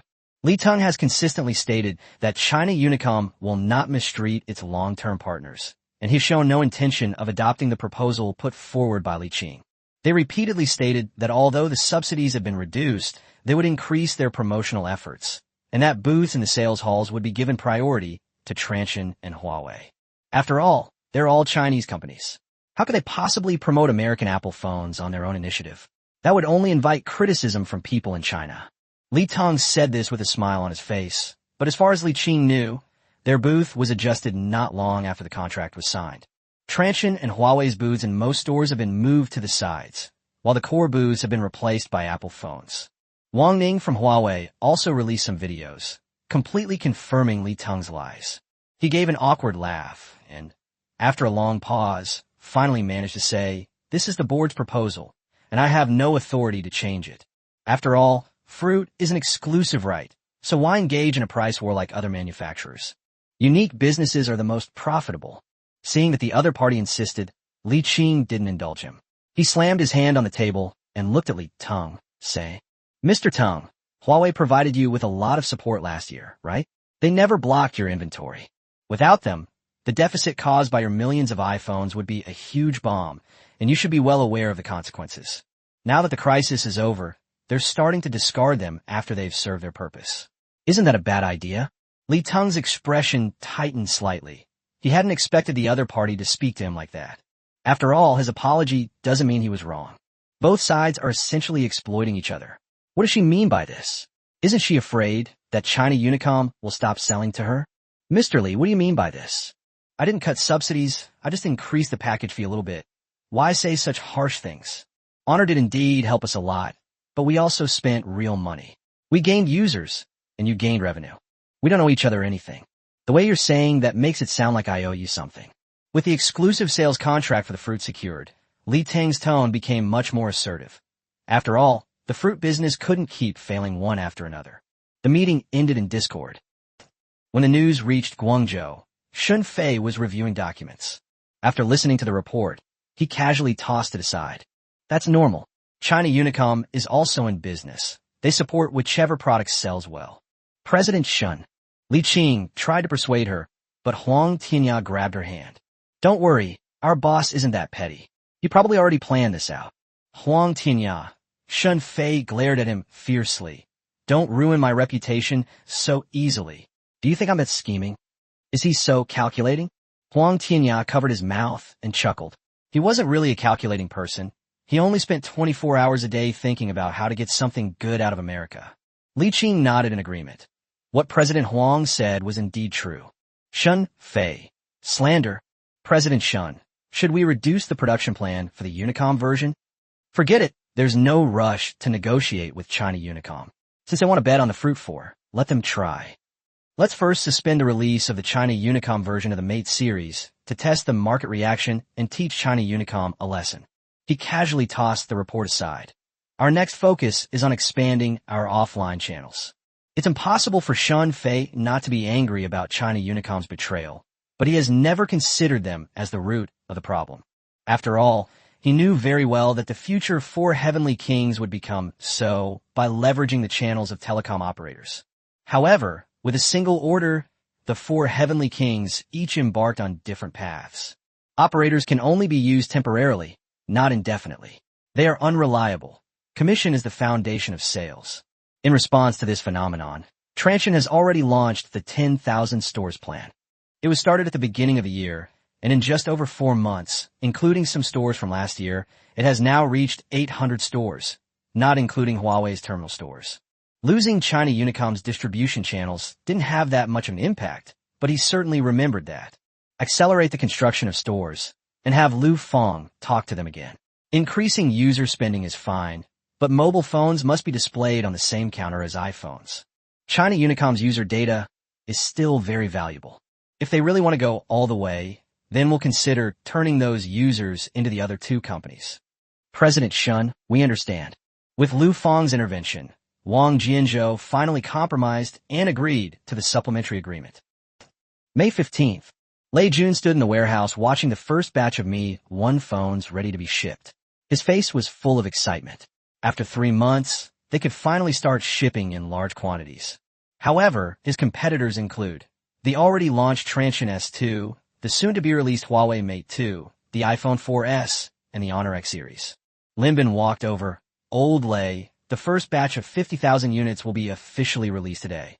The second batch of 200,000 units will be shipped out gradually this week.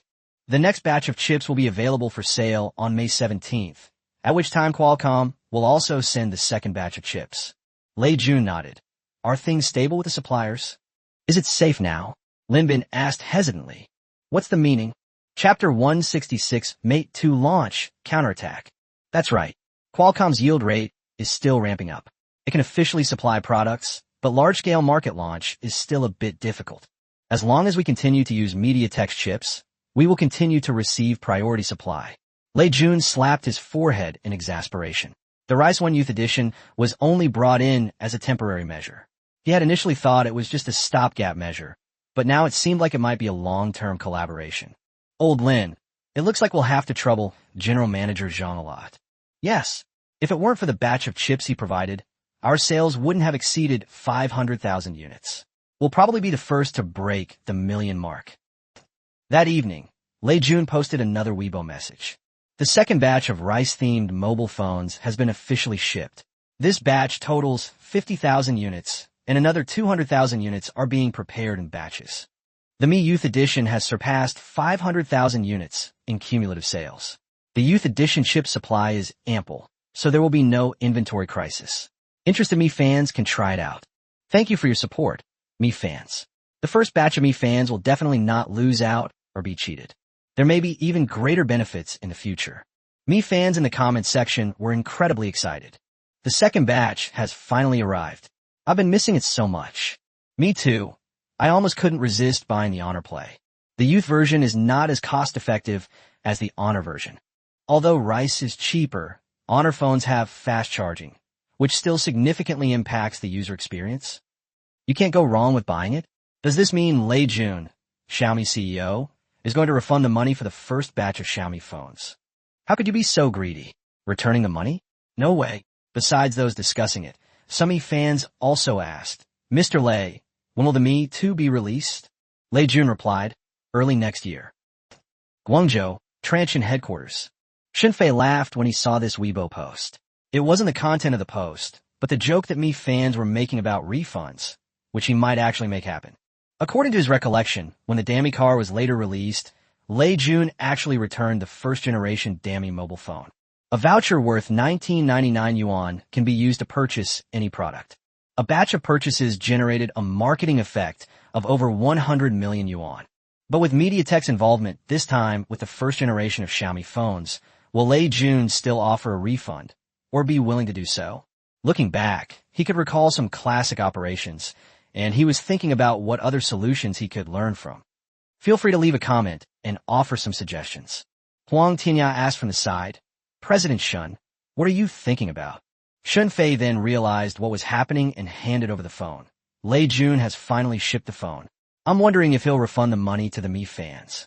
A refund? How is that possible? Huang Tianya said instinctively. But for a marketing genius like Lei Jun, it's actually possible. He can manipulate user psychology at minimal cost. Mr. Shun, are you trying to get ahead of schedule? What are you thinking? Our sales volume isn't that low. If we really refund, it will cause us serious financial losses. However, we can also issue some vouchers as a reward to the first batch of customers. Huang Tian nodded in agreement, then remarked with a sigh, I'm really starting to admire Lei Jun more and more. Why? Huang Tianya thought for a moment and said, because he can be flexible.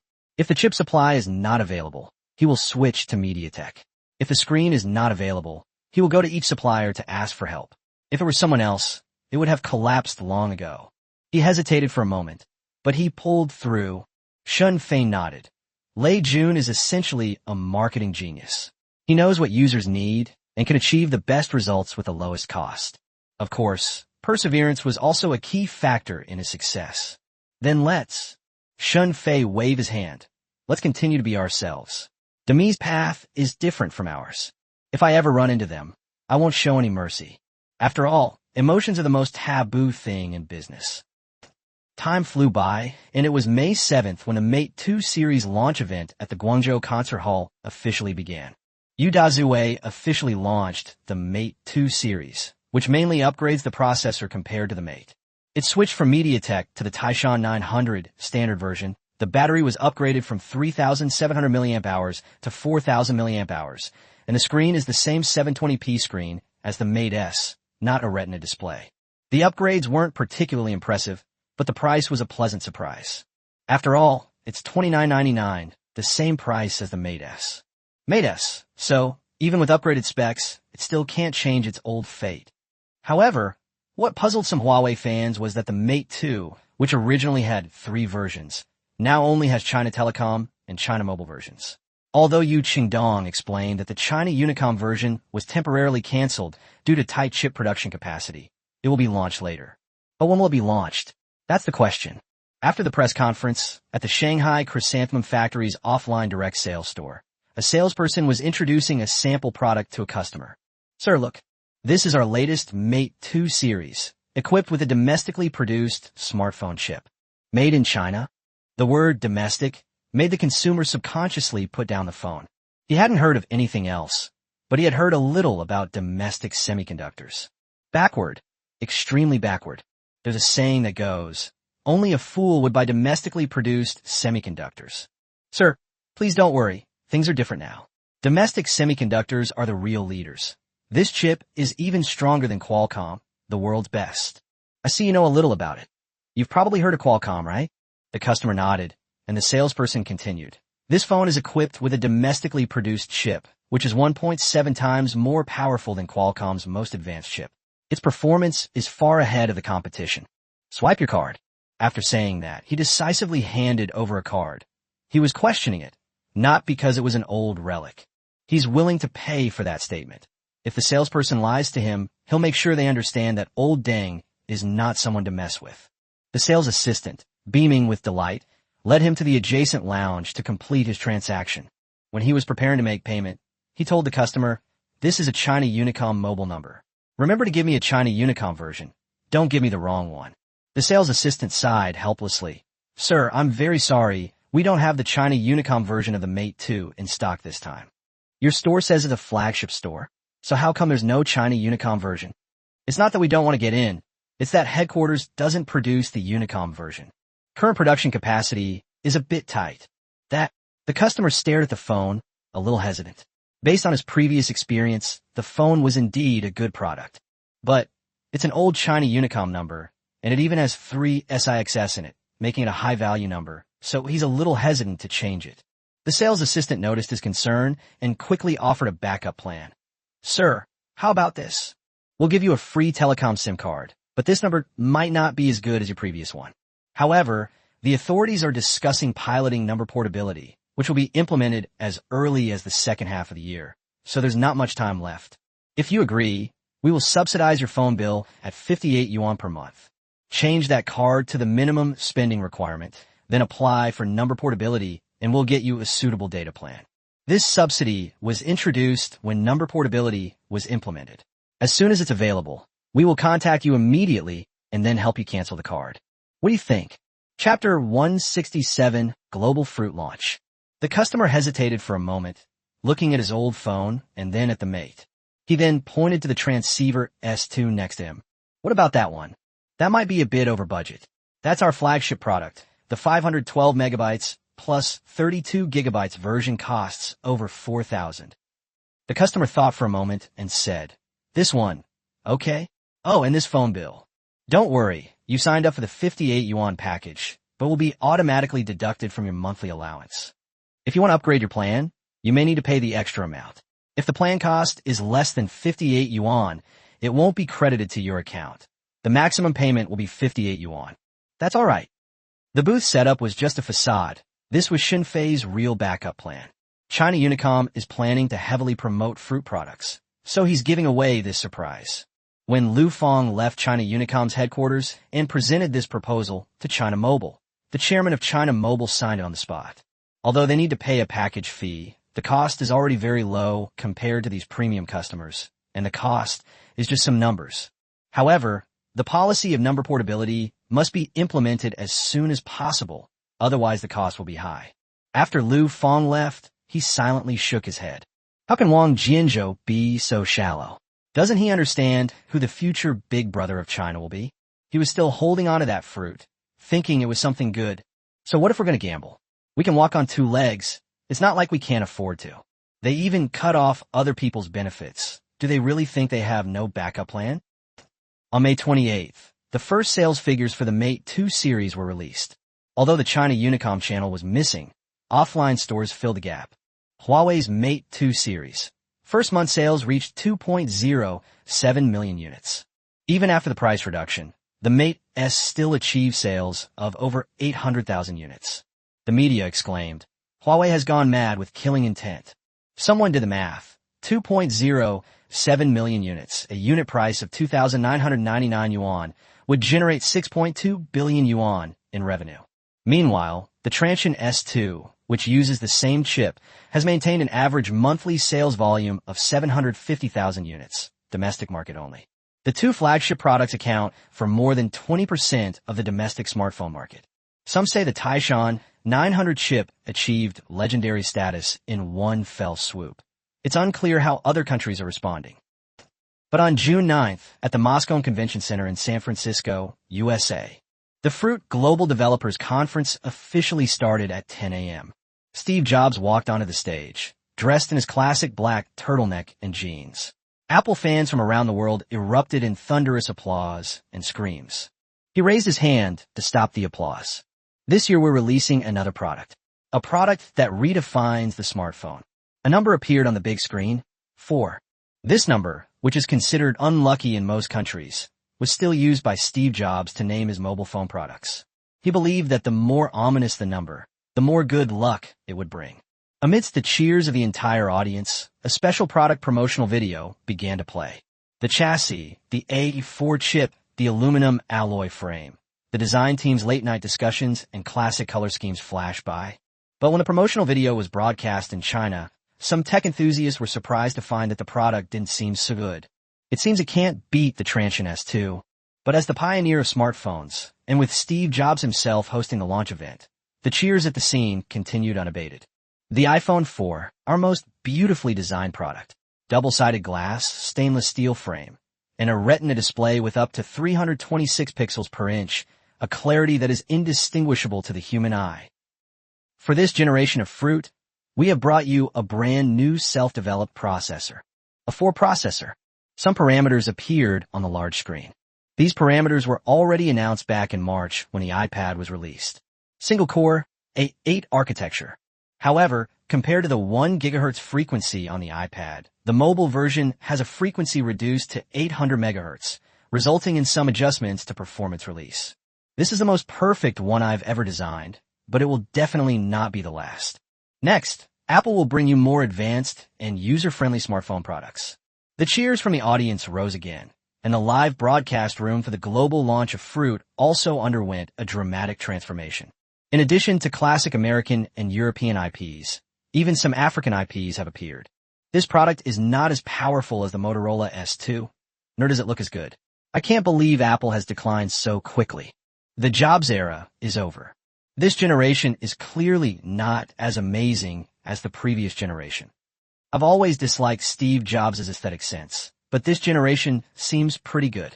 Regardless of what the live stream chat said, Jobs reluctantly announced a special message on stage because of Cook's repeated requests. A red flag also appeared on the big screen. The iPhone 4 will be the first to support China Unicom's 3G network. We have added the WAPI security protocol for Chinese users, and we have also made localized optimizations to the system, pre-installing Chinese input methods and mainstream applications. Looking at some Chinese people in the audience, he reluctantly said again, the Wi-Fi problem in China is now completely solved. We hope that Apple fans in China will support our products. A round of applause broke out from the audience, but it was a little quieter than before. Why is China receiving such preferential treatment? Korean users immediately reacted with outrage, questioning why China is being treated this way when Korea doesn't even offer customized products. This is discrimination. We must protest. After finishing the special Chinese version, Jobs became passionate again, but his physical weakness made him speed up his presentation.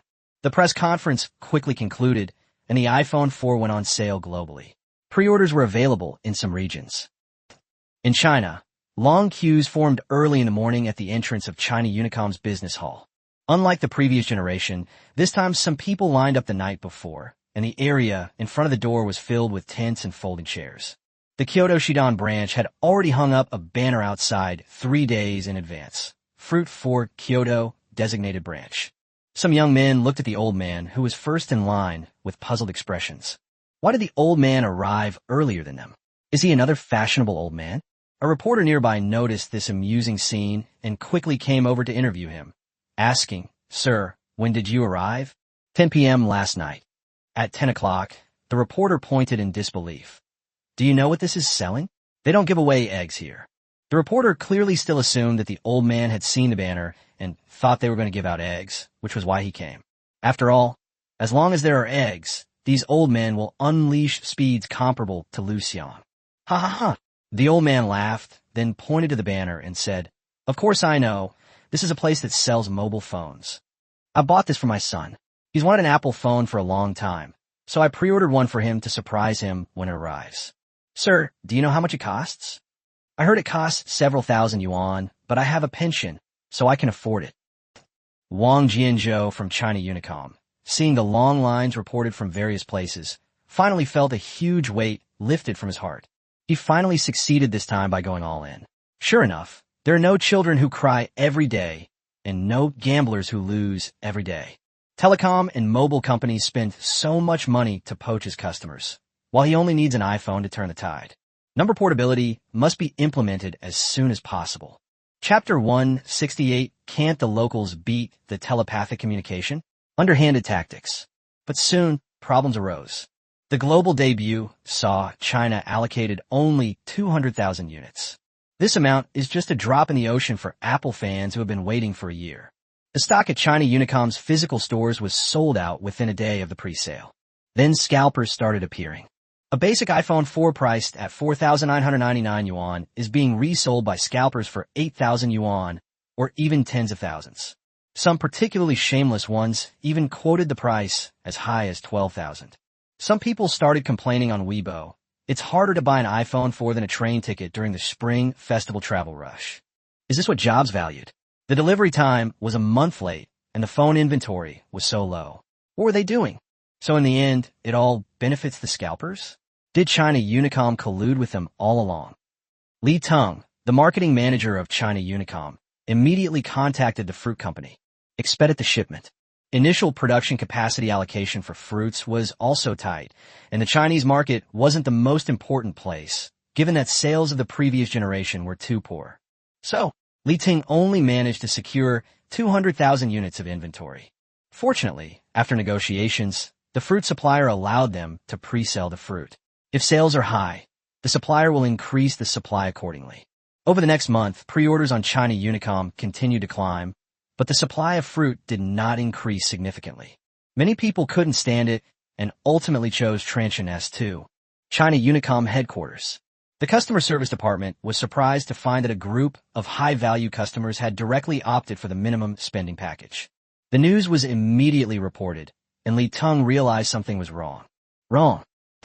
Yangqing Transsion headquarters. Shen Fei sat in his office, looking at the sales figures, grinning from ear to ear. The introduction of fruit into China has indeed had a huge impact on the Chinese market. Apple fans, who had been eagerly anticipating the product, were indeed excited, but unfortunately, they couldn't produce any stock, which benefited Transsion and Huawei instead. Sales increased significantly in June. After the Honor Play was reduced to 1,799 yuan, its sales reached 1.18 million units in 1 month. After the Mate S was reduced to 2699, its monthly sales reached 480,000 units. The Mate 2, a product sandwiched in the middle, sold 370,000 units thanks to its good price-performance ratio. As a true competitor to fruit, the Transsion S2 achieved an astonishing sales volume of 430,000 units. Huang Tianya, Li Qing, Chun Hai, and the others spoke up almost at the same time. President Chun, this soup of ours is a bit too rich. This isn't soup. This is meat. Shenfei pointed to the report. The honor play has officially dropped by 200, but in reality, it has only dropped by 100. They sold over 1 million units directly. Is this just scraps? This practically absorbed all the new market share. Huang Tina also burst into laughter. Over there, Apple fans are all shouting that Apple will enter China and Samsung will enter China, and they will definitely wipe out Chinese mobile phone manufacturers. Result: Mr. Huang, let those sycophants do what they want. Without them, how can we quietly make a fortune? Chunhai said slyly. These days, Chunhai has been browsing news in the digital world during his free time, seeing those fruit-obsessed fans using differentiated comparisons to denigrate the Transsion S2 to the point of being worthless, with some even saying that a single fruit label is worth 3,000 yuan, directly killing the game. He was very angry, but after seeing the actual sales figures, he realized that most people are still normal. These people just don't go online much. Should we release this sales figure and launch a small counterattack? Shun Fei glanced at the sales figures in the United States and Europe, and finally said, why bother arguing with those scumbags? Since Apple fans say that fruit is eating meat, then let them eat it. They eat the meat, we'll just have the soup. Besides, our meat isn't just produced domestically. The Motorola S2 has been officially launched in Europe and the United States through various channels, making its way into the heart of the fruit industry. Sales are currently quite good. Huang Tianya made arrangements with the investors regarding the relevant certifications and listing process. It was finally approved. But for Transsion, being able to enter the American market would be the best outcome. After all, this is the most closed market in the world, and the last market to permanently say no to Chinese manufacturers. They could only occupy a small part of the market through parallel imports, but now they can compete in the same arena. New York, America. In a Motorola store, there was an unfamiliar mobile phone on display. Moto S series. It looks exactly like the Transsion S21, but the logo has been changed to Motorola Zim. It is priced at $749, which is $50 more expensive than the fruit. The salesperson is introducing the phone to a customer. This phone is equipped with the world's most powerful chip, the MT900, which is more than 4 times more powerful than Apple's. He can easily play any game, and downloading games like Angry Birds and Plants vs. Zombies is free. No extra payment is required. Young people pick up their phones, open the App Store, and indeed, everything is free. Moreover, the whole process was very smooth, almost the same as the iPhone 3GS in his hand, but the screen was a size larger. This phone has a 4.7-inch screen, which is a perfect size and very comfortable to use. Sir, you could try it out yourself. The young man shook hands, then waved to the sales assistant, telling him to go and serve other customers while he went to try it out.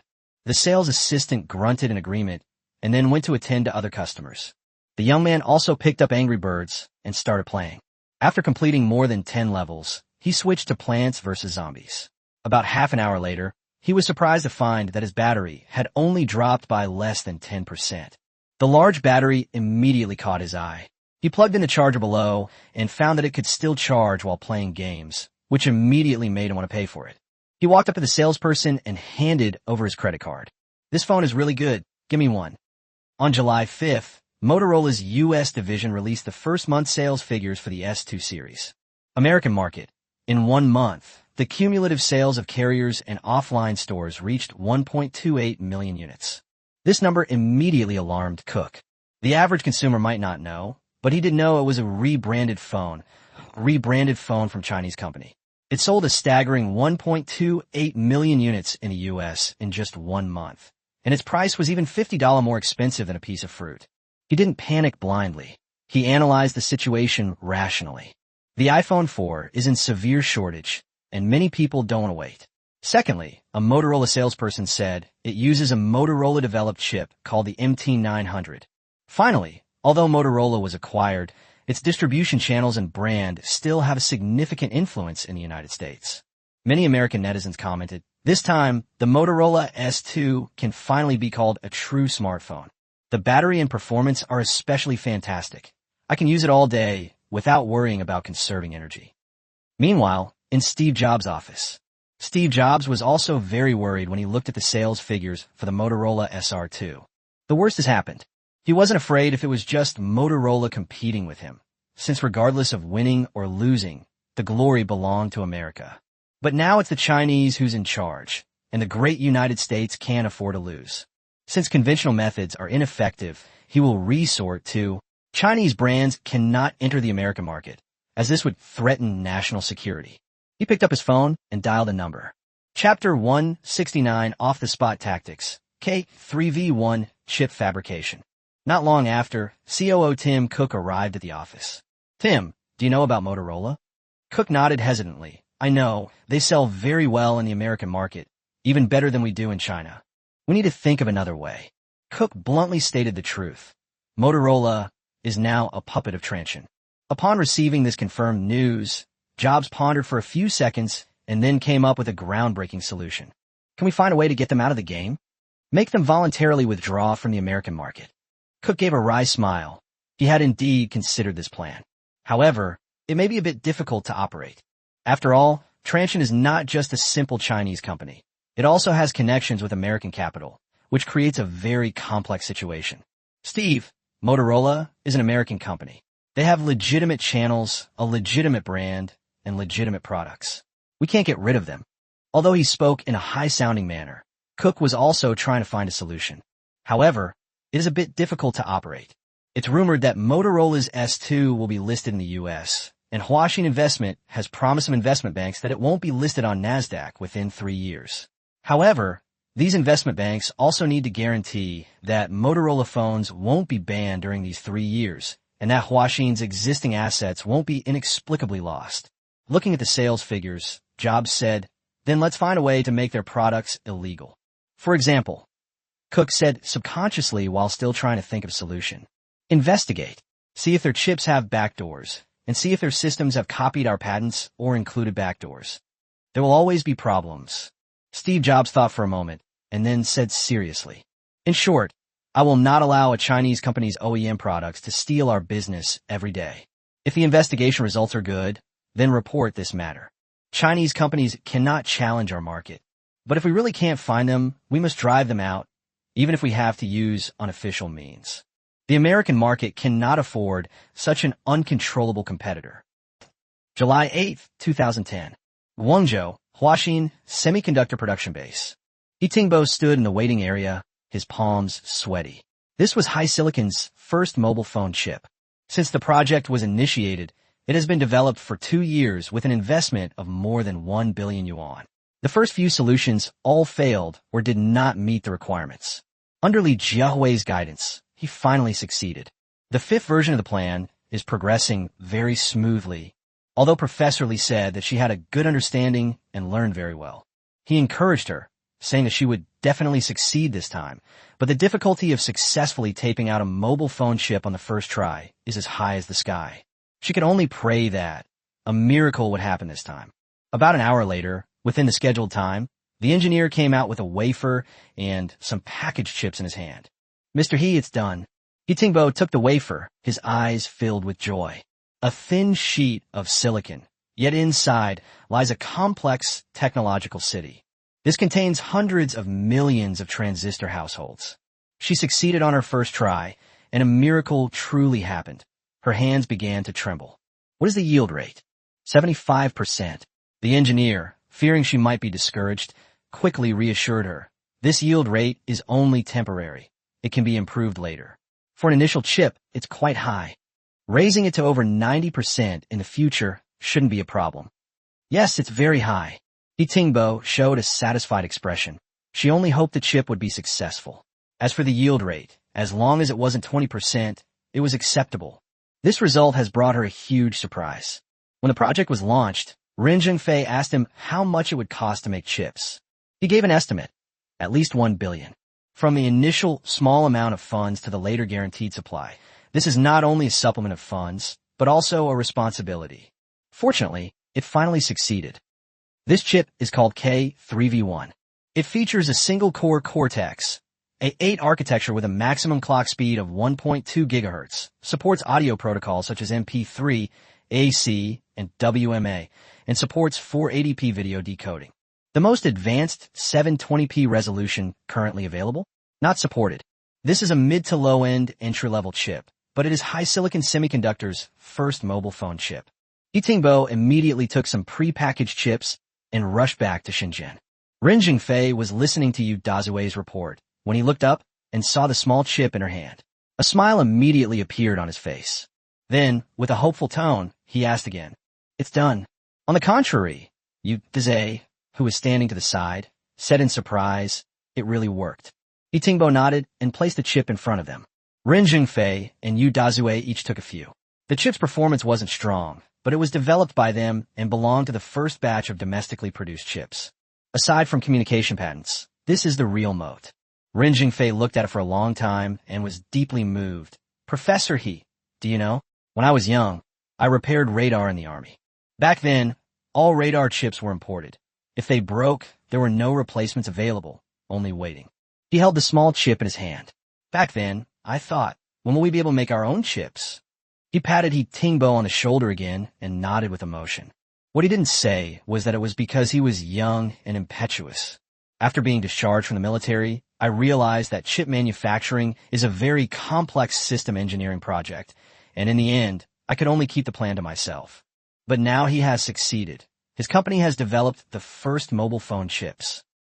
After giving a brief report, Yu Dazue followed her to the high-silicon semiconductor department. Watching them take the test, Yu Dazue excitedly stomped his feet. "Mr. He, has the verification been completed? Mr. He, are there any problems? We have prepared the engineering prototypes." After testing some data, He Tingbo walked over to his side. "What's the rush? Chip verification is a very complex project that cannot be taken lightly. Otherwise, it will have serious consequences. You don't want users to experience serious problems after the phone is released and then rush to return it, do you? Mr. He, this isn't the first time we've seen our own chips, so we're a little anxious. Please continue." Yu Dazue also made a zipper gesture with his hand to indicate that he would no longer speak. A burst of laughter came from the laboratory. About 2 hours later, the chip did indeed encounter some problems during the verification process, but there were no particularly complex logical issues that could be resolved through modifications. He Tingbo excitedly announced, "The project has been a preliminary success. It's a success. High-silicon semiconductor's first chip is a success." Yu Dazue also rushed over immediately. He held the chip in his hand, too excited to speak. "Mr. He, do you mean that this chip can now be used in mobile phones?" He Tingbo nodded, "Yes. However, the GPU and decoding of this chip are a bit weak, and it can only support 480p decoding. It's enough for a mid to low-end device." Yu Dazue's eyes lit up. "Great. We can abandon MediaTek for our mid to low-end product line now." He looked at He Tingbo. "Mr. He, do you know how long I've been waiting for this day?" Chapter 170, The Street Slicker System returns. He Tingbo and the other engineers smiled and said, "President Yu, you certainly won't have to wait as long as we will." That evening, the high-silicon team held a celebration banquet. It was said that Yu Dazue paid for it out of his own pocket, but after being scolded by President Ren, the company ended up paying for it. In Ren's words, he's still short of the measly amount from Dazue. If you're truly willing to contribute to the company, then take a portion of your year-end bonus and reward the team. He raised his glass. "Ladies and gentlemen, today is a big day. With Mr. Shun's help, Huawei's terminals now have their own chips. Although it's just an entry-level chip, we've taken the most difficult step." He looked at He Tingbo and said, "Mr. He, I salute you." He Tingbo raised his glass, and all the engineers around him stood up as well. "President Yu, respect to the team, respect to Professor Lee." Everyone drank it down in one gulp. Someone nearby asked, "Mr. Yu, what's our next step?" Yu Dazue said, "The next step is to put the K3V1 chip into mobile phones and sell them. Let users use them and let the market test them. Then we will continue research and development to make even stronger chips." The engineers on site applauded excitedly. Transsion's Taishan 900 opened the door to domestic semiconductors. Will their K3V1 open that door even wider or close it completely? What will we call our next chip? Add a number and call it K3V2. Guangzhou, Transsion headquarters. Shinfei looked at the test report of high-silicon K3V1, but instead of being happy, he adopted a silent expression. Li Jiehui and Huang Tinya asked at the same time, "President Shun, what's wrong?" Shinfei shook his head. "It's nothing. It wasn't that he didn't want to congratulate them. They were all his own companies. How could he? The main thing is that he was thinking about something else. High Silicon's K3V2 was released in 2012. That chip had good performance, but it had some compatibility issues and caused serious overheating, earning it the nickname hand warmer among netizens. Huawei phones were criticized for 2 whole years because of this chip. Of course, it's also because Yu Qingdong, Yu Daze, has always been stubborn, insisting on using this chip in flagship phones, instead of simply dumping it on counterfeit manufacturers like the K3V1. But it was precisely because of this chip that HiSilicon Semiconductor accumulated experience in making flagship chips, which led to the later Kirin 910, 920, 950. Finally, the Kirin 9000 was born, a chip that made Qualcomm, Apple, and the United States wary, creating the myth of China's strongest chip. The K3V1 was released a year later, and its performance has been greatly improved. The chip manufacturing process has also been changed from the original 110 nanometers to 28 nanometers. What about the K3V2? Will it still be the hand warmer? Will it still bring so much joy to the mobile phone industry? Shun Fei sighed. Mr. Shun, what's wrong? Li Jiahui asked curiously. Nothing. I just thought that the mobile phone industry might lose a lot of fun in the future. Li Jiahui looked completely bewildered. What kind of fun is this? You don't understand. Shun Fei waved his hand.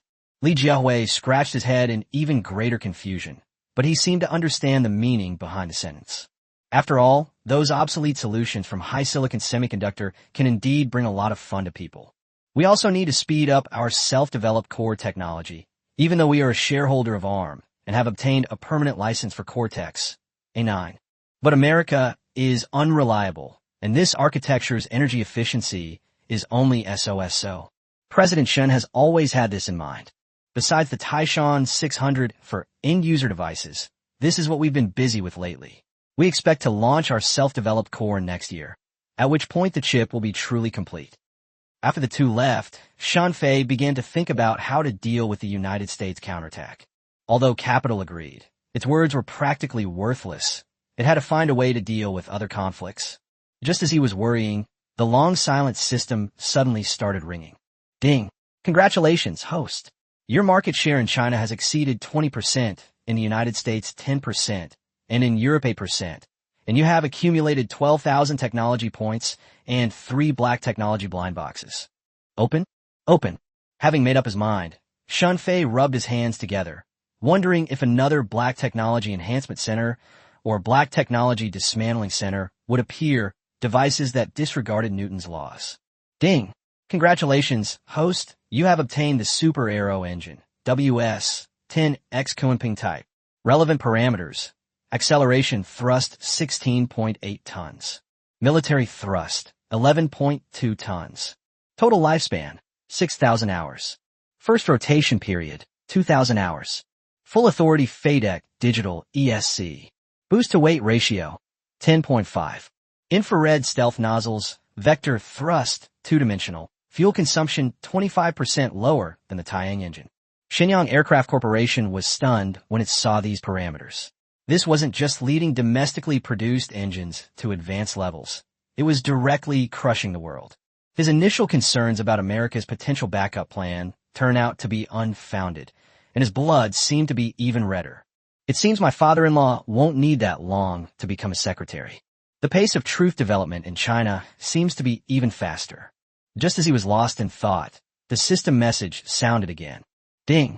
Congratulations, host, you have obtained the WS-15H Seahawk variant, carrier-based aircraft dedicated.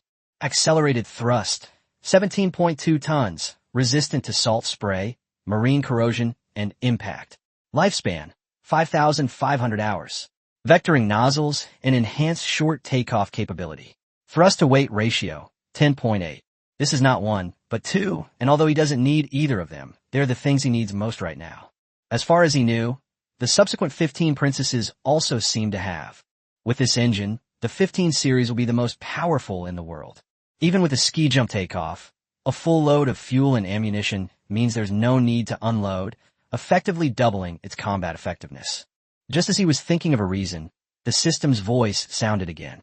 Congratulations, host, you have obtained the QC-3500 Blue Whale Naval Gas Turbine.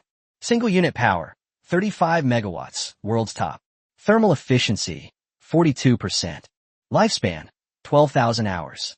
This engine is small in size, low in noise, quick to start, and supports all-electric propulsion, enabling it to drive integrated electric systems. Shun Fei immediately clutched his chest. This meant that the 052D and 055 destroyers were ready for production ahead of schedule, and their speed could easily reach 34, with incredibly strong acceleration and excellent noise reduction. The Navy could also start mass production immediately. But these three gift packages seemed to contain a lot of things. Shun Fei pinched his philtrum, afraid that he would faint. It really is a human trafficker system. The stuff is really good. Ding, congratulations to the host for obtaining the third-generation single crystal high-temperature alloy. It can withstand temperatures up to 1850 degrees Celsius. Full authority FADEC control system source code. The integration of flight, fire control, and propulsion systems brings about a qualitative leap in fighter jet control. Naval Integrated Power System. 5-axis linkage high-precision machine tool plus complete process. Looking at all the technical skills, Shun Fei slumped to the side. Street thugs. Where do they go to rob someone? I managed to get so many great things. There aren't any junk items in the 3 gift packs. Leaving aside 5-axis linkage high-precision machine tools, the shipboard integrated power system alone has already laid the foundation for the deployment of electromagnetic railguns on ships. Needless to say, machine tools are the absolute mother machines of industry. Seeing the results of this effort, Shun Fei suddenly wanted to say to Obama, free trade. But how can these technologies be implemented? It's impossible to just acquire them again, right? This technology is world-class. How could we possibly release it? Who cares? This is the best excuse anyway. Whether they believe it or not, he doesn't care. Chapter 171 Rice Financing Meeting. Just as Shenyang Aircraft Corporation was preparing to sell its technology, the Kyoto Ingu Building, the Rice Company's Series A financing conference was officially held. There were more than a dozen people sitting in the conference room, including Lu Ting from Morningside Venture Capital, Zhou Quan from IDJ, Chi Zipping from Chiming Venture Partners, and a few foreign faces. The success stories of Huawei and Transsion made them optimistic about the Chinese mobile phone market, making it a real hot spot. The premium is very high. Lei Jun sat in the main seat, with Lin Bin, Li Wanxiang, and several other co-founders beside him. Before the financing conference began, Lu Ting offered her congratulations. Mr. Lei, the sales of the first generation of Rice have now exceeded 1 million. Congratulations. Thank you. The current shipment volume is 430,000 units for the first generation and 1.28 million units for the youth version. This sales volume is mainly due to tight production capacity, not because we lack customers. Lu Ting and the other investors all showed caution. Was the data survey wrong? It's gone up so much, it looks like it'll probably have to go up again. 6 months, sales approaching 2 million. For a startup, that's a very fast figure. Lei Jun shook his head. Not fast. Transsion S2 sold more than 1 million units in just 1 month. Honor, at the same price point, is still consistently selling hundreds of thousands of units. Our actual sales period is only a little over a month, and this result is far from our maximum potential. Mr. Lei is right. It's mainly because Qualcomm dragged us down. Otherwise, if we only consider the sales of the standard version, it would have already exceeded 3 million, Lin Bin added. IDJ Zhou Quan wasn't stupid either, and immediately poured cold water on their enthusiasm. President Lin, President Lei, you can't say that. Transsion has factories and distribution channels, so it's natural that its sales are high. Most importantly, they have their own self-developed technology, and the market accepts that. If the Rice is indeed released in May, with the Honor Play already on the market, whether its sales can pick up is a question. However, the first generation sold quite well, selling over 2 million units in 6 months, with another 2 million orders, which is already quite remarkable. Lei Jun didn't respond. Chi Zipping asked, President Lei, what's the next step for the Rice Company? This will affect the valuation we give. Lei Jun stood up, straightened his clothes, and announced the official start of the financing conference. He walked up to the whiteboard. I have a very detailed plan in mind for the future of Rice. First, Rice shipments continue, and Qualcomm's supply chain is nearing stability. At least another 5 million units can be sold in the second half of the year. He wrote on the whiteboard, 5 million units. The second step, the Mi 1S, to be released at the end of the year, with an upgraded imaging system and the addition of a front-facing camera, still priced at $19.99. He wrote down some specifications for the Rice. Keep the basic hardware unchanged, slightly modify the appearance, and add a front camera with a target of 4 million units. Next year's task is to develop the Me Too. This phone will definitely not be hampered by supply issues, and we will strive to sell more than 10 million units. Our long-term goal is to achieve an average annual shipment of 60 million units within 3 years. After Lei Jun set the goals, the investment bank representatives in the conference room applauded in admiration. Mr. Lei, a shipment volume of 60 million units within 3 years is a huge number. Lu Ting applauded again. Whether it could be achieved smoothly is still a question. Currently, it seems that both of Huawei's phones are in a bit of a predicament as for Xiaomi. Zhou Quan shook his head while holding the project proposal. I also have some doubts. I feel that setting it at 30 million would be more appropriate, Qi Zipping said. Although none of the parties were particularly optimistic, no one wanted to withdraw. Other mobile phone manufacturers are either flush with cash or have already sold 50% of their products. As for other brands, they all have some issues and are not worth investing in. Huang Zhang. They're making fun of me again. I know you're all a bit hesitant about this plan, but do you know how big the Chinese mobile phone market is? Everyone saw Lei Jun's direction. This market is bigger than you can imagine. Last year, China sold 280 million mobile phones. This year, sales are projected to exceed 300 million. 60 million only accounts for 18% of the market, less than 1/5. This target is not ambitious. Take our competitor Transsion, for example. They're expected to sell 40 million units this year, and that's only their first year back in China. He took a step forward. The goal of Rice is not to be number one, but to gain a foothold. An 18% market share is enough for us to live a very prosperous life. With this goal in mind, and by expanding into other markets, annual sales can definitely exceed 100 million within 5 years. The screen displayed a large 1, followed by a string of zeros. Zhou Quan asked again, the goal is good, but what is the mode of Rice? Hardware can be copied, systems can be imitated, but what makes you think you can retain your users? You've hit the nail on the head, Lei Jun replied with a smile. MIUI and Mi fans are now Mi's greatest asset. He looked at them and said, MIUI users have exceeded 3.5 million. These 3.5 million are not ordinary users, but enthusiasts. They flashed the firmware weekly, provided suggestions daily, and tested every version. He thought for a moment and said, these people buy Rice phones not because they're cheap, but because they're phones designed for consumers. We will listen carefully to their suggestions. These people have been completely won over by us. There's even a joke online that they are our Mi family army. Zhou Quan and the others nodded. It sounded like a joke, but it was true. Mi fans were indeed more active than any other company. As long as we release a new product, these people will help us promote it for free, help us improve it, and help us criticize our competitors. They're the moat protecting Rice. He sat back down, a confident expression on his face. Everyone, you're not voting for the Rice phone. You're voting for the MIUI community. A phone can have its operating system changed or be reinstalled, but these millions of users are tied to Dami, a mobile payment platform.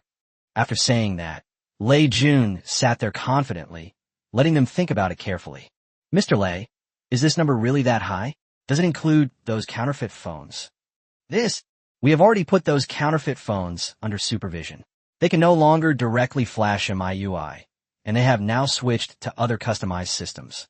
These 3.5 million are all genuine Mi fans. Of course, what Hong Feng didn't say was that while manufacturers can't manipulate data, Mi fans can. The negotiations lasted for more than 3 hours, and finally the parties reached an agreement. The Rice company was valued at $750 million, and the sale of 10% of its shares raised $75 million. Lu Ting, Qi Zipping, and Zhou Quan each hold 2.5% of the shares, while the remaining 2.5% is divided among several foreign companies. After signing the document, Lu Ting looked at Lei Jun and said, Mr. Lei, I have a question. Lei Bus looked at her. Ask away. You just said that you want to reach 60 million units in sales within 3 years. What if you can't do that? Chapter 172, The American Test. Faced with this practical question, Lei Jun replied with a smile. Mr. Lu, I have been an entrepreneur for over 20 years and have failed many times. But I learned something from every failure. At Kingsoft, I learned management. At Excellence, I learned e-commerce. As an angel investor, I learned how to judge people. He stared at Lu Ting and the others.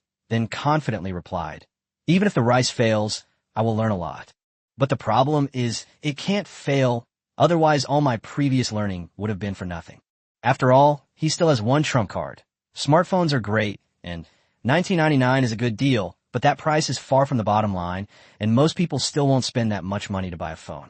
He had a trump card plan, but the enemy was too formidable. He couldn't reveal it beforehand, otherwise. Delay could lead to unforeseen circumstances. After this round of financing, she will need to integrate the supply chain and launch this game-changing product. Lu Ting looked at him, scrutinized him for a moment, and then suddenly smiled.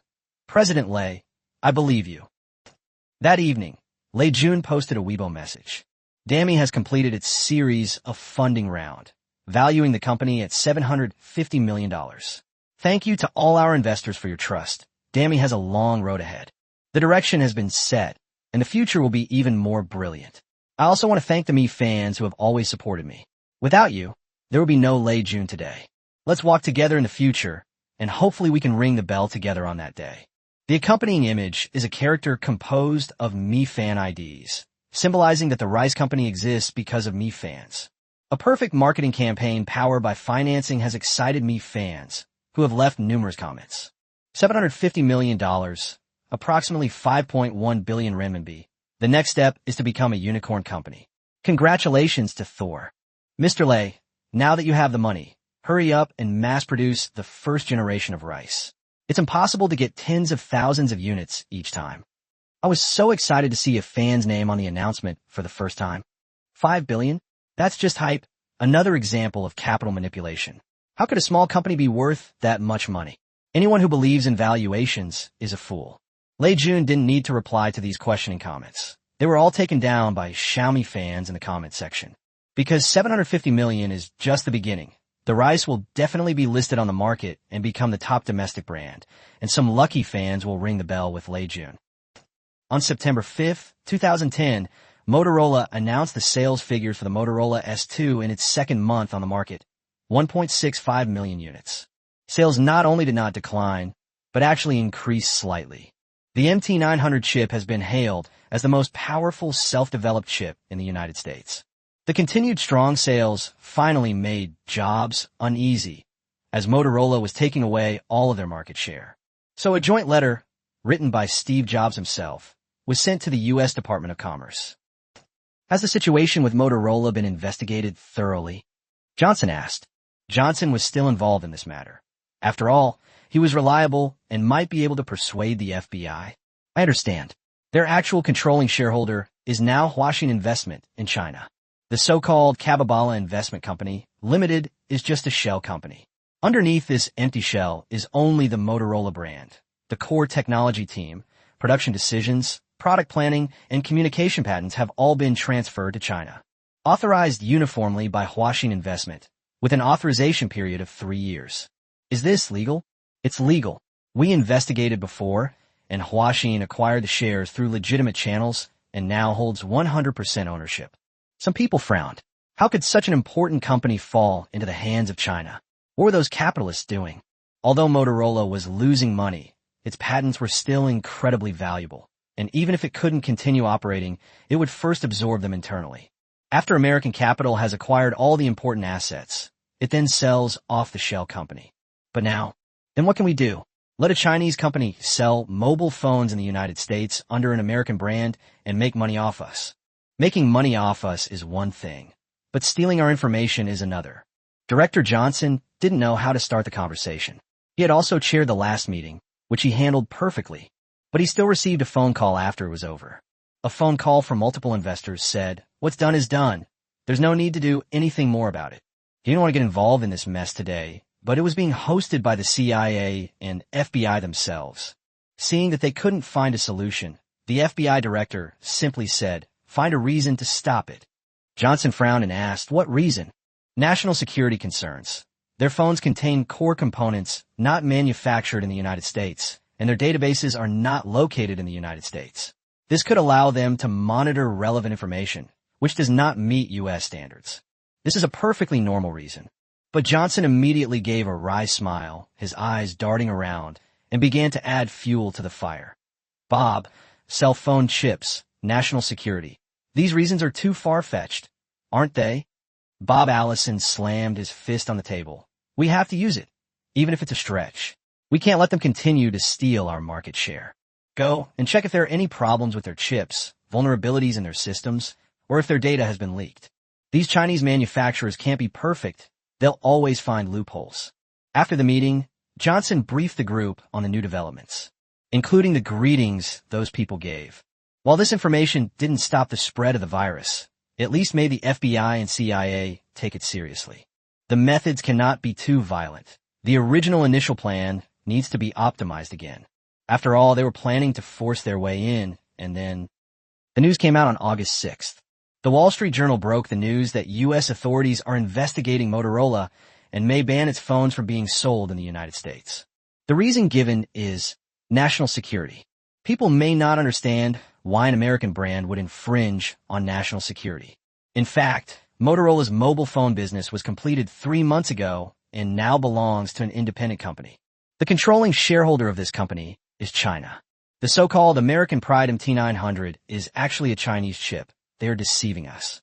The news caused an uproar. Many longtime Motorola fans looked at the phone and suddenly felt it was a bit too hot to handle. But the perfect user experience and the continuation of Motorola's brand value led them to decide to support it anyway. After all, this phone is really good. What does national security have to do with me? All I know is that Motorola was on the verge of bankruptcy, and the Chinese saved it. Now, they're finding a reason to ban it. Isn't this blatant bullying of honest people? What kind of national security phone can explode? All I know is that Motorola's sales figures scared the fruit company, so they must have been behind this. It is wrong for Chinese companies to control American brands. National security is of utmost importance. Within China, this news immediately became a trending topic. Hashtag Motorola, maybe ban hashtag. Hashtag Motorola achieves 3 million sales in the American market hashtag.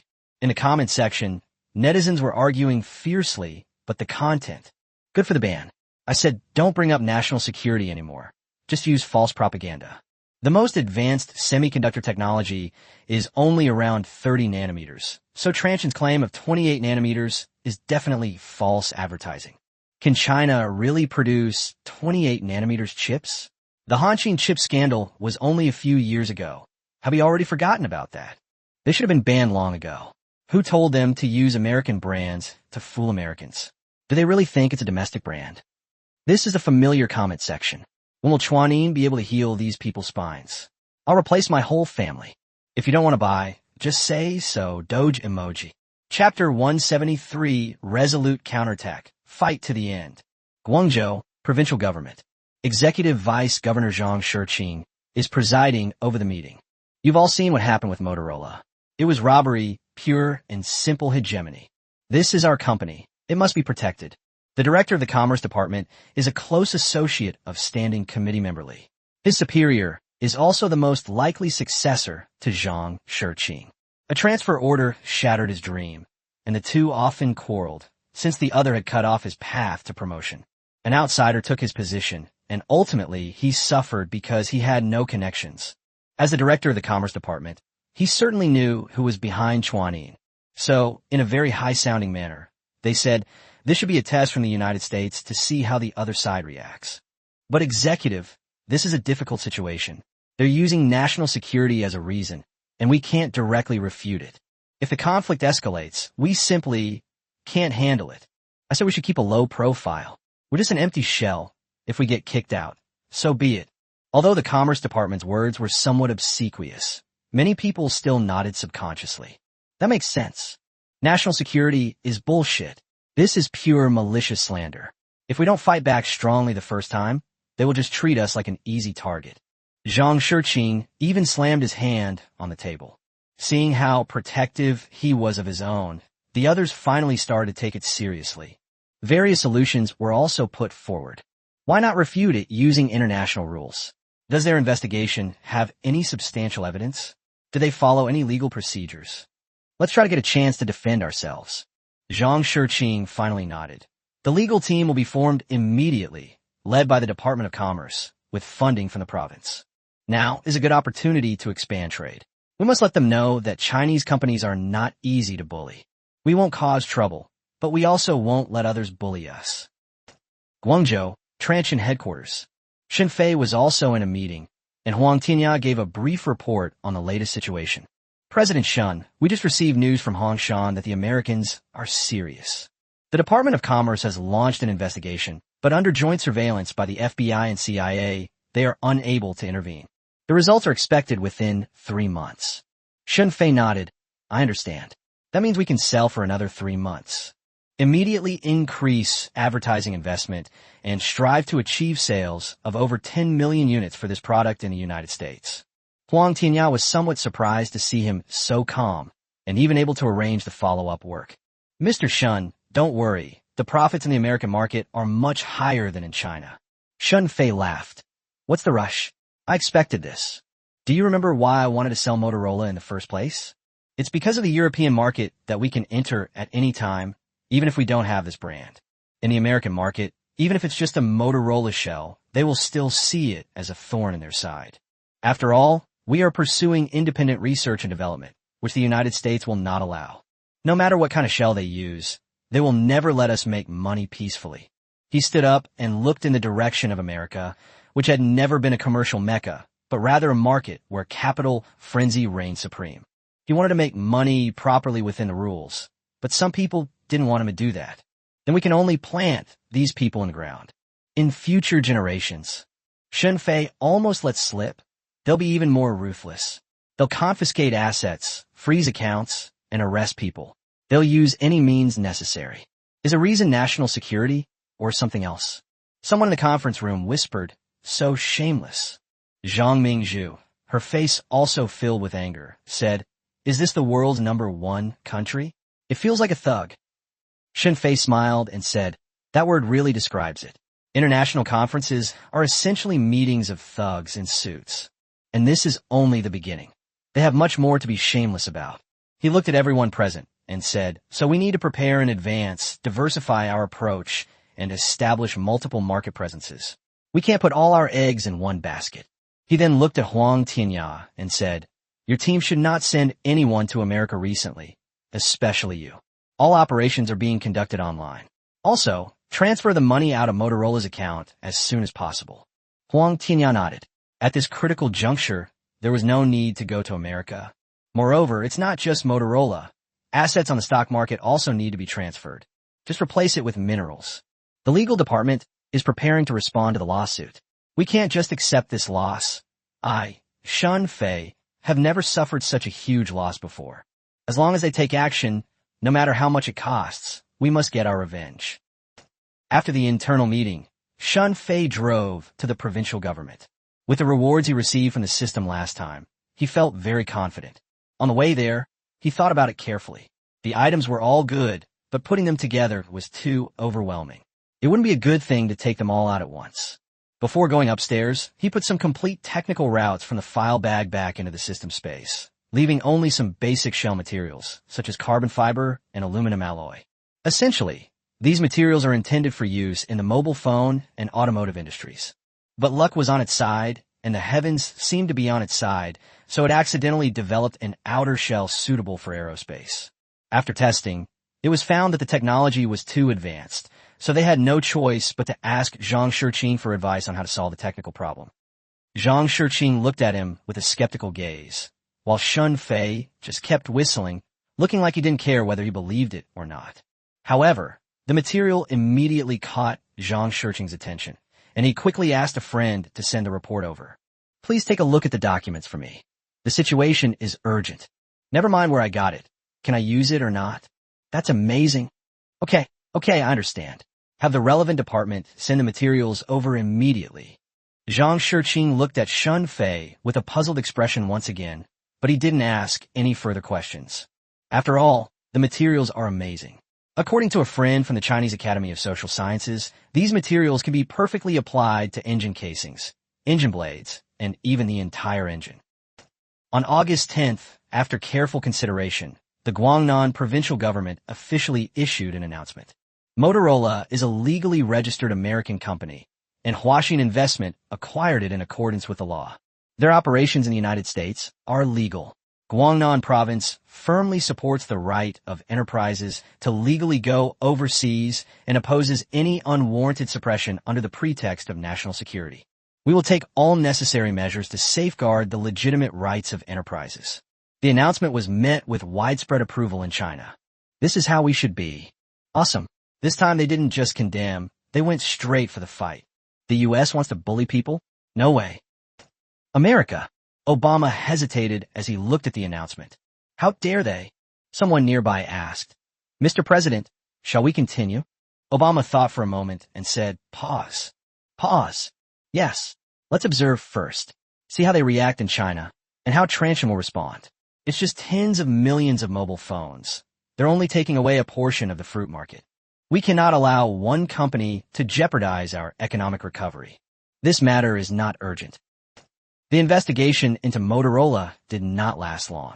September 1st, which should have been a busy start to the school year, became the starting point of the most brutal war in the history of the Chinese internet. The war between Tencent and 360 officially began today. 360 has launched a privacy protector, claiming it can detect whether QQ is scanning user privacy. One blogger directly stated that Tencent QQ has been silently scanning users' hard drives in the background for a long time, stealing private files and monitoring chat logs.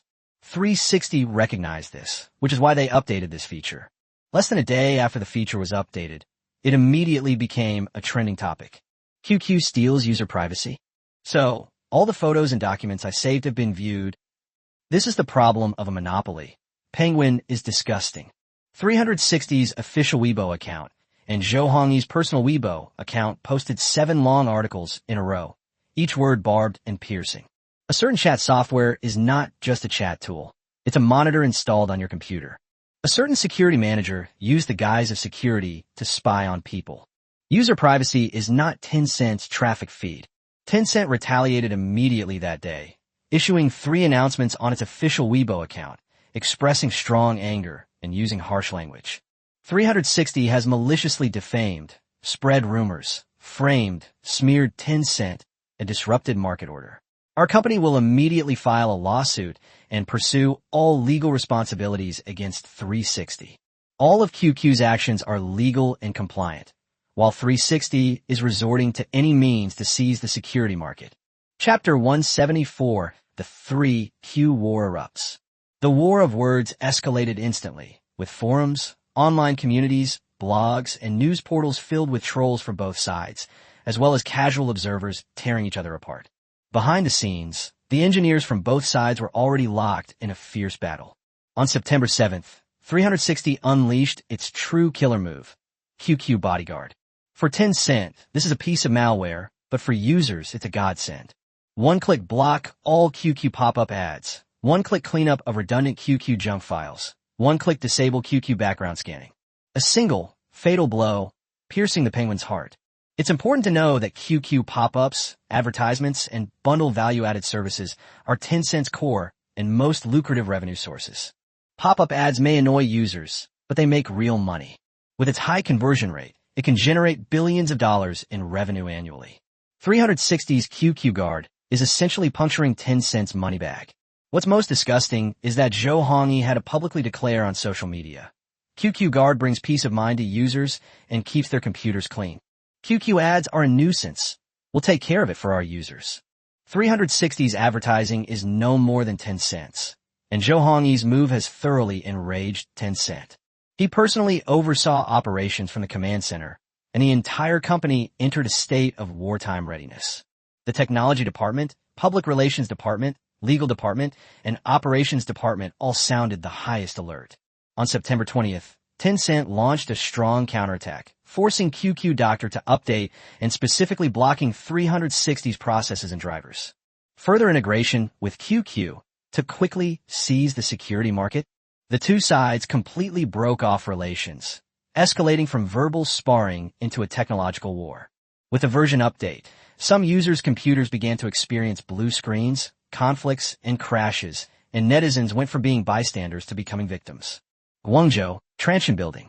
Shun Fei sat in his office, looking at the screen full of news, his brows furrowing slightly. The 3Q war has indeed arrived. He was right to prepare. But in the previous life, it didn't fully erupt until the end of October, but this time it happened 2 whole months earlier. Has history been deviated from its course? But a faint smile quickly appeared on his lips. It didn't matter when it erupted. He was already prepared. President Shun, both sides are hurling insults at each other and have even started technical maneuvers. Shouldn't we step in? Lu Jihong stood aside and said anxiously. The internet is in complete chaos right now, making it the perfect time to get in. Shenfei looked up at Lu Jihong and Huang Tianya, who were somewhat anxious. It's not time yet. We've only just begun. Let the technical department continue to optimize our transient security guardian and improve its protective functions. Lu Jihong was truly stunned this time. The two chairmen had already started a war of words online, attacking each other's weaknesses, and this wasn't even the beginning. President Shun, is this not enough? Penguin Ma and Zhou Hongyi are practically fighting each other across the screen. They're just short of a fight online. You mean they'll continue fighting? You really want to arrange a real-life fight? I didn't say that. But our most important task right now is to continue refining Transient Security Guardian and make its protection, cleaning, blocking, and privacy protection to the extreme. Do not join any team, and do not engage in any aggressive behavior. Lu Jihong nodded thoughtfully, but he still didn't quite understand. However, his boss's judgment was never wrong. So he nodded and said, I understand. Just wait and see. The real show is yet to come. On September 25th, the cyber attacks by both sides escalated further. Tencent also officially released that famous open letter that went viral online. We have just made a very difficult decision. The article detailed 360's unethical behavior and then proposed a solution that forced users to choose between 2 options. If they installed 360, they would no longer be able to log into QQ. You can't use 360 if you use QQ. The confidence to make this decision stems from QQ, the absolute leader in social networking. You can still have Tencent if you leave 360, but there's no substitute for QQ if you leave. After Tencent forced hundreds of millions of users to take sides, almost simultaneously, several internet companies, including Kingsoft Network, Baidu, and Kingsoft Software, expressed their support for Tencent. Several companies have publicly accused 360 of interfering with the normal work of other companies. 360 also took the same countermeasure immediately. If you want to use 360, you can't use QQ. Both sides are so enraged that neither is willing to back down. The entire internet was outraged, with user complaints instantly exceeding 99+, and public opinion completely exploded. Related media outlets published articles overnight. Tencent and 360 are locked in a bloody battle. The most devastating war on the internet. A difficult decision, but I think you're making money through a difficult robbery. Why should I have to choose between 2 options? It's my computer. I'm in charge. Who are you, Tencent, to tell me what to do? If I install 360, I can't log into QQ. Why don't you just steal my hard drive? I've been using QQ for 10 years, and today is the first time I've felt utterly disgusted. In the past, pop-up ads were annoying enough, but now they're practically holding users hostage. Chio's behavior is too ugly. Both companies are internet thugs, nothing more. Who gave you the audacity to force us to choose between 2 options? Doesn't the Ministry of Industry and Information Technology do anything about it? Of course, Zhou Hongyi was not spared either, and his Weibo comment section was filled with greetings. One's a spy, the other's a hooligan. Neither of them are any good. Can't you please stop causing trouble for ordinary people when you're fighting? Both companies are cancerous, and it's us users who suffer. Are there any other alternatives? I really don't want to use these 2 companies anymore. The once highly competitive cybersecurity market has been reduced to a single dominant player by 360 with the advent of the free era. This is the main reason why 360 dares to openly challenge Tencent. Lu Jihong finally understood what his boss meant by the time is right. He really didn't expect the 2 sides to fight to this extent. Did they really not take the regulators seriously? On September 26th, all mobile phones running the Taishan system underwent a silent update. The update notes contain only 1 line in small print. Transient Security Guardian. Your free security manager only protects, doesn't interfere. Some users, seeing that the system had automatically upgraded, clicked on it and were surprised to find mobile security has been upgraded from 360 to Transient Security Guard. The interface is very clean and uncluttered. It can scan for and remove viruses with one click, and the virus database includes all the mainstream viruses known on the market. It can also automatically block ads, clean up junk files, protect privacy, and scan automatically when not in use. Users were bewildered by this incredibly convenient security solution. The software they prayed for actually appeared. It's free, easy to use, and doesn't force users to do anything. Truly conscientious. Forums and online communities are flooded with posts about it again, but this time the focus is on Transsion Security Guard. This telepathic transmission is legendary. When others are fighting, he protects the users. Tencent and 360 are forcing me to choose between them. Transsion lets me have both and can also protect my safety. Some companies should learn from this. Don't take sides, don't engage in extortion, don't cause trouble, just focus on doing the job. That's what security software should be. This wave of communication is going to give us a huge advantage. Transsion Security Guard received rave reviews within 5 hours of its launch, and within 12 hours, its downloads exceeded 5 million. Desktop users exceeded 3.5 million. Penguin Building, Shenzhen. Penguin Ma sat in his office, the screen in front of him displaying the soaring curve of Transsion Security Guard. In less than 24 hours, the number of downloads has exceeded 10 million, and its reputation continues to rise. They're clearly the major shareholders, so what are they doing? Why release a security manager at this time? Are they trying to grab a share of the instant messaging market? He remained silent for a long time before finally picking up the phone and dialing Shun Fei's number, wanting to see what this major shareholder really meant. Chapter 175: The Snipe and the Clam Fight. The one gains advantage through telepathy.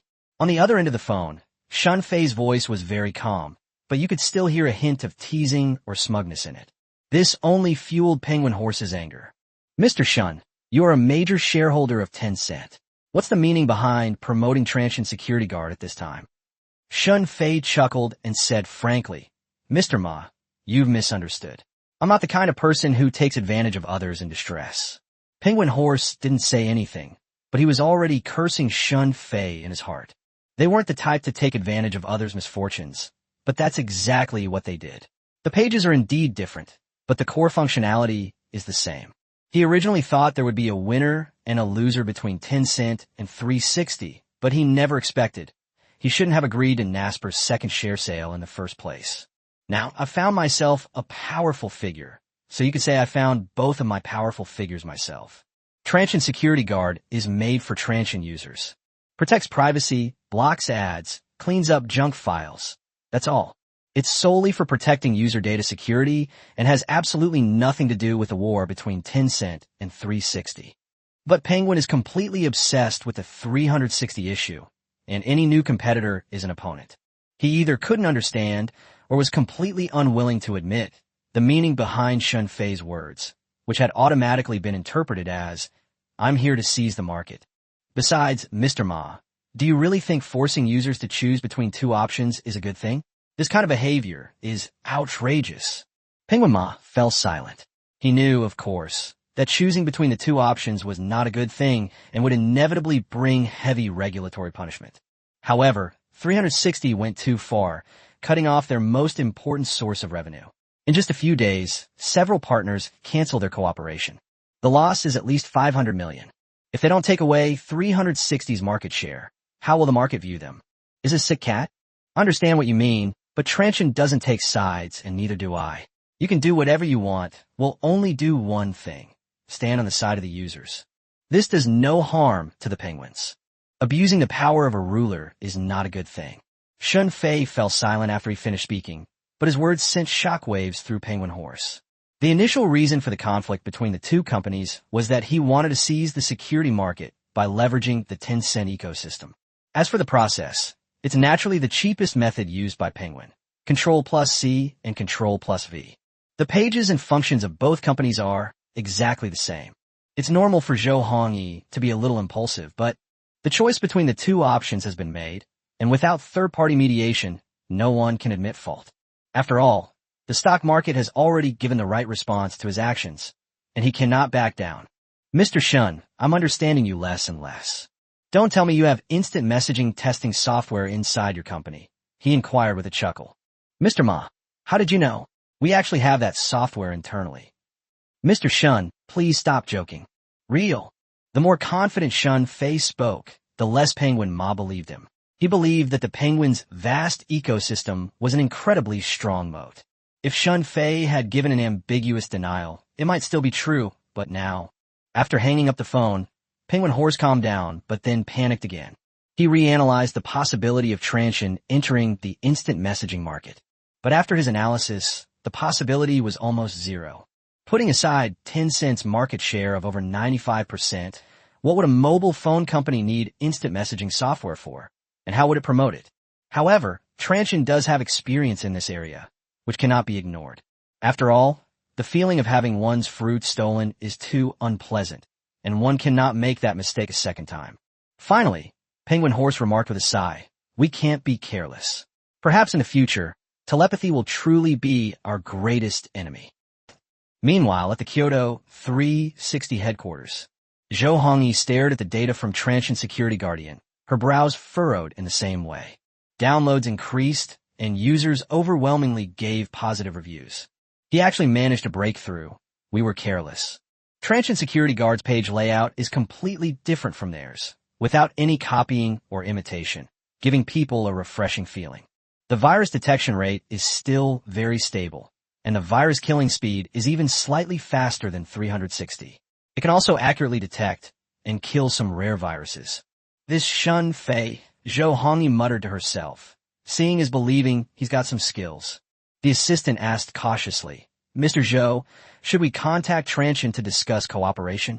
Zhou Hongyi shook her head. When the snipe and the clam fight, the fisherman benefits. They've already gotten their share, so why would they cooperate with us? However, since he doesn't take sides, we shouldn't mess with him. We can't afford to offend him, and there's no need to. He controls the end-user market, so we must seize it too. We need to talk to the other companies about cooperation. The mediation by a third party came faster than expected. On September 28th, the Ministry of Industry and Information Technology intervened forcefully and ordered both sides to immediately cease hostilities. Tencent restores compatibility with 360. 360 removed QQ Protector from app stores. But the end of the war did not mean the end of the battle. After the software was taken down, Tencent directly sued 360 in court. This war continued in another form. On the other side, at the Transsion building, Liu Jihong was incredibly excited when he saw the download count surpass 40 million. Within days of its launch, Transsion Antivirus had already become the third largest antivirus software in China. Although it still has the smallest user base, its activity level is very high.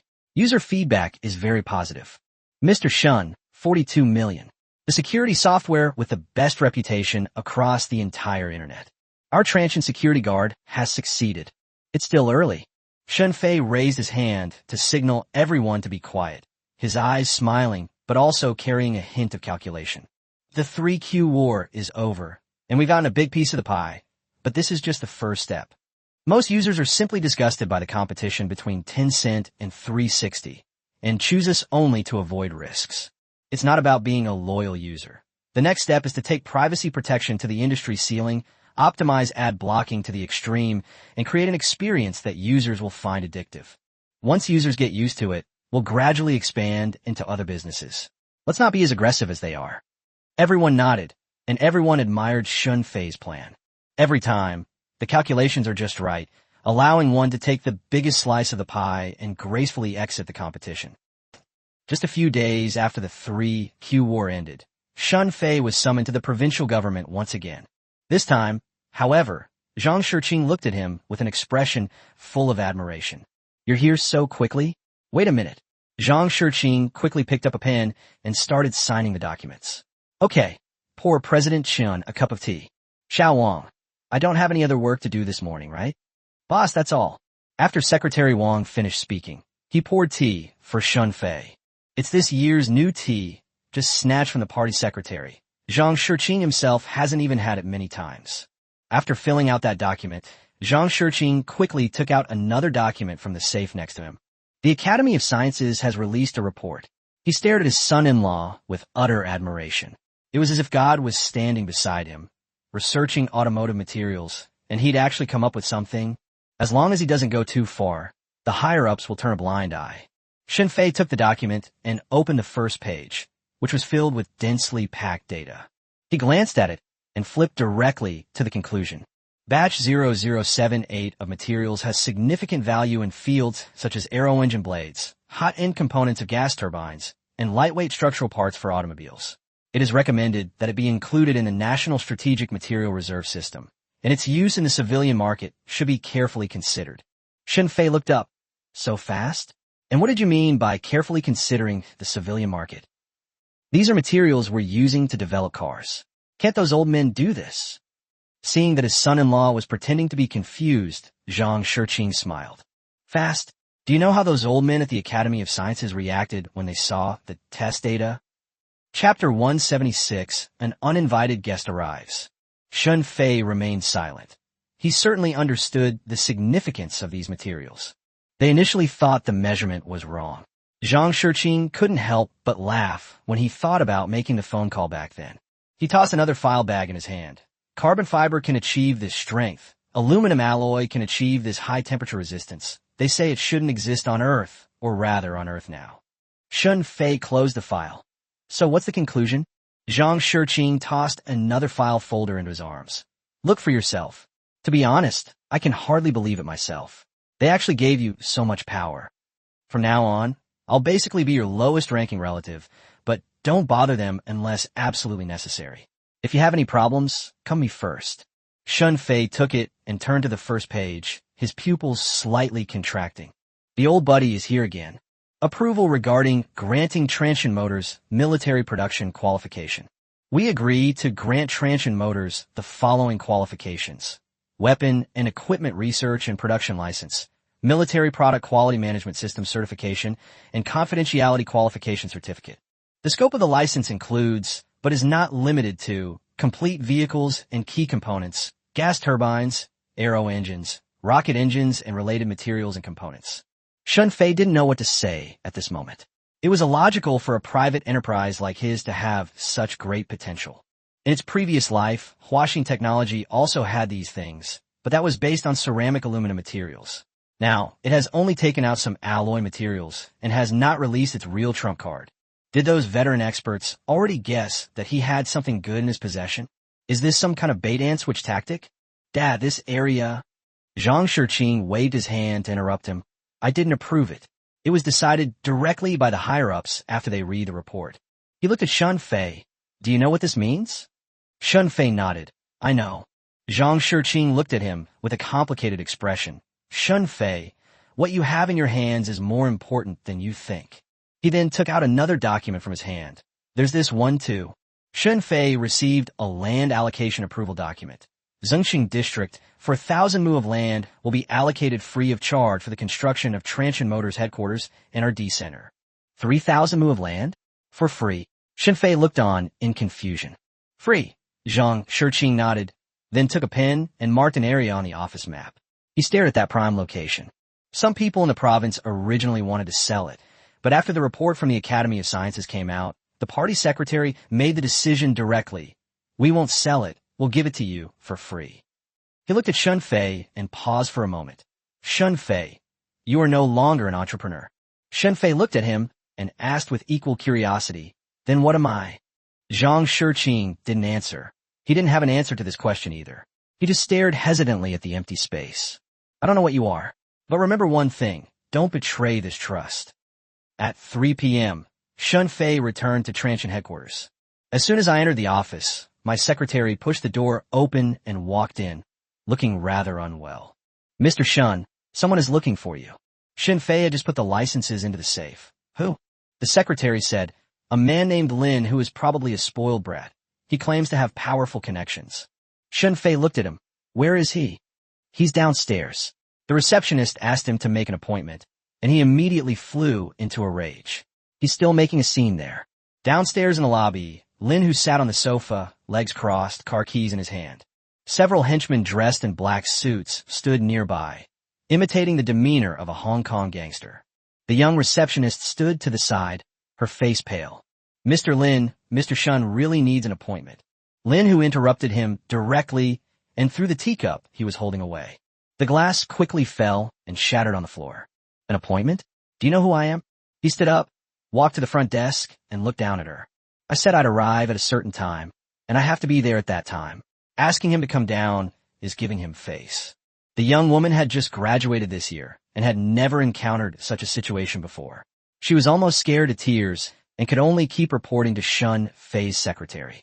The elevator doors opened, and Shun Fei stepped out. Lin, who turned around and looked at a handsome man, which made him subconsciously pause for a moment. No, he was the most handsome one. No, Brother Liu is the most handsome. But Shun Fei's appearance still made him sense something was off, though he still spoke condescendingly. You are Shun Fei. After speaking, he glanced around disdainfully, still maintaining his arrogant demeanor. Shun Fei nodded. Yes, I am. May I ask which temple you belong to? Lin, who laughed. You're not qualified to know yet. But once this contract is signed, we'll all be family, and you'll naturally find out then. Then he subconsciously patted Shun Fei's shoulder, but Shun Fei slapped him away. Lin, whose expression changed again. President Shun, is your receptionist inconsiderate? I've been here for so long, and there hasn't even been a glass of water. Shun Fei looked at him. Our receptionist is very considerate. When friends come, of course we have whatever they want to drink. But those who were causing trouble were already being treated well by not being kicked out. And that teacup, it was custom-made for 2,000 yuan. Remember to compensate us when we leave. Compensation for you. The henchman next to them was the first to explode, pointing at them and cursing. When he saw the security team surrounding them, he instantly cowered, but soon straightened his back. They have powerful backers. Would the other side dare to attack them? Will it be a Panamera or a Ferrari? Or perhaps an apartment in Kyoto? It's such a difficult choice. Compensation. Lin, who clapped his hands, then picked up another cup from the table and smashed it again. Is that enough? One more, please. The security guards didn't stop them. They just silently watched over the 2,000 for 1,000, 8,000, and 10,000. Soon, Lin, who had the entire set of teacups, returned to the factory for repair. That's how I am in Kyoto. Even if I smash your cup or your shop, it's still considered giving you face. Shun Fei interrupted him. You're so confident. I know who you are. You're just a lowly soldier. Don't be so self-assured. Others may fear you, but I don't. What goes around comes around. This may sound comforting, but I genuinely believe it. Zhang Mingzhu already mentioned this when we went downstairs. She had heard of these people when she was in Kyoto. They had a bad reputation and were typical spoiled brats, but their families had connections, so they managed to cover up all sorts of things. Things have gotten a little better in the last 2 years. They've started playing these capital games, but their methods are still quite unscrupulous. This time, it's estimated that they've set their sights on Transsion's development. But there's no need to worry too much. Although Zhang Shiqing's teacher in Kyoto has retired to the second line, he still has many former students and officials. There's no need to be afraid of them. Just fight back. If anything happens, we can stop him. Don't worry about his father. At worst, he can just quit his job. Even if we take a step back and consider the worst-case scenario, there's still Lin Wei. After a long while, Lin, who finally realized that Shun Fei was cursing him. His face turned ashen, and his follower took a step forward, but Lin, who stopped him with a raised hand. Mr. Shun, that's interesting. You're the first person who dares to talk to me like that. He stared at Shun Fei. Good lad, you've got guts. I made a reservation. Can I go up now? Shun Fei looked at him for 2 seconds, then turned and walked onto the elevator. Follow me. Chapter 177, 100 million, 20%. The office door was closed. Lin, who sat on the sofa, legs crossed, surveying the office. The decor was simple compared to other chairmen's offices he'd seen. There were no famous paintings or antiques. Only one piece of calligraphy hangs on the wall. Actions speak louder than words. The signature wasn't from any famous person, just someone surnamed Wang. He chuckled. Mr. Shun, your office isn't grand enough. This painting, he was about to say was rubbish, but then he looked at the signature. He seemed to recognize the name. It wasn't exactly a masterpiece, so it probably wasn't worth much. After we start working together, I'll get you a few things to decorate. They won't be expensive, just at industry prices. After he finished speaking, he pointed to several points, including the wall and the filing cabinet. Hang it up here, here, and here. For such a big company, it's still so simple. No wonder people look down on you. After sitting down behind his desk and watching this fool's performance for a while, Shun Fei didn't say anything. Get to the point. Lin, who lowered his leg and leaned forward. Mr. Shun, I heard you're doing quite well in the African market. But now that you're back in China, you need to know the rules if you want to survive here. Shunfei looked at him. What rules? Who made them? Linhu smiled. Don't worry about that. I know what I'm doing. He stood up, walked to the window, and turned his back to Shunfei. Mr. Shun, let's make a deal. Shunfei didn't say anything. He just wanted to see just how stupid these idiots could be, or how confident they could be. Don't say I'm bullying you. You give us 20% of Transsion's shares in the investment team. The team leader's surname is Huang, right? We'll give you 100 million. Shunfei looked at him and gently shook his head. Sure enough, people always fall silent when they have nothing to say. 100 million? 100 million. Cash, no taxes required. Shunfei laughed. Guangchuanyan's land is worth more than 1 billion yuan now. You want to buy 20% of my shares for 100 million yuan, and you also want my investment team. A brain is a wonderful thing. I hope you have one too. Lin, who was about to speak again, but his underlings next to him started laughing. What's the meaning? The younger brother leaned close to his ear and said, Boss, he said you're stupid. Lin, whose expression changed slightly, but he quickly recovered after remembering Lu Mingyuan's words. After all, telepathic communication is valuable. It can help them perform more efficient operations. Kid, I like people like you. But you have to understand, land is land, and cash is cash. In China, some things can't be solved with money. These unsolvable problems are often more important than money. This is our area of expertise. Do you know what the right to interpret rules means? What if I don't sell? Kid, don't push your luck. I'm being nice to you. That's giving you face.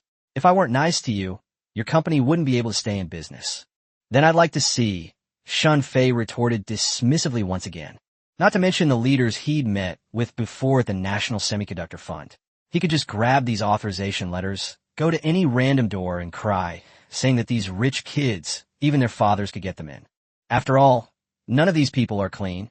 If the son is like this, the father is naturally not much cleaner either. Lin, who stared at him, his eyes turning murderous.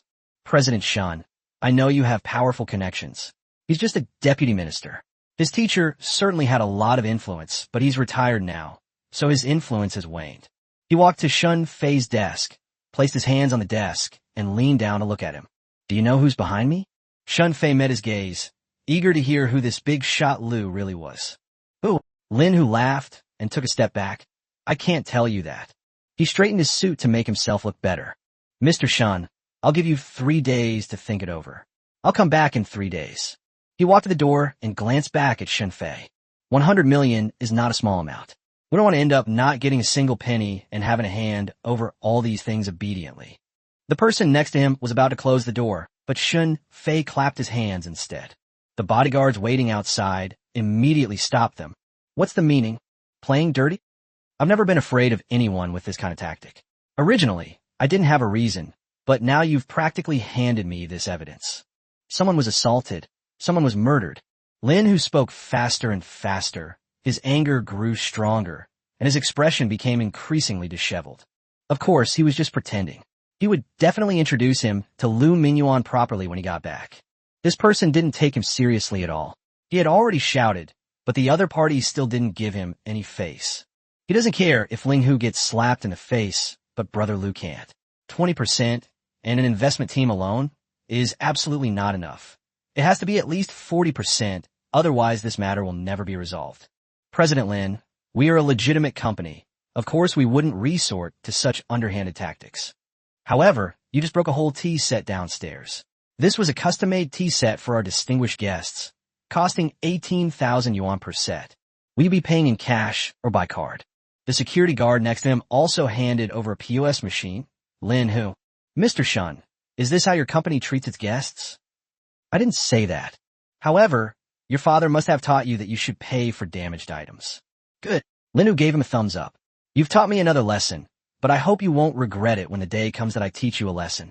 Lin Hu took out his bank card, swiped it, and then angrily left the scene. The security guards also respectfully saw him off, since he had already paid for these value-added services, so their attitude was naturally good. 3 days later, Silly Tiger came again, but this time he was smarter. He had 10 little LOL players with him, plus a man in his 30s who wore glasses and a shirt and looked very refined. But Shunfei felt that he should also be a scoundrel. President Shun, this is Zhang Hao. Zhang Hao extended his hand. President Shun, I've heard so much about you. Shun Fei ignored him and directly invited them to sit down. The three sat down. This time, Lin, who didn't cross his legs. He just looked at Zhang Hao, signaling him to speak quickly. Before he could speak, Shun Fei said first, "My time is precious. I need to go to the construction site. Say what you have to say quickly. If it's still about what happened last time, then leave. There's nothing to talk about." "President Shun, you can't say that. Lin may have acted impulsively last time. I apologize on his behalf." Shun Fei remained silent. "But our goals are the same. You have the technology, we have the connections, and we hope to cooperate." "Cooperation? 100 million. You call that cooperation?" Seeing Shun Fei's disdainful smile, Zhang Hao laughed. "They're so young. Does having technology mean you can do whatever you want?" They've seen plenty of arrogant people like this, thinking that having some technology can change the world and create a new order. Too young.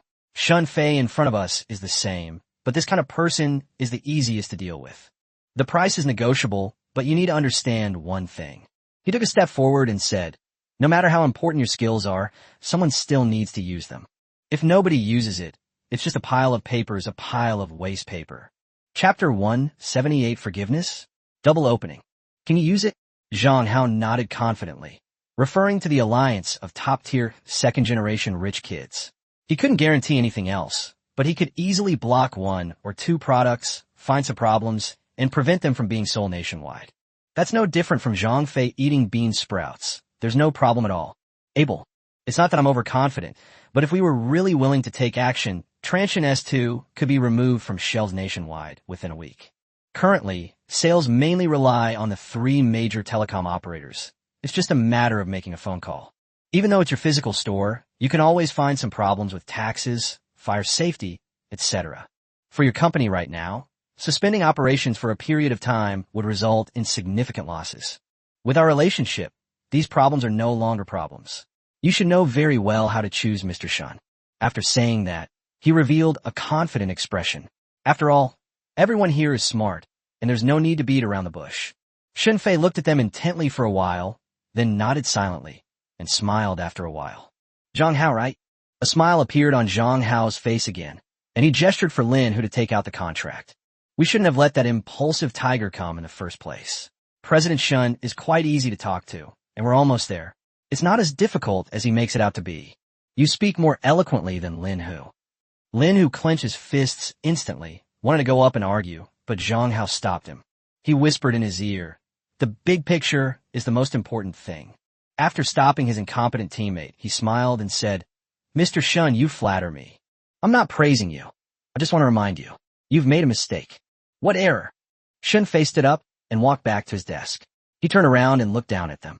"You think my confidence comes from my father-in-law, and that my relationship with Zhang Mingzhu is because of that relationship." He paused briefly, observing the expressions on their faces. "But you're wrong. Actually, it was love at first sight, or maybe it was lust at first sight." Zhang Hao and the other man stared in surprise at Shun Fei's pouting lips. "Brother, we're talking serious business here, and you're just so blunt about being lustful at first sight. Everyone has a girlfriend, so why are you showing off your love like this?" But before they could speak, Shun Fei had already begun his introduction. "In your impression, the mobile phone industry may be a labor-intensive industry, which has nothing to do with so-called high technology and can be easily manipulated. But you may not fully understand what it means to develop your own chips and semiconductor factories. Your family members probably know more about this issue." Lin Hu's expression changed completely, and Zhang Hao's smile faded. When he went home last week, his father scolded him and brought up these things. Immediately, a cold sweat broke out.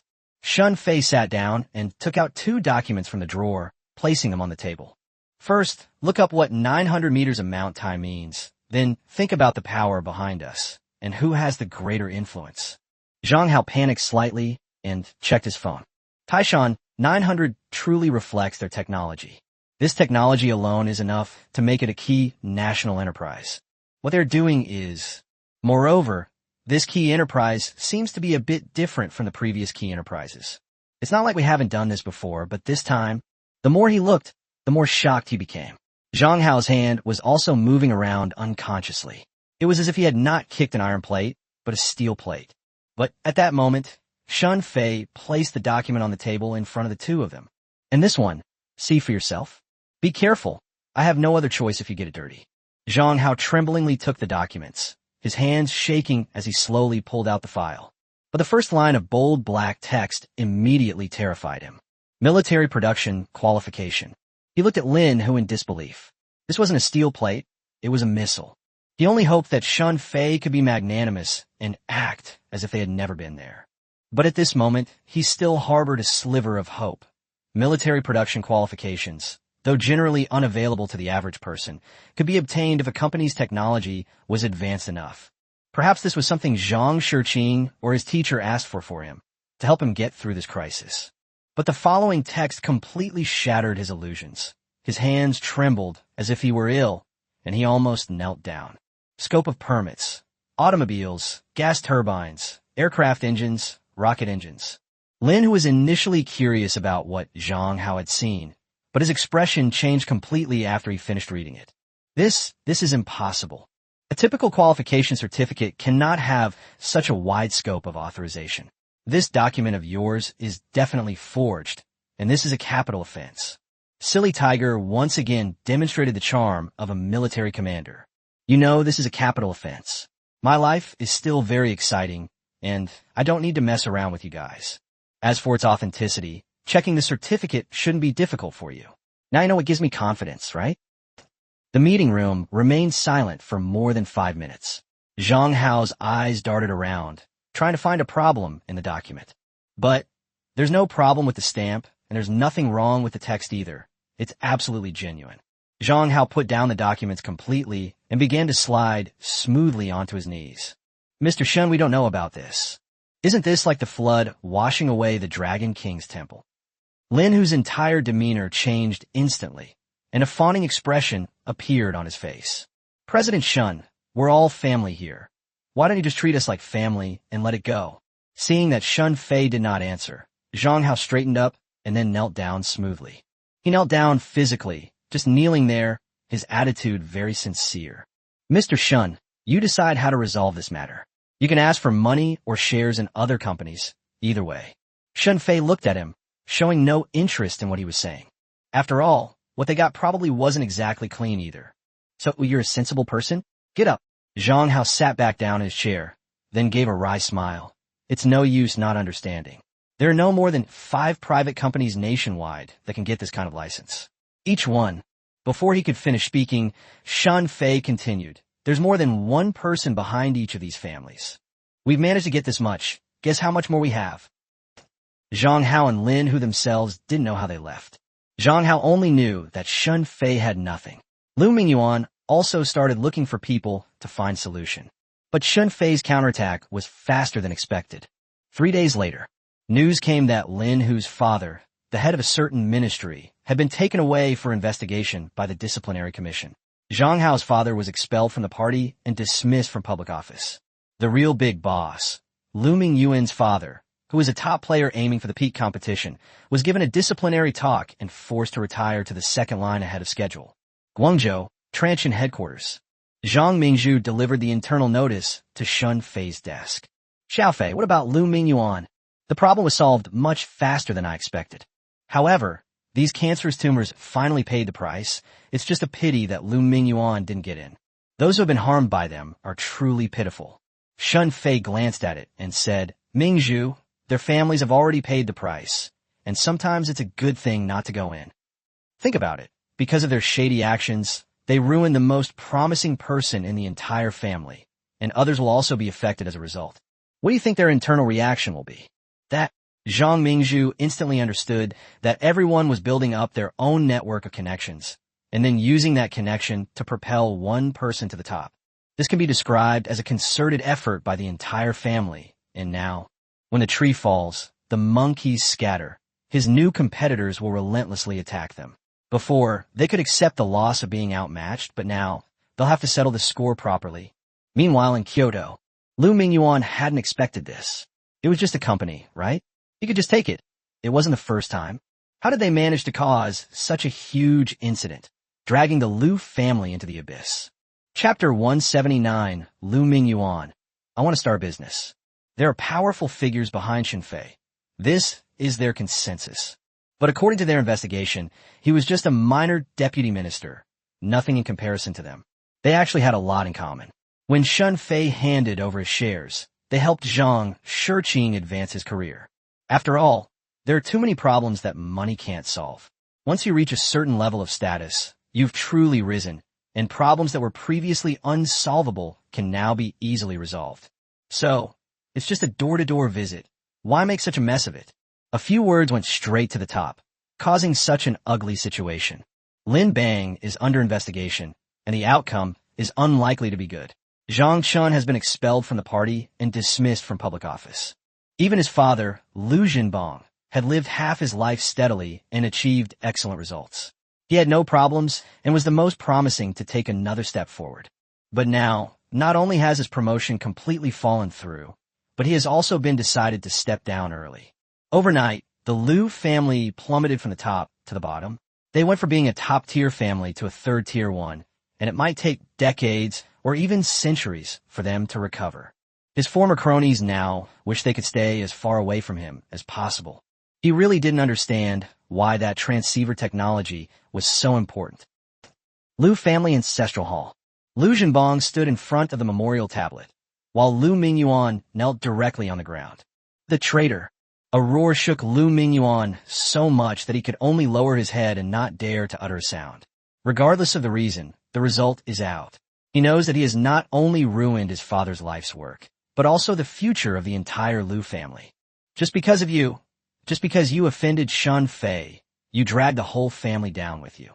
Do you know that your father was just one step away from taking the next step? Do you know what it means to step down to the second line? If it weren't for your father's past achievements, I'd be in jail by now. Liu Jingbang's scolding grew more and more intense, his voice filled with despair and disappointment. Transsion is very valuable, and washing technology is also very profitable. He wasn't the only one eyeing this lucrative opportunity. Why didn't the others make a move?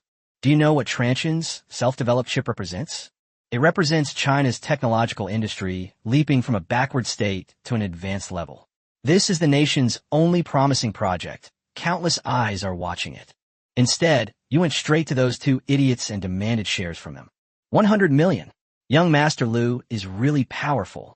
So many companies wanting to leverage your connections. You look down on them all, but you specifically target this one. The mother, unable to bear it any longer, gently tugged at Liu Jinbang's sleeve and said protectively, "All right, the child knows he was wrong. So what if I'm reassigned to a less prominent position? It's not like I'm officially retired. I can still make a living." These words completely ignited Liu Jinbang's long-suppressed anger. If she hadn't always protected Liu Mingyuan, this good-for-nothing wouldn't be in such a bad state. He shouldn't have been so greedy in the first place. He slammed his hand on the table. "How can we possibly make a living? How dare you say such a thing? He's ruined our whole family, and you're still protecting him. If you hadn't spoiled him since he was little, would he be so arrogant and ignorant? Would he be so conceited and capable of destroying my entire future?" In fact, the impact of this event is much wider. He wasn't the only one. Everyone in the entire Liu family pressed the pause button. His second younger brother, who was originally aiming for a ministerial position, has now been transferred to the Provincial People's Congress and serves as its vice chairman. As for the others, their positions were adjusted to varying degrees because of this incident. Liu Jinbang pointed at his wife. "You two, mother and son, one is good for nothing and the other is good for nothing. The Liu and Li families have fallen to this state. None of you can escape it." Li Minghua was so scolded that his face turned pale, his eyes turned red, and he couldn't say a word. The Li family has declined and is now relying entirely on her, but the Liu family has also collapsed. Liu Mingyuan lowered his head, humiliation, anger, and resentment churning wildly within him. Looking at Liu Jinbang's furious face, at Li Minghua's aggrieved appearance, and at the ancestral tablets in the pond, an unprecedented emotion exploded from the bottom of his heart. Second tier? Decline? Ruin of future prospects? Shun Fei, what you owe me, what you owe the Liu family, I will collect it all back, penny by penny, with interest.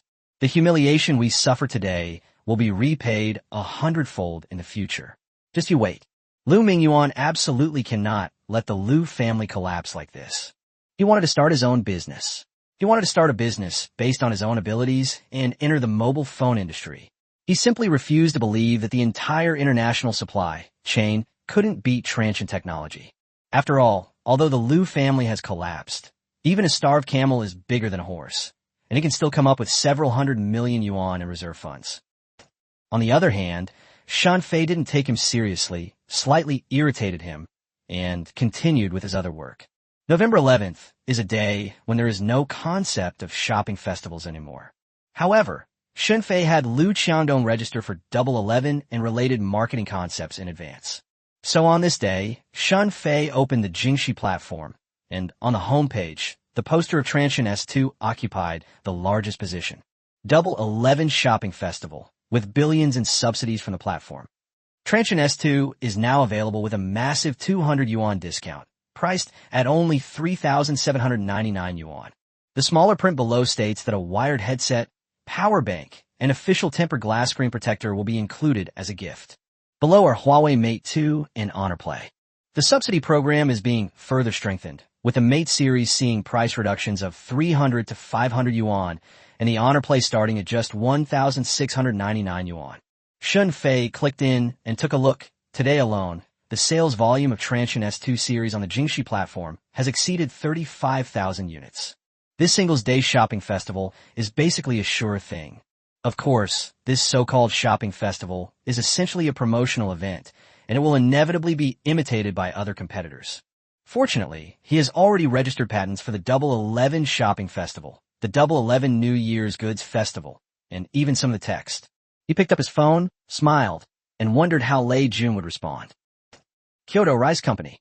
Lei Jun was also looking at his phone, and he was very impressed with Transsion's marketing strategy. In this respect, Shan Fei is definitely comparable to him. Take this incident, for example. The platform offered subsidies, but the official website still charged the original price, completely fooling consumers. That could directly boost the popularity of Jingxi and also boost their sales. Old Lin, this marketing tactic is brilliant. Should we follow suit? Lin Bin shook his head. They gave us the best location in Jingxi. If it were us, the advertising fee would be at least 50 million a day. We haven't launched on the Jingxi platform yet. If you want to do it, you can only do it on the official website or the Ameo platform. He thought for a moment. Should we follow along? Lei Jun immediately replied, yes. We're holding a rice noodle New Year's Goods festival to warm up the market in advance. Rice is discounted by 200 yuan, starting at 1,799 yuan. Lin Bin stared intently at Lei Busi, trying to persuade him to abandon this audacious idea. After all, the rice company would definitely lose money at this price. We won't lose money. The cost of the supply chain has decreased now. As long as we achieve economies of scale, we won't lose money. He looked at Lin Bin and said, hurry up, don't let the telepathic message steal the spotlight. Don't worry, I'll take care of it right away. But after Lin Bin gave his instructions, the legal team told him some very bad news. What? You mean the Mi Fans New Year Shopping Festival has already been registered in advance? And the registrant is still Transsion Technology, and the relevant fonts have been registered as well. Lin Bin realized something was wrong. He rushed back to Lei Jun's office to report the unexpected situation. Chapter 180 Lei Jun. The India market is mine. The fact that the name had been pre-registered made Lei Jun even angrier. He could have chosen not to follow suit, but now he had no choice but to. Why would he need the words rice noodles in a telepathic message? This is clearly malicious trademark squatting. He intends to sue and reclaim the Rice Noodles New Year's Goods Festival, IP. So the Mi Fan New Year Goodies Festival was relaunched under a different name. This name isn't as catchy as Mi Fan's New Year Shopping Festival, but unfortunately, all the other good names have already been registered by Transsion. The feud between the two companies has intensified once again, and their legal teams have begun to step in. November 12th, early morning. Liu Qiangdong looked at the sales figures on Singles Day with a somewhat incredulous expression. With just a subsidy of 200 million yuan, the platform's daily turnover increased from 7 million yuan to 2.5 billion yuan. This shopping festival has a huge impact. Of course, the majority of the subsidies went to Transsion, with a few phones accounting for about 30% of sales, essentially just transferring the money to another pocket.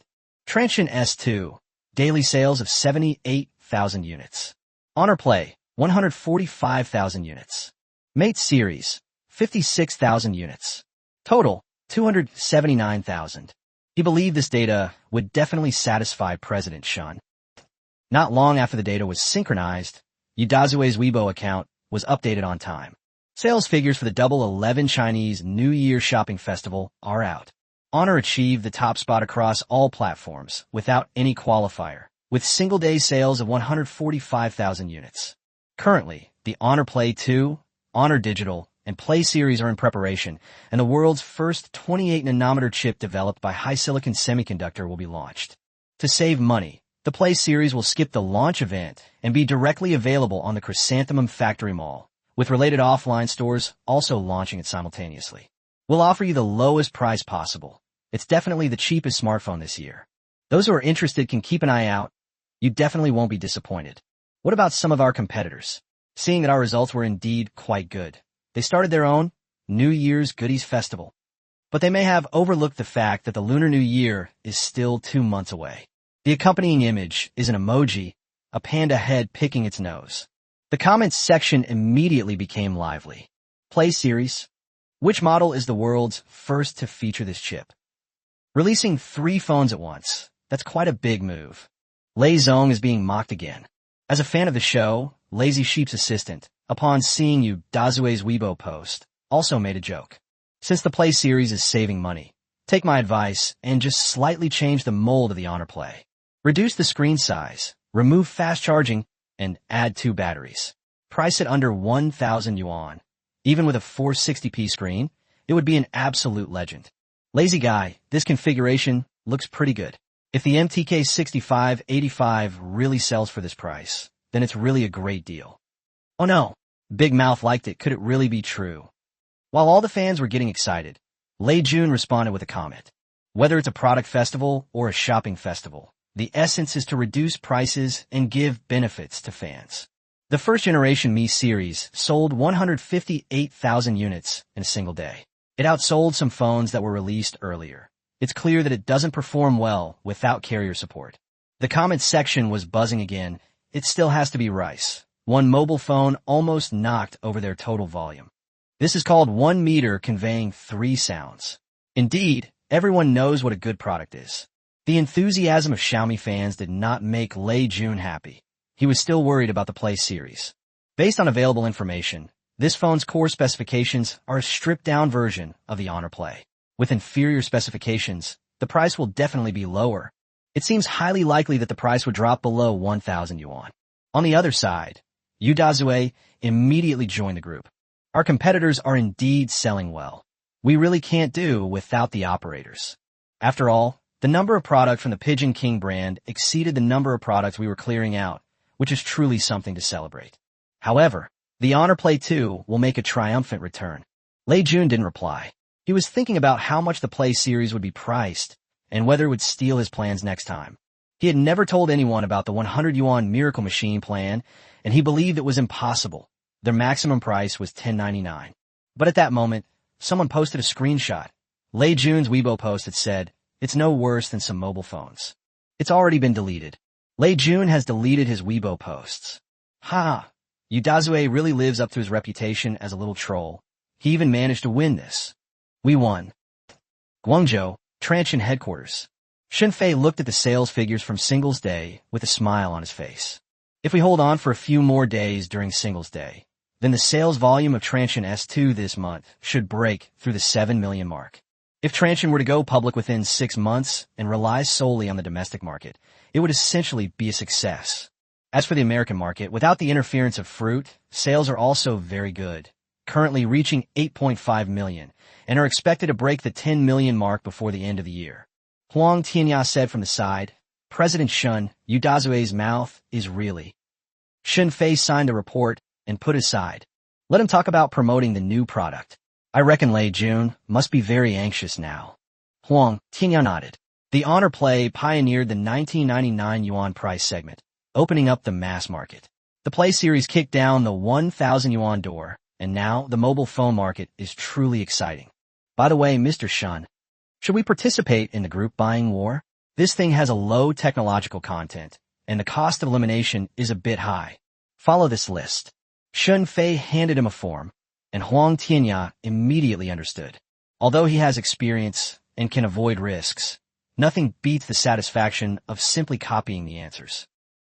December 28, 2010, Guangzhou, Transsion headquarters. Another internal meeting was held, this time attended entirely by senior executives. Shun Fei sat on the table. Everyone, you all worked hard in 2010. Our hard work paid off. The relevant data appeared on the projector in the conference room. Current domestic shipments of Transsion mobile phones, 8.45 million units. Shipments to Africa, 112.8 million units. Shipments to the United States and Europe, 32 million units. A round of applause erupted from the audience. In 2010, Transsion officially became the world's third largest mobile phone manufacturer, second only to Nokia and Samsung. As the applause subsided, Shun Fei and others said, "Atta Bayer, this year's results are outstanding, with shipments in a single market successfully exceeding 100 million units. Currently, the entire market below 100 yuan belongs to us. We have no competitors." All the executives present looked at Atta Bayer with expressions of admiration. The number of products sold in a single market exceeded 100 million. As an international brand, we need to do one thing next year: explore new markets. The audience fell silent, eagerly anticipating this new battlefield. Southeast Asian market. He looked at the map on the big screen. Indonesia, Vietnam, Thailand, and the Philippines, together they have more than 600 million people. Smartphone penetration is higher in Africa, and competition is relatively more intense there. He took a step forward. "Do you dare to go?" The audience immediately shouted, "Dare. Go. Take down Sansang." But someone still shouted with great enthusiasm, "Mr. Shun, are you really not going to India? That market is huge. If you operate it well, the profits will be no less than those in China." Chapter 181, Sansang enters the African market. We're not in a rush for the Indian market. Let's wait for someone to give us a sample first. Another burst of laughter erupted in the conference room. This person destined for this market will probably be forced to go to India soon. Meanwhile, on the other side, the rice company also started its year-end meeting. Unsurprisingly, the question of whether to enter new markets was a major topic of discussion. The final decision was to first establish a development team to tentatively promote products such as the Youth Edition rice and see how effective it was. If all goes well, before the telepathic communication begins, let's take the lead with rice. January 10th, 2011, Lax. Atta Bayer sat in his office, looking at the data that Van Dyke had just sent over through his secretary. It was a truly astonishing figure. AfriLink has 123 million registered users. He was also excited when he saw the number.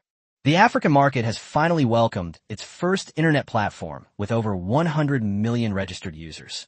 His hometown has finally risen to prominence. The phone rang, and Van Dyke's name flashed on the screen. "Mr. Atta Bayer, you should have seen the data by now, right?" "Mr. Fan, I've seen the data. 123 million, number one in Africa. The AfriLink team is capable, and the company's help is really important." Atta Bayer didn't say anything more. Van Dyke's lips curled up slightly. The exchange really wasn't too bad. He quickly added pleadingly, "Mr. Atta Bayer, I'd like to talk to you about something." "What's up?" "Going public." Atta Bayer clearly didn't understand. "Going public?" "Yes." Van Dyke's voice was calm, even matter of fact. AfriLink is large enough to go public. Nasdaq, the London Stock Exchange, and the Hong Kong Stock Exchange are all options. He hesitated for a moment. "I haven't discussed this with Mr. Huang yet, but I believe you will generally agree. Now, I'd like to hear your opinion." Actually, Van Dyke is a bit anxious because in terms of user growth, he's not losing out.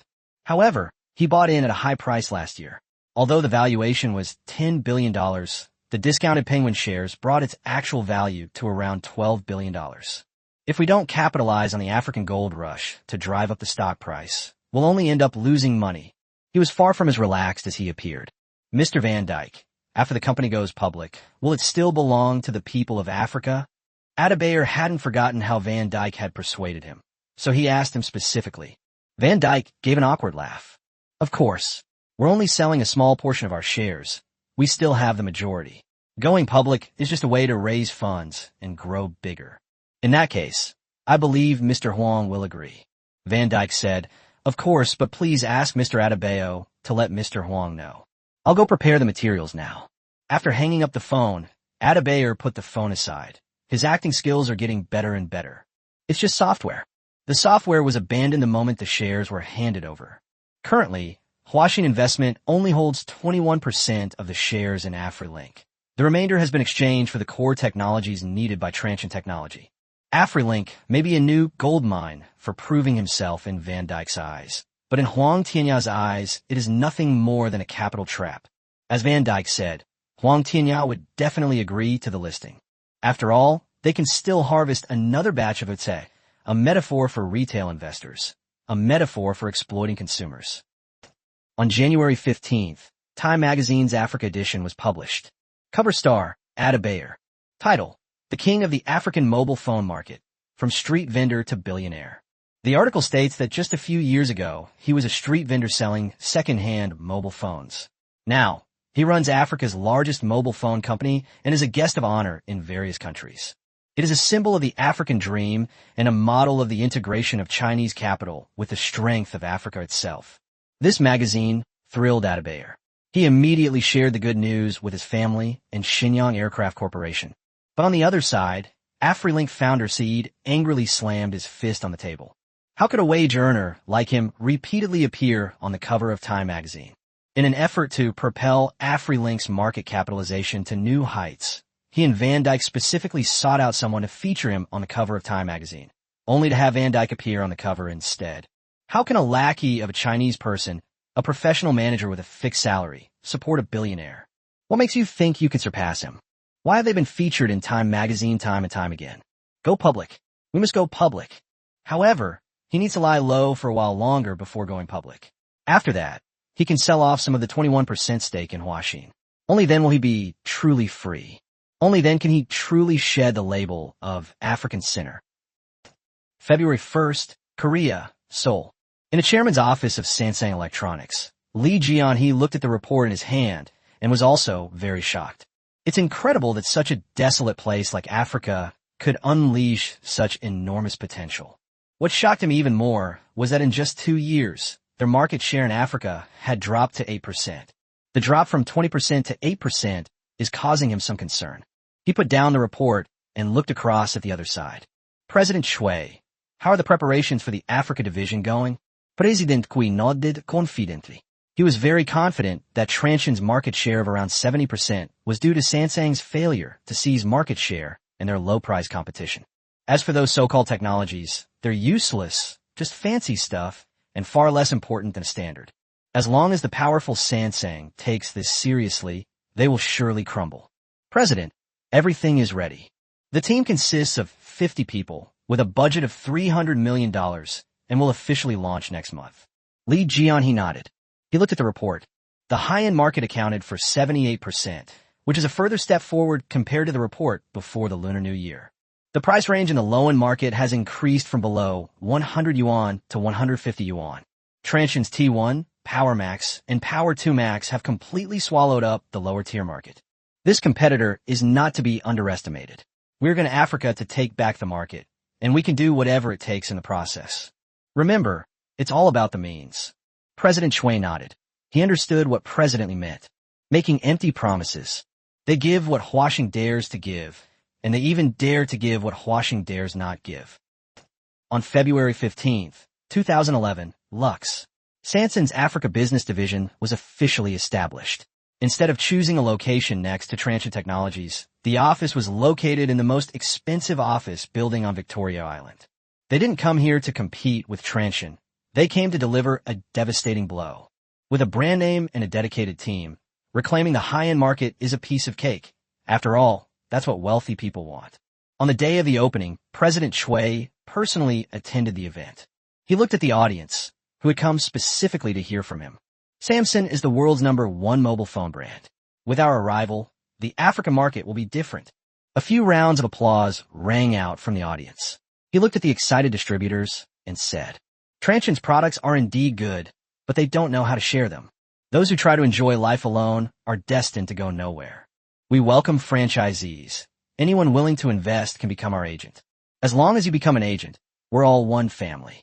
What Chuaning can give you, Sansang can give you double. Chapter 182, The Last Night, Distributor Gathering. The news quickly reached Adebayer's ears, and I believe the proud Sansa will not adapt to the African market. Moreover, he has new weapons. The Transsion Power 2 Pro still features a large battery and multiple SIM cards, but this time it has been upgraded from 4 cards to 8. The price is expected to be $199. While he was experiencing it, Abdul, a major dealer for lax, contacted him. Mr. Adebayo, Sanson's people contacted me yesterday. Adebayer put down the phone he was using. Say what? Abdul said, let me switch to Sansang. As long as I give up Transsion and set up shop with Sansang, they will give me better policies, longer payment terms, and more support. The first batch of goods can even be delivered first and paid later. This is Sansang's most lethal move against telepathy. Payment after delivery. Almost no one can refuse.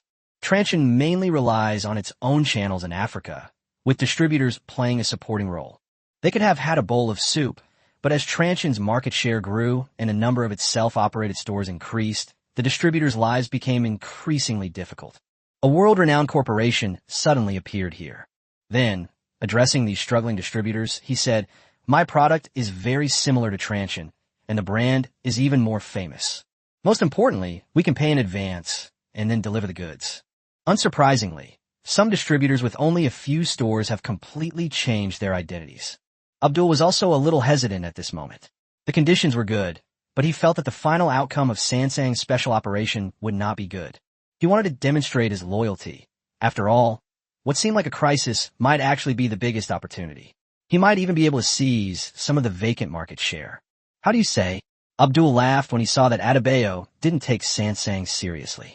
He made the right bet. So he decisively said, I refuse directly. Since I successfully joined a franchise last year, I have grown from a small stall to 20 stores.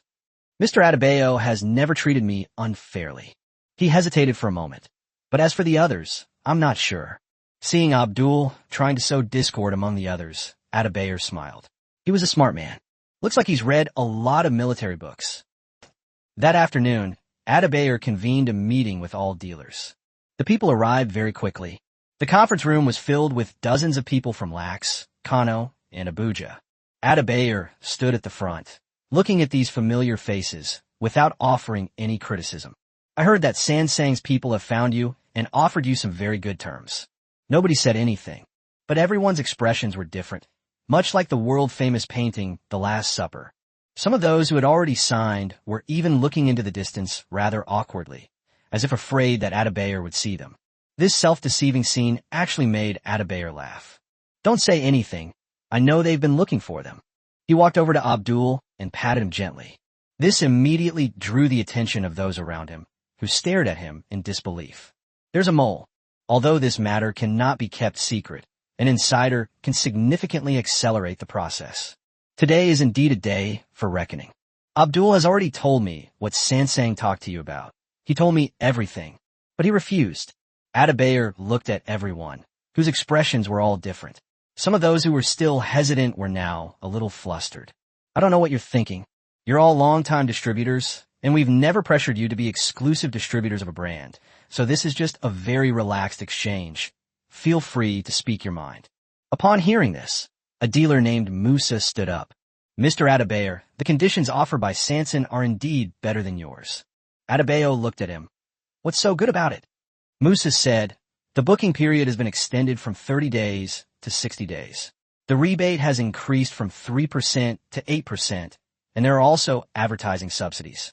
Regarding your company's free charging program, they have followed suit, offering a fuel subsidy and an even lower profit share. Adebayo nodded, agreeing that they were indeed more conscientious than the others. Is there anything else? Musa shook his head. That's all for now. Adebayo smiled and asked, Musa, how many years have you been with Transsion? I was in the first batch, and conditions weren't this good back then. Adebayo nodded and flipped through the investigation report in his hand. In 2 years, your store has grown from 1 to 5. Your staff has grown from 2 to 20. Your house went from being rented to being owned. He looked at Musa. Did Sansang give you these? Some people around straightened their necks, wanting to refute, but Adebayo had already guessed it in advance. I know you might say that this is due to Musa's superb management skills and has little to do with transmission. But please don't fool yourselves, because we have our own channels, while you're just ordinary merchants, so you're worried about the risks. Of everyone present, I wouldn't say 100%, but over 90% started from a single counter and eventually had their entire store replaced by transient counters. Even newly opened stores later completely abandoned other agents. Musa lowered his head completely, his heart wavering. Sansang is indeed in good shape, but can he really defeat this giant? Sansheng offers a 60-day payment period. Transient offers 30 days. But have you calculated how many transient units can sell in a day, and how many Sansheng units can sell in a day? They're indeed a large platform, but you have to look at the local acceptance of the brand. Transient is now the world's third largest manufacturer, and its brand recognition is no less than theirs. He then took out a Transient S2 Pro Max from his pocket and opened the calculator. The cost price of Transient Power 2 Max is $100, and the gross profit is $50. The same configuration for 3 different models costs $140 to buy and sells for $200. Their profit margin is indeed a bit higher than ours. He looked at everyone present and said, but our Power 2 Max supports 4 SIM cards and 4 standby cards, and we could sell about 5 to 10 units a day. The upcoming Pro version will have 8 cards, so its sales will definitely be high. Without our exclusive patent, and given that multi-calorie supplements are king, how much sales can Sansheng generate, and what will their final revenue be? Which one do you think is more cost-effective? Musa fell silent, and the others quieted down as well, each pondering their own thoughts. Adabayer puts down his phone. Sansheng is the second largest in the world, and its sales far exceed ours, that's true. But in Africa, it is a conduit for sound transmission. No one can take it away from me. I'm confident of that. He looked at everyone and said, if you want to leave, I won't stop you. But once you leave, don't come back.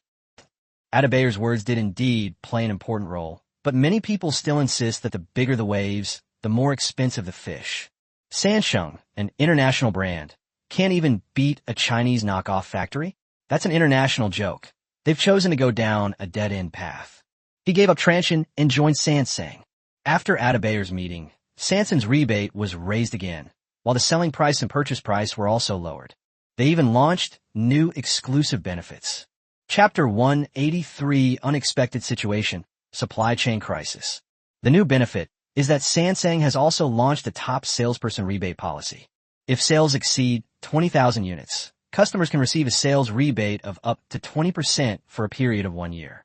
This completely ignited the already excited distributors. This wasn't just a rebate, it was practically a god of wealth. Of course, there are pitfalls with Sansang. Their contracts can be incredibly difficult to execute. But Big Black didn't understand the intricacies of the situation, and they all charged forward, howling. Even the agents who were initially quite resolute in their support of Transient are now wavering. After all, some of Transient's flagship stores are located right across from theirs.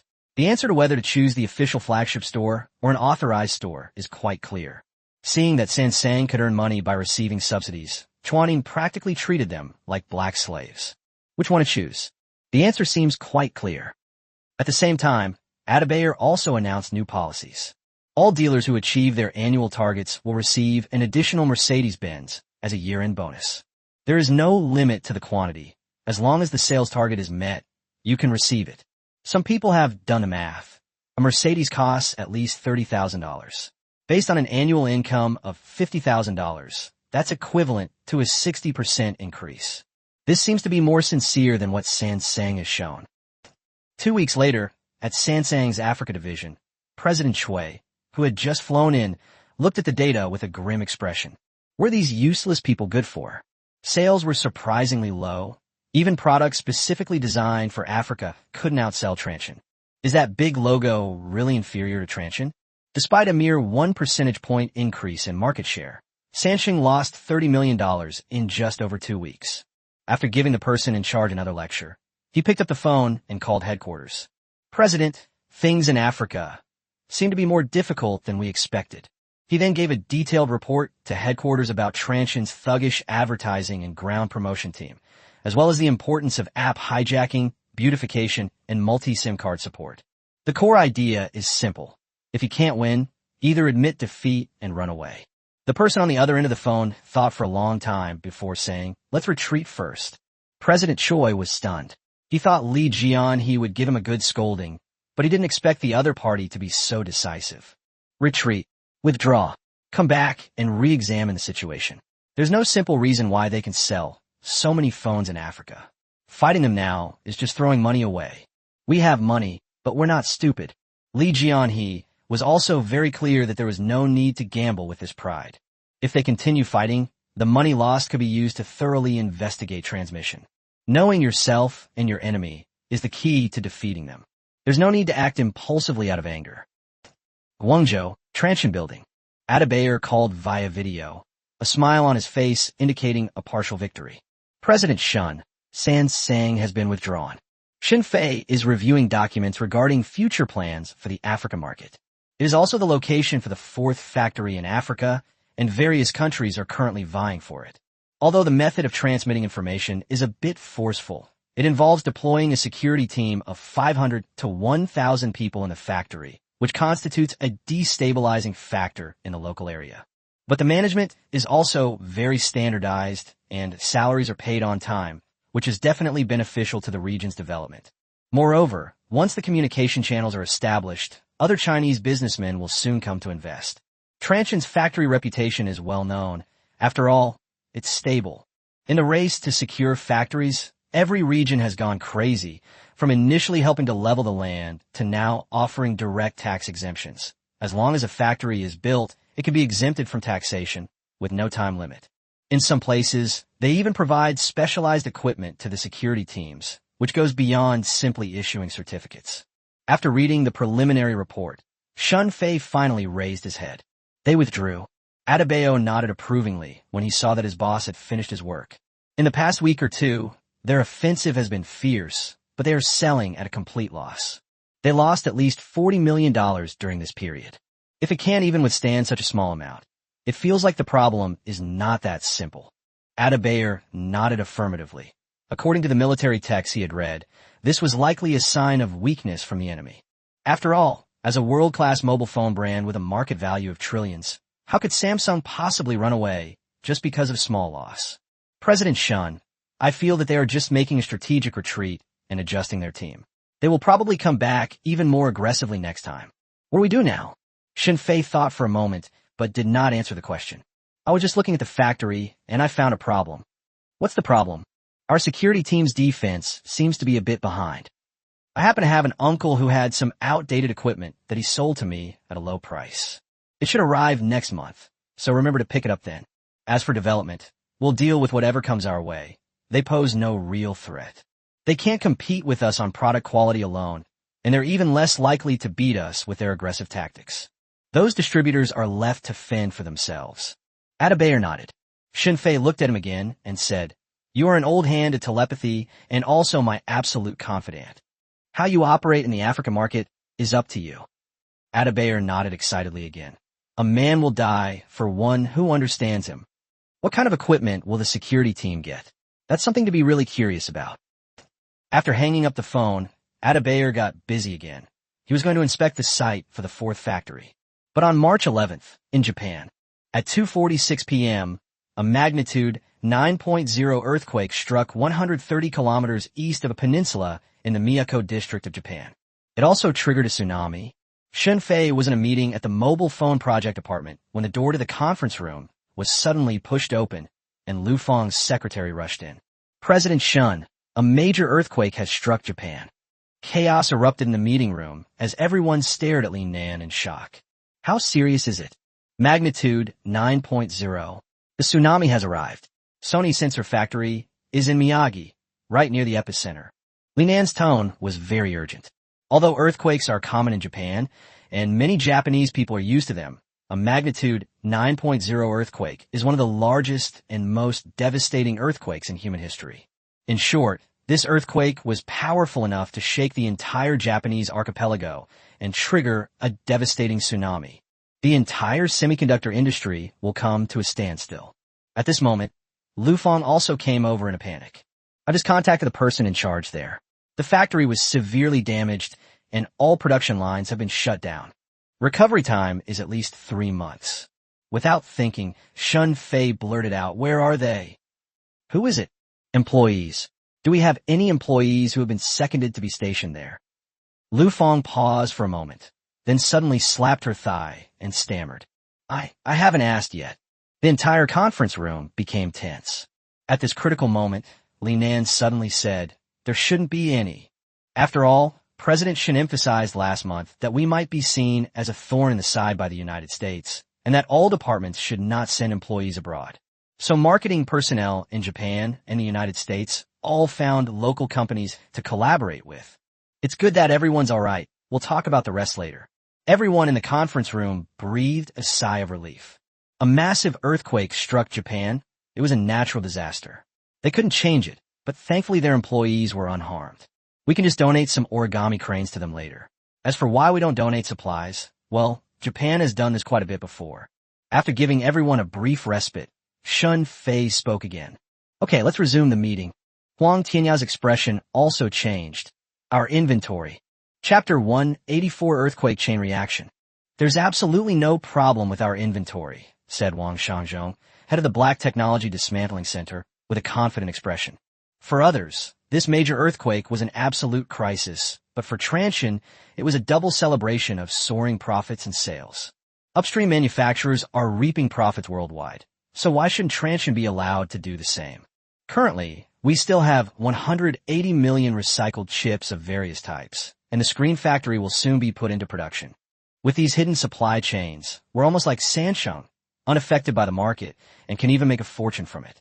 A wicked smile crept across Wang Shangzhong's face. This isn't opportunistic profiteering, it's standard industry practice. A production capacity crisis means higher prices. This has been the case since ancient times. The latest contracts signed by Sony and Sharp last year stipulate that delivery will be made a quarter ahead of schedule. We currently have approximately 30 million units in inventory, which is sufficient for our technology to be implemented, Lu Fong reported. At this moment, everyone finally breathed a sigh of relief. They were truly satisfied, and we could go all out. Half an hour later, it was confirmed that the T86 and T3 series for the African market will be mass-produced as planned. It's still more for the same price. That evening, news began to arrive. Sony's official statement. The Miyagi factory suffered severe damage, and the recovery status is unknown. Due to force majeure, compensation cannot be provided for related orders. Thank you for your understanding. Following closely behind were Toshiba, Renesas Fujitsu. Japan's semiconductor industry almost completely came to a standstill. The next morning, a chain reaction began to occur. Samsung issued an announcement. Due to the interruption of upstream material supply, the memory manufacturer has reduced its production capacity by 30%.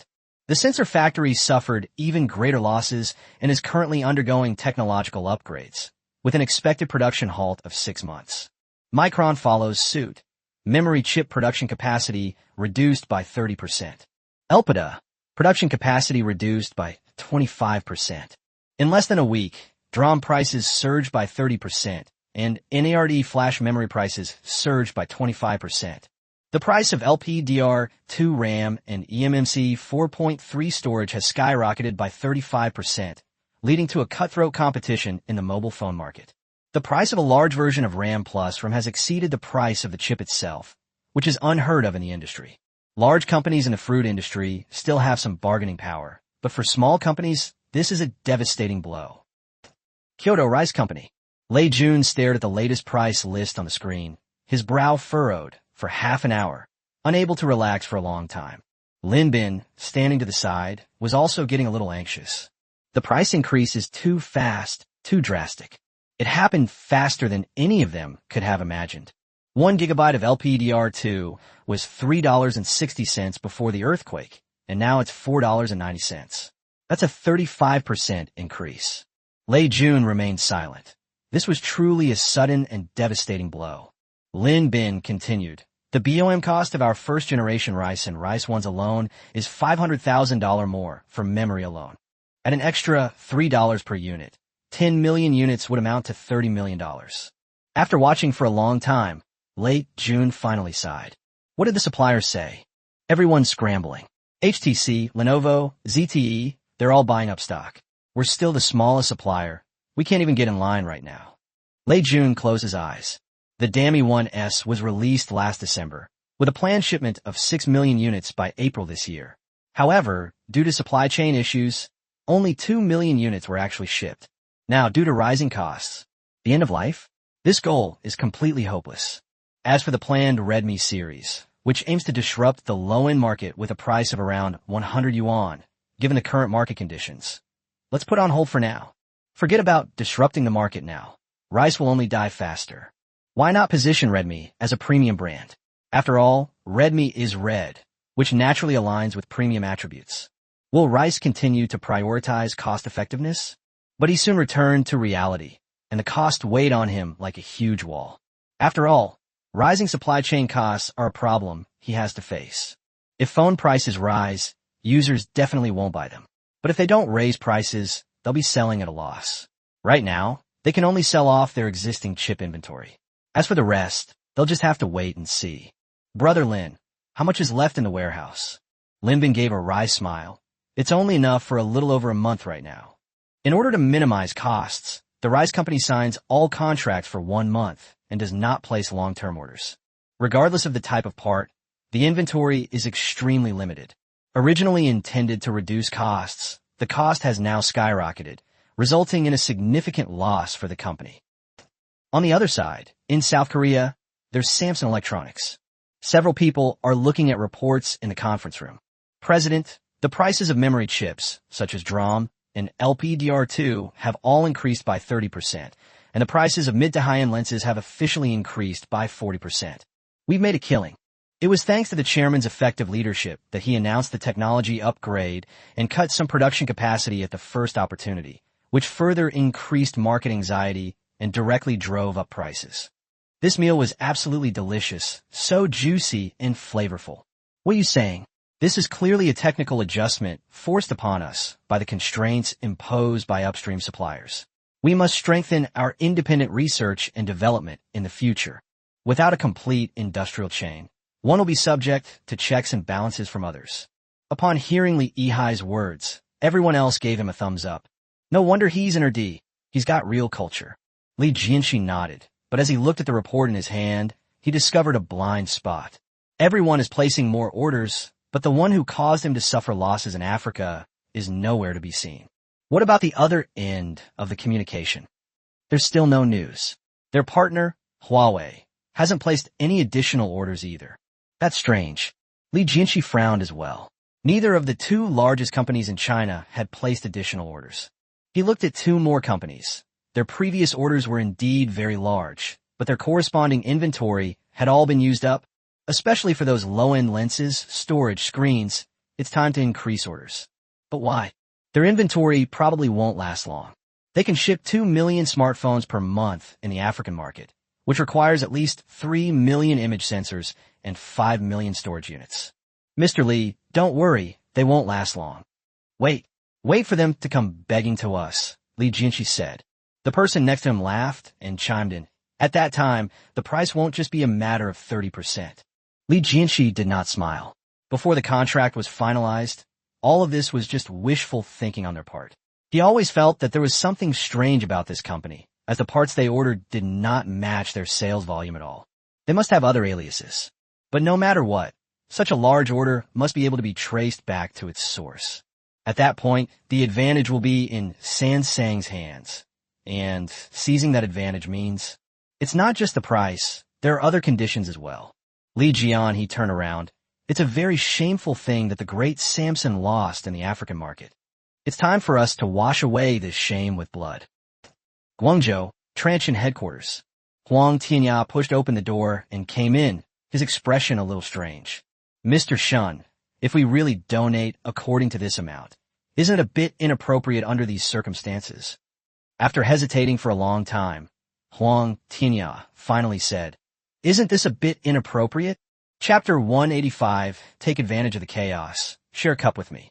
After all, the document stated, 1 million handmade origami cranes, worth 10 million in cash and supplies.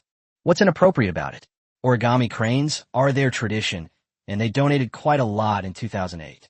If it weren't for the impact, I would have crossed out the rest of the line or replaced it all with origami cranes. We didn't go into the neon market.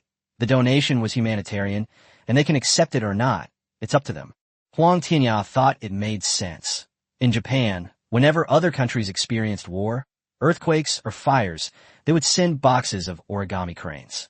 Sending messages is a way of respecting their culture, and it might even play a more important role than providing material goods.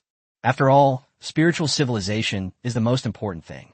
But when a group of disaster victims saw a container filled with the origami cranes they had been hoping for, just thinking about this scene is wonderful. By the way, Mr. Shun, the price of sansang has increased by another 5%, and they've been secretly trying to find out about us.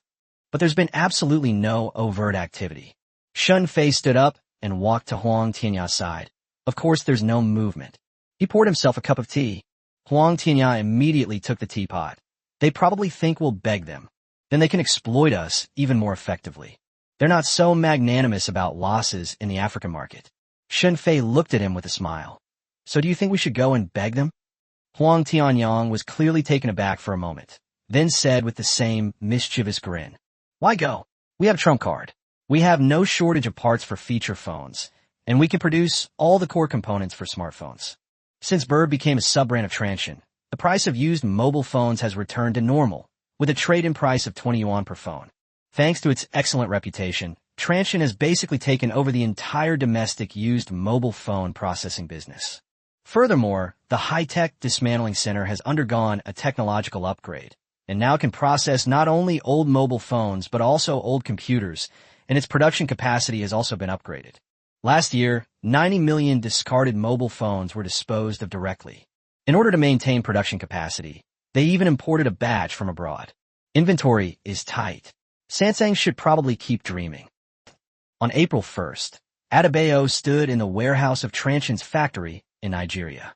This place is currently heavily guarded, with 3 rounds of patrols, and absolutely no outsiders will be allowed to approach. After all, this contains priceless storage devices and lenses. He casually opened a box containing some repaired RAM modules, packed in corresponding bags. The Chinese on-site technician, standing nearby, said, President Adebayo, this batch is 128 megabytes of LPDDR1 RAM. They all passed the tests and will definitely work perfectly for use on a feature phone. Adebayo nodded. These are all good stuff. Protect this warehouse well. Listen to the news from headquarters.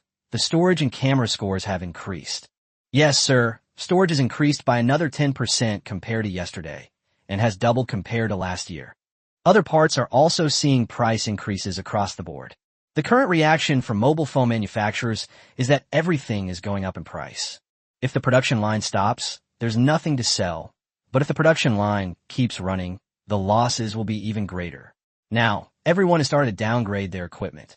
Adebayo immediately grasped the key point in those words. This is a great opportunity for Transsion to completely dominate the African market.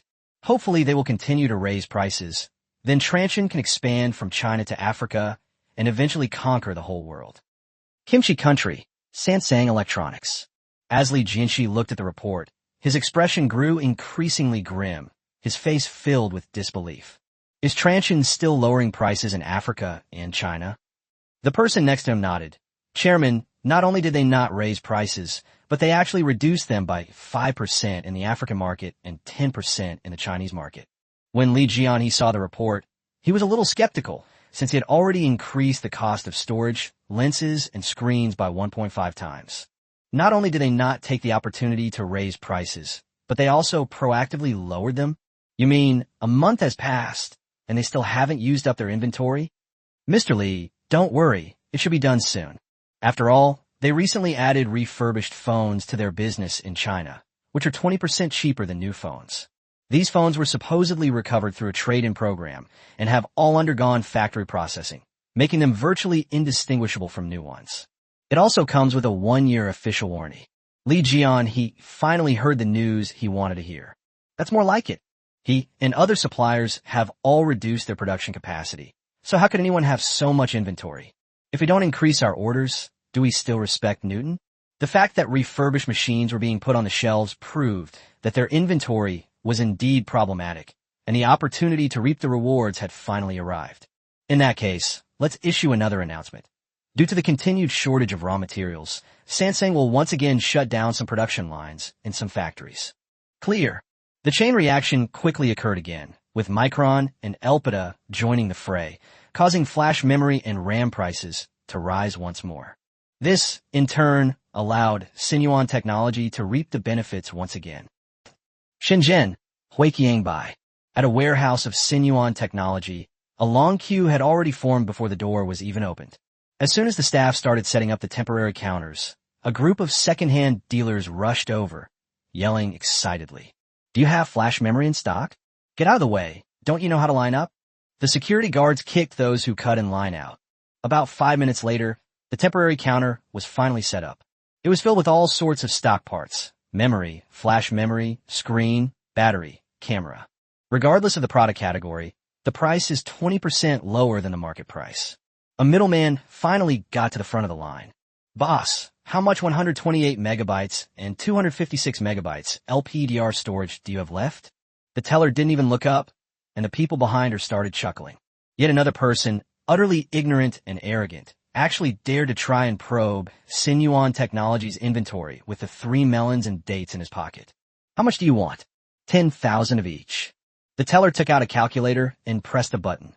630,000. The middleman was stunned for a moment. This was not just 20% lower than the market price. According to today's market conditions, it was at least 30% cheaper.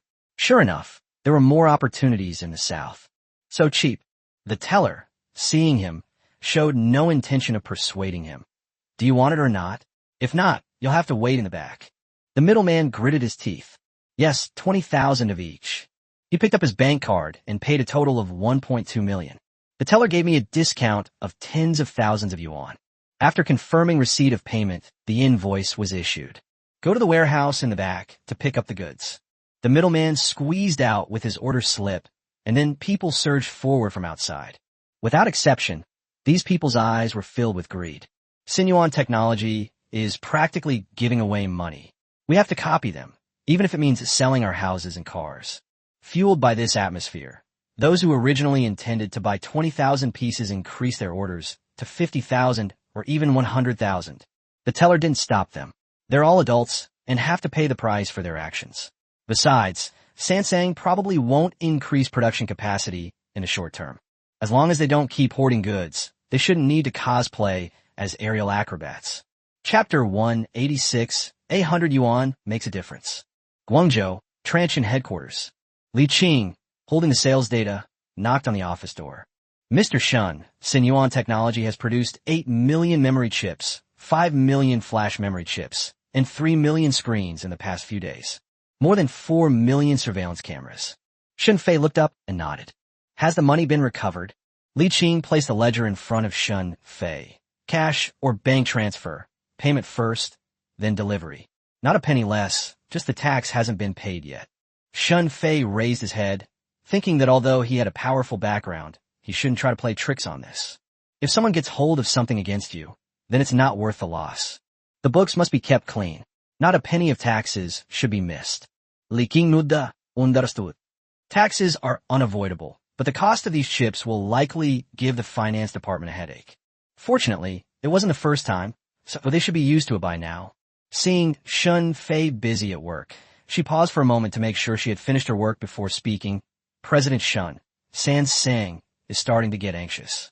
Their people are already inquiring everywhere in Huiqiangbai, trying to find out where Sinuan Technology's goods came from." This sudden appearance of a major manufacturer caught Sanson completely off guard.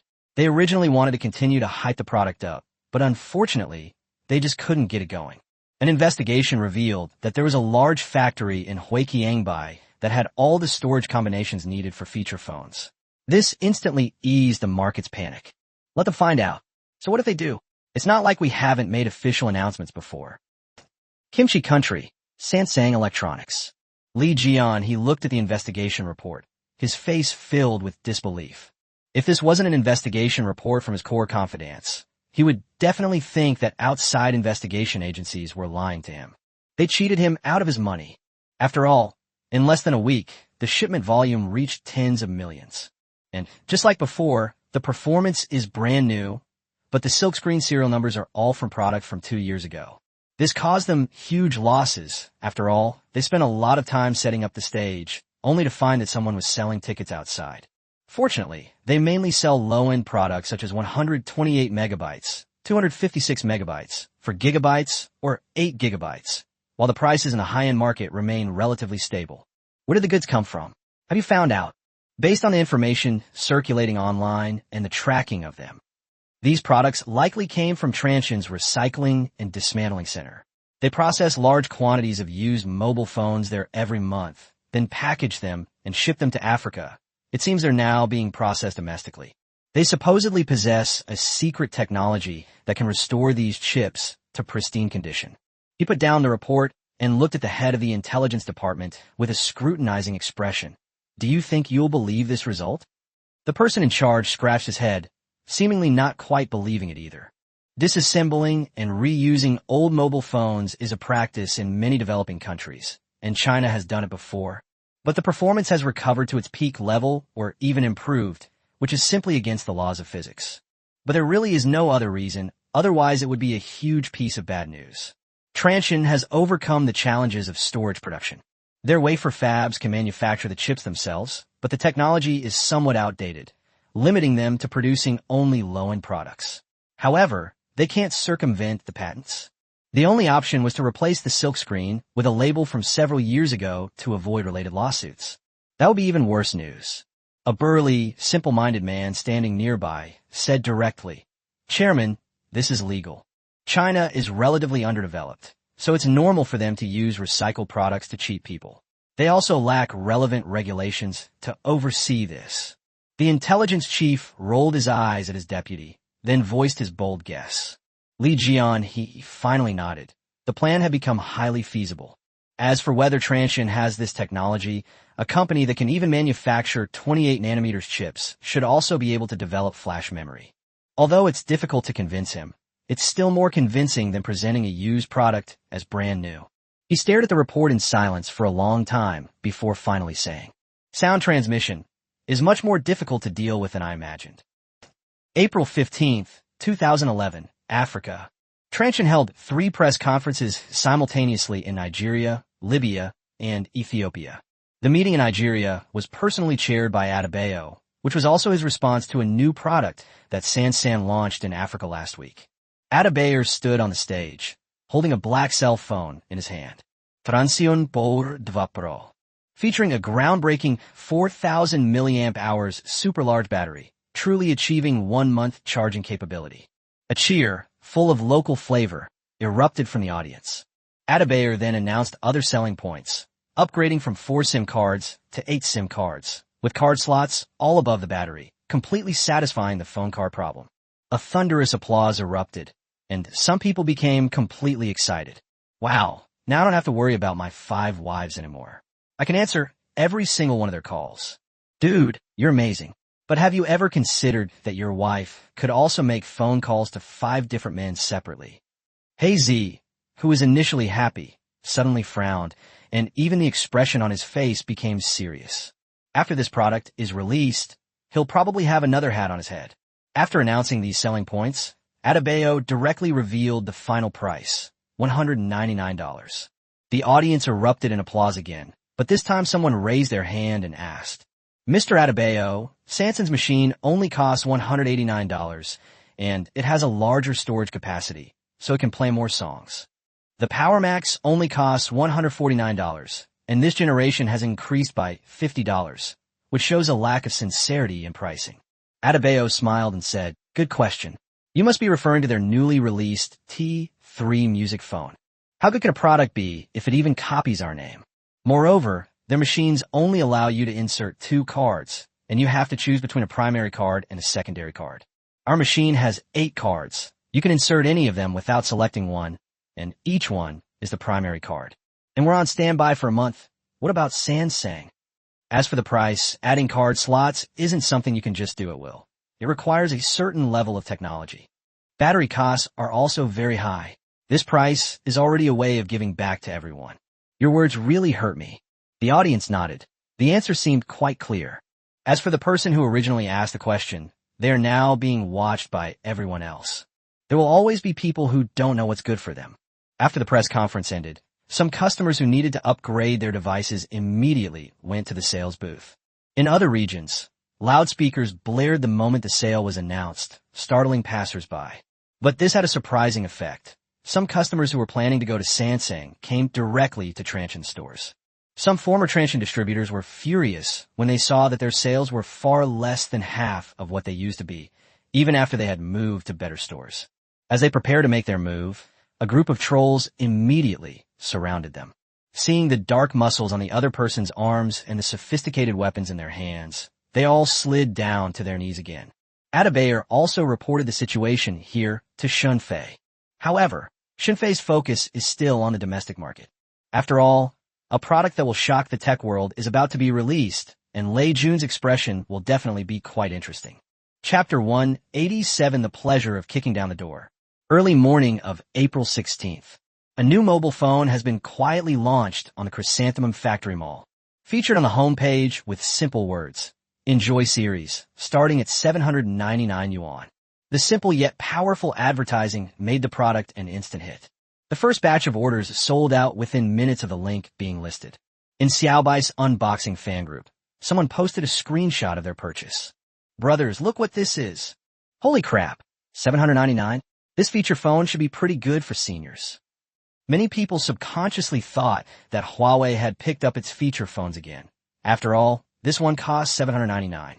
Some people believe that Huawei is facing the same situation as the rice company. Where did the person upstairs buy their counterfeit goods? It's true. I just checked the official website, and it's confirmed to be a new product. Could this be the product that Big Mouth was talking about before? The one that everyone could afford? After all, it was just revealed a couple of days ago that the product they mentioned wouldn't have a launch event for is one that everyone can afford, and it will be available soon. It naturally attracted a lot of criticism at the time, but now, it's actually quite good.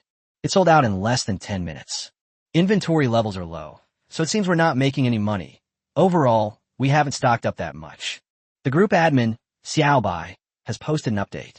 I looked at the product introduction, and as everyone says, the profit margin for this product may not be that high. It's purely about making money from the delivery. However, with a stockpile of 500,000 units, it's unlikely to be just a gimmick. Let's wait for the later shipments. This product is a dream come true for students.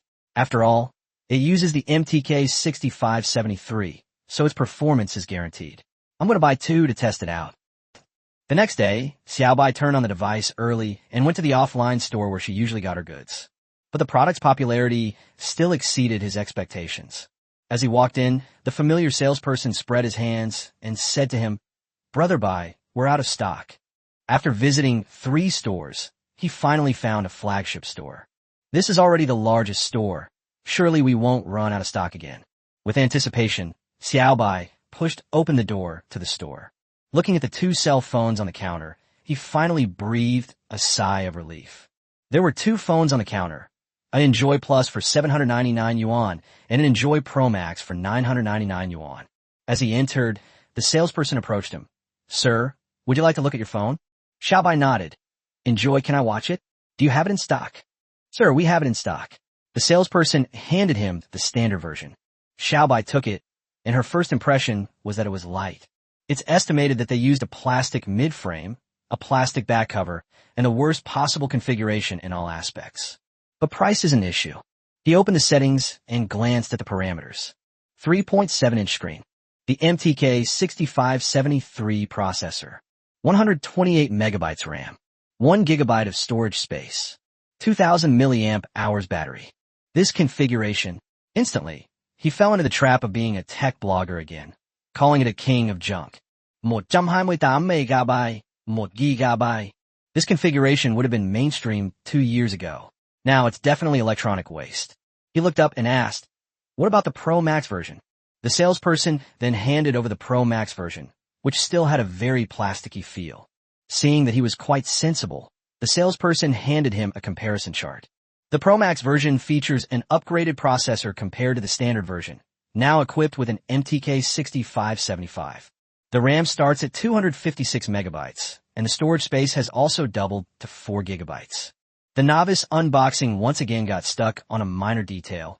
256 megabytes is still not enough. He asked the salesperson a question that has been posed for centuries. Is this phone smooth? The salesperson smiled readily. Sir, that depends on what you want to compare it to. If it were priced at $799, it would be absolutely smooth. After all, it uses the same processor as the Honor Play series, which is much better than feature phones in the same price range. It's perfectly adequate for everyday use and even light gaming. While our domestic Taishan system is very smooth, it can't change the fact that its RAM is too small, resulting in some lag. Of course, if you want to compare it to a flagship phone, then it is indeed electronic waste. But at this price point, if you can make calls, use QQ, and play some light games, isn't that enough? Xiaobai was a little surprised when he opened the box and looked at the salesperson. He didn't expect the other party to explain it to him like that. Shouldn't we just focus on the selling points? But when he looked at the group of students next to the other sales assistants, he suddenly had a sudden realization. The target audience for this phone won't mind the price of $799. Didn't the Apple 3GS released last year also use 256 megabytes of RAM? This level of memory is already considered high-end for a budget phone. I'll take both the Plus and the Pro Max. They should still be in stock, right?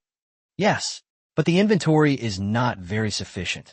The management has not prepared enough stock. While waiting for Xiaobai to unpack her product, she observed the other people entering the store. The Mate 2 series has indeed received a lot of attention, but many young customers are captivated by the Enjoy series. The test video was officially launched at 8 p.m. Xiaobai sits in front of the camera after unpacking the product, with two phones placed on the table. Friends, today we're testing Huawei's newly released Enjoy series. To get these two phones, I visited 3 different stores this morning before finally getting them for my fans. Asking for a triple isn't too much to ask, is it? Then came Xiaobai's classic unboxing segment. The standard version is 799 yuan, and the Pro version is 999 yuan. For a smartphone, this is the standard price for electronic waste. What kind of answer will Huawei deliver? Let's take a look. To save money, Brother Bai only wanted the beginner version. In actual purchasing decisions, I still recommend buying the top-of-the-line version. It's only a little over 200 yuan more expensive, but the experience is significantly improved. Xiaobai unpacked the box and recommended it to netizens as he did so. However, to his surprise, there was an extra spare battery inside the Enjoy Plus packaging box. He picked up the battery and looked at the camera with a shocked expression. This really isn't just for the sake of the show. I had no idea he would send spare batteries.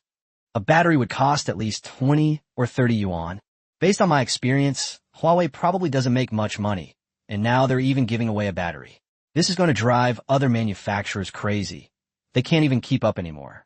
The screen was filled with comments praising Huawei's awesomeness. Holy crap, that's outrageous. Is this really not just for the show? No, upstairs, I bought one today too, and it does come with 2 batteries. The salesperson even told me that there was no need to buy a spare battery in the short term. However, since each battery only costs 35 yuan, I bought 2 more. Playing with 4 batteries in turn is absolutely awesome. The video quickly moved to Xiaobai's classic unboxing segment. He placed the 2 chargers nearby and then threw them directly into the trash can. Yi Qing is back. I saw Xiaobai throw the charging head into the trash can again. Why not keep the Enjoy series and give it away to our fans? Seemingly anticipating the audience's thoughts. In actual use, this phone is indeed quite good. However, this blogger has many phones, so this concubine won't get any favor. In that case, a giveaway will be held in the comment section in 3 days. Remember to follow us. Brother, dear brother, you have to hit me.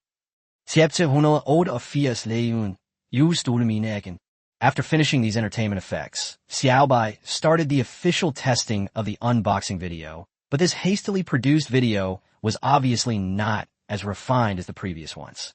The products are all made up of old stock parts, and apart from the price, there are really no surprises. First, let's look at the appearance. It has a plastic back cover, a plastic frame, a 3.7-inch screen, and a 480p resolution, which is similar to the first generation of smartphones. The feel of it in my hand is reminiscent of an old-fashioned feature phone. At this moment, a spontaneous army of supporters has appeared on the screen. Don't be surprised, everyone, this phone only costs $799. The Honor Play and Xiaomi Youth Edition, which have a better build quality, are at least $1699. Is this a drawback?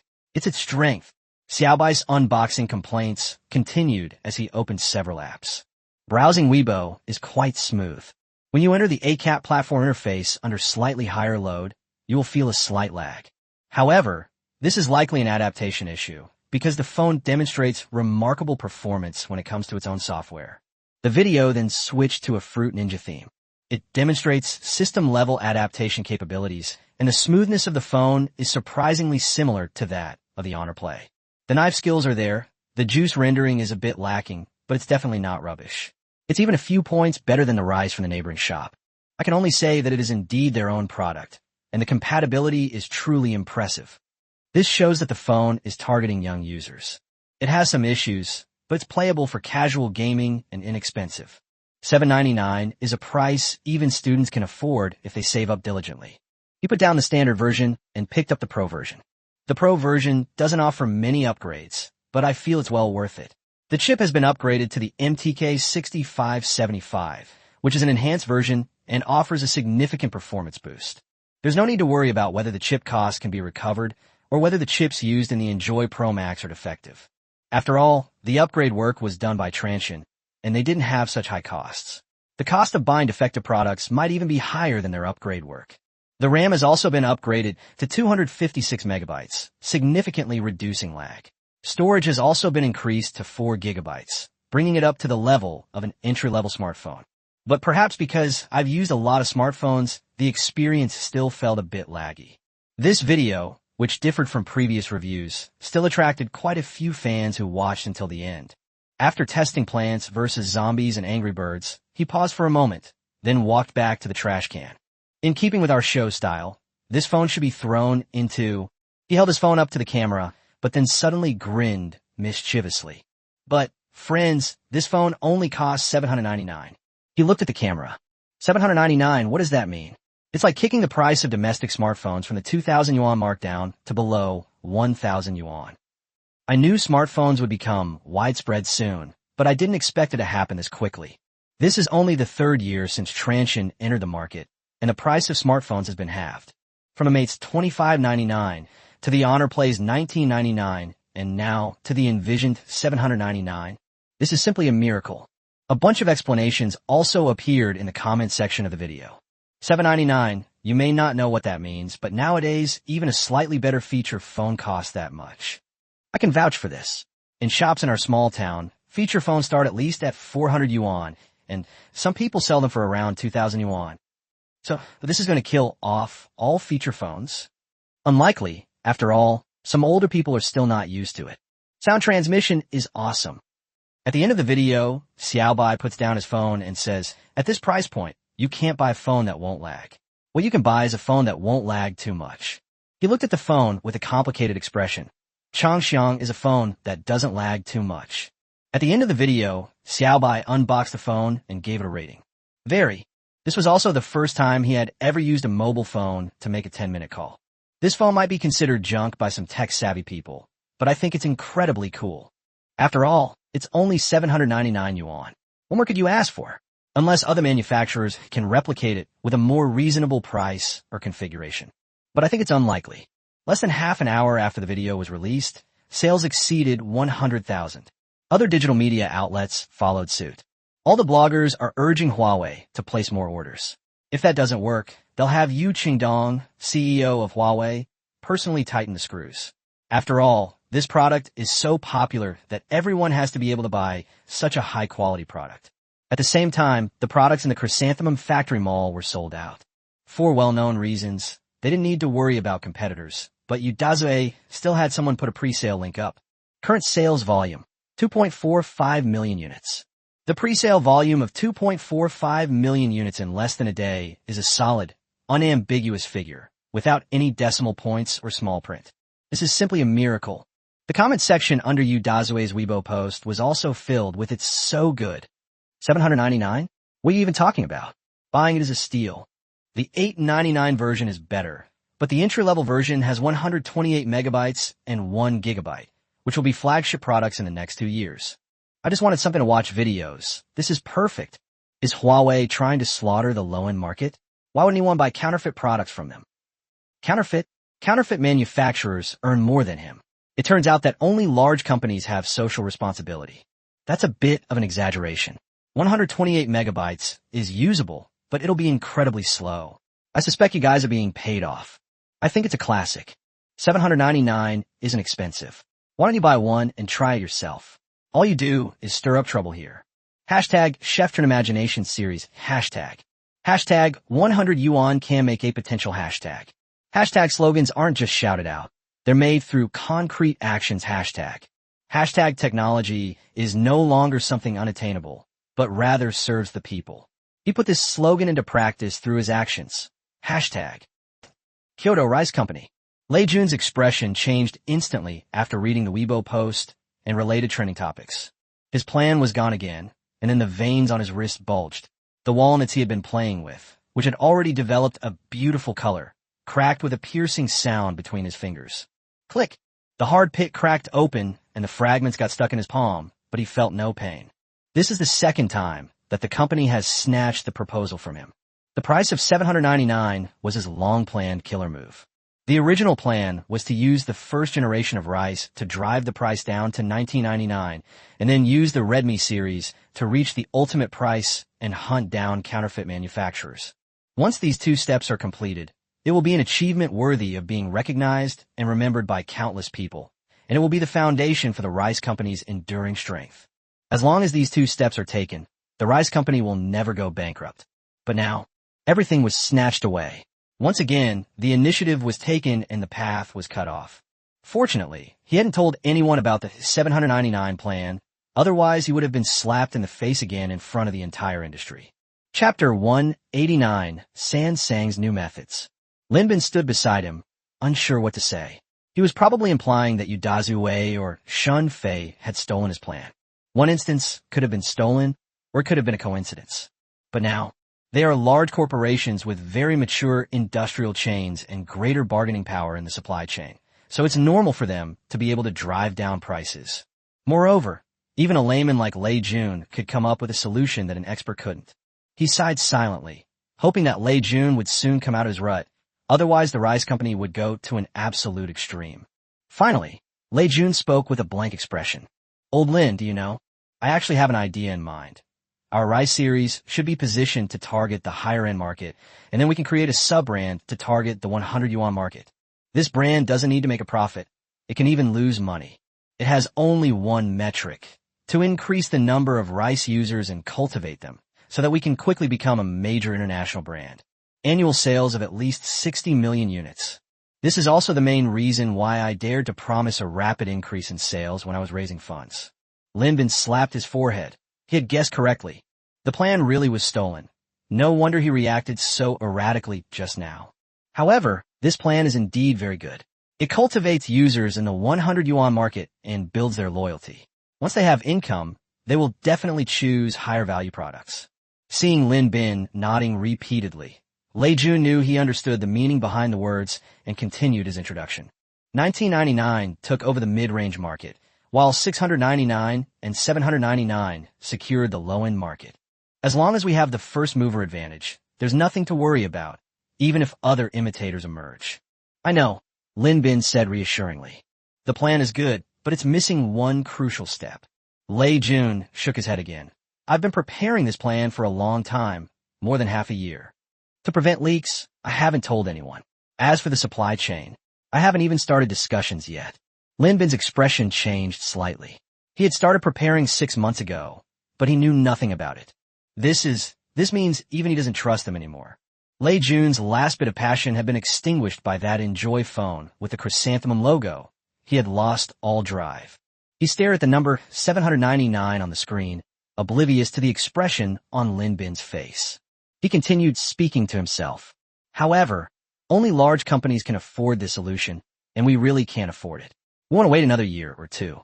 Now, Huawei has overtaken us. Could Xin Fei really be a reincarnated being? He knows all my plans, which is why I've always felt that my shadow is in his schemes. These words amused Lin Bin. It seemed that Lao Lei had indeed suffered a great blow this time, and had even started talking nonsense. He gently patted Lei Jun on the shoulder. Old Lei, we can do it too. With our fan base, the results won't be any worse than theirs. Just like you said, the cost is too high now. It's unnecessary. Lei Jun shook his head again and explained to Lin Bin, it's not a matter of cost. He looked at the other person's face. It's just a matter of time. Huawei has already released its product. We'll follow suit now or in the future. They're all just following the trend. What I'm curious about is how they knew I wanted to set this price point and manufacture this product. After all, this was just an idea in my mind. No one else knew. Lin Bin became completely serious this time. He had already picked up the price calculated by the logistics department. Based on a rice company's purchase price, these two phones would definitely not make a profit. In fact, they would lose 80 yuan and 150 yuan respectively on each. Overall revenue is negative. However, based on the supply chain hierarchy, the logistics department's final conclusion was, without the subsidies mentioned above, Huawei wouldn't make a profit on this phone, but it definitely wouldn't lose money either. But why do something so thankless? There's a logic to explain it. They're promoting the mount tie system. If you think about it more deeply, the possibilities will continue to expand. Especially considering the treatment Motorola received in the United States, it's estimated that the higher-ups are already preparing a corresponding countermeasure. As soon as they make a move, we'll follow suit. But either one is more important than Lei Jun's stolen plan. Old Lei, don't dwell on who stole your plan. Let's focus on the system issue. Should we switch to Taishan OS? Lei Jun fell silent again. He understood what this meant, but was it about developing a customized system based on Taishan OS? I chose Android development for two reasons. First, it's a foreign technology, and second, it's not subject to the constraints of domestic manufacturers, giving me greater autonomy. But if the sword of God truly exists, well, there's no other choice. Old Lin, don't rush the system issue. We can still delay it for a while, since there's no policy in place right now. But do you think Shun Fei might be able to foresee the future? Seeing that Lei Jun was still stuck on this point, he knew the other man had recovered, but he still smiled wryly and said, Old Lei, don't scare me. I don't want to fight a reborn person. Let's find a solution first. Guangzhou, Transsion Building. Shun Fei looked at the sales figures that the Jujube factory was projecting, and the smile on his lips never faded. This plan is indeed good. Someone's plan is indeed excellent. No advertising was needed. The media were all free labor. Thanks to the efforts of all parties, sales, including pre-orders, exceeded 3.5 million in less than 24 hours. This is the devastating power of budget smartphones. President Shun, this move is ruthless. Shun Fei nodded. That's the effect we want. $7.99. We'll take over the entire low-end market. From now on, anyone wanting to get in will have to ask Huawei, the tech giant, if they approve. Huang Tianya asked, but isn't one phone too few? Should we make a nested phone too? Let's give it a more youthful look, and together we can dominate this market and completely shut down counterfeit manufacturers. Matryoshka dolls. This proposal really hits the nail on the head, since technological development isn't just about rescuing products. With global supply chains currently strained, the $100 market is unlikely to see new entrants in the short term. But in the future, we'll do it, but not in the domestic market. We'll just reskin the Enjoy series and move it to the African market, priced at $199. Then what about our Transsion S2? The African version uses the same chip. Just leave it to Chin Hai. He'll master the swordsmanship. We don't need to worry about the Africans. Time flew by, and it was almost the end of April. Just as domestic factories began taking shifts to rest and prepare for the May Day holiday, Samsung, which had been unable to receive any large orders, also realized that something was wrong. So they launched a new attack on Lax. President Chui personally came to Africa to hold a press conference. He stood on the stage with a row of mobile phones behind him, all of which were products specially developed for the African market. Today, we're back with a fresh start, bringing you brand new products. There's one smartphone and 3 feature phones in total. The cheapest one is only $69. For just $69, you can buy a Samsung phone, a world-renowned brand. There were hundreds of distributors sitting in the audience, but the applause was sparse. Having already been sold once, Samsung withdrew, but the distributors were left destitute, barely scraping by. This time, with a guarantee, the other spectators around him probably won't fare much better. President Chui's face darkened upon seeing this feedback, but he could only continue his presentation. Our smartphones feature a 3-megapixel ultra-high-definition camera specially designed for the people of Africa, ensuring that your skin tone is captured in its most authentic form no matter how you shoot. Chapter 190 Samsung Sales. This is how you've always looked. Beauty algorithm? This popular configuration finally piqued the interest of the dealers in the audience.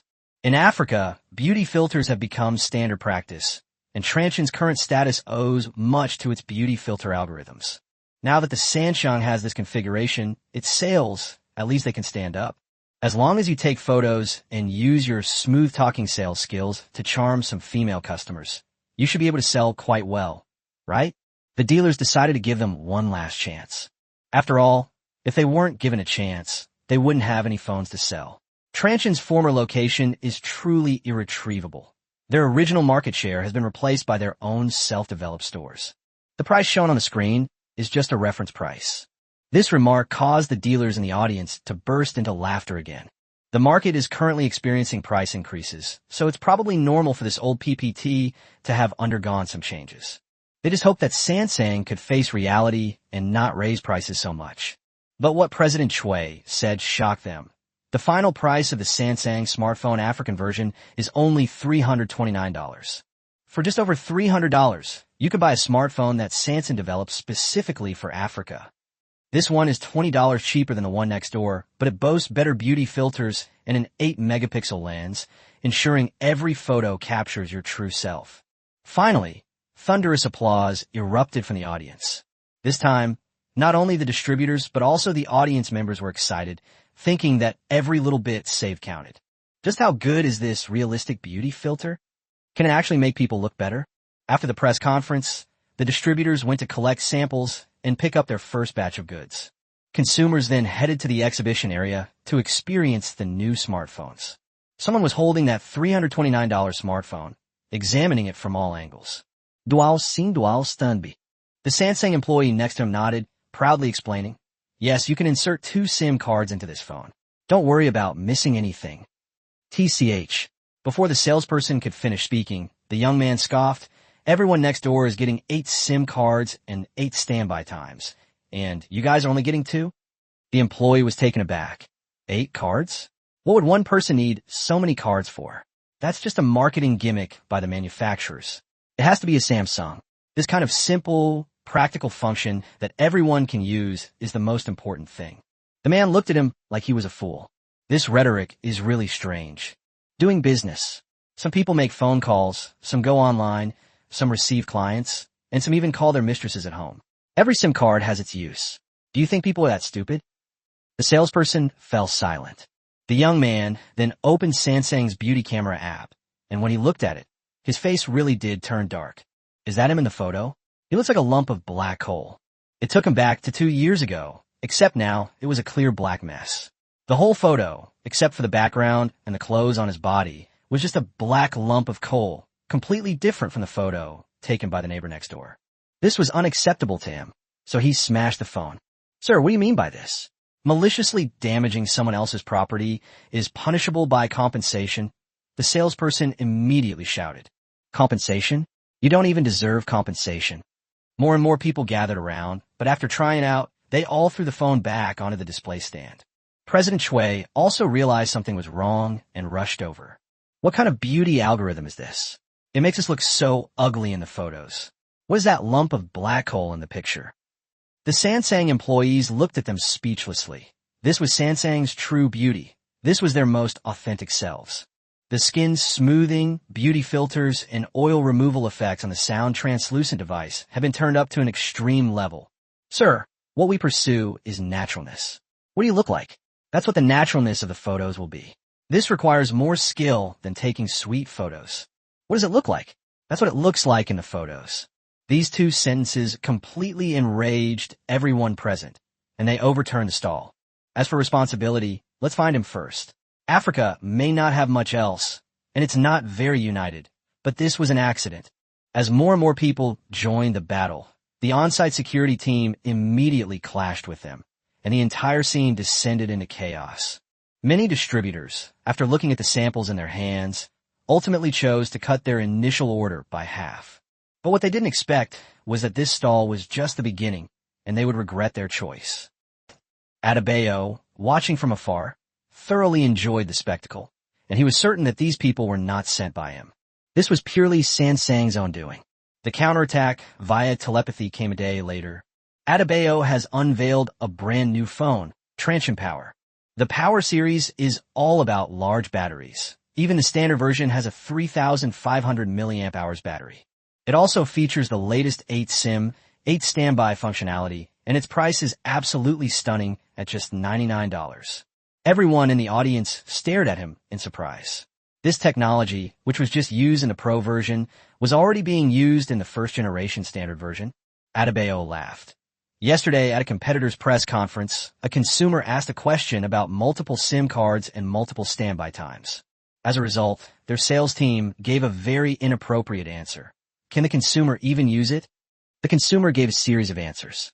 But I saw his sadness. Our needs still haven't been recognized by major international brands. They still only believe in their own judgment.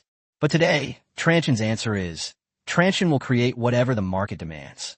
The fans in the audience showed even greater loyalty, transforming into enthusiastic guardians. Adebayo's public rebuttal continues. These big corporations say they'll consider our needs, but in reality, they still act all high and mighty.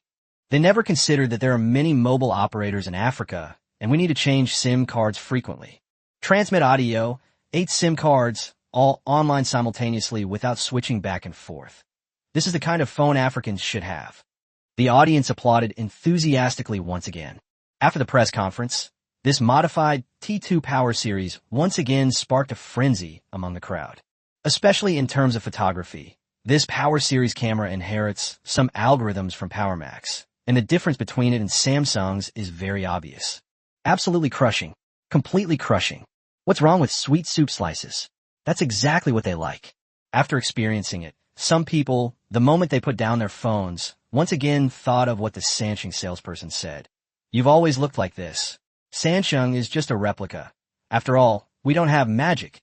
Then, after the Huashing press conference, dealers lined up to sign contracts. But it was clear that the order was not very good, as everyone was afraid that their competitors would beat them to it. Some of Samsung's offline stores were deserted again, and their sales staff came here to watch the excitement. Seeing the store owners rushing to buy, they realized that Samsung had lost again. They had meticulously prepared for months, only to have their efforts come to naught. Another petty scoundrel. At the same time, a Samsung distributor arrived at President Chui's office. Holding the newly signed contract in his hand, he spoke very awkwardly. President Chui, I'm sorry, I'm leaving this business. Can I return the Samsung goods? President Chui asked instinctively why. Then, upon closer inspection, he noticed obvious signs of a fight on his face. His forehead was bruised and swollen, and several shallow scabs ran across his cheekbone.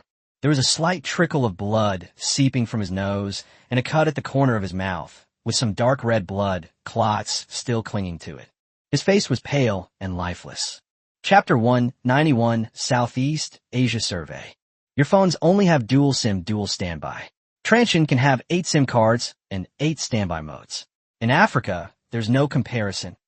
And your sales team is incredibly stupid. When this topic came up, the agent couldn't hold back any longer. He angrily pointed at President Choi's face. Because of the stupid things your salespeople said, now not only your flagship store, but also our stores, as long as they have the Samsung logo, are being smashed and looted. It's impossible to continue operating.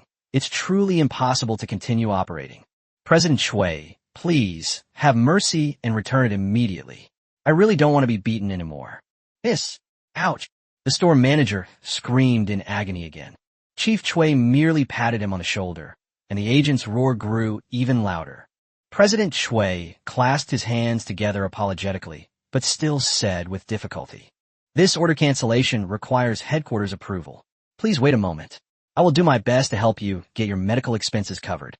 Agent, since Samsung was beaten, shouldn't we cover her medical expenses? Kimchi National 3rd Electronics Headquarters. Looking at the sales report from Africa, Li Jianxi was speechless once again. Transsion Power 3, first week sales, 470,000 units. The new Samsung phone sold 62,000 units in its first week, including 48,000 feature phones. He didn't even get a fraction of the payment he was owed, so he threw the report on the ground.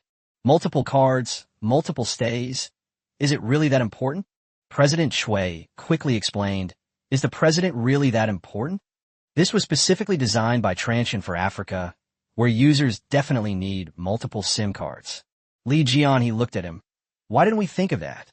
President Chui thought for a moment, then hesitated, unsure of what to say, since not all countries are as chaotic as Africa. Making so many cards in just one country, it's definitely not a legitimate business. Seeing that he remained silent, Li Jianhe stood up. "Shall we withdraw?" "President, the Africa division is gone. We need to start over, prepare again, especially that beauty algorithm. Don't think I don't know just because you've kept quiet. This failure was so quick, and it's definitely related to this beauty algorithm. That employee who did the wrong thing. Deal with him properly. He must pay the price." Li Kuan-he clenched his fist. This batch of simplified mobile phones would have to be digested by the people of South Korea. I believe they will understand for Sansang's sake. After President Choi left, Li Jianhe took another report and shook his head again. Chuanin still understands Africa better than they do. Guangzhou, Transsion headquarters. The strategy of flooding the market with new models has once again proven its strength. These new phones directly boosted Transsion's monthly sales in Africa to 8.7 million units, a 3.5% increase compared to last year. Shenfei looked at the data and couldn't stop smiling. Li Qing reported from the side, "President Shun, Sansang has withdrawn again. They will come back unless they target us in new markets." "Boss, they failed twice already. Will they come back?" Shenfei nodded. "Sansan will not abandon Africa, but they will not be so reckless next time. But by then, the African market will already be ours. Oh, and the progress in Southeast Asia is accelerating." "Boss, the inspection time has been set, but you'd like to go in person. This time we have a different mission." Li Qing nodded. She understood. On May 11th, Shun Fei and his entourage chartered a plane to Jakarta. It is expected to land at Jakarta's Soekarno-Hatta International Airport. Quite coincidentally, a cargo plane was unloading cargo at the parking barrier in the distance, and judging from the logo on the box, it should be a Samsung. Seeing those boxes, Shun Fei smiled. "That little scoundrel is here again. Mr. Shun, the car that's picking us up has arrived."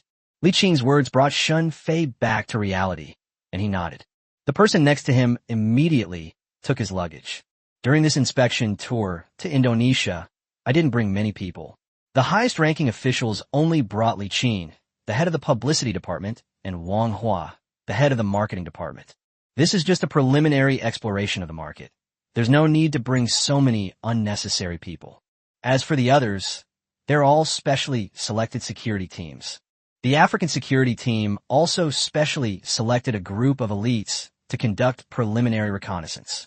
President Shun, the situation here is a little different from that in the African market, so President Huang arranged to meet with the Chun group at their headquarters at 3 p.m. in advance. But what? The person who answered the phone sounded a bit, how should I put it, not very enthusiastic. Shun Fei remained silent, simply sitting in the car. It seemed someone was trying to become a local tyrant again. Like China in earlier years, Indonesia also had a large number of motorcycles. The street they were inspecting had a fairly good commercial development, with mobile phone signs lined up one after another. Nokia, Samsung, BlackBerry. Soon, Shun Fei spotted a familiar color. "Is that Jianhe?" Shun Fei recalled a familiar old friend, who was also jokingly referred to by netizens as the #1 person after Lei Jun. Liu Weibin should still be working at Jianhe. Wang Hua followed Shun Fei's gaze and said, "Yes, boss, Jianhe phones are expanding very aggressively in Southeast Asia. The MTK solution offers low cost and flexible pricing. Their advertisements are everywhere in Indonesia, Vietnam, and the Philippines. Besides these, there are other domestic manufacturers, such as Jianhe and ZTE. 5S shipments in Southeast Asia and India last year were phenomenal, at one point ranking among the top 10 globally. They mainly sell ultra-low-priced MTK feature phones, following the same path as Transsion in Africa.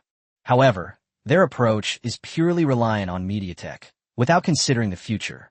What is Jianhe's market share? Yes, but mainly in India and Indonesia. Jianhe's market share is not as high as Jianhe's." Shun Fei nodded without saying a word. He was thinking about how to persuade Lei Jun to go to the Indian market. After all, if a counterfeit manufacturer can become one of the top 10 in the world by relying on the Indian market, Lei Jun, CEO of Xiaomi, probably won't let this opportunity pass. This is the place where he rose to power. After more than 40 minutes, we finally arrived in South Jakarta, a hub for Chinese businesses. Compared to the previous devastation, this area now boasts numerous high-rise buildings.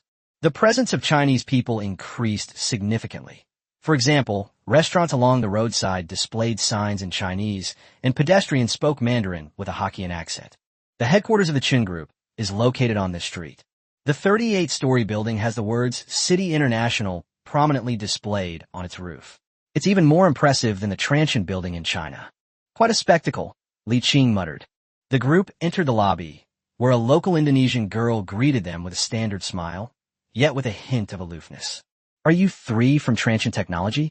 Please wait a moment while I contact Mr. Chen's secretary. This wait lasted for 40 minutes. They arrived at 3 o'clock, but someone didn't come down to pick them up until 3:40. A young man in a white shirt introduced himself as Chun Jiahao, the nephew of Chun Jingguang, the chairman of the Chun Group. I'm sorry to have kept you all waiting. My uncle has an urgent meeting this afternoon and can't leave right away. Chun Jiahao said he was sorry, but there was no embarrassed expression on his face at all. Please come to my office and have a seat. Wang Hua frowned. They weren't even allowed into the meeting room. But Shenfei knew what was going on and calmly said, Then I'll take my leave. Chapter 192, The Local Bullies, Self-Protection. Chun Jiahao's office is on the 23rd floor with a great view. You can see half of Jakarta through the floor-to-ceiling windows. As soon as he entered the office, he lay down on the large executive chair without inviting Shenfei and his group to sit down. He just crossed his legs and flipped through the documents in his hand. Shenfei and his group ignored him and sat down on the sofa next to them. The other person glanced at it but didn't say anything. Transsion, after a long pause, he slowly began to speak. They're doing well in the African market and quite well in China too. I've heard of you. Young Master Chun, you're too kind. We came to Jakarta this time to discuss cooperation with the Chun Group. The Chun Group is a leading figure in the Indonesian Chinese business community, with the widest distribution network in the mobile phone industry. We hope to leverage the Chun family's resources to bring Transsion into the Indonesian market. Although Wang Hua was not satisfied, he was, after all, going to use them to make preliminary preparations. They spoke very politely. Cooperation? Chun Jiahao laughed, a slightly disdainful smile on his face. Mr. Wang, do you know how many mobile phones are sold in the Indonesian market each year? About 40 million units last year. Wang Hua had clearly done his research. 42 million units. Chun Jiahao put down the document in his hand. Do you know how many of those 42 million units were from brands like Nokia, Samsung, and BlackBerry? This isn't Africa. Market competition isn't as simple as you think. About 70%, but we are confident that we can take this piece of meat from their hands. Mr. Wang, no, it's not that easy. It's not that I'm pessimistic, but the remaining 30% are even more determined than these people, so your chances of success are very low. Wang Hua nodded again. ZTE, Huawei, TCL, Giant, and other Chinese brands have taken up the remaining 30%. Chun Jiahao's expression became even more amused. President Wang has done his homework well. You should also know that this 30% market share has already been almost completely divided up by a dozen or so brands. I'll advise you one more time. Indonesia isn't Africa. There are no untapped markets here for you to exploit. This is quite a blunt statement, almost attributing the efforts made by Transsion to good luck. Wang Hua's expression stiffened, but since the task wasn't completed, she still forced herself to speak. Young Master Chun is right. The Indonesian market is indeed highly competitive. But Transsion has its own advantages. We understand emerging markets and know how to deal with local users. The success in the African market has proven this. Africa is Africa, and Indonesia is Indonesia, Chun Jiahao interrupted him. In Africa, you can make a living by using gimmicks like 8 cards, 8 stays. But in Indonesia, users appreciate Nokia's quality and Samsung screens. What do you have? Marketing alone won't get you anywhere in this market. We have exclusive beauty enhancement technology, fast charging technology, and Taishan chips. Li Qing, who had been silent until now, suddenly said, Our Taishan 900 chip has 3 times the performance of the Qualcomm 8255. This is our core technology, which those counterfeit manufacturers cannot match. Each of our phones is very competitive. For example, The Indonesian version of the Power 2 Max, which was first promoted in Indonesia, has a large 4,000 milliamp hours battery and a price of $199.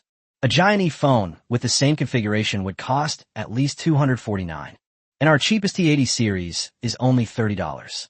Chun Jiahao paused for a moment, then glanced at Li Qing and Wang Hua a few more times. Both women share one common trait: youth and beauty.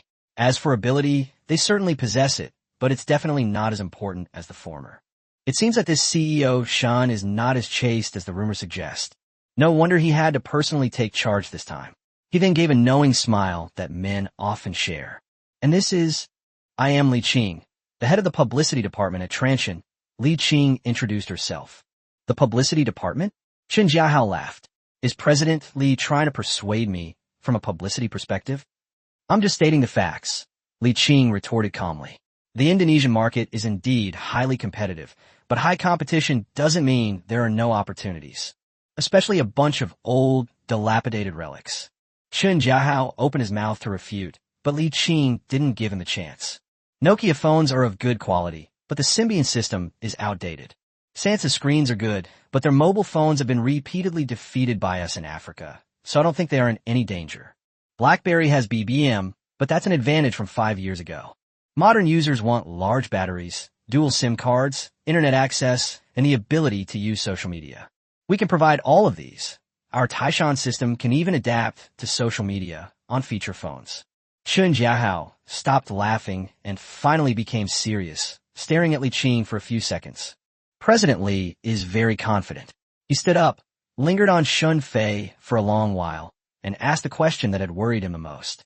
But I'm curious, how do you plan to sell the phones? Will you open your own stores like you have in the African and Chinese markets? Li Qing and Wang Hua exchanged a glance, finally understanding why they were being treated this way. After all, they couldn't possibly have been unaware of the fame of Chuanin. Moreover, this was done after someone had been asked to make arrangements. It turns out they were afraid that Transsion's self-operated stores would eat up their offline channels. After all, the Chen family's distribution channels cover the entire Indonesian territory, with over 2,000 stores. If Transsion were to take over the mobile phone market, they would suffer heavy losses. Of course, we hope to cooperate with the Chen family, Wang Hua quickly replied. Your company's distribution channels cover the entire Indonesian territory, and you have a great influence there, which can alleviate our pressure. Acting.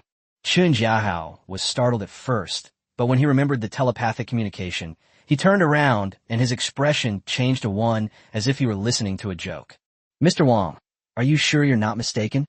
The Chen family has been operating in Indonesia for 30 years, and the brands we represent are all at the level of Nokia and Samsung. You're a brand that just entered the Indonesian market. You don't even know if you'll survive for 3 months, and you want us to be your distributors. Wang Hua's face changed completely. It seemed he couldn't be fooled anymore. Chun Jiahao walked up to Shun Fei and looked down at him. However, Shun Fei was sitting while he was standing. Mr. Shun, I know that your company is doing well in Indonesia and Africa. To be honest, we don't care about Africa except for its mineral resources. How big can a market with a per capita GDP of less than $1,000 be? Indonesia is different. Indonesia's GDP per capita is $3,500. Its market is more mature than Africa's, and its rules are more comprehensive. Many Chinese mobile phone brands came knocking, but probably less than 1 in 10 survived more than 3 months. Shun Fei ignored him and just watched quietly. After all, he wasn't qualified yet. I'm not targeting you personally, Chun Jiahao said, shrugging. I'm just telling the truth. You can enter Indonesia, but don't expect to achieve your goals overnight. How about we open a few stores first, sell there for a while, build up a reputation, and then we can talk about large-scale distribution. What young Master Chen means is that there's no room for negotiation, Shun Fei finally said.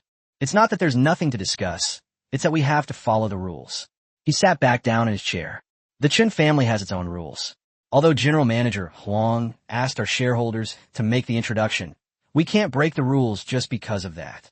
How about this? You go back and think about it first, then come back to find us later. This is an order to leave. Wang Hua glanced at Shun Fei, his eyes questioning.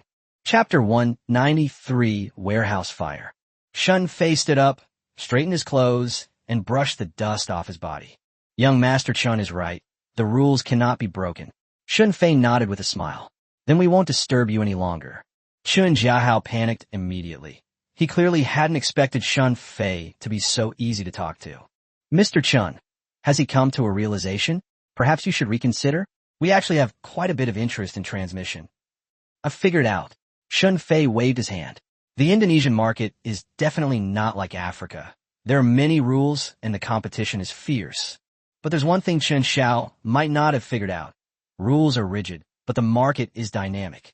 Since the Chun Group is unwilling to act as an agent, that's fine. We'll find another way. Chun Jiahao's panicked expression was completely undisguised. President Chun, what do you mean by that? He was genuinely afraid. Was Transsion going to replicate its African strategy in the Indonesian market? Establishing offline stores, establishing offline warehouses, and most importantly, training a group of black slave bodyguards who are either fighting or on their way to fight every day. Looking at the group of security guards behind Shin Fei, Chun Jiahao swallowed nervously. It seems he messed up the task his uncle entrusted to him. It's nothing. Shun Fei walked toward the door, then turned around and said, I know that the Chun family isn't the only distributor in Southeast Asia. In addition, Shun Fei stopped in his tracks. Young Master Chun just said that the Huawo brand won't last more than 3 months. I'll remember that. Let's see in 3 months. Chun Jiahao hurriedly chased after him, his face plastered with a forced smile, but he couldn't hide the hint of lividity in his expression. President Shun, there's no need to make things so tense. I was just trying to give you some directions, and you're not appreciating it. He quickly covered his mouth. That wasn't what he meant. He just hadn't thought it through for a moment. Thank you. Shun Fei turned to look at him again. Do you know how Transsion achieved a shipment volume of 100 million in the African market? Chun Jiahao was terrified. It's not entirely because our phones are so good. It's because we understand something. Business is business. Whoever can bring profits to the local area, the local people will follow. I understand that your company has been operating in Indonesia for over 30 years and is quite large and established, so you might not be interested in a new brand like ours. But I have something to say to young Master Chun. Shun Fei looked into his eyes, his gaze filled with amusement. The reason why Transsion has come this far is not because it begged for help, but because it relied on its own strength. After saying that, Shun Fei left, while Chun Jiahao was so frightened by his imposing manner that he collapsed to the ground. The plan his uncle presented to him was to give Transsion a hard time and demonstrate the unity of the local Chinese community. Then, we will become the powerful agent for Transsion's platform, taking on all the work, including sales and repairs, and acting as a brand new supplier, just like other brands. In particular, we should prevent them from building physical stores in the Indonesian market. But now, a countdown appeared on the Chun Group building. After all, Transsion's presence in Africa didn't just bring benefits to the local area, it practically subjugated them. Tanzania has changed so many people, yet it still hasn't built a single offline base. Even sales are still dominated by smugglers who reap huge profits. In the elevator, Manhwa hesitated for a long time before finally speaking. Mr. Shun, you're just leaving like this? This has caused a lot of trouble. Don't worry about it. It's just a matter of Huang Tianya's word. It's not a big deal. Li Qing, who was standing to the side, pressed the elevator button and nodded silently. Shun Fei looked at the two of them and suddenly asked, Why do you think the other party wants to see us? The reputation of Transsion? Wang Hua asked. Li Qing then added, President Huang's connections? Yes, to be precise, both of those points apply. Shun Fei watched the numbers on the elevator screen change. They met with us out of respect for General Manager Huang and the people behind him, but at the same time, they also had their eyes on us as a lucrative target. But he refuses to cooperate with us because he wants to protect his own interests. After all, if Transsion were to enter the market, it would definitely build its own stores, which would inevitably take a cut of their profits, and they didn't want to see that happen. So today is a show of force. You can't get through to these old-fashioned types by begging them. You have to make them beg you. Make them beg us? Wang Hua smiled wryly. President Shun, they've been working in Indonesia for so long. In terms of channels, connections, capital, and most importantly, background, they are superior to us in every aspect. How could I possibly ask for it? Shun Fei didn't answer. He just smiled. Wang Hua, remember this one thing. Shun Fei walked straight out of the elevator. In the business world, the greatest confidence is not how many patents you have, but whether you have something that others don't. Of course, opportunity is also very important. Manhwa and Lincoln both nodded at the same time. Although they didn't quite understand what President Chen meant, they still felt that it made a lot of sense.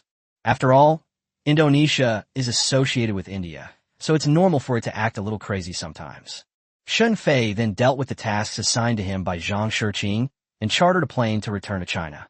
Only Li Qing, Wang Hua, and Wang Kai, who rushed over to take over, remained. Wang Kai will be the head of Transsion's Southeast Asian market from now on. Over the next 3 days, they conducted a thorough investigation of Indonesia. For the past 3 days, the three of them have been pondering what Shun Fei's so-called opportunity was. But just as they were resting, at 2 a.m. in South Jakarta, the largest mobile phone warehouse of the Chun Group suddenly caught fire. Although the fire was brought under control within half an hour, the internal fire sprinkler system was activated, soaking more than 300,000 mobile phones in the warehouse.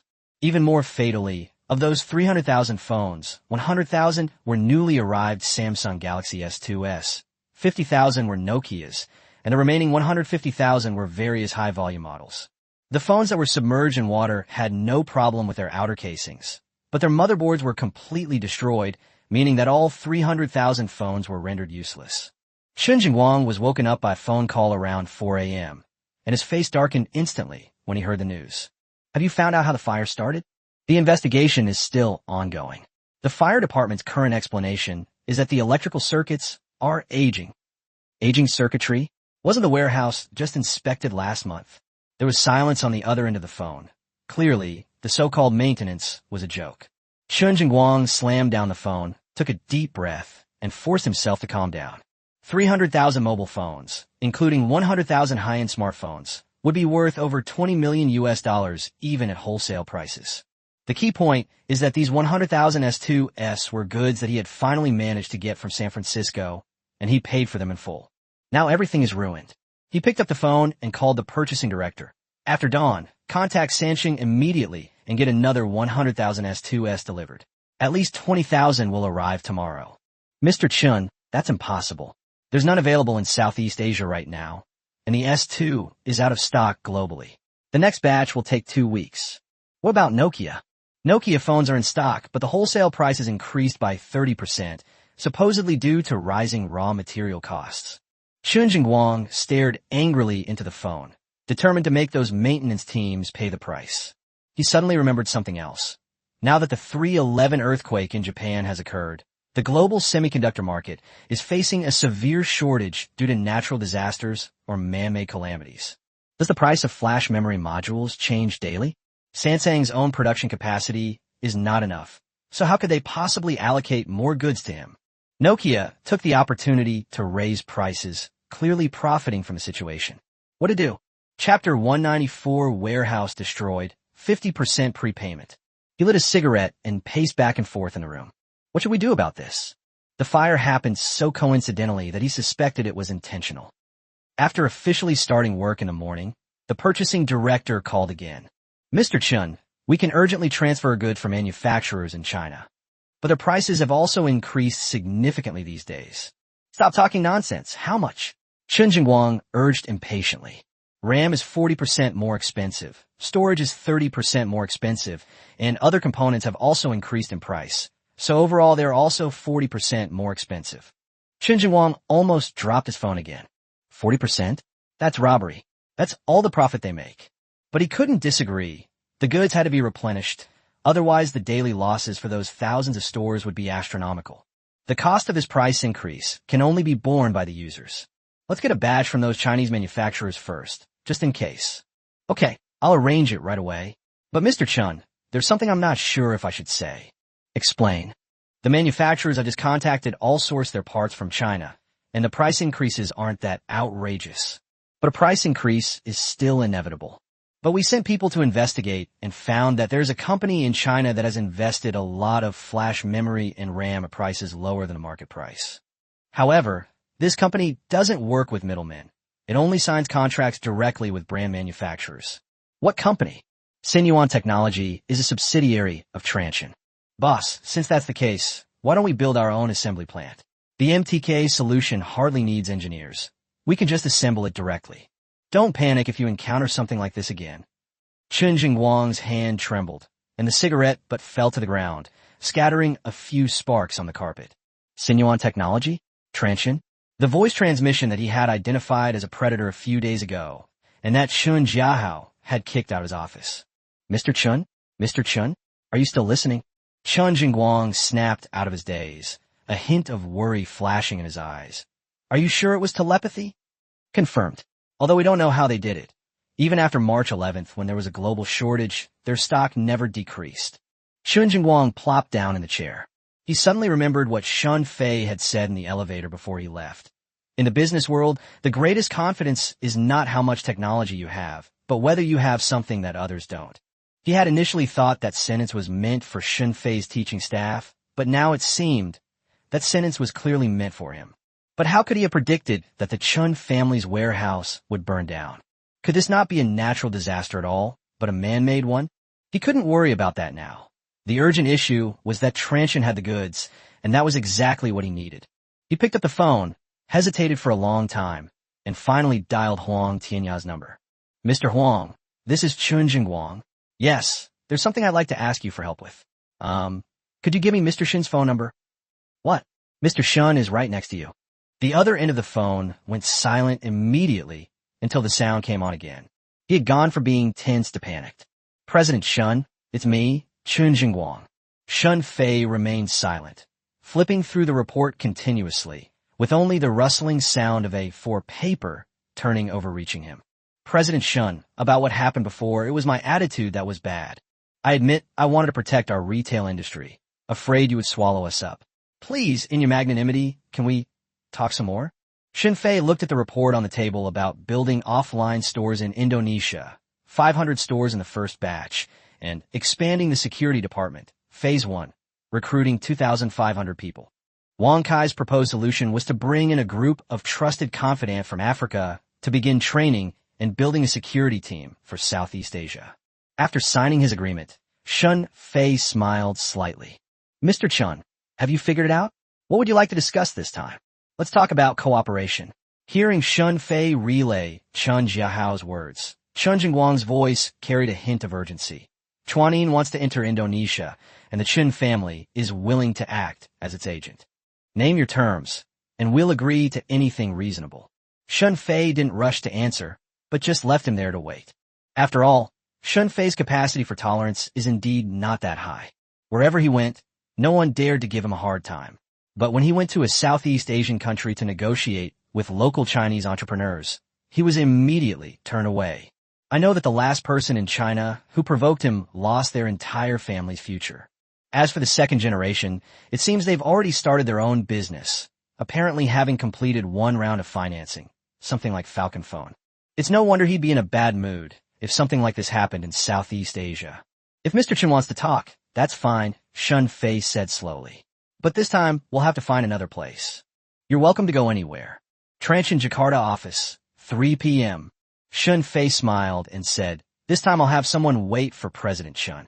After hanging up the phone, Shun Fei called Wang Hua again. Chun Jingguang is coming this afternoon. You can receive him. Wang Hua took a while to react, then suddenly laughed. Understood, President Shun will certainly treat you well. Wang Hua truly hadn't expected this so-called opportunity to arrive so quickly. So quickly that she even suspected Shun Fei had sent someone to set the wires on fire. But the plan succeeded. After hanging up the phone, Shun Fei looked at the map in his office. The Chinese and African markets were already full of flags, and there were also scattered flags in Europe and the Americas. The new target is Southeast Asia. At 3 p.m. sharp, Chun Jingguang appeared at the entrance of the Transsion office. Wang Hua received him, and they talked for an hour. The other party was indeed in a hurry, so Wang Hua and Li Qing didn't have to put in much effort to win him over. Chen acted as the agent for Chuanin, handling all the formalities. The initial order quantity shall be no less than 300,000 units, with 50% prepayment. Channel sharing and joint promotion by stores. Advertising costs to be borne by the supplier. Transsion does not require exclusivity, but the Chen family must be the main promoter. Chun Jingguang gritted his teeth, but thinking of those shops, he finally agreed. After all, he had no choice. After seeing him off, Wang Hua called Shun Fei. President Shun, the contract has been signed. 300,000 units, half prepaid. The remaining funds will arrive tomorrow. Yes, well done. But Mr. Shun, there's something I don't quite understand, Manhwa said in a low voice. That fire at Chin's warehouse. Is it really not related to them? Shun Fei smiled.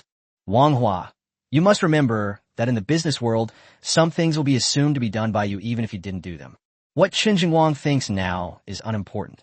What matters is what he will do in the future. Mr. Shun, I understand. Wang Hua nodded.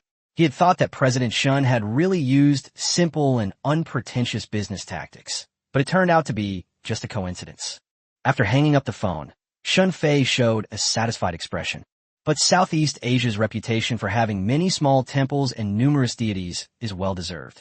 Just as he settled in, his phone rang again. It was Adebayor who called. President Shun, there's been some news from Vietnam. What's going on?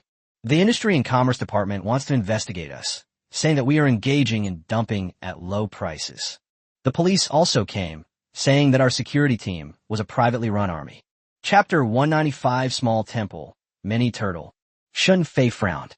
It seemed that he wasn't the only one who knew how to play the game of simple, unpretentious business warfare. There are also experts. Who's behind that? San Sang's Vietnamese lobbying team. They bribed several officials and tried to obstruct us. Shun Fei thought about it and decided to entrust the task to him. He didn't trust anyone else with it. Adebayor, fly to Hanoi yourself. Tell them one thing. What? The same tactics Transsion employs in Africa are employed in Southeast Asia. If you want to play dirty tricks, we'll play along to the end. There are quite a few scoundrels in the Southeast Asian market. Just after resolving the procedural issues, San Sang has started making moves again. It seems that Li Kuan-hee has not given up after all. Meanwhile, Wang Hua received another invitation to a treacherous banquet. It was a dinner hosted by Li Ming, the head of Jiani Mobile's Southeast Asia operations. The restaurant is called Royal Dynasty Seafood, and it's one of the top Chinese restaurants in Jakarta. Located on the most bustling commercial street in the South District, the building has 5 floors. The cars parked outside were all Mercedes-Benz or BMWs. Their license plates were all consecutive numbers. In Jakarta, these consecutive license plates are more telling than the cars themselves. Wang Hua deliberately arrived 2 minutes late, but Li Ming still waited patiently at the door. Mr. Wang, I've heard so much about you. He reached out his hand, smiling as if he were seeing a close brother. Li Ming was around 40 years old, of medium build, not very tall, but he had his hair slicked back and wore a Rolex on his wrist. He is a local from Southeast Asia, having spent 8 years in Indonesia. He is known in the industry as a local bigwig and had previously served as the head of several brands. However, he switched to Jiani Mobile in 2007. He's a very intelligent person, and in just a few years, he became the head of a regional department. He relied on his honey badger-like fighting prowess, ready to fight anyone who disagreed, but he also possessed a slight understanding of strategy. So, Mr. Li, you're too kind. Wang Hua shook his hand. I'm so sorry. There was a bit of traffic on the way. How could I have made Mr. Li wait at the door for so long? Of course. He enthusiastically led Wang Hua inside. I've heard about the battles that Chuanin fought in Africa. The news that Sansang's African division was forced to withdraw by your forces has gone viral in the industry. We're both Chinese manufacturers, so we need to have a good drink together today. Tell me how you did it, and we can learn from you. Wang Hua smiled but didn't reply. The private room was on the 5th floor. Li Ming certainly had the means. He booked the largest room, which also had the best view. Through the window, one could see the bustling night view outside. The dishes were already laid out on the table. Steamed grouper, boiled shrimp, and my personal favorite braised sea cucumber with scallions. The taste is hard to describe, but the price is good. I just ordered a few dishes. I don't know if they suit Mr. Wang's taste. Without waiting for a reply, Li Ming poured Wang Hua a full glass of wine. Come on, let's have a drink to welcome Mr. Wang to Jakarta. Wang Hua picked up his wine glass, clinked it against his, and took a sip. Why did you quit, Mr. Wang? He looked at the cup in Wang Hua's hand. This is Mutai. I asked someone to bring it from China. I can't hold my liquor. Please forgive me, Mr. Li. She put down her glass. I have things to do tomorrow, so I can't drink too much. Mr. Wang, you're not giving me face. His smile didn't change, but his tone had taken on a different meaning. How can you make friends in Jakarta if you don't drink? Making friends doesn't necessarily mean drinking together. Wang Hua picked up his chopsticks and took a piece of fish, ignoring his threat. Who is this person? How dare they threaten her? This isn't China. Transsion's security team isn't to be trifled with. This grouper is good. It tastes almost the same as what I had in Guangzhou. Mr. Li is very thoughtful. Li Ming looked at her. His smile froze for a second. Then he burst into laughter. Mr. Wang is such a straightforward person. Fine, I won't drink then, so as not to let word get out that I'm bullying a woman. Let's eat and chat. He served Wang Hua some food, poured himself a glass of wine, and drank it all in one gulp. President Shun, to be honest, I've heard about your company's plans to come to Southeast Asia for a while now. He put down his cup. With such a good track record in Africa and China, it was only a matter of time before you came to Southeast Asia. But there are some things I need to say, things I've been keeping to myself. Please go ahead, Mr. Li. Southeast Asia is a murky place. He looked at Wang Hua and said sincerely, the market looks big, with hundreds of millions of shipments every year in the whole region, but very few of them actually get to eat. Nokia, Samsung, and BlackBerry, these three major brands account for 70% of the market. The remaining scraps were fought over by more than a dozen brands. If everyone grabs at the end, no one will get enough to eat. Wang Hua didn't respond, but continued eating, nodding occasionally. Everyone knows it's a trap. Why not eat? Are you just going to listen to his bragging and threats? Do you really think the security team is a pushover? The first batch of people who arrived were all successful in the African market, and some of them even had more than one martial spirit. Wang Hua put down her chopsticks and looked him over. His sincerity reminded her of Lei Jun, CEO of Xiaomi, in China. Li Ming is definitely capable of working with him. We've been in Indonesia for 3 years now, starting from scratch, and now we can sell more than 1 million units a year. He held up one finger. 1 million units may not sound like much, but in this market, it already puts us among the top 3 domestic brands. How'd they do it? Just 2 words. Rule. Upon hearing these familiar characters, Wang Hua became interested, wiped his mouth, and looked at him. What rules? You know the rules. He smiled. Indonesia is different from Africa. You can conquer Africa with your products because there are no rules there. There are many rules in Indonesia, influenced by Chinese culture. They've learned all the bad habits of emphasizing personal relationships, connections, and circles. If you don't understand these things, even the best product won't sell. Wang Hua put down her chopsticks and looked at him with a teasing expression. Does Mr. Li mean that we don't know the rules of telepathy? That's not what I meant. He waved his hand, continuing with that, I'm doing this for your own good expression. I mean, you just arrived, so there are some things you might not know. For example, with distributors, do you think you could just find the right person to stock your products? That's wrong. Behind the distributors are families. Behind the families are chambers of commerce. And behind the chambers of commerce are the political world. It's all interconnected. If you contact the wrong person, everything will fall apart. As for their own sales channels, there's not much more to say. The people here are even more cunning than those in China. Once you pay, they won't check you. Wrong, completely wrong. The more money you pay, the more they'll investigate you because you haven't given it to everyone. At this point, Li Ming also became excited. Fortunately, this was a private room with good soundproofing. What suggestions does Mr. Li have? Wang Hua watched his performance quietly, wondering what tricks this bastard would pull. I wouldn't presume to offer advice. He poured Wang Hua a cup of tea. I just wanted to remind President Wang and President Shun behind him of something. Southeast Asia is a continent that one person cannot conquer alone. We're all from China, so let's look out for each other and not trespass on anyone else's territory. Wang Hua picked up the teacup, blew on it, and then looked at him with a playful expression. What territory is Mr. Li referring to? Chapter 196 Lu Weibin, the target. He looked at Wang Hua, his smile becoming meaningful. Mr. Wang is a smart man, so I won't beat around the bush. He leaned forward. Gianni has been in Indonesia for 3 years, and it's not like they got nothing. Channels, connections, and relationships are all built up through hard work. If Transsion wants to get involved, we can cooperate. For example, you provide the products, we provide the distribution channels, and we split the profits 50/50ths. This way, it's easier for everyone. 50/50ths? Wang Hua laughed. Was the person opposite him a pig? President Li, this is a clever plan. Mr. Wang, don't rush, listen to me. Li Ming leaned back. I heard you contacted the Qin group. How about it? Li Ming had already put on an expression that said he had him completely under his thumb, and then he gesticulated wildly as he said, those are some old fogies, definitely local representatives. They've never welcomed new things, but Gianni is different. We're practically begging for your help. All conditions are negotiable. Li Ming straightened his back again and poured Wang Hua a cup of tea. Mr. Wang, it may seem like you're losing out if we split 50/50ths, but how much trouble do you save?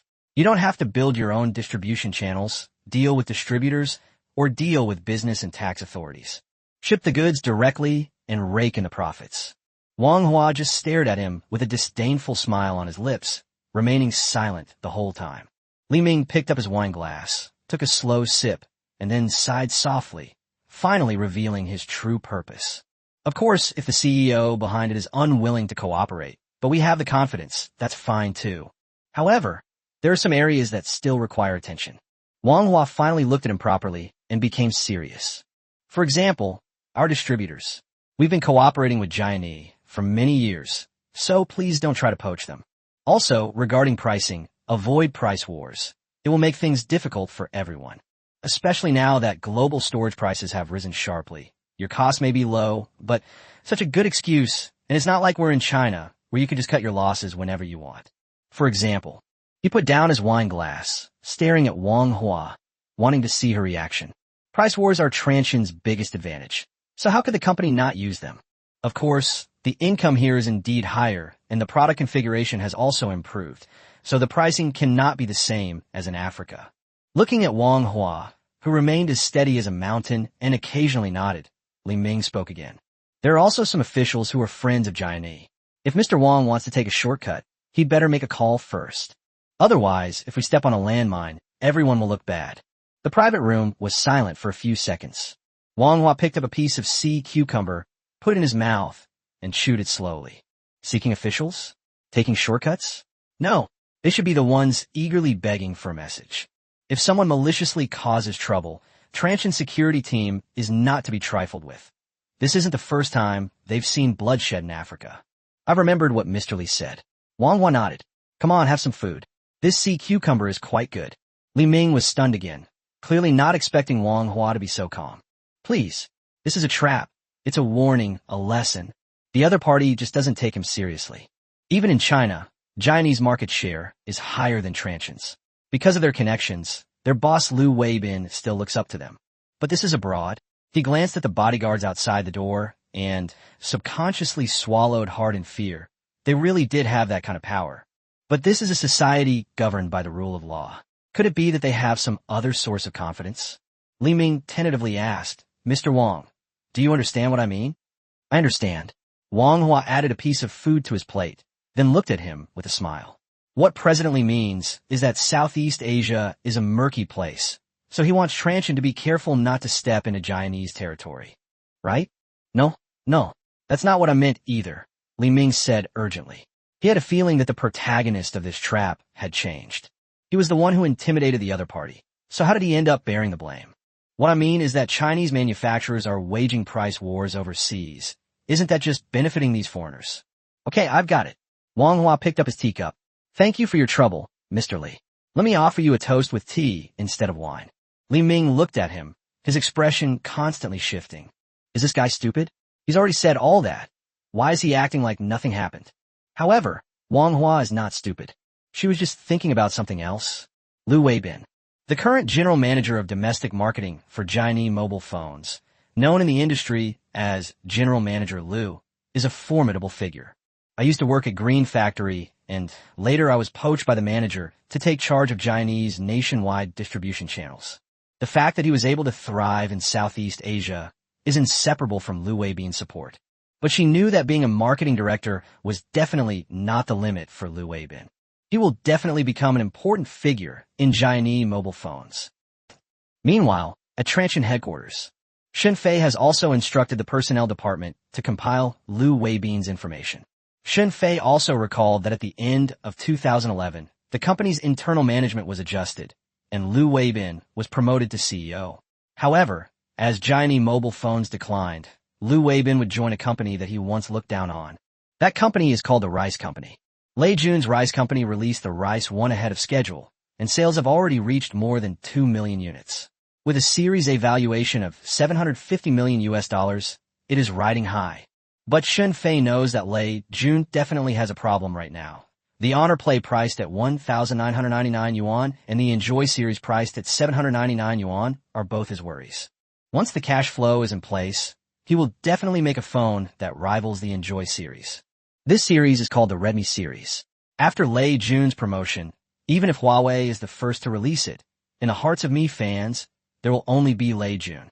Liu Weibin will be a key figure in the Redmi project. As he looked at the document, he thought of the message Wang Hua had sent him that morning. The president of Chinese Southeast Asia region actually dared to threaten him. Just give him a mild retaliation and dig out his brain from the back of his head. Hijacking Lei Jun's game and venting my anger at the same time. This idea seems quite interesting. Meanwhile, in Indonesia, Wang Hua had almost finished her meal at the trap set by Li Ming, and she declined his invitation to escort her downstairs, choosing instead to leave on her own. But just as she was leaving, she glanced back. "Mr. Li, I have a question I'd like to ask you." "Mr. Wang, please speak. You've lived in Indonesia for so many years, you know a lot of people. I heard that the Indonesian business and trade departments and the police have people specifically targeting Chinese companies. Does Mr. Li know these people?" Li Ming's Smila instantly froze. How did they know about his follow-up plans? Could there be a traitor within their team? Surely a telepathic device couldn't have infiltrated that far. "Mr. Wang, what does this mean?" "It's nothing," Wang Hua smiled. "Just asking casually." After all, Chuanin had just arrived, and there were some things he needed to find out beforehand. In case someone starts watching me someday, I'll know who to contact. After leaving, Wang Hua took out his phone and sent a text message to Wang Kai. Investigate who's behind Li Ming, and quickly. Focus on his relationship with the Indonesian business authorities and also with the police. Chapter 197, The Dying Chinese. Langkirepljed understood. Wang Hua put away his phone and gave a cold laugh. To put it bluntly, Li Ming's meal today was a trap. His words conveyed the same message. Southeast Asia is Chinese territory, so don't let them in through the intercom. But he forgot one thing. The feast at Hongmen is called that because the person who invited the guests had murderous intentions. But throughout today's dinner, he acted like a husky. 3 days later, at the Jakarta office, Wang Kai placed a stack of documents in front of Wang Hua. "Mr. Wang, we found out." Wang Hua and Li Qing each opened the documents. The first page contained Li Ming's information, with his network of relationships written down below. They investigated very thoroughly, finding almost everything they could find. Li Ming, 38 years old, general manager of Chinese Southeast Asia. He has been in Indonesia for 8 years, and his relationships mainly fall into 3 categories: business, politics, and the gray area.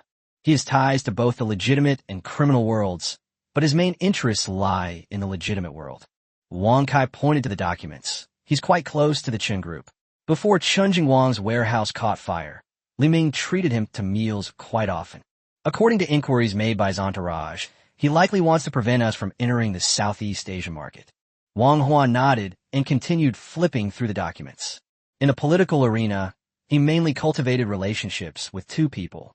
Wang Kai stood up and posted 2 photos on the whiteboard in front of him. Hassan, Deputy Director of the Indonesian Directorate General of Industry and Commerce, and Sujano, head of the Commercial Crime Investigation Division of the Jakarta Police Department. His background wasn't particularly strong. He was just a nobody. Wang Hua nodded, feeling confident. "Do you have any evidence? If you're going to do this, then you should destroy them completely." "Of course." Wang Kai smiled and pulled a photo out of the documents, then stuck it on the document again.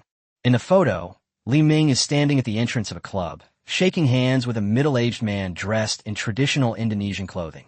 The man has a young woman in his arms and is smiling broadly. This is Hassan. The photo was taken 3 months ago when Jaini was in Indonesia. A batch of mobile phones was detained by customs because the import fees were incomplete. The phones were released 3 days later. That same evening, Jaini treated Hassan to dinner at this club, presumably after paying him a substantial bribe. Wang Kai then posted another photo on the whiteboard, a clearer piece of evidence. This is also evidence that could kill Li Ming. Li Ming was stuffing something into a briefcase, and the person sitting opposite him was wearing a police uniform. Sugiano, head of the investigation department. At the end of last year, Jaini's competitor TCL was reported for suspected smuggling and was investigated for 3 months. Although the truth was eventually found out, the peak sales season was missed, resulting in a loss of at least $20 million. The whistleblower was Li Ming. Is there any more detailed proof? It's not too direct, but the timing matches up. Wang Kai pointed to the photo on the whiteboard. Mr. Wang, TCL was investigated after this photo was taken. Wang Hua stared at the photos in silence for a few seconds. Since they were able to take photos, it means Li Ming was also setting traps for these people. Finding evidence will be quite easy. Have the security team bring the photographer over. A living person is proof, Wang Hua said with a smile. But Li Qing said somewhat anxiously, President Wang, should we leak these things out?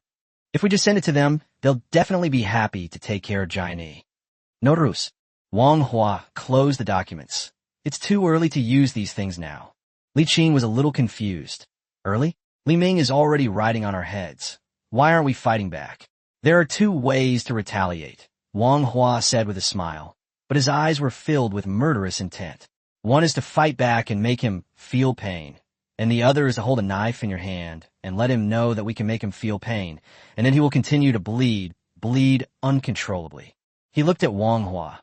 If this gets out now, at most Li Ming will just have to find another place to continue his career.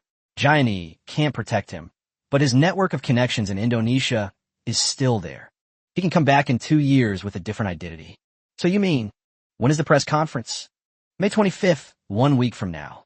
A week is enough time for Li Ming to jump around. Wang Hua stood up. Let him jump, the higher the better. Once he feels confident, then we'll draw the knife. Wang Kai nodded. Since the other party had jumped on their heads, they definitely had to be swatted dead in one fell swoop. On the evening of May 24th, Wang Hua's phone rang again. It was Li Ming calling again. Wang Hua answered the phone, and as soon as the call connected, the other party couldn't wait to speak. Mr. Wang, there's a press conference tomorrow, right? His voice was tinged with laughter. Let me give you one last piece of advice. It's not too late to back out now.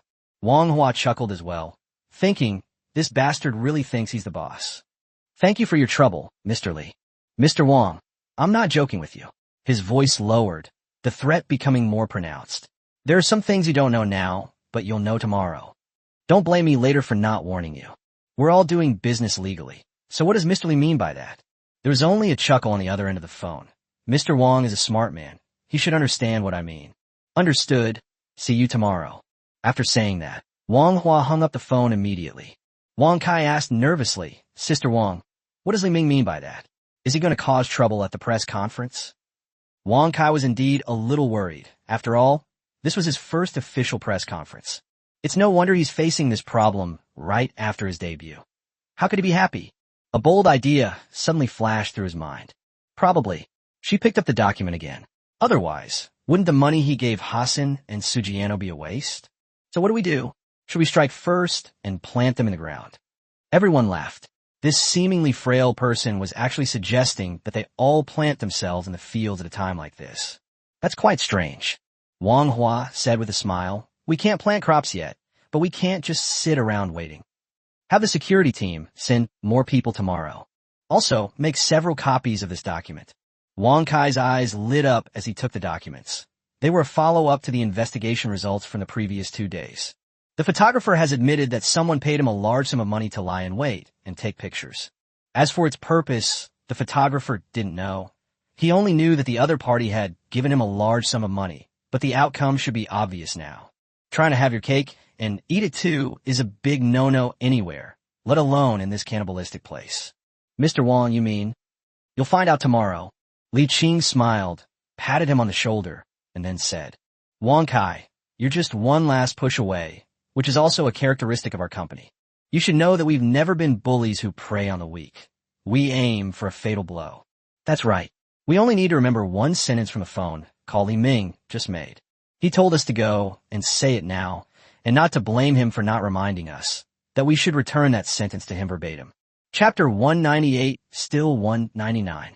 Transsion's first press conference in Southeast Asia was held at the Jakarta Convention Center. As the first event, security was at its maximum. The security guards on site were not staff members of the conference center, but rather security personnel from Chuanin Security, and all of them had black faces. Each officer held a baton and walkie-talkie, carefully scrutinizing the onlookers at the scene. Wang Kai arrived at the scene early in the morning. After all, he was the protagonist today. Long queues had already formed outside the store. Many Indonesian consumers wanted to see the launch event and see if Transsion could bring down the price of the phones. especially when the entire industry is experiencing a boom. Manhwa had already called Shun Fei in advance. Mr. Shun, there are more people than expected. Manhwa looked around the scene. We originally expected more than 1,800 local consumers, but there are actually more than 3,000. Since there weren't enough seats, the temporary solution was to broadcast the live stream simultaneously on a large screen outside. After giving Shun Fei a brief report, Manhwa got to work. She glanced at the meeting venue. The backdrop on the stage had already been set up. Blue background with white text. Transsion Power 2 Max debuts in Southeast Asia. Transsion S2 smartphone debuts in Southeast Asia. The audience was packed with enthusiastic viewers, and some people were even standing in the last few rows. Have the Chinese people arrived? They're here, Li Qing said softly. Li Ming brought 7 or 8 people, and they're sitting in the third row near the aisle.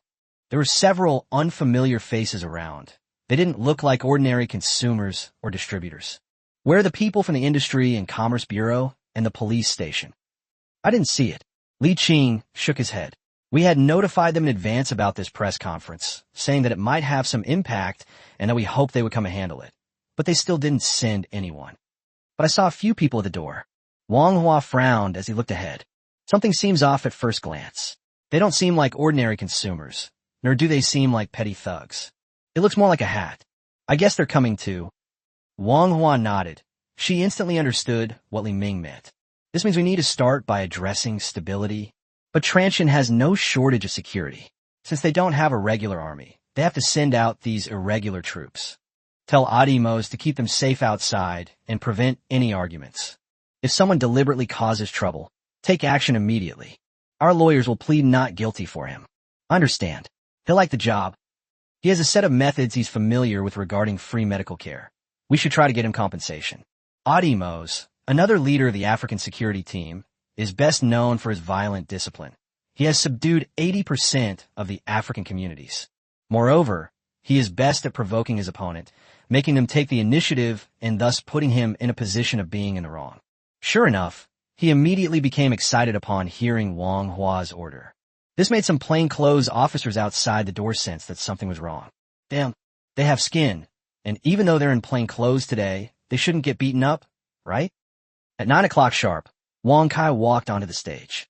He was transferred to Africa in the second half of last year to learn from Adebayor for a period of time. In southern Africa, he conducted on-the-ground operations for a period of time and increased the local market share from 25% to 30%. But I was still a little nervous. This was his first time managing a project independently and in a newly developed market. He was more of a military type, not skilled in strategy. He is suited for jobs that require a certain level of experience. But if you hang the mule on the millstone, it will move on its own. And sure enough, as soon as it gets on the millstone, that familiar feeling comes back. Hello everyone in Indonesia. Today, the first mobile phone we're introducing to you is the Transsion Power 2 Max. Wang Kai's original words had a slight accent, but as soon as he stepped onto the stage, his demeanor instantly changed, transforming him into that of a manager who had fought in Africa. The phone on the big screen started to spin. It's not a folding or flipping phone. It's just a regular feature phone. But the body is relatively thin, and the most eye-catching feature is the huge battery icon on the back. The Power 2 Max, a phone that sold 7 million units in Africa. What is its most distinctive feature? Wang Kai pointed at the phone and smiled. It's the battery for 1,000 milliamp hours. The crowd below the stage stirred.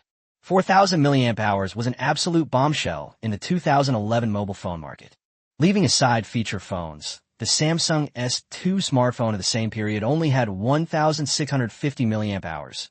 The Nokia N8 only had 1,200 milliamp hours, and the BlackBerry 9900 had 1,230 milliamp hours. This moment also made many Southeast Asian fans widen their eyes. Africans don't deserve to eat so well. As expected, the message came to slam the table, so we had to welcome it, and the applause erupted once again. What does 4,000 milliamp hours mean? Wang Kai walked to the edge of the stage, picked up the phone, and said, according to our users' actual tests in the African market, under normal use, it doesn't need to be charged for a month. It can play MP3 audio for over 30 hours. He picked up the phone on the table and threw it directly into a basin of water. A gasp went up from the audience. After soaking the phone in the water for 4 or 5 seconds, Wang Kai took it out, wiped the screen, and the screen still lit up. This phone is also waterproof. Of course, I don't mean you have to soak in water every day, but if you answer the phone in the rain or accidentally fall into the water, it will still work after you retrieve it. He handed the phone to some audience members, who immediately took it excitedly and began to test it. But the more they used it, the wider their eyes widened. I heard that a while ago, the warehouse of Chen's Group, the largest mobile phone distributor in the area, was flooded. Fortunately, the fire was put out in time, but some of the mobile phones in the warehouse had to be scrapped. If those phones had that kind of waterproof capability, wouldn't this kind of damage be avoided? Some people in the audience nodded subconsciously, but Li Ming and Chen Jingguang, who were sitting in the middle, all gritted their teeth. One is feeling a crisis, the other is losing face. Of course, the most important thing about feature phones is the chip. The large screen then displayed a rendered image of a chip, MTK6225 chip. This chip was released by the R&D department a few years ago. At that time, the price was about 10 to 15 yuan per chip. Now the average purchase price is 9 yuan, and Transsion's cost will be even lower. The audience didn't really understand the chip issue. They only knew that the chip looked pretty good. After all, it can make phone calls, play MP3 audio, and even support some video. The imaging capabilities are also quite advanced, featuring a dual camera setup. It has a 100,000 pixel front camera and a 200,000 pixel rear camera, and also features a beauty system specially developed for the South Asian region, producing very beautiful sample photos. And the price? Someone shouted from below the stage, and Li Minghai smiled. Good question. With such powerful specs, how much does it cost? He snapped his fingers, and a string of numbers appeared on the big screen with a bang. $199. The crowd erupted in chaos. $199? Are you kidding me? The Chinese $249 configuration isn't even this good? His phone is no longer $249. It has now risen to $299. It's almost as expensive as a smartphone. Samsung's S2 costs more than $500. The consumers in the audience whispered among themselves, their faces filled with disbelief. After all, they knew about the global chip shortage and the industry-wide price increases. As expected, Chuanin was here to cause trouble. Chapter 199, Li Ming's Methods. Backstage, in the control room, Manhwa glanced at the audience seats. Li Ming's face had darkened. The people next to him were talking quietly. One of them, wearing a gray shirt, was texting on his phone. Li Ming Fronat. This price. He slammed his fist on the table next to him in frustration, startling some ordinary consumers nearby. He subconsciously said, "Brother, don't get so excited. Transsion has many products that everyone can afford. I wonder if they'll be releasing them this time." Looking at the others who were shouting, Li Ming cursed again, then looked at Wang Kai with a resentful expression. Transsion is indeed here to wage a price war. Before, they could keep up. Even if they made less money, they could still keep up and drive this guy out of the Indonesian market. But now, with the global storage industry experiencing a surge in prices, they're losing money on every unit they sell at this price. It's completely impossible to keep up. They could only watch helplessly as Transsion snatched away the market share that belonged to Chinese mobile phones. No, absolutely not. Quiet down, everyone. Please be quiet. Wang Kai gestured for everyone to quiet down. This is just the first product of the day. We also have the wildly popular Transsion S2 smartphone coming up next. The Southeast Asian version of the S2 differs from the African version. Only the standard version uses the MTK6575, resulting in some reductions in imaging capabilities. This is understandable given the different market positioning and the fact that consumers in these regions are not necessarily black market buyers. The Pro version has been upgraded to the Taishan 900, which supports 10W fast charging. Like the Chinese version, the Pro Max uses the Taishan 900 enhanced version and supports 15W wired fast charging. Our Transsion S2 Pro Max can provide 2 hours of talk time with just 5 minutes of charging, completely eliminating battery anxiety. Charge for 5 minutes, talk for 2 hours. Many audience members looked on incredulously. This is simply a miracle. 5 minutes? 2 hours on the phone. We must have heard correctly. That must be it. That technology is amazing. It's practically a miracle. I must buy the Pro Max, but I hope the price isn't too high. The configuration has been upgraded, and the price has also increased compared to the African version. The standard version is priced at $399, the Pro version at $549, and the Pro Max at $699. After the price was announced, many people in the audience were excited, fueled by the catchy slogan, "Charge for 5 minutes, talk for 2 hours." They weren't scared off by the price. On the contrary, they felt that a good product should be worth that price. As for other feature phones, they were all displayed on the big screen. For example, the T80 series, which only supports calling, starts at just $44, while the one with a camera is $49. The T1 series, only $99. Quiet. Wong Kai gestured for everyone to be quiet again. We have one more thing to announce. Transsion phones in Indonesia do not use the distributor model. We have built our own distribution channels and opened our own stores. I can guarantee that the prices announced at the press conference are the final prices you will receive. There will absolutely be no middlemen taking a cut. The moment those words were spoken, the scene erupted in cheers. Not going through an agent model means eliminating middlemen and their markups. Buying directly from the official source not only prevents the sale of inferior goods, but also allows you to buy better products for less money. This manufacturer is truly dedicated to serving consumers. But just then, a man in a gray shirt in the back row of the audience suddenly stood up and shouted, "You get what you pay for. The global storage market is booming right now. How could they possibly do business at a loss? There must be something fishy going on. This phone is absolutely substandard. It definitely won't pass Indonesian inspection. Right? They're here to make money, not to lose money doing charity. How could a smartphone possibly sell for $399? How can they make any money at this price? Could it be a scam? Is this phone going to explode? But their waterproofing is very good. The battery should be fine, right? But many consumers immediately fell into their trap and began to question them on the spot. Wong Kai stood on the stage, smiling as he looked at the user who had raised a question. I wonder what insightful opinion this gentleman may have. I wouldn't call it insightful, the nitpicker retorted stubbornly. I just want to ask, have your phones passed Indonesian import certification? Of course it's approved. A document appeared on the big screen. This is the import license issued by the Indonesian Directorate General of Industry and Trade and the SNI certification. Everything is in order. We know that Indonesia is a country that values rules, and as a new manufacturer, we are willing to abide by those rules, so we have made all the necessary preparations. Wong Kai gave Li Ming a provocative look, knowing that this provocation was definitely planted by Li Ming. Sure enough, Li Ming immediately frowned, clearly not expecting the telepathic communication to be so well prepared. But soon another person stood up. The certification has been approved, which means you've colluded with other large companies and found some gray companies to act as your agents. This doesn't mean it's legal. After all, your mobile phones in Vietnam have already been confiscated. It is alleged that they're suspected of dumping at low prices, disrupting market order, and preparing to drive other manufacturers out of business before arbitrarily raising prices. Want to try this same tactic in Indonesia? Brothers, we absolutely mustn't be greedy for small gains, otherwise, these people are filthy inside. He spoke with a straight face, but many consumers in the audience did not stand beside him. Instead, they looked at this brave speaker with expressions of disbelief. After all, they are consumers, and many of them don't even own a proper mobile phone. Now that a manufacturer is selling them phones at a low price, some people are labeling it as dumping. Please, they can still tell who is maliciously raising prices and who is serving the people. Some potential users stood up excitedly. Sir, what are you saying? I said, this fraudulent company was investigated in Vietnam, said the person who had been causing me trouble, still standing there firmly, pointing at Wong Kai. Who investigated? Vietnam's Ministry of Commerce and Industry? What does that have to do with us? The man still felt unsatisfied, so he aimed at him and spat.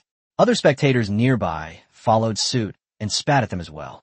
A glob of phlegm happened to land right on Li Ming's face because he hadn't calculated the distance properly.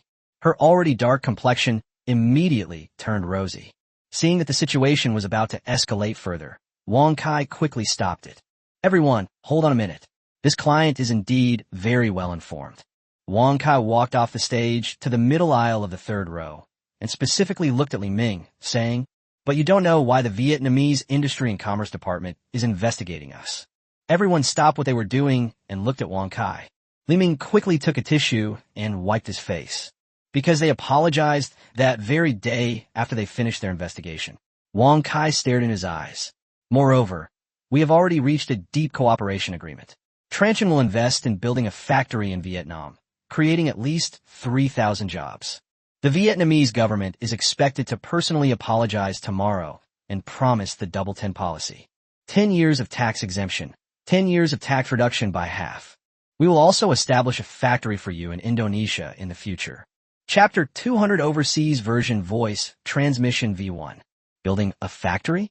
The two men immediately realized something was wrong. The audience below the stage also got excited.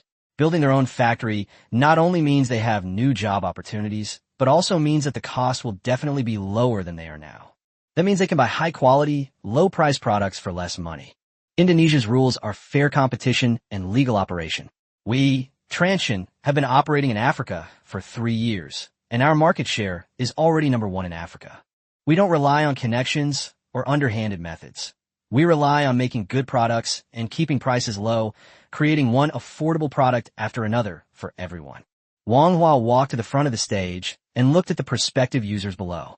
Today, we come to Indonesia with the same products and the same sincerity. But Wang Kai raised his hands, revealing a helpless expression.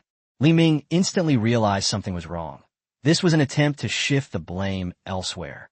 Sure enough, as soon as the words were spoken, the audience below the stage became even angrier, and they became so emotional that they wished they could get rid of these two troublemakers as soon as possible.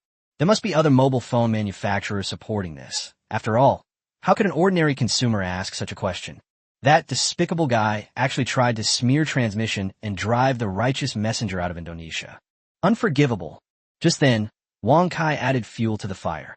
Although a deal may fall through, we should still be on good terms. But if someone tries to play dirty tricks, I'll play along to the end. We'll fight to the end. Boycott junk products. We must support it. The audience below the stage erupted with the same enthusiasm as at the African press conference. These viewers have been captivated by Transsion. Loyalty is also steadily increasing. Li Ming sat in the third row with a livid face. Several people next to him had already started to back away, trying to take the opportunity to sneak backstage at the press conference. If soft tactics don't work, then use hard tactics, strike first and gain the upper hand. With the tacit approval of the security team, they quickly arrived backstage. Someone entered the room and angrily pointed at Wang Hua, but before they could react, the door had already been closed. When they turned their heads, they found two burly, dark-skinned men staring at them with wide smiles. T5, bring the item over here. Li Ming sensed something was wrong, but it was too late. He was firmly pinned to his seat by two black men, while the security guard with the T5 badge on his back quickly ran over and handed Wang Hua a brown paper bag. Mr. Li, you called me yesterday and advised me to withdraw, saying there were some things I didn't know now, but I would know tomorrow. She placed the paper bag in front of Li Ming. There are some things that Mr. Li doesn't know, but I can let you know. Li Ming stared at the paper bag, his expression shifting repeatedly. What's this? Open it and take a look. His hands were trembling, but he still reached out and opened the paper bag. Inside was a note and a stack of photos. There are photos of him giving gifts to Hassan and Sugiano. This isn't anything important. He has plenty of those. But the key is that statement. The photographer wrote it himself and also left his handprint. Li Ming's hands trembled even more violently, and he tore up the confession without hesitation. Wang Hua did not stop it. Mr. Wang, what's going on? I didn't do anything. Wang Hua stared at him with a smile. I just wanted to tell President Li one thing. The water in Indonesia is murky, but are you the only one who can swim in murky water? Just tear this piece of paper. I have plenty more. Wang Hua straightened up and patted him on the shoulder. I welcome Mr. Li to today's press conference. But if Mr. Li wants to continue causing trouble, this statement will be on their desk tomorrow. By the way, giving gifts is fine, but taking photos is a big no-no. Especially, Li Ming suddenly looked up and glanced around. Sure enough, this temporary backstage area was full of cameras. At the front desk of the press conference, Wang Kai cleared his throat again. Next, we'd like to introduce our new product, the Transsion V1 smartphone. It features a very smooth MTK 6573 processor and a super large 2500 mAh battery, supporting quick battery swapping. The V1 is the Chinese version of the Enjoy series. In terms of appearance, it adopts a 1:1 design, but the internal design is not completely copied and has some modifications. In terms of functionality, there haven't been many reductions, but the overseas version is only available as a Plus version, without the more cost-effective Pro Max version. I'm absolutely certain this phone is the cheapest smartphone ever. But cheap does not mean low-priced. Next, I'll demonstrate the camera function of the Transsion Z1. The press conference proceeded as scheduled. Backstage, Li Ming sat there blankly for 5 minutes, then walked out without saying a word. The men he brought with him also slunk away. Some audience members at the front desk also noticed. Are we short of people? Something's missing. Probably went to the restroom. Holy crap, a $249 smartphone. The battery is a little small. The battery can be replaced. So what's so small about it? Sound transmission is awesome. As the price of Transsion V1 was announced, the audience erupted in cheers once again, with many shouting. By the time the press conference ended, a long queue had formed at the registration area. After all, with the conference participation letter I just received, I can enjoy a $30 cash discount. Li Qing held the order statistics sheet, her face beaming with joy, and hurriedly went to report to Shun Fei. Mr. Shun, the Southeast Asian market is booming. Sales have now reached 100,000 units. Our initial 20 stores were all packed with customers, and our inventory is almost gone. As Li Qing was reporting to Shun Fei, several familiar faces approached from a distance. They were representatives of the Chun Group. Leading them were Chun Jingguang and Chun Jiahao. After the price was announced, his expression became much more respectful. Mr. Wang, congratulations. The press conference was a great success. Chun Jiahao said enthusiastically. Wang Hua looked at him for a while, but did not reach out. Young Master Chun, what brings you here today? What you're saying, Mr. Wang. He chuckled awkwardly. How could the Chun family not come for something as important as transmitting a message? Could you possibly add a little more to our first batch? Good. Wang Hua shook his head and looked at Chun Jingguang. President Chun, a few days ago, I told you to order more goods, and it felt like I was doing you a disservice, but now. Sister Wang, our inventory is also running low. We need to urgently replenish our stock, another monitoring staff member said. Chun Jiahao's expression changed. He wanted to say something more, but Chun Jingguang stopped him. Mr. Wang, since Chuanin wants to operate its own stores, we won't bother you any longer. We just hope that we can get a larger share of the next batch of goods. Chen's has quite a few stores. This will definitely help alleviate some of the pressure on your company in the short term. Amidst Chun Jiahao's puzzled expression, Chun Jingguang and his group left. As soon as he stepped outside, Chun Jiahao said with a puzzled look, Uncle, call me Chairman Chen outside. Chun Jiahao's expression changed, and he said reluctantly, Uncle, Chairman Chun, they're a new company, while we're the Chen family. This is our territory. Why should we be afraid of them? Wouldn't that just make us a laughing stock among other companies? Where did that youthful fierceness go?